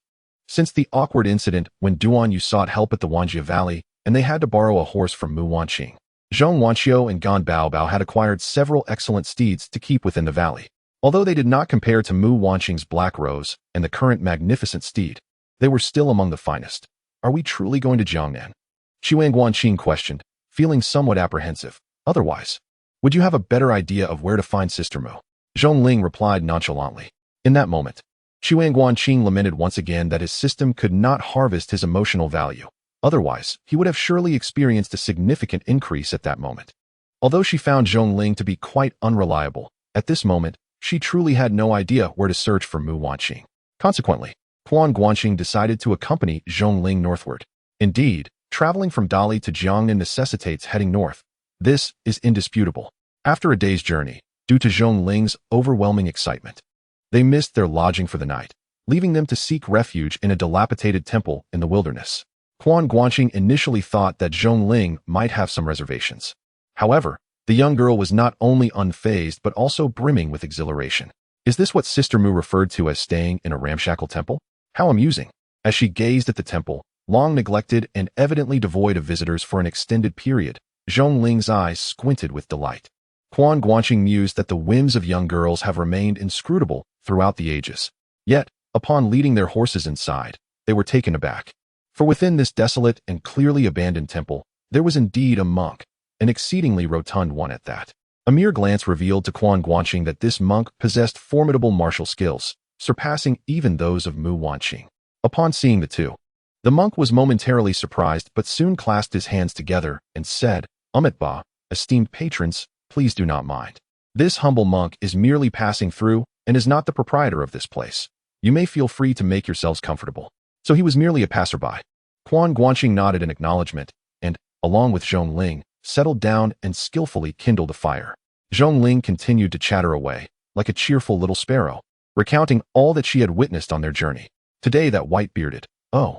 Suddenly, mid-sentence, Zhong Ling swayed slightly, her head spinning inexplicably. In the next moment, She shook her head a couple of times and collapsed outright. Chapter 045. Surviving calamity brings blessings suddenly. The once lively Zhongling swayed and collapsed beside the campfire. Why do I feel so dizzy all of a sudden? My body lacks strength, Zhongling mumbled, her voice growing increasingly feeble. Across from her, Quan Guanqing also slumped to the ground, casting a wary glance at the plump monk. Is it you? The monk chuckled. Benevolent souls, it is not my intention to harm. It is merely that your arrival was ill-timed. He rose to his feet, a corpulent figure whose substantial girth rivaled that of a heavily pregnant woman. With a cheerful demeanor, he observed the two. My child has sensed the presence of humans and is quite restless.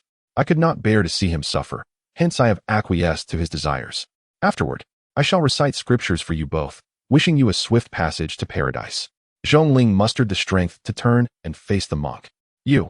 What are you plotting? You dare, my parents. She attempted to threaten him, but her voice grew increasingly frail. The monk, unfazed by her words, carefully retrieved a cloth bag from his robe. Upon opening it, he revealed a hollow gourd, within which something faintly glowed with a soft white light. As the bag opened, a chill permeated the air. Despite the warmth of late spring in the southern lands, the temperature in the dilapidated temple plummeted by several degrees upon the gourd's emergence. Fear not, dear child, I shall release you shortly, the monk said with a smile. The upper half of the gourd had been meticulously crafted with a spiral opening, and as he twisted it, a beam of white light erupted forth. Though Zhongling's body was too weak to move, her eyes remained keen. She observed as a silken caterpillar emerged from the gourd, slightly larger than an ordinary one, its body shimmering like snow, exquisitely beautiful. The caterpillar darted forth like the wind, immediately racing towards the temple's edge as if seeking to escape. The monk, however, merely watched with an amused expression. In the next moment, the caterpillar, having reached the temple's perimeter, seemed to encounter an invisible barrier, abruptly halting and retreating a few inches. It then began to circle the temple's edge rapidly. Yet despite its efforts, it could not break free. Zhongling's heart stirred with understanding. In the southern martial world, many were skilled in the art of poison, and Zhong Wanshou was among the best. Otherwise, he could not have bred such a rare creature as the lightning weasel. Zhongling had been exposed to numerous peculiar venomous insects from a young age. Though she had never heard of this ice silkworm before, its rarity was immediately apparent. The monk had clearly anticipated its escape and had already scattered powdered poison around the temple. With this powder in place, the ice silkworm could not escape. Such tactics were not unfamiliar to Zhongling, as she had witnessed similar methods employed by Zhong Wanshou. It became evident that this rotund monk possessed considerable expertise in the realm of venomous creatures. Had it not been so, she would not have fallen into his trap. Though Zhongling's martial prowess was lacking, her knowledge of poisons was quite extensive. From childhood, she had been fed various exotic herbs and flowers by Zhong Wanshou, rendering her resistant to commonplace toxins. The monk, employing some extraordinary elixir, managed to subdue her, demonstrating remarkable prowess. The ice silkworm, having made a full circuit, was unable to escape and reluctantly returned to the portly monk's side, refraining from any attack. Instead, it raised its head and emitted a sound akin to a playful whimper. Can silkworms make sounds? In that moment, Zhongling momentarily forgot her dire predicament as she pondered this question. During her childhood, she had cared for silkworms and was certain they were incapable of vocalization. Yet the ice silkworm before her was indeed capable of producing sounds. However, sensing the peculiar chill emanating from it, which rendered the dilapidated temple even colder, she realized it was no ordinary creature and thus should not be assessed through ordinary standards. The stout monk, observing the ice silkworm, chuckled. Have you come to your senses? Very well, I shall not hold it against you. Go on. Weren't you just yearning for a feast? The sooner you eat, the sooner you can rest. Afterwards, I still have prayers to recite for these two benefactors. His demeanor towards the ice silkworm was surprisingly affectionate, as if he held it in high esteem. While he urged the ice silkworm to devour Zhongling and her companion, he simultaneously spoke of reciting scriptures for them, creating a stark contradiction. Remarkably, the ice silkworm seemed to comprehend the portly monk's words. It turned its gaze toward Zhongling and Quan Guanqing before leaping towards Zhongling with astonishing agility. Indeed, it leaped. The diminutive creature soared 4 to 5 feet into the air, poised to land atop Zhongling's head. Between Zhongling and Quan Guanqing, the former, having consumed various precious herbs and possessing unique blood, proved to be the more enticing target for the ice silkworm. However, just as the ice silkworm was about to descend upon the immobilized Zhongling, a surge of energy struck from afar, causing it to plummet from the air. Child! The portly monk exclaimed in surprise. only to see Quan Guanqing, having risen unbeknownst to them, gazing curiously at the creature he had just knocked down with a mere gesture. Yet, it promptly sprang back up, retreating into the gourd at the monk's side. You actually resisted my 7-fragrance bewitching powder. The monk stared incredulously at Quan Guanqing. Oh, are you aware of the origin of the 7-fragrance bewitching powder? Quan Guanqing inquired with a grin. The monk, taken aback, instinctively replied, the Bai family from Xiangzhou. Ah, I am acquainted with a fellow named Bai Shijing. We are kindred spirits, Quan Guanqing chuckled. Though their relationship was somewhat tenuous, they could indeed be considered allies through their connection with Kong Min. Bai Shijing, the esteemed second elder of the Beggars sect, was well known in the martial world, unlike Quan Guanqing, whose reputation was limited primarily to the Jiangnan region. Understanding that Bai Shijing's prominence in the martial world afforded him a degree of protection against the 7-fragrance bewitching powder, the monk's eyes darted. He seized the gourd and, with a swift turn, prepared to leap through the dilapidated window that lacked proper frames, seeking an escape. Despite his corpulent physique, the speed at which he moved was surprisingly swift.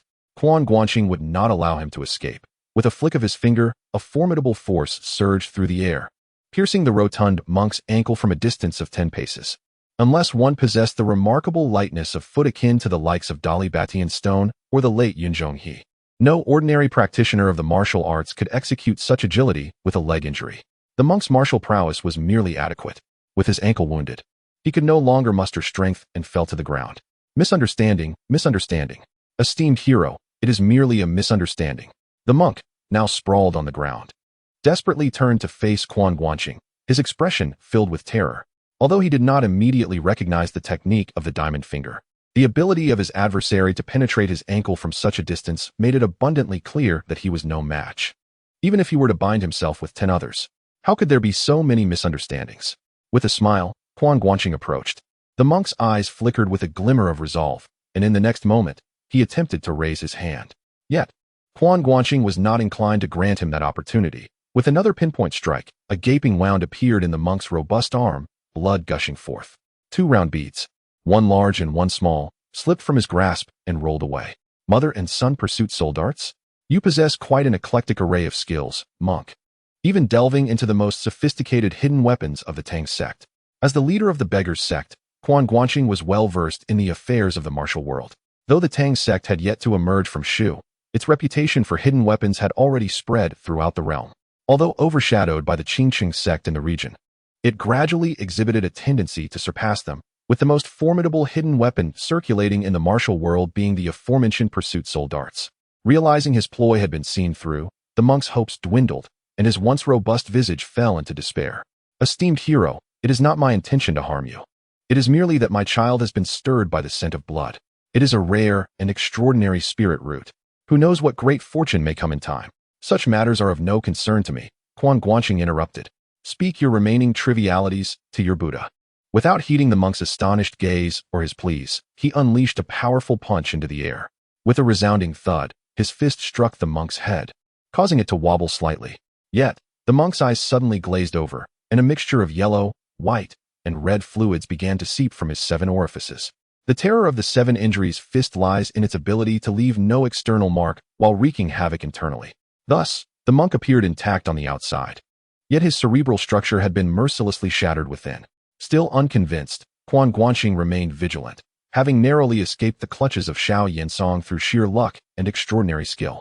He would undoubtedly seek out Xiao Yensong to vent his frustrations, with the intention of not merely inflicting harm, but ensuring absolute destruction. Consequently, he could not allow anyone else the opportunity to pursue him in a similar manner. Particularly, he was acutely aware that this monk hailed from Shaolin. Quan Guanqing already had a long-standing enmity with Shaolin and wished to avoid any further verbal altercations. Without hesitation, he unleashed another strike of the diamond finger upon the monk's heart. The force of his strike penetrated directly into the heart chamber, causing blood to spout forth like a fountain, though it quickly diminished to a steady trickle. The ice silkworm, which had previously retreated into its gourd, was drawn out by the scent of blood, its gluttonous instincts awakened.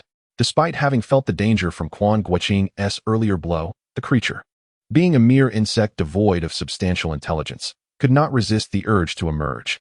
However, the monk appeared to possess some form of cleverness, as the silkworm circled him twice, yet dared not approach closely.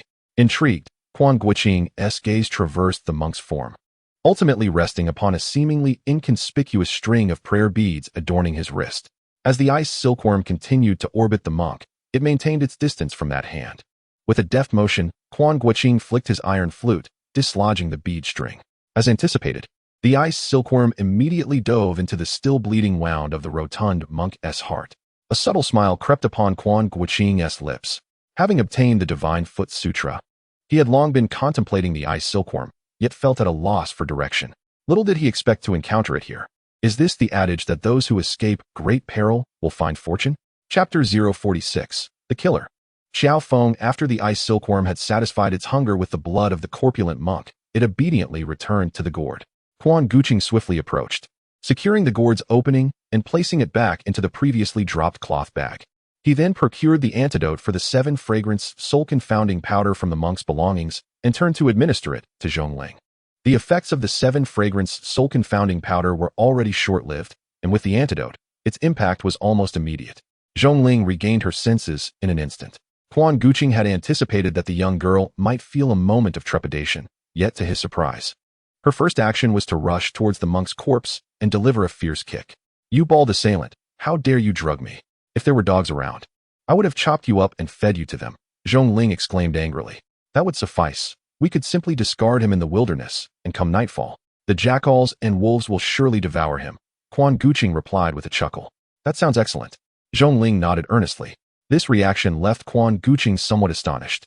He had initially thought Zhongling was merely venting her frustration, but given her approving expression, it was evident that she genuinely wished for the fat monk to meet a gruesome end. Well, it makes sense. He was raised by the notorious Qiao Wanqiao, known as the killer of all who cross his path, and the cunning Gan Baobao, both no strangers to brutality. Furthermore, she frequently associated with the cold-blooded Mu Wanqing. It is only natural that Zhongling would hold a rather indifferent view towards human life. After delivering a couple more kicks to the corpse, Zhongling inquired, "Say, this monk wouldn't he happen to possess a technique for feigning death, would he?" She glanced at the blood streaming from his 7 orifices and the shattered remnants of his skull, then at his heart, which had ceased bleeding and exhibited faint signs of freezing. That seems unlikely. If he were still alive, there would probably be no one dead in this world." Quan Guanqing shook his head. The turtle breathing technique could indeed allow someone to preserve their life momentarily in a state of near death, but it certainly lacked the ability to revive the deceased. This is a martial arts realm, not a fantasy world. Wait, perhaps I am mistaken. After all, there is a system in place. With this thought, Quan Guanqing began to contemplate whether he should sever the monk's head. Even in a fantastical realm, a severed head should guarantee death, right? Ultimately, he refrained from such an act, as he had another method to ascertain the monk's demise: emotional fluctuations. The moment he had smashed the monk's skull, there had been no further fluctuations or feelings. After Zhongling had delivered 2 kicks to Huijing's corpse, her gaze fell upon the cloth bag containing the ice silkworm in Quan Guanqing's hand. "Brother Quan, may I have a look at that creature?" Throughout their journey, her address to him had varied from nothing at all, with only a few instances of referring to him as brother, particularly in the presence of Gan and Qin. Now, her curiosity about the creature prompted her to address him once more.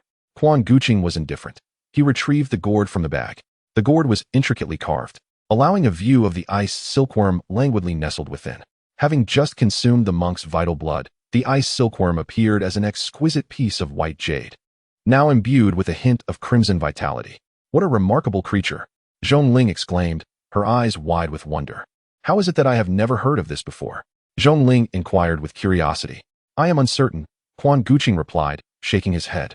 For him, lying bore no psychological burden. However, the creature was extremely cold and sinister, presumably dwelling in the frigid realms. It must belong either to the far north or the western Kunlun Mountains. Zhongling had merely asked out of casual curiosity, not truly expecting Quan Guanqing to possess any knowledge. Upon hearing his response, she merely nodded in vague comprehension, her gaze fixated on the plump ice silkworm, which she found utterly fascinating.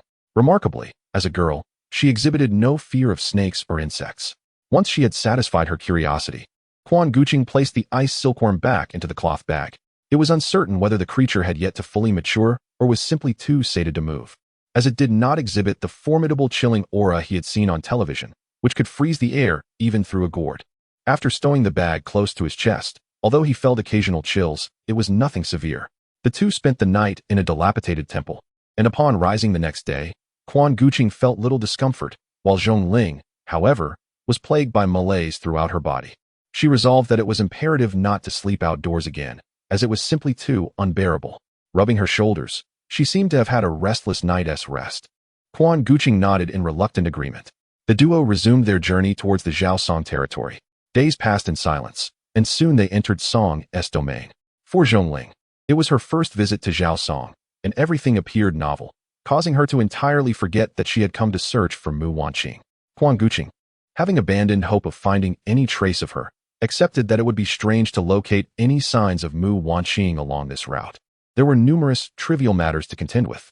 While dining at an inn, Quan Guanqing noticed a group of martial artists at the adjacent table and instinctively leaned in to eavesdrop for any news. However, he was taken aback by what he overheard. A burly man with a bushy beard was vehemently declaring, during the gathering of heroes, "I thought Qiao Feng and Quan Guanqing were allies, but it turns out they are both villains. Alas, I regret not taking action back then. We should have banded together to slay them both with our blades."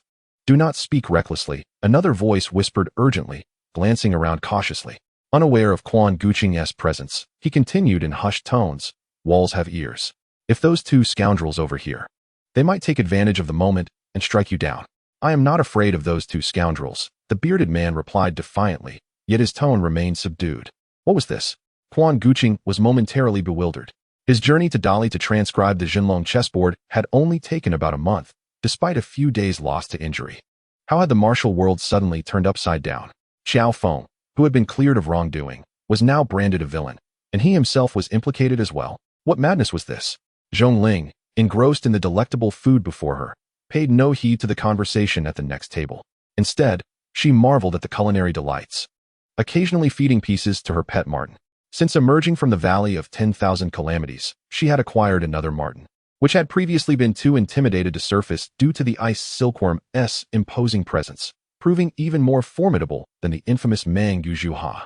Upon witnessing the situation, Quan Guanqing contemplated procuring some venomous snakes and insects from local beggar clan disciples. The ice silkworm had a penchant for blood, indiscriminately savoring the essence of various creatures, yet it particularly relished the heart's blood of larger animals. However, it had an even greater affinity for poison. While en route, Zhongling sought snakes to nourish her new ferret, and Quan Guanqing also gathered some to feed the ice silkworm. To his dismay, the ice silkworm exhibited no interest in the flesh of the snakes, preferring instead to imbibe their venom. In the process of acquiring these toxins, he also sought to inquire about the infamous reputation he and Qiao Feng had garnered in the martial world. While Qiao Feng's notoriety was somewhat understandable due to his troublesome lineage, it was perplexing for Quan Guanqing, who had not even been present in the Central Plains during this time. What black mark could possibly be attributed to him? He located a high-end inn to accommodate Zhongling and, after subtly altering his appearance, ventured out to gather information. As a seasoned member of the beggar clan, he effortlessly uncovered several secretive signs of the clan within the town and identified the local disciples. This particular locale was merely a small town, under the supervision of a five-bag disciple named Lu Wudai. Lu Wudai was taken aback when Quan Guanqing approached him directly, for his hideout was rather obscure, difficult for any beggar clan member to locate. Yet, Quan Guanqing did not don the garb of a beggar, but rather appeared in ordinary attire, creating an awkward situation. If Quan Guanqing were not a member of the beggar clan, his ability to find this place was somewhat alarming. Conversely, if he were indeed a member, the absence of their traditional clothing was disconcerting. Even more unsettling for Lu Wudai was the fact that Quan Guanqing promptly sealed his acupoints, rendering him a notable figure in the local green forest, utterly powerless. "Who are you?" Lu Wudai inquired, his expression rife with caution. His voice boomed, intended both to assert dominance over Quan Guanqing and to alert his trusted associates outside. "Ah, Brother Lu, do not waste your efforts. Since I was able to find this place, I have already ensured the safety of my comrades outside." Quan Guanqing chuckled lightly. "You." Lu Wudai's complexion shifted dramatically. Realizing the misunderstanding, Quan Guanqing waved his hand. "Do not be alarmed.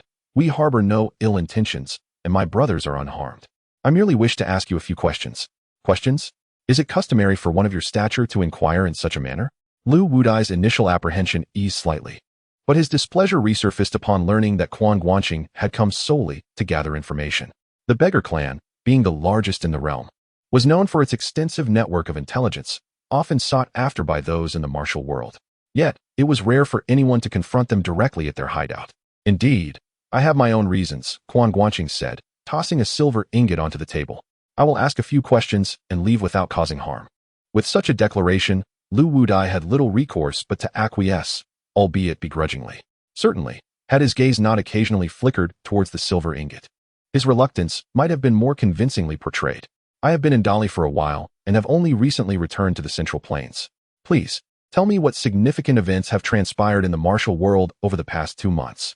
Quan Guanqing deliberately added an extra month to his timeline, ensuring that his true identity would not be immediately deduced. A significant affair has unfolded. Firstly, it concerns Qiao Feng's resignation from the position of the Beggars sect leader and the alleged murder of several renowned figures in the martial world, including Elder Su. Without a moment's hesitation, Lu Wudai proclaimed this. Excuse me? Quan Guanqing remarked, momentarily taken aback. He was aware of Qiao Feng's abdication but found it perplexing that the deaths of several martial arts luminaries were linked to him, particularly with the meddling of Xiao Yuanshan. However, how could Su Chongxiao's demise be attributed to Qiao Feng? Such news was astonishing, indeed. Quan Guanqing feigned surprise, though his efforts were in vain. His disguise skills paled in comparison to those of Aju, and he struggled to maintain a convincing faade. Fortunately, his tone conveyed a sense of astonishment. Lu Wudai could empathize, as merely 2 months prior, he too had found it utterly inconceivable that the noble-hearted Qiao Feng would suddenly resign from his leadership and act with such brutality. The roots of this matter stretch back over 6 months, to the death of the deputy leader, Ma Dian, during last year's Mid-Autumn Festival. Quan Guanqing patiently listened for an extended period, absorbing information he already knew, until he finally reached the events following the gathering at Jushin Villa. At that time, they had believed that Qiao Feng had genuinely fallen victim to a conspiracy. However, in the subsequent fortnight, the deaths of Tan Gong and Tan Pu, as well as the iron-faced judge, Dan Zhong, occurred one after another. Bloodied words were left at the scene, declaring the perpetrator, Qiao Feng. Chapter 047. Framing, isn't this a blatant accusation? Upon hearing this, Quan Guanqing furrowed his brow. The phrase leaving a mark after killing sounded rather familiar. Oh, it seems reminiscent of Xie Sun from the world of the Heaven Sword and the Dragon Saber, who acted similarly after being betrayed by his master, Chen Kuan. As for here, it is undoubtedly the doing of Xiao Yuanshan. While Xie Sun's madness stemmed from Chen Kuan's slaughter of his entire family, what could possibly motivate Xiao Yuanshan? Quan Guanqing found it perplexing, yet he did not expect a disciple from such a remote place to elucidate it for him, so he nodded for the other to continue. Moreover, there is the former leader of the Beggars sect. As Lu Wudai mentioned this, he seemed a bit embarrassed, questioning why all the trouble involved the Beggars sect. Oh, I have heard of him. What has happened? Quan Guanqing inquired with curiosity. Although it was somewhat surprising that Qiao Feng had turned into a villain, it was only a slight astonishment. It was anticipated that Xiao Yuanshan would not relent. But what could he achieve now that he had fled to Dali? This rogue was even more outrageous. As Lu Wudai spoke, his brows furrowed in anger. He had killed Yun Zhonghe at Jushin Villa, yet everyone still regarded him as a good man, only to discover that he had taken over Yun Zhonghe's position. Wait. You mean he has taken over Yun Zhonghe's position? Quan Guanqing was taken aback. What do you mean by that?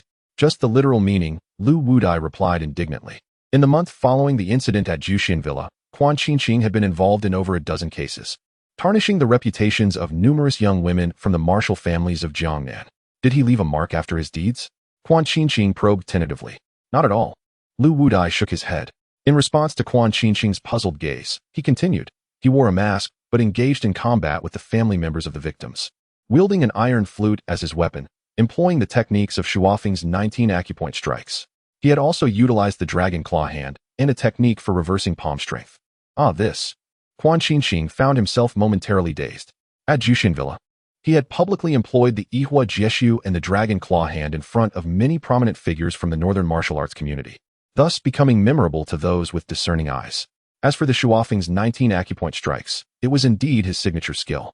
In the realm of martial artists, one's identity is often discerned through their abilities. For instance, the injury on Quan Guanqing's shoulder was caused by the Brahma palm, which the Shaolin immediately recognized as not being inflicted by Qiao Feng. In most cases, martial prowess holds more weight than other forms of evidence. If viewed solely from this perspective, even Quan Guanqing might begin to doubt his own innocence. Just a month prior, Qiao Feng had asserted at Lu Zhuang that he believed someone was conspiring against Quan Guanqing. How amusing. He himself was already a pariah, yet he thought he could still command any credibility? Quan Guanqing sighed inwardly, realizing that Qiao Feng was nearly dying of thirst while still preoccupied with finding water for him. One could only say that he was not Qiao Feng. Is there anything else? Quan Guanqing pondered before continuing to inquire. Yes, indeed. Recognizing that Quan Guanqing was merely seeking information, he mustered his courage and continued. The people from the sacred mountain had heard of Qiao Feng's numerous misdeeds and had descended from their heights to personally hunt him down. Engaging in 2 confrontations with Qiao Feng, yet sadly, he managed to escape each time. The people from the sacred mountain? Quan Guanqing recalled that it referred to the abbot of the Qingliang temple. The individual in question is known as Xuanzi, the abbot of Shaolin, and is revered as both the Dragon Subduing Arhut and the Tiger Subduing Arhut, titles that surpass even Xuanzi's own. Yet, few are aware that this remarkable figure harbors another identity. He is the brother of Su Chongshao, a former elder of the Beggars sect. It remains uncertain how much of his descent from the mountain is motivated by the so-called chivalric code of the martial world and how much is driven by a desire for vengeance on behalf of his brother.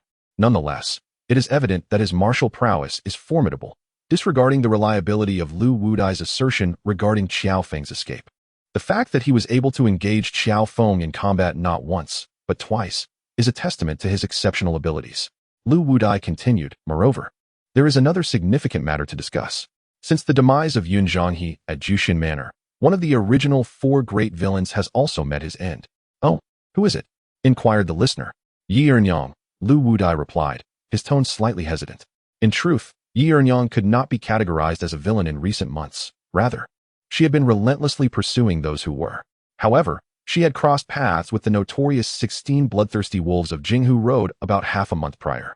After a fierce confrontation, she managed to slay 13 of them, but tragically lost an arm in the process and fell to her death from a cliff. The 16 bloodthirsty wolves of Jinghu? Quan Guanqing was taken aback. He was indeed familiar with this band of ruthless marauders infamous for their brutality. Originally known as the 36 Wolves, this group comprised 36 highly skilled rogues who had once roamed the northern territories. However, when Qiao Feng ascended to the position of leader, he, brimming with vigor, led several elite members of the Beggars sect to confront them. Although Quan Guanqing did not participate in that battle, he had heard from the former branch leader, who had since retired, that it was nothing short of catastrophic. Half of the Beggars sect's finest fell that day, and Qiao Feng himself sustained injuries. Consequently, the 36 wolves were reduced to a mere 16, who fled southward and vanished from sight for many years. Though they resurfaced in recent times, their activities were relatively minor. However, the remaining 16, having escaped from Qiao Feng, were undoubtedly formidable. Yi Ernyang confronted all 16 of them alone and managed to kill 13? That is indeed impressive, Quan Guanqing thought to himself, shaking his head in disbelief. Had Yi Ernyang returned alive, he would have been inclined to share information about her son, Su Zhu, with her. Alas, it was not to be. Is there anything else? Quan Guanqing inquired once more. Lu Wudai pondered for a moment before recounting a few more incidents. Although these occurrences held some significance within the martial world, they lacked substantial discussion value for Quan Guanqing. He nodded, indicating that Lu Wudai's acupoints would be released in 15 minutes. I apologize for any offense caused. Please bear with me. With that, he turned and left.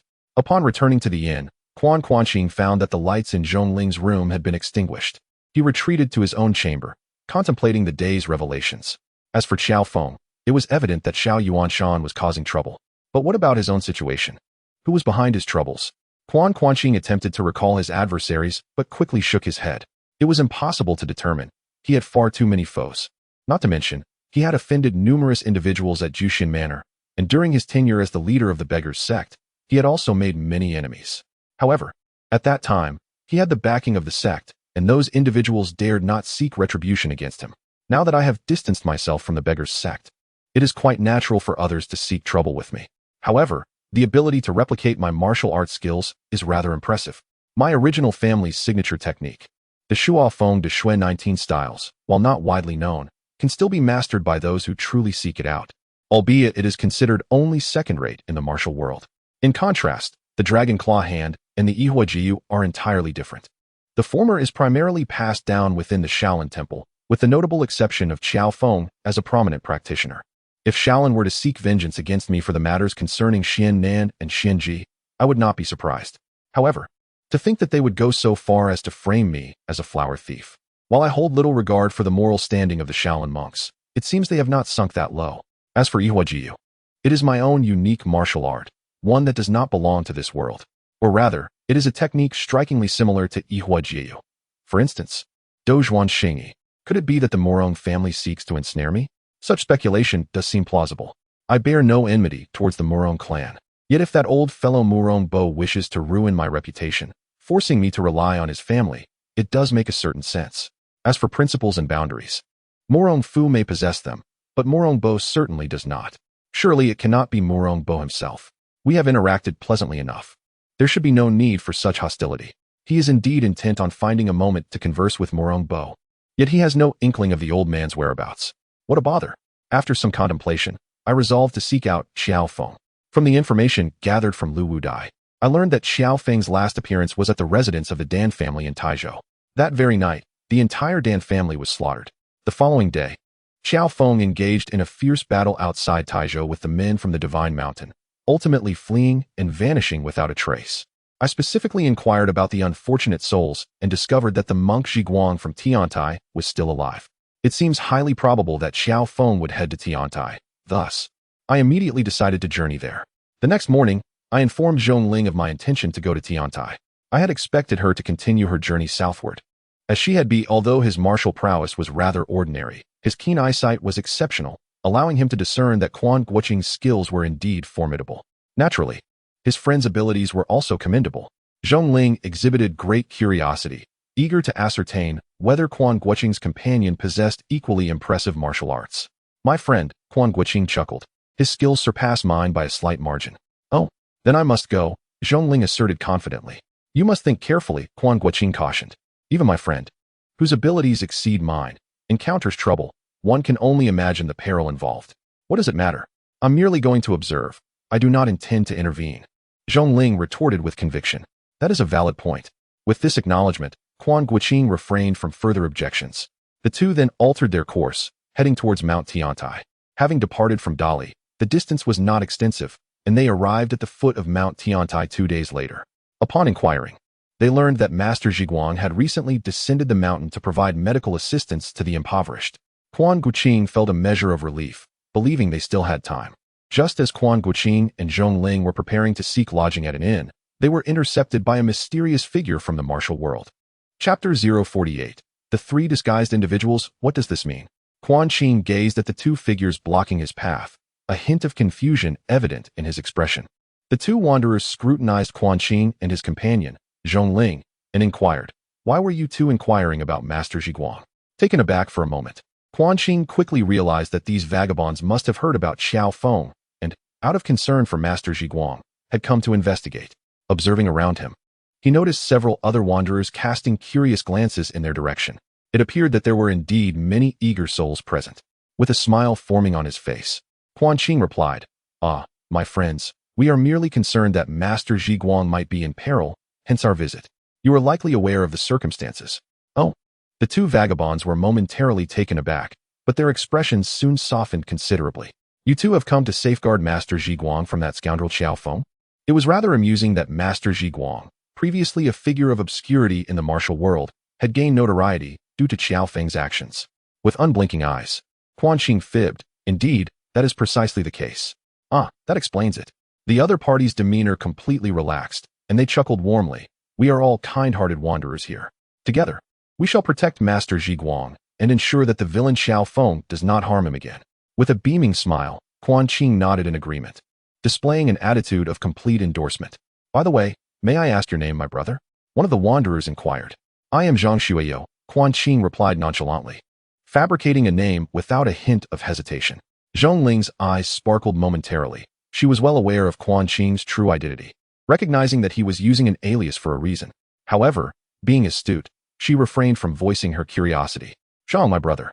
The wanderers did not express any suspicion and greeted him with a respectful gesture. They continued, "A few days ago, we received word that Qiao Feng, accompanied by a woman, had entered the Liangzhi region and had an encounter with several fellow wanderers. That scoundrel is indeed formidable and managed to escape unscathed, after which he vanished without a trace. We could only remain here, hoping for a chance encounter." Quan Qing nodded slightly. Naturally, the woman accompanying Qiao Feng was a Zhu. Although the grand battle at Zhuxian Villa had not transpired, by the time Quan Qing departed, the two had already become inseparable, making their subsequent union only natural. As for Qiao Feng's disappearance, it was likely that he had disguised himself with Aju's assistance. Aju's skill in disguise far surpassed that of a novice like Quan Guanqing, even if he were to face them directly. Recognizing Aju and Qiao Feng would be a daunting task. As Quan Guanqing pondered these thoughts, he noticed a tall elder with a white beard leading a small donkey, upon which sat a petite, frail-looking elderly woman. The lady appeared unwell, while the elder, despite his slight hunch, retained an impressive posture and walked with steady steps. Furthermore, Quan Guanqing listened attentively, capturing the breaths of two individuals amidst the cacophony of the bustling street. The old man's breath was long and steady, though intermittently marked by a slight irregularity. The old woman appeared frail, yet her breathing was surprisingly brisk and vigorous. This was decidedly peculiar. The two, resembling a pair of weary donkeys, ambled past the group. The old woman's gaze sweeping over them, briefly grazing Quan Guanqing's face. He discerned a fleeting glimmer in her murky eyes, a subtle spark, barely perceptible, yet he caught it just in time. Her attention then shifted to Zhongling beside him, lingering for another moment. A faint smile curled at the corner of Quan Guanqing's lips. How fortuitous. He had just been pondering whether Qiao Feng would indeed return, and if he did, whether he could be recognized in disguise. Lo and behold, here he was. Quan Guanqing was quite familiar with Qiao Feng, despite the elderly man's physical alterations. The towering stature typical of Qiao Feng was a rarity in this era, especially given his formidable internal energy. His aura and gait would be easily discerned by a true master. Naturally, such a master was none other than Quan Guanqing himself. How could the other wanderers nearby remain utterly oblivious to any anomaly? As for Aju, she too was easily recognizable. Her eyes were far too lively, even with her deliberate attempt to mask their brilliance, rendering them akin to those of an authentic elder. A hint of her vivacity still managed to seep through. This, too, was captured by Quan Guanqing. However, his ability to notice stemmed from the fact that Aju had lingered her gaze on his face a moment longer, perhaps having detected his disguise. As a foremost expert in the art of disguise, she could effortlessly discern whether others were in disguise. Naturally, Quan Guanqing's skills were immediately penetrated. Yet, since Aju was not intimately acquainted with Quan Guanqing, she did not make the immediate connection. Instead, her attention was diverted to the charming and sprightly Zhongling. After all, there was a familial bond. Upon seeing Zhongling, Aju instinctively felt a fondness. This is the essence of familiarity and affinity. Qiao Feng and Aju remained oblivious to the fact that Quan Guanqing had seen through their identities as they leisurely passed by the gathering of wanderers and subsequently sought lodging at the only inn in the small town. Observing this, Quan Guanqing exchanged vague pleasantries with a few wanderers before following Zhongling to the inn. Upon entering, he found Qiao Feng and Aju seated in a corner, dining together.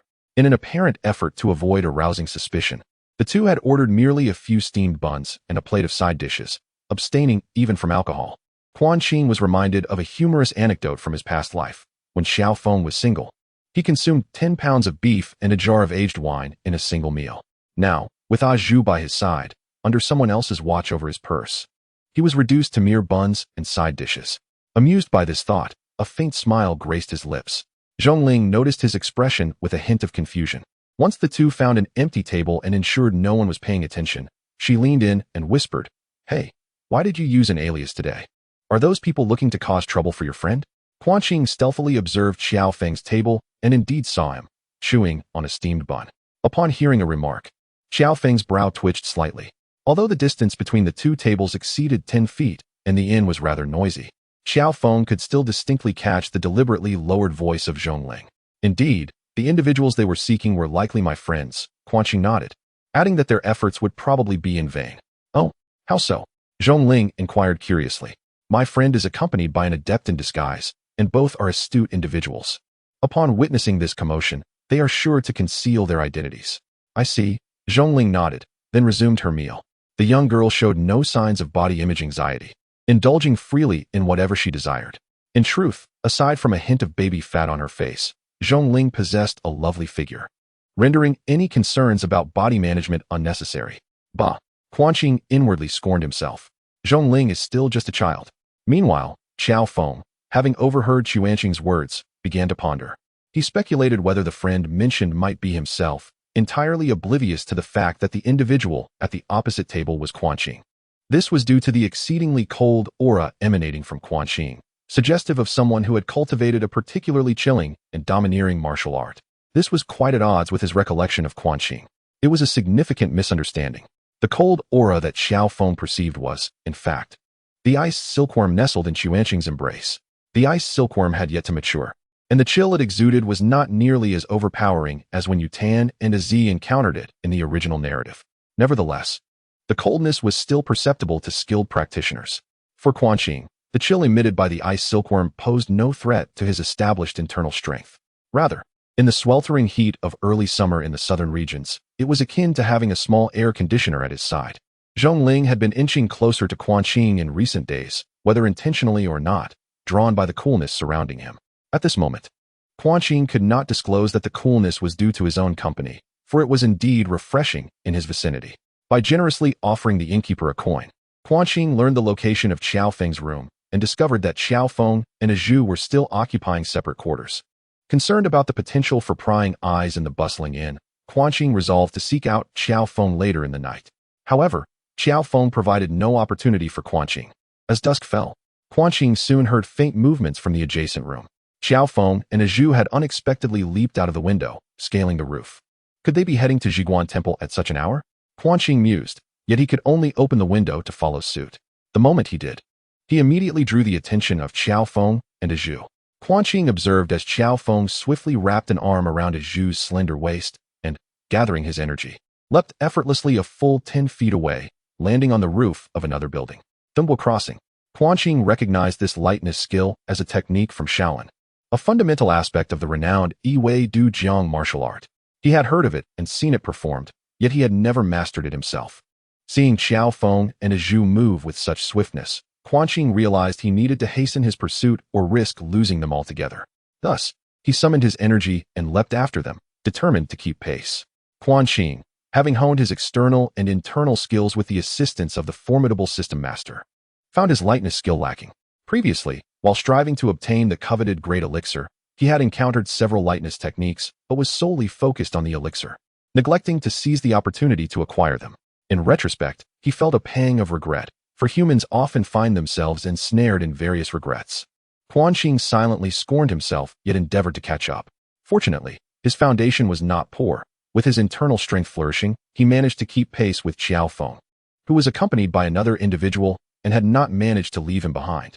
Qiao Feng, without glancing back, could discern from the sounds behind him that his pursuer possessed considerable power, albeit lacking in lightness skills.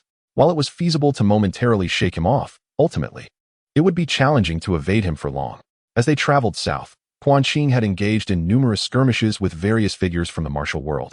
What began as reluctance had now morphed into a certain numbness.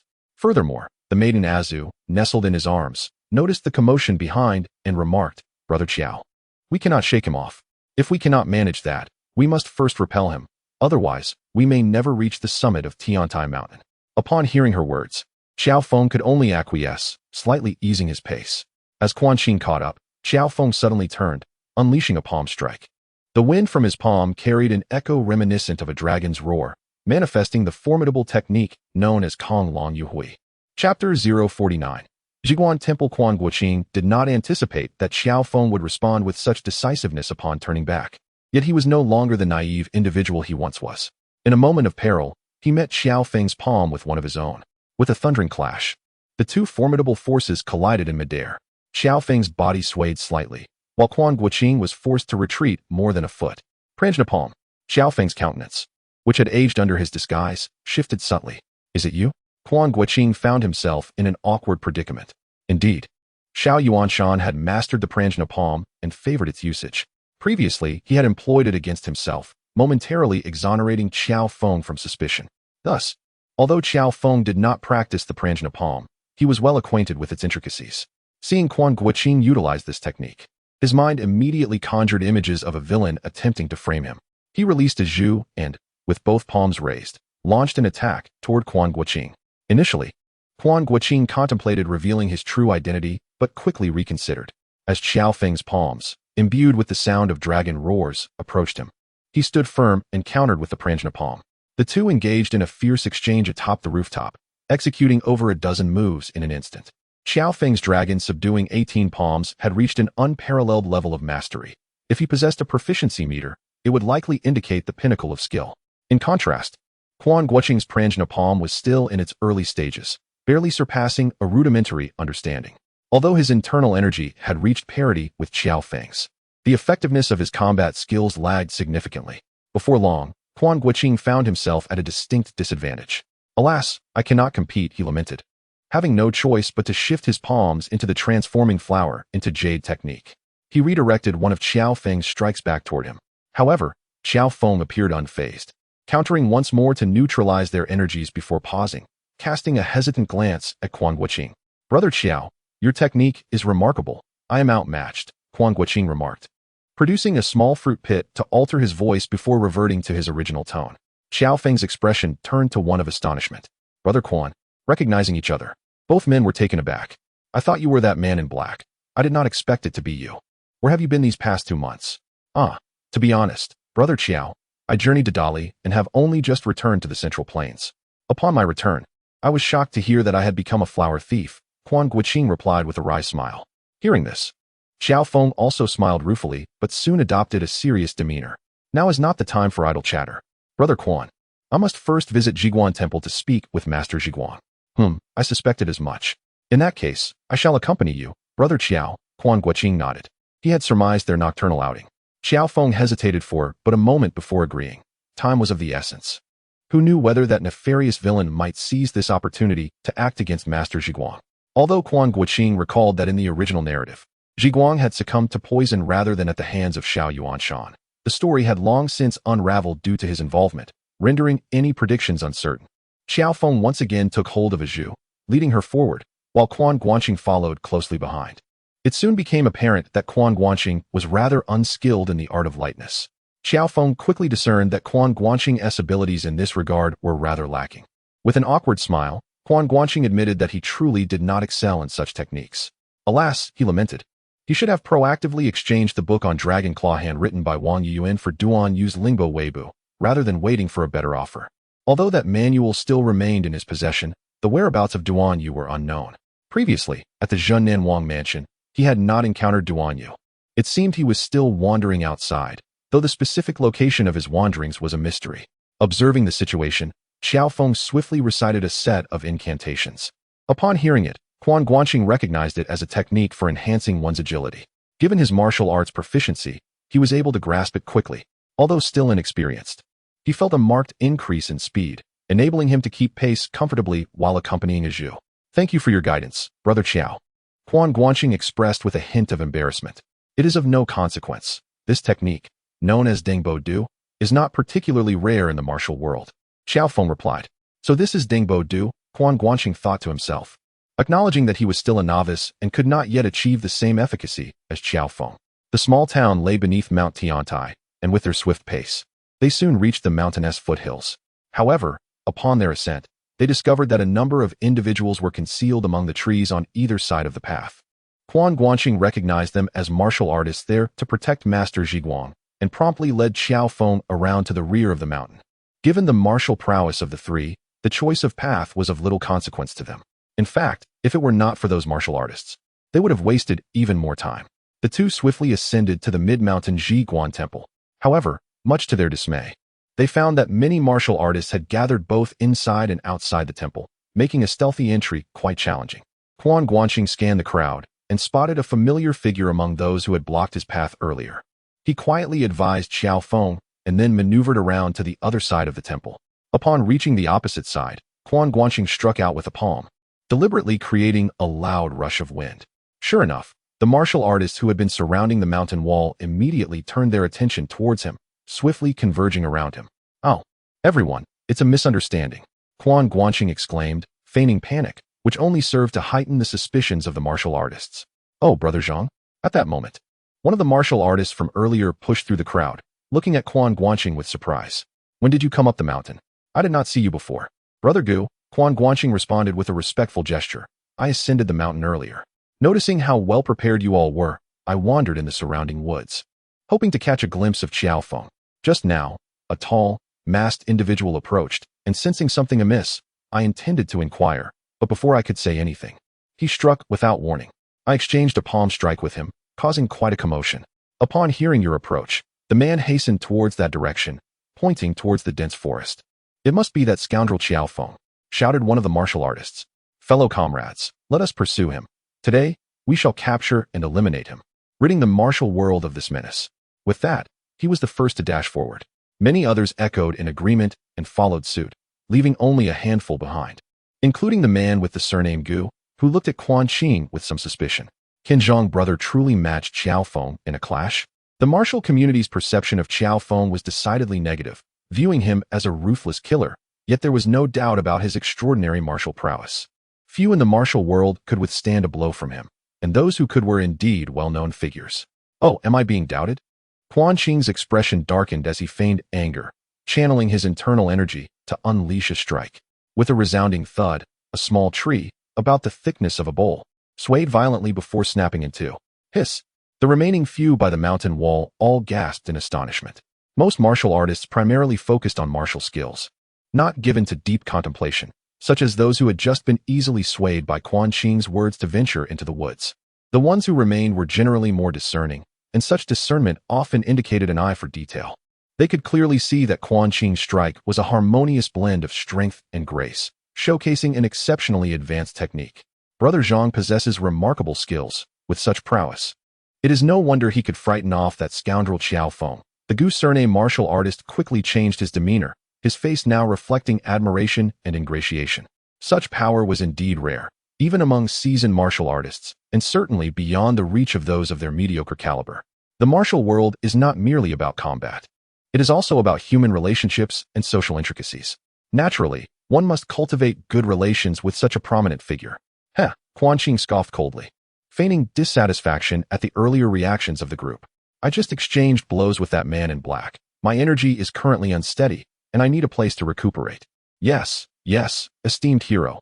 Please proceed." Several martial artists nodded vigorously, not daring to speak further. Quan Qing then knocked on the door of the Zhiguan temple. With so many martial artists gathered outside, tranquility within the temple was a distant dream, especially after the commotion Quan Qing had caused. A young monk had already been lurking at the door, listening for any sounds. Upon hearing the knock, he opened the door, allowing Quan Qing to enter smoothly as he expressed his need for rest. The monk initially intended to guide Quan Qing to a side hall for rest, but Quan Qing shook his head, insisting, "Take me to Master Zhiguang. I shall stand guard by his side."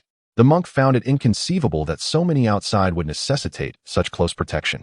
However, unlike the Shaolin or Qingliang temples, Zhiguan Temple lacked highly skilled martial monks.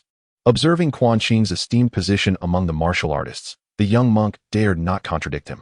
He led Quan Qing to a secluded courtyard, informing him that Master Zhiguang was indeed within. The courtyard was empty, devoid of other martial artists. The temple is replete with rules, and thus, the people are disinclined to be constrained within its walls, preferring to linger outside the mountain walls. Quan Guanqing allowed the young monk to depart, while he himself approached the entrance of a chamber within the courtyard. As he drew near, he could distinctly hear voices emanating from within. Indeed, the commotion he had caused had afforded Qiao Feng and a Zhu the opportunity to stealthily infiltrate the temple.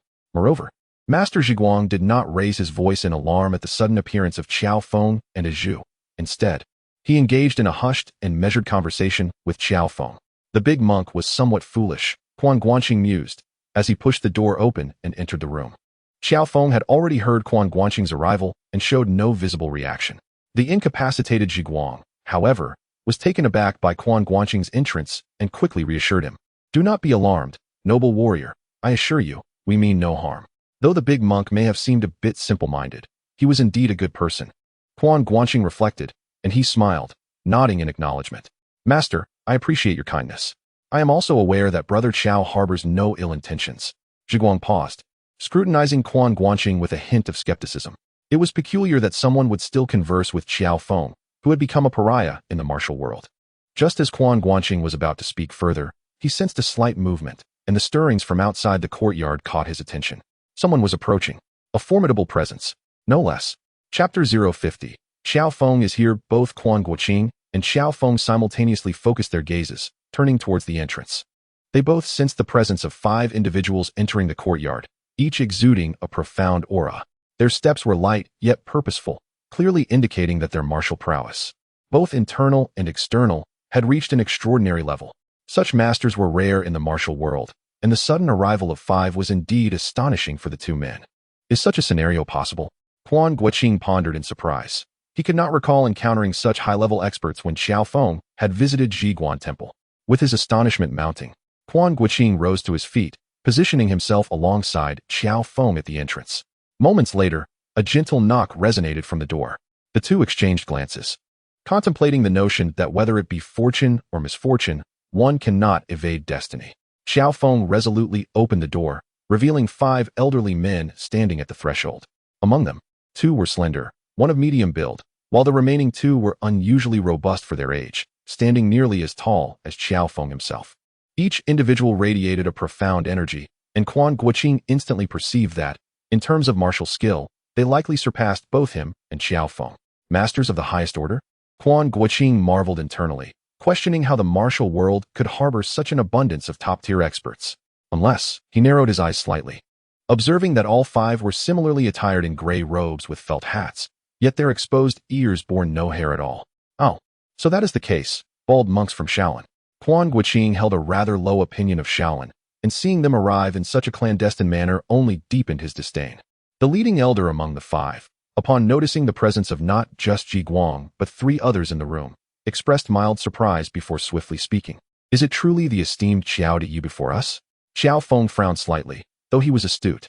He was not as observant as Quan Guanqing and had failed to notice the elder's lack of hair, thus remaining unaware of their identities. Having already donned disguises alongside Zhu, he acknowledged their recognition of him, replying, I am Qiao Feng. Are the esteemed elders here on my account? The elder, clearly the leader, responded, my surname is Du. These gentlemen are my junior brothers. The remaining 4 elders introduced themselves as Qi, Sun, Qian, and Zhu. Quan Guanqing surmised that these must be the secular names of several prominent monks, thus he merely scoffed, choosing to remain silent. Qiao Feng, puzzled, returned the formalities with a respectful gesture, while Zhu, noticing their advanced age, graciously knelt in acknowledgement. Elder Du smiled at Zhu, saying, we are all wayfarers. There is no need for such formality, young lady. Yet, Zhu replied with a smile, Elder Du, you are of my grandfather's generation.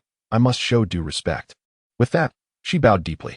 Elder Du chuckled, lightly raising his hand, and a gentle force seemed to lift Zhu effortlessly from the ground. Qiao Feng's eyes widened in astonishment. Although he was already aware of their formidable skills, witnessing such a display still left him in awe. To encounter 5 eminent masters in the eastern Zhejiang region was indeed a stroke of fortune for Qiao Feng. Elder Qiao, we have long sought to meet you. From Taiyan to here, we are fortunate to have found you, Elder Du said, glancing towards Master Zhiguang within the room. As for Quan Qing, who stood motionless at the side, few paid him any heed. Observing coldly, Quan Qing noticed a brief exchange of glances between the monk Zhiguang and the man surnamed Qi among the 5. So this is Xuanzi? Qiao Feng, unable to perceive such subtleties, clasped his hands and said, it is indeed an honor. I was unaware that 5 esteemed individuals were seeking me. Otherwise, I would have taken the initiative to pay my respects. Though his words were polite, Qiao Feng's brow furrowed slightly. The visitors had come from Taiyan, undoubtedly due to the affairs of the Shan family and the couple, Tan Gong and Tan Pe, with their formidable skills and clear intentions. It seemed a fierce conflict loomed ahead. While he felt no fear for himself, he could not ignore Zhu at his side.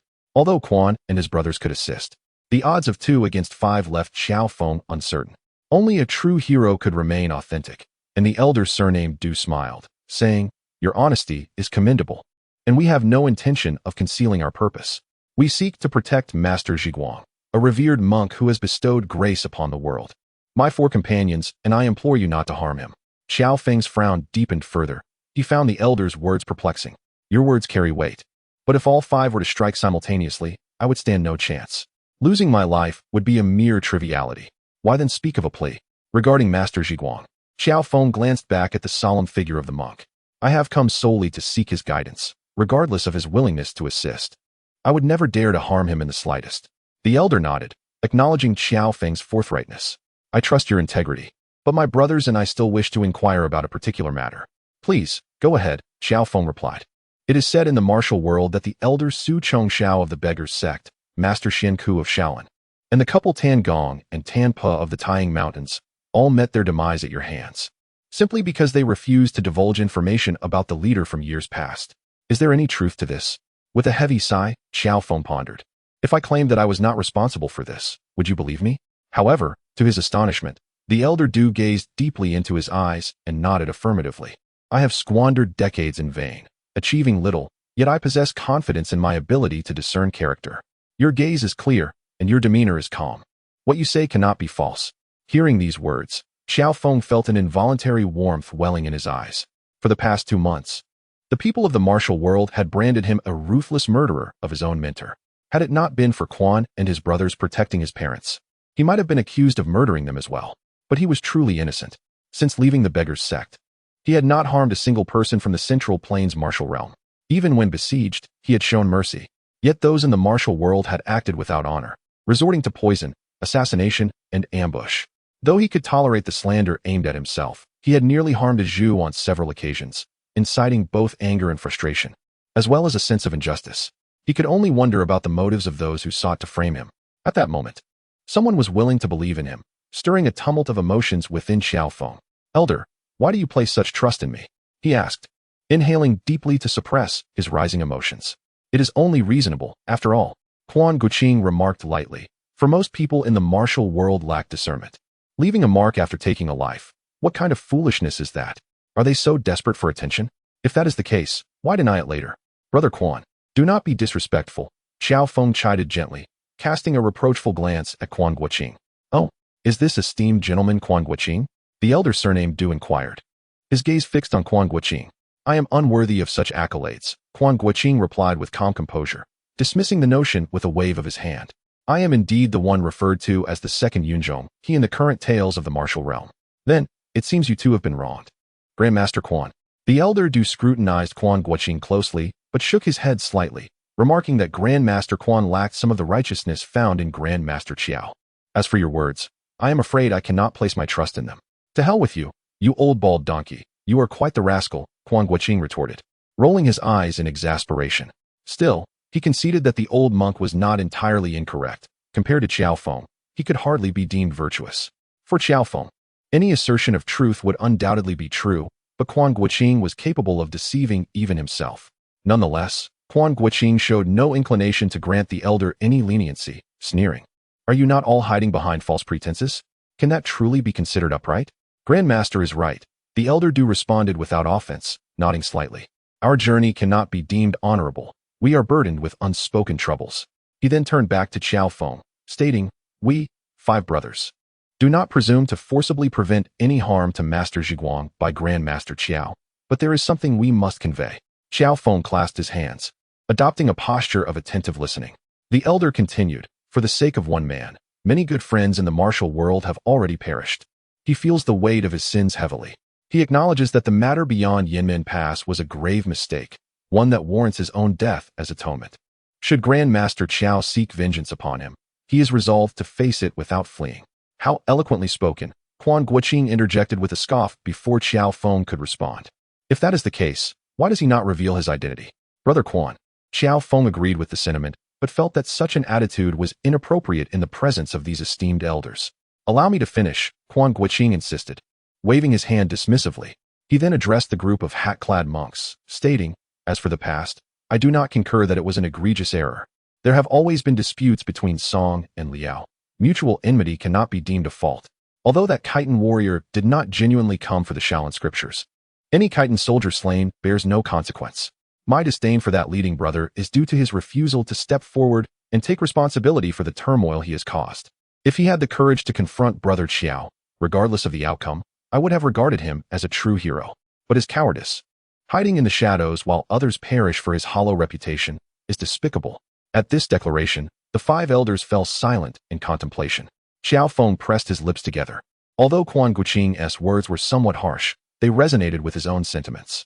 Had the leading brother emerged sooner, perhaps the subsequent tragedies could have been avoided. Unbeknownst to the esteemed benefactor, it was Master Zhiguang who spoke next, stating that the current leader holds a significant position. Should he recklessly reveal himself, it would likely incite turmoil within the martial world. It is not a matter of unwillingness, but rather one of inability. What turmoil in the martial realm? Quan Guanqing scoffed, asserting that the events of yesteryear were not wrong. Ultimately, it is merely a private vendetta between Qiao and the individual who murdered his parents. This is a personal grudge rather than a public grievance. How could it possibly lead to upheaval in the Jianghu? Unless, of course, Shan Zheng and the others were silenced by the leader himself to conceal a secret. Such a notion is utterly unfounded. The elder with the surname Du interjected hastily, expressing our belief that Shan Zheng and his companions were not slain by Lord Qiao. We implore both of you to trust that the true murderer is not the esteemed leader. This line of reasoning is futile, Quan Guanqing retorted, shaking his head. Suddenly, he took a deep breath and let out a long howl, declaring, Qiao Feng is here. The faces of those present changed in unison, and in the next moment, a cacophony erupted outside as the martial practitioners stationed outside surged in. Chapter 051. 5 Men, 5 Palms in the astonished gaze of Qiao Feng and his companions. Quan Guanqing directly ushered all the martial artists from outside Zhiguan Temple into the courtyard. The sound of the wind howled outside, clearly indicating that a large group of martial artists had scaled the walls to enter the small courtyard. Master Zhiguang, are you well? A martial artist called out from outside. Master Zhiguang's expression was complex. After a moment of hesitation and hearing another inquiry from outside, he replied, the old monk is well. Upon saying this, he glanced at several elderly figures, and the elderly man with the surname Qi nodded slightly. Master Zhiguang then rose to open the door. Inside the courtyard, more than 20 martial artists had gathered, with 7 or 8 more standing atop the walls. Most of those who had come to support Master Zhiguang were already present, with only a few having been misled by Quan Guanqing and unable to return in time. As the crowd looked into the room, they immediately spotted Qiao Feng. Vile rogue Qiao Feng. One martial artist who had evidently clashed with Qiao Feng shouted furiously upon seeing him, how dare you come here? He seemed ready to roll up his sleeves and make a move, yet despite his bravado, he hesitated to advance. It appeared that not only had they encountered each other before, but they had also fought, and he was aware of his own shortcomings. Ladies and gentlemen, Quan Guanqing disdainfully glanced at the loudmouth, sneering, today, my brother Qiao and I have come to visit Master Zhiguang, intending to inquire about matters from 30 years ago. However, it seems that you esteemed elders are quite familiar with the leader from 30 years past, and are keen on mediating this affair. My brother Qiao and I are willing to cooperate, but mere words carry no weight. Therefore, I beseech all martial heroes to act as witnesses. Mediating this affair? A martial artist looked towards the 5 elderly figures inside, their expressions somewhat peculiar, hesitating. This individual had keen insight, recognizing the unusual nature of the 5 elders.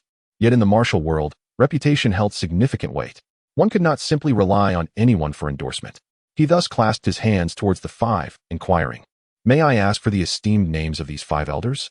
We must know which heroes are alleviating this crisis in the martial realm. While his words were relatively polite, the essence still sought clarification. The 5 elders exchanged glances, ultimately directing their gaze towards the elderly man with the surname Qi, rather than the one who had been speaking.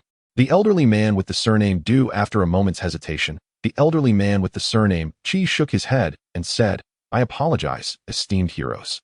It is currently inconvenient for my fellow disciples and me to disclose our identities. In that case, we must request that the 5 of you demonstrate your skills, came the reply. Hearing this, the elderly man with the surname Du nodded slightly, stepping forward and saying, if that is the case, allow this old man to display a modest skill. However, we do not engage in martial strife. We seek only a demonstration. May a hero step forth. We shall exchange a palm strike. As these words were uttered, all eyes among the martial artists turned towards a middle-aged man with a bushy beard. The man, seeing the attention, stepped forward and clasped his hands, addressing the elderly man with the surname Du. I, Sun Wenxian from Shaanxi, humbly seek guidance from your esteemed self regarding palm techniques. This individual evidently held considerable prestige among the martial artists, as he was the first who came to mind when it came to a contest of palm strength. It turns out to be the leader of the Iron Palm Gang. Sunday. The elderly man with the surname Du nodded slightly, having long heard of the renowned Iron Palm, and felt immensely honored to meet him today. You are too modest. Senior, Sun Wenxian replied, stepping forward once more, inviting him to continue. Previously, it was stated that they would only compare palm strength. Thus, neither of them adopted a formal stance. After exchanging glances, both unleashed a palm strike simultaneously. As experts in their craft, they demonstrated their prowess without hesitation. Although both strikes were executed slowly, a tremendous pressure emanated from their palms, causing nearby bystanders to feel an unsettling shift in the air. With their palms still 3 inches apart, a crackling sound reverberated between them, clearly indicating that their energies clashed to an extreme degree. Upon contact, both figures swayed slightly. The elder Du regained his balance with a mere tremor, while Sun Wenxian took a step back, his complexion paling momentarily before returning to normal. Neither party continued the confrontation. Sun Wenxian exhaled a breath of stale air and clasped his hands, stating, "Senior, your palm strength is formidable. I am truly inferior." A collective gasp echoed in response. Despite its unremarkable name, the Iron Palm Gang of Xiangxi held significant prestige in the southern martial arts world. Sun Wenxian was also a notable figure in the southern realm, particularly renowned for his astonishing iron palms. Thus, when it came to a contest of palm strength, he was the first to come to mind. To his surprise, after clashing with this unknown elder, he had to concede his inferiority. Elder Du smiled and shook his head, acknowledging, "Leader Sun held back to avoid harming an old man. How could I be unaware?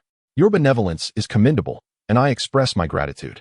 Sun Wenxian responded, "Senior, you two did not exert your full strength. Should you wish to further hone your skills, I am not one to shy away from defeat." This exchange elicited an approving glance from Qiao Feng, who mused that despite Sun Wenxian being a figure from the southern realm, his spirit was no less than that of northern heroes. Esteemed guests, Elder Du addressed the crowd with a deep bow, demonstrating utmost courtesy. "My 5 fellow disciples do not seek to flaunt their skills. Rather, we aim to resolve this tumultuous conflict in the martial world. If we have offended anyone, we kindly ask for your understanding." The crowd remained silent. While the martial world values human connections, it is also rife with conflict and violence. One's skills often dictate the outcome. Quan Guanqing, too, remained silent, pondering the connection between Sun Wenxian's Iron Palm Gang and the Iron Palm Gang associated with Qiao Qianren from the legend of the Condor Heroes.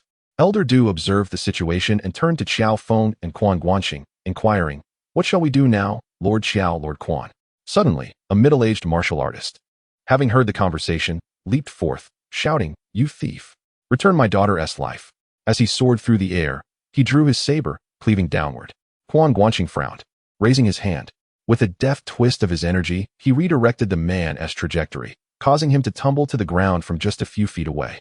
"I am unaware of who in the martial world has recently impersonated me, tarnishing my name with their nefarious deeds. However, I, Quan Guanqing, have never engaged in such sordid affairs," he declared coldly. The middle-aged man rose, attempting to advance, yet was restrained by those nearby, left only to glare at Quan Guanqing with reddened eyes. Observing this, Quan Guanqing felt somewhat speechless, but after a moment of contemplation, he stated, "I traveled to Dali a month ago and was not in Central Plains. Thus, I could not have committed any crimes there." "Who can vouch for your presence in Dali?" inquired another martial artist. "I visited the Wangfu of the Southern King in Dali. Lord Duan can attest to my whereabouts," Quan Guanqing replied. Suddenly, he felt a surge of relief, recalling that after being poisoned, Mu Wanqing had taken him to the Wangfu. Although Lord Duan Zhengchun was known for his infatuations, the Duan clan held a respectable reputation in the martial community. Indeed, if Lord Duan could provide verification, it would lend credibility to his words. As anticipated, the group of martial artists hesitated. One among them spoke, "My residence is near Dali. Upon my return, I shall pay a visit to Lord Duan. If your account holds true, I shall inform my fellow practitioners. However, should this matter prove false, then I shall bear the consequences and accept any repercussions." Quan Guanqing replied calmly, "Though Lord Duan may be flawed, he possesses a sense of martial integrity, and a simple confirmation should pose no issue." He had faith in the old Duan's character in this regard. The other martial artists, upon hearing this, momentarily set aside their animosity towards Quan Guanqing, primarily realizing they might not be able to overpower him, and redirected their focus towards Qiao Feng and the 5 elders. Observing the situation, the elder surnamed Du turned to Qiao Feng, suggesting, "Why don't you and I exchange a few moves?" Qiao Feng, after a brief hesitation, stepped forward, saying, "I humbly accept." He wished to discern the true nature of these 5 elders and hoped to glean some information regarding their leader. The most straightforward approach to achieve this was by observing their martial skills. The elder surnamed Du smiled faintly, mirroring his earlier demeanor with Sun Wenxian, and extended a palm slowly. Qiao Feng reciprocated with a move known as Konglong Yui. At this distance, their palms were merely a foot apart, yet a resounding roar erupted, far more potent than his earlier exchanges with Sun Wenxian. The martial practitioners present were secretly astonished by the might of their techniques. Upon contact, they merely brushed against each other before withdrawing. "Grandmaster, your palm technique is remarkable," praised the elder surnamed Du. "Your technique is equally impressive, esteemed elder," Qiao Feng responded sincerely. "Haha, I too wish to join this exchange. I cannot miss the opportunity to witness the world's foremost palm technique," chuckled the elder surnamed Sun as he rose. Thank you for your kind words. I shall not disgrace the honor of my ancestors. Qiao Feng nodded and approached to engage. He exchanged palms successively with Sun, Chu, and Jin. The onlookers discerned that while the four elders exhibited varying levels of prowess, they were all formidable practitioners in the upper echelons of the martial world. Yet, when Qiao Feng faced them in 4 consecutive exchanges, he neither suffered any disadvantage nor gained any advantage, clearly demonstrating he had meticulously calculated his strength from the outset. Such skill was commendable, but his discerning eye was truly astonishing. The 4th elder with the surname Jin, after exchanging a few strikes with Qiao Feng, praised him, saying, "Master Qiao, your strength in palm techniques is remarkable, and your discernment is exceptional. It is said that you are the foremost of the younger generation in the martial world. Yet I believe that even across the entirety of this realm, few could surpass you." "Your flattery is unwarranted," Qiao Feng replied, clasping his hands in a gesture of humility. Though inwardly he was already calculating. The 1st elder with the surname Du employed the formidable great strength diamond palm. The elder with the surname Sun practiced the prajna palm. The elder with the surname Chu utilized the great Sumeru palm, and the elder with the surname Jin wielded the demon subduing palm, a technique that Qiao Feng himself had also mastered. All of these were esteemed skills from the Shaolin Temple. At this point, Qiao Feng had discerned that his opponents were indeed masters from Shaolin, and a thought began to form in his mind. Could it be that the leader among them had ties to Shaolin? Indeed, that dark-clad figure who had once attempted to assassinate his parents, thwarted by all his brothers, had also employed Shaolin martial arts. With this realization, Qiao Feng's eyes flickered with intensity. Just then, the last elder with the surname Qi stepped forward, slightly bowing as he addressed Qiao Feng. "Master Qiao, my 4 senior brothers have already engaged with you in combat. Shall we conclude with a final strike together?" At this moment, Qiao Feng's thoughts were in turmoil, eager to bring this to a swift conclusion and compel them to reveal the identity of the leader. He nodded in agreement, preparing to launch his attack. However, Quan Guanqing suddenly interjected, "Esteemed elder, I find myself perplexed by your intentions. I merely wish to ascertain whether, once this final strike has been executed, you would be willing to disclose the identity of that leader?" Chapter 052, Self-Exposure. The words of Quan Guanqing suddenly rendered the entire courtyard silent. Amitabha, Master Zhiguang, who should have been the protagonist of the day, remained silent for a long time, his hands clasped as he chanted the Buddha's name. All benefactors, and benefactor Qiao. The past is but a memory. Why must one relentlessly pursue it? If benefactor Qiao seeks to honor his parents, let it fall upon this old monk. I too share in the events of that year, and I am willing to atone for benefactor Qiao's grievances with my life. Master Zhiguang, your words lack substance. Quan Guanqing shook his head. The 5 esteemed elders ought to step forward to mediate this matter. It cannot merely be a one-sided concession from Brother Qiao. If the 5 elders intend to leverage their martial prowess to suppress us and prevent our vengeance, why not speak plainly? There is no need for such concealment. In the realm of martial artists, strength is paramount, and that is indeed a valid assertion. All benefactors. Master Zhiguang attempted to persuade again, but the elderly man with the surname Qi sighed and interjected, "Master Zhiguang, there is no need to continue. After our exchange, benefactor Qiao, I shall reveal to you the identity of that leading elder." "Is this truly the case, esteemed elder?" Qiao Feng's eyes brightened with hope. Quan Guanqing was equally taken aback. He had surmised that this elder with the surname Qi was likely Xuanzi, the very leader himself. Based on his understanding of this bald elder, it was improbable that he would reveal himself. In the original narrative, he merely observed as Qiao Feng traversed the land, creating a significant uproar, only eventually admitting his identity under the pressure exerted by Xiao Yuanshan, Yi Ern, and Su Zhu. Selfishness and a desire to protect one's reputation were at the core of Quan Guanqing's perception of this Shaolin abbot. Before so many martial heroes, I cannot speak recklessly, the elder with the surname Qi affirmed. If that is the case, then please, esteemed elder, make your move. Qiao Feng exclaimed with joy, nodding eagerly. The elder with the surname Qi slightly inclined his head, then, with a simultaneous motion of both hands, unleashed an attack. Upon seeing this, Qiao Feng recognized that the opponent was employing the prajna palm, and the mastery demonstrated was vastly superior to that of the elder son, who had previously used the same technique. Not daring to show any sign of carelessness, Qiao Feng responded with his palms, executing the most powerful technique from the Dragon Subduing 28 Palms, known as Shocking the World. Qiao Feng's Dragon Subduing 28 Palms were taught by the previous gang leader, Wang Jiantong, who was already a grandmaster in the martial world, having grasped the essence of palm techniques, with Qiao Feng's innate talent far surpassing that of ordinary individuals. and under the meticulous guidance of Wang Jiantong, his martial skills had advanced significantly. In his hands, the Dragon Subduing 28 Palms had transcended those of previous gang leaders and could truly be regarded as the foremost palm technique in the world. At this moment, filled with anticipation, Qiao Feng infused tremendous power into this strike. The already formidable Dragon Subduing 28 Palms, when unleashed, was capable of obliterating all obstacles.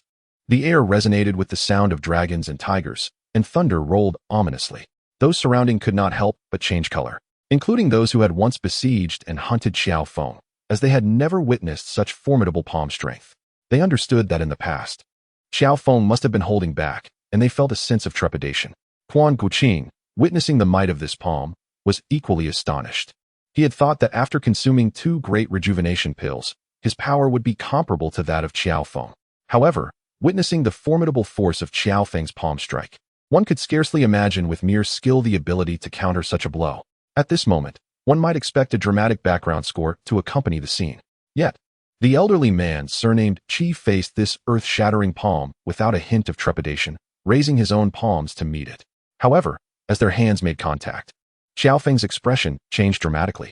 In the next instant, he staggered back, his complexion alternating between pallor and a deep flush. Everyone present, including Quan Guanqing, wore expressions of disbelief.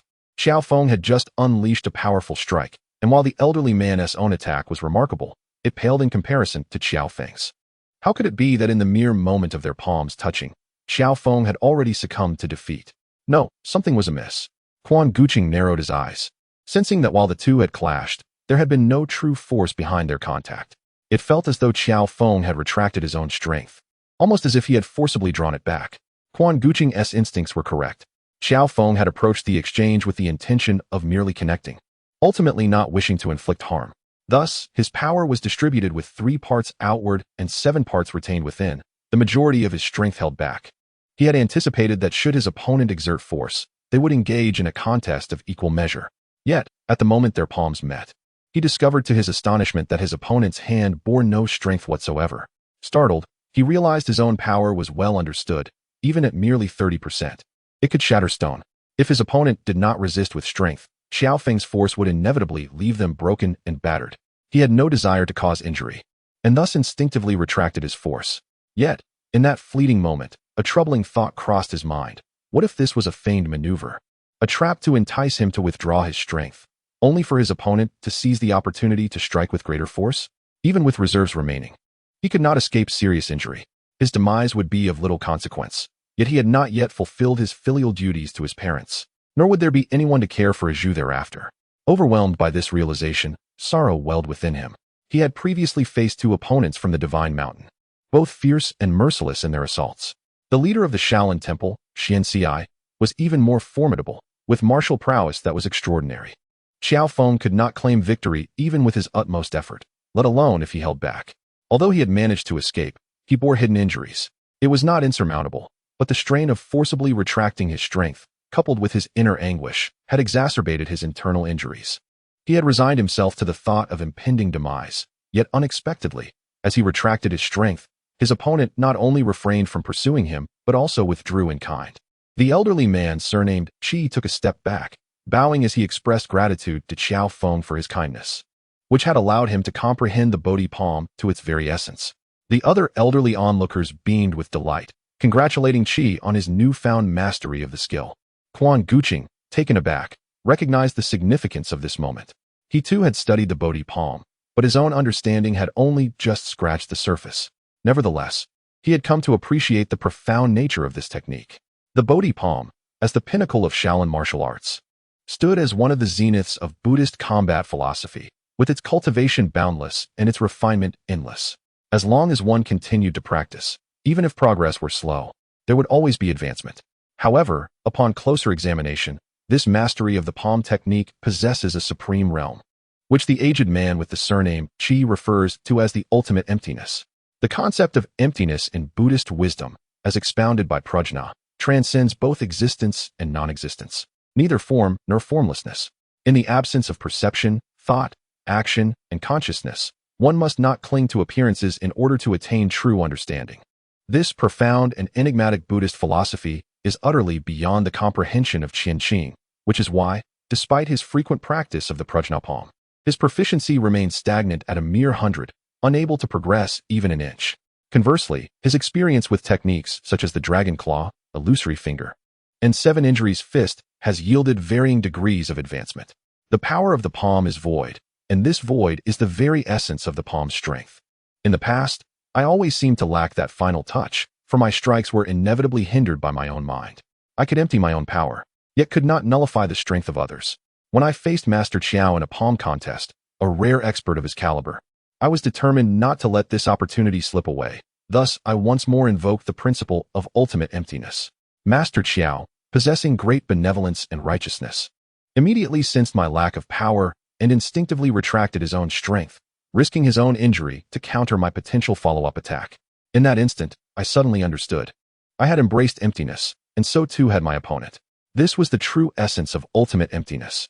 The highest realm of the Prajna palm can only be grasped by an unparalleled master who disregards their own well-being and refrains from inflicting harm upon others, aided by a spirit of benevolence and righteousness.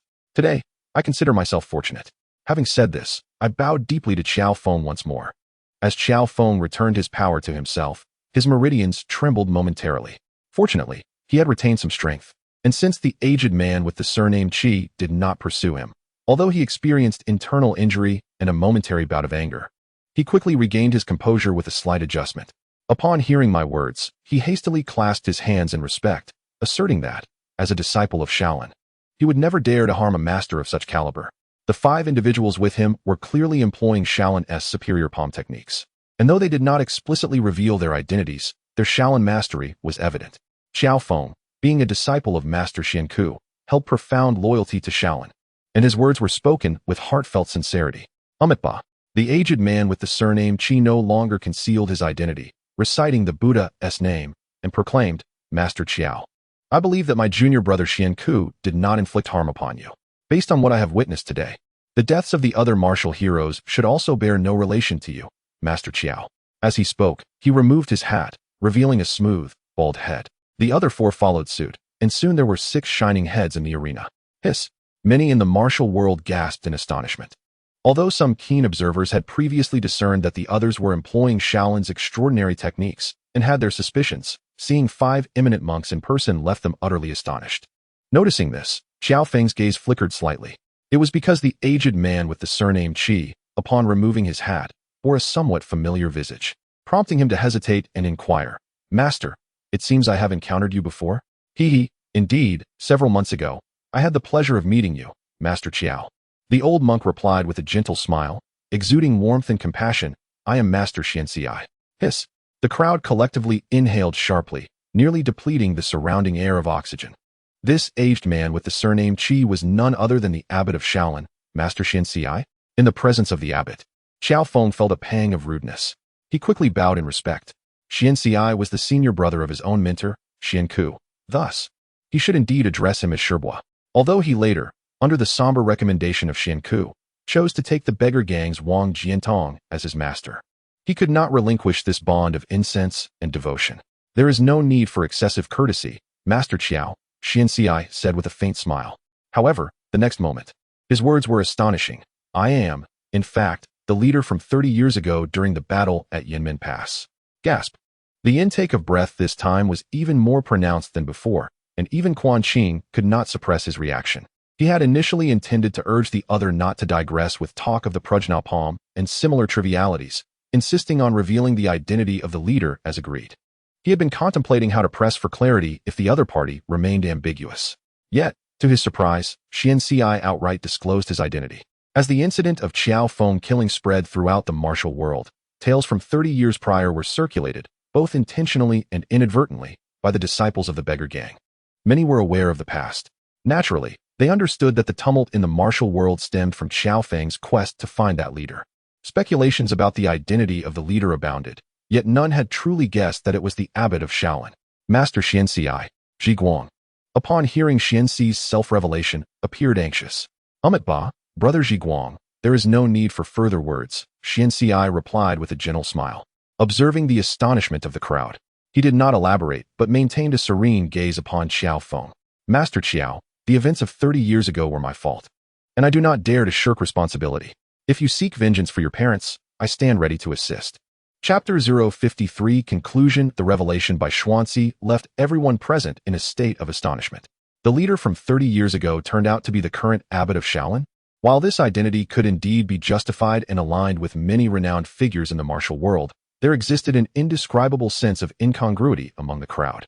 The highly respected abbot of Shaolin was, after all, the very same person who had once been deemed to have acted contrary to righteousness. However, the most astonished among all was Quan Guanqing, who had long been aware of Xuanzi's true identity. Why did you choose to disclose this now, old monk? How will the situation proceed from here? You are not typically one to bear such burdens openly. Quan Guanqing held a poor impression of Xuanzi. The events of 30 years ago were one matter, but the letter he penned afterwards, which precipitated the tragic fate of Qiao Feng, was another. The fact that he had irresponsibly left Yi Ernyang with child was enough for Quan Guanqing to look down upon him. To become a father while being a monk was a notion that seemed to transcend the norms of the era by a millennium. Master. Qiao Feng was equally taken aback, but quickly regained his composure. With a slight bow, he inquired, "Is it truly the leader from 30 years ago?" "Indeed." Xuanzi nodded in affirmation. Qiao Feng turned to the side at Ji Guang, who wore a conflicted expression but nodded in agreement when met with Qiao Feng's gaze. Yes. Back then, Brother Xuanzi represented Shaolin in the world, gaining considerable renown. When we received word of the Khitan warriors descending to seize the Shaolin scriptures, we gathered a multitude of martial heroes. Due to uncertainty regarding the enemy's exact arrival time, we divided into several teams, each electing a leader. Brother Xuanzi was the leader we chose for our group. The crowd nodded in unison. Qiao Feng also acknowledged this, but soon furrowed his brow. I have faith in Master S' teachings and virtue. At the very least, my mentor, Xuanku, could never have been harmed by Master. Furthermore, after a moment of contemplation, Qiao Feng continued, on the night my mentor was attacked, I pursued a figure in black into Shaolin. That person possessed extraordinary skills, and I suspect they were the one who harmed my mentor. I observed their physique, which was quite similar to mine, yet significantly taller than Master Xuanzi. Xuanzi nodded slightly at this. I am grateful for your trust, Qiao benefactor. In today's discussion, I too believe that the disturbances here are not as you suggest. However, this raises a pressing question. Qiao Feng's gaze sharpened. Who, then, is the individual responsible for the death of my mentor? And who seeks to harm my parents among the many martial heroes? Master, forgive my boldness, but that person's martial arts are indeed aligned with Shaolin's teachings. They employed the Prajna Palm technique, whose power, among the eminent monks I have encountered, is surpassed only by you. Amitba. Xuanzi's expression turned contemplative. The Prajna Palm is notoriously difficult to master. To reach the level you describe, one would require years of arduous practice. Yet, I cannot recall who such a person might be at this moment. At this point, Xuanzi paused briefly before letting out a resigned sigh. Nevertheless, it appears that this individual's machinations are merely echoes of events long past. No matter who it may be, the old monk's death would bring everything to a conclusion. Master Qiao, it is only just that I bear the weight of your parents' demise. I am willing to exchange my life for theirs. Quan Guanqing raised an eyebrow, perplexed by the intentions of Xuanzi. If he believed this was a form of pressure on Qiao Feng, how could Qiao truly bring harm to the abbot of Shaolin in front of so many witnesses? It would surely lead to chaos, just as Ji Guang had warned. Yet, Xuanzi's repeated declarations of life for life, coupled with his earnest gaze, suggested he spoke truthfully. Was this old man genuinely unafraid of death? Or perhaps he was subtly seeking it? Upon hearing this, Qiao Feng swiftly stepped back, clasping his hands in a gesture of respect. I dare not harm the master. The past is behind us. I cannot forget the grace of life, nor can I disregard the kindness of nurture. My father, the esteemed Sanhuai, was gravely ill and relied on the high monks of Shaolin for salvation. Thus, I could never bring harm upon you. At this juncture, Qiao Feng produced a piece of silk from his bosom, stating, Master Ji Guang mentioned this was taken from outside Yanmen Pass, a relic left by my late father. Have you seen it, Master? Xuanzi nodded slightly. My father was present at that time and nearly eradicated all who were there, ultimately choosing to cease the bloodshed, likely out of a desire to avoid further violence. With a sigh, Qiao Feng addressed Xuanzi again. I wish to request that you, Master, erect a memorial plaque for my parents within the temple, so that the esteemed monks may guide their souls towards enlightenment and rebirth. Amitba, Xuanzi said, joining his palms together and reciting the Buddha's name. Master Qiao, your compassion is commendable. I greatly admire it. Allow me to take care of this matter. Qiao Feng mirrored the gesture, bowing slightly to Xuanzi. He then turned to the gathered martial artists. Dear friends of the martial realm, I have come to realize that I am not of Han descent, but rather of Khitan lineage. However, my parents, who raised me, are Han, as are my masters and friends. I have never harmed the friends of the Central Plains. Can you all believe this? The surrounding martial artists, still reeling from Xuanzi's authoritative presence, were momentarily speechless. Qiao Feng repeated his question. At last, one among them spoke. Since Master Xuanzi has chosen to believe you, we too shall extend our trust. However, in that case, who then is responsible for the deaths of Elder Su and the Dan family? This is also what I intend to investigate, Qiao Feng declared sternly. The one who not only killed Elder Su and the Dan family, but also brought harm to my master, Xuanku, and sought to endanger my parents, must be found. I have been on this journey seeking his whereabouts. If you, my fellow martial artists, are willing, I implore you to assist me in this quest. I shall ensure justice is served for both myself and the entire martial world. Ah, such eloquence.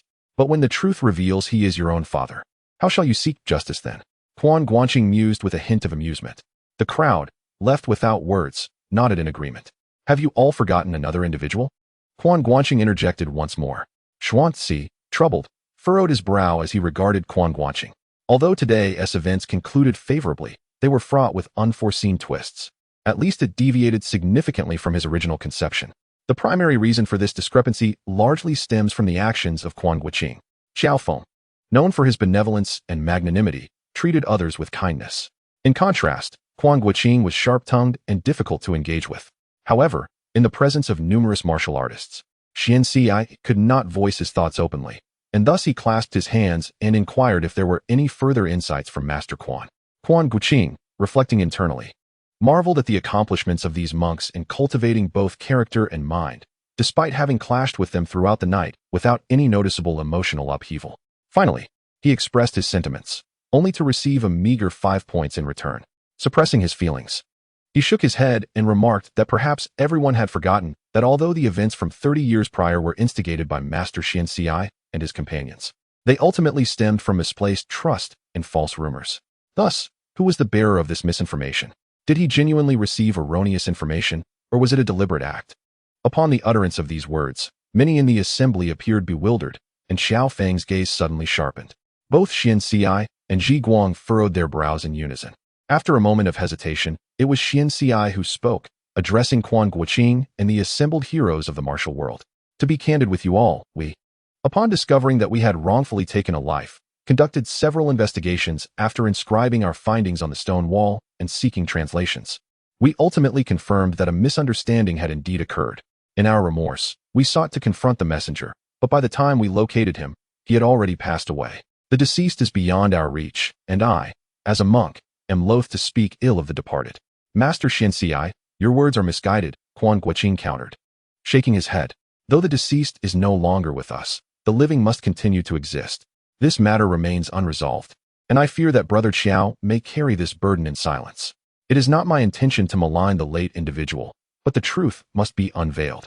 This entire situation arose from him, and I believe that my fellow martial friends seek to clarify the circumstances.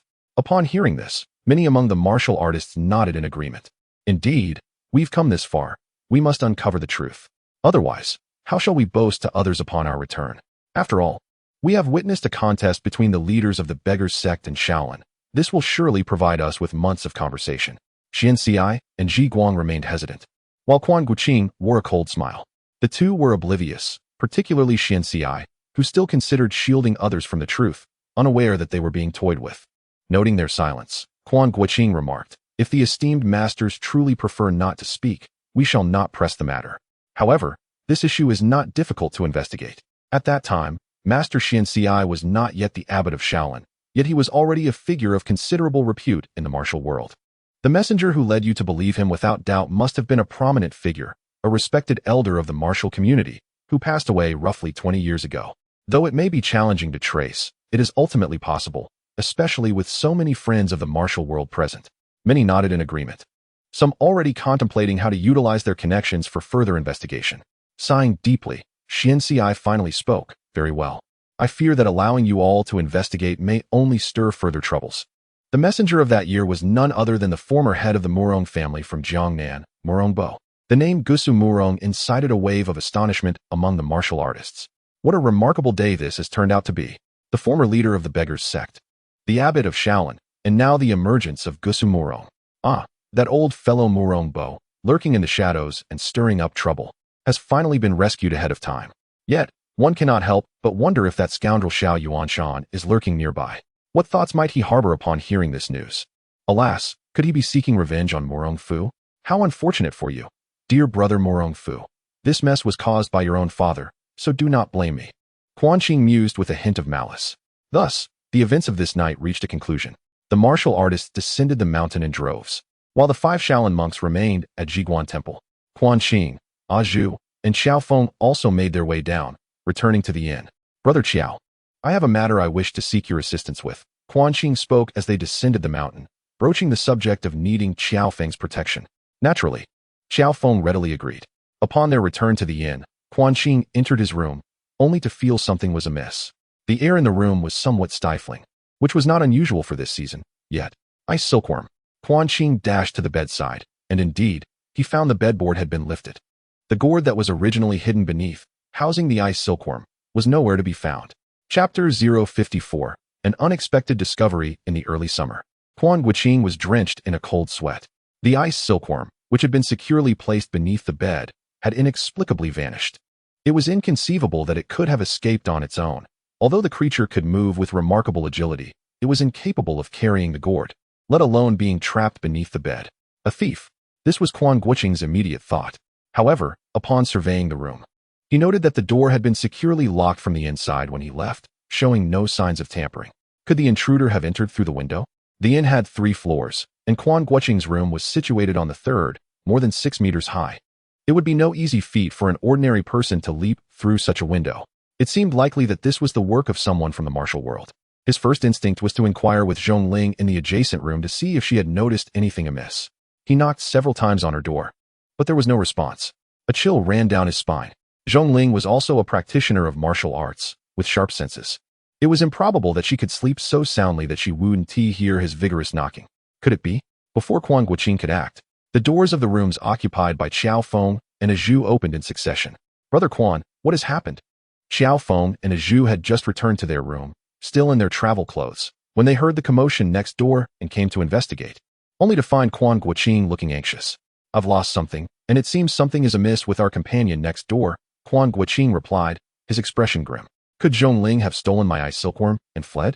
It would indeed be easy for Zhongling to escape. The window was open, allowing her to simply leap from her room into his. Quan Guanqing, not being a virtuous character himself, often leaned toward darker thoughts. Although Zhongling appeared innocent and carefree, it was not entirely impossible for her to be tempted by such a precious object as the ice silkworm. After all, Zhong Wanxiu was an expert in toxins, and it stood to reason that Zhongling would have an appreciation for rare poisons. With this thought in mind, Quan Guanqing exerted force in his palm, causing a soft tremor. With a sharp crack, the bolt of the door broke. He found the room empty. Zhongling was nowhere to be found. Had his suspicion been correct? Had that young girl indeed stolen his ice silkworm and run off? Yet, this notion was fleeting, as he soon noticed a small sable lying by the bed. It was Zhongling's new lightning sable. Moreover, her bag was still on the table. If Zhongling had truly taken the ice silkworm while he was away, she would not have left her belongings behind, let alone the sable. Advancing toward the sable, Quan Guanqing was surprised to find it lying there, its usual demeanor of aggression absent. Typically, it would become defensive at his approach, showing hostility towards anyone other than Zhongling. Yet now, it simply lay there, its head slightly raised before it weakly lowered again. It appeared to have suffered a severe blow. Although it was alive, it bore significant injuries. Quan Guanqing, lacking medical knowledge, could not discern the extent of its wounds. A person broke in through the window, Qiao Feng remarked, standing by the window inspecting the frame. It was opened from the outside with some tool before the intruder entered. There are almost no signs of a struggle within. Does your friend know martial arts? A little, Quan Guanqing admitted candidly. Zhongling possesses martial skills sufficient to handle 3 to 5 ordinary individuals effortlessly. However, in comparison to true experts, his abilities are merely rudimentary. This individual demonstrates notable martial prowess, yet there is not a single trace of struggle within the room, Zhu remarked. Furthermore, there are no signs of any narcotic or similar methods, Qiao Feng added. Quan Guanqing nodded, acknowledging that he could discern this as well. The situation has become exceedingly clear. Someone entered Zhongling's chamber through the window, capturing him with little resistance while injuring the lightning marten he sought to protect. Whether the ice silkworm was taken during the escape or before remains inconsequential. As they spoke, Aju approached the side of the lightning marten, utilizing some unknown technique. She pressed upon the creature, which had previously been incapacitated on the ground, suddenly jolted to life, and stood upright. Noticing the astonishment on Quan Guanqing and Qiao Feng's faces, Aju explained, Sister Bai has a fondness for small animals, and I have acquired some knowledge in this regard. This little one must have suffered a strike from an empty palm technique, dislocating its joints, but the other injuries are not severe. Quan Guanqing was left dumbfounded, surprised by Aju's unexpected skill. Once the marten regained mobility, it emitted a sharp squeak. Be careful, Quan Guanqing hastily warned, fully aware of the marten's aggressive nature. Yet, to his astonishment, Aju merely caressed the creature lightly, and it settled down, ceasing its cries, though it appeared somewhat anxious. Its small nose twitched, and its body shifted restlessly, suggesting a desire to go somewhere. Is it trying to lead us somewhere? Aju pondered aloud. Could it be guiding us to find your friend? Qiao Feng inquired tentatively. Indeed, that is quite possible, Aju affirmed. The marten's sense of smell is exceptionally keen. If it is familiar with its owner's scent, it may indeed track your friend by following the aroma. That would imply a significant familiarity, Quan Guanqing responded. To foster a bond with the lightning marten, the first living creature it encountered upon opening its eyes was Zhongling. For the subsequent months, they shared meals and shelter, rendering the marten highly accustomed to Zhongling's scent. It is precisely this familiarity that led the marten to heed Zhongling's commands. Had it been an adult lightning marten, the abduction of Zhongling would likely have been far more challenging. Aju gently cradled the small marten in her palm, and it immediately began to twist toward the window. Let us pursue, Qiao Feng declared upon witnessing this. With a heart full of chivalry, he felt compelled to assist. Even though he had never met Quan Guanqing's friend, he had only an indistinct memory of him. Quan Guanqing nodded eagerly. His concern for Zhongling was moderate at best. His true apprehension lay with the ice silkworm. The trio, accompanied by the marten, traversed the rooftops of the small town, swiftly reaching the outskirts, where they encountered a modest courtyard. The enclosure was surrounded by a fence, sheltering a solitary thatched cottage, within which silence reigned. Yet, the marten began to emit urgent squeaks directed at the courtyard, indicating that they had arrived at their destination. Aju stated, disregarding the fact that they were intruding upon another's home, and leaped directly into the small courtyard. Quan Guanqing followed suit without hesitation, while Qiao Feng hesitated for a moment before ultimately deciding to enter as well. Once inside, Quan Guanqing no longer held back and pushed open the wooden door of the thatched cottage. The interior was sparsely furnished, devoid of anything else. A layer of dust coated the door, indicating it had been uninhabited for quite some time. No one here, Quan Guanqing remarked, shaking his head at Aju and Qiao Feng. Could this little weasel have led us astray? Qiao Feng questioned, perplexed. Upon observing the small weasel, it merely wandered about, seemingly having lost the scent. No, Aju replied, shaking her head.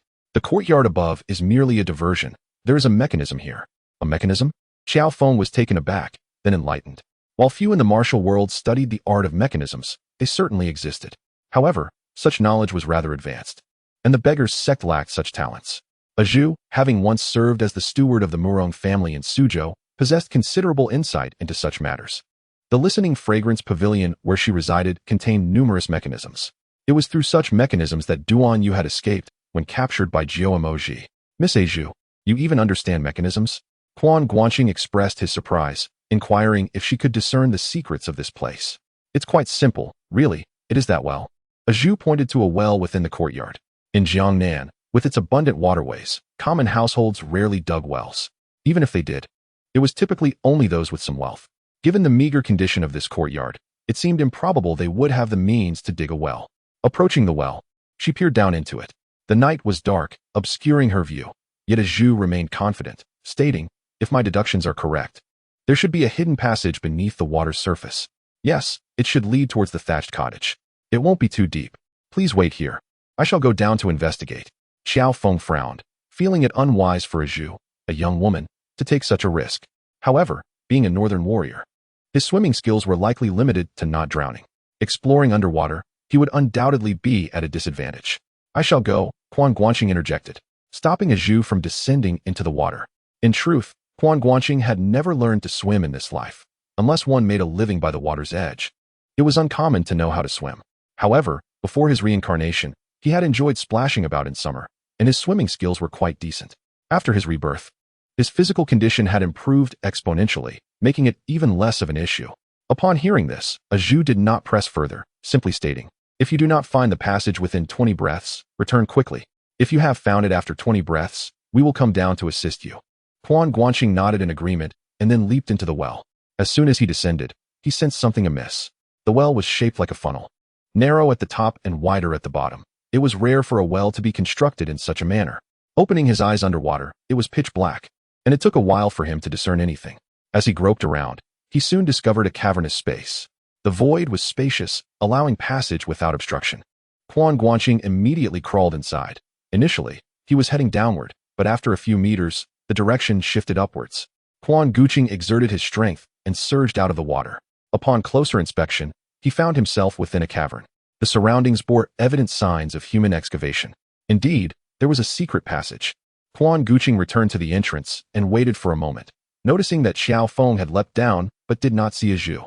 Quan Guanqing guided the water-averse Qiao Feng into the secret passage, at which point Qiao Feng spoke. "Zhu is above keeping watch. As a young lady, it is not convenient for her." Quan Guanqing nodded in understanding. Indeed, being drenched was not suitable for casual exposure.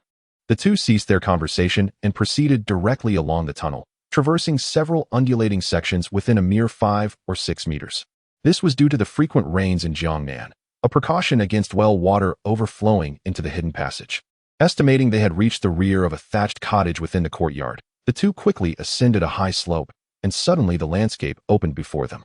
Having emerged from an era of information explosion, Quan Guanqing had seen much, yet the sight before him still filled him with astonishment. Before them stood an underground palace constructed of stone slabs. How could such a palace exist in this place? Qiao Feng furrowed his brow and cautioned, "Brother Quan, be careful. This matter may not be simple." Quan Guanqing nodded in agreement. Initially, he had thought they were merely dealing with a flower thief who had set his sights on Zhongling, inadvertently taking his ice silkworm. Yet the presence of this underground palace clearly indicated that the situation was far more complex. Chapter 55. The Mani Faith. The two had journeyed together, utilizing their profound internal energy to dry their garments. Upon arriving at the entrance of the underground palace, their clothes were completely dry, and they felt light and agile. Exchanging a glance, Quan Guanqing led the way while Qiao Feng followed closely behind as they entered the sepulchre. As soon as they crossed the threshold, Quan Guanqing halted, turning his head to glance at Qiao Feng. Qiao Feng subtly nodded and raised 3 fingers. Quan Guanqing then pointed to the left with 1 finger. Qiao Feng acknowledged with a nod, retracting 1 finger. In the next instant, they sprang into action, darting left and right in unison. As Quan Guanqing pivoted to the left, he noticed a figure leaning against the wall, eyes half closed in slumber. The sudden appearance of Quan Guanqing startled the man, who instinctively opened his mouth to scream. But a swift strike of divine power had already silenced him, piercing his throat. A soft sound echoed as his windpipe ruptured, and the impending cry was abruptly stifled.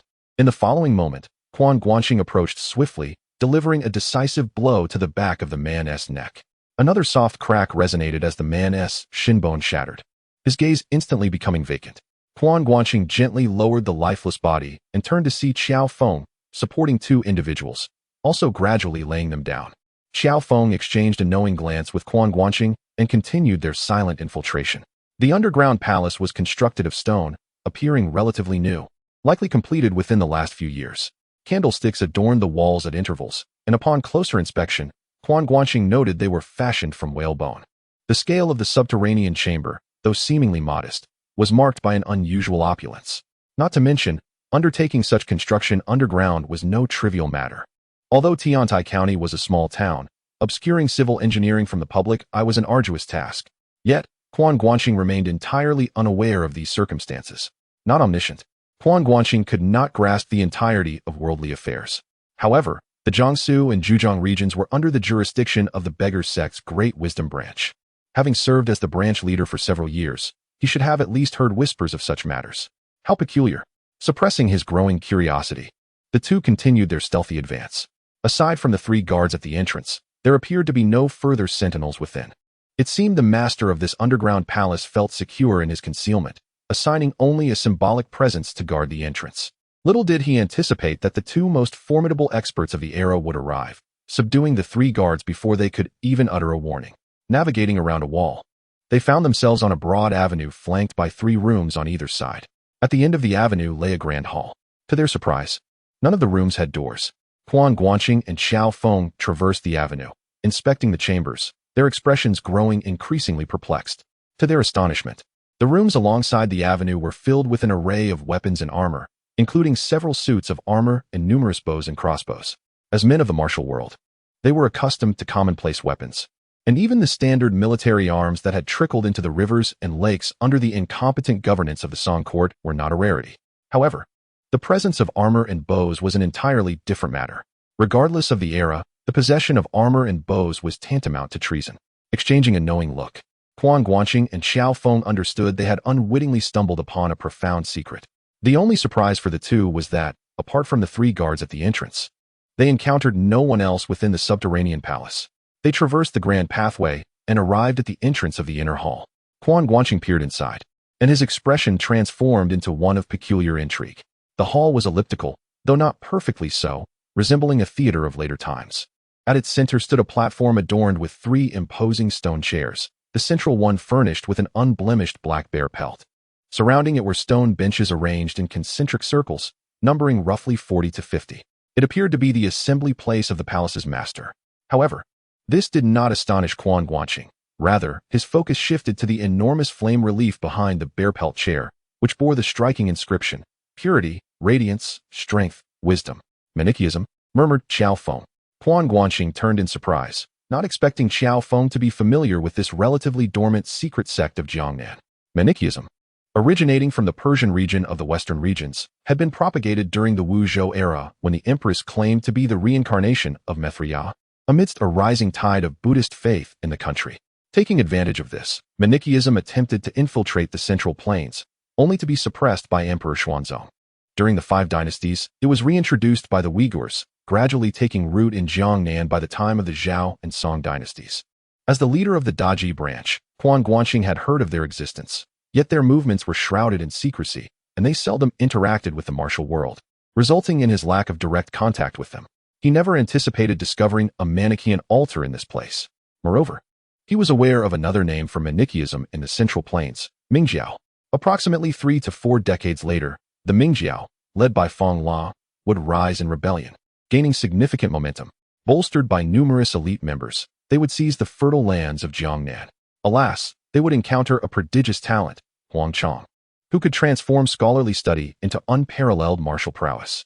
Thus, the 9 Emmanuel would emerge, leading to decades of tumultuous adventures from the legend of the Condor Heroes to the return of the Condor Heroes.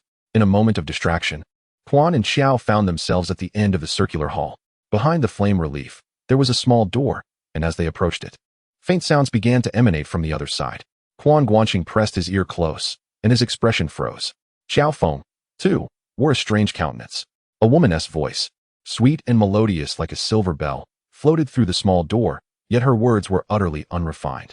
Even though Quan Guanqing hailed from the beggar's sect, surrounded by rough men accustomed to coarse language, he had become well-versed in the richness of the Chinese language during his previous life as a powerful figure. Nevertheless, the vitriol emanating from within stirred a bittersweet admiration for the woman's extensive vocabulary. What astonished Quan Guanqing the most was the unmistakable recognition of the voice. It belonged to Zhongling. The good news was that Zhongling was unharmed and appeared quite spirited. The bad news was that this girl had likely been corrupted by that scoundrel, Zhong Wanqiu. Zhong Wanqiu, that man with the horse-like face, is nothing but a vessel of foul language. Although Zhongling's little cotton-padded jacket is not from the original manufacturer, it fits her surprisingly well. Quan and Qiao tread lightly, gradually making their way inside. Given that Zhongling is hurling insults from within, it is certain that others are present nearby. This place is evidently a stronghold of the Mani cult. While it is unlikely to be their main headquarters, such an extensive underground complex undoubtedly houses formidable figures. Even though both individuals possess exceptional martial skills, they proceed with utmost caution. The small door behind the sacred firewall leads to a narrow passage, which they traverse carefully. Upon entering, the space opens up again, revealing a facility reminiscent of a prison. The long corridor is lined with iron bars on either side, and at the end, 2 individuals sit at a small table. The sound of Zhongling's vitriolic tirades emanates from a room further inside. The 2 seated figures, engaged in a leisurely drink, appear oblivious to Zhongling's vehement accusations and seem to be engrossed in conversation. Rather than rashly advancing, Quan and Xiao choose to listen intently while surveying the prison environment. Through Zhongling's curses, Quan Guanqing faintly discerns the words Ice Worm, Saintess, Cult Leader, Main Cult, and Uprising. He remains perplexed, yet it becomes increasingly clear that the Ice Silkworm has indeed been taken by them. The surrounding prison consists of 16 cells, 5 of which contain prisoners, yet none utter a sound. From Quan Guanqing's vantage point, the interior remains obscured, though he vaguely observes 2 individuals clad in floral skirts, presumably women. Qiao Feng closes his eyes in deep concentration, striving to block out Zhongling's incessant tirade and listen for any sounds within. After a considerable time, he opens his eyes, extends 2 fingers towards Quan Guanqing, bends them, and then forms a fist. This gesture indicates that there are indeed only those 2 individuals inside, but they possess formidable martial prowess. Quan Guanqing nods slightly in acknowledgement. Despite being disturbed by Zhongling's outbursts, he can still discern the long, steady breaths of the 2, suggesting their internal energy is quite profound. At least they are top-tier practitioners in the martial world. However, even top-tier masters may not pose much of a threat to the 2 of them. Quan Guanqing has previously bested 2 grandmasters at Zhuxianzhuang. Since assuming the role of the Beggar's Sect leader, Qiao Feng has battled against warriors from the Western Xia and Liao territories. Following that, he became embroiled in an identity crisis, pursued by numerous figures from the martial world, many of whom are highly skilled. It is only natural. Who would dare to chase after Qiao Feng without possessing some level of skill? His combat experience far surpasses that of Quan Guanqing. Seeing that Quan Guanqing has grasped the situation, Qiao Feng gestures with his thumb to indicate the adversary on his right. Quan Guanqing nods in understanding. In the next moment, both men spring forth from the corridor. Zhongling's tirades prevent Quan and Xiao from discerning the conversations within, yet they also mask their own breaths from the 2 inside. The sudden appearance of the 2 surprises the occupants, but as both Quan and Xiao have sensed, the 2 individuals confronting them are indeed highly skilled warriors. Rather than retreating, they advance to meet the charge head-on, each facing their designated opponent. Towards the figure of Quan Qing, who appeared to be in his 40s. A meticulously groomed beard adorned his face. As he made his move, he exhibited an extraordinarily fierce claw technique. Observing his opponent employing a similar finger claw skill, he naturally opted for a corresponding technique as well. The Dragon Claw Hand, renowned as the pinnacle of capturing techniques. It has become the epitome of finger claw artistry since its inception. It is also the technique Quan Qing has utilized most frequently in recent times. Although his proficiency only just surpassed the threshold of a novice, he felt quite confident. When it comes to claw against claw, who could possibly surpass the Dragon Claw Hand? To his astonishment, he soon discovered that indeed, there was someone. His opponent's claw technique, while not as ferocious or overwhelming as the Dragon Claw Hand, was nonetheless exceedingly sharp. Furthermore, it was evident that the adversary had immersed himself in this technique for a significantly longer duration than Quan Qing. Caught off guard, Quan Qing found himself at a disadvantage. What was happening? He was, after all, the protagonist, indeed, a protagonist endowed with a system. Was it reasonable for him to be unable to defeat others so frequently? With a sigh of frustration, Quan Qing mobilized his inner energy. The Dragon Claw Hand was not inferior to his opponent's technique, and his inner strength surpassed that of his adversary. He merely lacked experience. He believed that if he could secure victory in this battle, his proficiency in the Dragon Claw Hand would undoubtedly ascend to new heights. Yet, as the duel progressed, he began to sense something amiss. His opponent's claw techniques contained several moves that deviated from the usual capturing styles, aiming directly at the head. This bore an uncanny resemblance to the Nine Whitebone Claw. Chapter 056. Chaos unleashed. The situation for Quan Guanqing took an unexpected turn, as Qiao Feng also struggled to subdue his adversary promptly. It was not that this opponent could genuinely rival Qiao Feng, but rather that his martial arts were exceedingly peculiar. He employed an exceptionally forceful palm technique, bending low with a distended abdomen, resembling a great toad. Though it was a palm skill, it predominantly targeted the lower regions, which was rather bizarre. Qiao Feng had never encountered such a martial art before, and momentarily, his excitement at the prospect of the hunt caused him to hold back. Furthermore, having sustained internal injuries from previous encounters with the people of the Divine Mountain, he had exacerbated his condition by forcefully gathering his palm energy at Zhiguan Temple. Consequently, his power was notably diminished compared to his peak. As the 4 engaged in combat, each quickly discerned the other's capabilities. The 2 members of the Mani sect realized almost instantly that they might temporarily gain the upper hand with their unconventional techniques. However, it was clear that, with a bit more familiarity, The martial prowess of Qiao Feng and his companion would completely overshadow them. This was especially true for the individual fighting Qiao Feng, who, due to fortuitous circumstances, had mastered this unique palm technique that diverged from contemporary martial arts. Since its inception, he had repeatedly triumphed over formidable foes, and his confidence had swelled to unprecedented heights. Yet, against Qiao Feng, after an initial advantage in the first 3 moves, he could no longer gain any ground. It was evident to him that Qiao Feng was meticulously observing his palm techniques, which astonished him enough to prompt a closer examination. After 10 exchanges, he began to feel as if he were merely toying with a child. This realization was utterly bewildering. At nearly 50 years of age, he was at the zenith of his martial career, while Qiao Feng, in his early 30s, though spirited and vigorous, was still in a phase of growth. Yet even so, he found himself outmatched. Striving to contest Qiao Feng with a palm strike, the latter merely swayed slightly, causing the man to stagger back 7 or 8 steps. Feeling a jolt through his meridians, sustaining an injury, his expression darkened as he fixed a piercing gaze on Qiao Feng, inquiring, "Who are you?" Qiao Feng did not conceal his identity, responding calmly, "I am Qiao Feng, of the North, master of the 18 Dragon Subduing Palms." The man nearly spat these words through clenched teeth, realizing that the legendary world's greatest palm was indeed deserving of its reputation. Meanwhile, Quan Guanqing had intended to hone his dragon claw technique against his opponent, but regrettably discovered that the disparity in their skills was far too vast.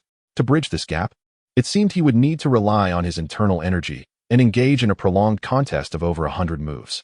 However, witnessing Qiao Feng's imminent victory, Quan Guanqing, unwilling to lag behind, had no choice but to alter his tactics. Ultimately, he had to depend on the extraordinary abilities bestowed upon him by the system. With a hint of regret, Quan Guanqing invoked the technique of audiobook, yielding immediate results. Although his opponent's claw skills were profound, they had clearly not reached the pinnacle of mastery. While the techniques themselves were comparable to audiobook, the opponent's lack of proficiency and internal energy rendered him at a disadvantage. Seizing a moment of distraction, Quan Guanqing capitalized on the opportunity, twisting his opponent's claws and locking them against his own shoulder. "The great transfer of the universe?" the man exclaimed, his expression shifting dramatically in alarm. As Quan Guanqing began to employ the art of flower transplantation and jade substitution, he felt his internal energy spiraling out of control, rebounding upon himself. This immediately reminded him of the supreme skill of his sect, one that had never truly been mastered by anyone. "What on earth?" Quan Guanqing was momentarily taken aback, his habitual exclamation escaping his lips. "The great shift of the universe?" At this juncture, he was astonished that such a technique already existed. However, he was mistaken. He believed that the Great Shift had only been transmitted from Persia after the failure of the Fong La Rebellion. Otherwise, how could such an exquisite martial art be so easily countered by Huangshan? And why was it not reflected in the Nainin manual? Unbeknownst to him, the Great Shift of the Universe was a divine skill originating from the Ming sect, having long since been introduced to the Central Plains. Yet, due to the perilous nature of its cultivation, which often led to madness, few had ever attempted to practice it, let alone achieve mastery. Although Fong La possessed extraordinary martial prowess, there were many formidable masters within the sect at that time, yet none had made significant advancements in the Great Shift. Thus, when Huangshan obliterated the Ming sect, he had never encountered the Great Shift. In contrast, within the present Ming sect, there were individuals who had begun to cultivate the technique. Although they had yet to reach proficiency, the knowledge of it was not entirely absent.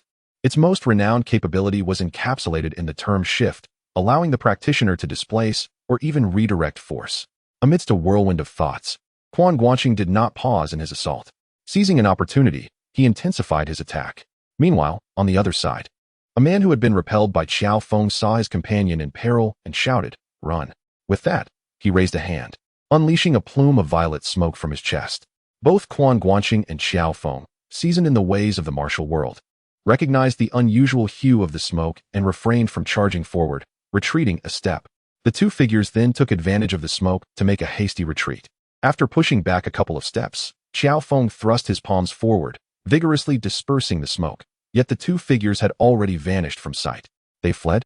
Qiao Feng mused in astonishment. The pair stood near the exit, and it was improbable that their adversaries could have slipped past them unnoticed through the smoke. However, at the end of this prison, there were no other openings or corridors. How could they have disappeared so suddenly? An underground passage, perhaps? Beneath the table, there might be a hidden route. In the adjacent cell, Zhongling had ceased her vitriol upon the arrival of Quan and Xiao, visibly excited as she witnessed the skirmish. From her vantage point, she could observe the scene beyond the smoke and had previously seen the secret passage open. Noticing the confusion on Quan and Qiao's faces, she promptly spoke up to alert them. Realizing the truth, Quan Guanqing thought to himself, indeed, within such a vast underground palace filled with arms and armor, it was unlikely there was only one well as an entrance. He immediately approached the table and gently tapped the tiles beneath it, hearing an empty echo that suggested a void below. However, he was uncertain how to activate it. But that was of no consequence. With a deep breath, Quan Guanqing struck down with his palm. With a resounding crash, shards of stone flew as the thin tiles and the supporting wooden planks beneath them shattered, revealing a broad underground passageway. It was indeed expansive. This tunnel was over 2 meters wide, ample enough for a horse-drawn cart. Brother Quan, do not pursue a desperate foe. Seeing Quan Guanqing intent on chasing after them, Qiao Feng quickly intervened. One cannot simply ignore this matter, Quan Guanqing remarked with a pained smile. For my possessions are still in the hands of those 2 rascals. He was, of course, referring to the elusive ice silkworm. His journey here was primarily to retrieve it, while the rescue of Zhongling was merely a secondary objective. Upon hearing this, Qiao Feng could only nod in agreement as he forcefully severed the chains binding the door of Zhongling's cell. My lady, please wait here for a moment. We shall return shortly. Qiao Feng initially intended to suggest that they pursue their enemies together, but upon opening the cell door, he noticed Zhongling's attire was damp. The group had entered through the well, and while both Qiao Feng and Quan Guanqing possessed profound internal energy, allowing them to dry their garments effortlessly, Zhongling lacked such abilities. Dressed in lightweight summer clothing, she appeared rather disheveled. Ignoring Qiao Feng's concern, Zhongling warned the 2 men, be cautious. The one who captured me is not present. His rank seems higher, and his martial prowess may surpass yours. Quan Guanqing felt a slight jolt of apprehension at this revelation. In the Bright religion, status and strength often aligned, with the leader typically being the most formidable fighter. The positions of the Bright messengers and the Dharma kings were comparable, as were their abilities. The martial skills displayed by the 2 men just moments prior could undoubtedly be regarded as top tier, if not extraordinary. Thus, it was reasonable to deduce that anyone of even higher status must be at least on par with the Dharma king. Purple, white, gold, and blue? He mused, no, that cannot be right. Those 4 are likely not even born yet. The events of the Heaven Sword took place at the end of the Yuan dynasty, while they were currently in the Northern Song era, separated by several centuries. Lost in thought, he casually suggested, you should return via the well. There's a young lady waiting above. Please convey our message that we are in pursuit of our enemies. And by the way, this matter can be reported to the authorities. Report to the authorities? Zhongling blinked, finding the term somewhat foreign. Raised in Dali, she had never encountered the concept of officialdom in the eyes of the martial world. This was partly due to Dali's limited power, where governance was only effective in a few major cities. Furthermore, the Duan clan of Dali considered themselves part of the martial community and typically resolved matters in a manner befitting that community. For instance, their conflict with the Valley of 10,000 Calamities, which culminated in the destruction of a tree wall, was a consequence of the abduction of their heir, Duan Yu, provoking their utmost ire. Yet, even then, the Duan clan refrained from deploying troops to annihilate the Valley of 10,000 Calamities. It seemed the martial practitioners of the Central Plains were quite different. Indeed, they even reported to the authorities, Zhongling pondered. Unbeknownst to the young girl, when Quan Guanqing uttered these words, it left not only her perplexed, but also Qiao Feng, who had accompanied him, equally confounded. Report to the authorities? I have never done such a thing. Although the Beggars sect had some dealings with the military, it was primarily in the context of aiding border troops during conflicts with the Western Xia and the Liao. Thus, while the Beggars sect maintained some ties to the military, they were limited. Qiao Feng had never interacted with civil officials, local or otherwise, and had no intention of doing so. In truth, Quan Guanqing initially shared the same sentiment. However, one cannot disregard the fact that the current soul is that of a modern individual. Is it not entirely reasonable to report to the authorities when one encounters an organization suspected of rebellion? Discovering a covert base for such insurrection certainly warrants official notification, does it not?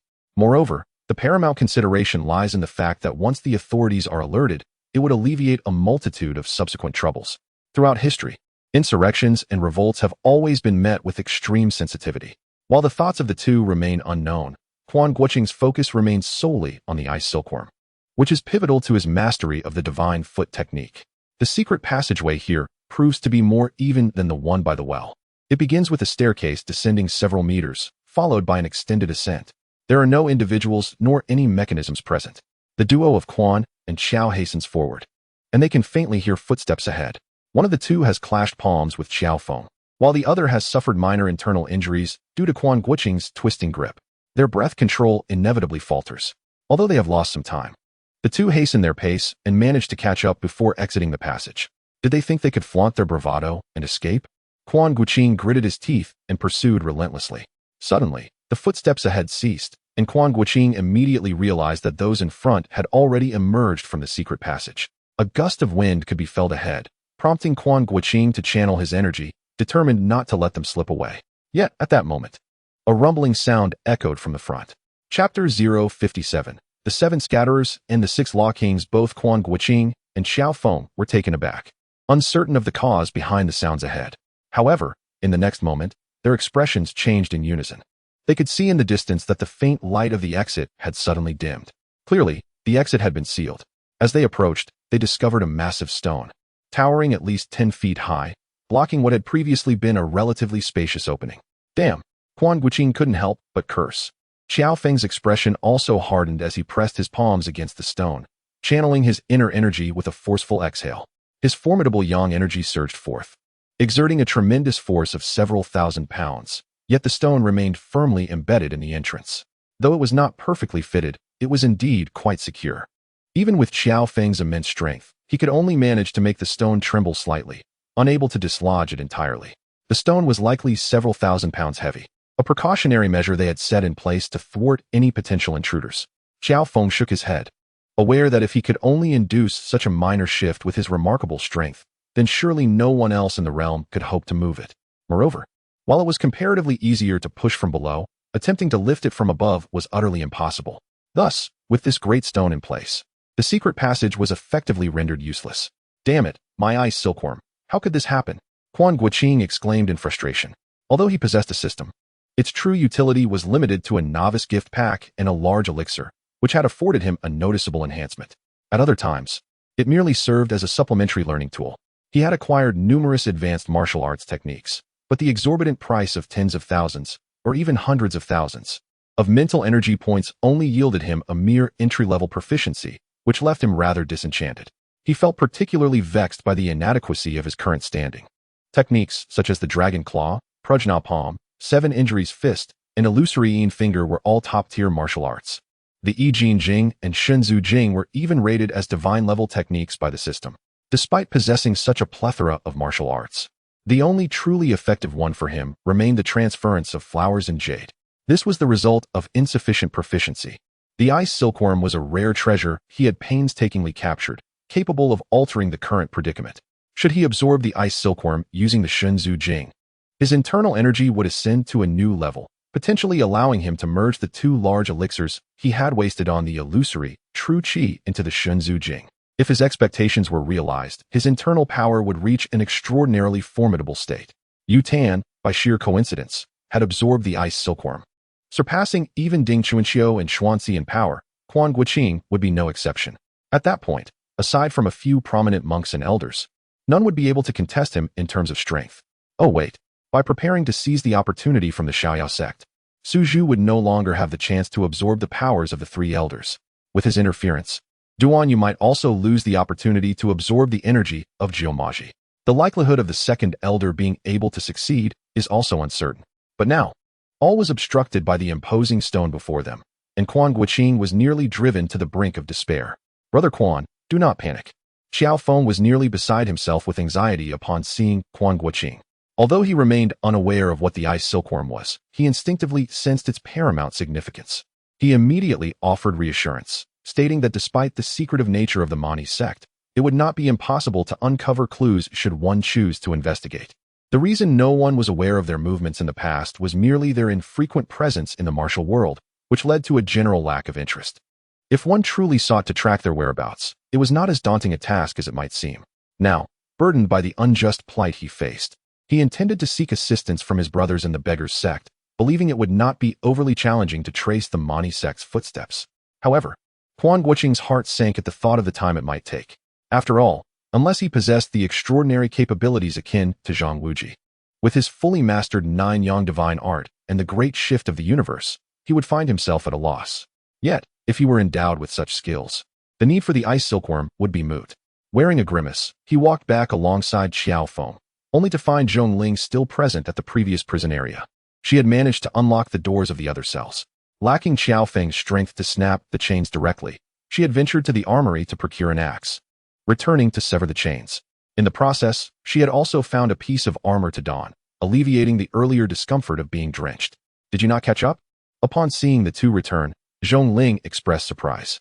She had just observed their martial prowess, which was evidently superior to that of the Mani sect's members. Especially considering the latter were injured, there was no reason they should have failed to pursue. Do not mention it, Quan Guanqing sighed, briefly recounting the events. Upon hearing that the entrance had been sealed with a massive boulder, Zhongling was taken aback. Have they not effectively abandoned this underground palace? Constructing such a place is no trivial matter. It seems rather excessive to forsake it. Excessive or not, it matters little, Quan Guanqing retorted. The essence of a secret chamber lies in its secrecy. Once discovered, there is no longer a necessity to retain it. Zhongling regarded him with a puzzled expression. From her understanding, many martial sects were not entirely unknown. Rather, others deemed them not worth the effort to assault. Given the displayed capabilities of this group, Zhongling found it perplexing that they would relinquish such a vital stronghold. Noticing her expression, Quan Guanqing discerned her thoughts. You are perplexed because you are unaware of their situation. They are from the Mani sect of Jiangnan. Unlike typical sects, their primary ambition is rebellion. Such a thing exists? Zhongling responded with astonishment. The idea of martial sects aspiring to revolt was, in her view, quite extraordinary. Is Brother Quan speaking the truth? Qiao Feng inquired, brow furrowed slightly. Did you not see their prepared armor and crossbows? Quan Guanqing countered. Well, Qiao Feng was momentarily speechless. He had indeed seen them, but the realization had not struck him immediately. Lacking knowledge of the Mani sect's true nature, he had not easily drawn the connection. However, upon Quan Guanqing's prompting, the truth dawned on him. This new understanding left Qiao Feng in a state of inner conflict. During his tenure as the leader of the Beggars sect, he had forged a strong rapport with the Zhaosong, frequently assisting the border troops in fending off the threats from the Western Xia and Liao kingdoms. However, he is no longer the leader of the Beggars sect, nor is he even Han by descent, although he still identifies emotionally as a Han. The notion of fighting for the Song army as he once did seems rather incongruous now. Perhaps battling the Western Xia would be acceptable, but facing the Liao would be somewhat awkward. Fortunately, since the Treaty of Tanyuan, there has been no conflict between the Song and Liao for many years, alleviating any inner turmoil for Qiao Feng. As for the matter of rebellion among the martial factions, Qiao Feng's stance is even more elusive. The reasoning is straightforward. While the Zhaosong dynasty may be somewhat esteemed compared to foreign tribes, it is hardly commendable. The grievances of the martial community towards the court are numerous, with the term corrupt officials frequently on their lips. Should a valiant hero from the rivers and lakes succeed in rebellion and replace the current regime, many would consider it a fortunate turn of events. Quan Guanqing, however, could not fathom the thoughts of Qiao Feng and these martial individuals. Although he harbored little fondness for the cowardly Zhaosong, he might seize an opportunity to incite significant change. Yet, subconsciously, he still regarded Zhaosong as a legitimate government before embarking on any upheaval. Zhongling, uninterested in these matters, merely pointed to the timid women she had rescued and inquired, were these women abducted by those men? Are you certain that those who engage in such trafficking possess any ambition? My dear, you have erred in your assertion, came a gravelly voice from within a prison cell. The group turned towards the sound, which emanated from a cell that Zhongling had opened. Without exception, all contained women. One cell, however, was an exception, housing a solitary man. Quan and Xiao had previously overlooked the presence of others, but now noticed the solitary male within the prison, while all the rest were women. Quan Guanqing's gaze swept over the women. At first, he paid little heed, but upon a closer inspection, he felt something was amiss. The reason was simple. These women were extraordinarily striking. While Zhongling was undoubtedly a paragon of beauty, amidst these women, she appeared less remarkable. One of them, in terms of appearance, could rival Zhongling. If their intent was merely to abduct virtuous women, such exceptional quality was indeed peculiar. Or have I misstepped? Zhongling frowned as she addressed the unfortunate soul who had yet to be freed, speaking to Quan and Xiao. Brother Quan, and you as well, brother. Do not trust him easily. He is in league with the two we encountered earlier. Quan Guanqing was taken aback, then quickly realized. Are you also from the Ming sect? Oh, the man raised an eyebrow. It seems this hero is quite knowledgeable about us. Most refer to us as the Manichaeans. While the name Ming sect is seldom mentioned outside. Enough of the pleasantries. Answer my question, Quan Guanqing replied coldly. Very well, the man chuckled lightly. Unperturbed by Quan Guanqing's demeanor, I am Lung Yifeng, indeed a member of the Ming sect, one of the 7 dispersed ones. The title Dispersed One is a position within the Ming sect, akin to a special envoy of the leader, tasked with investigating the conditions of various branch halls. Enough. I am already familiar with your Ming sect. There is no need for an introduction. Quan Guanqing displayed a demeanor of nonchalance, yet inwardly he was profoundly astonished. 7 wandering masters? The current Ming sect boasts 7 such figures? How many law kings and envoys are there? Wasn't the era of Yang Dingtian a time of unparalleled prosperity for the Ming sect? At that time, there were only 5 wandering masters, and now there are merely 7? However, upon further reflection, it seems reasonable. After all, in a few years, or perhaps a decade, the then leader Feng La would incite a rebellion, seizing vast territories in the Jiangnan region. Such a grand upheaval would naturally attract a plethora of talent. It is only logical that there would be an abundance of skilled individuals. Wait, I am unaware of these matters, Zhongling interjected, intrigued. Who were those 2 individuals earlier? And who were the ones that captured me? Ah, since the lady wishes to know, I shall enlighten you, Lung Yifeng replied, nodding towards Quan Guanqing. The individual who just battled this hero, employing claw techniques, is Yin Chenglong, the local leader. His standing is slightly inferior to our wandering masters. Yet his actual authority is quite substantial. The one resembling a toad is Ouyang Zhao, a friend of leader Yin, who seeks to recruit him into our sect, though he has yet to formally join. As for the one who brought the lady here, he is one of our 6 law kings, the Emerald Scale Dragon King. 6 law kings? Quan Guanqing marveled discreetly once more. It appears that the Ming sect, which opposed the Zhao and Song dynasties, is considerably more formidable than the Ming sect during the early Mongol Yuan period. Chapter 058. The Deception of Lung Yifeng and the 6 Great Dharma Kings. Zhongling blinked her large eyes in curiosity. Are they the highest-ranking members within your sect? Does your Mingjiao not have a leader? Of course, we have a leader, Lung Yifeng replied with a smile. Currently, beneath our leader, there is a deputy leader, 2 light envoys, 2 holy fire envoys, the 6 Great Dharma Kings, and 7 wandering practitioners, totaling 10 individuals in leadership. Additionally, we have 28 branch leaders across various regions. There was originally to be a holy maiden, but that position is temporarily vacant. As he spoke, his gaze swept over Zhongling and the others. You don't mean to say that we have been captured here to become that holy maiden, do you? Zhongling pointed to her own nose. Indeed, Lung Yifeng nodded. The Central Plains Mingjiao has a holy maiden?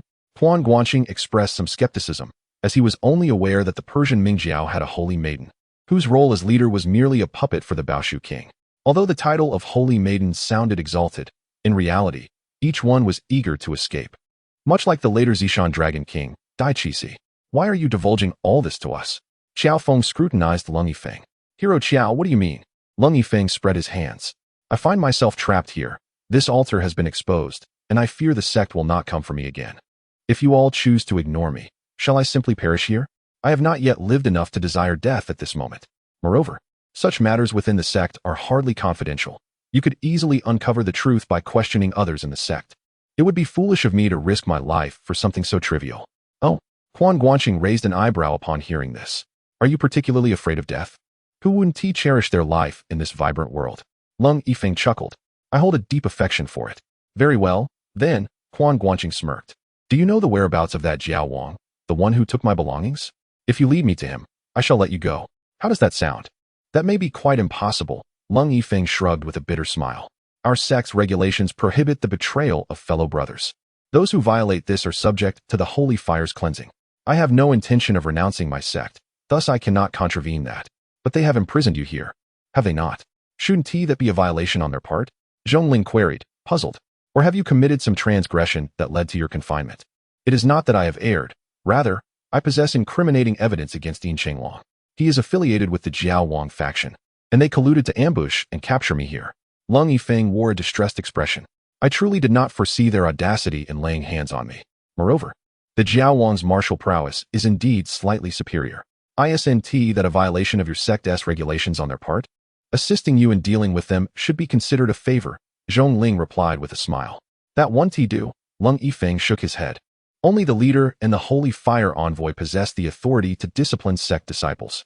We wandering practitioners hold only the power to investigate and report, not to administer punishment. Then where is your headquarters? Zhongling inquired. This time, Lung Yifeng did not respond, but merely smiled awkwardly. I dare not disclose that, my dear lady. Are you not afraid of death? Zhongling raised an eyebrow. I am indeed. However, the location of the sect's headquarters is a closely guarded secret within the church, and revealing it to others would invoke disciplinary action according to our doctrines. Ultimately, it amounts to the same fate. What is there to conceal? Quan Guanqing suddenly interjected. Isn't it just that small county near Hangzhou? Lung Yifeng, who had been languid and smiling, suddenly changed his expression, looking at Quan Guanqing with incredulity. How do you know this? Lung Yifeng was astonished, for only the mid to high-ranking members of the sect were privy to the location of the headquarters. Ordinary disciples were merely aware of the various branch locations. You are also a member of the sect? He asked uncertainly. Earlier, Qiao Feng had introduced himself and the peculiar martial artist, yet Quan Guanqing had not done so.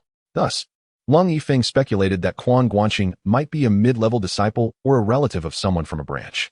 However, it would be reasonable to assume that he should recognize anyone who had achieved such rank within the sect. Have you only recently joined the sect? I am not from your Mingjiao, Quan Guanqing chuckled lightly. Only you and Mingjiao believe that such trivial matters go unnoticed. In the Jiangnan region, nothing can truly evade the eyes and ears of the Beggars Gang. The Beggars Gang. I see. Lung Yifeng's expression shifted as realization dawned upon him. You are Quan Guanqing, the former leader of the Great Wisdom Branch? Quick on the uptake, Quan Guanqing replied with a light laugh. That explains it, Lung Yifeng sighed wryly. With the Beggars Gang's extensive network, it was not surprising that Quan Guanqing was aware of their presence. Quan Guanqing maintained a composed smile. He was, in fact, misleading Lung Yifeng. The Beggars Gang had not previously paid attention to the Mingjiao. This was primarily because the Mingjiao did not involve itself in the affairs of the martial world and focused on spreading its teachings among the populace. Even with the Beggars Gang's numerous informants, they had not scrutinized the Mingjiao too closely, and they were completely unaware of the many skilled individuals within the sect.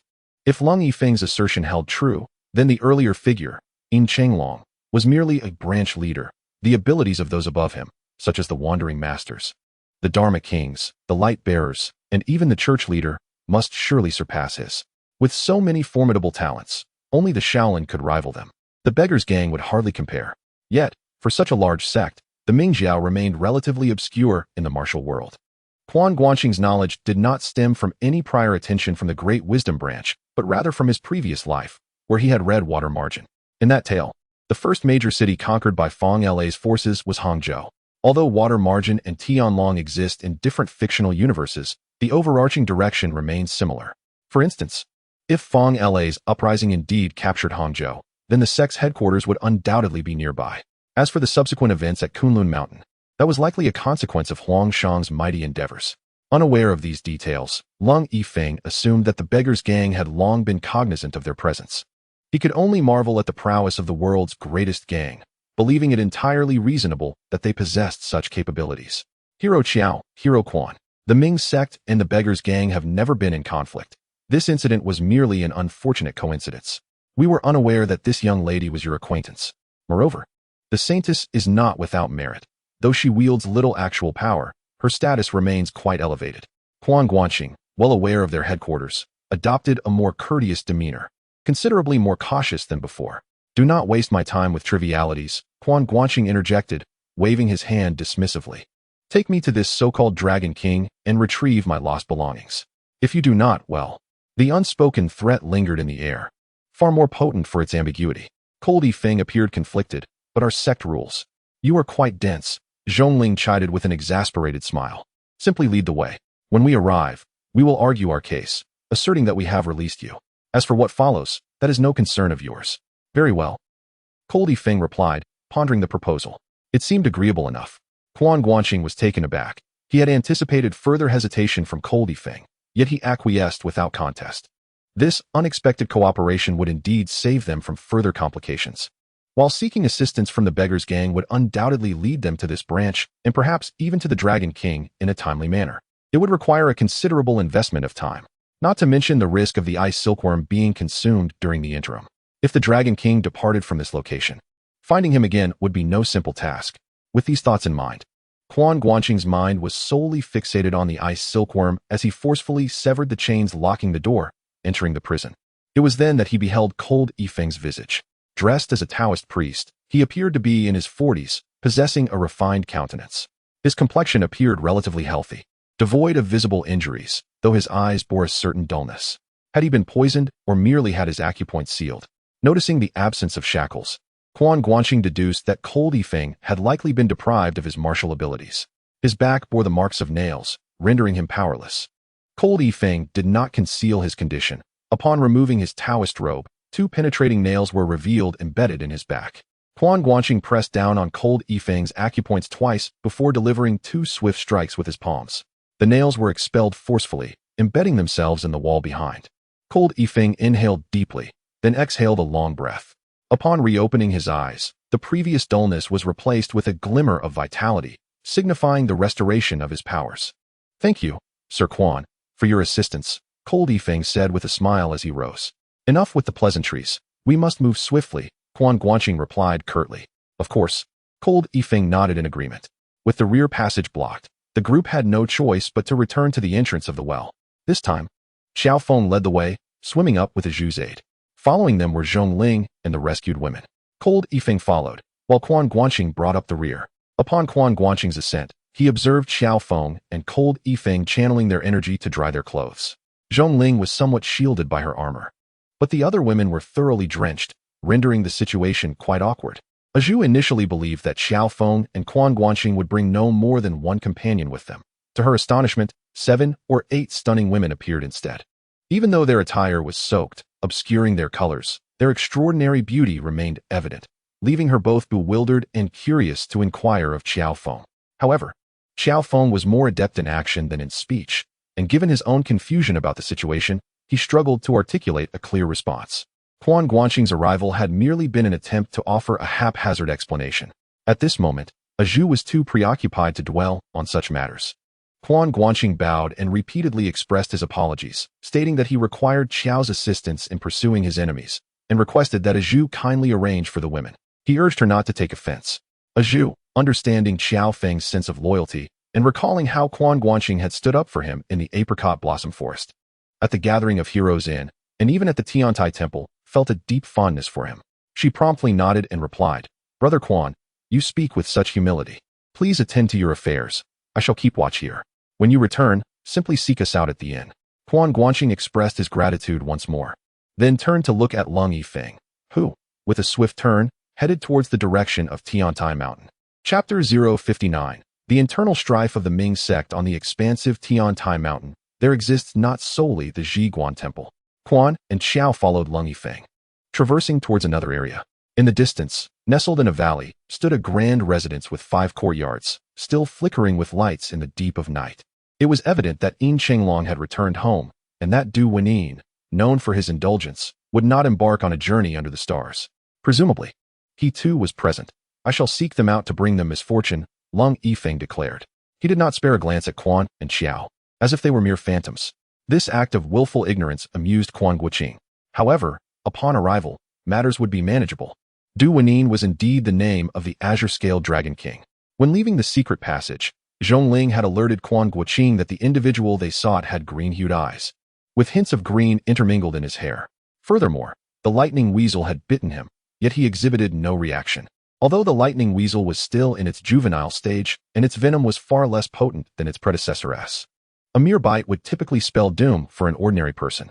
Yet, this individual remained composed, engaging in idle conversation with Zhongling after exiting the passage before parting ways with Yin and Ouyang. This suggested he was well versed in the art of poison.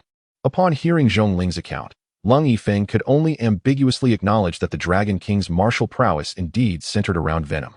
Nevertheless, Quan Guanqing desired to inquire about other Dharma kings and the light, the messenger of sacred fire, but Lung Yifeng was disinclined to divulge further information. Quan Guanqing, however, was preoccupied, as his immediate concern lay with the ice silkworm. Watching Lung Yifeng stride towards the residence, he muttered to himself, "Alas, I have been suppressed for several days. My abilities are still somewhat obstructed. To approach carelessly may not only thwart revenge, but also lead to humiliation. Very well, a gentleman's vengeance can wait a decade. I shall return to the main hall and seek the leader's counsel." This remark was still intended for Quan and Qiao to overhear. He had no intention of entering, citing his unfavorable condition as a reason for retreat. Qiao Feng smiled, while Quan Guanqing maintained a neutral tone, expressing hope that no one would deceive them. Otherwise, It would be quite easy for the beggar's sect to locate an individual. Lung Yifeng paused momentarily, but continued on his path, without looking back. What now, Brother Quan? Qiao Feng inquired. Let us take a look inside, Quan Guanqing replied. This grand residence, unlike the previous underground palace, emitted a cacophony of voices. It was clear that numerous guests and servants populated the premises. While infiltration was possible, it would not be effortless. Quan and Qiao had no desire to waste time. They approached the main entrance directly. Quan Guanqing delivered a mighty blow, shattering the heavy wooden door, which flew apart and crashed against the rear wall, creating a thunderous sound that echoed throughout the valley in the stillness of night. Instantly, the residents erupted into chaos, accompanied by shouts and curses. Moments later, a throng of disheveled men burst forth. A mere glance from Quan Guanqing revealed that, despite their martial skills, these individuals were of little renown, likely just ordinary guests. In your village, is there a green-haired fellow? Inform him that his creditor has arrived. He should obediently surrender the stolen goods to avoid death. Otherwise, today I shall raze this village to the ground. Quan Guanqing spoke in a cold tone. Beside him, Qiao Feng furrowed his brow slightly, but chose to remain silent. Who dares to speak so boldly? A chilling voice emerged from the back courtyard, and in the next moment, 3 figures leaped over the rooftop, landing before the door. The foremost man was tall and handsome, yet his hair and eyes bore an unsettling green hue, marking him as the infamous Du Wenin, the emerald-scaled Serpent King. The 2 figures trailing behind were Yin Chenglong and Ouyang Zhao, whom Quan and Qiao had encountered previously in the underground palace. As Du Wenin's gaze swept over Quan and Qiao, a sudden chill radiated from him, causing Quan to brighten with realization. The ice silkworm was indeed present. However, before he could speak, Yin Chenglong exclaimed in astonishment, "How did you find this place?" He and Ouyang Zhao had blocked the passage with a massive stone mechanism to escape, sacrificing half of the underground palace filled with valuable resources to evade these formidable foes. The fact that, despite such a significant cost, they had still been tracked down left him both astonished and furious. Did you truly believe that the actions of your bright sect could remain concealed from us? Surely, you are unaware of our previous endeavors, Quan Guanqing sneered. Du Wenin frowned slightly and tilted his head to inquire of Yin and Ouyang. Is this true? Serpent King, these are the individuals I mentioned who intruded upon the underground palace.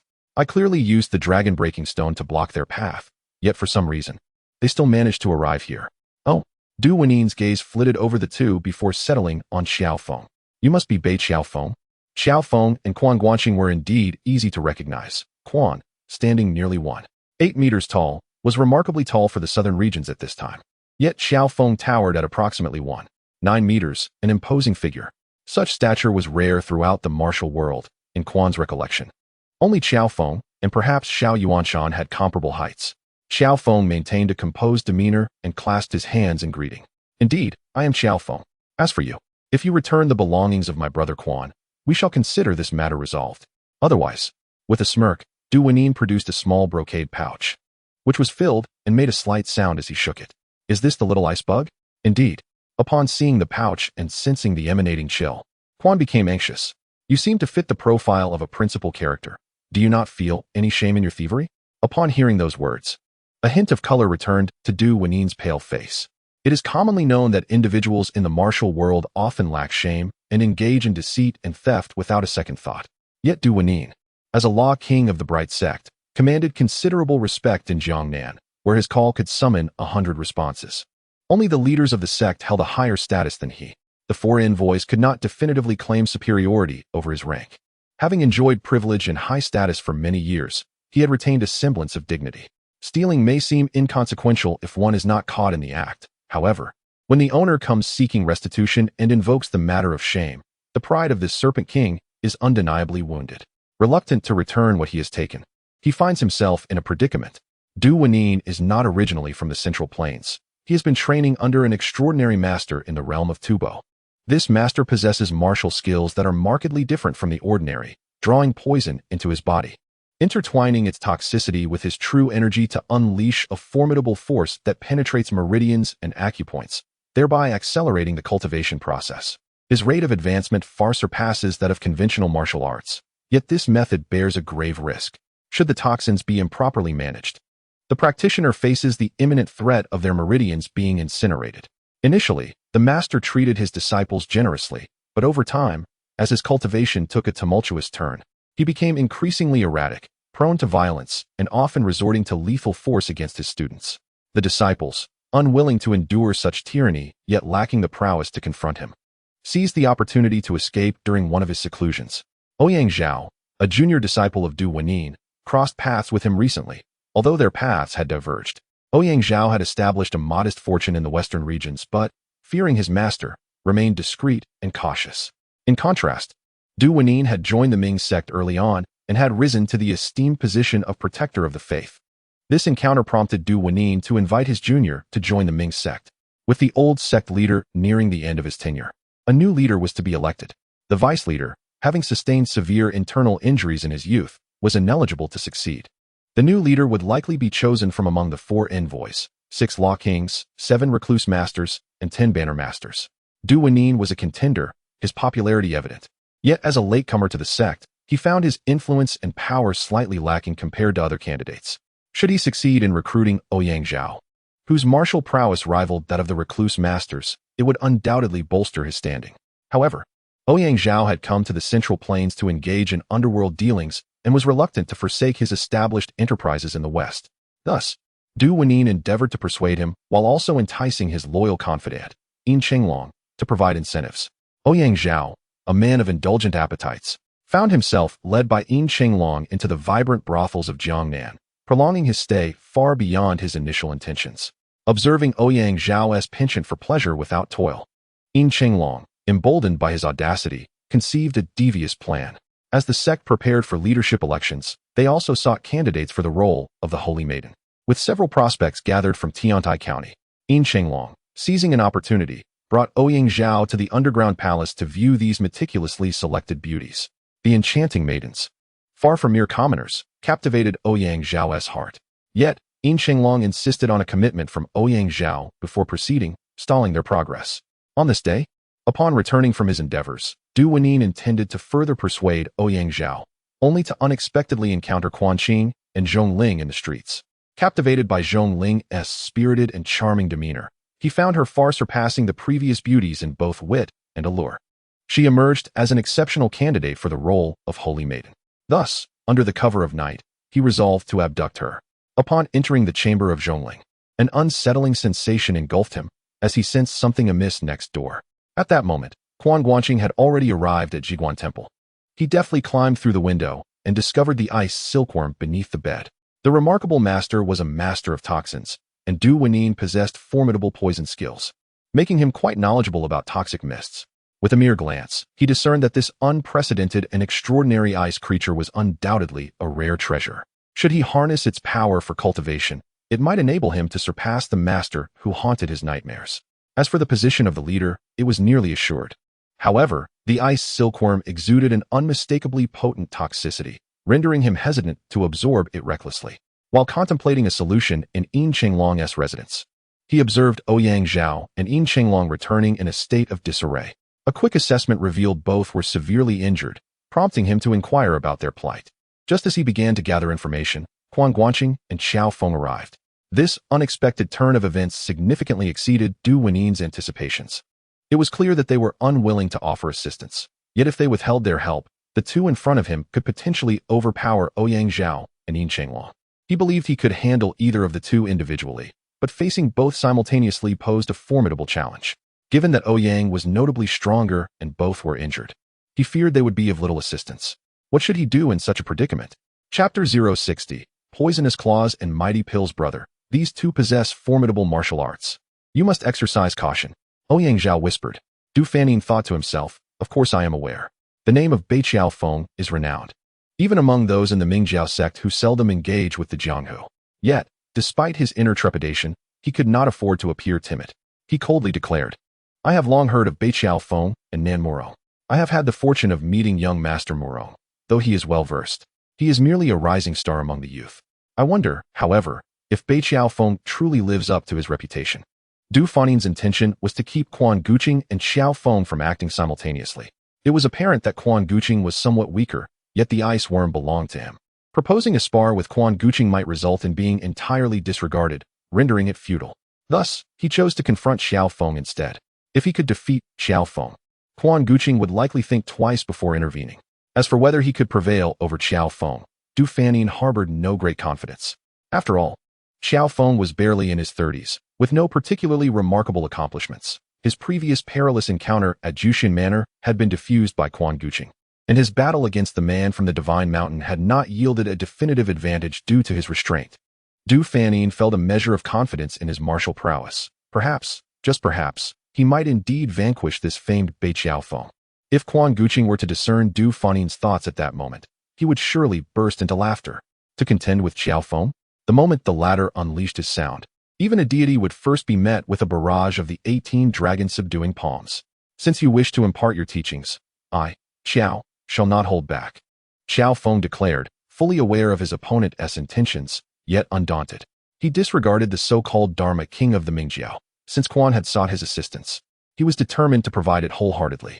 Seeing Qiao Feng take the bait, Du Fanning was elated and promptly stated, even so, let us see your prowess in the exchange of fists. Returning the ice silkworm to his bosom, Du Fanning swiftly darted forward, landing before Qiao Feng in an instant, delivering a punch aimed directly at his face. How swift! Even Quan Guanqing, who had been fully attentive, was taken aback by the opponent's sudden advance of over a yard within a heartbeat. The Dharma king of Mingjiao was indeed not to be underestimated. Qiao Feng, recognizing the speed of his adversary, silently acknowledged its swiftness, holding his breath and preparing to counter. However, although he seemed to have intercepted Du Fanning's punch, the latter unexpectedly surged forward an inch further, his fingers nearly grazing Qiao Feng's eyes. Fortunately, Qiao Feng's concentration allowed him to tilt his head to evade. Countering with a palm strike of his own, Qiao Feng's 18 Dragon Subduing Palms were fierce and unparalleled, unleashing a tempestuous force akin to thunder and lightning. With a dragon's roar and a tiger's howl that was irresistible, Du Fanning, witnessing the might of this palm strike, inwardly lamented, realizing he had miscalculated Qiao Feng's capabilities. Yet, with no option to retreat, he could only attempt to dodge. His agility was remarkable, as Qiao Feng's palm came with alarming speed. Du Fanning contorted his body in an almost impossible manner to narrowly evade the strike, following up with another punch of his own.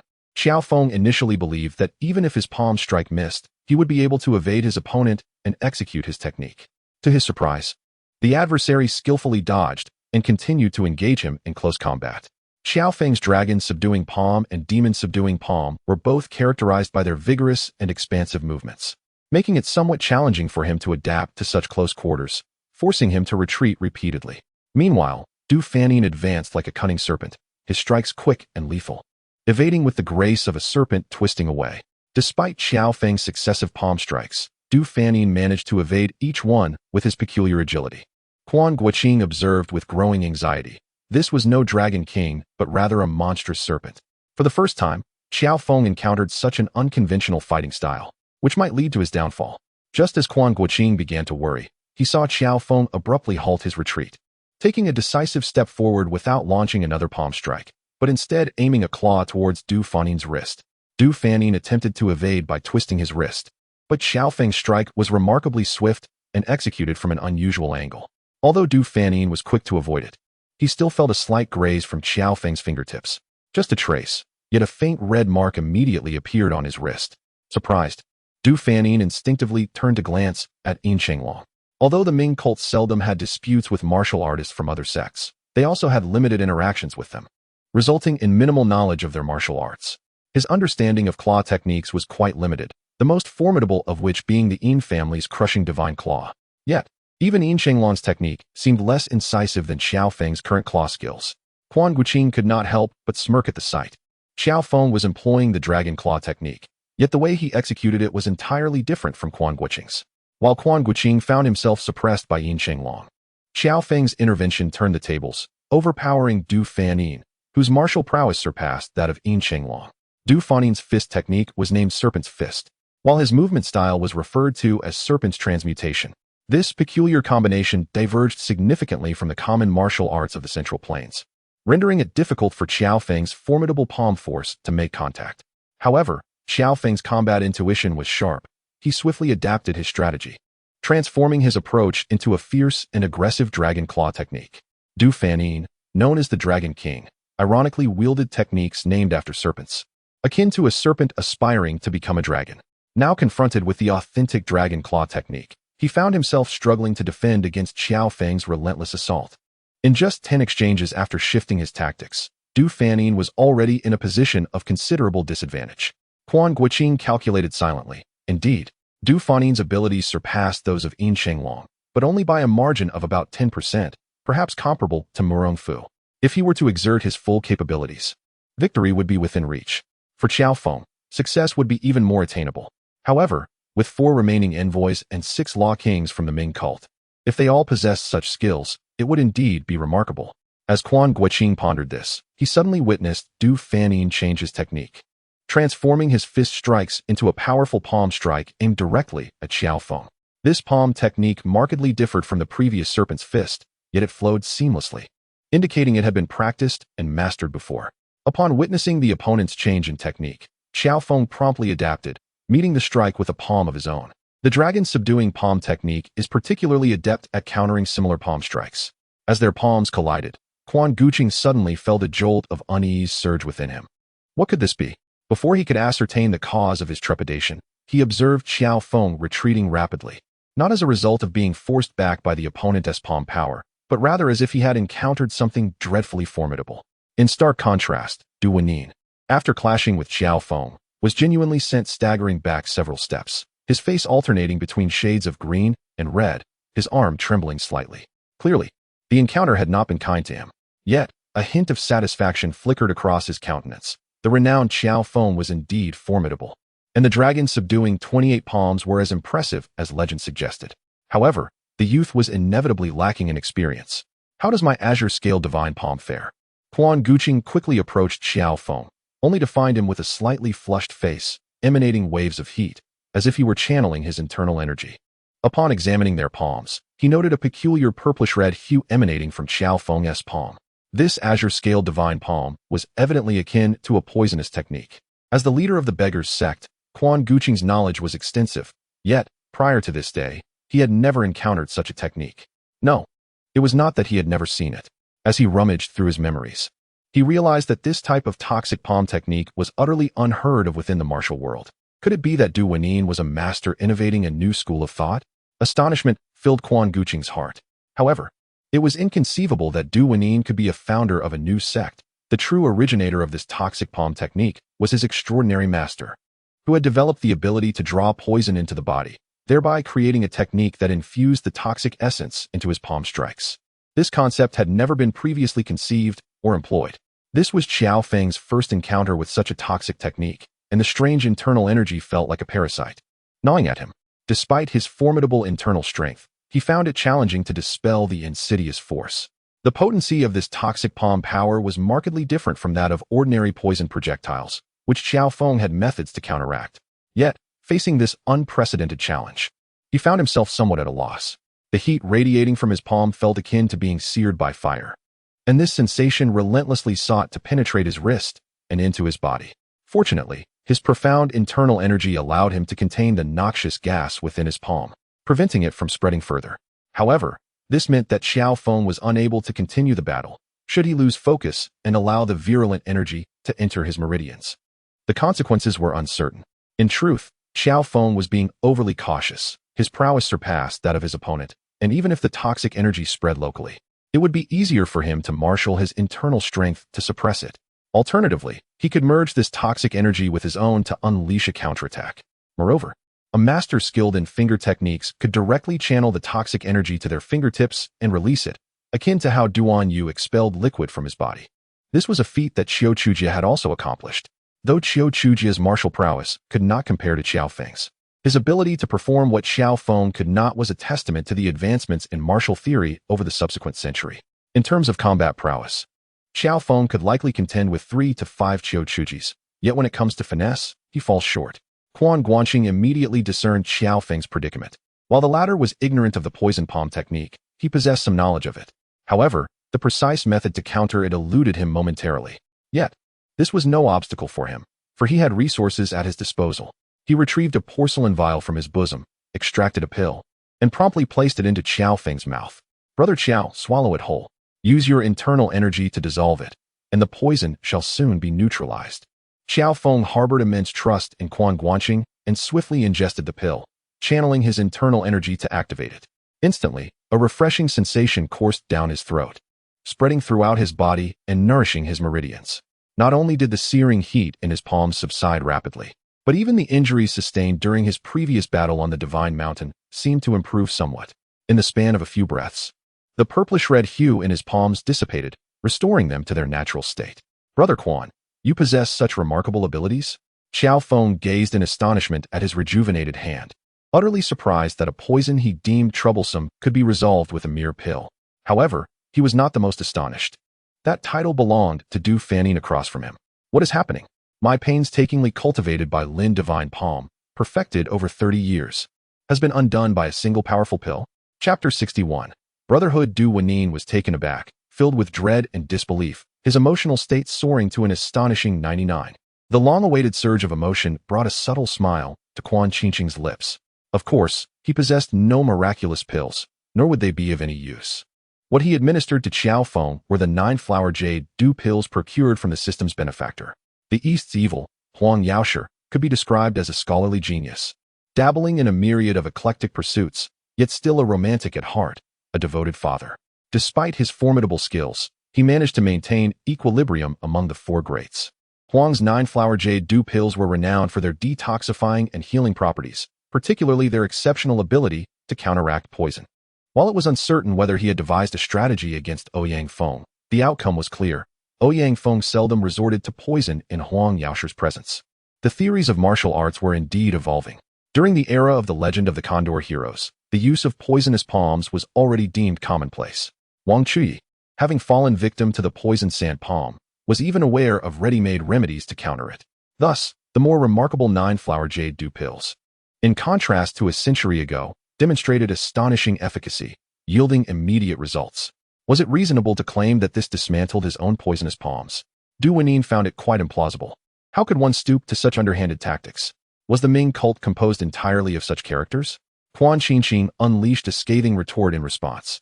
Yin Chenglong, brimming with indignation, registered an emotional state of 15, while the trio opposite, including Ouyang Zhao, remained utterly unresponsive. He was not a member of the Ming cult. He could say whatever he wished. Du Wanyin's reaction was somewhat tempered. Although he had been part of the Ming cult for decades and held the esteemed position of, he had merely been going through the motions. His sense of belonging was not particularly strong. The only source of his discontent lay with Yin Chenglong. Unlike Du Wanyin, the Yin family was a long-standing faction within the Ming cult. As early as the Five Dynasties period, when the Mani religion was reintroduced, the Yin family had joined the ranks. Over the years, they had maintained a position of influence. While they had never produced a cult leader, they had given rise to and, by the time of Yin Chenglong, in his early 40s, he had already ascended to the role of a local chief. Should Du Wanyin advance further, his loyal supporters would naturally rise alongside him, securing a place for him among the envoys or, even without Du Wanyin, he still had opportunities. Having joined the cult at a young age, his sense of allegiance to the Ming cult far surpassed that of Du Wanyin. Thus, upon hearing Quan Guanqing's disparagement, he felt a surge of resentment. However, at this juncture, the concept of poison techniques remained a novel and ambiguous notion. Yet, employing poison in combat was undoubtedly regarded as a despicable tactic. Though Quan Guanqing's words were unwelcome to him, he found no counter-arguments to offer, leaving him with a sullen countenance and silence. Du Wanyin, however, remained unfazed, responding with a dismissive smile. "This is my unique martial art, not a mere ploy of poison." "What? Are you unwilling to acknowledge your defeat? Who speaks of victory or defeat with you?" Quan Guanqing retorted coldly, refusing to be ensnared in his web. "I am here to reclaim what you have stolen. Thieving scoundrel." Du Wanyin was incensed by Quan Guanqing's accusation of being a petty thief, his pallid complexion flushing slightly as he unleashed a palm strike toward him. Even before the force reached him, Quan Guanqing detected a faint, sweetly metallic scent, indicating yet another poisonous palm. Quan Guanqing let out a cold sneer, stepping forward to meet the attack with a similar palm strike, remarkably akin to the earlier motion of Qiao Feng. This move astonished Du Wanyin, filling him with both surprise and delight. He was surprised that this stranger, Quan Guanqing, dared to confront him after Qiao Feng's onslaught, yet delighted that the opponent had taken the blow, potentially rendering him powerless in battle. The subsequent events would surely unfold in his favor. This strike differed significantly from the one he had exchanged with Qiao Feng. Previously, Qiao Feng's dragon claw had forced Du Wanyin into a perilous position, and with just a few more moves, defeat seemed imminent. In desperation, he had resorted to his poisonous palm in a bid to turn the tide. Now, However, he unleashed a concentrated force, enhancing the potency of his strike manifold. At that moment, Ying Qinglong, witnessing the imminent clash, felt a sudden sense of foreboding and attempted to warn them, but it was too late. Just as their palms were a mere half-inch apart, Du Wanyin felt victory within his grasp, only for the force to unexpectedly twist, and, in a moment of horror and helplessness, it struck him with full force. The technique of moving flowers and shifting jade was at play, while Quan Guanqing possessed palm skills. Their efficacy paled in comparison to Qiao Feng's Dragon Subduing Palm. Even Qiao Feng had suffered against the poisonous palm. What could Quan Guanqing's inferior skills achieve?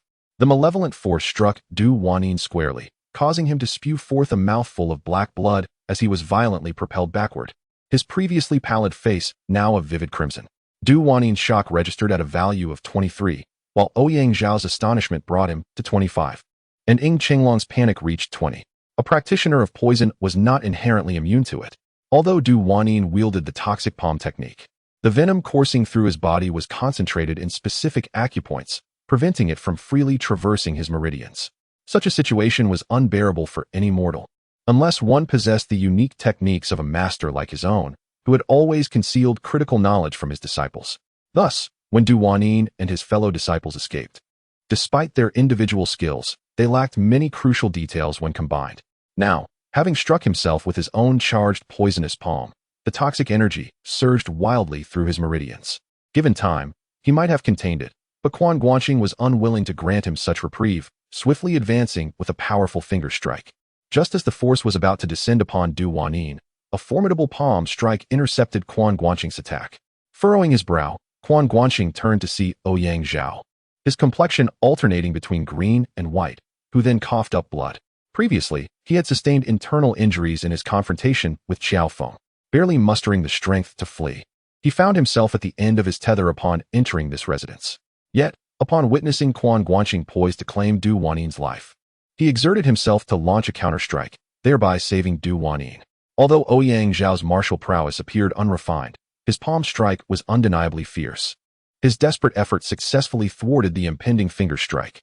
Meanwhile, Du Wanyin felt as if his insides were ablaze, the toxic energy rampaging within him. Without immediate control, he found himself unable to wield his martial skills. Upon witnessing his junior brother Ouyang Zhao come forth to assist, gratitude welled within, though unspoken. Such camaraderie among fellow disciples is indeed commendable. Ouyang Zhao stepped forward with a strained expression, bowing respectfully to Quan Guanqing. Esteemed hero, we concede defeat. We return your belongings and implore you to spare our lives. My elder brother is grievously wounded. Should you still seek vengeance, I am willing to bear the brunt myself. Quan Guanqing furrowed his brow, poised to respond, but Qiao Feng interjected with a nod of approval. It is rare to see such loyalty among brothers. In light of this, let us bypass this encounter.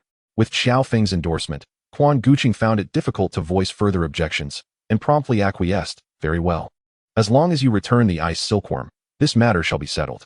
Ouyang Zhao nodded vigorously, disregarding the opinion of the incapacitated Du Wanyin, and retrieved the embroidered pouch containing the ice silkworm from his brother's embrace, presenting it to Quan Guanqing. Upon inspection, Quan Guanqing found the gourd and ice silkworm intact. And with that, he departed alongside Qiao Feng. As the two figures receded, Ouyang Zhao exhaled a sigh of relief and turned to the pained expression of Du Wanyin, offering a wry smile. Elder brother, you have always been the most avaricious under our master's tutelage, and now it seems you have suffered for it. Such tactics are beyond our capacity to counter. Du Wanyin, struggling to suppress his internal injuries, could not articulate a response. Ouyang Zhao then addressed Ying Qinglong. Brother Ying, do you have a quiet room? I wish to tend to my brother's wounds. Indeed, Ying Qinglong affirmed. The Dragon King has a secluded courtyard in my residence. I shall escort you there. Unbeknownst to him, a peculiar smile flickered across Ouyang Zhao's face as he helped Du Wanyin to his feet and followed Ying Qinglong into the abode, eventually reaching the isolated courtyard. Brother Ying, I must extract the poison and heal my brother. It pertains to our sect's critical martial arts secrets. Ouyang Zhao's expression was fraught with difficulty. I understand, Ying Qinglong replied. Although he did not traverse the martial world, he was no stranger to its rules. Such secrets of a sect must not be casually revealed. He promptly signaled for attendants to prepare tea and snacks within, before closing the door and exiting to the courtyard. Yet, the moment the doors shut, Ouyang Zhao's demeanor shifted abruptly. He turned and swiftly pressed several vital points on Du Wanyin's body. The latter, who had been meditating to suppress the potent poison within, suddenly opened his eyes in shock, staring incredulously at Ouyang Zhao. While it was common to seal acupoints to prevent the outward flow of toxins during typical treatments, this particular poison was different. It had already invaded his body, wreaking havoc within his meridians.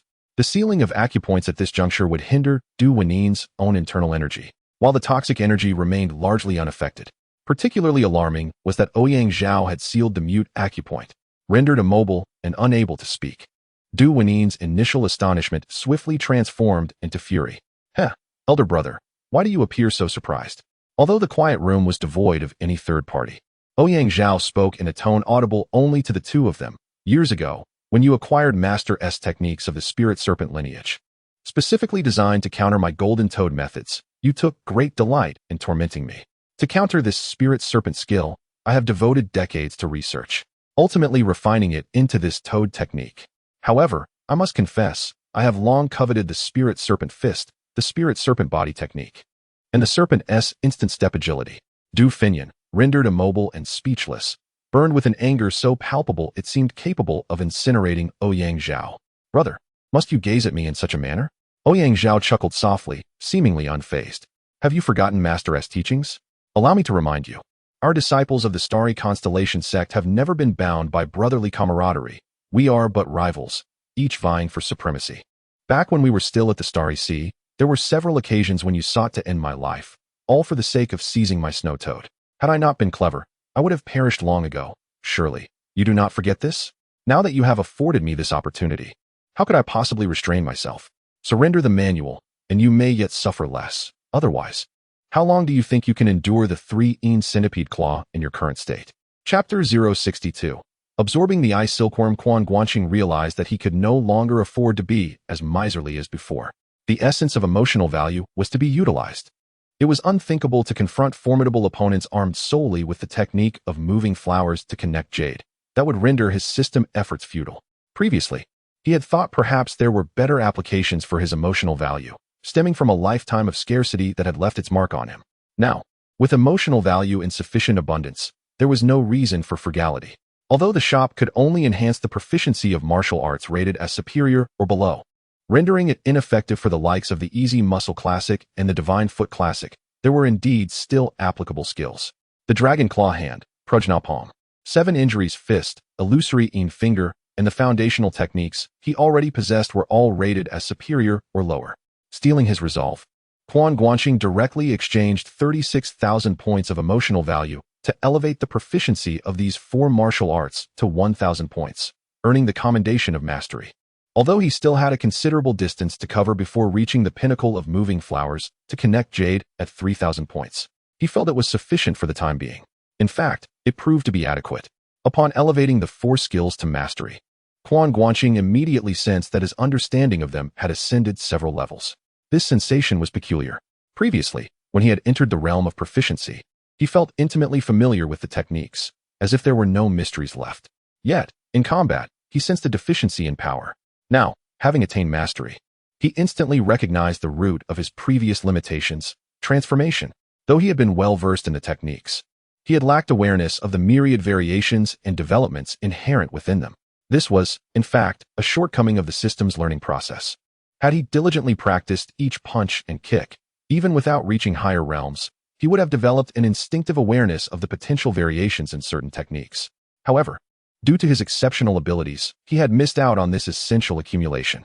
Unless he compensated for this gap by diligently practicing each skill dozens of times, a process that, compared to others' usual training, would have been significantly easier. Quan Guanqing remained oblivious to this fact and, in his laziness, had not pursued such a course of action. Fortunately, he had finally come to the realization to abandon his miserly ways and invest in his strength. With regard to the Prajna Palm alone, although it still fell short of the enlightened state of one emptiness to the end that Xian Ci and Qiao Feng had achieved during their palm exchanges, he felt that it was no less effective than the techniques employed by eminent monks like Xian Nan and Xian Ji. Suddenly, Qiao Feng, who was returning to the inn alongside Quan Guanqing, turned his head in curiosity and said, "Brother Quan, you seem different somehow?" Startled, Quan Guanqing had not anticipated Qiao Feng's perceptiveness. He had just elevated the proficiency of his 4 skills, and Qiao Feng had immediately sensed the change. However, Matters concerning the system could not be disclosed, even to familiar faces. He could only laugh it off. Is that so? Perhaps it is due to having recovered a treasure, which has lightened my mood and made me feel a bit more agile. Oh, Qiao Feng, with his rugged disposition, nodded in agreement. That must be it. As the two returned to the inn in the city of Tiantai, the eastern sky had already begun to blush with dawn's light. Only Azu remained, waiting in Qiao Feng's room, while Zhongling had retired to rest after assisting Azu in settling several rescued women. Brother Qiao, Miss Azu, I am deeply grateful for your assistance tonight, Quan Guanqing expressed sincerely. Brother Quan, you need not be so formal. We are sworn brothers of life and death. Qiao Feng replied, dismissing Quan Guanqing's politeness with a wave of his hand. Azu nodded with a smile, her heart entirely devoted to Qiao Feng. Naturally, her fondness for Qiao Feng extended to Quan Guanqing, who had previously shown him kindness. I shall require Brother Qiao's company for a while longer. Quan Guanqing mentioned his need for Qiao Feng's protection. Qiao Feng had already agreed to this previously and now readily accepted without hesitation. The following day, Quan Guanqing, along with Qiao Feng, Azu, and Zhongling, escorted the rescued women to the local magistrate's office. Upon hearing that several abducted young ladies had been found, the magistrate was nearly overwhelmed with excitement. While it is true that even common folk can have beautiful daughters, the hardships faced by impoverished families render their children less refined compared to the pampered daughters of wealthy households. Each of the young women from the underground chamber was nearly as exquisite as Zhongling, all hailing from affluent families. Among them were two with particularly remarkable backgrounds. The Ming cult was indifferent to such matters. They seized and departed without a second thought. The parents of the abducted women immediately placed pressure on the local officials, with the county magistrate bearing the brunt of their ire, and the constable had already endured several days of punishment. When Quan Guanqing and Qiao Feng returned with the women, the magistrate was nearly brought to his knees in gratitude. Fortunately, he managed to maintain a semblance of composure. Qiao Feng, preferring to avoid dealings with officials, entrusted all matters to Quan Guanqing. Initially, Quan Guanqing found the situation somewhat novel, but after a few exchanges, he too grew disinterested in the conversation. The magistrate, upon first seeing the young ladies, was nearly moved to tears. However, once they were taken to the back room, he adopted an interrogative tone, questioning the two men's identities as if they were criminals. There was a slight misunderstanding on Quan Guanqing's part. He perceived the magistrate's tone as accusatory, judging it by the standards of his previous life. In this era, the magistrate could be considered quite gentle and amiable. Nonetheless, Quan Guanqing found it unacceptable and coldly replied, "We are wanderers of the Jianghu, with no past to speak of, only acting against injustice." With a subtle press of his fingers on the chair, he left a distinct imprint. Upon witnessing this display, the magistrate became somewhat flustered and reverted to his earlier courteous demeanor. Realizing that even poorly regarded civil servants from his past life exhibited better manners than the current bureaucratic system, Quan Guanqing lost any interest in interacting with the authorities. The silver lining was that his display had frightened the magistrate, earning him 50 points of emotional value. After hastily concluding their business, he departed to seek a place to absorb the ice silkworm. Absorbing the ice silkworm was no trivial task. Even though Quan Guanqing had significantly improved in martial prowess compared to his previous self, the challenge remained formidable. The account of Yu Tanji's encounter with the ice silkworm is somewhat familiar to Quan Guanqing. He was bitten by the creature and, thanks to the peculiar postures of the Divine Foot Sutra, did not perish immediately, although his fate was hardly improved. Believing him to be dead, Azi instructed others to dispose of his corpse. The individual responsible for this task, in an act of laziness, simply cast him into the river. The flowing water gradually carried away the chill from his body, simultaneously aligning the icy true energy within him, ultimately bestowing upon him extraordinary internal power. Quan Guanqing aimed to replicate Yu Tanji's experience, necessitating the search for a stream of living water. In the southern regions of Jiangnan, it is relatively effortless to find such water, though concerns about potential interference linger. However, with Qiao Feng providing protection, these worries were swiftly alleviated. Upon learning of Quan Guanqing's intention to absorb the ice silkworm's essence, Zhongling was filled with curiosity. Could such a toxic entity truly be harnessed for cultivation? Indeed, but it is fraught with difficulty and considerable peril. Quan Guanqing nodded, acknowledging the need for certain specialized methods, which he fortuitously had prepared. Qiao Feng, albeit slightly hesitant, could comprehend the notion of utilizing poison for cultivation, having recently witnessed Du Wenin's venomous palm, which had left him pondering its principles. Now, upon hearing Quan Guanqing's ideas, understanding dawned upon him, though he remained unaware of the origins of Quan Guanqing's methods. Quan Guanqing, however, chose not to disclose that he already possessed a complete translation of the I Ching Jing, along with another hidden manuscript. His silence was not born of a desire to conceal, but rather due to the complexities of the system he was entangled with. Rather than engage in futile conversation, he preferred to remain silent. Should Qiao Feng ever pursue martial arts with greater fervor, he could seize the opportunity to reveal the connection between the I Ching Jing and the Divine Foot Sutra. The gathering of martial artists in Tiantai County, due to matters surrounding the Zhiguan Temple, had rendered the environment somewhat inconvenient. Furthermore, having provoked the Ming sect, potential trouble loomed. Thus, the group departed from Tiantai County and ventured to a nearby town, seeking a secluded mountain stream. The water was not particularly deep, and Quan Guanqing found a spot where he could sit cross-legged, the water reaching just above his chest, preparing to absorb the ice silkworm's essence. "Brother Quan, have you truly contemplated this?" Qiao Feng inquired. In recent days, he had observed the ice silkworm with great fascination, recognizing it as a remarkable entity. Its inherent toxicity was undeniably formidable, and the perils of incorporating it within one's body were all too apparent. "Do not worry, Brother Qiao. Fortune favors the bold. My resolve is unwavering," Quan Guanqing declared, his determination firmly established. "Fortune favors the bold, yet one may also perish in such peril." Qiao Feng sighed, but seeing Quan Guanqing's steadfast attitude, he, being of a free-spirited nature, ceased his attempts at persuasion. Quan Guanqing shed his upper garments and waded into the flowing water. A Zhu turned away, adhering to propriety. But Zhongling, with wide eyes, beheld Quan Guanqing's robust physique, her face betraying a hint of admiration. Yet shortly thereafter, she witnessed Quan Guanqing executing an exceptionally peculiar maneuver. His head was nearly pressed beneath his legs, resembling a large frog. He wished to speak, yet hesitated, fearing he might disrupt Quan Guanqing's meditative practice. Quan Guanqing arranged himself into the optimal posture for cultivating energy as prescribed by the Divine Foot Sutra, and then retrieved the gourd containing the ice silkworm. In recent days, he had fed the ice silkworm various toxins, causing it to grow even larger. Perhaps it was still not as formidable as during the time when it bit Yutanji, but Quan Guanqing could not dwell on that. He inserted his fingers into the gourd's opening, and the ice silkworm, having been confined for too long, was restless. As soon as it sensed flesh offered to it, it immediately sank its fangs into him. Quan Guanqing felt an icy chill surge from his fingertips into his body, rendering his entire arm nearly numb. This was not the end. The cold energy traveled along his meridians, and in mere moments, it coursed throughout his entire being, leaving even his heart area enveloped in a frigid sensation. What an extraordinary creature! Quan Guanqing silently lamented. The potency of the ice silkworm's venom exceeded his expectations, proving to be far more formidable. Although the Divine Foot Sutra continued its operation, he could faintly sense an ominous difficulty in absorbing the energy. Chapter 063. Success. Quan Guanqing felt an overwhelming chill enveloping him, far worse than he had anticipated. The operation of the Divine Foot Sutra had been impeded by the frigid energy of the ice silkworm, rendering his meridians bound and constricted, making smooth circulation nearly impossible. In the eyes of Qiao Feng and Zhongling, they observed a layer of frost forming around Quan Guanqing, while the surrounding waters began to accumulate shards of ice. "Is he all right?" Zhongling inquired with concern, glancing at Quan Guanqing, who was shrouded in frost. Qiao Feng shook his head slightly, choosing silence as he fixated intently on Quan Guanqing. His internal strength was profound, his senses keen. Although Quan Guanqing was enveloped in frost, his breath and heartbeat remained steady, indicating that his life was not in immediate peril.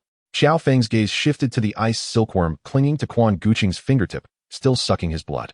Quan Guanqing had cautioned him against intervening, urging him to wait until the silkworm released its grip. Seeing that Quan Guanqing was still breathing, Qiao Feng refrained from acting impulsively. After a few moments, the ice silkworm finally loosened its hold, leaving a thin shell of ice surrounding Quan Guanqing's body. Qiao Feng reached out and, from a distance of 5 or 6 feet, effortlessly summoned the gourd containing the ice silkworm. "Ah!" Qiao Feng marveled quietly.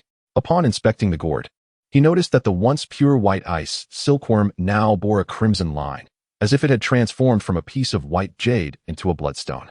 It appeared lethargic, having gorged itself on blood. Qiao Feng examined the gourd and then considered the distance between himself and Quan Guanqing. His earlier use of the dragon seizing technique had been instinctive. Previously, he could only draw objects within a radius of about 4 feet.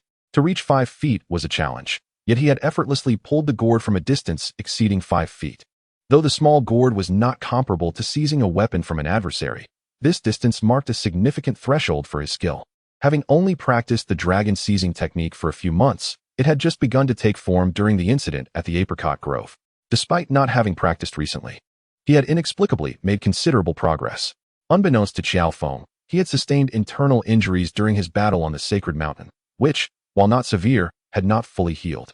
The forceful absorption of energy at Zhiguan Temple had posed no problem under normal circumstances. However, his prior injuries had compounded the effects, and he had sustained further damage from Du Wannin's treacherous poison palm. Although he had managed to seal the toxins, the consecutive injuries to his meridians were evident. At that moment, Quan Guanqing had administered a 9-flower jade dew pill to him. This pill was not merely an antidote, it was a potent healing remedy. While it did not compare to the Great Return pill, it was on par with the Shaolin's secret remedy, the Small Return pill, and rivaled the 9-turns-bear snake pill of the heavenly mountain Lingzhou Palace.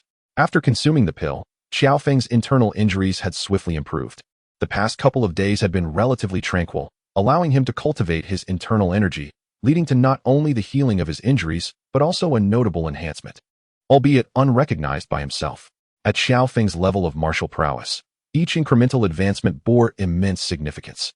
The manifestation of distance in the dragon seizing technique was a prime example. In the original narrative, Qiao Feng had engaged in a fierce battle at the Gathering of Heroes Inn, sustaining grave injuries until he was saved by the venerable Xiao Yuanshan. After recovering from his injuries, his martial prowess experienced a notable enhancement, embodying the principle of rebirth through destruction. Due to the absence of the battle at Gathering of Heroes, which was a consequence of Quan Guanqing's actions, he naturally missed an opportunity for such growth. However, he is now compensated for it. Meanwhile, while Qiao Feng marveled at his own improvement in the dragon subduing skill, Quan Guanqing lamented his plight in the water. The ice silkworm had loosened its grip, and the entirety of its potent venom had coursed into his body. This chilling toxin was extraordinarily formidable and continued to accumulate within him. Despite his utmost efforts to circulate the divine foot technique, he found it not only increasingly difficult, but also more stagnant than before. Quan Guanqing had misjudged two crucial points. First, although the ice silkworm was considerably smaller than when it had bitten Yu Tanji in the original narrative, its inherent toxicity remained constant from its inception. Thus, the ice poison he now endured bore little distinction from that which Yu Tanji had faced. Second, while Yu Tanji had not fully mastered the divine foot technique at that time, he had employed the most suitable stance. Moreover, having undergone numerous poison trials with Aju, he had accumulated significant resistance to toxins within his body. Therefore, despite Quan Guanqing's superior cultivation and proficiency in the divine foot technique, his situation mirrored, if not surpassed, the perilous predicament of Yu Tanji. Feeling the meridians ravaged by the icy poison, Quan Guanqing found himself nearly devoid of sensation, realizing that he was likely to meet his demise. At this moment, even seeking assistance from Qiao Feng proved a daunting task. He had previously informed Qiao Feng and Zhongling that unless he was entirely breathless, they need not intervene.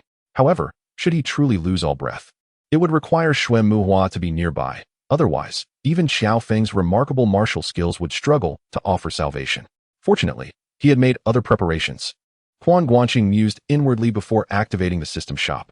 Having defeated Yin Chenglong and severely injured Du Fanyin, both classified as top-tier masters, he triggered a martial arts challenge quest and received 2 treasure bags. Quan Guanqing understood that emotional points served as a safeguard, but true value lay in expenditure. Akin to currency, their worth emerged only through acquisition, otherwise, they were merely numbers and scraps of paper.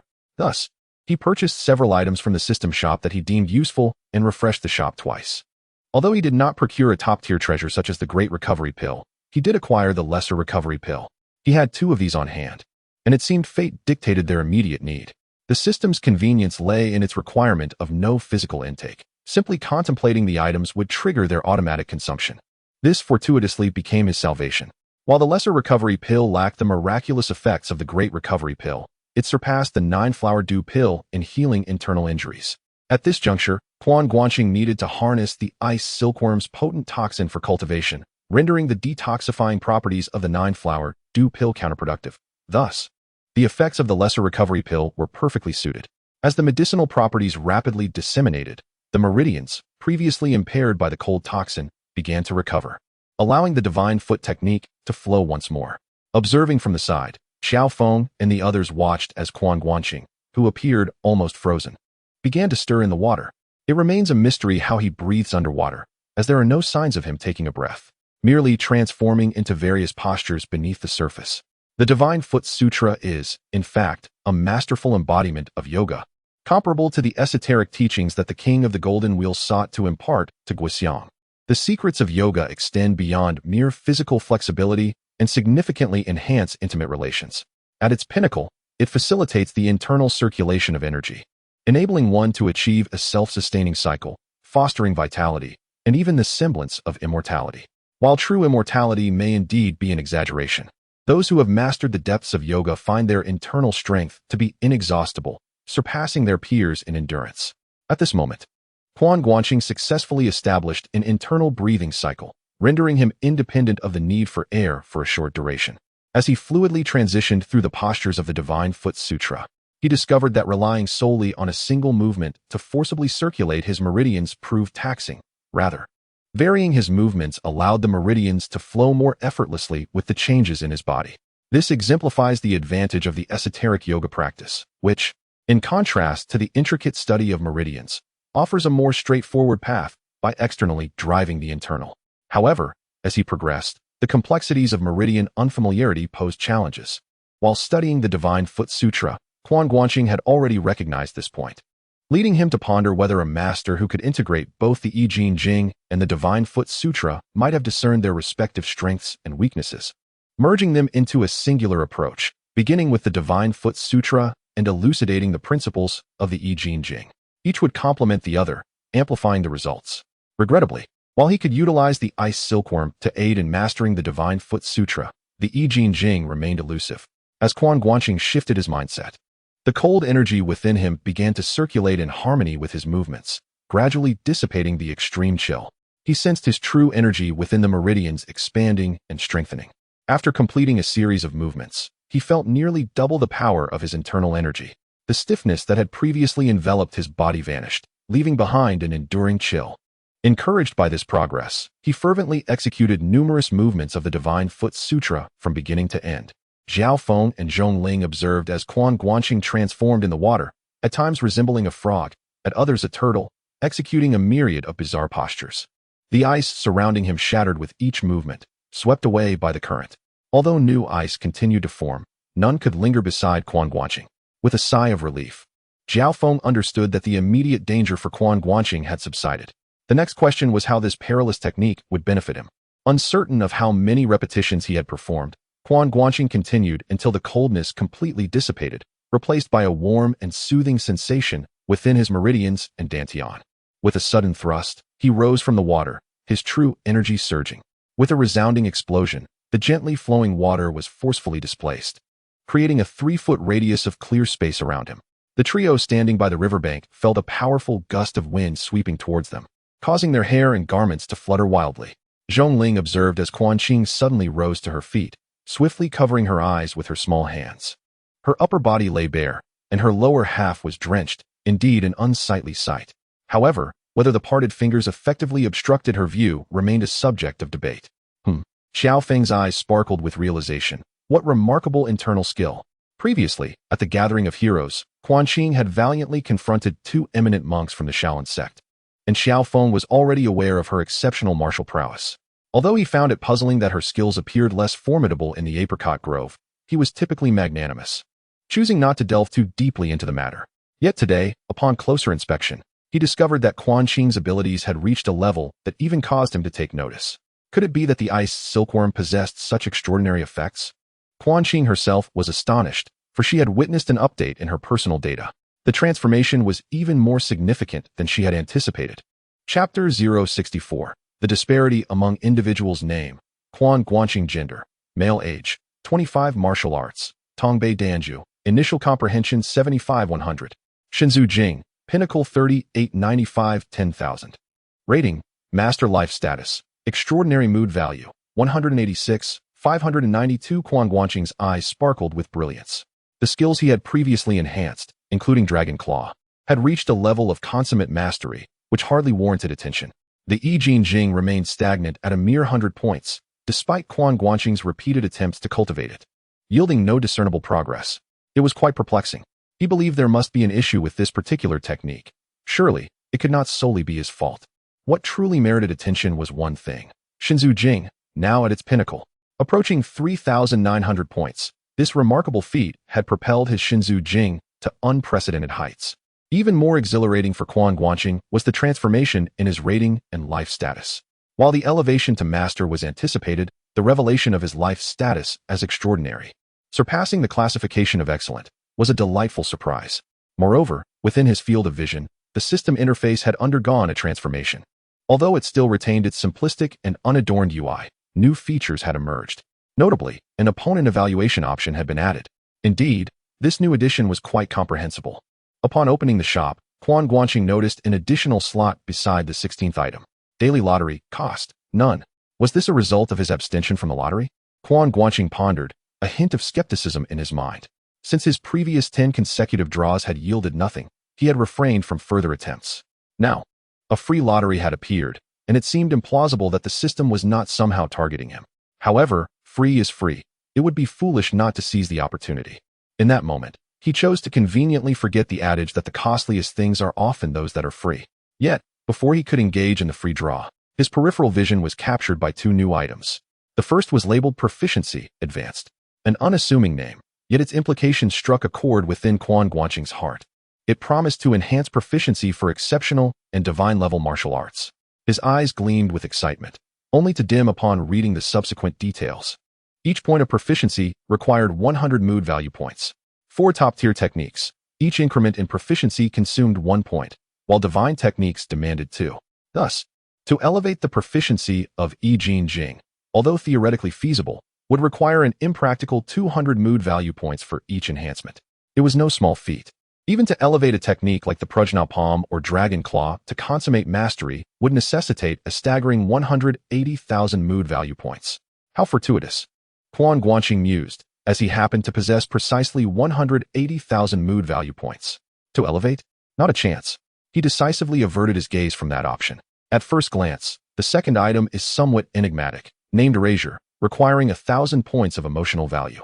After a brief inspection of the details, Quan Guanqing found himself somewhat uncertain. The description, however, was straightforward. Erasure is a technique already mastered, which reverts its proficiency back to unused skill points. Quan Guanqing blinked, pondering how one might utilize this item. It seemed somewhat beneficial to him, as several foundational martial arts inherited from his original self were of little use. Having been neglected since the advent of the system, it would be better to simply erase them. Additionally, his illusory, true Qi, with over 1,000 points of proficiency, was indeed a waste, especially now that he possessed over 3,000 points of the Divine Foot Classic, rendering it merely ornamental. Should he wash it away and exchange it for other martial skills, it would indeed be advantageous. As for the illusory flute technique corresponding to the illusory, true Qi, Quan Guanqing contemplated whether to erase it as well. Its proficiency had not increased during this time, remaining just over 300 points, not quite reaching 400. Although it required 1,000 points of emotional value, even with 400 points of proficiency, it would necessitate 4,000 points in total, thus rendering it a worthy exchange. Suddenly, a thought flickered in his mind, as if something elusive had flashed briefly within his consciousness.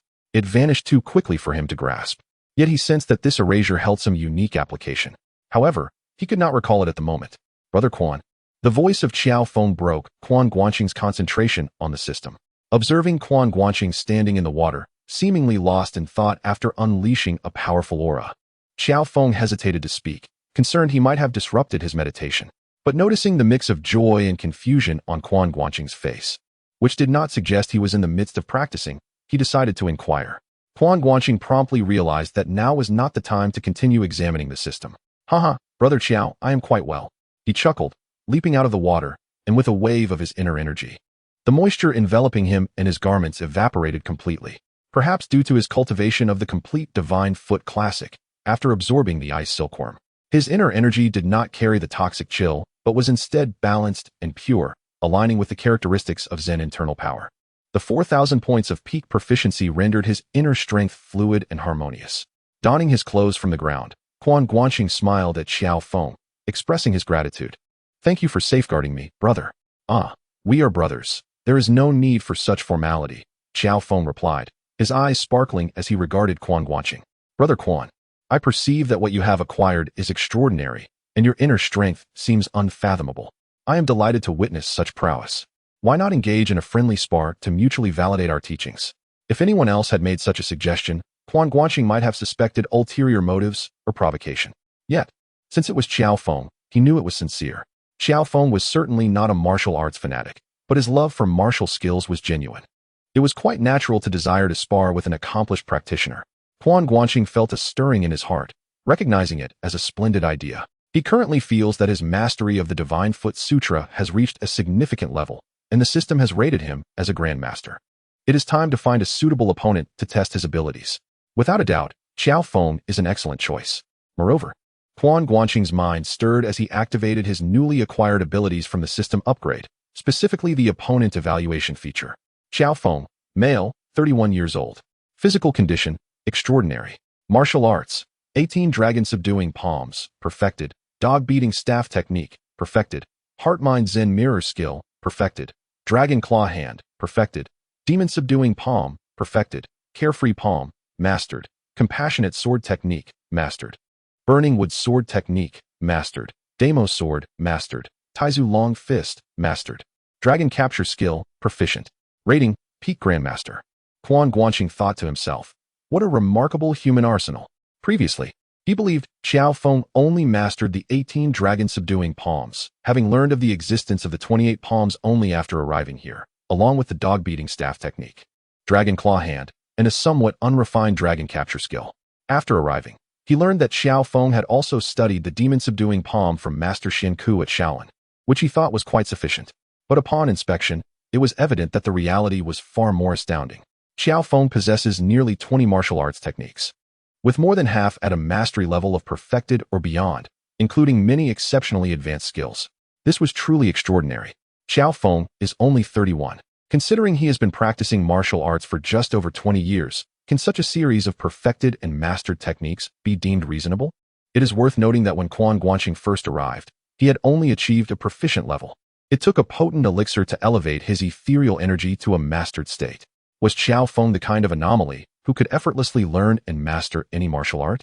How could the disparity between individuals be so vast, exceeding even that between man and dog? Overwhelmed with envy, Quan Guanqing forced a smile and took a stance. Brother Qiao, please.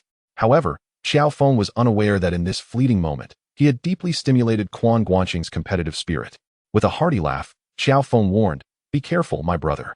As he spoke, he swept his left hand and thrust his right palm forward, unleashing a torrent of palm energy toward Quan Guanqing. This was the classic initiation of the Dragon Subduing Palm, known as the Proud Dragon Regrets.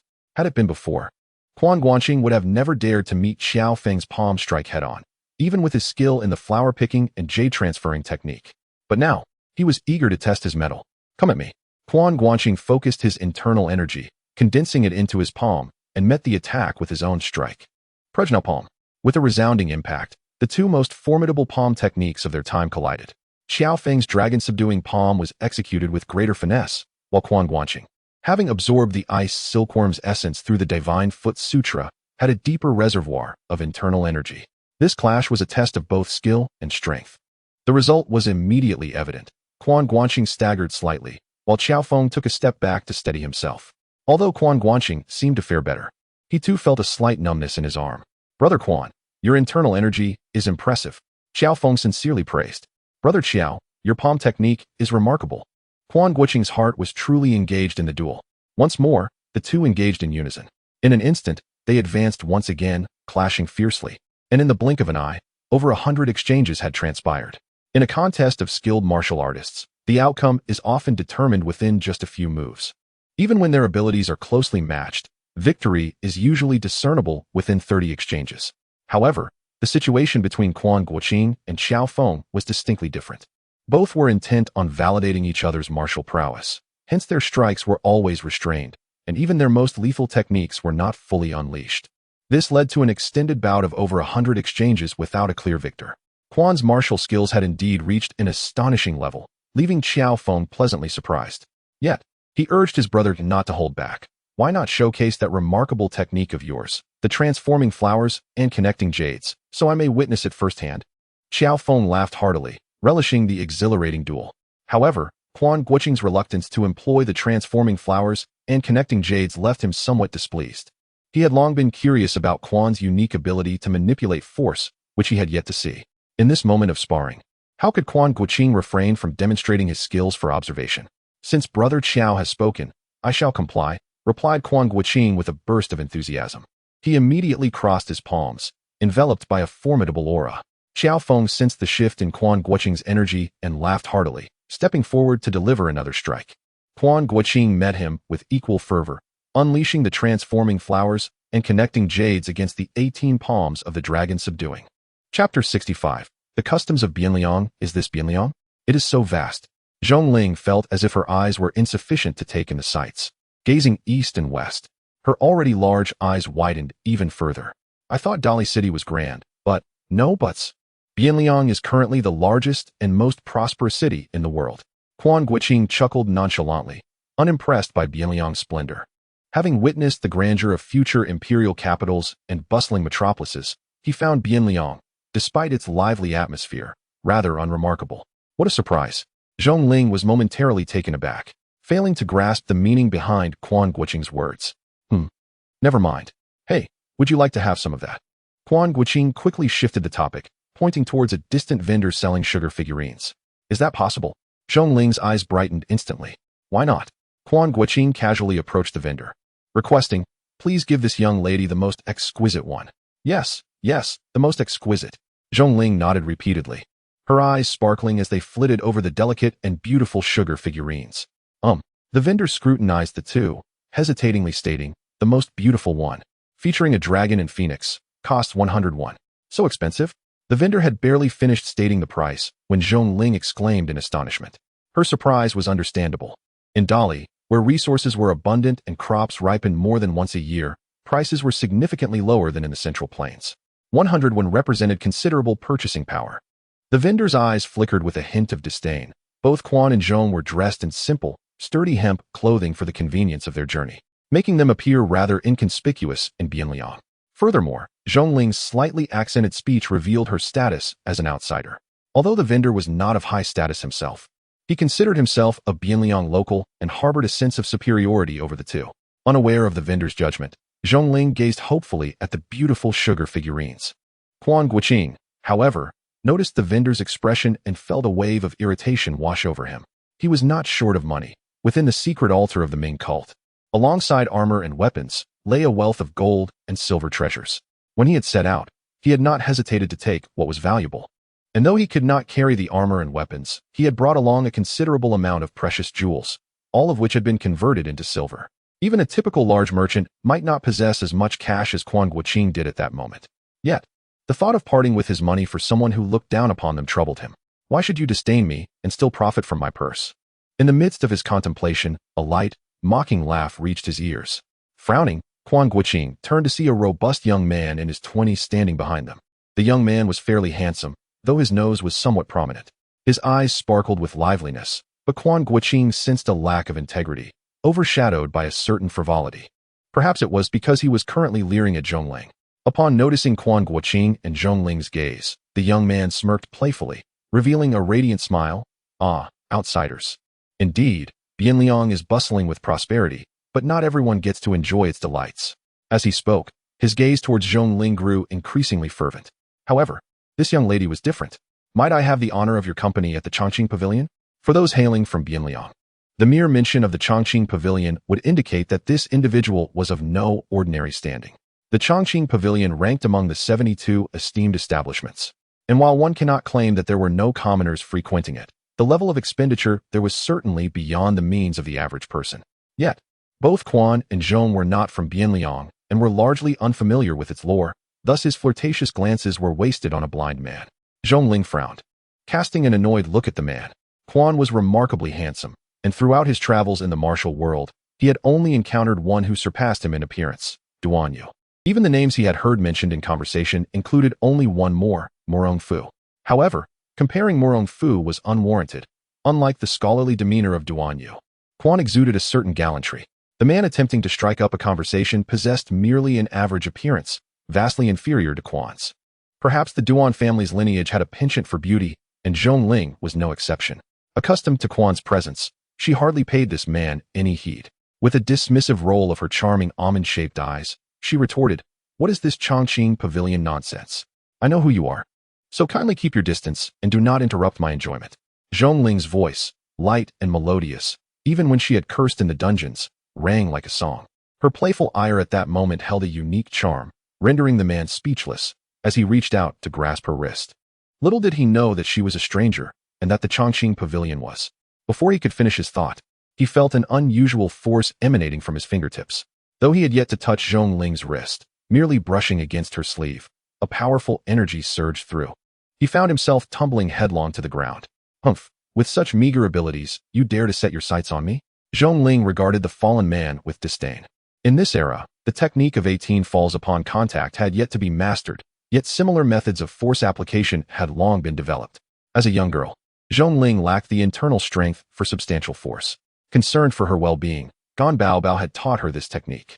While it might fall short against seasoned martial artists, it proved effective against mere street ruffians.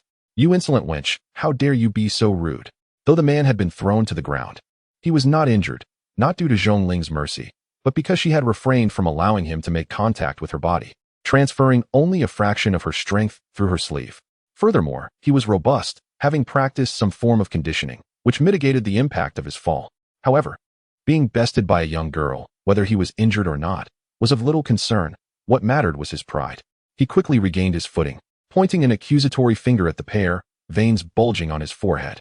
"How dare you commit such an act of violence in broad daylight? You must not know who I am. I care not who you are. Do I need to choose an auspicious day to strike you?" Zhongling replied, raising her small fist. "Speak again, and I shall hit you."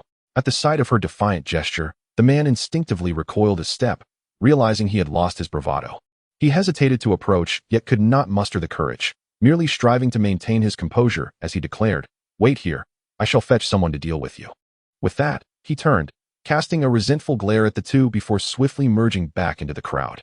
Quan Guanqing, unfazed, redirected his attention to the Candyman, whose gaze now brimmed with reverence towards the duo. As the capital, Bianliang boasted a formidable military presence. Its public order surpassed that of the entire Zhaosong realm. Hence, it was rare for individuals from the underworld to venture here, for it was fraught with peril. Consequently, the citizens of Bianliang had far fewer opportunities to witness the grandiose figures of the martial world compared to other locales. However, the absence of direct encounters did not equate to ignorance. The famed 72 establishments of Bianliang were beyond the reach of common folk. Yet taverns and tea-houses catering to the masses were abundant. Many storytellers frequented these places to attract patrons. At this juncture, 3 of the 4 great classic novels remained in obscurity, while only the 3 kingdoms had begun to circulate as a narrative. Although numerous later masterpieces, such as the 5 Dynasties and Sui and Tang Tales, were yet in their infancy. Thus, itinerant storytellers regaled audiences with tales of the exploits of the martial world, and the public was eager to listen. Despite the embellishments that crept into the narratives, the allure of the tales continued to draw the masses. In fact, in the past 2 years, the most popular figures in Bianliang streets had shifted from Scholar Su to the renowned Qiao Feng of the north and Murong of the south. "Excuse me, sir, are you from the martial world?" the Candyman inquired cautiously. "Oh, there are indeed individuals from the martial world in Bianliang?" Quan Guanqing replied with a smile. He had heard that such individuals typically avoided Bianliang, as it could easily attract the attention of the Imperial Guard, which was not short of skilled individuals. "And no, I haven't seen any," the Candyman stammered, "but I have heard tales. You must be new to Bianliang, right? Is it that obvious?" Quan Guanqing chuckled, producing a string of copper coins and extending them to the Candyman, adorned with the emblem of dragon and phoenix in harmony. "Ah, this." The Candyman gazed longingly at the 100 copper coins, hesitating to accept them. "Perhaps you should leave quickly? If that Gao finds someone, it could spell trouble." "Oh, is Gao someone of note?" Quan Guanqing raised an eyebrow. "Gao is nothing extraordinary, but his master is quite formidable," the Candyman replied with a wry smile. "He is a disciple of Scholar Su." "Scholar Su?" Quan Guanqing was taken aback, possessing the memories of his original self. He recalled that there were 2 Scholar Sus in the current court. One was the illustrious Su Xian, renowned for his overflowing talent. And Quan Guanqing had only recently learned that he had arrived in the same era as this illustrious figure, longing to glimpse his true visage but finding no opportunity. The other was his younger brother, Suja, though referred to online in later times as the little Su who became a prime minister to help his elder brother. He held a higher official rank than his elder sibling. Yet, when people spoke of them, they often referred to Su Shi as Scholar Su, or the Great Scholar, while Suja was known as the Little Scholar. But Scholar Su, are you certain? Quan Guanqing inquired uncertainly. Yes, indeed, he is the esteemed Dongpa. The street vendor nodded, then sighed, lamenting how such a distinguished scholar as Su Shi could have taken on such a lackey. It was evident that the vendor held Su Shi in high esteem. Despite his disdain for the high-ranking official, it did not tarnish the scholar's reputation. Quan Guanqing found this amusing. He had presumed that while Su Shi was renowned in this era, his fame was predominantly confined to the literati and upper echelons of society. To his surprise, it seemed he was equally celebrated in the marketplace, perhaps even cherished. However, Quan Guanqing was perplexed. Was Su Shi currently in Bianliang? His original self possessed some memories indicating that Su Shi was serving as the governor in Hangzhou. The Great Wisdom faction, situated in the Jiangnan region, would certainly be aware of the top officials, regardless of their disinterest in the government, let alone someone of Su Shi's stature. Ah, this gentleman is unaware. Earlier this year, Scholar Su was summoned back to the capital. It was said he was to be appointed as minister, but young Scholar Su, well, he should be referred to as Lord Su now. That matter has been delayed, the vendor explained. Seeing that Quan Guanqing was intrigued by Su Shi's renown and showed no intention of leaving, he collected his coins and, while crafting sugar figurines, continued to regale his audience with tales. Zhong Ling, however, was entirely indifferent to the discourse on Su Shi and Su Jia, her eyes sparkling with delight as she watched the sugar figurines take shape. To Quan Guanqing's astonishment, Su Jia had indeed once held the title of minister. Just as he was pondering this, the sugar figurine was completed. Zhong Ling had just received her confection when a raucous noise erupted from a distance. A group of constables, wielding iron rods and chains, approached, and behind them was none other than the high-ranking official from before. Chapter 66. Who are you, handsome? It is them, the second-year student. Upon seeing Quan and Zhong still standing there, immediately lit up with excitement and shouted to the nearby constable, "Quick, seize those two." The leading constable, silent at first, brandished his iron rod and chains as he approached Quan and Zhong. "You two dare cause trouble in Bianliang City? Come with me to the yamen." Quan Guanqing clearly observed that the constable's gaze fell upon Zhong Ling, initially dazzled, then revealing a hint of wickedness. This fellow harbored ill intentions. As the saying goes, while the king of hell can be generous, it is the minor officials who often prove troublesome. This is especially true in a place like Bianliang. Quan Guanqing recognized this, and, though his heart hardened, maintained a smile. "Esteemed officer, you cannot rely solely on his word." "What? Are you instructing me on how to handle a case?"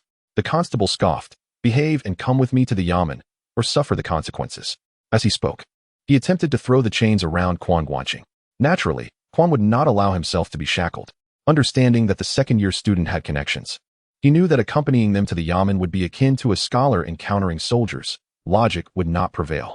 Fortunately, although known as the scholar of all directions, Quan was no true scholar.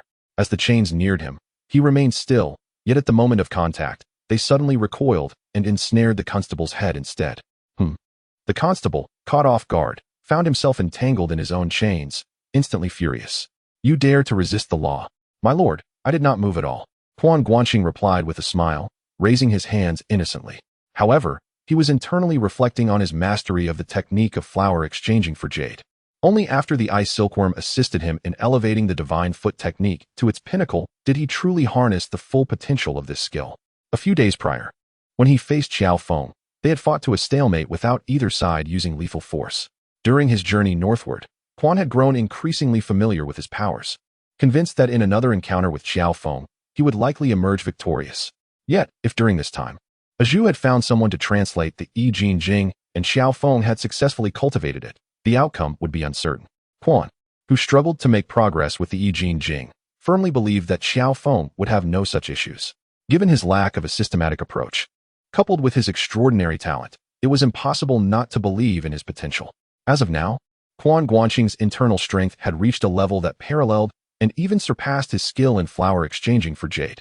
The technique, now perfected, allowed him to redirect the force of nearby objects without any movement. Although the constable possessed some martial skill, it was merely the rudimentary techniques of a commoner, inferior even to the third-rate fighters of the pugilistic world, let alone the masterful Quan Guanqing. Damn it, the constable realized something was amiss. He distinctly saw Quan Guanqing standing still. Could it be that he employed some form of sleight of hand? Upon this realization, the constable's gaze sharpened, and he drew forth an iron ruler, aiming a forceful strike towards Quan Guanqing, who had dared to retort against the authority of the law. The blow was executed with such fervor that it seemed intended to topple Quan Guanqing to the ground. Yet, what the constable beheld was a smile of unabashed derision upon Quan Guanqing's face. In the next instant, the iron ruler veered sharply, just 3 inches from Quan Guanqing's body, and struck the constable's own shoulder with tremendous force. Ouch! The constable cried out in agony, collapsing to the ground. Quan Guanqing had not exerted any additional force. He merely employed a technique of misdirection to redirect the constable's own strength against him. Alas, the constable had delivered his blow with utmost intensity, and now the entirety of that force rebounded upon him, rendering him incapable of remaining upright, as he fell victim to his own aggression. The injury was minor, yet the humiliation was profound. Illusions, sorcery. You are a demon. The constable lay on the ground, his complexion drained of color. His mind was overwhelmed by the image of Quan Guanqing's contemptuous smile, causing him to flail his limbs in a panic, crawling away to distance himself from Quan Guanqing. My good sir, such words cannot be uttered lightly. I am but an ordinary citizen, not a demon. Quan Guanqing chuckled softly. Haha, brother Quan.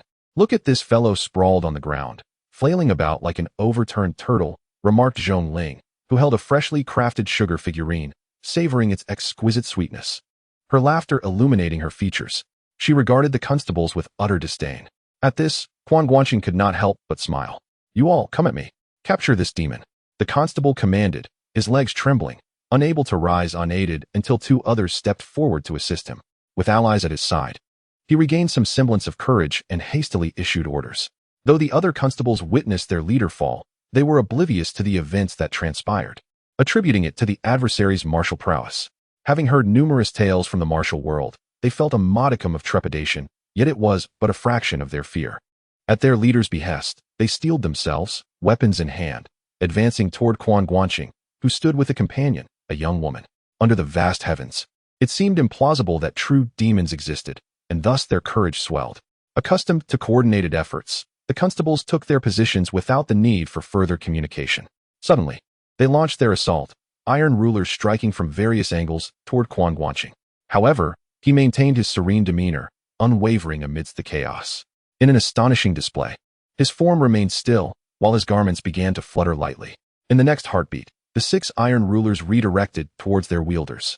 The constables, acting in unison, found themselves struck, collapsing in unison with cries of despair. What are you gentlemen doing? The entire street is a witness. You cannot blame me for your own folly. Quan Guanqing remarked with a smile, surveying the fallen constables sprawled across the ground. Sorcery. You have employed sorcery. One constable stammered, trembling. In that moment, he comprehended the true meaning of the term sorcery as uttered by their leader. The iron ruler, unmistakably aimed at the individual before him, seemed to encounter no resistance from that person. Yet, just before it struck him, the ruler inexplicably altered its course, landing instead upon a companion. Was this not the essence of sorcery? Not only did the few constables appear pale, but even Gao Er's complexion mirrored their alarm. Bystanders displayed expressions of astonishment and trepidation, casting wary glances at Quan and Zhong. This was no longer an era dominated by materialism. In these times, the supernatural held considerable sway. Observing Quan Guanqing, motionless as a statue, those who sought to confront him seemed possessed, turning upon one another in a frenzy of violence. It would be disingenuous to claim they felt no fear. In Quan Guanqing's perspective, a series of numerical values representing emotional states drifted across the lower right corner of his vision. These values were not solely tethered to emotional fluctuations. They also correlated with the martial prowess and capabilities of those affected.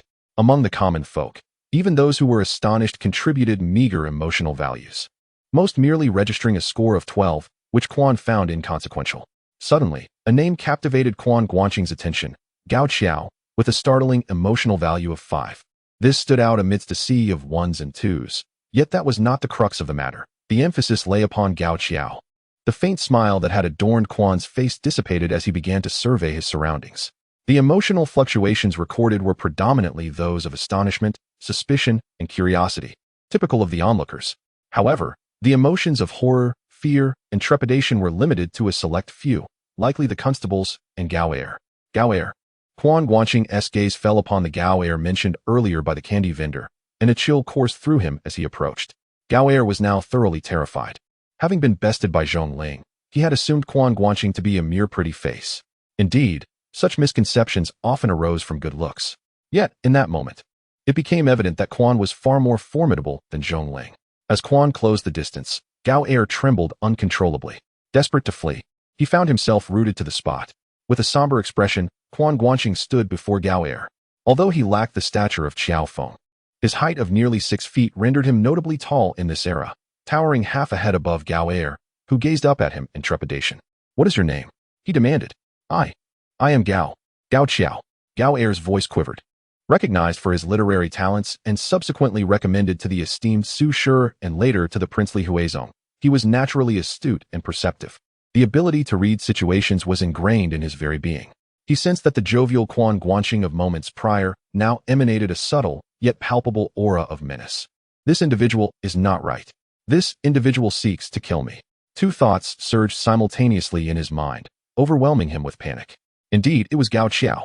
Quan Guanqing had achieved the result he desired, a deeper chill enveloping him. A figure historically notorious for malevolence had materialized before him, and in an instant, a torrent of dark intentions surged forth from the depths of his being. This predicament is indeed due to Gao Qiao. Had it been Qin Kuai, he likely would not have contemplated the matter at all, and Quan Guanqing would have acted directly. You cannot harm me. I am a person of Scholar Su." Realizing the murderous intent emanating from Quan Guanqing's eyes, Gao Qiao was nearly paralyzed with fear, stammering as he invoked his patron in hopes of instilling some trepidation in his adversary. However, upon hearing this, Quan Guanqing pondered. How could a figure like Scholar Su be associated with such a scoundrel? Yet, to commit murder in broad daylight, amidst a bustling marketplace? At this moment, he bore no disguise, revealing his true identity, and trouble could surely ensue. He had come to Bianliang with purpose, just as Quan Guanqing hesitated over whether to strike. A clear voice rang out from the crowd. "Ah, Brother Quan, what brings you here?"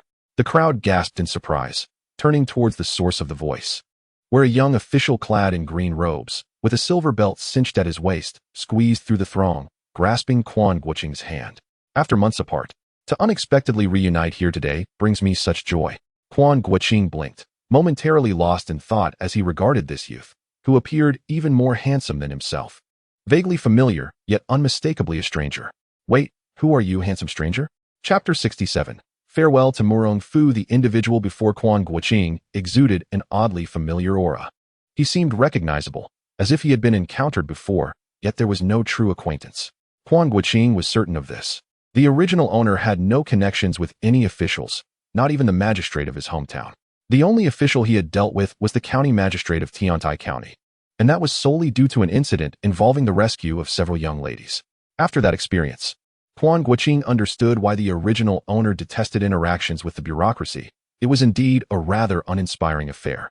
He did not even recognize the officials from his own hometown, let alone those in the capital city of Bianliang. The striking young man before him was not one that Quan Guanqing would forget if he were indeed a person. Yet, there was an unsettling familiarity to his visage. The situation grew even more perplexing when it became evident that the other party recognized him. Observing the bewilderment on Quan Guanqing's face, the young official let out a hearty laugh and grasped Quan Guanqing's hand, exclaiming, "Months ago, in the apricot grove, your guidance left an indelible impression on me, and I have greatly benefited from it." The apricot grove? Suddenly, it dawned on Quan Guanqing, and upon a closer look at the official's features, he instantly grasped why he felt a sense of familiarity, yet could not place him. It was Murong Fu. Though Quan Guanqing had never met Murong Fu in person, he had seen his likeness before. During the incident at the apricot grove, members of the Beggars sect had been captured by the warriors of the Western Xia at Tianning Temple. Quan Guanqing had come to their aid alongside Zhua, who was disguised as Qiao Feng, and Duan Yu. At that time, he had glimpsed Murong Fu's face, and had often wondered if he truly was as handsome as they claimed, or if Zhua, Wang Yuyan, and the others were merely embellishing his charm out of affection. However, he had never seen the man himself, leaving him uncertain. Because he had not encountered the real Murong Fu, the impression he left was not particularly strong. And after several months had elapsed, Quan Guanqing had forgotten what he looked like. Thus, upon their meeting today, although he appeared familiar, Quan Guanqing could not make the connection. It was certainly understandable. The Murong Fu portrayed by Duan Yu at Tianning Temple had indeed been striking, yet he had donned the attire of a wanderer, which bore an incongruous scholarly air. Moreover, Duan Yu's demeanor had been somewhat timid, resulting in a reserved aura. In contrast, the Murong Fu of today was clad in official robes, exuding an assertive presence. While his appearance was similar to that of Duan Yu's impersonation from earlier, the overall impression was markedly different. Fortunately, No one among the Western Xiao warriors had seen Murong Fu, or else his true identity might have been immediately exposed. You are. Quan Guanqing's expression was a blend of shock, realization, and confusion. This was, of course, an act, as he was ostensibly unaware that Li Zhongyan was Murong Fu. Murong Fu chuckled heartily, perceptively deducing Quan Guanqing's thoughts. He patted his hand, and then turned to the several constables and Gao Qiao, his expression shifting to one of stern authority. This is my friend. Why do you harass him in the streets? The constables immediately lowered their heads in deference. Unlike Quan Guanqing, who was somewhat oblivious, these men, accustomed to the intrigues of the imperial city, recognized at a glance that they were in the presence of a learned official. He was a dignified and esteemed official, and judging by his age, likely not yet 30, he might have recently passed the imperial examinations. A newly appointed scholar official occupying a substantive position undoubtedly possessed considerable influence. Although Gao Qiao served under Su Shi, he was merely a minor clerk responsible for transcribing documents. A far cry from the favor he would later enjoy during his association with Emperor Huizong. Upon realizing that the young gentleman beside the lady he coveted was not to be trifled with, especially given his connections to an esteemed official, Gao Qiao promptly chose to cower. He hastily bowed and apologized, expressing his unawareness of the hero's friendship with the esteemed gentleman and sought forgiveness for any offense caused. Simultaneously, he painfully retrieved 2 small ingots of silver from his bosom, presenting them with both hands as a token of goodwill, beseeching the gentleman and the hero to pardon his transgressions. Seeing Gao Qiao submit, the other constables quickly followed suit. Though they lacked his wealth and could only produce a handful of copper coins, Murong Fu waved his hand, dismissing the need for monetary compensation, advising them to be more observant in the future and bid them to depart. Upon hearing they were not required to pay, the group immediately brightened, and they hurried away, while Gao Qiao showered them with flattering remarks. His silver tongue indeed shone through, as a few well-chosen words brought a smile to Murong Fu's face, eliciting a satisfied expression from Zhongling. Only Quan Guanqing's demeanor remained chilly, feeling overshadowed by Gao Qiao's eloquence, suspecting him to be duplicitous. Such thoughts led him to resolve to find an opportunity to eliminate him. With a huff, he committed Gao Qiao's visage to memory. Murong Fu, noticing this, smiled lightly and led Quan Guanqing away from the crowd into a nearby tavern. It was fortuitous that he finished his duties early and had been contemplating where to wander, only to unexpectedly encounter his brother Quan. Though this tavern was evidently not one of the renowned establishments, its decor was quite elegant, earning nods of approval from Zhongling, who was visibly pleased. Murong Fu ordered a pot of tea and a selection of snacks before formally introducing himself, saying, "I must apologize for my rudeness. I have yet to introduce myself to Brother Quan." "Ah, it is hardly necessary." Quan Guanqing replied with an odd expression, yet Murong Gongzi was present. "He, Brother Quan indeed remembers." Murong Fu smiled, acknowledging, "Indeed, I am Murong Fu." Quan Guanqing's expression grew more peculiar. Although he had recognized Murong Fu long ago, he could not fathom the circumstances. Indeed, he had previously persuaded Murong Fu to pursue a civil service career, spinning a tale that, in his view, was utterly implausible. Having dismissed the matter from his mind, he was now taken aback to see Murong Fu donned in official robes. How could it be that he truly became an official? What transpired? Why did the world suddenly become so incomprehensible? Murong Fu assumed Quan Guanqing was simply astonished to discover that Li Yinzong was, in fact, Murong Fu himself. And he laughed heartily, saying, "Brother Quan, the peculiar circumstances of that day necessitated my concealment. I hope for your understanding." With that, he rose and offered a slight bow to Quan Guanqing. Quan Guanqing was somewhat taken aback. In his recollection, Murong Fu was an exceedingly proud individual. To express such a heartfelt apology was indeed a significant gesture. However, was this Murong brother truly enjoying his time in the officialdom? Otherwise, why would he react in such a manner? Suddenly, Quan Guanqing discerned an inconsistency. The last time he had discussed those ill-conceived ideas with Murong Fu was in late spring. After the imperial examination had concluded, Murong Fu must have missed the opportunity to take the civil service examination and would need to wait 3 years. How then had he donned the official robes? Furthermore, even for a newly minted jinshi, securing a substantive position was no simple feat. Although Quan Guanqing believed that Murong Fu was indeed well-educated and adept at masquerading, he found it hard to believe that he had achieved first place in the examination.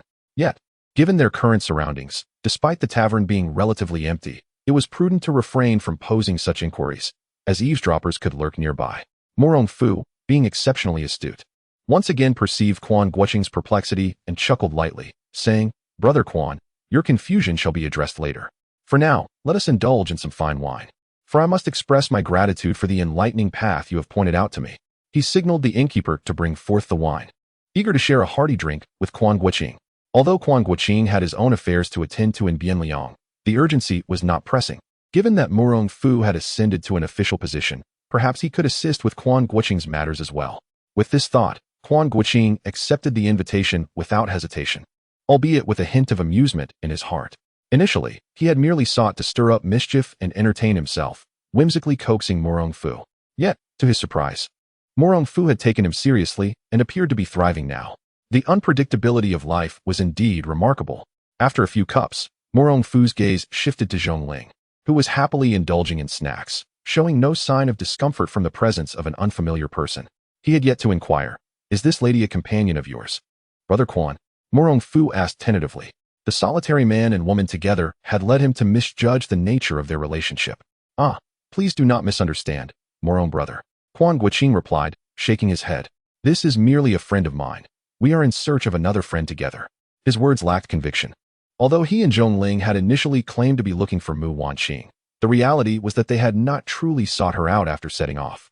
Zhongling's mind was filled with the desire to explore the Jiangnan region, and indeed, they had passed through Suzhou and Hangzhou. She had intended to linger longer in these areas, justifying it with the notion that Sister Mu might be rejuvenating herself there. However, upon hearing Quan Guanqing's intention to go to Bianliang, she promptly decided to accompany him, reasoning that it was quite probable for Sister Mu to be there as well, given that it was the capital of the Zhaosong dynasty. This was Zhongling's perspective. Wherever there was enjoyment, the likelihood of Mu Wanqing's presence was significantly heightened. Quan Guanqing, too, wished to locate Mu Wanqing, yet the vastness of the crowd posed a considerable challenge. He had his own matters to attend to and could not afford to wander aimlessly in search of someone. With the addition of Mu Wanqing's martial prowess, she is indeed quite capable, and her experience in navigating the world of Jianghu is noteworthy, so there is no need for excessive concern. Thus, Quan Guanqing pursued his own affairs and arrived in Bianliang City. "Oh," upon hearing this, Murong Fu inquired with a smile, "Does the friend you seek happen to be as remarkable a young lady as yourself? Sister Mu is even more formidable than I." As Zhongling spoke, there was not a trace of the typical sentiment a young girl exhibits when praising another. Rather, she wore an expression of unrestrained pride, as if she were lauding herself. "Oh, such an extraordinary young lady should certainly be well regarded by Brother Quan," Murong Fu chuckled. Quan Guanqing offered a forced laugh, evading the topic. Noticing that Quan Guanqing seemed reluctant to delve further into the discussion, Murong Fu refrained from probing deeper. After exchanging pleasantries and enjoying a sumptuous meal, he extended an invitation to Quan Guanqing to visit his residence in Bianliang. The residence was modest in size and situated in a less favorable part of the city, being a small two-courtyard house tucked away in a quieter area of Bianliang. Nonetheless, it was still in Bianliang City, where property prices were astonishingly high. Considering the Murong family's ambitions for rebellion, which had been meticulously planned over generations, it was not surprising that they had amassed substantial funds for recruiting troops. Quan Guanqing felt no astonishment at this revelation. Within the house were two elderly servants whom Murong Fu claimed to have brought from Tsana village, assuring that there was no need for concern. At last, Quan Guanqing could no longer contain his curiosity and inquired about how Murong Fu had ascended to such a level in just a few months. Chapter 68. The recruitment of Murong Fu. It is revealed that Murong Fu's mother is actually a branch of the esteemed Wang family from Taiyuan among the 7 noble families. Murong Fu, astonishingly, has assumed the identity of a scholar bearing the surname Murong and has employed cunning means to replace him in the court. Now serving as a compiler in the Privy Council, Guanqing feels as if his mind is in a whirl, struggling to comprehend this bewildering reality. Is such a feat truly achievable? Though he has traversed into the realm of a novel, one would expect a semblance of logic to prevail within its narrative. In this moment of astonishment, Guanqing recalls a humorous anecdote from his past life. Novels require logic, yet reality does not. Having crossed into the world of fiction, he ponders whether this existence aligns more with the narrative or the real world, inadvertently plunging into a philosophical contemplation that seems beyond his grasp. Ultimately, he resigns himself to the notion that Murong Fu has indeed risen to an official position within the court. The very individual who harbored aspirations of rebellion has been unwittingly coaxed into a bureaucratic role. At this juncture, Guanqing feels an overwhelming sense of accomplishment, surpassing even the triumph he experienced upon mastering the ice silkworm. Unbeknownst to him, Morong Fu is genuinely pleased to see Quan Guanqing arrive, not out of gratitude, but rather due to his pressing need for assistance. Previously, from his distant vantage point in the martial world, he regarded all officials, from the emperor to the lowest ranks, as inept, wielding tremendous power and resources, yet failing to govern the realm effectively. He believed he and others who shared his sentiments could easily usurp their positions. However, upon becoming an official himself, his perspective has shifted slightly. Although he still views the court's hierarchy as largely incompetent, he must concede that governing a vast empire is no simple task. As a mere compiler, a 7th-rank official responsible for military reports from the Northwest, his exposure to state affairs is limited. Yet, even this scant engagement often presents him with challenges that are difficult to navigate. The martial world is not solely about violence. It is also a realm governed by human relationships and social intricacies. Yet, in the end, conflict remains inevitable. Conversely, the court is a realm of genuine human dynamics, where calculations and power reign supreme. The Morong family is exceedingly wealthy, possessing significant resources and connections, despite his mother's lineage from the Wang family, which has long since waned in influence since the Song dynasty. Her connections still suffice to facilitate essential conversations. Morong Fu possesses both capability and cunning, yet he finds himself isolated. Upon arriving in Bianliang, he summoned Deng Baichuan and Gong Yeqian to assist him, consciously omitting any mention of Feng Boi and Bao Butong, for they are, in truth, unreliable. While Deng Baichuan and Gong Yeqian are not particularly dependable either, both are archetypical figures of the martial world, adept at maneuvering through its challenges, yet ill-equipped for the intricacies of officialdom. Morong Fu can only assign them tasks to carry out, devoid of intellectual engagement. Even this arrangement is fraught with potential pitfalls. He could hardly dare to imagine the chaos that would ensue if Bao Budong and Feng Bo Yi, those notorious troublemakers, were to arrive in Bianliang. Recently, he had been preparing an operation, utilizing the information channels he had established during his tenure in the Western Xia, aiming to achieve a notable accomplishment. The plan was nearly perfected, and he felt he had calculated every aspect adequately. The only thing lacking at this moment was the array of talents necessary to implement this operation. Relying solely on Deng Baichuan and Gong Yiqian would undoubtedly be insufficient. He truly did not wish to involve Bao Budong and Feng Bo Yi, and just as he was pondering this dilemma, Quan Guanqing unexpectedly appeared at his doorstep. "Brother Morong, are you so direct in sharing your entire plan? Do you trust me so readily?" Quan Guanqing exclaimed, taken aback. "Is it really so easy for you to place your faith in others?" Morong Fu chuckled, adopting a demeanor of generosity. "The situation I find myself in today is entirely due to the ideas proposed by you, Brother Quan.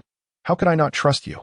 However, Quan Guanqing was aware that Morong Fu was not inherently a magnanimous individual, at least not to someone he had met only once. Is there a hidden trap in this? Observing the suspicion in Quan Guanqing's gaze, Morong Fu laughed. "Brother Quan, are you perplexed by my candor? Or do you question my trust in you? Perhaps it is a bit of both." "Indeed," Quan Guanqing replied. "As the saying goes, a sovereign who does not keep secrets risks losing his ministers. A minister who does not keep secrets risks losing his own life. Young Master Morong does not strike me as one who is unaware of this principle. To disclose such crucial matters to someone whom you have merely met once is rather imprudent." "That is a valid point," Morong Fu nodded. "Since you perceive the situation clearly, I shall not conceal anything further. The truth is, I am unafraid to share this with you for my own reasons. Firstly, even if I were to inform you, you could not alter the outcome." Quan Guanqing was momentarily taken aback, realizing that Morong Fu's assertion held some truth. Morong Fu intended to leverage the intelligence he had gathered on the Western Xia military and utilize his position within the Privy Council to apply this information. A decisive victory would easily draw attention and elevate him, given his status as a successful candidate in the imperial examinations. As for navigating the various political factions, that was a different matter altogether. In terms of the initial phase, Quan Guanqing indeed had no means to influence the situation. It was hardly likely that he would go to Western Xia as a spy. "So, Brother Morong, what do you wish for me to do by sharing this with me?" Quan Guanqing inquired, curiosity piqued. Though he had discerned that Morong Fu sought to recruit him, he was still merely a low-ranking official and could not simply propose, "Join me. And in the future, I shall ensure you are granted the title of a noble.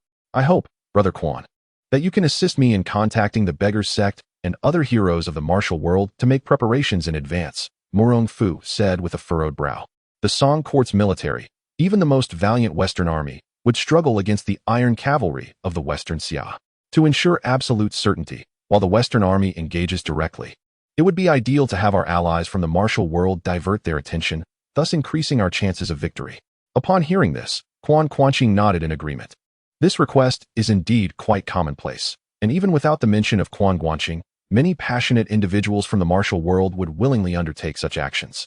For instance, the Beggars sect frequently ambushes the supplies of the Western Xia troops during their offensives, assassinating their generals and obstructing their skilled fighters.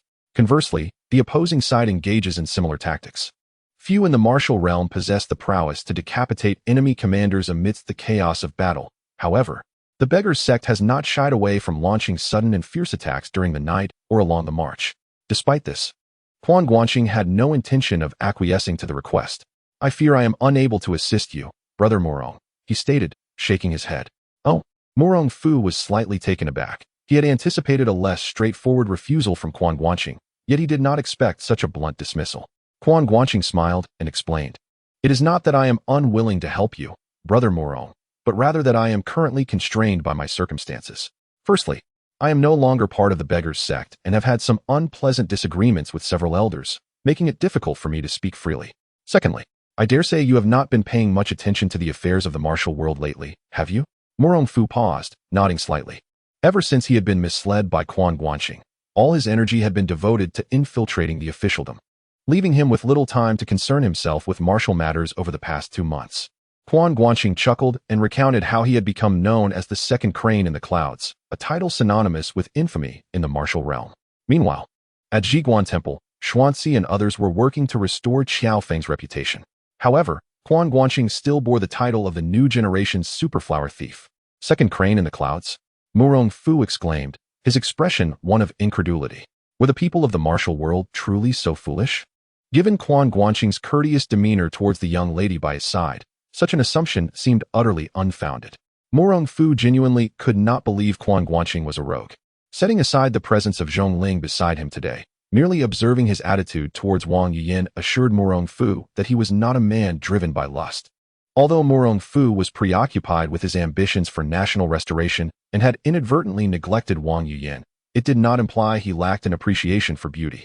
He was acutely aware of the caliber of his cousin's allure. If Quan Guanqing could maintain his composure around his own cousin, how could he possibly be swayed by ordinary women? Haha, Brother Morong, you see clearly. Yet alas, those in the martial world are often short-sighted. They prefer to believe in the truths they perceive, Quan Guanqing remarked with a chuckle. Unlike Qiao Feng, who cherished his reputation, Quan Guanqing was rather indifferent to how others perceived him. Thus, following the events at Zhiguan Temple, he did not hastily seek out the one who had framed him, but instead proceeded methodically with his own plans.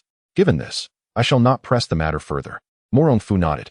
If there is any way I can assist you, Brother Quan, please do not hesitate to ask. I am in a position to offer support on both sides. The endeavor to recruit Quan Guanqing was not urgent. He did not wish to leave a negative impression. Having held an official position for a month or so, Morong Fu did not realize it. But he had indeed made considerable progress in understanding the intricacies of human relationships. Indeed, there is a matter upon which I seek your assistance, Brother Morong, Quan Guanqing mused. Might you be aware of any esteemed masters of the game within the city of Bianliang? Quan Guanqing's purpose in visiting Bianliang was to seek out a Go prodigy capable of unraveling the complexities of the Jinlong chessboard.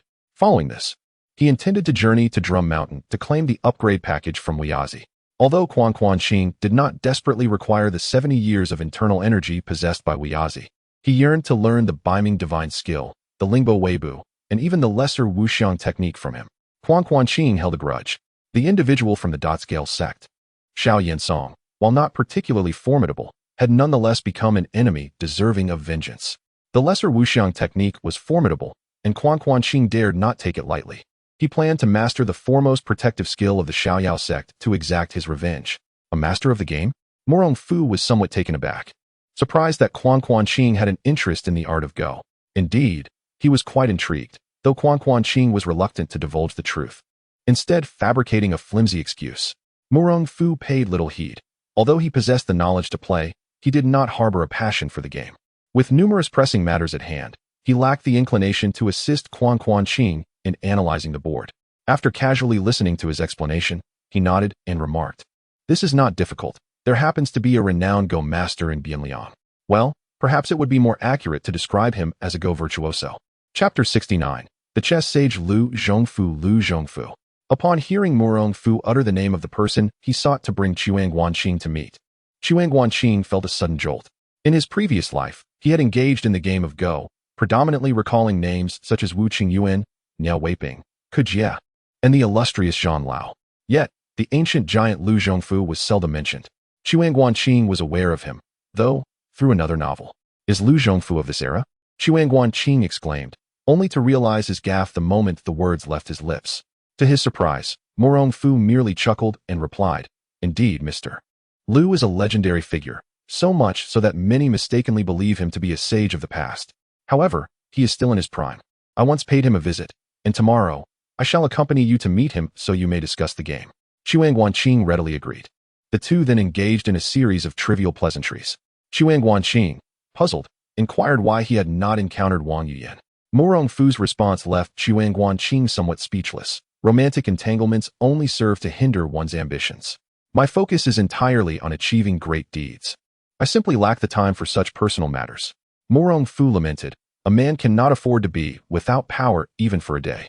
Once I hold substantial authority, I shall propose to my aunt. Quan Guanqing feigned agreement, while a rather unsavory thought crept into his mind. With a flick of his eyelids, he jested, Brother Guanqing, during your recent entry into office, did you not encounter any formidable opponents? The term Zhuesu referred to a tradition that had existed since the establishment of the imperial examination system, typically arising during the provincial and national examinations. Guanqing had not participated in the national exam, but had attended the palace examination, which indeed presented opportunities for rivalry. There was such an encounter. But my cousin holds deep affections for me, and I cannot betray her, Guanqing replied with a smile and a shake of his head. Quan Guanqing paused in surprise. Thinking to himself, you did not express such sentiments when faced with the princess of the Western Xia. Upon reflection, he understood, at this juncture, Guanqing had yet to endure a series of setbacks, still possessing a sense of pride and unwillingness to rely on connections.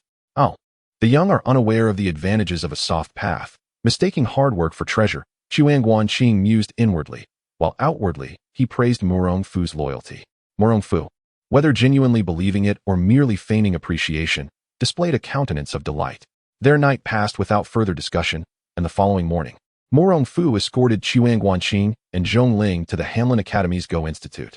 Currently, Lu Zhongfu, along with several other masters, was stationed there to engage the emperor in games of chess for his amusement. However, as Emperor Zhizong was not fond of the game, they had taken to studying their craft independently. After exchanging greetings, Guanqing took his leave to fulfill his duties. Quan Guanqing and Zhong Ling remained in the institute. In a small courtyard, Lu Zhongfu observed as Quan Guanqing set up the chessboard, stroking his beard in contemplation. After a moment, he turned to the gentleman beside him. Zhu, what do you think of this game? Beside him stood a young man adorned in a brocade robe, with a handsome visage and a rosy complexion, distinguished by a well-groomed mustache, the purpose of which remained unclear, whether for aesthetics or some other reason. Upon hearing Lu Zhongfu's words, the man furrowed his brow slightly and hesitated, remarking, this game is indeed intriguing. The white pieces seem to be ensnared at every turn, yet there appears to be a glimmer of hope.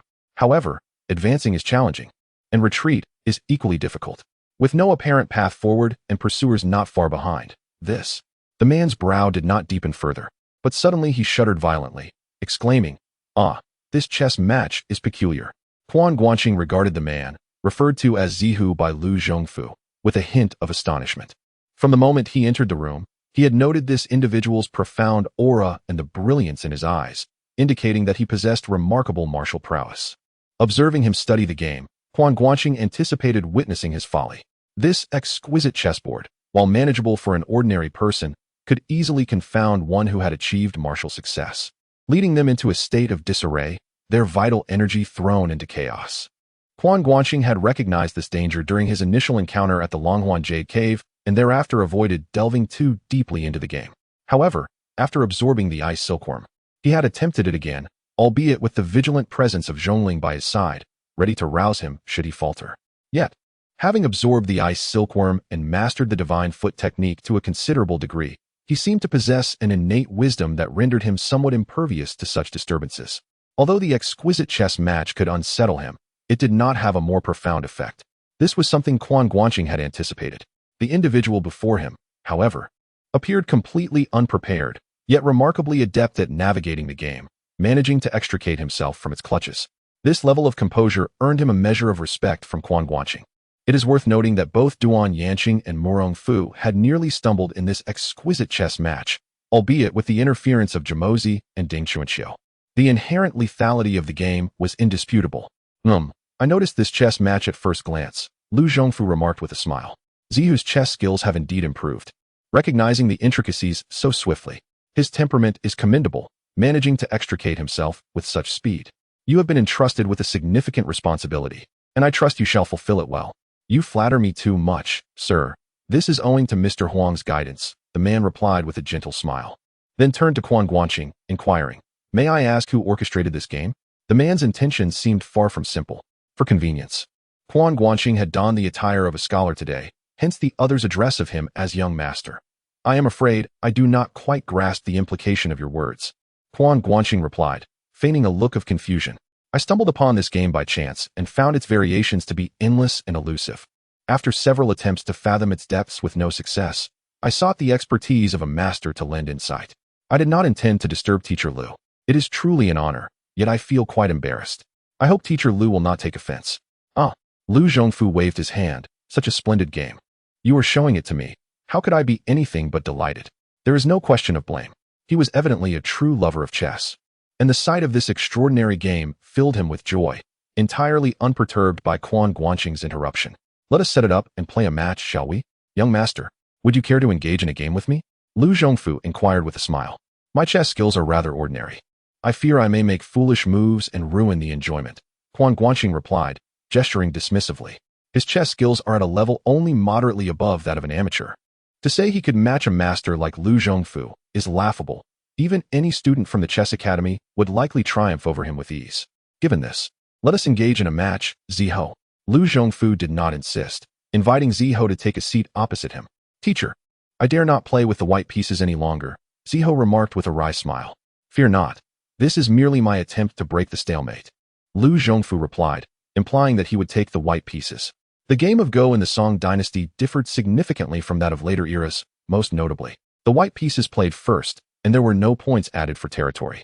In this match, Zhenlong had the advantage with black, and even Su Xinghe would require the breaker to play with white.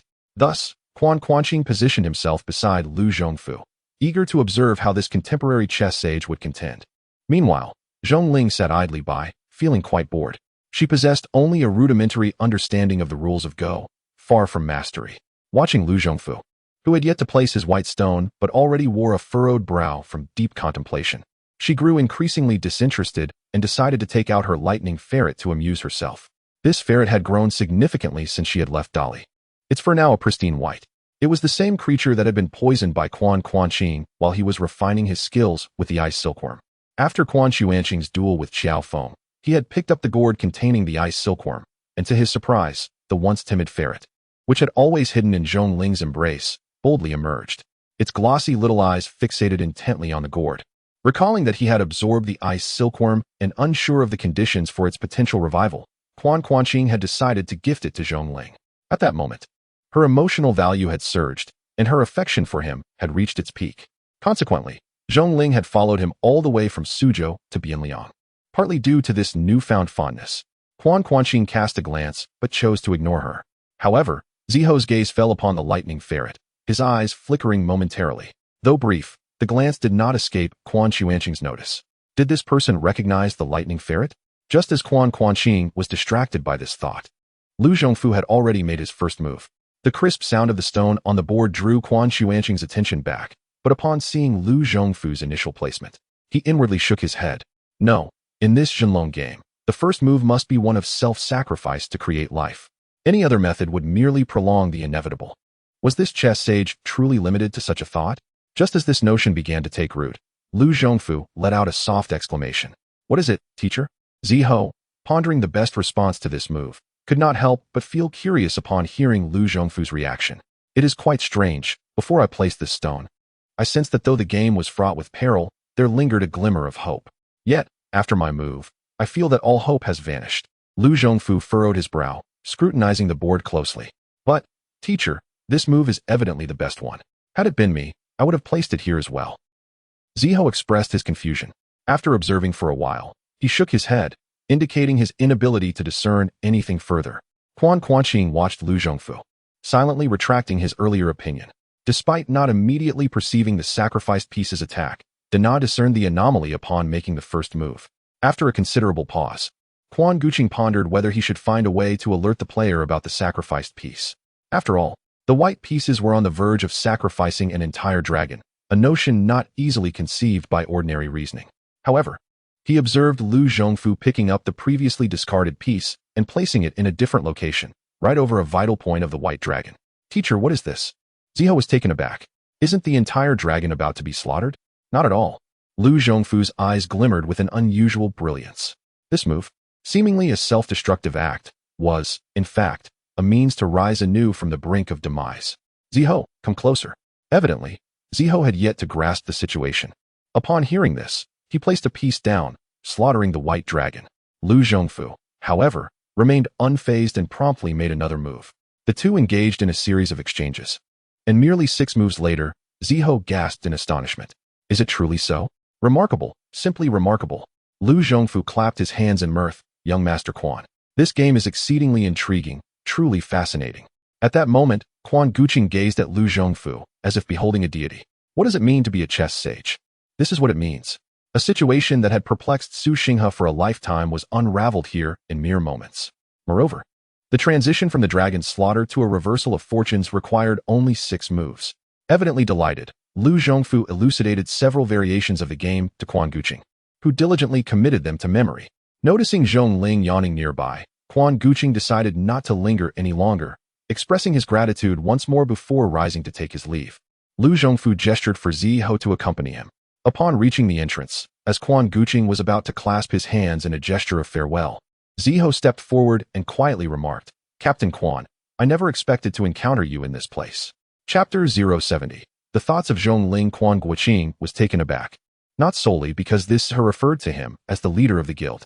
Long before he discerned the other's formidable inner strength, he had surmised that the individual might be aware of his true identity. What truly astonished him was the utter lack of reaction from Zhong Ling at that moment, coupled with the fact that he had not observed the movement of the other's lips, only a subtle tremor. The art of sound transmission. This was a highly sophisticated skill, one Quan Guanqing did not possess, yet he was cognizant of its existence. With his current level of inner strength, he could certainly master it, though he lacked the method of practice. He vaguely recalled a scene in the storyline where Yin Qing had employed this technique to convey instructions to Su Zhu during a chess game in the deaf-mute valley of Drumbeat Mountain. Such a skill was rarely heard of in the martial world. How could it be wielded by someone who appeared to be a court official? Noticing the look of astonishment on Quan Guanqing's face, Zihu bore a faint smile, his lips quivering once more, as a delicate sound reached Quan Guanqing's ears. "Perhaps, addressing you as the guild leader is no longer appropriate. The current predicament of the esteemed hero in the martial world, daring to venture into Bianliang. Does he truly believe that the Imperial City Guard and the 6 doors are mere decorations?" Quan Guanqing raised an eyebrow. This was yet another reason why martial practitioners seldom frequented Bianliang. Not only were the regulations there exceedingly strict, but it was also the active domain of the Imperial City Guard and the 6 doors. Among the so-called martial heroes, at least 7 or 8 out of 10 had previously committed martial transgressions, and many were deserving of imprisonment or even execution. However, unless the crimes were egregious, neither the Imperial City Guard nor the 6 doors were inclined to proactively pursue these martial individuals. Too troublesome. Yet, if a martial practitioner ventured into Bianliang, the situation was entirely different. Beneath the emperor's feet, even if these officials were reluctant to stir, they had to ensure at least a semblance of order. "Who might you be, sir?" Quan Guanqing squinted slightly, seemingly aware of quite a bit. "I am Oyangmu, a humble servant currently in charge of the human division of the Imperial City Guard," the man replied with a smile. Quan Guanqing raised an eyebrow. He was indeed aware that the Imperial City Guard was divided into 3 divisions. The Heavenly Division oversaw court officials, the Earth Division monitored the borders and foreign affairs, and the Human Division was responsible for overseeing matters in the countryside, or more plainly, keeping an eye on the martial practitioners. In other words, this Ouyang Mu was the court's liaison to the martial world? "Ah, so you are Director Ouyang," Quan Guanqing said casually. "I presume my name is noted in your records?" "Indeed it is," Ouyang Mu chuckled. "Currently, the foremost flower thief in the martial world is not only recorded on our side, but also acknowledged by the 6 doors. Thus, I find myself questioning how you dared to come to Bianliang, truly believing that no one would recognize you? That would be rather strange, Quan Guanqing responded, remaining unperturbed. Yet, from your demeanor, it appears that Director Ouyang does not intend to apprehend me? Haha, capturing criminals falls under the purview of the Six Doors. The Imperial City Guard possesses only the power of oversight, lacking enforcement authority. Ouyang Mu's smile grew even brighter. I, too, find it curious that the esteemed hero shows no signs of distress upon having his identity revealed. What is there for me to be anxious about? Quan Guanqing nonchalantly remarked that he had no part in the matter and felt unburdened. Yet, the whispers in the martial world told a different tale, as Ouyang Mu jested, claiming that rumors spread about Empress Gao aspiring to emulate Wu Zetian and ascend to the throne. Quan Guanqing rolled his eyes in response. Ouyang Mu was taken aback, his emotions fluctuating between shock, fury, and anxiety at a level of 99. He observed the previously composed Ouyang Mu, who seemed to have everything under control, suddenly change countenance. Noting the wildly fluctuating emotional levels, a malicious smile crept across Quan Guanqing's face. Are you attempting to feign superiority? What standing do you possess? Ouyang Mu stammered in indignation, glancing around to confirm that only he, Quan Guanqing, and Zhong Ling were present. He exhaled a sigh of relief, though his complexion remained pale. How dare you utter such reckless words? Reckless words? Quan Guanqing shrugged. If you say so, then it must be true. Ouyang Mu's ire surged, his chest heaving as he struggled to maintain composure, his previously honed skills now entirely forgotten. Gritting his teeth, he declared, I care not for your purpose in Bianliang, but I advise you to depart swiftly. This city does not welcome people of your ilk. Oh, if that is the case, why doesn't Lord Ouyang simply summon the Six Doors to apprehend me? What need is there for this discourse? Quan Guanqing, having moved past his initial astonishment, had regained his composure. Ouyang Mu's direct acknowledgement of his identity, rather than discreetly seeking assistance to capture him, indicated ulterior motives. Taking a deep breath to steady himself, Ouyang Mu quelled the emotional turmoil stirred by Quan Guanqing's words, though the earlier mirth had vanished. In a cold tone, he stated, I initially wished to discuss certain matters with you, but it seems unnecessary now. I acknowledge your formidable skills, which render you beyond the reach of ordinary folk. Nevertheless, I still counsel you to vacate Bianliang promptly, or else. He left his warning hanging, sweeping his robe as he turned to re-enter the chess academy. Brother Quan, what on earth was that person rambling about? I couldn't comprehend a word. Zhong Ling inquired, her large, beautiful eyes wide with confusion as she glanced between the retreating Ouyang Mu and Quan Guanqing. Her small head was brimming with questions. A mere individual attempting to showcase superiority before us, Quan Guanqing replied, shaking his head. He had no interest in Ouyang Mu's intentions, for he had already acquired the secrets to unraveling the exquisite chess game and had no desire to linger in Bianliang. The longer he stayed, the more likely Murong Fu would seek him out, and he had no intention of becoming collateral in Murong Fu's feudal restoration plans. The thought of Murong Fu stirred something within Quan Guanqing. Was it possible that Ouyang Mu had uncovered Murong Fu's identity, but, for reasons unknown, found himself unable to act, thus seeking Quan Guanqing? Yet, that seemed implausible. Murong Fu was merely a lowly official of the 7th rank, while Ouyang Mu wielded substantial authority within the imperial city. Shaking his head, Quan Guanqing decided not to dwell on it. With a smile, he said to Zhong Ling, there is no need to pay him any mind. Don't you wish to explore Bianliang City? Allow me to show you around. Absolutely. Zhong Ling eagerly nodded, but then a thought struck her, and her expression turned serious. Wait, that is not right. We're not here to simply tour Bianliang City. We are in search of Sister Mu's whereabouts. She may have come to Bianliang, and we must thoroughly seek her traces. Quan Guanqing shrugged. All right, whatever you say. The two searched for 2 days in Bianliang, yet they found no sign of Mu Wanqing. Quan Guanqing had anticipated that Ouyang Mu might seek him out for trouble again, but unexpectedly, that individual did not reappear. Throughout their 2 days in Bianliang, they were not troubled by anyone. Eventually, when Zhong Ling felt that Sister Mu was unlikely to be in Bianliang and had grown weary of their search, they decided to depart.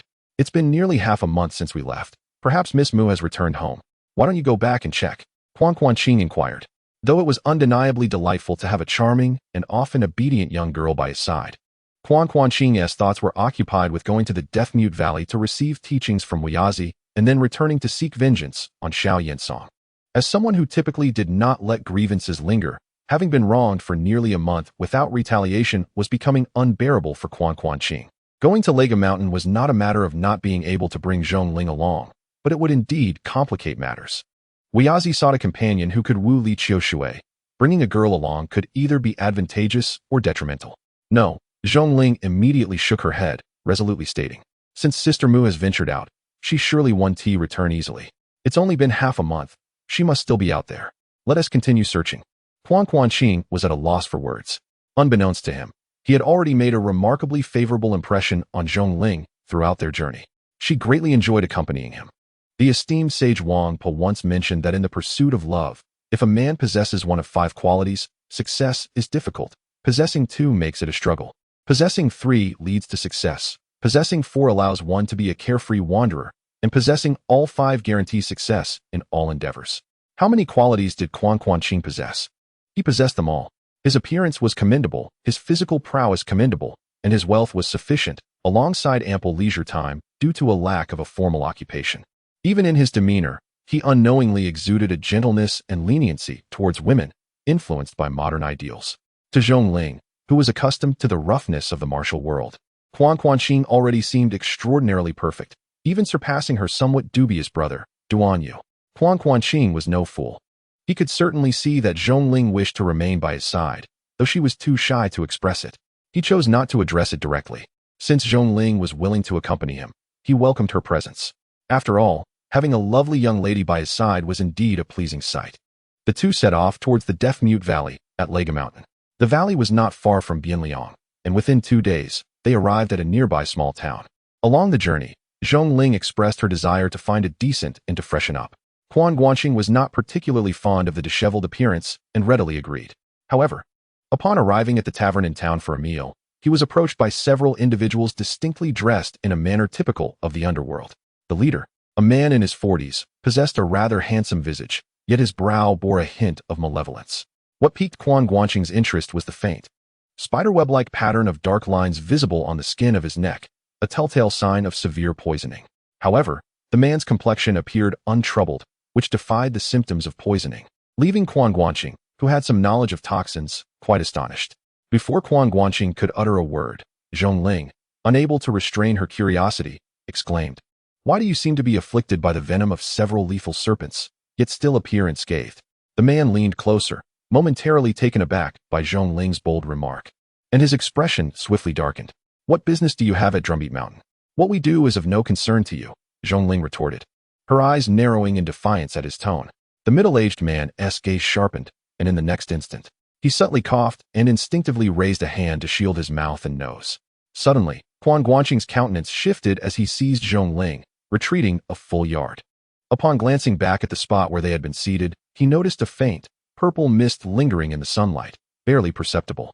Chapter 071, The Starry Sect's Deceptions, Poison. A glimmer of light flashed in Quan Guanqing's eyes as a name swiftly crossed his mind. "Are you members of the Starry Sect?" "The Starry Sect?" Beside him, Zhongling blinked, unfamiliar with the name. Ding Chunqiu had a significant reputation, yet he had not been active in the martial world for over a decade. Thus only the older generation and those within the elite circles had any knowledge of him. Among the martial figures of Dali, few could claim to have heard of Ding Chunqiu, and Zhong Wanqiu was not one of them. Consequently, Zhongling too was oblivious to the sect. "Since you are aware of the illustrious name of the old immortal of the Starry Sect, you should hastily depart." The middle-aged man, surprised that Quan Guanqing managed to evade his poisonous mist, quickly grew fierce again. "The old immortal has decreed that no martial artist is to approach Drum Mountain or the Deaf-Mute Valley. Those who defy this command shall be met with merciless death." Rather than responding immediately, Quan Guanqing discreetly assessed his physical condition, a smirk forming at the corners of his mouth. He had instinctively pulled Zhongling away when he noticed the adversary making a move, but by the time he withdrew, he was already half a beat too late. While the martial skills of the Starry Sect disciples were generally mediocre, their mastery of poison was indeed remarkable. The toxic mist they released was swift and fierce. Even with Quan Guanqing's speed, he could not entirely avoid inhaling a small amount. He perceived a sweet, metallic scent, yet at that moment, he felt no discomfort whatsoever. The efficacy of the ice silkworm rendered him immune to all poisons. After recently absorbing the ice silkworm's cold toxin during his training, Quan Guanqing had allowed Zhongling to test various poisons on him, all of which proved ineffective. However, at that time, the toxins Zhongling carried were merely low-grade substances meant for self-defense, lacking significant potency. The only higher-grade toxin was the lightning mongoose. Yet, It was uncertain whether the ice silkworm's lingering essence deterred the lightning mongoose from biting Quan Guanqing. Even if it dared, Zhongling would not permit it. Though she possessed the antidote for the toxins associated with the normal cultivation of the lightning mongoose, the creature had consumed the ice silkworm, resulting in noticeable changes in its physique. Zhongling had no confidence in the antidote's effectiveness now. It was highly likely that it would prove useless.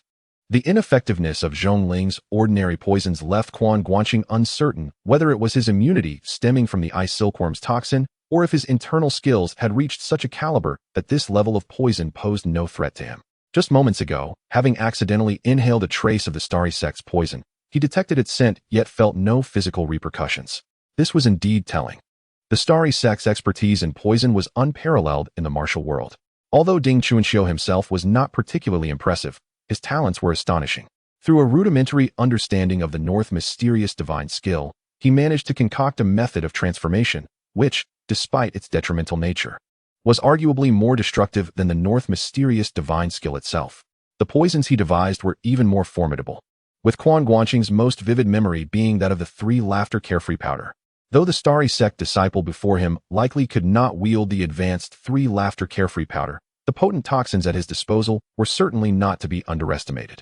The disciples of the Xingqiu faction were unaware that Quan Guanqing had indeed been poisoned but remained unscathed, believing instead that their opponent had merely evaded swiftly, leaving them with a sense of regret. In their sect, their own proficiency in the art of poison was among the highest ranks, exhibiting exceptional stealth and speed. If their adversary could evade such mastery, it was evident that their martial prowess surpassed their own, necessitating utmost caution in their approach. Fortunately, they still possessed an ample supply of toxins. Although their few junior disciples were not as skilled, each possessed unique talents. While it was prudent to be wary of potential treachery from these juniors in everyday circumstances, they could afford a degree of reassurance in the face of external threats. After all, should their master discover that they failed to engage an enemy with earnestness, their return would lead to dire consequences. Upon confirming the presence of the Xingqiu disciples before him, Quan Guanqing felt a surge of curiosity. He let out a hearty laugh, discreetly concealing a 9-flower jade dew pill within his mouth for future use, and coldly remarked, "The old demon of Xingqiu may hide in Qinghai, but you young ones dare to provoke trouble in the Central Plains. Are you truly ignorant of the meaning of death? Huh? You dare to speak so brazenly to the old immortal. Perhaps you are too young and inexperienced to comprehend his might," sneered a middle-aged man. "Brothers, this lad possesses commendable skills. He must be someone of significance. Let us capture him and return to present our merits to the master." "Agreed, following the elder brother's lead," replied another youth, as several of their companions began to encircle Quan Guanqing and Zhongling in a crescent formation. The quickest among them, a lanky figure, displayed a remarkable lightness of foot, swiftly closing within 6 feet of Quan Guanqing. With a swift motion, he hurled a cloud of black smoke towards Quan Guanqing's face. With a gentle push of his hand, Quan Guanqing sent Zhongling soaring away like a fallen leaf, landing gracefully 3 zhang distant. Meanwhile, with his other hand, he unleashed a powerful gust, returning the black smoke entirely. Yet, amidst the smoke, a glint of metallic sheen flashed in the sunlight, revealing a dozen silver needles that darted toward Quan Guanqing's palm in an instant. The lanky disciple's expression brightened. The cow hair needles, also known as dragon whisker needles, were as fine as cow hair and designed specifically to counteract palm techniques. Their concealment within the smoke allowed opponents with formidable palm power to overlook them, rendering them lethal. However, before the smile could fully bloom on his face, the cowhair needles abruptly veered as if pulled by an unseen force, shooting towards a nearby Xingqiu disciple who had just rushed in. The technique of moving flowers to connect jade, perfected to its zenith by Quan Guanqing, had long been unmatched. Yet his internal strength had not reached a comparable level. Initially, he could only manipulate ordinary palm techniques, struggling even against Morong Fu. After consuming the second Great Return pill, his capabilities saw a significant enhancement. He could now effortlessly manipulate ordinary palm techniques from a distance, yet certain unique martial arts remained somewhat challenging. For instance, the Tsangpai sect's exclusive hidden weapon, the Luyun shuttle, with its distinctive structure and force application, was specifically designed to counteract palm techniques, rendering Quan Guanqing's moving flowers to connect jade ineffective against it. After absorbing the ice silkworm, Quan Guanqing's mastery of the Divine Foot Sutra reached an unparalleled zenith, enabling his internal power to finally align with the profound art of transferring flowers and connecting jade. The full potential of this extraordinary technique was finally unleashed. The fine needles wielded by the disciples of the Starry Constellation sect exhibited an even more concealed restraint against palm energy than the Liyun shuttle. Yet, even in the face of this, Quan Guanqing hastily discerned the shifting palm energy and adeptly redirected it. Had he detected it a moment sooner, he could have easily returned the force. Even without doing so, the impact on the face of another Starry Constellation disciple left the assembly in astonishment. How could this be? The thin disciple was momentarily stunned, his movements stiffening. With a flicker of his gaze, Quan Guanqing advanced, delivering a stunning Prajna Palm strike. The Prajna Palm, executed at a level of consummate skill, was incomparably superior to the earlier version he had mastered at a mere 100 proficiency. The formidable energy of yin and yang surged forth, yet it produced little sound. A mere foot away, the thin disciple was immediately struck, his complexion darkening as he spat out a mouthful of blood. A flicker of surprise crossed Quan Guanqing's face. He turned his head just in time to see the blood that erupted from the disciple transform into a blood arrow that shot past his temple. Had he not reacted swiftly, it might have struck his face. The blood arrow, carrying a foul stench, was evidently tainted with poison. How could this have been avoided? The thin disciple's eyes flashed with an incredulous expression as he gritted his teeth against the excruciating pain and desperately withdrew. Ding Chuanqiu, misled by Su Xinghe, believed that the secrets of the Xiaoyao sect were hidden within the Starry Constellation Sea, and thus he had been searching there. However, the vast expanse of the Starry Constellation Sea was beyond his solitary capabilities to navigate. Consequently, he decided to establish the Starry Constellation sect there. He initially had 7 direct disciples, corresponding to Su Xinghe's 8 friends from Hanga Pass. In the Starry Constellation Sea, he also recruited dozens of nominal disciples, along with hundreds of subordinates and servants, all essentially tools for his purposes. Yet, over 30 years ago, during his seclusion to refine his skills, the 7 direct disciples seized the sect's hidden treasures and fled. Upon emerging from his retreat, Ding Chuanqiu was infuriated, but after several years, he could only locate 2 of them. Although he extracted their bones and marrow, his wrath remained unsatisfied. The remaining 5 had been exceedingly cautious, maintaining a low profile in both the Central Plains and the Western regions for many years. Furthermore, with the core treasures of the Starry Constellation sect meticulously safeguarded by Ding Chuanqiu himself, the matter ultimately dissipated. Subsequently, Ding Chuanqiu took in new disciples and initiated a competition among them to prevent any further mass desertion. Today, the Starry Constellation sect comprises 36 formal disciples and 72 nominal disciples, alongside several hundred venomous servants and insect slaves. They command greater influence in the Qinghai region than the chieftains of the Tibetan and Uyghur tribes. The thin disciple is one of the 36 formal disciples, ranked 17th. He excels in lightness of foot and possesses notable skills in poisonous smoke and hidden weapons. His pride lies in his unique technique of spitting blood at his adversaries. The disciples of the Starry Constellation sect cultivate their bodies with poison, resulting in their blood being laced with deadly toxins. Consequently, Ding Chuanqiu developed a technique where one could bite the tip of their tongue to spray toxic blood at an opponent, a method incredibly difficult to withstand at close range. Injuries that break the skin or affect the eyes are notoriously difficult to heal. The emaciated figure, utilizing the tremors of his internal organs, spewed forth blood, transforming it into lethal projectiles with a skillful technique, fully expecting to hit his target. However, the wonder of the Divine Foot Classic lies in its ability to enhance not only the practitioner's internal strength, which flows ceaselessly, but also their reflexes. This was exemplified by the adept Yu Tan, who, despite possessing formidable internal powers, could not have endured every assault without evasion. With a solid foundation and the augmentation of the Divine Foot Classic, Quan Guanqing narrowly dodged his opponent's strike at a critical moment, countering with a swift blow from the 7 Injuries fist. The emaciated figure had mastered the serpent venom technique of the Starry School, along with a skillful serpentine movement technique. Just moments ago, he had deftly negated much of the force behind Quan Guanqing's Prana Palm, or else he would have been expelling not just blood, but internal organs. However, the unexpected nature of the blood spitting caught him off guard, and the unique internal damage inflicted by the 7 Injuries fist compromised his serpentine agility. With a violent retch, he expelled another mouthful of blood, this time a gruesome mixture of dark, tainted blood intermingled with shattered internal organs. Chapter 072. The abundance of talented disciples in the Starry Lodge. The 2 slender figures, upon their first encounter, were swiftly beaten to the point of expelling their innards. Coupled with the recent incident where one was struck by a concealed poison needle, 2 of the 6 disciples from the Starry Lodge had already perished. The remaining disciples were instantly filled with terror, Among their group of 6, only the middle-aged man and the lanky one were direct disciples. The other 4 were merely nominal disciples. Witnessing the demise of several direct disciples sent the remaining 3 nominal disciples into a state of panic. The leader, the middle-aged man, also changed his countenance. Although he had sensed the opponent's exceptional skills when Quan Guanqing evaded his poison mist, he had not anticipated such extraordinary prowess. Observing that the opponent appeared to be in his 20s, not yet 30, he pondered how someone so young could possess such formidable martial arts. This combination of youth, skill, and appearance prompted a sudden realization in the mind of the Starry Lodge disciple. Could you be Murong Fu? Quan Guanqing was at a loss for words. Well, after departing from Bianliang to arrive at Lega Mountain, he had intentionally tidied himself up to leave a good impression on Weiazi. His already handsome features now exuded an extraordinary charm, coupled with his astonishing martial prowess. It was not surprising that those unfamiliar with him would associate him with the renowned Murong Fu, celebrated for his good looks and exceptional skills among the younger generation. As for Qiao Feng, the rugged appearance of the old warrior was widely recognized in the martial world. Faced with being mistaken for Murong Fu, Quan Guanqing was uncertain whether to feel pleased or displeased, but he certainly would not acknowledge it.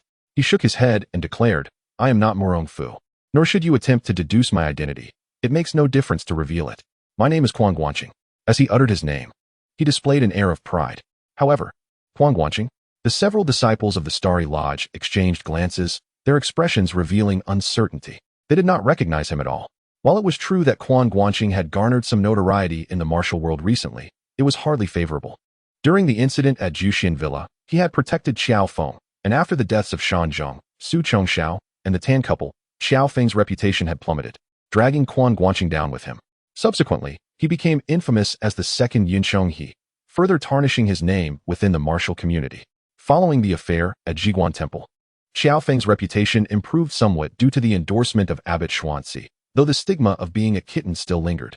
In contrast, Quan Guanqing's misdeeds as an associate of brigands and a notorious flower thief had yet to be absolved.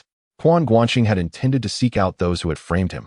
But first, he was no longer the leader of the beggars' sect, and his resources were limited and devoid of leads.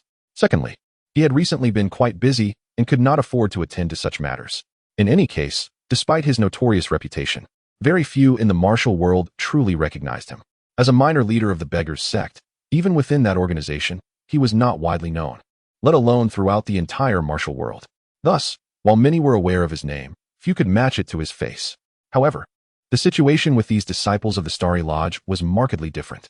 Ding Chunxiu dispatched his disciples to guard the outskirts of Lega Mountain, forbidding any wanderers from approaching. However, this task could not be sustained by a single group indefinitely. To prevent his disciples from defecting, he had subtly tampered with their training methods. Without his assistance for a period, they would inevitably encounter problems. Thus, the disciples stationed at Lega Mountain were required to rotate every 3 months.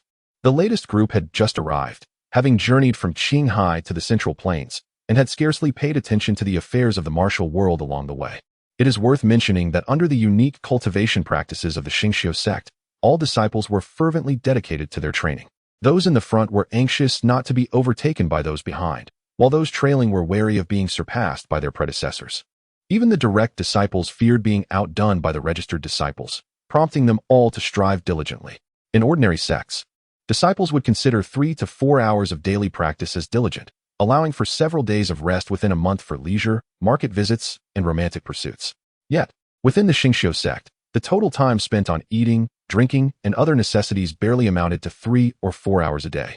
The remainder was consumed either by capturing poisonous insects for training or by refining these insects for practice.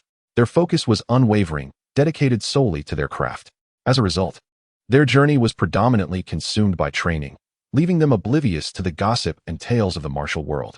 They were entirely unaware of the rising figure of Quan Qing, who had garnered considerable renown. Quan Qing, under the impression that his name would elicit surprise, found himself disheartened by the indifferent reactions of those around him, as if they were questioning who Quan Qing even was. Zhongling, observing the shift in Quan Qing's expression, nearly erupted into laughter, but quickly stifled herself with her hand. Though the mirth on her face was undeniable, Quan Qing noticed her amusement but forced himself to ignore it, feeling a wave of embarrassment wash over him. Angered by the perceived slight, he resolved to make himself known.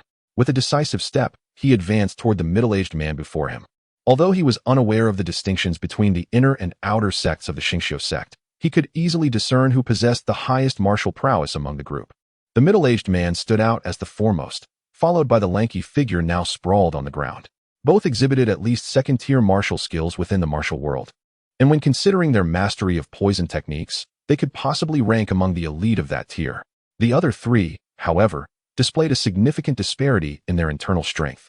Even with their poison skills, they would barely qualify as mid-tier third-rate practitioners. Unfazed by the poison techniques, Quan Guanqing believed that he need only focus on subduing the leading middle-aged man, whom he had designated as his target. The middle-aged man, having sensed Quan Guanqing's impending attack, was already on high alert. As Quan Guanqing charged forth, the man swiftly raised his hands, releasing a triad of colored smoke from his sleeves in an attempt to deter Quan Guanqing from approaching. However, to the man's astonishment, Quan Guanqing pressed forward without hesitation. A glimmer of realization crossed the middle-aged man's eyes. The toxic smoke emanating from his sleeves was potent enough that even he could not withstand it without an antidote. How could the opponent be so careless as to barge in so recklessly? Yet before he could revel in his triumph, Quan Guanqing had already dashed forward, delivering a powerful strike to his chest. The middle-aged man was astonished. His poison would take effect upon inhalation, and one particular toxin could instantaneously render a person feeble. How could this young man still move with such swiftness? Holding his breath? The middle-aged man immediately contemplated this possibility. If the opponent reacted swiftly enough to hold his breath upon encountering the toxic mist, he might indeed evade the effects temporarily. However, the middle-aged man was not overly concerned.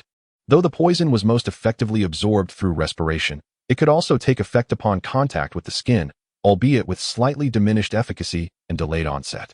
A brief delay would surely allow him to subdue his adversary. With this thought, the middle-aged man endeavored to evade, fully aware that his speed was inferior to the young man's, yet his agility was notably superior. He narrowly avoided Quan Guanqing's strike, while simultaneously launching a claw attack. Quan Guanqing's strike missed its target, leaving him astonished. He had not anticipated that his opponent's martial prowess was not exceptional. Yet his agility was so remarkable as to force Quan Guanqing to exert himself with such haste. As the opponent's claw approached, Quan Guanqing instinctively responded with a claw of his own, Dragon Claw technique. The two combatants' claws met, neither yielding an inch, their fingers interlocking in a fierce contest. Initially elated, the middle-aged man felt confident, for his claw technique, known as the 1,000 spiders and 10,000 poisons, not only harbored lethal toxins, but was also incredibly resilient. Once perfected, the unique energy coursing through his fingers was exceptionally sharp, akin to barbed spider legs, capable of easily tearing through skin. The potent poison would seal the throat upon contact with blood, making it difficult even for the most skilled practitioners of internal martial arts to withstand its effects for long. However, before he could fully savor his triumph, a sudden, excruciating pain shot through his fingers, followed by a series of cracking sounds as all 5 fingers and his wrist were crushed by Quan Guanqing's deft maneuver. Was this the courage bestowed upon him by Liang Yongqi? How dare he confront my Dragon Claw technique head-on? Now, my Dragon Claw technique has reached an unparalleled level of mastery. Unaware of his opponent's thoughts, Quan Guanqing found it amusing that the middle-aged man did not retreat nor evade, but chose to clash claws directly. With a mere exertion of force, the opponent's fingers and wrist were rendered useless. If only he had elevated his Dragon Claw technique to this level prior to his duel with Yin Chenglong. He would have undoubtedly shattered his rival's claw skills long ago. Indeed, one must invest their emotional resources when necessary. Merely accumulating them serves no purpose. As Quan Guanqing pondered this, he suddenly felt a slight sting as he exerted force with his fingers. Upon hearing the middle-aged man's anguished cry, he instinctively released the now incapacitated hand and looked down to inspect. To his astonishment, he discovered several fine scratches appearing on his palm and fingers. The Dragon Claw technique, enveloped in a domineering and powerful energy, had been breached by his opponent's skill, inflicting injury upon him. Quan Guanqing was taken aback, unaware that the 1,000 spiders and 10,000 poisons technique was akin to the Xingqiu sect's hidden weaponry, specifically designed to outmaneuver the foe. The Xingqiu sect had always regarded the Xiaoyao sect as their hypothetical adversary, while the Xiaoyao sect's martial arts prioritized internal energy, with masters such as Wu Yazi, Tong Piayan, and Li Qiushui exhibiting transcendent levels of internal cultivation. Ding Xuanxiu regarded them as his targets, and thus his study of martial arts naturally focused on the sophisticated internal techniques. The 1,000 spider and 10,000 venoms hand exemplifies this, as the true energy barbs at the fingertips possess a particularly potent destructive effect against ordinary protective energies. Moreover, the immense striking force between fingers, coupled with their frail defensive capabilities, renders the 1,000 Spider and 10,000 Venom's hand capable of inflicting harm even on adversaries whose internal strength far surpasses one's own. Such was the case for the middle-aged man at that moment. Although his martial prowess paled in comparison to Quan Guanqing's, he still managed to inflict a slight injury upon him thanks to the unique efficacy of the 1,000 Spider and 10,000 Venom's hand. Although no blood was shed, the skin was indeed pierced. He chuckled, a sinister smile creeping across his face as he observed his own fractured hand, then glanced at the mildly wounded palm of Quan Guanqing, who looked on in astonishment. "Young one, your martial skills are indeed formidable. Yet, alas, having fallen victim to my 1,000 Spider and 10,000 Venom's hand, no matter how high your prowess, you shall meet your demise." Ha ha ha. His laughter gradually faded, turning into a stony silence, for Quan Guanqing remained standing there, gazing at him with an expression akin to one of condescending pity. Why are you still alive?" the middle-aged man exclaimed in shock. Chapter 073. The Swift Escape of the Starry Disciple. Do you truly believe that such meager poison skills can bring about death? Quan Guanqing remarked with an air of derision. As if the opponent's assault were inconsequential, yet he was inwardly quite astonished. The 1,000 Spider 10,000 poison hand. Wasn't this a technique passed down through the lineage of Yin Li's mother in the Heaven Sword and the Dragon Saber? How could this individual possess it as well? Could it be that this art also belonged to the Starry Sect? In the conclusion of the Heavenly Dragon, Ding Chuanxiu was ensnared by Su Zhu's life and death talisman, confined within Shaolin. While it appeared to spare Ding Chuanxiu's life, he practiced the transformation of poison technique. Should he refrain from suppressing the toxins within him with new venom for a time, he would ultimately succumb to his own lethal poison. Thus, Ding Chuanxiu had indeed met his demise. After his passing, his disciples gravitated towards the free and easy sect, yet Su Zhu would surely hold them in disdain, likely leading to their eventual dissolution. Hence, it was hardly surprising that the martial arts of the Starry Sect had drifted into the world. Having unraveled these thoughts in his mind, Quan Guanqing began to marvel at the potency of the 1,000 Spider 10,000 poison hand, although its inherent toxicity held no effect on him. The peculiar technique of the fingertips could indeed penetrate the energy emanating from the dragon claw. However, did not the 1,000 Spider 10,000 poison hand disfigure its wielder? The middle-aged man before him, though not handsome, bore no signs of disfigurement. Was it that Yin Li and her mother practiced an incomplete version? Or had they cultivated the authentic technique to such a refined level that their appearance could be restored? Quan Guanqing found himself unable to ascertain this. How is this possible? The middle-aged disciple of the Starry Sect wore an expression of disbelief. He ranked 11th among the 36 inner disciples of the sect. Although not within the top 10, he was undoubtedly formidable, particularly with the 1,000 Spider 10,000 poison hand, of which only 2 among the inner disciples had reached the mastery of 200, marking a significant achievement. Yet this individual before him, whose previous poison had utterly failed to affect him, could not even be harmed by the 1,000 Spider 10,000 poison hand. Could it be that he was immune to all poisons? The 9th disciple of the Starry Sect found it inconceivable that anyone could be impervious to toxins. Yet Quan Guanqing was indeed this rare anomaly, effectively countering the Starry Sect's techniques.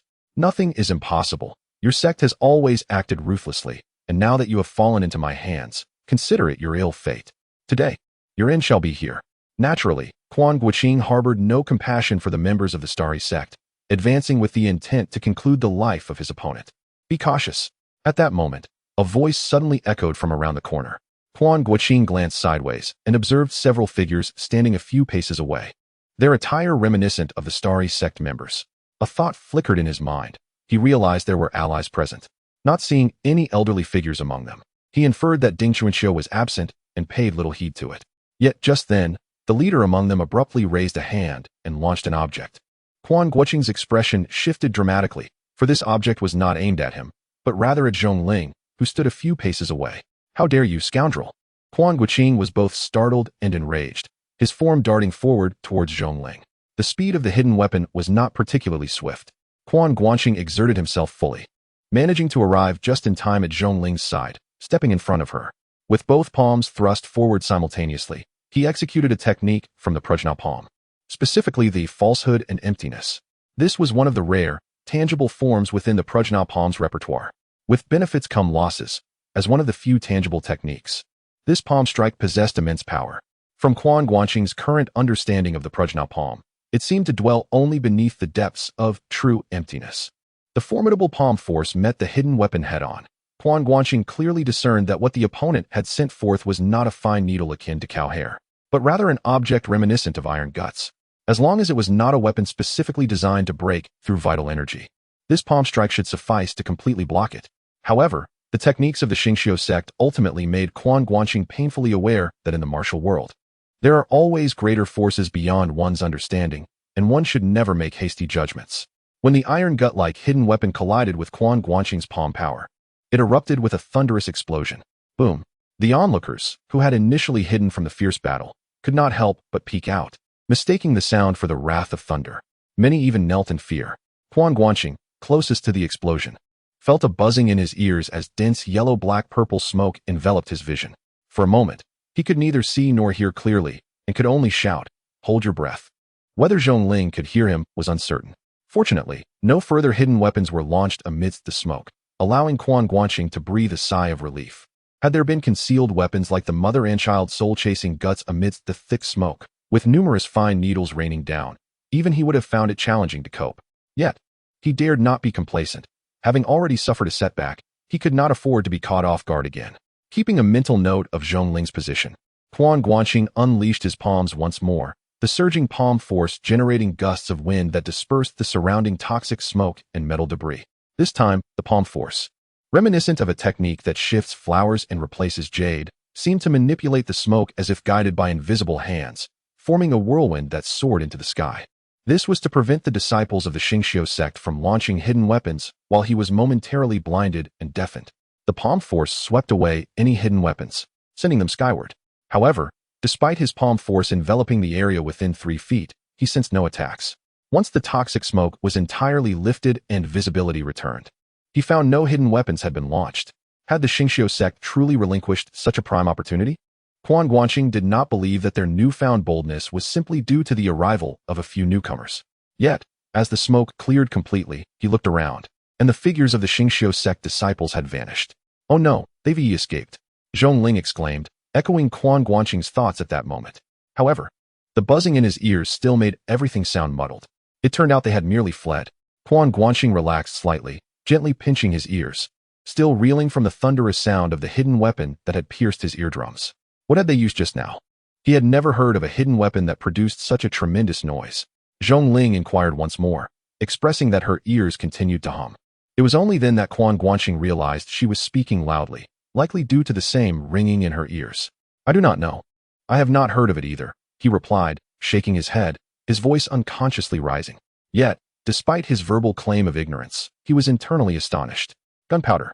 Although he could not discern the scent of sulfur and saltpeter, he was certain that the concealed weapons employed by the disciples of the Starry Lodge were crafted from gunpowder. Beyond this, he could conceive of no other possibility. But could gunpowder truly be utilized in such a manner at this time? The contraption from earlier resembled a rudimentary grenade.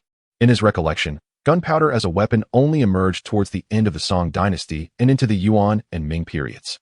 His memory served him well, indeed. The formal introduction of gunpowder to the battlefield coincided with what he recalled. However, it was known that civilian experimentation with gunpowder had been underway long before. During the Sui and Tang dynasties, fireworks were already a common spectacle, and by the Northern Song period, the variety of fireworks had become quite abundant, though only the elite could indulge in such pastimes. Yet, aside from the pyrotechnicians nurtured by the nobility, there existed another group engaged in the study of gunpowder, the Taoist alchemists. Though their endeavors were not deliberate, they had inadvertently concocted several potent formulas for gunpowder. Most of their experiments were conducted privately, and any mishaps often resulted in explosions, leading to minimal external dissemination of their findings. The free and easy sect, rooted in Taoist traditions, included within its eclectic teachings the art of lead melting and alchemy. Ding Xuanqiu's toxic techniques had evolved from this, and the gunpowder poison projectiles were merely byproducts of their research. However, due to the complexities of production and relatively modest power, they were not greatly prioritized. The toxic smoke obscured vision and impaired hearing indiscriminately, making it of little concern to Ding Xuanqiu. He had only managed to produce a few for situations where his disciples encountered formidable foes, allowing them to obscure their senses and retreat. Most members of the Starry Lodge were astute individuals, well-versed in the philosophy of self-preservation. Although such devices could be employed for a surprise counterattack, they pondered the necessity of such risks. Preserving one's own life was of greater importance than engaging in uncertain struggles. Thus, at the moment a starry disciple hurled a smoke bomb, the others quickly grasped the situation and collectively fled the scene, taking with them the bodies of their fallen comrades. This was not out of camaraderie, but rather an understanding that the deceased brethren possessed many valuable items. Quan Guanqing meticulously enveloped the swirling dust with his palm power while remaining vigilant for any concealed weapons that might be launched amidst the smoke. By the time he prepared to counterattack, the disciples had already vanished without a trace. Although he was unaware of the particulars, observing that only he and Zhongling remained on the street, he surmised that the members of the Starry Lodge had indeed made their escape. Feeling somewhat speechless, he could only escort Zhongling back into the shop. The shopkeeper and his assistant had long taken refuge behind the counter during the fray, and upon Quan Guanqing's return, they cautiously emerged. Perhaps due to the prolonged presence of the Starry Lodge disciples, the local establishment had grown accustomed to such disturbances. Though the shopkeeper's face still bore signs of fear, he resumed his service as usual. As they awaited their meal, Zhongling curiously inquired, "Brother Quan, who were those individuals just now? They mentioned the Starry Lodge sect. It must be a formidable faction, right?" Zhongling, skilled in the art of poison, harbored no aversion to it. From the brief encounter between the members of the Starry Lodge and Quan Guanqing, she discerned that their proficiency in poison and concealed weapons surpassed even her own and her father's expertise. A sect from the western regions, adept in toxins, had somehow made its way here. Quan Guanqing shook his head, choosing not to reveal to Zhongling the purpose of his visit to Drum Mountain. He merely stated that he had heard tales of the area's picturesque scenery and the presence of a renowned figure from the martial world, prompting his journey. Zhongling, indifferent to the destination, accompanied him simply for the sake of enjoyment. However, encountering the members of the Starry Lodge caught Quan Guanqing somewhat off guard. Observing the faint wounds left on his palm by the 1,000 spiders and 10,000 poisons technique, which were now nearly imperceptible, he raised an eyebrow. The full effect of the eye silkworm had seemingly enhanced his self-healing abilities, even if only slightly. Though the injuries were minor, their rapid recovery struck him as peculiar. After their meal, Quan Guanqing and Zhongling visited the town's bathhouse to cleanse themselves of the day's dust before meandering through the quaint streets. Finding little of interest, they eventually returned to the inn. Quan Guanqing initially intended to meditate and practice his skills, but just as he settled into a state of tranquility, he was interrupted by a commotion outside the inn. "Quan Guanqing, you vile scoundrel, come forth and face your doom." Chapter 074. Masters Beyond the Pass. Upon hearing his name being called from outside, Quan Guanqing was slightly taken aback. Had he attracted the attention of the Jianghu folks so soon after arriving? Nonetheless, with his name being summoned, he could hardly ignore it.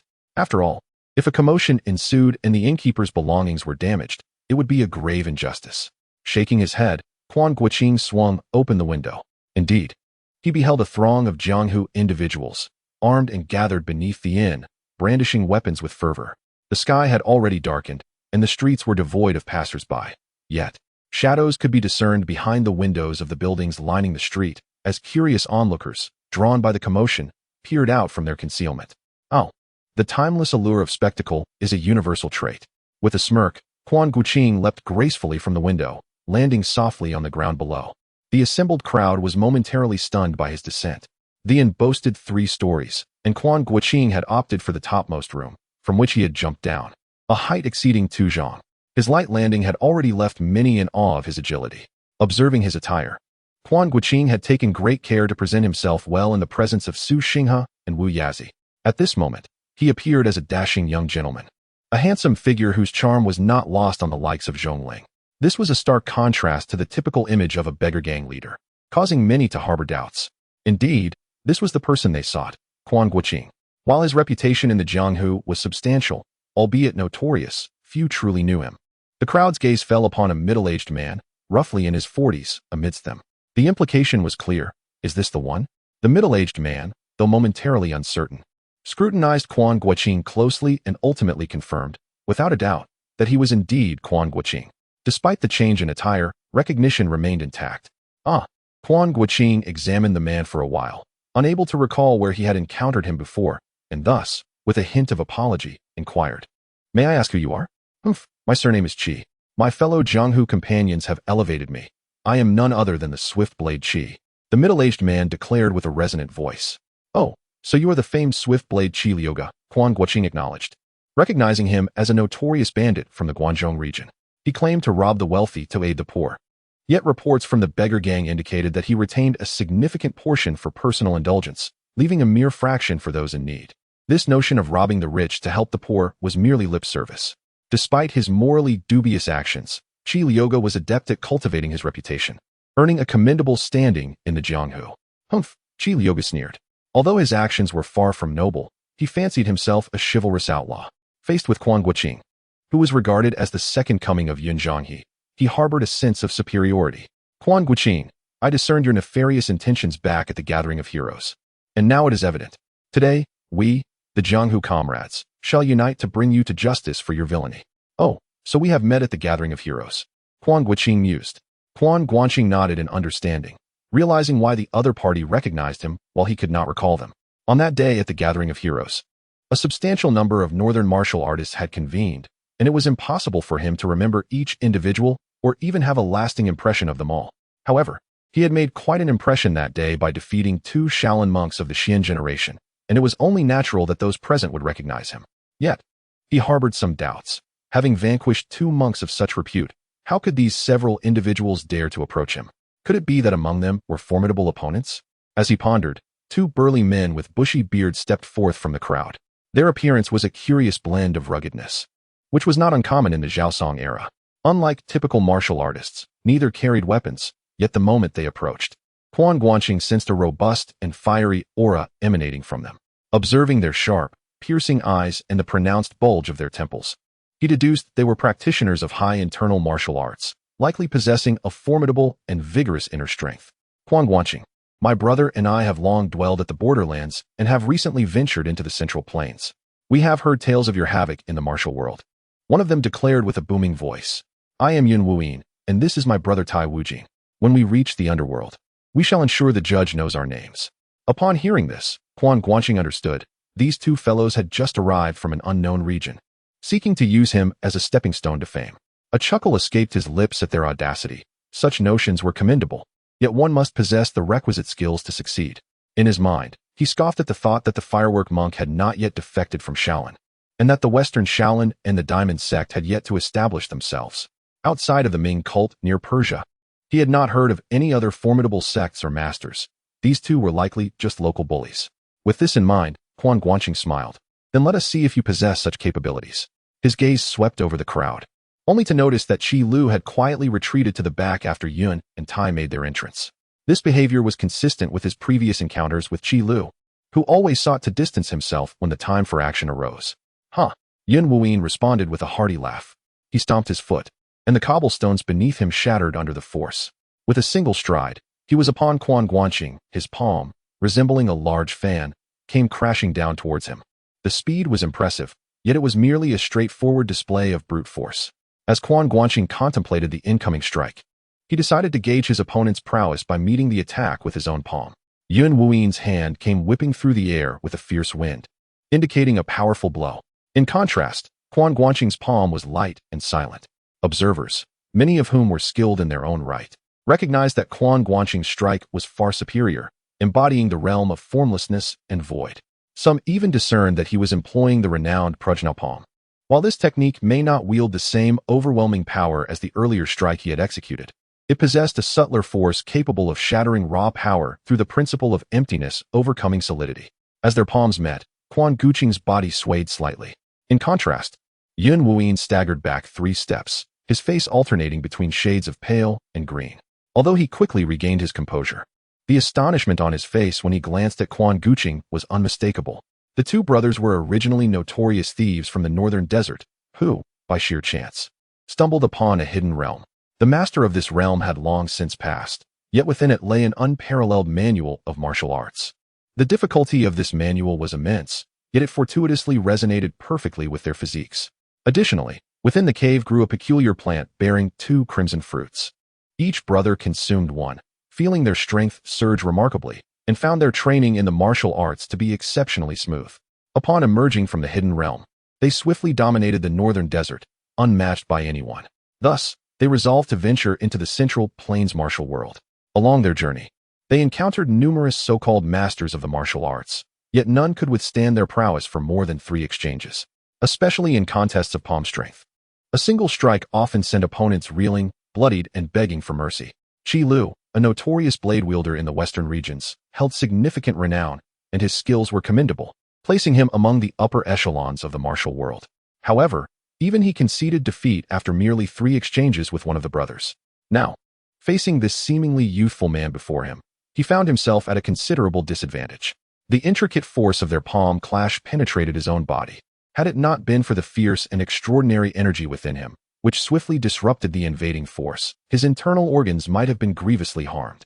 A mere flower thief wielded such formidable martial prowess? Yun Wuyin was taken aback. He began to suspect that his perceptions of the Central Plains martial world were profoundly misguided. Unbeknownst to him, while he marveled, Quan Guanqing was equally astonished. Although he had not exerted his full strength in the previous strike, he had still channeled a significant portion of his power.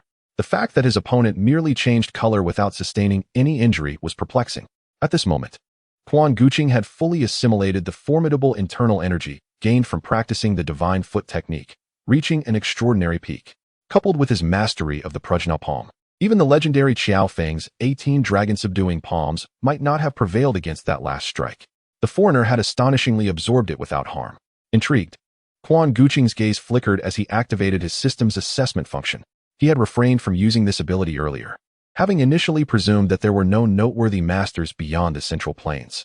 Although both opponents appeared formidable, their rushed approach suggested a reliance on brute strength rather than technique. He had believed them to be mere fortunate practitioners of a martial art, endowed with innate strength.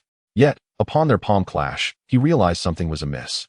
While the opponent's internal energy did not match his own in depth, the nature of their true energy was remarkably peculiar.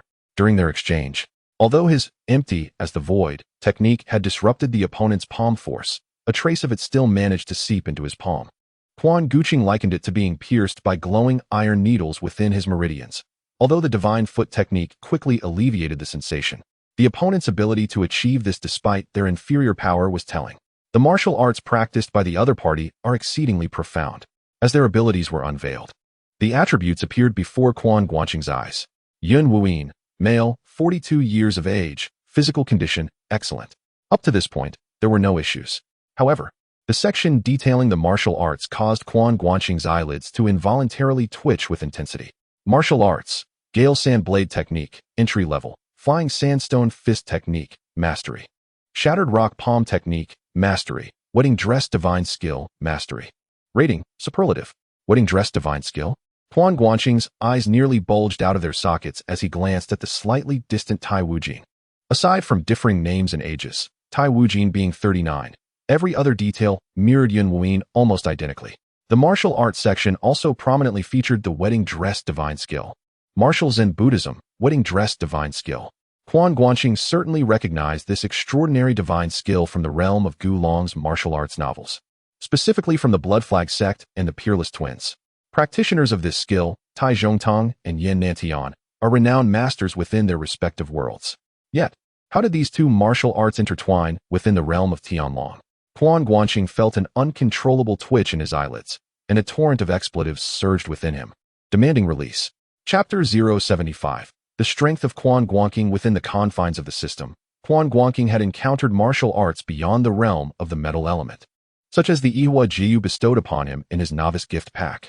After all, it was a system. He found nothing particularly strange in its offerings.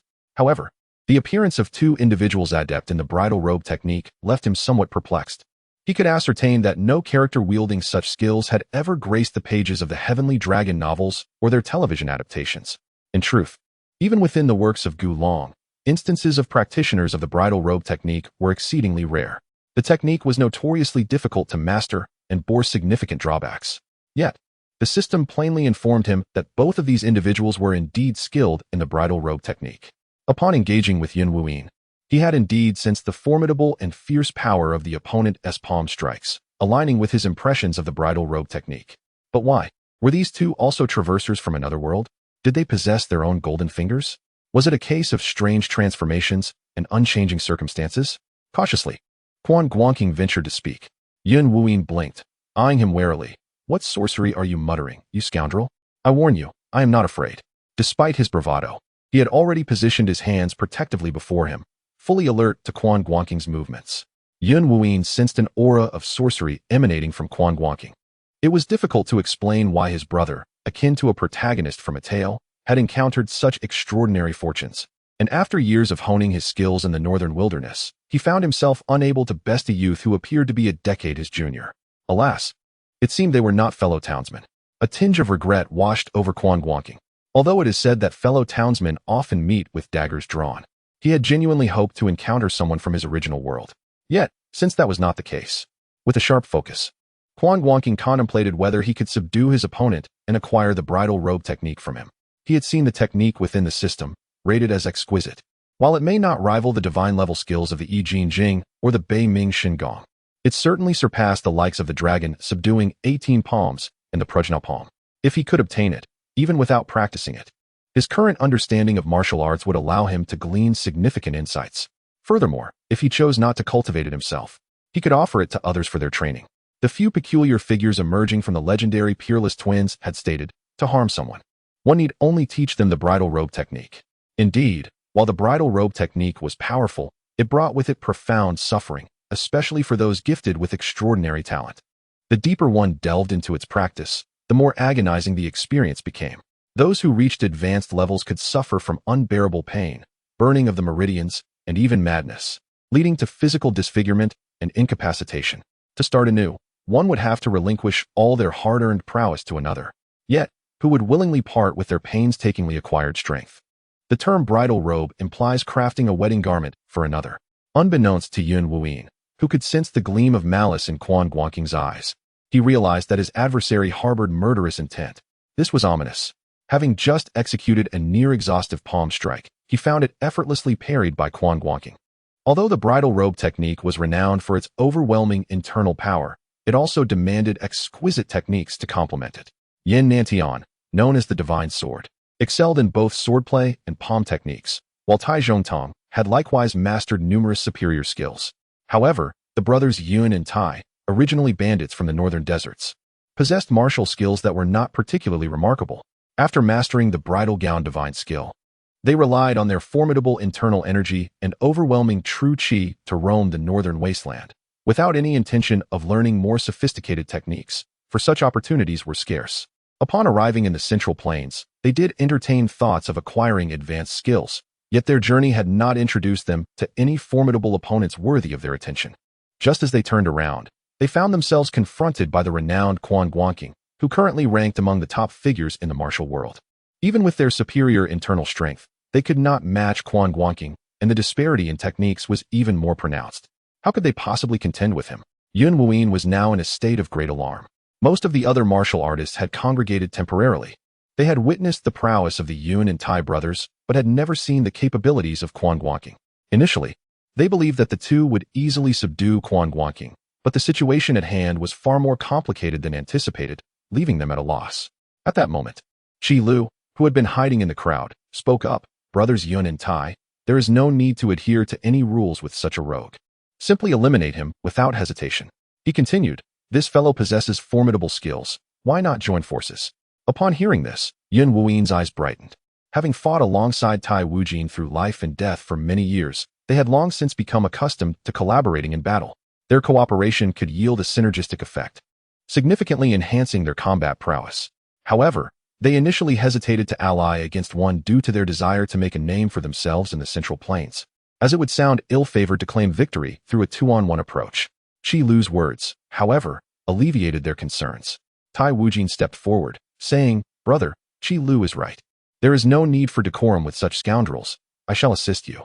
As he spoke, he advanced a step, having noticed that his brother had previously suffered a setback. Yet, he was uncertain of Quan Guanqing's true capabilities without testing them himself. Hence, he cautiously struck out with a probing palm. However, due to his caution, his palm strike lacked the full force displayed by Yun Wuyin earlier, possessing only about 70 to 80% of his strength. Quan Guanqing observed this and began to formulate a strategy. He raised his hand to meet the attack with a technique from the Protagonist Palm. Specifically, the essence of law is tranquil.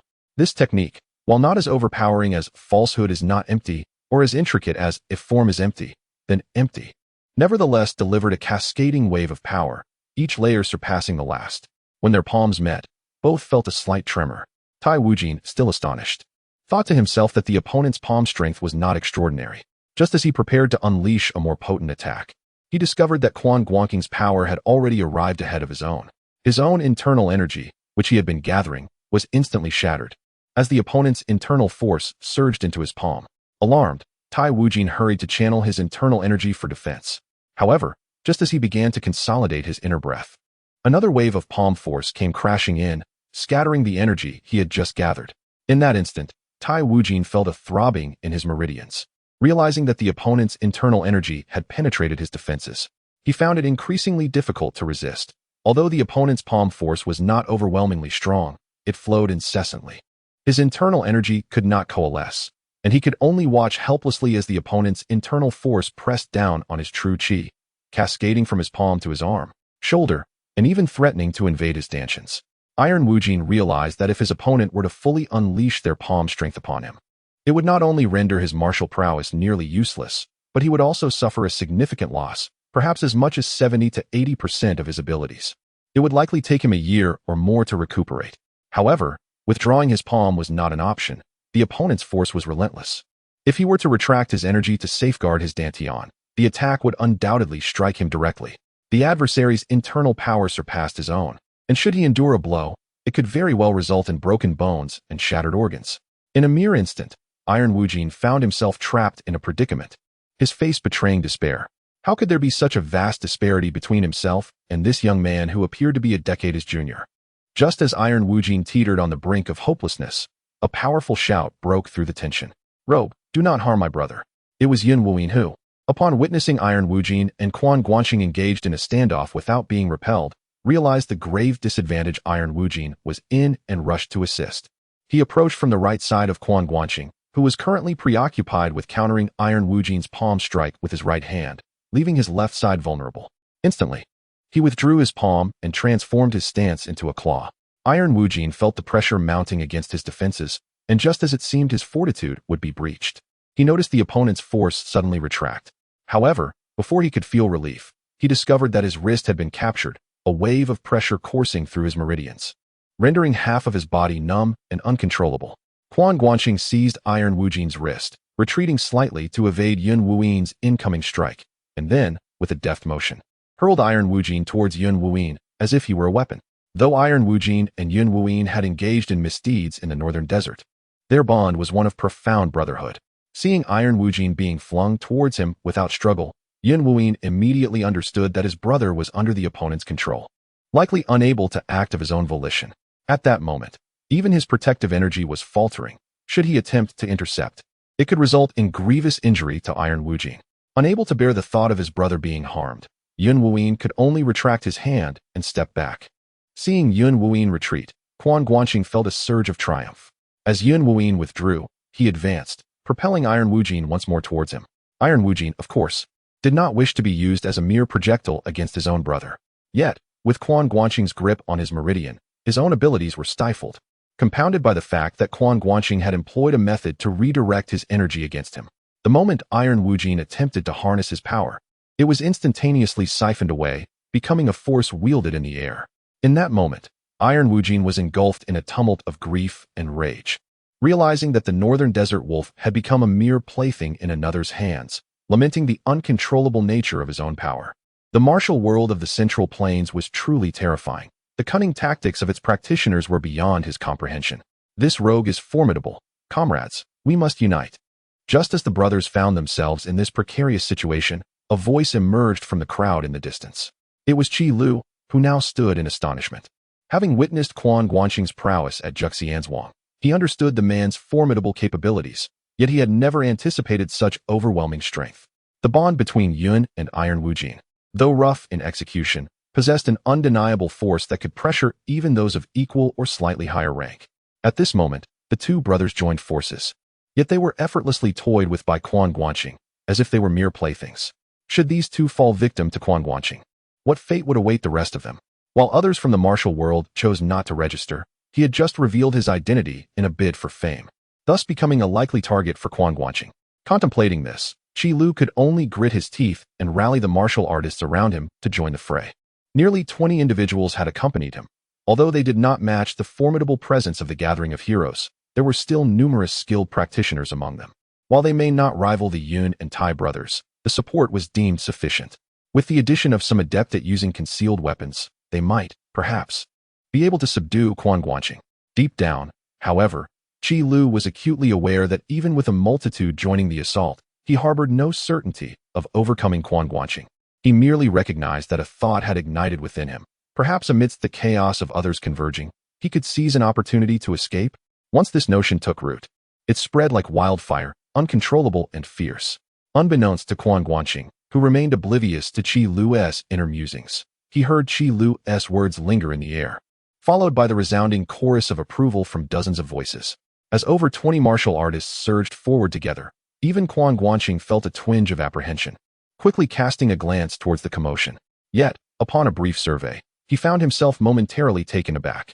Chapter 76. The Bridal Garment Technique. With a sharp call from the swift blade Qi Lu, a multitude of martial artists responded in unison. Quan Guanqing felt a tightening in his chest. Although the scene involving Yun and Tai seemed chaotic and even comical, he was not devoid of pressure. After all, they were practitioners of the bridal garment technique, and facing them 2 against 1, any strike from either would leave him in considerable discomfort. While their techniques might have lacked finesse, their combat experience was still quite formidable. Yun Wuyin appeared to be flung about by Quan Guanqing as if he were a mere monkey, but in reality, he had not sustained any significant harm. If other martial artists were to launch an assault simultaneously, Quan Guanqing would find himself in a precarious situation.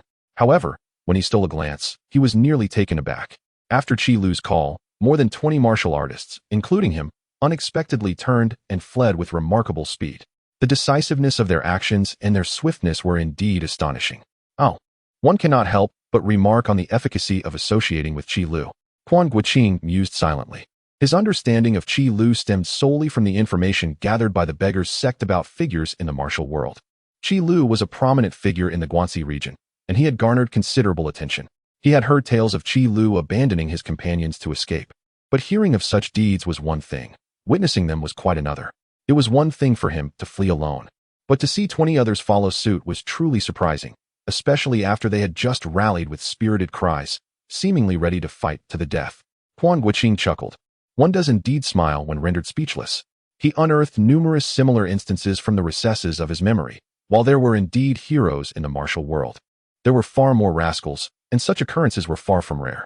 Shaking his head inwardly, Quan Guanqing redirected his focus to Yun and Tai.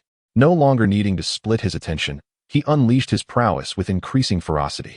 In the wake of his eruption, Yun Wuyin, already constrained by Quan Guanqing's strange weapons, found himself utterly outmatched.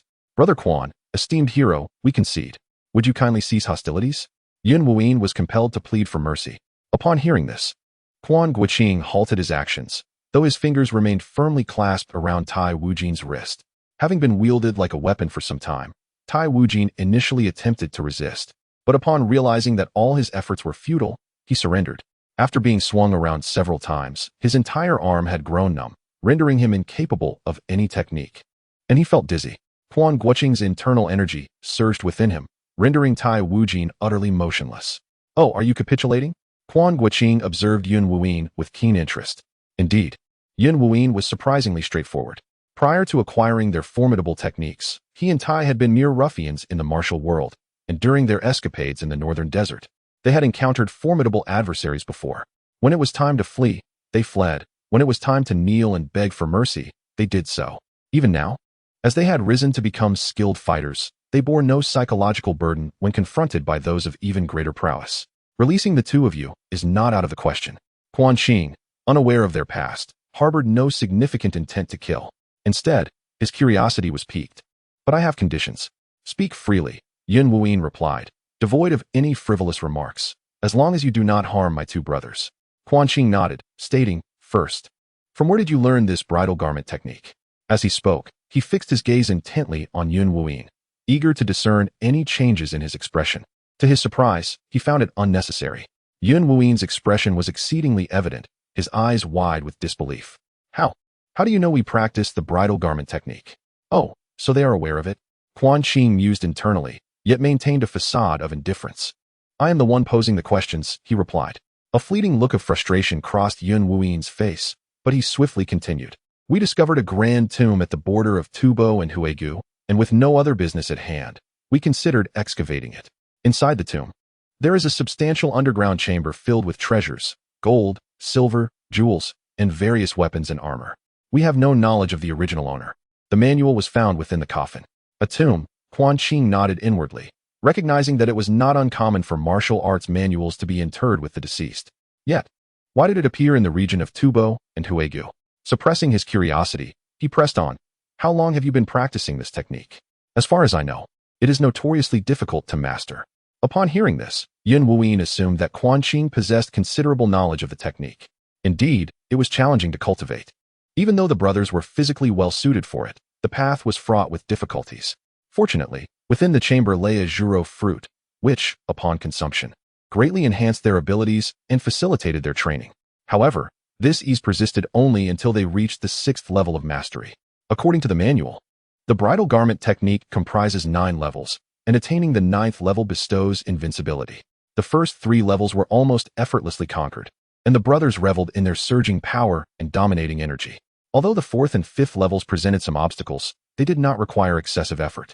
Yet, the transition from the 5th to the 6th level proved arduous, as the potency of their energy surged dramatically, revealing an increasingly fierce nature. Each training session felt akin to being pierced by needles and engulfed in flames, a torment they endured with steely resolve, supported by the Zhuro fruit, ultimately achieving the 6th level. However, the 7th level remained elusive. Any attempt to cultivate it resulted in excruciating pain, akin to their meridians being set ablaze, leaving them unable to concentrate on gathering their energy.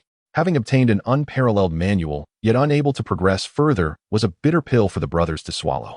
Thus, they ventured into the Central Plains, seeking methods to advance. For the martial arts, they far surpassed those in the remote, desolate regions.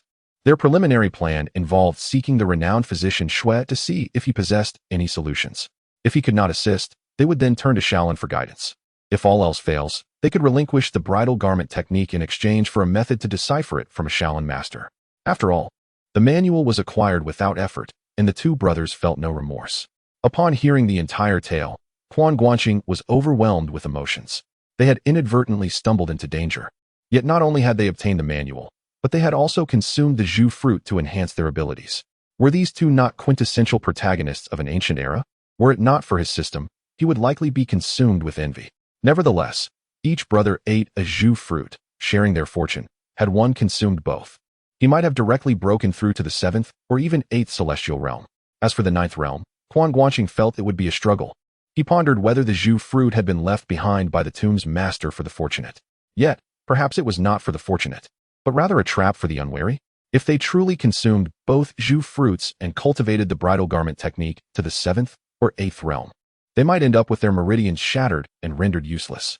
From this perspective, the bridal garment technique and the Zhu fruit could very well have been the tomb master's means of punishing grave robbers. Yet, fate had favored a pair of brothers, inadvertently creating two formidable experts. Although both had only reached the 6th realm, they were still rated as top-tier masters by the system. This was indeed a substantial gain. Quan Guanqing collected his thoughts. Shifting his mindset revealed too many possibilities, devoid of significant value for contemplation. There were more pressing matters to address. Do you have the manual with you?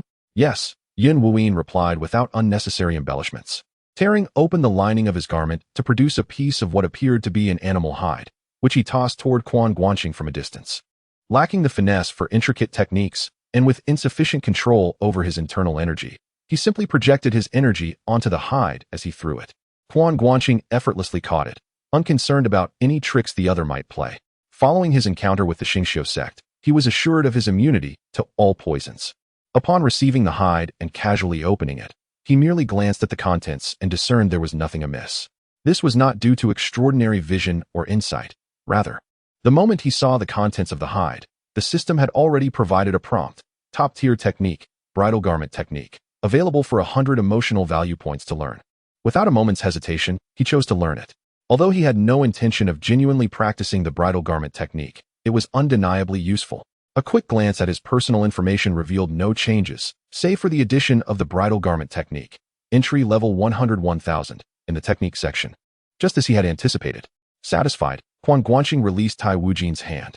It would be inappropriate to strike now that the other was cooperating, especially since the pair lacked the skill to pose a threat to him.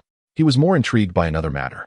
As Tai Wujin regained his footing and staggered back to Yun Wuyin's side, he noticed the fear in Quan Guanqing's gaze.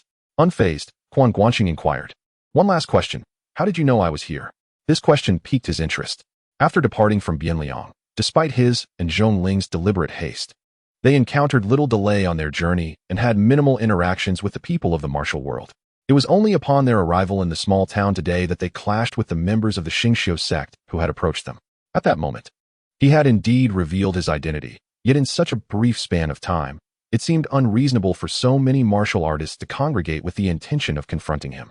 Yun Wuyin hesitated and shook his head, stating, "We are unaware. My brother and I have not been in the Central Plains for long and have only made the acquaintance of the swift-bladed Qi Lu. He mentioned that there is a formidable figure in this martial realm, and defeating him could bring fame to us both, so we came." Quan Qing suspected that he had intended to label this figure as a nefarious rogue of the martial world, but chose not to dwell on it, instead continuing to inquire, "When did Qi Lu inform you of my presence here?" "Yesterday," Yun Wuyin replied. "He began gathering local martial artists the day before, and by the time he found us yesterday, there were already a dozen individuals. Today, he recruited a few more whom we encountered on the road, and they plan to seek you out tonight." "Yesterday, indeed." Quan Qing mused, pondering the situation. "This has become quite intriguing." Chapter 077. A turbulent tide. Yun Wuyin and Tai Wujin had already fled, their departure swifter than that of Qi Lu and his companions.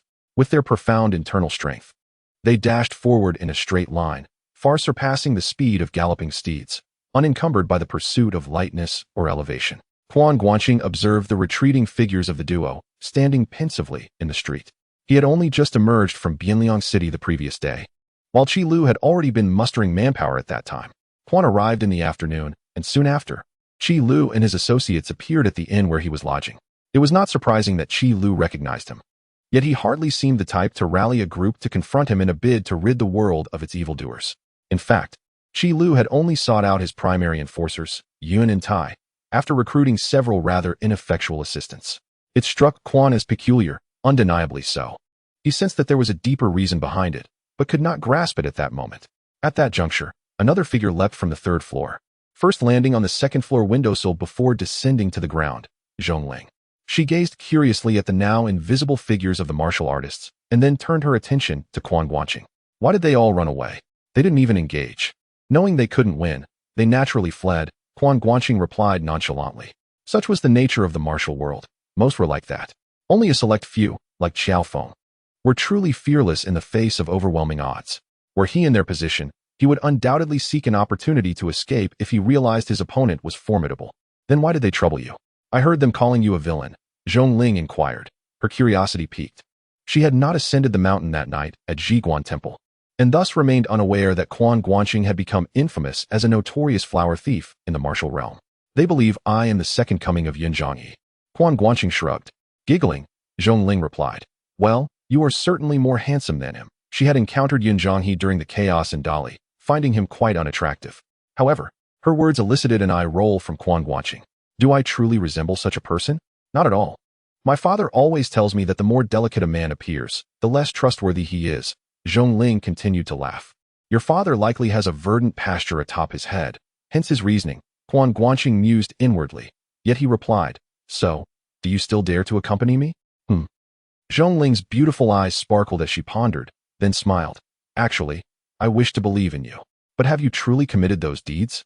"When they spoke of the second coming of Yun Zhangyi committing crimes, I was healing in your very home," Quan Guanqing asserted. "Surely, I cannot be in two places at once, healing in your residence while simultaneously executing deeds in the Central Plains, can I?" "I see. Then you must explain," Zhong Ling remarked. Quan Guanqing shook his head. Though Zhong Ling was astute and somewhat knowledgeable about the martial world, she still retained a certain naivety. If explanations were truly effective, there would not be so many innocents who suffered unjustly. "Do not dwell on these trifles," he advised. "Rest now. Tomorrow, we shall ascend the mountain and investigate." I had long heard of Mr. Tsongbian's esteemed reputation in the martial arts world. Yet now it appears he is ensnared by the Xingqiu sect in the mountains. My curiosity is piqued. What secrets lie within this situation? Upon hearing this, Zhong Ling's face betrayed a palpable disappointment. I just rose to witness the excitement, and now there is none to behold." Quan Guanqing, exasperated, turned and ascended the stairs to his chamber. The commotion, however, had only lasted a mere half hour, orchestrated by Qi Lu and his companions. Once back in his room, Quan Guanqing entered a meditative state to practice his techniques. Although his mastery of the Divine Foot Sutra had reached its zenith, the movements still proved beneficial for his physical conditioning, prompting him to persist in his training. As for the I Jing Jing and the illusory True Qi he had previously studied, he had completely abandoned them, one yielding no progress, the other possessing an insufficient foundation. The notion that his renunciation of the illusory sect's techniques signified a complete severance of its already tenuous lineage did not concern him in the slightest. At worst, he mused, he could transcribe the secret manual and enter it in a concealed location, awaiting a worthy successor. Quan Guanqing had anticipated that following Qi Lu's earlier antics, the night would pass peacefully. Unexpectedly, however, disturbances arose in the latter half of the night. After executing the 24 movements of the Divine Foot Sutra from beginning to end, he felt a profound sense of satisfaction and lay down, preparing for a brief respite. Just as the hour of the tiger approached, with dawn still a while away, a sharp cry suddenly pierced the stillness from the adjacent room. It was the cry of the lightning marten. Quan Guanqing's eyes flew open, and before he could rise, a faint, alluring fragrance wafted into his nostrils. The 7-fragrance bewitching powder. The moment he caught a whiff of the scent, he recognized its nature. The beggar's sect's law enforcement elder, Bai Shijing, was a scion of the renowned Bai family from Xiangzhou, specializing in poison. Unable to inherit the family legacy, he ventured into the martial world and joined the beggar's sect. His presence greatly enhanced the disciples' understanding and application of poison, earning him a prominent position and making him the youngest elder within the sect. In the current absence of a leader, Bai Shijing and the law enforcement elder, El Zhang, held the highest status within the sect. Quan Guanqing, Chen Gaian, Bai Shijing, and Ma Deyuan were all relatively reserved individuals, thus forming amicable relations and growing closer over time. Furthermore, as the beggar sect often required the use of poison for their undertakings, Quan Guanqing had become familiar with many of the toxins Bai Shijing mastered. The 7-fragrance bewitching powder was among them, being one of the most potent softening agents. Its aroma is enchanting, typically requiring dilution in wine to mask its effects. However, as a bewitching fragrance, it acts swiftly. Quan Guanqing had used it himself and knew that Ma Deyuan had succumbed to this secret concoction, making him well acquainted with it. Beggar's sect disciple? This was Quan Guanqing's immediate thought. The region of Yu was the stronghold of the beggar's sect, home to numerous disciples. Given that the Bai family seldom ventured beyond Xiang, Quan Guanqing's first instinct was to suspect that a beggar's sect disciple intended to harm him. Once the fragrance of the 7-fragrance bewitching powder permeated the air, he had already fallen victim to its effects. However, lying in bed, he clenched his fist. Sensing that his physical strength and internal qi remained entirely unaffected, confirming that his immunity to toxins had once again manifested. With a quiet snort, Quan Guanqing remained composed, merely opening his eyes slightly to glance towards the door. Indeed, a shadow was faintly discernible outside the door, and unbeknownst to him, a small hole had formed in the window screen, through which a bamboo tube had been inserted, slowly releasing a noxious mist. The individual outside possessed remarkable agility, so much so that even with Quan Guanqing's keen hearing, he had failed to detect their arrival. Even outside the door, it was no simple feat. Had it not been for the startled cries of the neighboring lightning marten, which broke the silence, it is likely that he would have only heard the sound upon the intruder's entrance. It seemed that the person at the door had either deemed the drug's effect sufficient or found the noise from the lightning marten too disturbing, believing that it had already roused the occupants within. The moment Quan Guanqing opened his eyes, he witnessed the bamboo tube being withdrawn, and in the next instant, a soft click echoed as the intruder had used their internal energy to shatter the bolt securing the door. This maneuver was no trivial task. The bolt was made of solid wood, thicker than the door itself. To break the bolt without damaging the door was a feat not easily accomplished by ordinary martial artists. As Quan Guanqing's mind raced, he contemplated which of the beggar clan's disciples possessed such skill. After much thought, he concluded that only the 6 elders, 8 leaders, and a select few of their disciples could achieve it.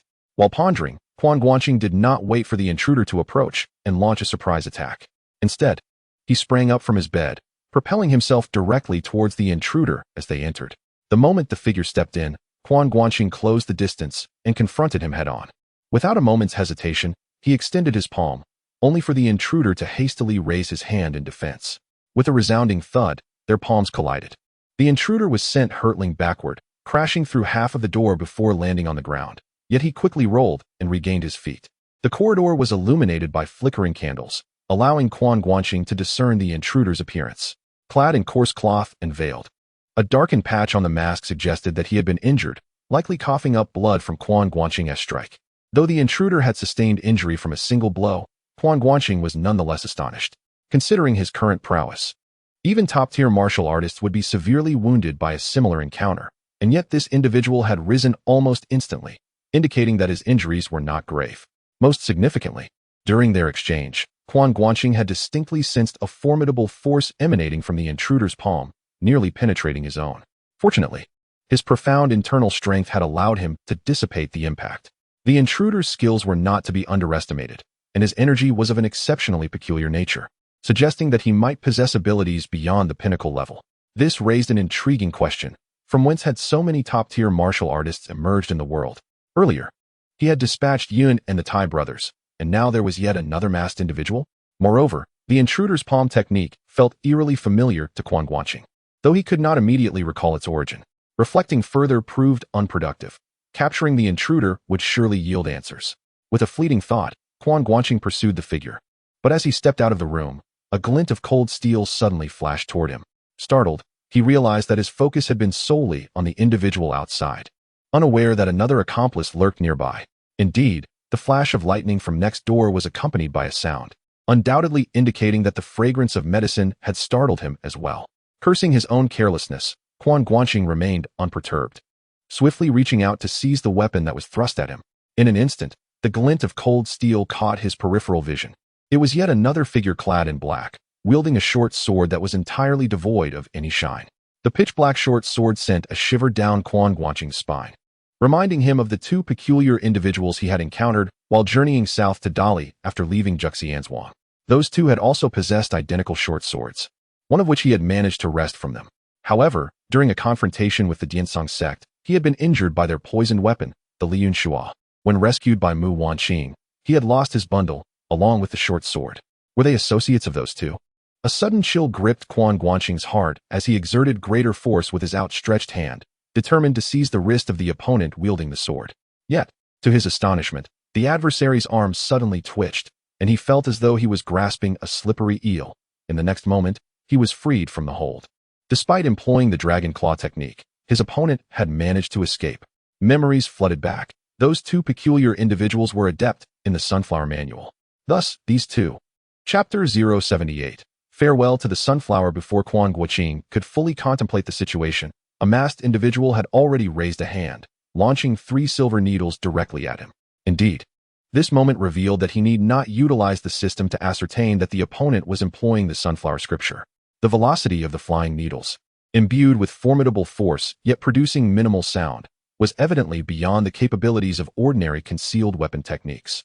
With a calculated maneuver, Quan Guanqing deftly redirected the 3 silver needles mid-air, sending them towards another figure clad in black. This unexpected turn of events was startling. However, the second black-clad individual appeared entirely unfazed, swiftly crossing his short sword in front of him. The metallic clinks resounded thrice as the needles were deflected. Yet, the force behind these needles was substantial, and with Quan Guanqing's added strength from the diversion, the impact exceeded the black-clad man's anticipations, causing him to stumble backward with a muffled groan. Zhao Diqing, Qian Diang, are you perhaps brothers in arms? I had no inkling that the practice of the Sunflower Scripture came with a sect. Quan Guanqing remarked with a cold smile. The names were provided by the system. Moments earlier, his sudden assault on one had led to another's intensified response, revealing their identities and igniting a notable emotional upheaval. Zhao Diqing's panic level registered at 15, while Qian Diang's mirrored that. Though 15 points may seem trivial, it was significant compared to the mere 2 or 3 points of emotional fluctuation they had exhibited when initially ambushed. Clearly, the revelation of their identities shocked them far more than the unexpected attack. How could you? The dark-clad Qian Diang instinctively began, only to silence himself, resuming his assault with a thrust of his sword. Zhao Diqing, likewise, remained mute, advancing with his own blade. Strange, Quan Guanqing mused, intrigued. Although Qian Diang had only uttered half a sentence, his voice was perfectly normal, devoid of any alteration. Unlike Zhao Yu and Qian Chuan, whom he had encountered previously, both of whom displayed physical changes due to their training in the Sunflower Scripture, these two exhibited none. How peculiar. After a few exchanges, Quan Guanqing confirmed that their martial prowess aligned with that of Zhao Yu and Qian Chuan, all stemming from the Sunflower Scripture, as he had evaluated through the system. However, their skills surpassed those of Zhao Yu and Qian Chuan. Despite both being rated as top tier by the system, the disparity between practitioners of the same rank was evident. Previously, Quan Guanqing had been classified as top tier, yet managed to overcome 2 master-level monks of the Shaolin Xuanzi lineage. After ascending to the master tier himself, he found himself evenly matched with Qiao Feng, who was also at the master level. Quan Guanqing surmised that the system's ratings were based on the individual's martial arts proficiency and mastery level. Xuanji and Xuanan had mastered several advanced techniques, such as the two-split palm, prajna palm, and dragon claw hand, all revered Shaolin secrets, and their competence was commendable. Thus, they were designated as masters. However, the majority of them primarily engage in solitary cultivation, and at most, sparring within their sects, lacking genuine combat experience. Consequently, when faced with formidable opponents, they faltered, resulting in their defeat at the hands of the then top-tier Quan Guanqing. The two individuals before us, akin to the previous Yun and Tai brothers, have indeed mastered an exceptionally advanced martial art, though their proficiency may not be particularly high. Thus, while their internal strength is commendable, their ranking remains modest. Nevertheless, due to their commendable combat experience, they pose a challenge to Quan Guanqing, comparable to that of Xian Ji and Xian Nan. Moreover, within the same rank, there exists a hierarchy of skill. Although the Yun and Tai brothers are also top tier, they might only be classified as upper echelon top tier. In contrast, Zhao and Qian have attained the pinnacle of top tier status, perhaps deserving of the designation top tier consummate. While Xian Nan and Xian Ji are indeed masters, they are perhaps only on the threshold of mastery. Should a contest of power arise, Xian Nan and Xian Ji would likely surpass Zhao and Qian. However, in a life or death struggle, the outcome remains uncertain. The fact that Quan Guanqing is pondering the nuances of the system's ranking suggests that he faces no pressure in battling two opponents simultaneously. Even though the two exhibit agile footwork and unpredictable techniques, they prove utterly ineffective against Quan Guanqing. Regardless of the nature of their assaults, the moment they approach him, he deftly alters his position, rendering their attacks futile. Within just a few exchanges, the two realize that Quan Guanqing's martial prowess far exceeds their own, even surpassing their most pessimistic expectations. This revelation significantly contradicts their initial assessments. As Quan Guanqing surmised, they are akin to Zhao Yu and Qian Chuan, albeit with slightly elevated cultivation. The earlier encounters where Zhao Yu and Qian Chuan faced defeat against Quan Guanqing, with one escaping and the other returning, led them to report their experiences truthfully. The higher-ups meticulously analyzed Quan Guanqing's displayed capabilities and potential hidden strengths, concluding that even if they were to engage him, they could at least ensure their own safety. Despite this, the two opted for subterfuge rather than a direct confrontation. However, their poison proved utterly ineffectual, allowing Quan Guanqing to seize the initiative. Upon further engagement, they discovered that both his internal energy and the sophistication of his techniques were entirely different from what their intelligence had indicated. They did not suspect their colleagues' reports to be false. Rather, they surmised that Quan Guanqing had concealed his true abilities. Otherwise, it would be inconceivable for him to have experienced such rapid advancement within merely 2 to 3 months. However, this assumption was erroneous, as Quan Guanqing had not held back during his previous encounters with Zhao Yu and Qian Chuan. In fact, he had performed beyond his usual capacity. His victory over them was largely attributable to his remarkable skill in the art of misdirection. Under normal circumstances, a significant improvement in cultivation within a span of 2 to 3 months would indeed be unlikely, but Quan Guanqing was an exceptional case. The ice silkworm combined with the divine foot technique had exponentially enhanced his internal strength. According to his analysis, his current mastery likely exceeds that of a low-level master, potentially reaching high or even top-tier mastery. The intelligence regarding Zhao and Qian had deviated significantly, rendering them ill-prepared. After just a few exchanges, they recognized this discrepancy and exchanged furtive glances, contemplating a retreat. Yet, Quan Guanqing was unwilling to grant them such an opportunity. Upon sensing their intent, he immediately intensified his output of palm power. The art of misdirection enveloped both individuals, rendering their attempts at exertion futile, including any efforts to flee. They felt akin to moths drawn to a flickering flame, unable to escape the pull of Quan Guanqing, which starkly contrasted with the intelligence they had received. Were they ordinary wanderers of the martial world, they might have begged for mercy at such a moment. Yet, they were far from ordinary. Surrender was not an option. However, without capitulation, victory seemed equally elusive. What were they to do?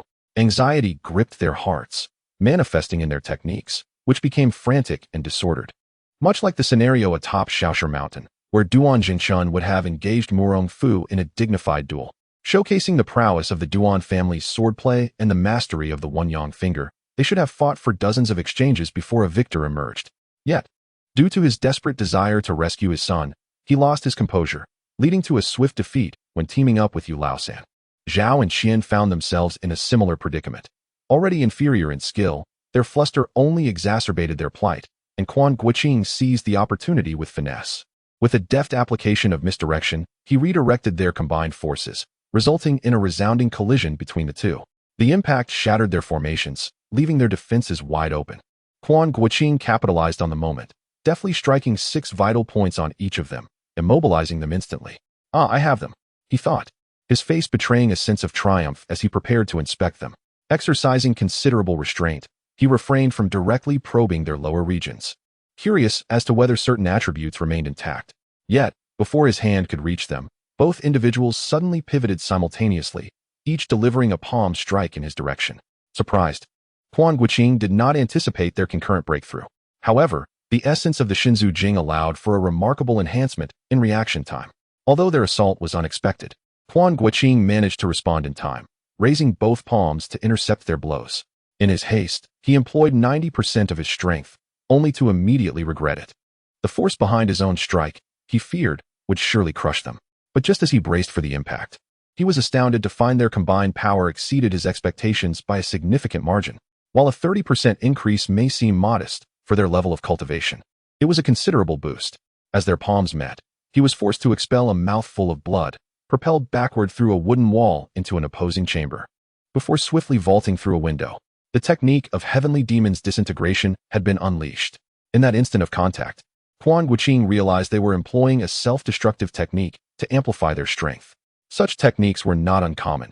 Even Qian Chuan, who had sacrificed himself to shield his comrades and buy time, had utilized a similar method. Yet, months had passed, and he had forgotten this detail. Thinking they could escape so easily would prove misguided. Observing their intent to flee, Quan Guanqing sneered coldly and leaped in pursuit. With a gentle tap of his toes against the ground, he swiftly shot forth over a yard in an instant, landing silently before propelling himself forward once more.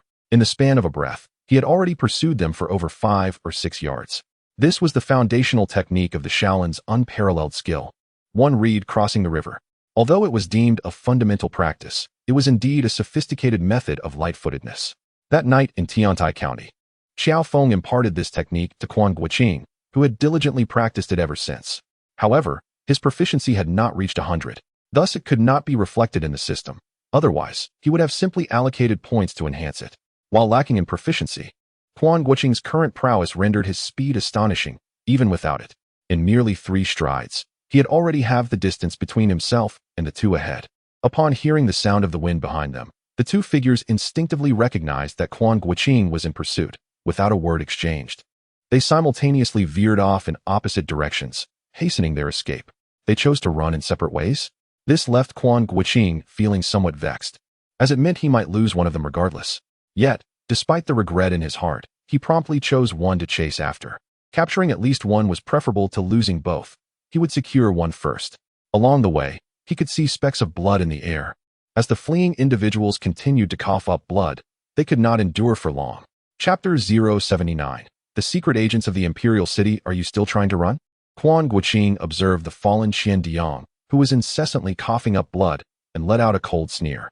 The man had forcibly enhanced his abilities through secret methods, a feat inherently unsustainable. In truth, Quan Guanqing could easily outlast him.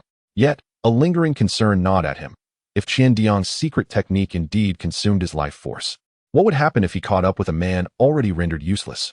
Thus, Quan Guanqing accelerated his pace and unleashed 2 formidable golden fingers from midair, swiftly taking his opponent down.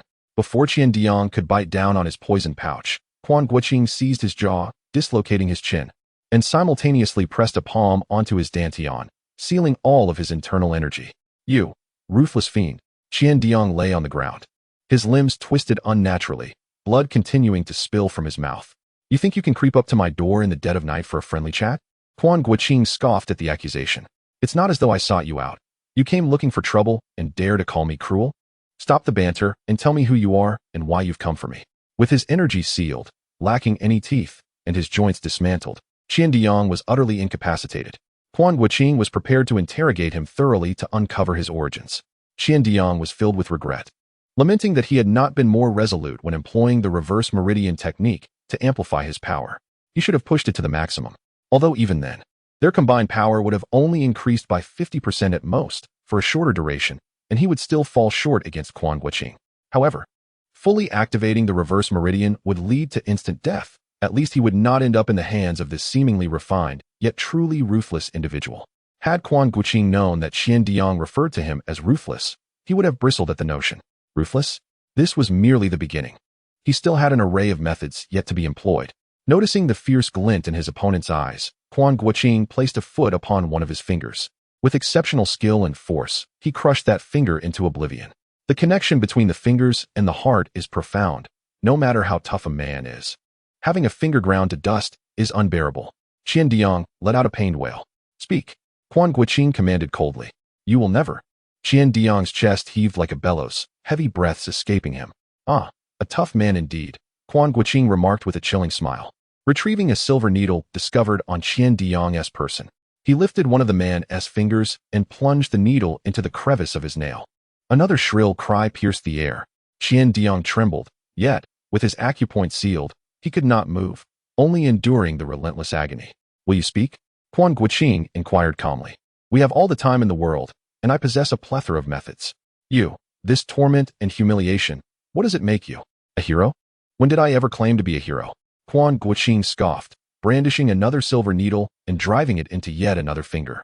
Remarkably, Qian, the tough man, endured through the piercing of all 9 remaining fingers, still refusing to divulge a word. Ah, such resilience. Even among the elite revolutionaries of my party during its zenith.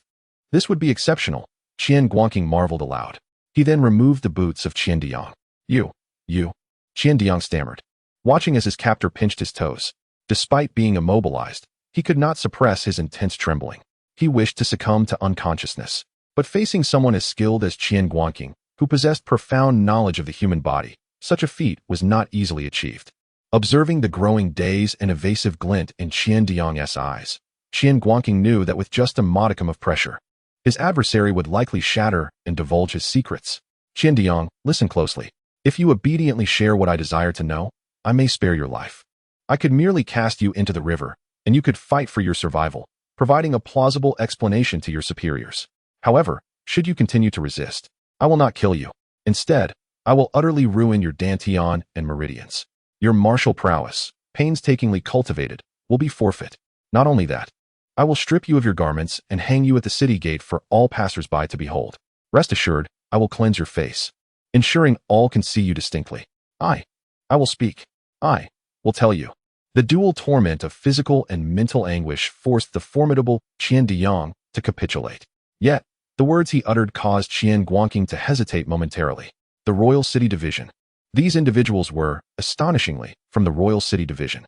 More precisely, they were operatives under the Deputy Chief of the Royal City Division. Qian was unaware of the Deputy Chief's true name, only knowing that he was the direct overseer of the spies the court had dispatched into the martial world.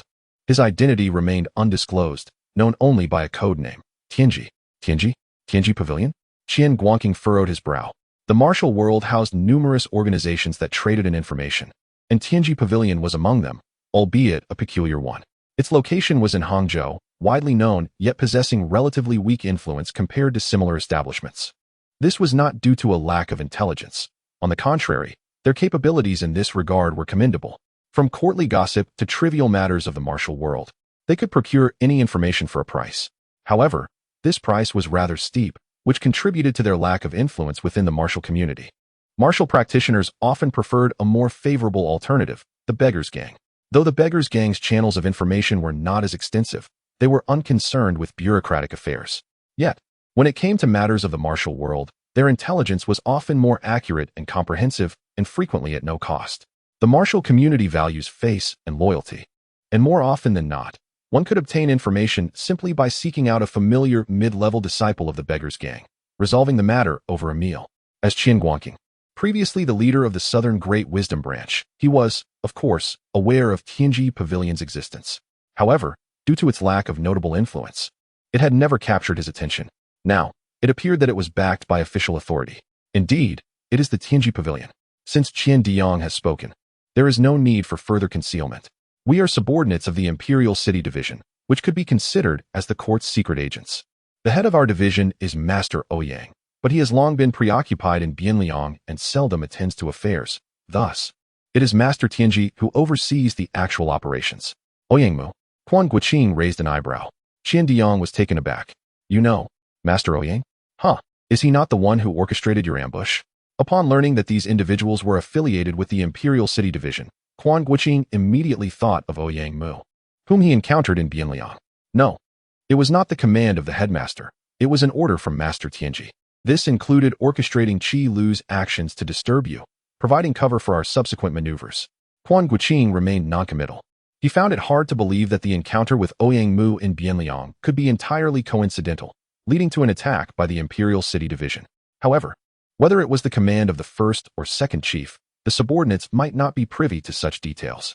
Very well. Quan Guanqing decided not to dwell on this matter and instead inquired about what concerned him. Why did you choose to attack me? I seem to have no prior entanglement with your Imperial City Division, do I? This. Qian Diang's expression turned somewhat bitter. Originally, Master Tianji intended to recruit you into the Tianji Pavilion, but following your prior slaying of Qian Chuan, Master Tianji was infuriated. Quan Guanqing narrowed his eyes slightly. The other party was lying.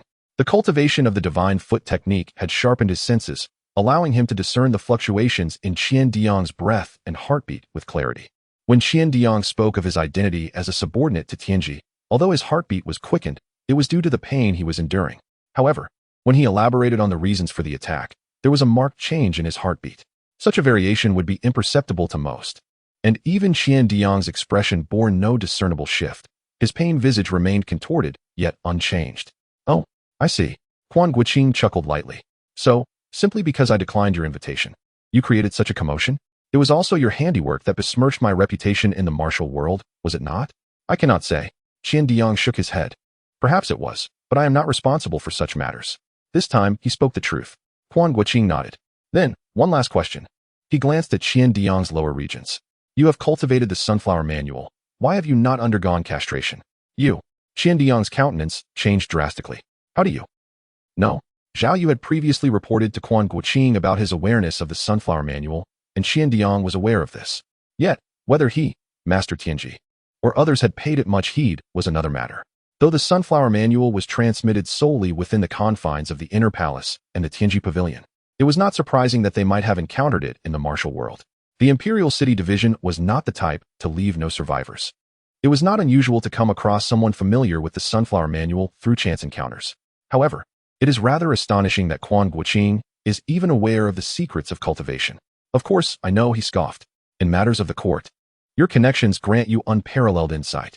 Yet, when it comes to the affairs of the martial world, the beggar's sect possesses unparalleled knowledge. Quan Guanqing was, of course, speaking nonsense. His understanding of the Sunflower Manual stemmed solely from having watched the television series The Smiling, Proud Wanderer. Nevertheless, his reasoning held considerable sway in the martial realm, and many, including members of the Tianji Pavilion, genuinely believed that the beggar sect was indeed formidable in gathering information. Qian Diang's expression twisted in discomfort, seemingly torn between speaking the truth or fabricating a lie. You would do well not to attempt to deceive me. Quan Guanqing chuckled darkly. I am not one to abide by reason. Should your response strike me as illogical, I shall resort to the harshest of measures against you. Qian Diang recalled Quan Guanqing's earlier threats and shivered, finally gritting his teeth and confessing. The master of Tianji Pavilion possesses a certain secret elixir known as the Heartless Pill. Consuming it can suppress the fervent energy generated by cultivating the Sunflower Manual. However, this Heartless Pill is intrinsically toxic and necessitates the use of another antidote, the Heart Pill, to mitigate its venomous effects. This is also the method the master employs to control us, his spies. Heart Pill, Heartless Pill? Quan Guanqing's expression grew increasingly peculiar. Chapter 080. An invitation from Su Xinghe. Love Pill, Heartless Pill. The first thought that crossed Quan Qing's mind was the Heartless Valley from the Divine Eagle world. Is the love pill derived from a plant known as the love flower? Quan Qing inquired, keeping a watchful gaze on Qian Diang while attentively listening to the rhythm of his heartbeat. The love flower? A look of confusion appeared on Qian Diang's face. His heartbeat remained steady, showing no reaction to the mention of the love flower. You are unfamiliar with the love flower? Then from whence do the love pill and the heartless pill originate? Quan Qing remained skeptical. How would we subordinates know such things? Qian Diang chuckled bitterly. This is a secret known only to the pavilion master. Ah, indeed, Quan Qing acknowledged. If those beneath him were privy to the origins of the secret elixirs, what leverage would Tianji have to control his subordinates? Quan Qing did not believe for a moment that these spies were all loyal patriots, unwavering in their fidelity. However, Quan Qing picked up two small porcelain vials, one inscribed with love and the other with heartless. Are these the love pill and the heartless pill? These vials had naturally been discovered on Qian Diang. Yes, Qian Diang nodded. Understood. Quan Qing nodded, and then, amidst Qian Diang's astonished and desperate gaze, he swiftly shattered his throat with a pointed finger. Spare his life? How could that be? Quan Qing was no naive fool. He harbored no compassion for genuine enemies. Those like Yun and Tai, who were clearly mere pawns, could be overlooked. But for someone like Qian Diang or that Qi Lu, their fate in Quan Qing's hands was sealed. Regrettably, no secret manuals were found on his person.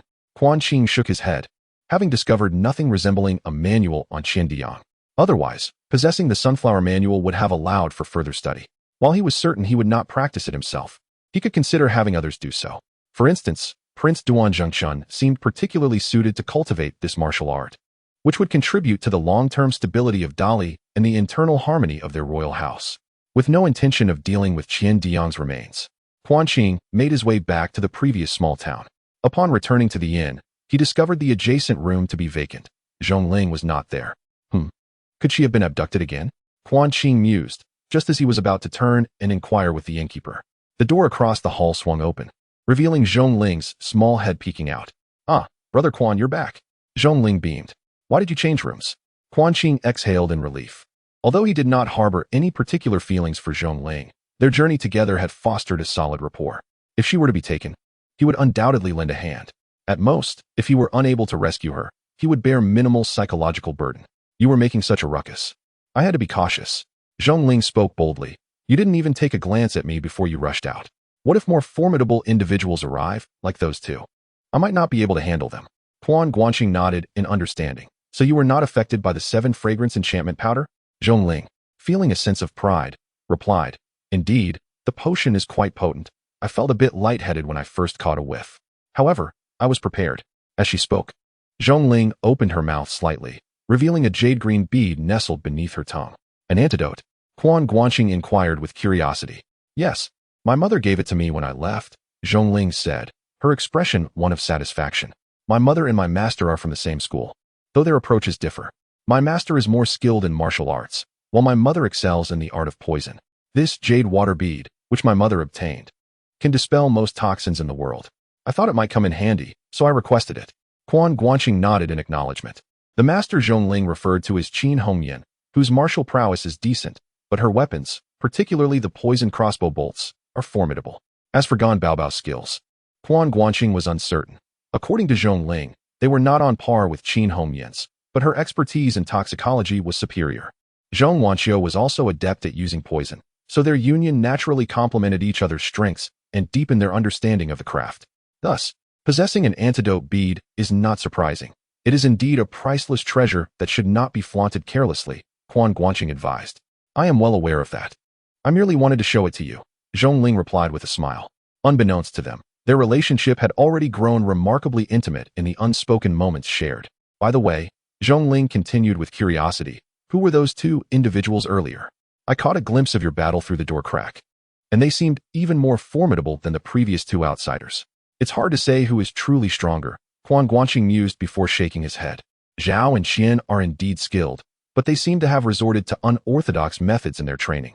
They have yet to grasp the essence of the Sunflower Manual. Their speed is impressive, and their techniques peculiar, yet they have not reached a certain level of mastery. In contrast, the Yun and Tai brothers have thoroughly honed the wedding garment technique to the 6th level. Their fierce and vigorous internal energy would likely grant them a considerable advantage over most opponents, including those beyond Quan Guanqing's capability. While Zhao and Qian might dominate against ordinary adversaries using their agility and the true energy of the sunflower, they would find it challenging against the wedding garment technique, especially if the Yun and Tai brothers possess a slight upper hand in skill. Nevertheless, Quan Guanqing surmised that Zhao and Qian had a higher chance of victory, as the Yun and Tai brothers were somewhat rough around the edges in their techniques. However, their identities were already known. They were agents of the court. Quan Guanqing sneered coldly. The court's hounds. Zhongling frowned immediately. In this era, it was not uncommon for individuals in the martial world to react with disdain upon hearing about the court's people. It is quite intriguing. When faced with foreign invaders, many valiant souls from the martial realm would risk their lives to resist, yet during other times, when speaking of those from the court, they often exhibit contempt. However, if the imperial court offers high-ranking positions and generous rewards, many individuals from the martial world would find it quite respectable and readily accept such invitations. It is merely a testament to the intricacies of human nature. Indeed, they are the hounds of the court. Quan Guanqing nodded slightly and briefly recounted the matter of Tianji Pavilion. Zhongling, however, was entirely oblivious to what Tianji Pavilion entailed. To say she had long resided in Dali. Many from the Central Plains martial arts community might also be unaware of that costly and rather inconsequential intelligence organization based in Hangzhou. Nevertheless, Zhongling's response aligned perfectly with Quan Guanqing's thoughts. Shall we seek out their misfortune later? Of course, they would. Quan Guanqing nodded in agreement. It would be impolite not to reciprocate. Since the other party had sought trouble with them, he would certainly retaliate. All right then, let us teach those hounds of the court a lesson together. Zhongling nodded vigorously, brimming with excitement. Suddenly, Quan Guanqing felt a twinge of discomfort. It was one thing for him to refer to them as the hounds of the court, as most in the martial world would do so without issue. Yet, when Zhongling uttered it, it seemed somewhat discordant. After all, she was the daughter of Duan Zhengchun. In a sense, these hounds were tasked with guarding her family, although they were not referring to the same court now.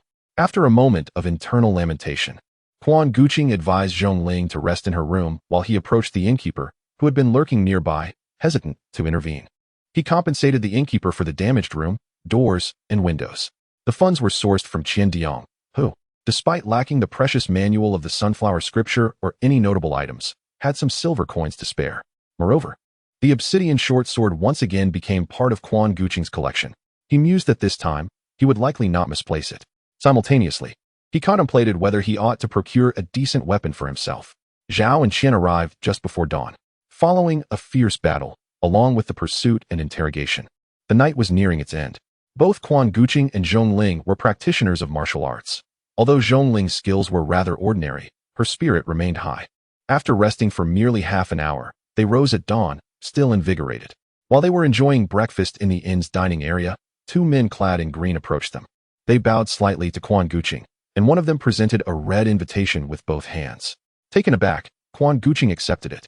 Unfolding the invitation, he revealed elegantly crafted characters flowing like dragons and phoenixes. Su Xinghe cordially invites Mr. Quan Guanqing to visit the Drum Mountain's Deaf and Mute Valley for a chat, to share tea, converse, and enjoy music, a most delightful occasion. Quan Guanqing raised an eyebrow. He recalled that Su Xinghe had been distributing invitations widely, inviting talented individuals skilled in chess from the martial world to the Deaf and Mute Valley in an attempt to unravel the intricate game of Zhenlong. However, that should have occurred after Qiao Feng had already ascended as the king of the southern court of Liao, counting from the gathering at Juxianzhuang. There were subsequent investigations into the deaths of Zhi Guang and others during the period of uncovering his lineage and the deception by Kong Min, which led to the tragic misunderstanding that resulted in the death of Ah Zhu. After learning from Duan Zhengchun that it was merely a misunderstanding, he turned to find Kong Min, only to accidentally witness Kong Min engaged in a session of intimate play with Duan Zhengchun, subsequently joined by Shi Jing and their trio.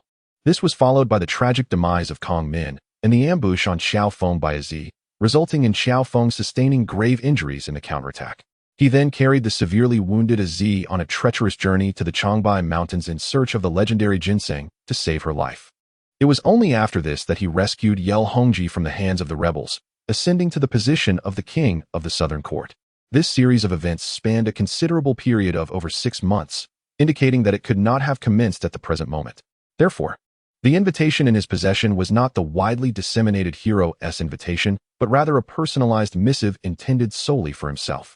It appeared that despite Su Xinghe being confined within the confines of Lega Mountain, he still had certain individuals at his disposal who were aware of the happenings below the mountain.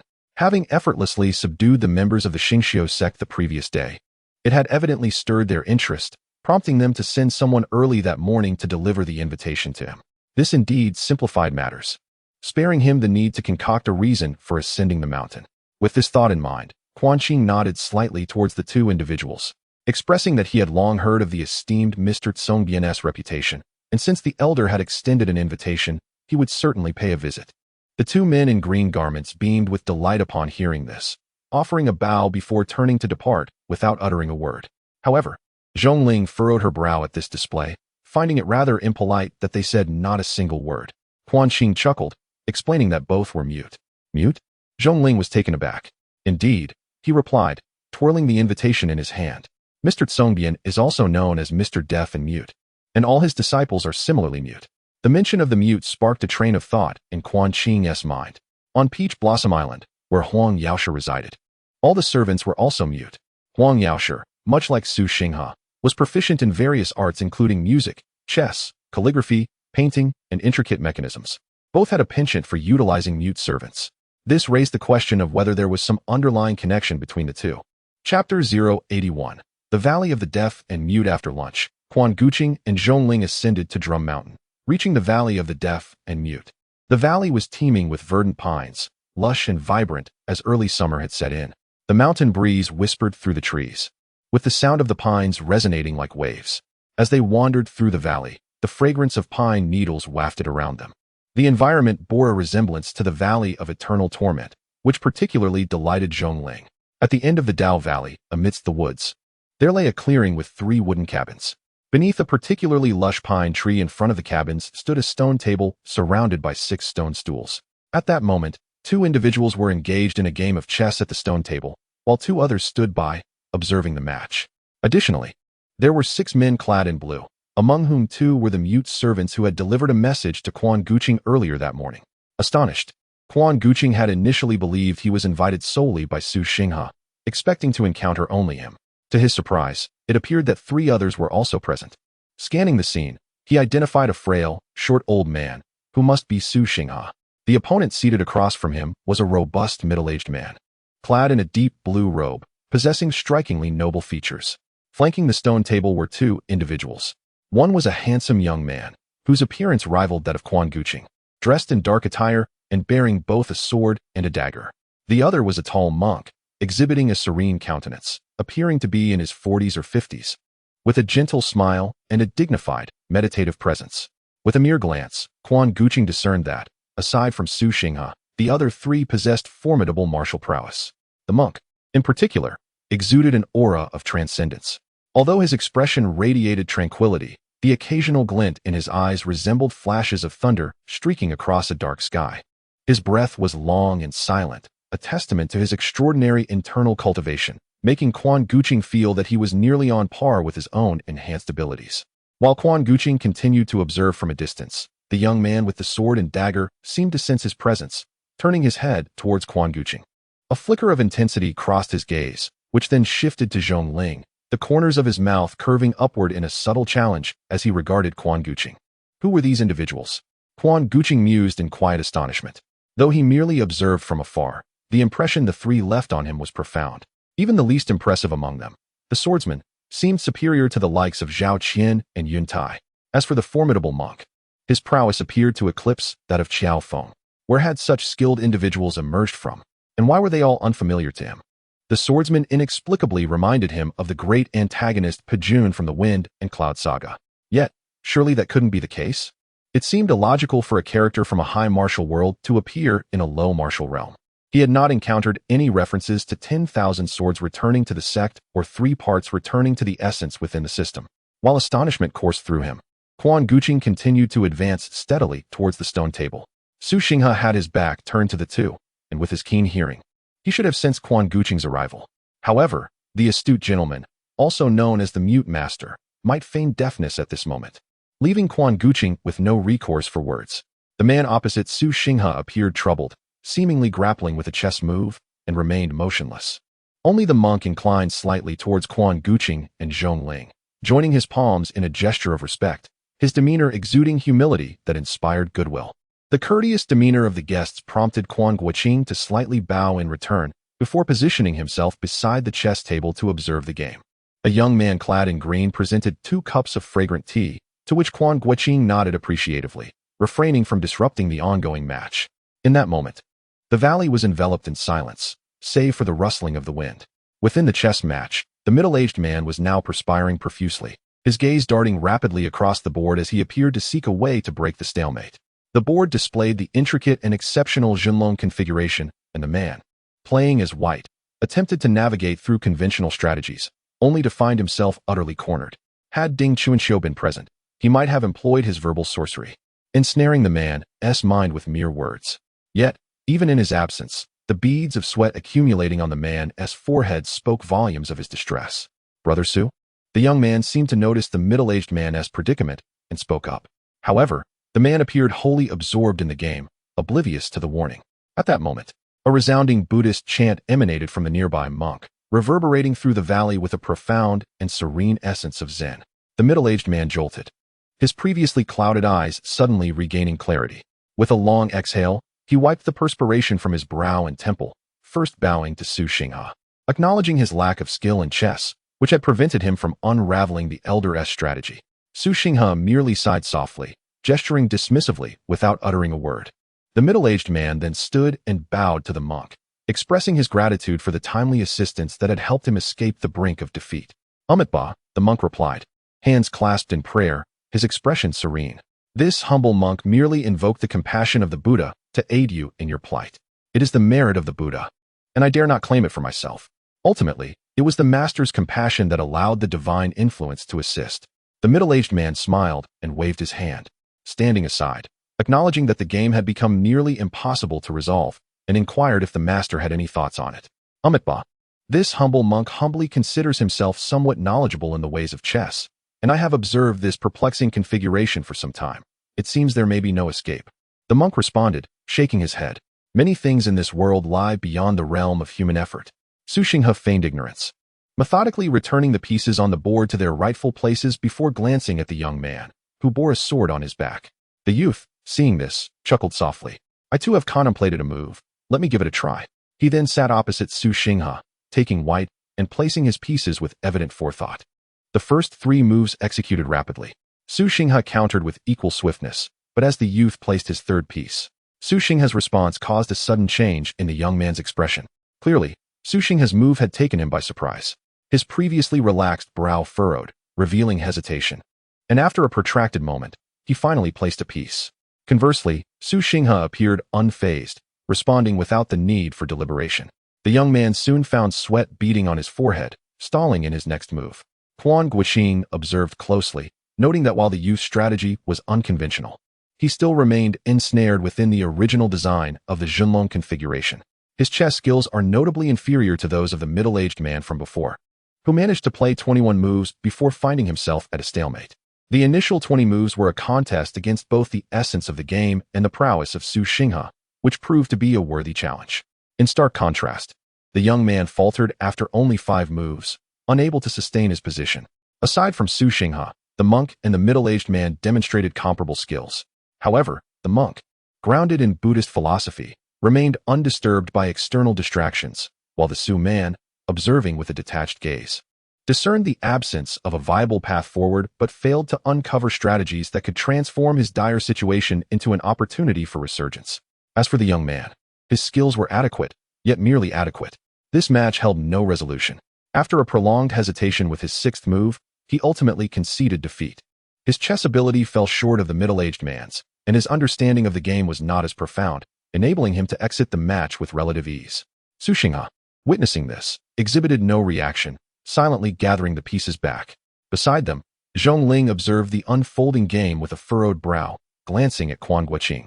Although she was not well versed in chess, she had accompanied Quan Guanqing during his visit to Lu Zhongfu in Bianliang a few days prior.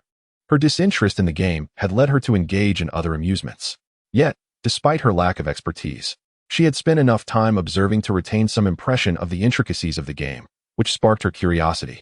Despite her youthful innocence, she possessed remarkable insight. Rather than speak directly, she turned to Quan Guanqing. Noticing her subtle gesture, he nodded slightly before shaking his head, indicating his desire for her to remain silent. Understanding his intent, she chose to observe quietly. Su Xinghe rearranged the pieces and turned to Quan Guanqing, giving a slight nod as if inviting him to make a move. Unlike the original narrative, at this moment, Weizi might still have some resilience left, or perhaps there were other reasons at play. In any case, Su Xinghe had not yet reached the point of risking everything. Thus, he maintained his silence. Quan Guanqing did not sit down immediately, but turned to the three individuals present. Bowing slightly as he introduced himself, "I am Quan Guanqing, and I have yet to seek guidance from the three esteemed guests." Ba, the monk clasped his hands together.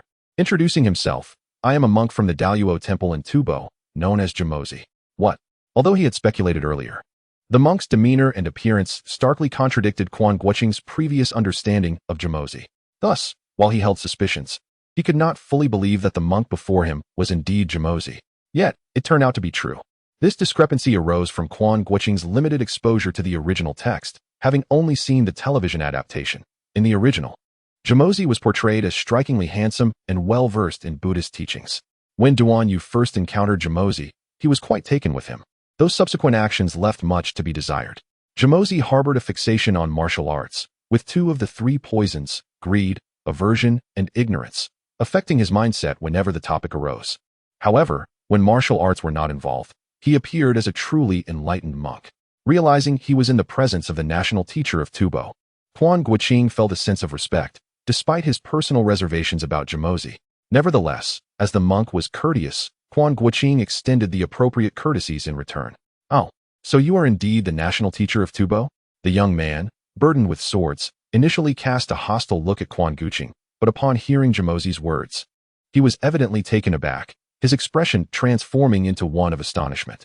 Are they not allied?" Ba, the monk remarked. "By the time I arrived, the game had already begun, and it would be inappropriate for me to interrupt. I beg your pardon." Jamozi remained impeccably composed, seemingly unfazed by the young man's demeanor. "Brother Gongsun, do not be discourteous," the middle-aged man interjected, then slightly bowed to Jamozi.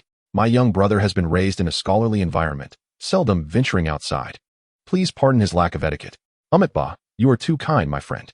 A monk's existence is devoid of worldly attachments. Names and forms are but illusions, and your words bear no offense, Gongsun.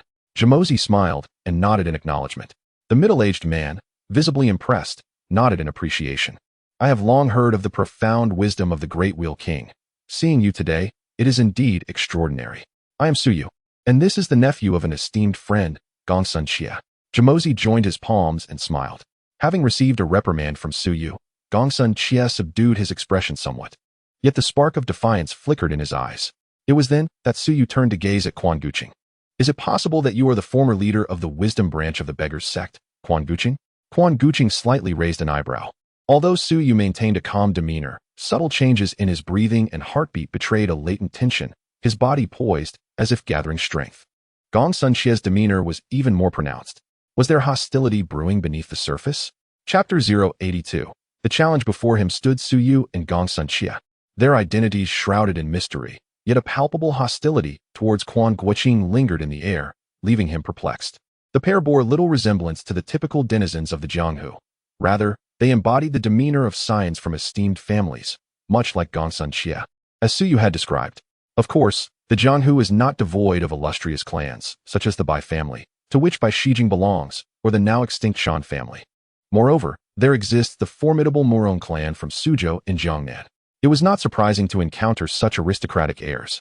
What truly concerned Quan Guanqing was whether their presence here was mere coincidence or a deliberate act. If it were a coincidence, it could be overlooked, but if intentional, how could they have known he would be present today? Surely, they did not arrive here simply because they saw him receive an invitation from Su Xinghe that morning? And what of Jamozi? Originally, he was to attend Su Xinghe's gathering of heroes, having fortuitously received an invitation along the way. Yet, it appeared that Su Xinghe had only dispatched an invitation to Quan Guanqing. How then did Jamozi arrive here? A plethora of doubts clouded his mind, leaving Quan Guanqing momentarily at a loss. Suppressing his thoughts, he merely inclined his body slightly and introduced himself. A chuckle escaped Gongsun Xie as he spoke. "I have heard that you, esteemed sir, have bested two eminent Shaolin monks of the Xian rank at the Gathering of Heroes. Now, among the younger generation of the Jianghu, aside from Qiao Feng and Nan Morong, you are regarded as the pinnacle of martial prowess.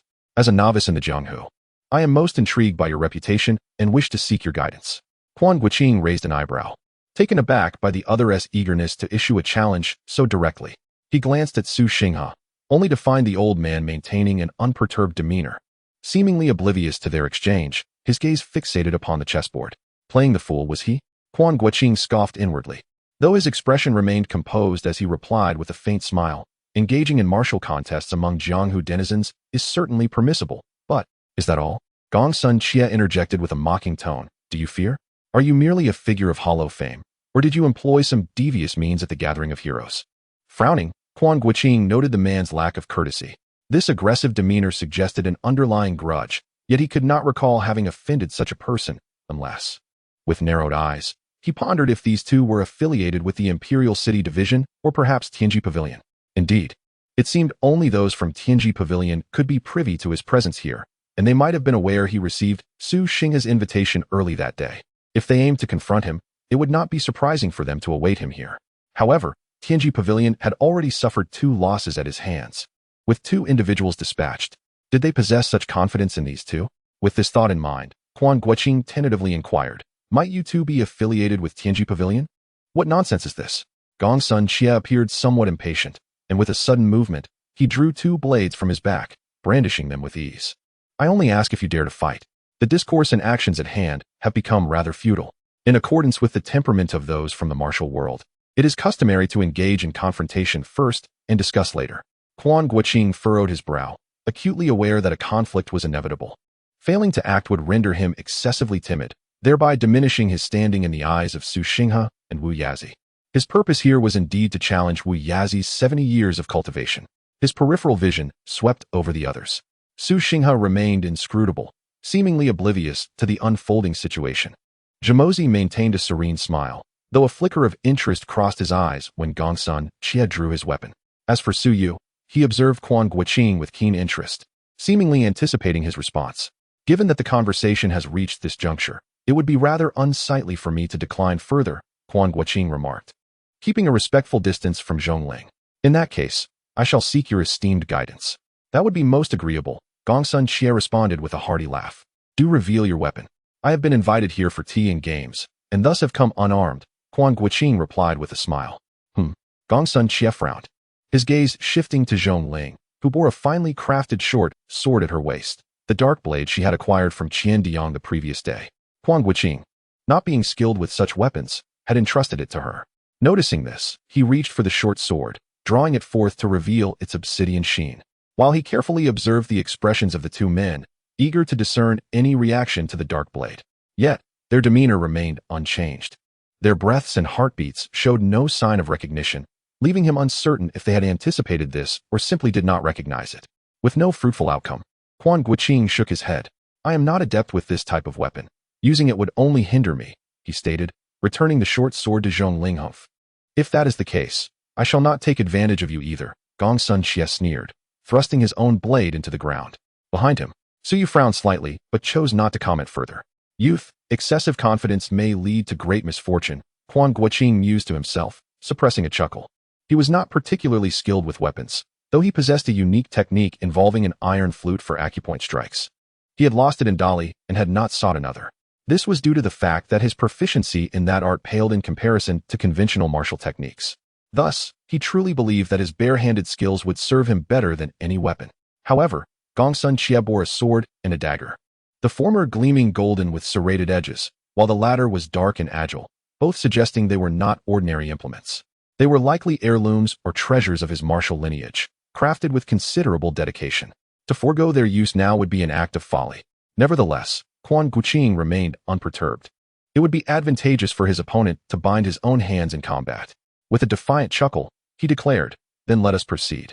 This proclamation of defiance only served to inflate Gong Sun Chia's pride. He regarded his innate talent and ancestral martial arts with disdain for Quan Guanqing, whom he did not consider a serious contender. With readiness still evident in Quan Guanqing, he clapped his palms together, producing a resonant sound akin to metal striking metal. He was inwardly astonished. He had not anticipated that this youth, seemingly of similar age, possessed such formidable skill. Before he could ponder further, Gong Sun Chia advanced swiftly, launching a palm strike directly at Quan Guanqing. Quan Guanqing, eager to test his opponent's prowess, met the incoming strike with a palm of his own. A muted thud resonated as he felt as though he had struck a solid mass of gold and iron, unable to transfer his force. Yet, his adversary's power also failed to permeate. Thus, only a slight tremor was felt. Gong Sun Chia stumbled back 5 steps, barely regaining his balance. and upon raising his gaze to Quan Guanqing, a flicker of astonishment graced his countenance. From this exchange, Quan Guanqing gleaned a rough estimate of Gong Sun Chia's strength. Noting that compared to the previous night's encounter with Yun and Tai, this opponent exhibited superior internal skill. It appeared that Gong Sun Chia had cultivated a unique form of martial arts, though the level of his internal energy seemed rather modest. While his internal force was commendable, it lacked any extraordinary qualities. In comparison to Zhao and Qian's Kuaijiaxinqi, he fell short, and he was certainly no match for the exceptional skills of Yun and Tai's wedding dress divine technique. Considering his age, he was indeed formidable. A fitting comparison might be made to Murong Fu without the aid of Dozhuan Xingyi. Yet, that was the extent of it. With this understanding, Quan Guanqing let out a long, resonating shout, again, and surged forward, launching another palm strike. As he unleashed his blow, Gong Sun Chia felt an overwhelming force descending upon him, enveloping him entirely without imparting any tangible pressure. An odd sensation arose as he perceived avenues of evasion in every direction, yet felt an inescapable inevitability of being unable to fully evade the impending strike. He found himself ensnared by the atmosphere, as if vitality was drained and no escape remained. Brahma Palm, Qiao Feng, observing from the sidelines, noted the brilliance of Quan Guanqing's strike, murmuring to himself, "What a splendid move, the true vacuum absolute image." Realizing evasion was futile, Gong Sun Chia steeled himself for defense. Aware of his inferiority in skill, he gritted his teeth and unleashed both palms, channeling his internal energy to counter Quan Guanqing's single strike. The collision produced a thunderous clang, akin to metal meeting metal, as their hands met. Quan Guanqing executed a graceful somersault in midair, landing steadily a yard away, while Gong Sun Chia's entire body lowered by 2 inches. The ground beneath him erupting with a resounding crash, leaving 2 craters, each a foot in radius. Quan Guanqing raised an eyebrow. Gong Sun Chia's lineage was evidently impressive, having employed an exceptionally adept technique to dissipate the force he could not endure into the ground below. Although not on par with the extraordinary arts of Dozhuan Xingyi or Yihuajiyu that could manipulate true energy, achieving such a feat was no small accomplishment. Moreover, the earlier sensation of striking against gold and stone returned. Quan Guanqing could not resist sneaking a glance at Gong Sun Chia's palm, discovering it bore no glove or foreign object. Rather, it seemed imbued with a particular technique that rendered his flesh hand remarkably solid. This bore some resemblance to the iron palm skills witnessed previously at Jiguan Temple, though it lacked the finesse and intricacy of that art, possessing its own unique merits. Gong Sun Chia, having braved Quan Guanqing's strike and relying on the earth beneath him to absorb the force, emerged unscathed, yet he recognized his inferiority in palm techniques. Gritting his teeth with a huff, he pivoted towards the location of the previously abandoned swords, declaring, "Your palm technique is formidable, but I shall now showcase my swordsmanship." As Zhongling witnessed her opponent suddenly turn to retrieve a weapon, she could not help but exclaim in rebuke. Gong Sun Chiejuan's face flushed slightly, yet he feigned ignorance, drawing his sword and launching an attack towards Quan Guanqing. With the blade in hand, Gong Sun Chia's demeanor transformed, exuding an aura of formidable sharpness. Although Quan Guanqing was acutely aware that his opponent's prowess far surpassed his own, he dared not underestimate him. He immediately swayed his body to evade the oncoming strikes. While he lacked mastery in agile footwork, his reflexes and speed significantly heightened in this moment, enabling him to cope with the assault. He transitioned his technique to the dragon claw, intent on seizing his adversary's wrist to disarm him. However, just as he anticipated Gong Sun Chia's heavy downward slash with the right hand, he found himself in a state where his old strength had waned and new energy had yet to manifest. Before he could grasp the opponent's wrist, Gong Sun Chia's movements abruptly shifted. The previously forceful and aggressive slashing technique transformed into a light and cunning thrusting style, clearly reminiscent of swordplay. In contrast, the previously nimble black sword had also resorted to powerful slashes. This unexpected change caught Quan Guanqing off guard, as he hastily attempted to evade. He was ultimately a fraction too slow, resulting in the tip of the blade grazing his sleeve and leaving a torn remnant fluttering in the air. Chapter 083. The closing technique. Gong Sun Chia's sudden change in tactics took even Quan Guanqing by surprise. Under ordinary circumstances, he might have evaded such an attack, but today, in his visit to Su Xinghe, he had donned a specially tailored, elegant robe to present himself with flair. While the attire was indeed visually stunning and exuded grace, its wide sleeves proved to be somewhat disadvantageous in combat.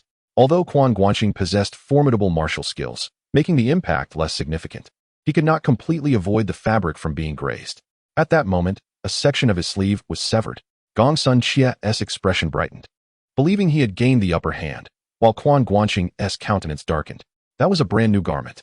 He thought indignantly. This robe had been purchased from a tailor in Bianliang, where he had spent extra silver to expedite its completion. The material, while seemingly unpretentious, was of exceptional quality, akin to what one might describe in contemporary terms as understated luxury with depth.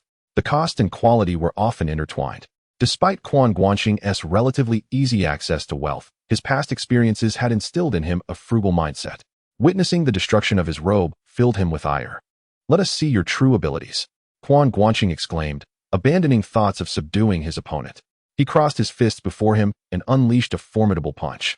The Seven Injuries fist, while not as intricate as the Protagonist palm, was nonetheless a technique he had relied upon during confrontations, hoping to elevate his skills in the Protagonist palm further. However, in terms of sheer destructive power, the Seven Injuries fist was unrivaled among the techniques he had mastered. Its lack of complexity meant that even in a state of mere proficiency, its might could be fully realized, especially given Quan Guanqing's peak internal strength at that moment. As he struck, the force was not immediately awe-inspiring. Yet, when Gongsun Qia attempted to defend with his exquisite golden blade, it emitted a pained, resonant hum. Simultaneously, a wave of punch force penetrated through the blade, impacting Gongsun Qia's chest at the Danzhong point. Though the punch had been significantly weakened by the blade's interception, it still inflicted considerable damage upon the vital point, which is notoriously difficult to strike. The attack was aimed to leave Gongsun Qia gravely injured, if not mortally wounded. However, just as the force landed, Quan Guanqing anticipated that Gongsun Qia would collapse. Yet he merely staggered slightly before retaliating with a swift sword strike. "What?" Quan Guanqing exclaimed in surprise, quickly retreating. Though he was still acclimatizing to Gongsun Qia's unconventional use of sword and blade, Quan Guanqing was confident that, barring unforeseen circumstances, Gongsun Qia could not harm him. After skillfully evading several attacks, he seized the opportunity to launch another strike. This time, he employed the rapid smoke palm, focusing on speed rather than lethality.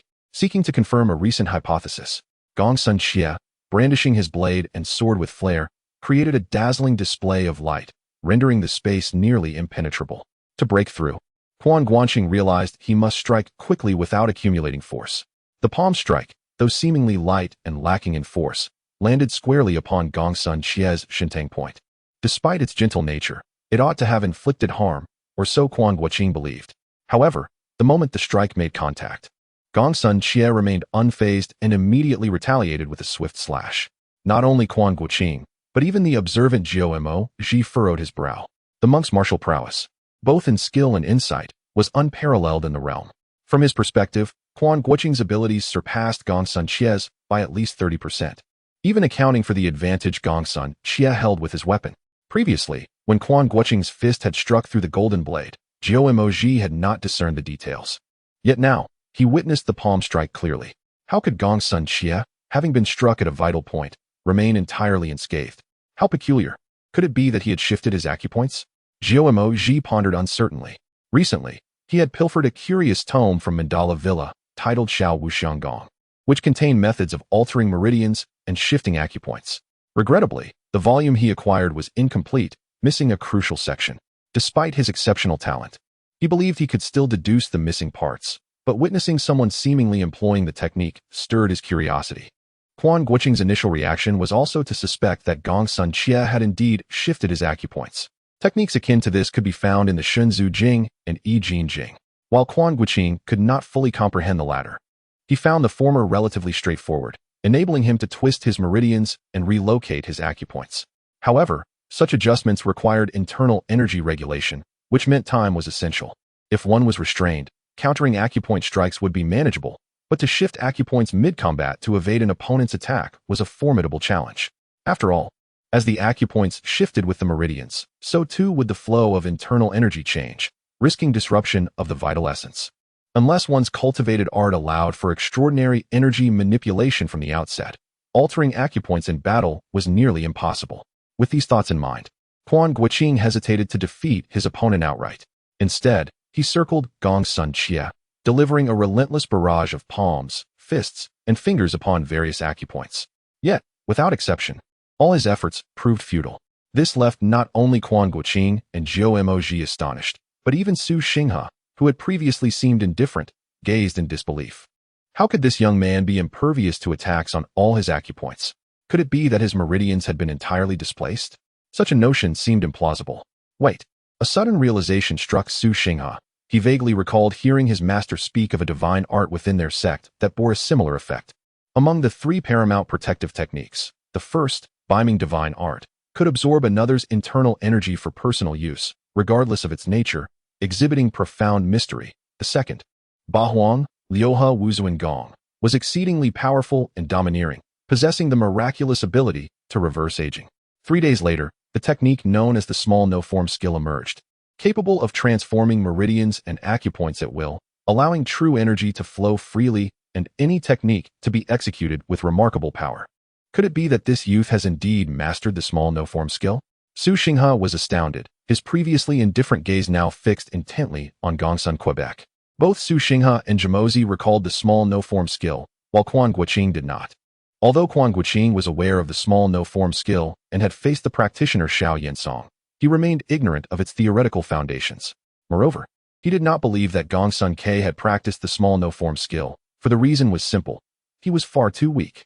Why did Quan Guanqing, after mastering the ice silkworm divine foot technique, not seek revenge on Xiao Yensong, but instead come to Drum Mountain to challenge the copy of Wuyazi? It was precisely because Xiao Yensong, having truly mastered the small no-form skill, was extraordinarily formidable. The technique, which merely allowed for flirtation, the 5 luo light smoke palm, wielded by him, possessed extraordinary might, leaving Quan Guanqing utterly bewildered. Even now, with his strength surpassing that of the past, Quan Guanqing still lacked confidence against the small no-form skill. To counter the small no-form skill, one would need the North Ming divine skill. This was Quan Guanqing's assessment, and he acted accordingly. The strength of Xiao Yensong left a deep impression on him, and in comparison, Gongsun Ke seemed vastly inferior. In the blink of an eye, the two exchanged over a dozen moves. During this time, Quan Guanqing struck Gongsun Ke several times, yet none of his attempts proved effective. It appeared that Gongsun Ke had realized this as well, chuckling. What's this? Are you trying to tickle me? Witnessing this, Zhemozi and Su Xinghe exchanged hesitant glances. They had initially believed Gongsun Ke was employing the small no-form skill, but their thoughts shifted. This was due to the fact that many of Quan Guanqing's strikes landed on exceedingly obscure acupoints. Both were aware that the small no-form skill could indeed alter meridians and shift acupoints, but they also understood that not all meridians could be transformed, nor could all acupoints be relocated. At this moment, it seemed as though Gongsun Ke was entirely impervious to their attacks, a stark contrast to their understanding of the small no-form skill. Although Zhemozi was missing a volume from the small no-form skill manual, it was clear from subsequent texts that its capacity to alter meridians could not reach such heights. It was not about relocating acupoints.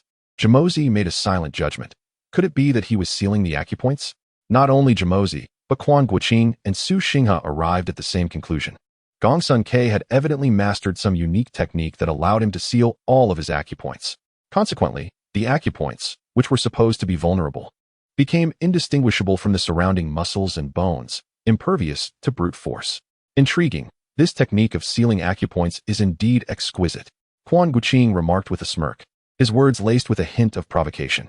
Gongsun Ke, youthful and brash, fell for the bait, proudly declaring, "The Gongsun family's method of sealing acupoints is unknown in the martial world. Today, I allow you to witness it. Consider it an eye-opener, and you shall die with purpose." The implication of his words was a direct threat to slay Quan Guanqing on the spot. However, Quan Guanqing merely responded with a dismissive smile. "To kill me? You lack the ability." With a flicker in his gaze, Quan Guanqing activated the system's enemy assessment function. In the future, it would be prudent to conduct assessments prior to commencing hostilities, as it would not require much effort. Quan Guanqing pondered silently. Gongsun Ke, a 25-year-old man, exhibited a remarkable physical condition. His martial prowess included the Yin-Yang reversal energy sealing technique, mastered, the Yin-Yang chaotic blade technique, mastered, the iron stone palm, proficient, and the cracking cloud finger, proficient, earning him an elite rating. Is it truly sufficient for 2 mastered techniques to classify one as elite? It seems so, after all. The legendary skills of the Yun and Tai brothers are also categorized as mastered. This fleeting thought vanished as Quan Guanqing positioned his palms before him, then simultaneously thrust them forward. A howling wind surged forth, accompanied by an overwhelming force. What emerged was the most paradoxical yet immensely powerful technique of the Prajna palm, known as falsehood and emptiness. So, you wield your blades with deceptive elegance, do you? Your sealing techniques are impervious to pressure, are they? I shall counter with a singular force that shatters myriad techniques. With this resolve, Quan Guanqing unleashed 80% of his strength.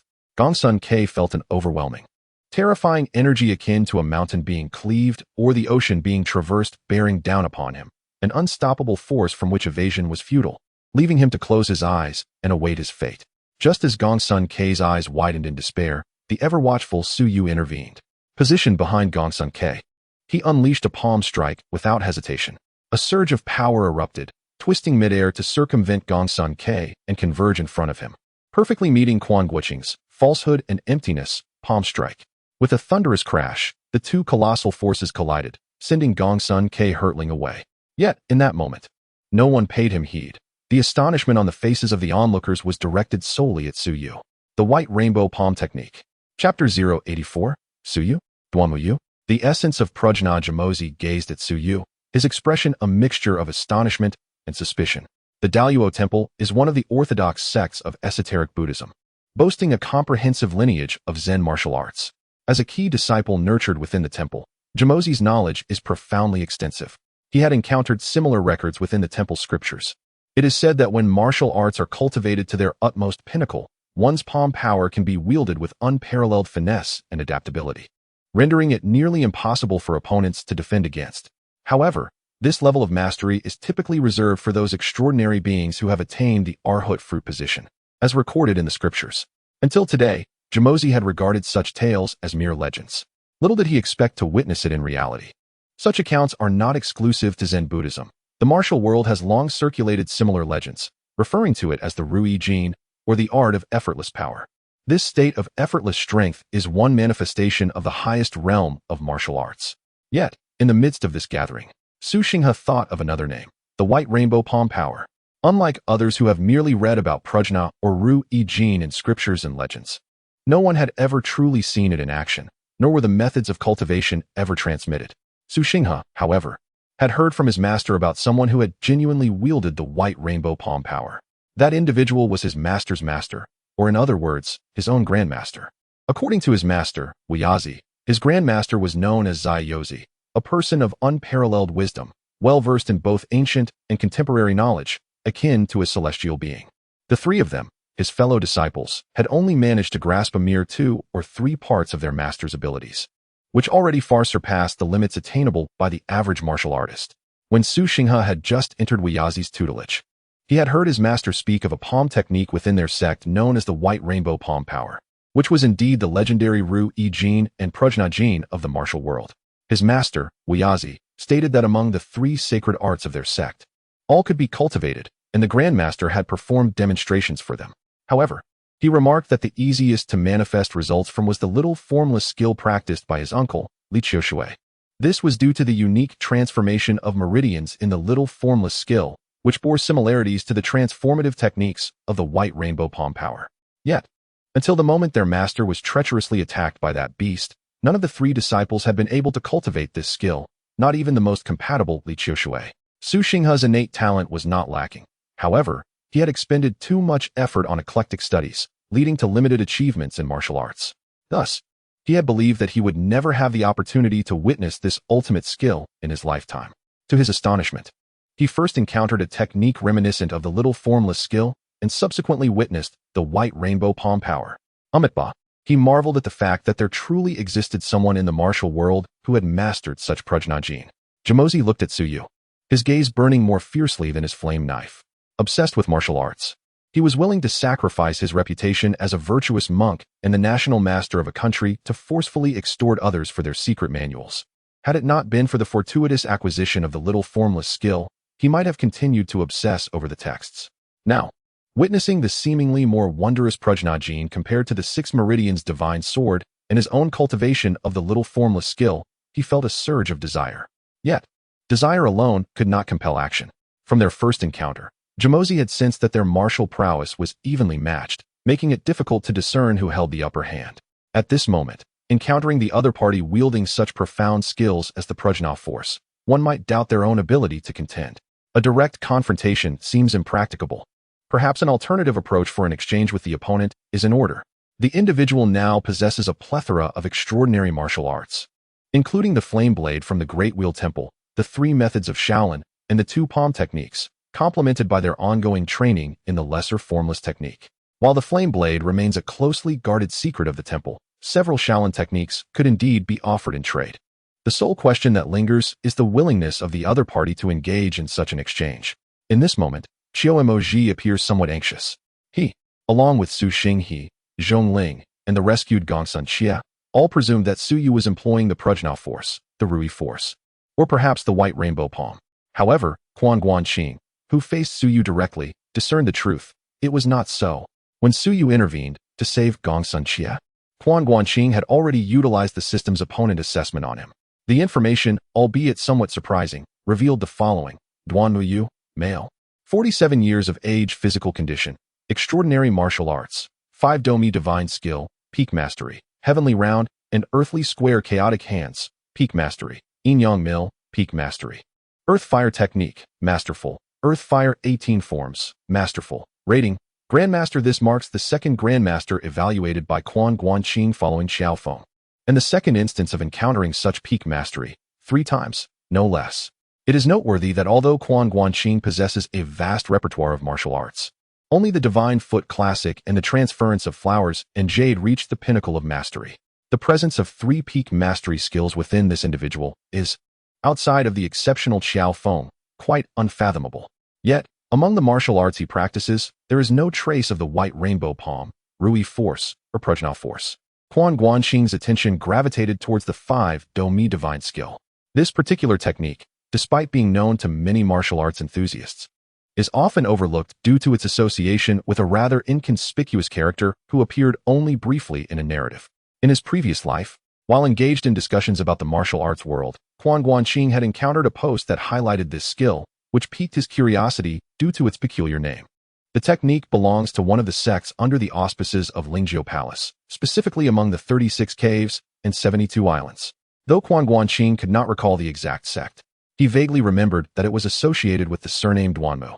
Following a rather heated debate that ultimately left him unable to recall the specifics, underscoring the character's obscurity, the skill's notable feature is the ability to attach force to phlegm expelled from the mouth, which, while not extraordinary in itself, many sects employ hidden weapons launched from the mouth, becomes remarkable when the phlegm is capable of changing direction. At that time, Wang Yuyan had exclaimed the name of the 5 Domi divine skill. Nevertheless, Quan Guanqing vaguely recalled that this was a nefarious technique, seemingly requiring acts of murder for its cultivation. Regrettably, while the system can display martial techniques, it cannot divulge intricate details.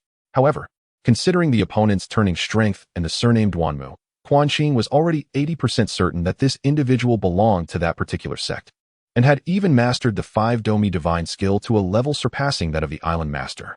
How peculiar. Could this person possibly be from Lingzhou Palace? Guanqing couldn't help but wonder. Initially, he assumed that the 2 individuals before him were from Tianji Pavilion, yet neither of them reacted to the mention of Tianji Pavilion. Moreover, they were not employing the Sunflower Manual. Now, upon encountering Su Yu, or rather Duanmu Yu, who could actually perform the 5 Domi divine skill, it was inevitable that thoughts of Lingzhou Palace would arise. What a strange turn of events. He sought to gain experience from Wuyazi, only to encounter an ambush from Lingzhou Palace? No, Lingzhou Palace was unaware of Wuyazi's whereabouts. Otherwise, with Tong Piaoyan's thoughts towards Wuyazi, it would be impossible for him not to seek him out. In that moment, Guanqing's mind was a chaotic whirlwind, difficult to untangle. Su Yu was oblivious to the fact that Guanqing had momentarily discerned his true identity. He knew his own affairs best. The 5 Domi divine skill indeed allows for a manipulation of strength, but it does not permit spontaneous alteration. Rather, it enables one to change direction multiple times in midair. The number of changes varies with one's level of cultivation. Duanmu Yu believed he had mastered this skill to a significant degree, allowing his force to alter direction 3 times upon release. However, this alteration was calculated at the moment of striking, not modified post-release. There was a significant difference when compared to the White Rainbow Palm technique. The White Rainbow Palm represents the pinnacle of righteous martial arts, while the 5 Domi divine skill is an esoteric energy cultivated through unorthodox means. The contrast between righteousness and wickedness is profound. Yet, even so, it it remains difficult for adversaries to discern during combat. Particularly, the knowledge of the 5 Domi divine skill is scarce. Individuals like Su Xinghe and Jimozi, despite their vast knowledge and wisdom, still fail to recognize it, mistaking it instead for the Prajna force or white rainbow palm technique. Many others he had encountered previously shared this ignorance. Observing Quan Guanqing's equally intense gaze, Su Yu first nodded in acknowledgement to Jimozi before addressing Quan Guanqing. Quan Guanqing, your nefarious deeds in the martial world are already known. My brother merely wishes to spar with you, yet you resort to such vicious tactics? Had I not intervened just now, I fear Brother Gongsun would have perished at your hands. You, vile scoundrel, shall face justice today. His words were laden with righteousness, and Quan Guanqing nearly found himself believing them. Witnessing Su Yu's grandstanding and his pretense of eradicating evil from the martial world, Quan Guanqing let out a cold laugh. Oh? You seek to uphold justice? Yet, I wonder if this so-called justice permits you to cultivate the 5 Domi's wicked arts? How many lives have you taken in pursuit of this unorthodox cultivation? And who shall enact this justice? Mr. Su Yu? Or should I address you as Mr. Duanmu? Upon hearing the latter part of the statement, Duanmu Yu's expression changed drastically, turning pale as he was struck with fear. What nonsense are you spouting? What Duanmu? What 5 Domi wicked arts? I do not know what you are talking about. Prior to this, Duanmu Yu had maintained a calm demeanor, merely surprised at the mention of the 5 Domi wicked arts. Upon hearing Mr. Duanmu, one could hardly believe the ensuing fright. This unforeseen transformation caught the instigator, Quan Guanqing, completely off guard. Moreover, the shift in demeanor stirred the thoughts of those nearby. The previously reticent Su Xinghe could no longer contain himself, compelled to utter a sound, for he possessed a faint recollection of the 5 Domi divine skill. Over 40 years ago, when his master, Wu Yizi, secluded himself in Dali, he employed various means to gather the martial arts of the world. Naturally, such endeavors could not have been solely the work of Wu Yizi. As his disciple, Su Xinghe contributed as well. He had encountered the 5 Domi divine skill during that time and had even perused its pages. However, upon witnessing its nefarious cultivation methods, he had set it aside, though he vaguely remembered that, as described, it could alter the direction of one's internal energy. Indeed, Su Xinghe felt a slight sense of relief. If the newcomer truly wielded the white rainbow palm and seemed to possess the lesser no-shadow skill, the situation would have been dire. As it stood, this did not appear to be the case. Thank heavens for that. While Su Xinghe found solace in this, Duanmu Yu was in a state of agitation. His identity was a closely guarded secret, and how could Quan Guanqing possibly know of it? Panic swiftly gave way to intense fury. This Quan Guanqing must perish. Chapter 085. The continuous indulgence in wealth. Quan Guanqing remained oblivious to Duanmu Yu's intentions, yet the murderous intent radiating from him was unmistakably evident. A master possessing 3 peak-level techniques was about to be tested. Quan Guanqing felt a surge of audacity. Since his opponent harbored hostility, there was no need for him to hold back. With this thought coursing through his mind, Quan Guanqing taunted, Duanmu Yu, your affairs have come to light. In truth, he was unaware of what Duanmu Yu was involved in, but the mere mention of the name elicited a strong reaction, prompting him to provoke. As anticipated, Duanmu Yu immediately became agitated. Be silent, he exclaimed, his voice barely fading before he had already closed the distance to Quan Guanqing, delivering a lethal strike aimed at his face. Unfazed, Quan Guanqing met the attack with a palm strike of his own. His keen perception allowed him to discern the flow of vital energy. He recognized that Duanmu Yu's strike lacked the power to transcend distance, rendering unnecessary the enigmatic 5 Domi divine skill. The clash became a direct confrontation of their respective strengths. Aware that Duanmu Yu's martial prowess was on par with his own, Quan Guanqing initiated the exchange with his earlier technique that had previously vanquished Yin Wuyin, the Xiang Kong Zai Kong, a move designed to counter formidable palm strikes. No matter how domineering the opponent's force was, engaging in a direct contest often led to disadvantage. Even during his duel with Qiao Feng, this technique had provided him an edge. As their palms connected, both combatants staggered slightly, yet remained firmly planted in place. Their powers were evenly matched, and the impact of their strikes seemed to cancel each other out. Both men's expressions shifted. Quan Guanqing did not anticipate that his specialized technique designed to counter others' palm strikes would yield no advantage, while Duanmu Yu was astonished that his wickedly cultivated 5 Domi divine skill had not triumphed. In that singular exchange, they both recognized one another as exceptionally formidable adversaries, each unwilling to underestimate the other, and thus they unleashed their full array of techniques. Quan Guanqing alternated between the Bodhi palm, dragon claw hand, 7 injuries fist, Vajra finger, and phantom shadow finger, showcasing his mastery of 5 extraordinary skills. He refrained from recklessly employing the transforming flower to connect the jade, for he sensed that his opponent possessed numerous peak-level abilities and did not wish to reveal his trump card prematurely. However, he soon discovered that despite his refined mastery of these 5 techniques, he was subtly being suppressed by Duan Muyu. The latter employed an exceedingly peculiar style of martial arts, wherein the techniques, though similar in approach, seamlessly integrated fists, palms, fingers, and claws into a unified and fluid offensive. It was an extraordinary method that encompassed all forms of hand techniques. It is essential to understand that the manipulation of vital energy manifests differently across various strikes. Fists, palms, fingers, and claws each have their distinct applications. In the martial world, techniques are often categorized as distinct forms. Fists are fists, and palms are palms. Although practitioners like Quan Guanqing, who master multiple martial arts, can skillfully adapt their techniques in combat, they typically employ a singular form in practice. For instance, Qiao Feng, despite mastering several advanced martial arts, predominantly utilized the 18 Dragon Subduing Palms in battle, occasionally interspersing it with the Demon Subduing Palm or Carefree Palm technique, yet he rarely integrated the Dragon Claw hand. When he opted to use the Dragon Claw hand, it would usually be the primary technique, with any interjections of finger techniques occurring sparingly, and seldom incorporating palm or fist techniques. It is precisely because the martial arts techniques employed between fists, palms, fingers, and claws exhibit considerable variation that their mixed usage is indeed feasible. However, the resultant power is inevitably diminished.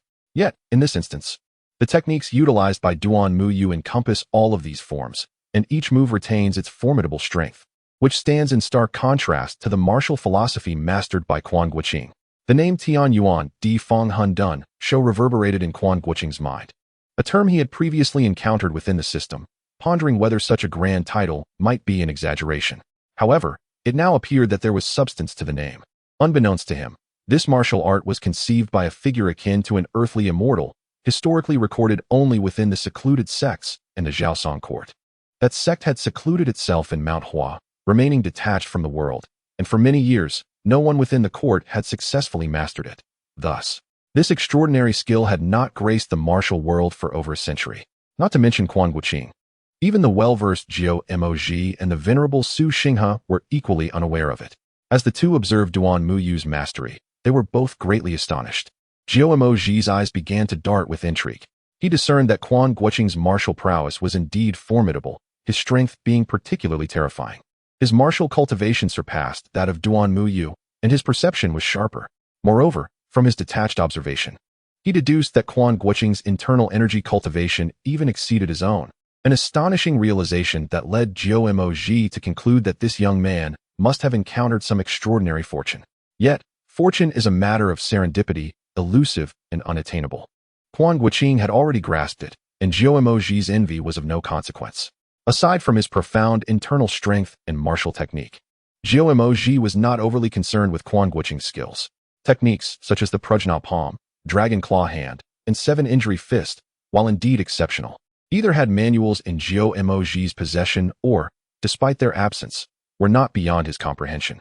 Thus, Jiao Moj was not particularly invested in them at present. Conversely, it was Duan Muyu's extraordinary techniques that piqued his interest significantly. The boundless transformations of the Shao Wuxiang Gong's internal energy and the seemingly endless variations of movements between fingers and palms appeared to be highly compatible. Should he manage to acquire this skill, he might not need to pursue other martial arts. Moreover, the techniques resembling the Baihong Palm's power were unfamiliar to Jiao Moj, who was unaware of the 5-Do-Mi divine skill that Quan Guanqing alluded to. Jiao Moj was deeply intrigued, profoundly so. The question then arose, how could he obtain this martial art? He had already considered the option of forceful acquisition, but that seemed unfeasible. Engaging Duan Muyu in battle did not guarantee victory. Even if he managed to win, capturing him would be another matter altogether, as the opponent could easily evade him. This left him with two choices. Firstly, to assist Quan Guanqing in subduing Duan Muyu, subsequently employing tactics to compel him to surrender his martial arts manual, or secondly, to aid Duan Muyu in overcoming Quan Guanqing, thereby persuading Duan Muyu to relinquish the manual out of gratitude. The former option required caution against unreliable assistance, while the latter bore the risk of gratitude without the promised manual. Neither option seemed particularly dependable. At this moment, Master Jiao Moj was engulfed in conflict. Meanwhile, Quan Guanqing and Duan Muyu remained oblivious to Zhou Emoji's contemplation of whom to aid against the other. Both subjects of his deliberation were currently expressing their frustrations. Duan My realized that his previous assessment of Chu Ngu and Qiu Ying had deviated significantly. The latter's martial prowess surpassed his imagination. Even though his TNYU NDF Ing H and DNSHU techniques outperformed those of his opponent, capturing Chu Ngu and Qiu Ying proved to be a formidable challenge. Moreover, even in victory, he feared that Chu Ngu and Qiu Ying would elude his grasp. What a waste of effort that would be. Had he known, he would have gathered more allies. It was unexpected that, despite personally intervening alongside NGS and Qi, he still lacked the means to detain Chu Ngu and Qiu Ying. Chu Ngu and Qiu Ying, feeling the pressure, cursed more vehemently. Where had such peculiar and formidable masters emerged from in the Jianghu? Duan My's martial skills seemed to surpass those of the eminent monks he had encountered at Zhiguan Temple. Even the likes of Xiao Unshn and Mring might not prevail against him. It was absurd that such a figure did not exist in the realms of TNLBB, and even more bewildering was the absence of any recollection of him within the memories inherited from his previous life. The opponent's dexterous transformations of fists and palms rendered Duan My's techniques, though splendid, inadequate in comparison to the mastery demonstrated by Chu Ngu and Qiu Ying. Coupled with the multifaceted intricacies of the WDUMSH and Jiying, it was evident that Chu Ngu and Qiu Ying had immersed himself in this craft for many years. Yet, Chu Ngu and Qiu Ying reflected on his own latent talents, though not lacking. Much of his early life had been devoted to frivolous pursuits and the power struggles within the beggar's sect. With a surge of determination, Chu Ngu and Qiu Ying recognized that he could indeed employ the Y technique to counter his opponent's assaults. Regardless of how the true energy shifted, he could simply envelop himself with the power of this technique to respond. However, an uneasy feeling lingered within him. He could not pinpoint the reason, but sensed it was not the right moment to utilize Y. In light of this, Chu Ngu and Qiu Ying glanced at the emotional value displayed in the upper left corner of his vision. Over 180,000. Just moments ago, Duan My had inadvertently contributed an additional 99 when he revealed Chu Ngu and Qiu Ying's true name. What a waste. It would not produce any offspring nor generate interest. With a mere thought, the emotional value plummeted by 10,000, leaving just over 80,000. In his personal panel, the proficiency levels of B are ZH Ing, QSH Ing Chu N, L NGZH OSHU, J Ing Ing ZH, and Hu N YNZH surged dramatically. 10 emotional points exchanged for 1 proficiency point. Chu Ngu and Qiu Ying expended a staggering 100,000 points, enhancing each of the 5 techniques by 2,000 in proficiency. Instantly, his mastery in these arts reached unparalleled heights. It was not that Chu Ngu and Qiu Ying was unwilling to elevate one of his techniques even further. Rather, the cost of doing so was exorbitantly disproportionate. Previously, after absorbing the Eye Silkworm, he had mastered the SHNZ Ing, achieving peak proficiency at 3,895 10,000. At the time, it seemed inconsequential, but reflecting on that figure later left him somewhat unsettled. He contemplated rounding it up to either 3,900 or 4,000. However, upon testing within the system, he discovered that once a technique reached peak proficiency, the cost for each subsequent point surged to tenfold the previous expense. Given that the SHNZ Ing was already a divine technique, increasing proficiency by a single point would require 200 emotional points. Thus, 10 times that would amount to 2,000. After reaching the pinnacle of mastery, further enhancement requires a staggering 10,000 points of mental energy for each increment of 5.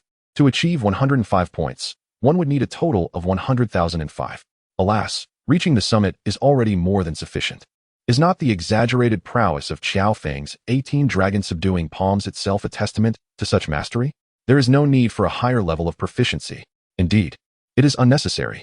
The evidence speaks for itself. The pinnacle of mastery is formidable enough. At the very moment when Quan Guanqing exchanged his proficiency, a sense of clarity washed over him. Despite having achieved an already profound understanding of several martial arts, he suddenly experienced a fresh enlightenment.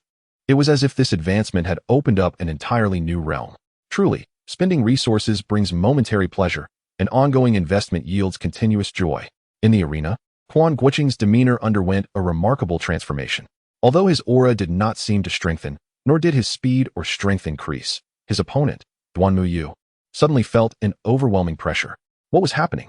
Duan Muyu, perplexed, could not fathom the existence of a system nor could he comprehend the source of Quan Guanqing's newfound strength. All he could surmise was that perhaps his adversary had experienced a sudden epiphany during their duel.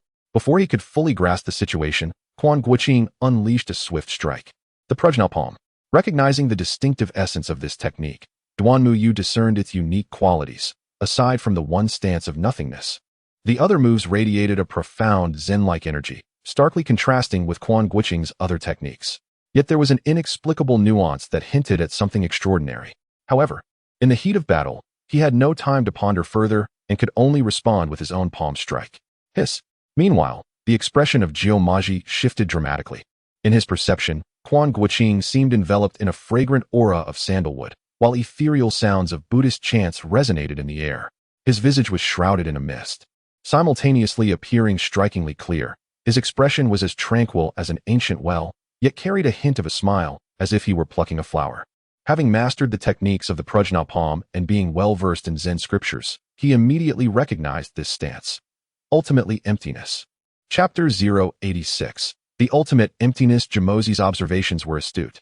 Quan Guanqing's strike represented the pinnacle of the Protagonist Palm, its final form, known as ultimate emptiness.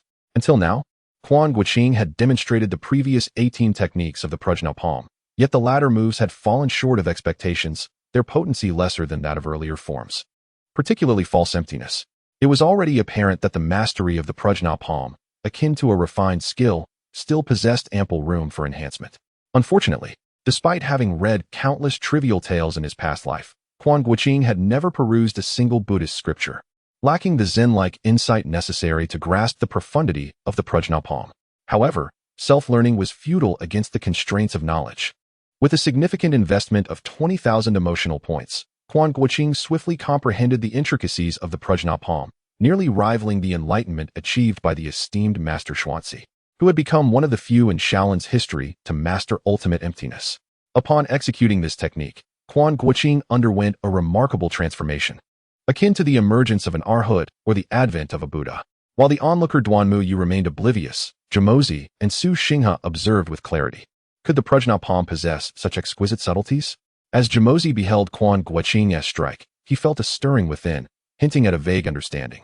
Yet he could not grasp it fully, causing his brow to furrow in deep contemplation. Su Xinghe's thoughts were complex. He had never before paid heed to the name Quan Guanqing, dismissing the rumors of the martial world. It was not until the mute servant relayed news of a remarkably handsome young man, accompanied by a beautiful maiden, who effortlessly defeated disciples of the Xingqiu sect, seemingly untroubled by their notorious poisons, that Su Xinghe felt his heart race. Was this not the very prototype of the disciple his master had longed for? He immediately instructed the servant to keep tabs on Quan Guanqing's whereabouts and sent an invitation the following morning. However, early that day, the servant not only returned with news of Quan Guanqing's enthusiastic acceptance, but also with various tales from the martial world. The name Flower Thief caught Su Xinghe's attention. Rather than regret, his eyes sparkled with intrigue. A flower thief who relished the beauty of women yet remained unencumbered by love. How delightful! If he were not already accustomed to silence, he might have exclaimed in his native dialect. Now, the only concern was whether this individual possessed the wisdom to unravel the intricate game of chess. Su Xinghe himself had been striving to comprehend this enigmatic strategy for decades, convinced he had mastered its myriad nuances. If he were to play the black pieces, he could deftly counter any white maneuvers. Yet, he could not fathom how the white pieces might secure victory. His master had remarked that his health was waning, the injuries of yesteryear having taken a toll, and that he was fortunate to have endured thus far. He wondered if this prospective junior disciple could decipher the chessboard and alleviate his master's worries. Indeed, Su Xinghe had begun to refer to Quan Guanqing as his prospective junior brother in his mind. However, prior to Quan Guanqing's arrival, 3 individuals had already made their entrance.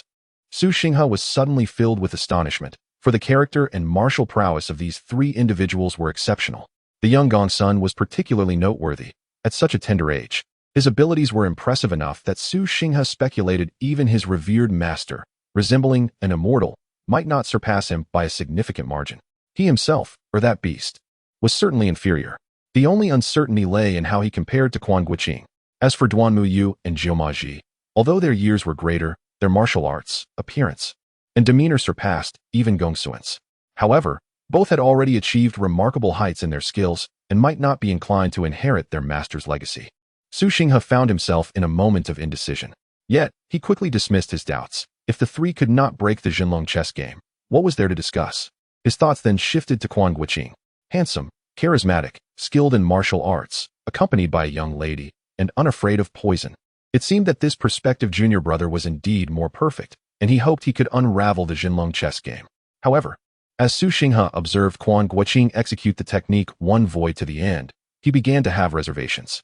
The tales circulating in the martial world might not be entirely true. How could someone capable of such profound and Zen-like palm techniques possibly be a mere flower thief? Surely, he must possess profound knowledge of Buddhist teachings, transcending the four realms. Would such a person truly join my Qiao sect? Furthermore, this young man's martial skills appeared exceedingly formidable. According to the information gathered by the mute servant, Quan Guanqing was not yet 30. Yet his prowess seemed to rival that of Su Xinghe, who was well into his 70s.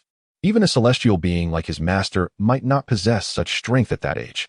Would someone of such caliber willingly enter my Qiao sect? As these two old men pondered, Quan Guanqing and Duanmu Yu had resumed their duel. When their palms met, Duanmu Yu instinctively sought to channel his true energy to counter the opponent's palm force, having previously sensed its overwhelming strength. Yet, as he unleashed his energy, he found it meeting nothingness, as if he were striking into the void. What a surprise! Though he distinctly felt his palm connecting with his opponent's, why did his energy dissipate into emptiness? This was not a case of his opponent lacking strength. If that were true, he would have felt his energy penetrating deep into Quan Guanqing's body. Instead, it felt as though his energy had struck the air itself. No, even striking the air should produce a sound of rupture, yet there was nothing, utter silence. Duanmu Yu was taken aback and instinctively tried to channel his energy once more. But still, it was void, utterly empty. He gazed incredulously at Quan Guanqing, who bore a faint smile. Much like a Buddha seated in the great hero hall, he was putting on an act, the realm of one void to the end. Even he found astonishing. For as the opponent's force approached, he encountered it with one void to the end without any depletion of his true energy, instead feeling the opponent's energy merge seamlessly into his own. This sensation was profoundly enigmatic, as if his palm force had created a mystical space. The opponent's energy dissipated within it. Yet, he could condense it at will, unleashing it alongside his own palm force whenever he desired. Is this not akin to the mystical arts of the North Sea Divine Skill and the Star Absorption Technique?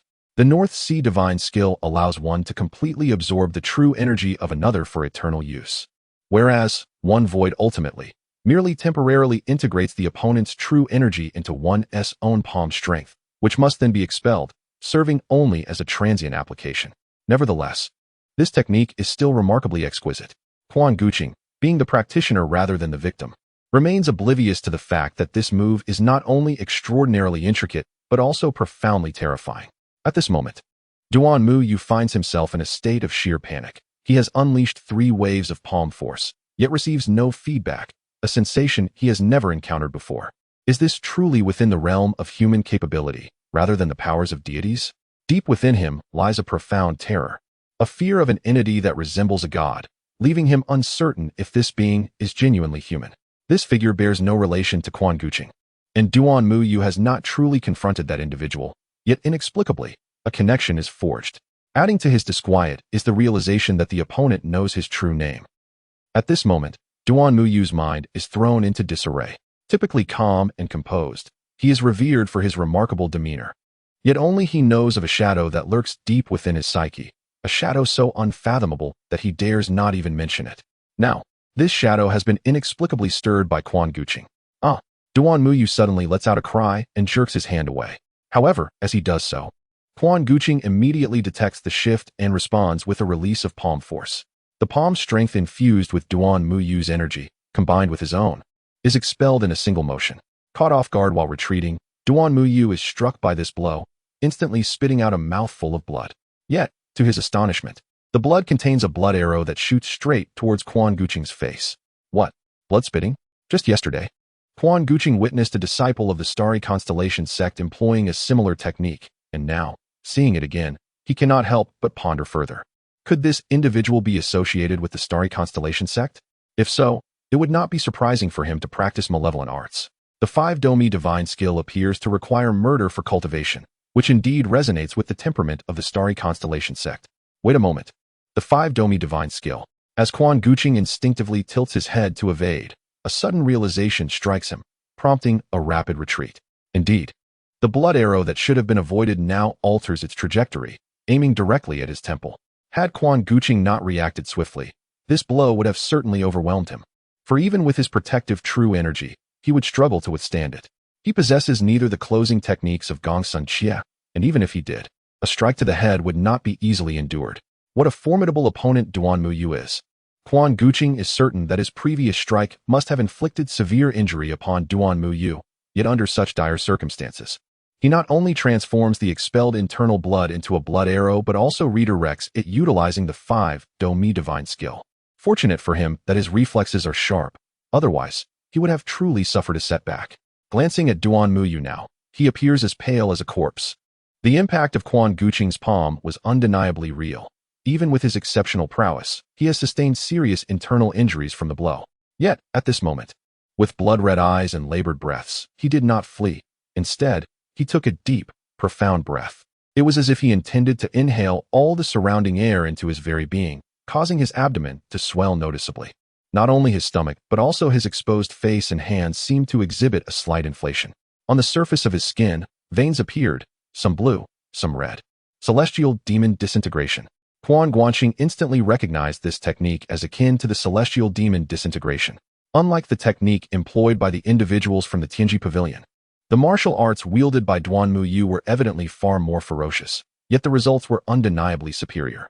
To utilize such a technique in a state of severe injury, was he truly prepared to risk his life against me? A chill ran through Quan Guanqing's heart, prompting him to adopt a vigilant stance. Suddenly, Duan Muyu let out a piercing howl.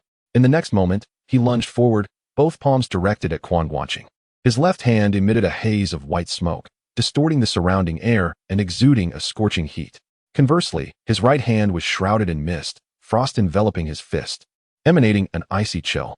The duality of his hands represented extremes of heat and cold. Quan Guanqing, not daring to underestimate him, unleashed both palms in response.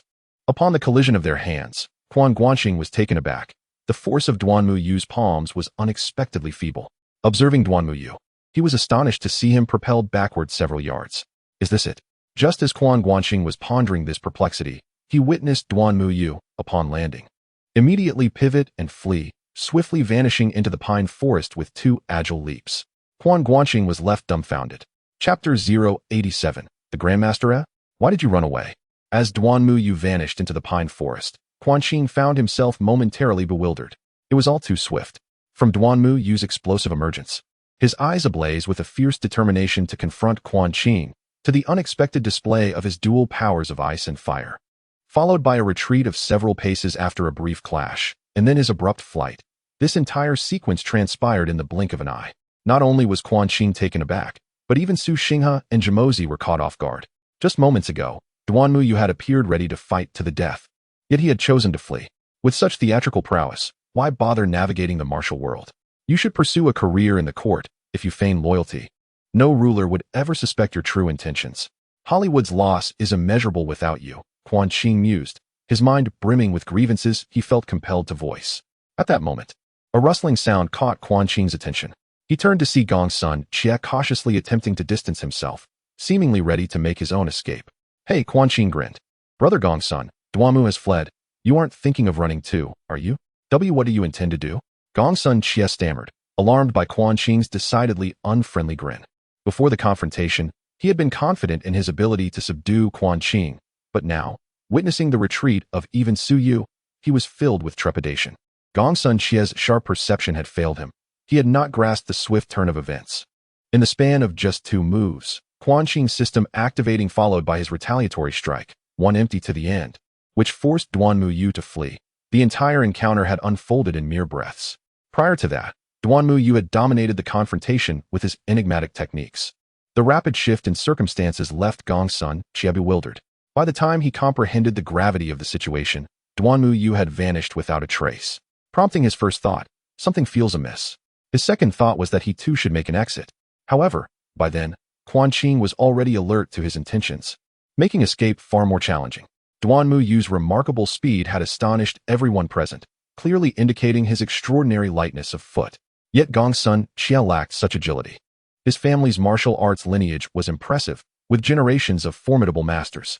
By the age of 30, he had already reached a level of unparalleled prowess. However, he had never considered cultivating skills for survival or retreat. Now, when the need arose, he found himself in an awkward predicament. What do you think this is about? Naturally, it is to take your life, Quan Guanqing declared, stepping forward. Just moments ago, weren't you all intent on ending my existence? Surely, you do not believe that you can slay me without consequence? Gong Sun Xie indeed harbored such thoughts. He failed to see how Quan Guanqing could pose a threat to him. Yet, it was abundantly clear that Quan Guanqing had no intention of letting him go. Why you can't kill me? My father will seek you out. You cannot possibly contend with him. Gong Sun Xie, evidently a pampered young master, displayed an air of superiority in moments of fortune, presenting himself as a figure of significance. However, once he fell into adversity, he, accustomed to smooth sailing, was immediately at a loss, displaying a reaction inferior to even that of a third-rate rogue. Indeed, if you reveal the identity of that Duanmu Yu, I shall spare your life. What say you? Quan Guanqing remarked, his eyes gleaming with cunning. This statement was, of course, a fabrication. Quan Guanqing felt no remorse in his deceit. He merely wished to extract more information before extinguishing the life of this youth. I do not know. Only my father knows his identity. Perhaps I could consult my father and relay the information to you. Please, spare my life. Gong Suanxie realized, upon uttering his ignorance, that Quan Guanqing's murderous intent intensified palpably, and he understood that if he did not devise a plan, he would meet his demise that very day. Umitba. At that moment, the nearby Jamozi suddenly intoned a Buddhist chant. This venerable benefactor, show mercy where you can. This young friend, Gong Sun, has already yielded. Could you not, for the sake of this humble monk, grant him reprieve?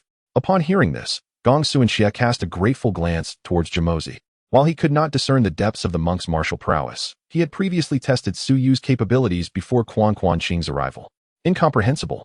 If Jamozi were willing to lend his support, perhaps he could. Gong Suanxie was unable to suppress his burgeoning hopes. Quan Guanqing was somewhat taken aback that Jamozi chose to interject at that moment, narrowing his eyes as he regarded him. Master, do you wish to involve yourself in this matter? Umitba. Jamozi joined his hands in reverence, embodying the compassion of a monk, unable to bear witness to the impending slaughter. Then might you simply avert your gaze? Quan Guanqing had yet to speak when Zhongling interjected. Gong Suanxie's gaze had previously roamed over her several times, laden with predatory intent.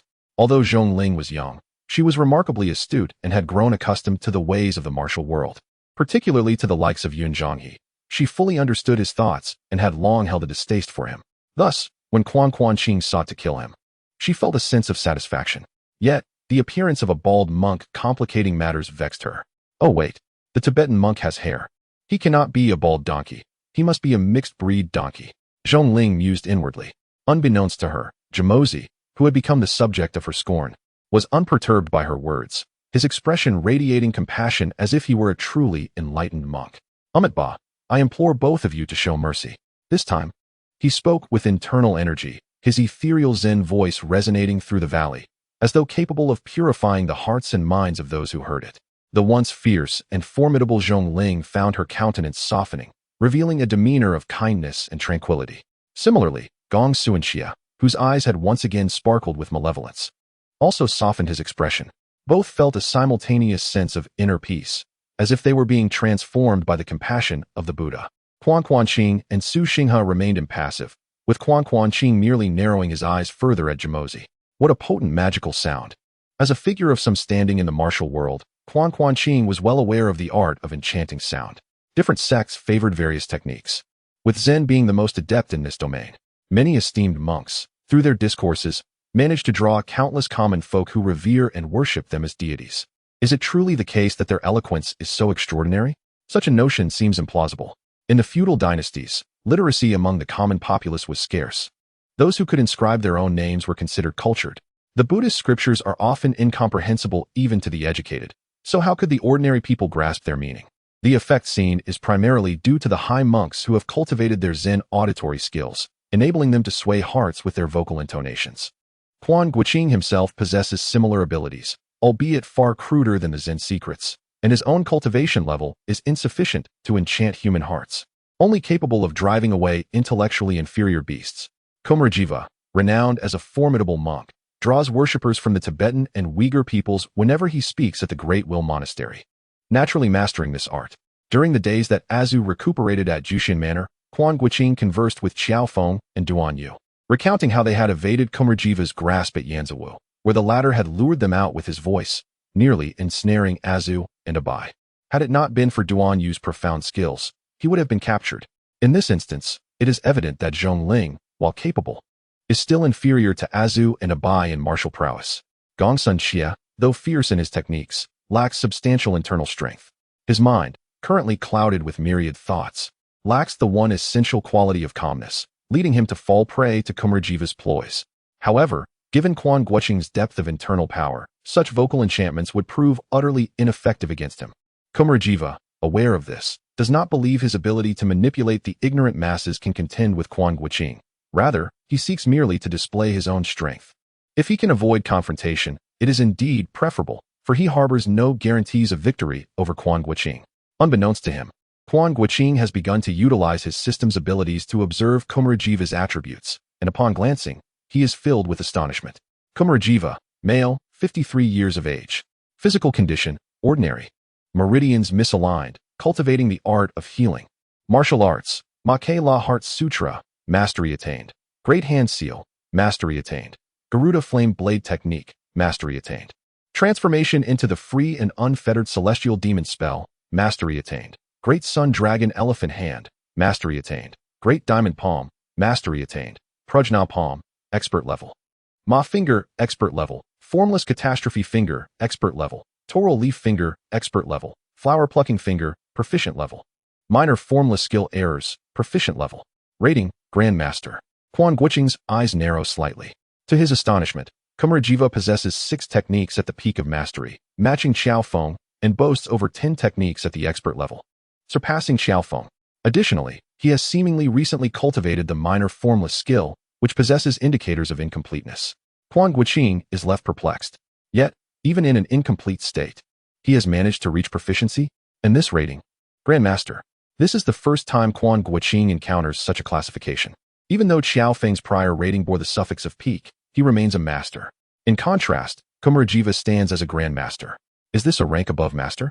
Thus, Kumarajiva's martial prowess exceeds that of Qiao Feng. However, is it not true that Jamozi cannot surpass Qiao Feng? Quan Guanqing was somewhat uncertain.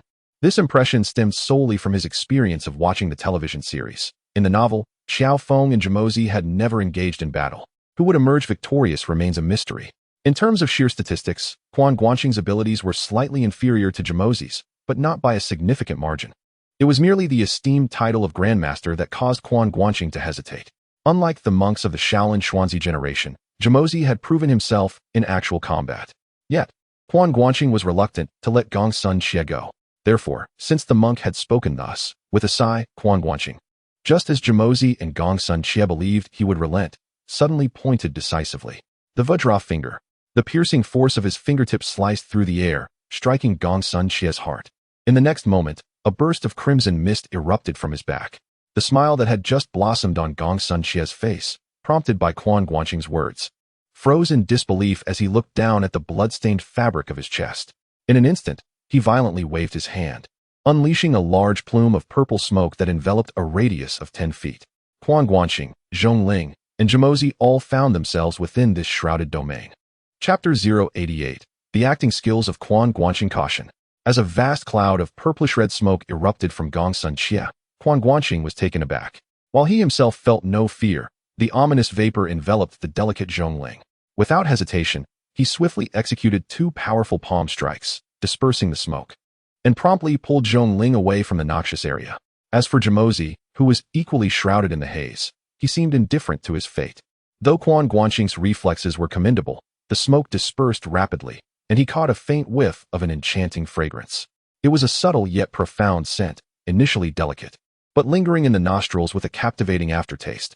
This is troublesome, Quan Guanqing thought to himself in alarm. He believed his actions had been swift enough, yet he still inhaled the fragrance. Zhong Ling, standing beside him, would inevitably be affected as well. While he possessed the protective ice silkworm to repel toxins, Zhong Ling lacked such defenses. Although she had a bead from her mother to ward off poisons, its efficacy against this fragrant smoke remained uncertain. Turning to glance back, he caught Zhong Ling's gaze. "Miss Zhong, have you detected that fragrance?" Quan Guanqing inquired. "Yes." Zhong Ling nodded playfully. "It smells delightful." Quan Guanqing couldn't help but feel a twinge of frustration. Was this truly the time to discuss the fragrance? He quickly asked, "Do you feel any discomfort?" As he reached out to check her pulse. Zhongling did not resist. With her martial prowess, any attempt to do so would be futile. She merely smiled and replied, "I have the bead from my mother. The poisonous mist cannot harm me." Ba, Jamozi chanted softly, observing the dissipating smoke and the lifeless form of Gongsun Chia sprawled on the ground. "Why must you go to such lengths, Master Quan?" Jamozi was discontent. He wished to preserve Gongsun Chia's life. He found the man's skill in sealing acupoints intriguing. Perhaps it could offer insights that might complement the deficiencies in his own Xiaowaxiang Gong. Additionally, he hoped to forge a connection with Duan Muyu through Gongsun Chia. However, Quan Guanqing, who had initially appeared amenable to persuasion, suddenly struck out with the diamond finger, piercing Gongsun Chia's heart, leaving Jamozi unprepared. Prior to this, Jamozi had believed he had a clear understanding of Quan Guanqing's martial arts. The Prujnal Palm, 7 Injuries Fist, Dragon Claw Hand, Diamond Finger, and Illusory Shadow Finger were all within his observation, mere trifles. Although Quan Guanqing later exhibited a sudden and profound transformation in his aura, employing the incomprehensible technique of one emptiness to the end, Jamozi merely attributed it to a moment of insight during battle. Such occurrences, while rare, were not entirely unheard of. Yet, it was improbable for one to gain insight into multiple techniques simultaneously. At that moment, Quan Guanqing stood 7 feet away from Gongsun Chia. Based on Jamozi's prior impressions, such a distance would render an instant attack impossible. The moment Quan Guanqing made a move, he would certainly intervene to defend. Although he lacked complete confidence in defeating Quan Guanqing, the presence of Gongsun Chia would alter the equation. Unexpectedly, Quan Guanqing's sudden strike with the diamond finger, both in force and distance, greatly exceeded Jamozi's previous expectations, leaving him unable to react in time to prevent Gongsun Chia's demise. As for the mist that Gongsun Chia exhaled in his final moments, he had already engaged his inner energy to assess himself, confirming that there was no discernible harm. The venerable monk observed, "These 2 individuals are clearly intent on targeting me. Should I allow them to return and afford them another opportunity to confront me?" Quan Guanqing chuckled. "With your astuteness, do not dare claim you failed to perceive their intentions. Ba, when shall the cycle of vengeance cease?" Ku Emoji sighed. "Indeed, hence. If I eliminate them all, the cycle of retribution shall be broken." Quan Guanqing nodded in agreement. Even Ku Emoji, with his quick wit, found himself momentarily taken aback. Could the notion of vengeance be so easily resolved? He regarded Quan Guanqing with an expression of incredulity. Quan Guanqing affirmed, "Precisely, such a resolution is indeed feasible. Ba, the sea of suffering knows no bounds. Turning back is the way to salvation." Ku Emoji shook his head, deeming further discourse futile, and gracefully departed. Quan Guanqing discreetly exhaled, aware that Ku Emoji was, at his core, a pragmatic individual, at least until he was stripped of his internal power by Duan Yu and attained enlightenment. Had Gongsun Chia still been alive, he might have acted against Quan Guanqing for various reasons. However, with Gongsun Chia now deceased, it was highly improbable that further entanglements would arise. Yet, theory is one thing, and reality another. What if Ku Emoji were to act irrationally? Quan Guanqing had to prepare for the possibility of a sudden violent outburst. Fortunately, Ku Emoji did not erupt. He merely sighed before taking his leave. In the valley, aside from Su Xinghe and a few mute servants, only Quan Guanqing and Zhongling remained. Quan Guanqing turned and, with a gesture of apology, addressed Su Xinghe. "It was indeed inappropriate for me to cause a disturbance in your presence and spill blood. I sincerely beg your forgiveness." Su Xinghe, however, merely waved his hand, as 2 mute servants promptly approached to carry Gongsun Chia's corpse into the pine forest, yet they remained uncertain of how to proceed. Without lingering, Su Xinghe gestured towards the chessboard beside him, his gaze inquiringly resting on Quan Guanqing, as if to ask if he wished to engage in a game. "My skills in chess are humble, and I fear I might spoil your enjoyment," Quan Guanqing replied with a hint of regret, yet he seated himself across from Su Xinghe. He picked up a white piece, hesitated, then placed it upon the board. Upon observing this move, Su Xinghe's eyes flickered momentarily, and he nodded subtly. He had contemplated the intricacies of this exquisite chess configuration for decades, and indeed, Quan Guanqing's move was the best opening strategy he could currently conceive. However, he failed to notice that Zhongling, watching from the side, furrowed her brow in confusion at Quan Guanqing's move. Although she had not comprehended it fully during their previous encounter at the chess academy, she recalled the elderly man with a long beard and the mustached fellow had navigated this scenario numerous times. For the white pieces to secure victory, one must make a sacrificial move. Despite her lack of skill in chess, she remembered this well after a few days. Could it be that Brother Quan's memory was so poor? Had he forgotten so easily in just a few days? She hesitated to speak up, ultimately refraining. Brother Quan was undoubtedly intelligent. He surely would not misremember something so straightforward. He must have his own thoughts on the matter. To interject recklessly might only complicate his plans. As he pondered thus, he heard Quan Guanqing utter a soft exclamation. Ah, how strange. Su Xinghe had yet to make his move, and, upon hearing this, looked at Quan Guanqing with a hint of confusion. Noticing this, Quan Guanqing smiled apologetically. I beg your pardon for interrupting your contemplation, esteemed elder. However, before my move, I sensed that despite the precariousness of the game, there remained a flicker of hope. Yet, the moment I placed my piece, that hope vanished entirely. Zhongling blinked, finding this sentiment somewhat familiar. It seemed that an elderly gentleman with a long beard had expressed similar thoughts at the chess academy that day. Su Xinghe opened his mouth, nearly unable to contain his response. His prowess in chess was already remarkable, having immersed himself in the intricacies of the exquisite game for decades. He was exceedingly well versed in its nuances. In recent years, he too had experienced a similar sensation. It was as though the white pieces of the exquisite game held a glimmer of potential, yet the instant a piece was placed, all hope dissipated. Despite having exhausted every conceivable strategy in his years of study, he still could not uncover that elusive hint of possibility. Yet, how could Quan Guanqing, encountering this game for the first time, share such an identical feeling? Were it not for his long-standing habit of refraining from speaking in public, Su Xinghe might have faltered in that moment. Quan Guanqing, noticing the subtle shift in Su Xinghe's expression, feigned ignorance, saying, Please forgive my impertinence, esteemed elder. Do make your move. Su Xinghe nodded slightly and placed his piece upon the board. Quan Guanqing pretended to contemplate for a moment before placing another piece. His move, however, mirrored Lu Zhongfu's strategy after deciphering the exquisite game, which he had attempted alongside Ouyang Mu without sacrificing the large dragon. Following Lu Zhongfu's approach, in the optimal scenario, the white pieces could remain merely a point and a half behind. Though still a defeat, it constituted a rather narrow margin.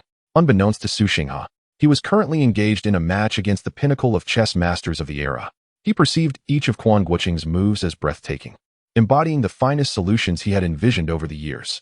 No, it was not merely optimal, it seemed to exceed that. By the seventh move, the position chosen by Quan Guanqing diverged from Su Xinghe's expectations, somewhat audacious, somewhat aggressive. Yet, it appeared feasible. Su Xinghe raised his gaze to Quan Guanqing, who feigned deep concentration, furrowing his brow as he scrutinized the board. Could it be that the exquisite game was on the verge of being unraveled today?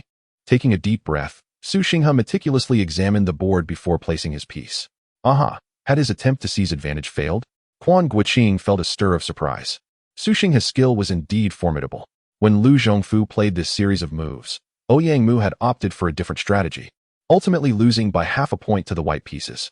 Just as Ouyang Mu believed he had found a new solution without needing to sacrifice the dragon for survival, Lu Zhongfu had shaken his head, reverting the game to this moment and altering Ouyang Mu's placement. The position Su Xinghe occupied now was the same as Lu Zhongfu's. Although Su Xinghe's chess skills did not quite match Lu Zhongfu's, he was undoubtedly superior to Ouyang Mu. Quan Guanqing contemplated this in silence before continuing his play. Su Xinghe's eyes brightened. The disadvantages of the white pieces were gradually being mitigated. Was there hope yet? After several moves, the game reached its conclusion. Su Xinghe sighed deeply, his eyes dimming. The young man before him had played remarkably well, a mere half-point away from victory. Alas, what a pity. Could it be that this precious gem truly misunderstood? Perhaps he ought to discuss this with his master. Just as Su Xinghe was lost in thought, Quan Guanqing suddenly spoke up.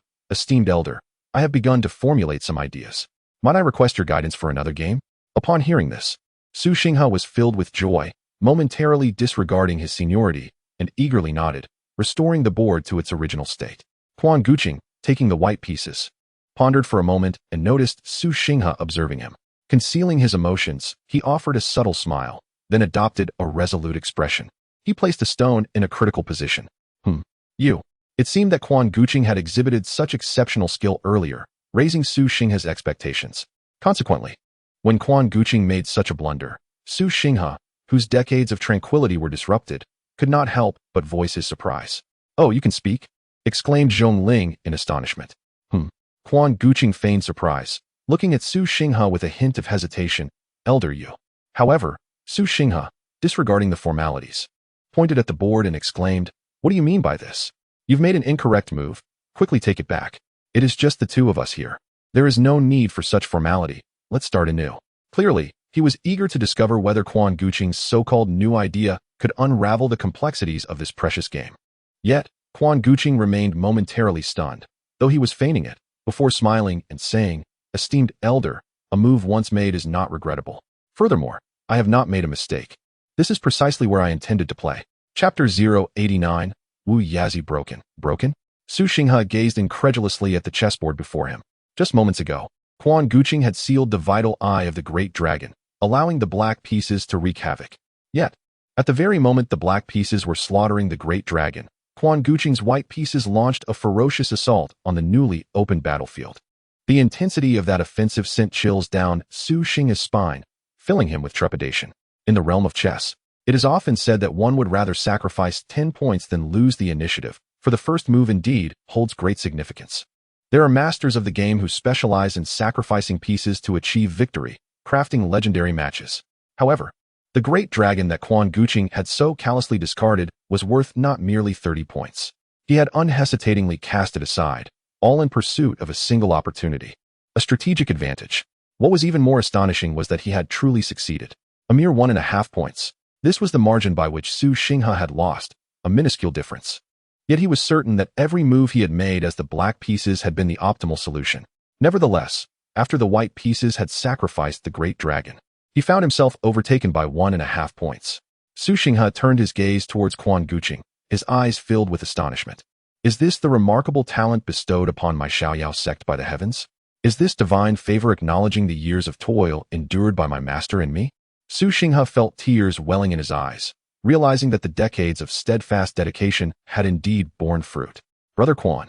At that moment, Su Xinghe felt a twinge of discomfort and unease. "I have a request." The words struck Quan Guanqing with a start, though he feigned a look of confusion. "Senior, if you have a matter to discuss, please feel free to express it. There is no need to frame it as a request." Alas, the matter at hand was of such great import that it truly warranted a request. Su Xinghe persisted, "Brother Quan, you may not be aware, but my sect was originally named Xiaoyao." Then, Su Xinghe recounted the history of the Xiaoyao sect, a tale that aligned closely with what Quan Guanqing already knew.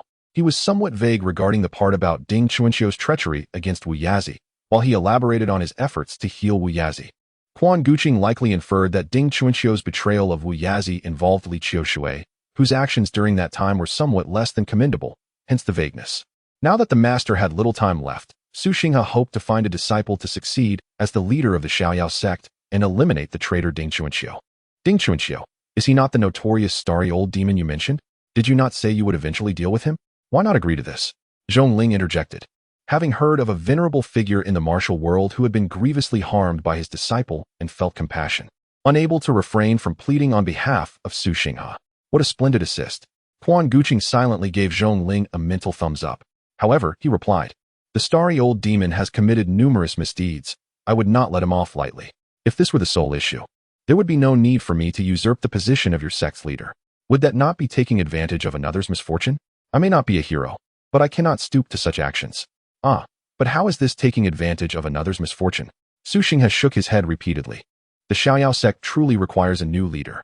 Seeing Quan Guanqing still hesitating, Su Xinghe sighed, "Brother Quan, do you wish for the old man to kneel before you and plead? In order for my carefree sect to endure, as I spoke." I feigned a bow. "Alas, perhaps I have overstepped."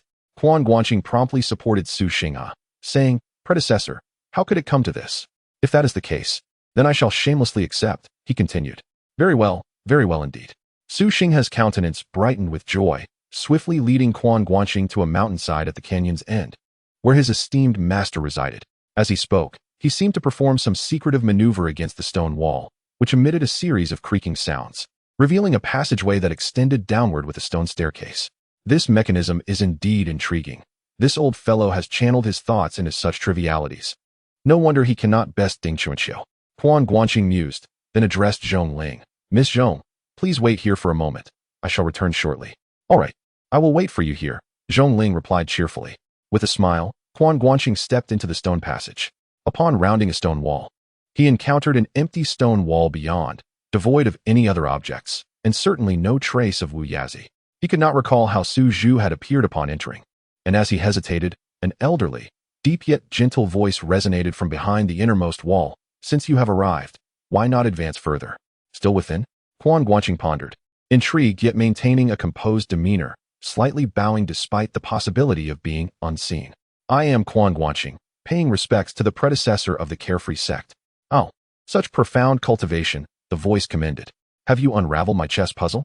By chance, I have gained a slight advantage from Su's wisdom, yet dare not claim to have solved it. Quan Guanqing replied politely. Indeed, I have laid this chess puzzle for decades without resolution. Should you decipher it, it would signify great wisdom. If we speak of fortune, it is also a manifestation of deep blessings. Why not hasten to me? A subtle arch of his brow revealed Quan Guanqing's awareness of a hint of allure in the voice. This allure was not of seduction, but rather an ability to influence the heart and mind, rendering one unwittingly drawn to comply. The mesmerizing tones of Jamozi's Buddhist incantations paled in comparison to this. Without betraying his emotions, Quan Guanqing responded, "Then I shall be bold."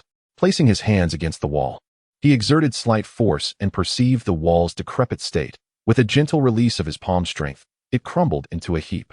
Stepping inside, he discovered another stone chamber, where a few beams of light filtered down from the ceiling, presumably through air holes designed to illuminate the space.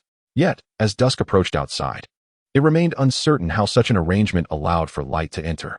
Within the room, a figure sat suspended in midair, appearing ethereal at first glance. However, with his keen senses and profound cultivation, Quan Guanqing discerned that a rope threaded through the person's garments held them aloft. Due to the dim lighting, the black cord blended into the background, making it challenging to detect even with the slightest illumination.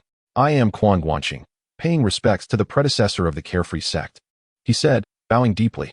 Indeed, indeed. In the sky, the figure was none other than Weyazi. After sizing up Quan Guanqing from head to toe, a hint of delight graced his voice.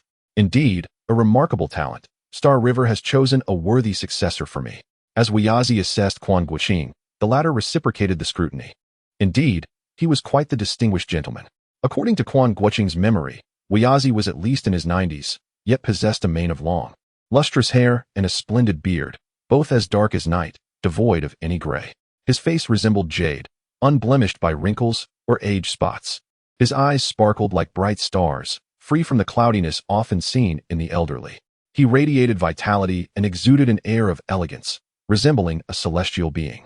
Even Quan Guanqing, who had always been confident in his own appearance, could not help but marvel at Weyazi's striking visage.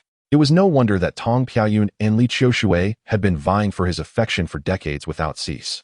Though his mind brimmed with a myriad of juicy gossip, Quan Guanqing maintained a serious demeanor. Senior, Su has already discussed matters regarding your esteemed sect with me, and I am inclined to offer my assistance.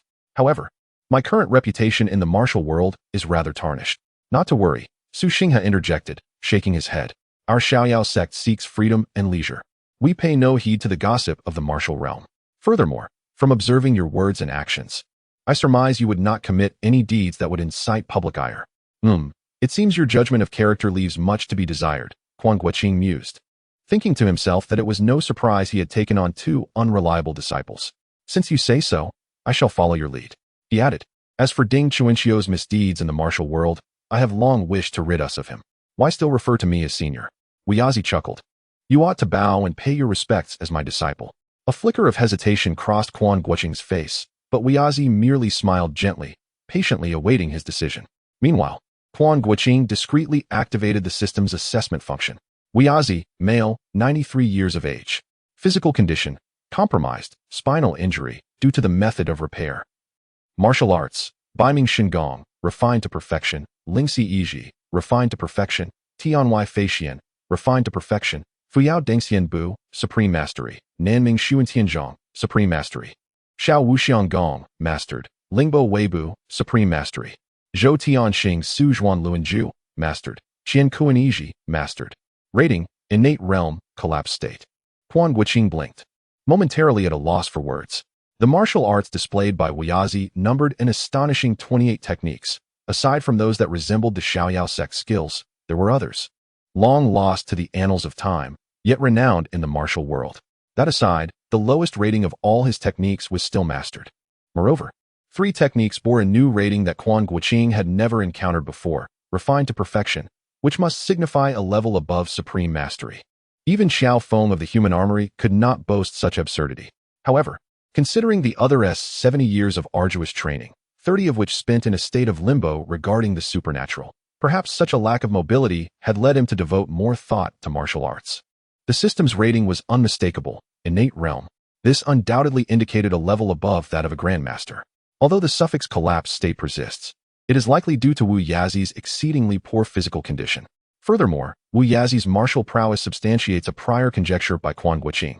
Despite the fact that the Tianshan Six-Yang Palm and the Tianshan Jimei Hand belong to the Xiaoyao sect, it appears that Wu Yazi's master only imparted these techniques to Tang Piaoyuan.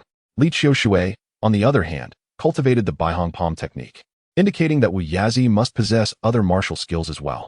At this moment, it became evident that this was indeed the case. However, what intrigued Quan Guanqing even more was Wu Yazi's physical condition. The deterioration of his spine was alarming. Based on Quan Guanqing's recollections and Su Xinghe's vague accounts, he learned that Wu Yazi had been ambushed and had fallen from a cliff, resulting in broken legs and significant spinal damage.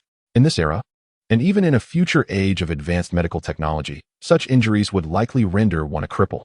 Yet, astonishingly, there was a method of restoration within the system. Previously, when reviewing Jimozi's data, he had encountered something similar, but Quan Guanqing had not delved deeper at that time. Now, however, curiosity sparked within him, prompting him to explore further.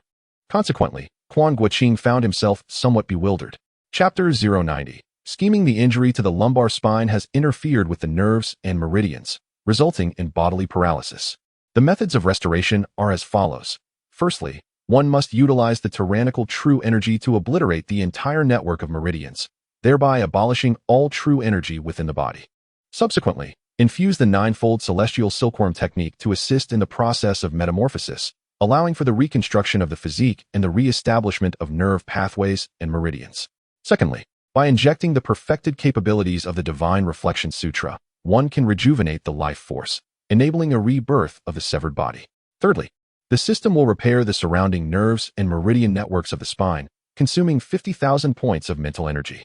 Upon perusing the restoration methods for Wu Yazi's condition, Quan Guanqing could not help but chuckle at the system's three proposed solutions. When one is rendered speechless, laughter often ensues.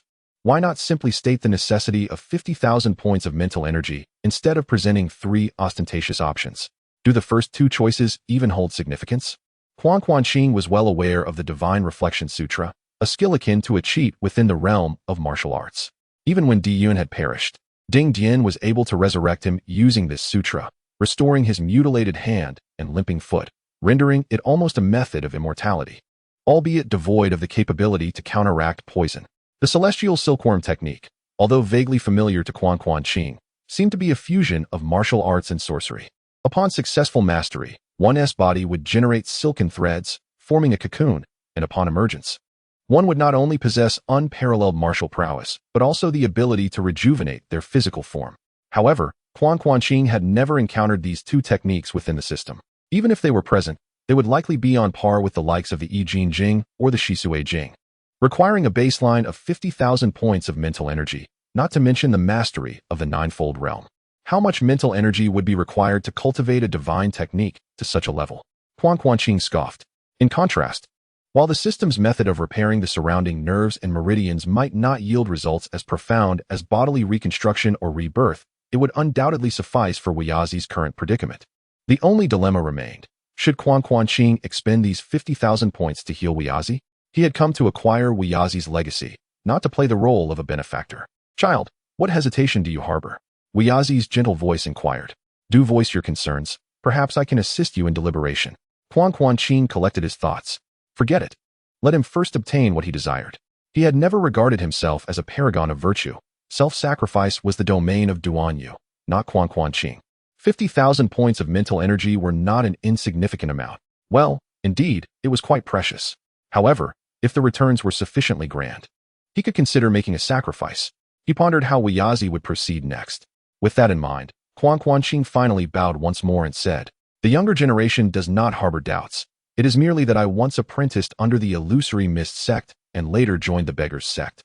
Earlier this year, I departed from the beggars sect, and now I am regarded as a heinous villain in the eyes of the martial world. I fear that I may tarnish the illustrious reputation of your esteemed sect. Haha. Wuyazi chuckled lightly upon hearing this. There is no need for concern at this moment. Did I not just say that our sect seeks nothing but freedom?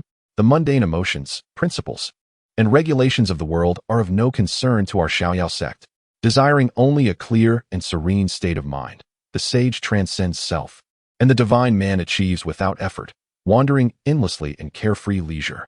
Such were the words of my esteemed predecessor. To elaborate further would only serve to obfuscate. Quan Guanqing donned in a respectful demeanor, indeed grasped little of the latter two sentences, but humbly bowed and said, I shall follow your guidance. Very well, smiled Wuyazi. According to our sect's customs, one must kneel and bow 9 times upon entering and taking a master. Without further ado, Quan Guanqing lifted his robes and knelt, performing the 9 bows before Wuyazi. Good child, Wuyazi said, beckoning him closer. Quan Guanqing rose and took a few steps forward. Unbeknownst to him, Wuyazi employed some mysterious method, lowering his own stature by a foot until he stood before Quan Guanqing, placing his hands upon the latter's wrists. Quan Guanqing observed a slight furrow in Wuyazi's brow, understanding the cause. At that moment, Wuyazi, through his pulse examination, sensed a discrepancy in Quan Guanqing's power compared to his previous assessment. Quan Guanqing was aware of Wuyazi's astonishment. He was, after all, relatively fortunate. Had Su Xinghe evaluated him then, he would likely have been even more astonished, for at that moment, Quan Guanqing's internal energy barely matched that of an ordinary first-rate master. Though stronger than Su Zhu upon his arrival in this realm, it starkly contrasted with the sound of his entry and the judgment Wuyazi had made. The reason for this was that as Quan Guanqing bowed, he had utilized the system to wash away his attributes. Spending 1,000 points for a single reset was indeed a hefty price, yet if employed at the opportune moment, it proved exceedingly judicious. Now was precisely that moment. Wuyazi intended to impart his 70 years of biming divine skill to Quan Guanqing, but first, he needed to strip away Quan Qing's existing abilities. To have his pinnacle mastery of the divine leg technique merely erased would be an immense loss for Quan Guanqing. In a fit of anger, Quan Guanqing expended 14,000 points of emotional value, nearly wiping out the proficiency of all his martial arts skills, converting them into ordinary and advanced proficiency points. Consequently, his skill panel now displayed a series of martial arts at the novice level, 100. There were, however, 2 exceptions. The first was the external skill of the backhand sweep, originally cultivated by his former self, possessing only 79 proficiency points. It would require 1,000 to wash away, yielding merely 74 in return, a considerable loss. The second was the internal skill of illusory, true qi, which he deemed necessary to retain. Otherwise, Wuyazi would undoubtedly find it peculiar if he detected no internal energy within Quan Guanqing. Despite this, Quan Guanqing was unwilling to squander even that 1,000+ proficiency points. The moment Wuyazi made his move, he planned to wash away his attributes once more, for every little bit saved was significant. Wuyazi, though harboring some doubt, considered that such skill at Quan Guanqing's age was indeed rare. Coupled with his prowess in chess, it was understandable that he might be somewhat distracted. Thus, he dismissed his suspicions, circulating his internal energy as the biming true qi flowed through his fingers and into Quan Guanqing's body. Quan Guanqing felt a warmth surging through his meridians, a comforting current rising from his arm, directly toward his heart. The illusory true qi instinctively attempted to resist, but was effortlessly overpowered, the warm stream rushing through the channel straight to his dantian. Quan Guanqing's face revealed a semblance of panic, yet he was acutely attuned to the internal energy that surrounded him, awaiting the moment it approached his qi to cleanse it once more. The adeptness of the elusive true energy surged within him instantaneously. A thought flickered in Wuyazi's mind. It struck him as rather effortless to penetrate Quan Guanqing's aura. Even the qi at the dantian presented little resistance. Nonetheless, Wuyazi's northern underworld divine art was inherently domineering, and he had always triumphed in internal power contests, believing that although his body had remained immobile for 30 years, his prowess had only sharpened. He dismissed any further contemplation. Senior, you. Quan Guanqing continued to feign alarm. Why still call me senior? You ought to refer to me as master, Wuyazi chuckled. Master. Quan Guanqing hesitated, clearly unaccustomed to the address, yet he quickly inquired. What wrong have I committed, master, that you have rendered my martial arts ineffective? Wuyazi chuckled again. Initially, he had anticipated that incapacitating Quan Guanqing's considerable talents would require significant effort, but the process unfolded unexpectedly smoothly, lifting his spirits considerably. Fear not. Out with the old, in with the new. With that, Wiyazi executed a maneuver, lifting himself into the air to hover above Quan Guanqing, their heads nearly touching, as he seized Quan Guanqing's pulse points with both hands. At this juncture, Quan Guanqing, having lost all his internal power, was naturally powerless to resist. Nor did he wish to. In the next moment, he felt 3 surges of scorching energy rushing through his body via the channels located at his wrists and the crown of his head. Quan Guanqing's meridians had long been transformed into broad thoroughfares by the divine foot technique. Thus, although the influx of internal energy was as formidable as the tide, it merely presented a slight burden, as the grand internal energy coursed through Quan Guanqing's myriad orifices. It surged into his chest at the Tanzhong point, like rivers flowing into the sea. He felt an overwhelming heat enveloping him. Yet his resilient physique far surpassed that of Su Zhu, allowing him to remain conscious as he began to savor the path that the true energy traversed through his meridians before converging at the Tanzhong point. Suddenly, a realization dawned upon him. This was the route of the northern underworld divine art. He concentrated, perceiving that the 3 torrents first flooded into the Tanzhong point, then transformed into countless streams coursing throughout his body, returning to him, now tamed and gentle. After several such cycles, Quan Guanqing had memorized the trajectory of the internal energy with utmost clarity, a feat far more convenient than studying from a manual. As the true energy within him continued to swell, the searing sensation gradually dissipated, replaced by a warm and comforting sensation.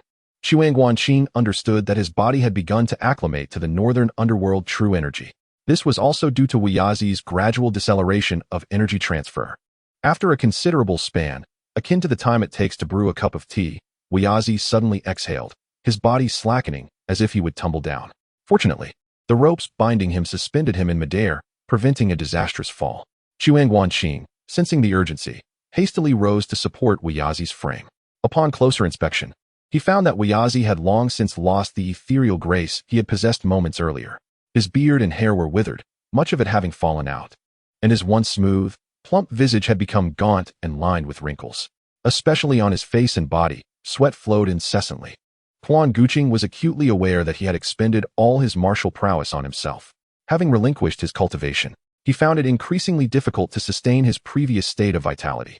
The years he had once forgotten now redirected their focus upon him. Quan Guanqing swiftly glanced at his personal attributes. His physical condition remained extraordinary. The martial arts section still indicated a score of 1. But a new entry had appeared. Beiming True Qi, peak 8762 10,000. Transmitting skills inevitably incurs a loss. When the Beiming True Qi resided within Wiyazi, it was complete and harmonious, at least amounting to 10,000 points. However, upon entering Quan Guanqing's body, it dwindled to only 8,700 points. This was still the result of Quan Guanqing's body having been enhanced by the divine foot technique. Were it to be in Su Zhu's possession, the figure would be even less. Quan Guanqing understood this well and recognized the sacrifices Wiyazi had made. Alas, I am simply too soft-hearted. With a sigh, Quan Guanqing placed his hand on Wiyazi's back, allowing a gentle stream of internal energy to flow into his body. Simultaneously, he procured a pill and placed it into Wiyazi's mouth. A great rejuvenation pill worth 20,000 emotional points. Damn it, life has become unbearable. Quan Guanqing cursed under his breath.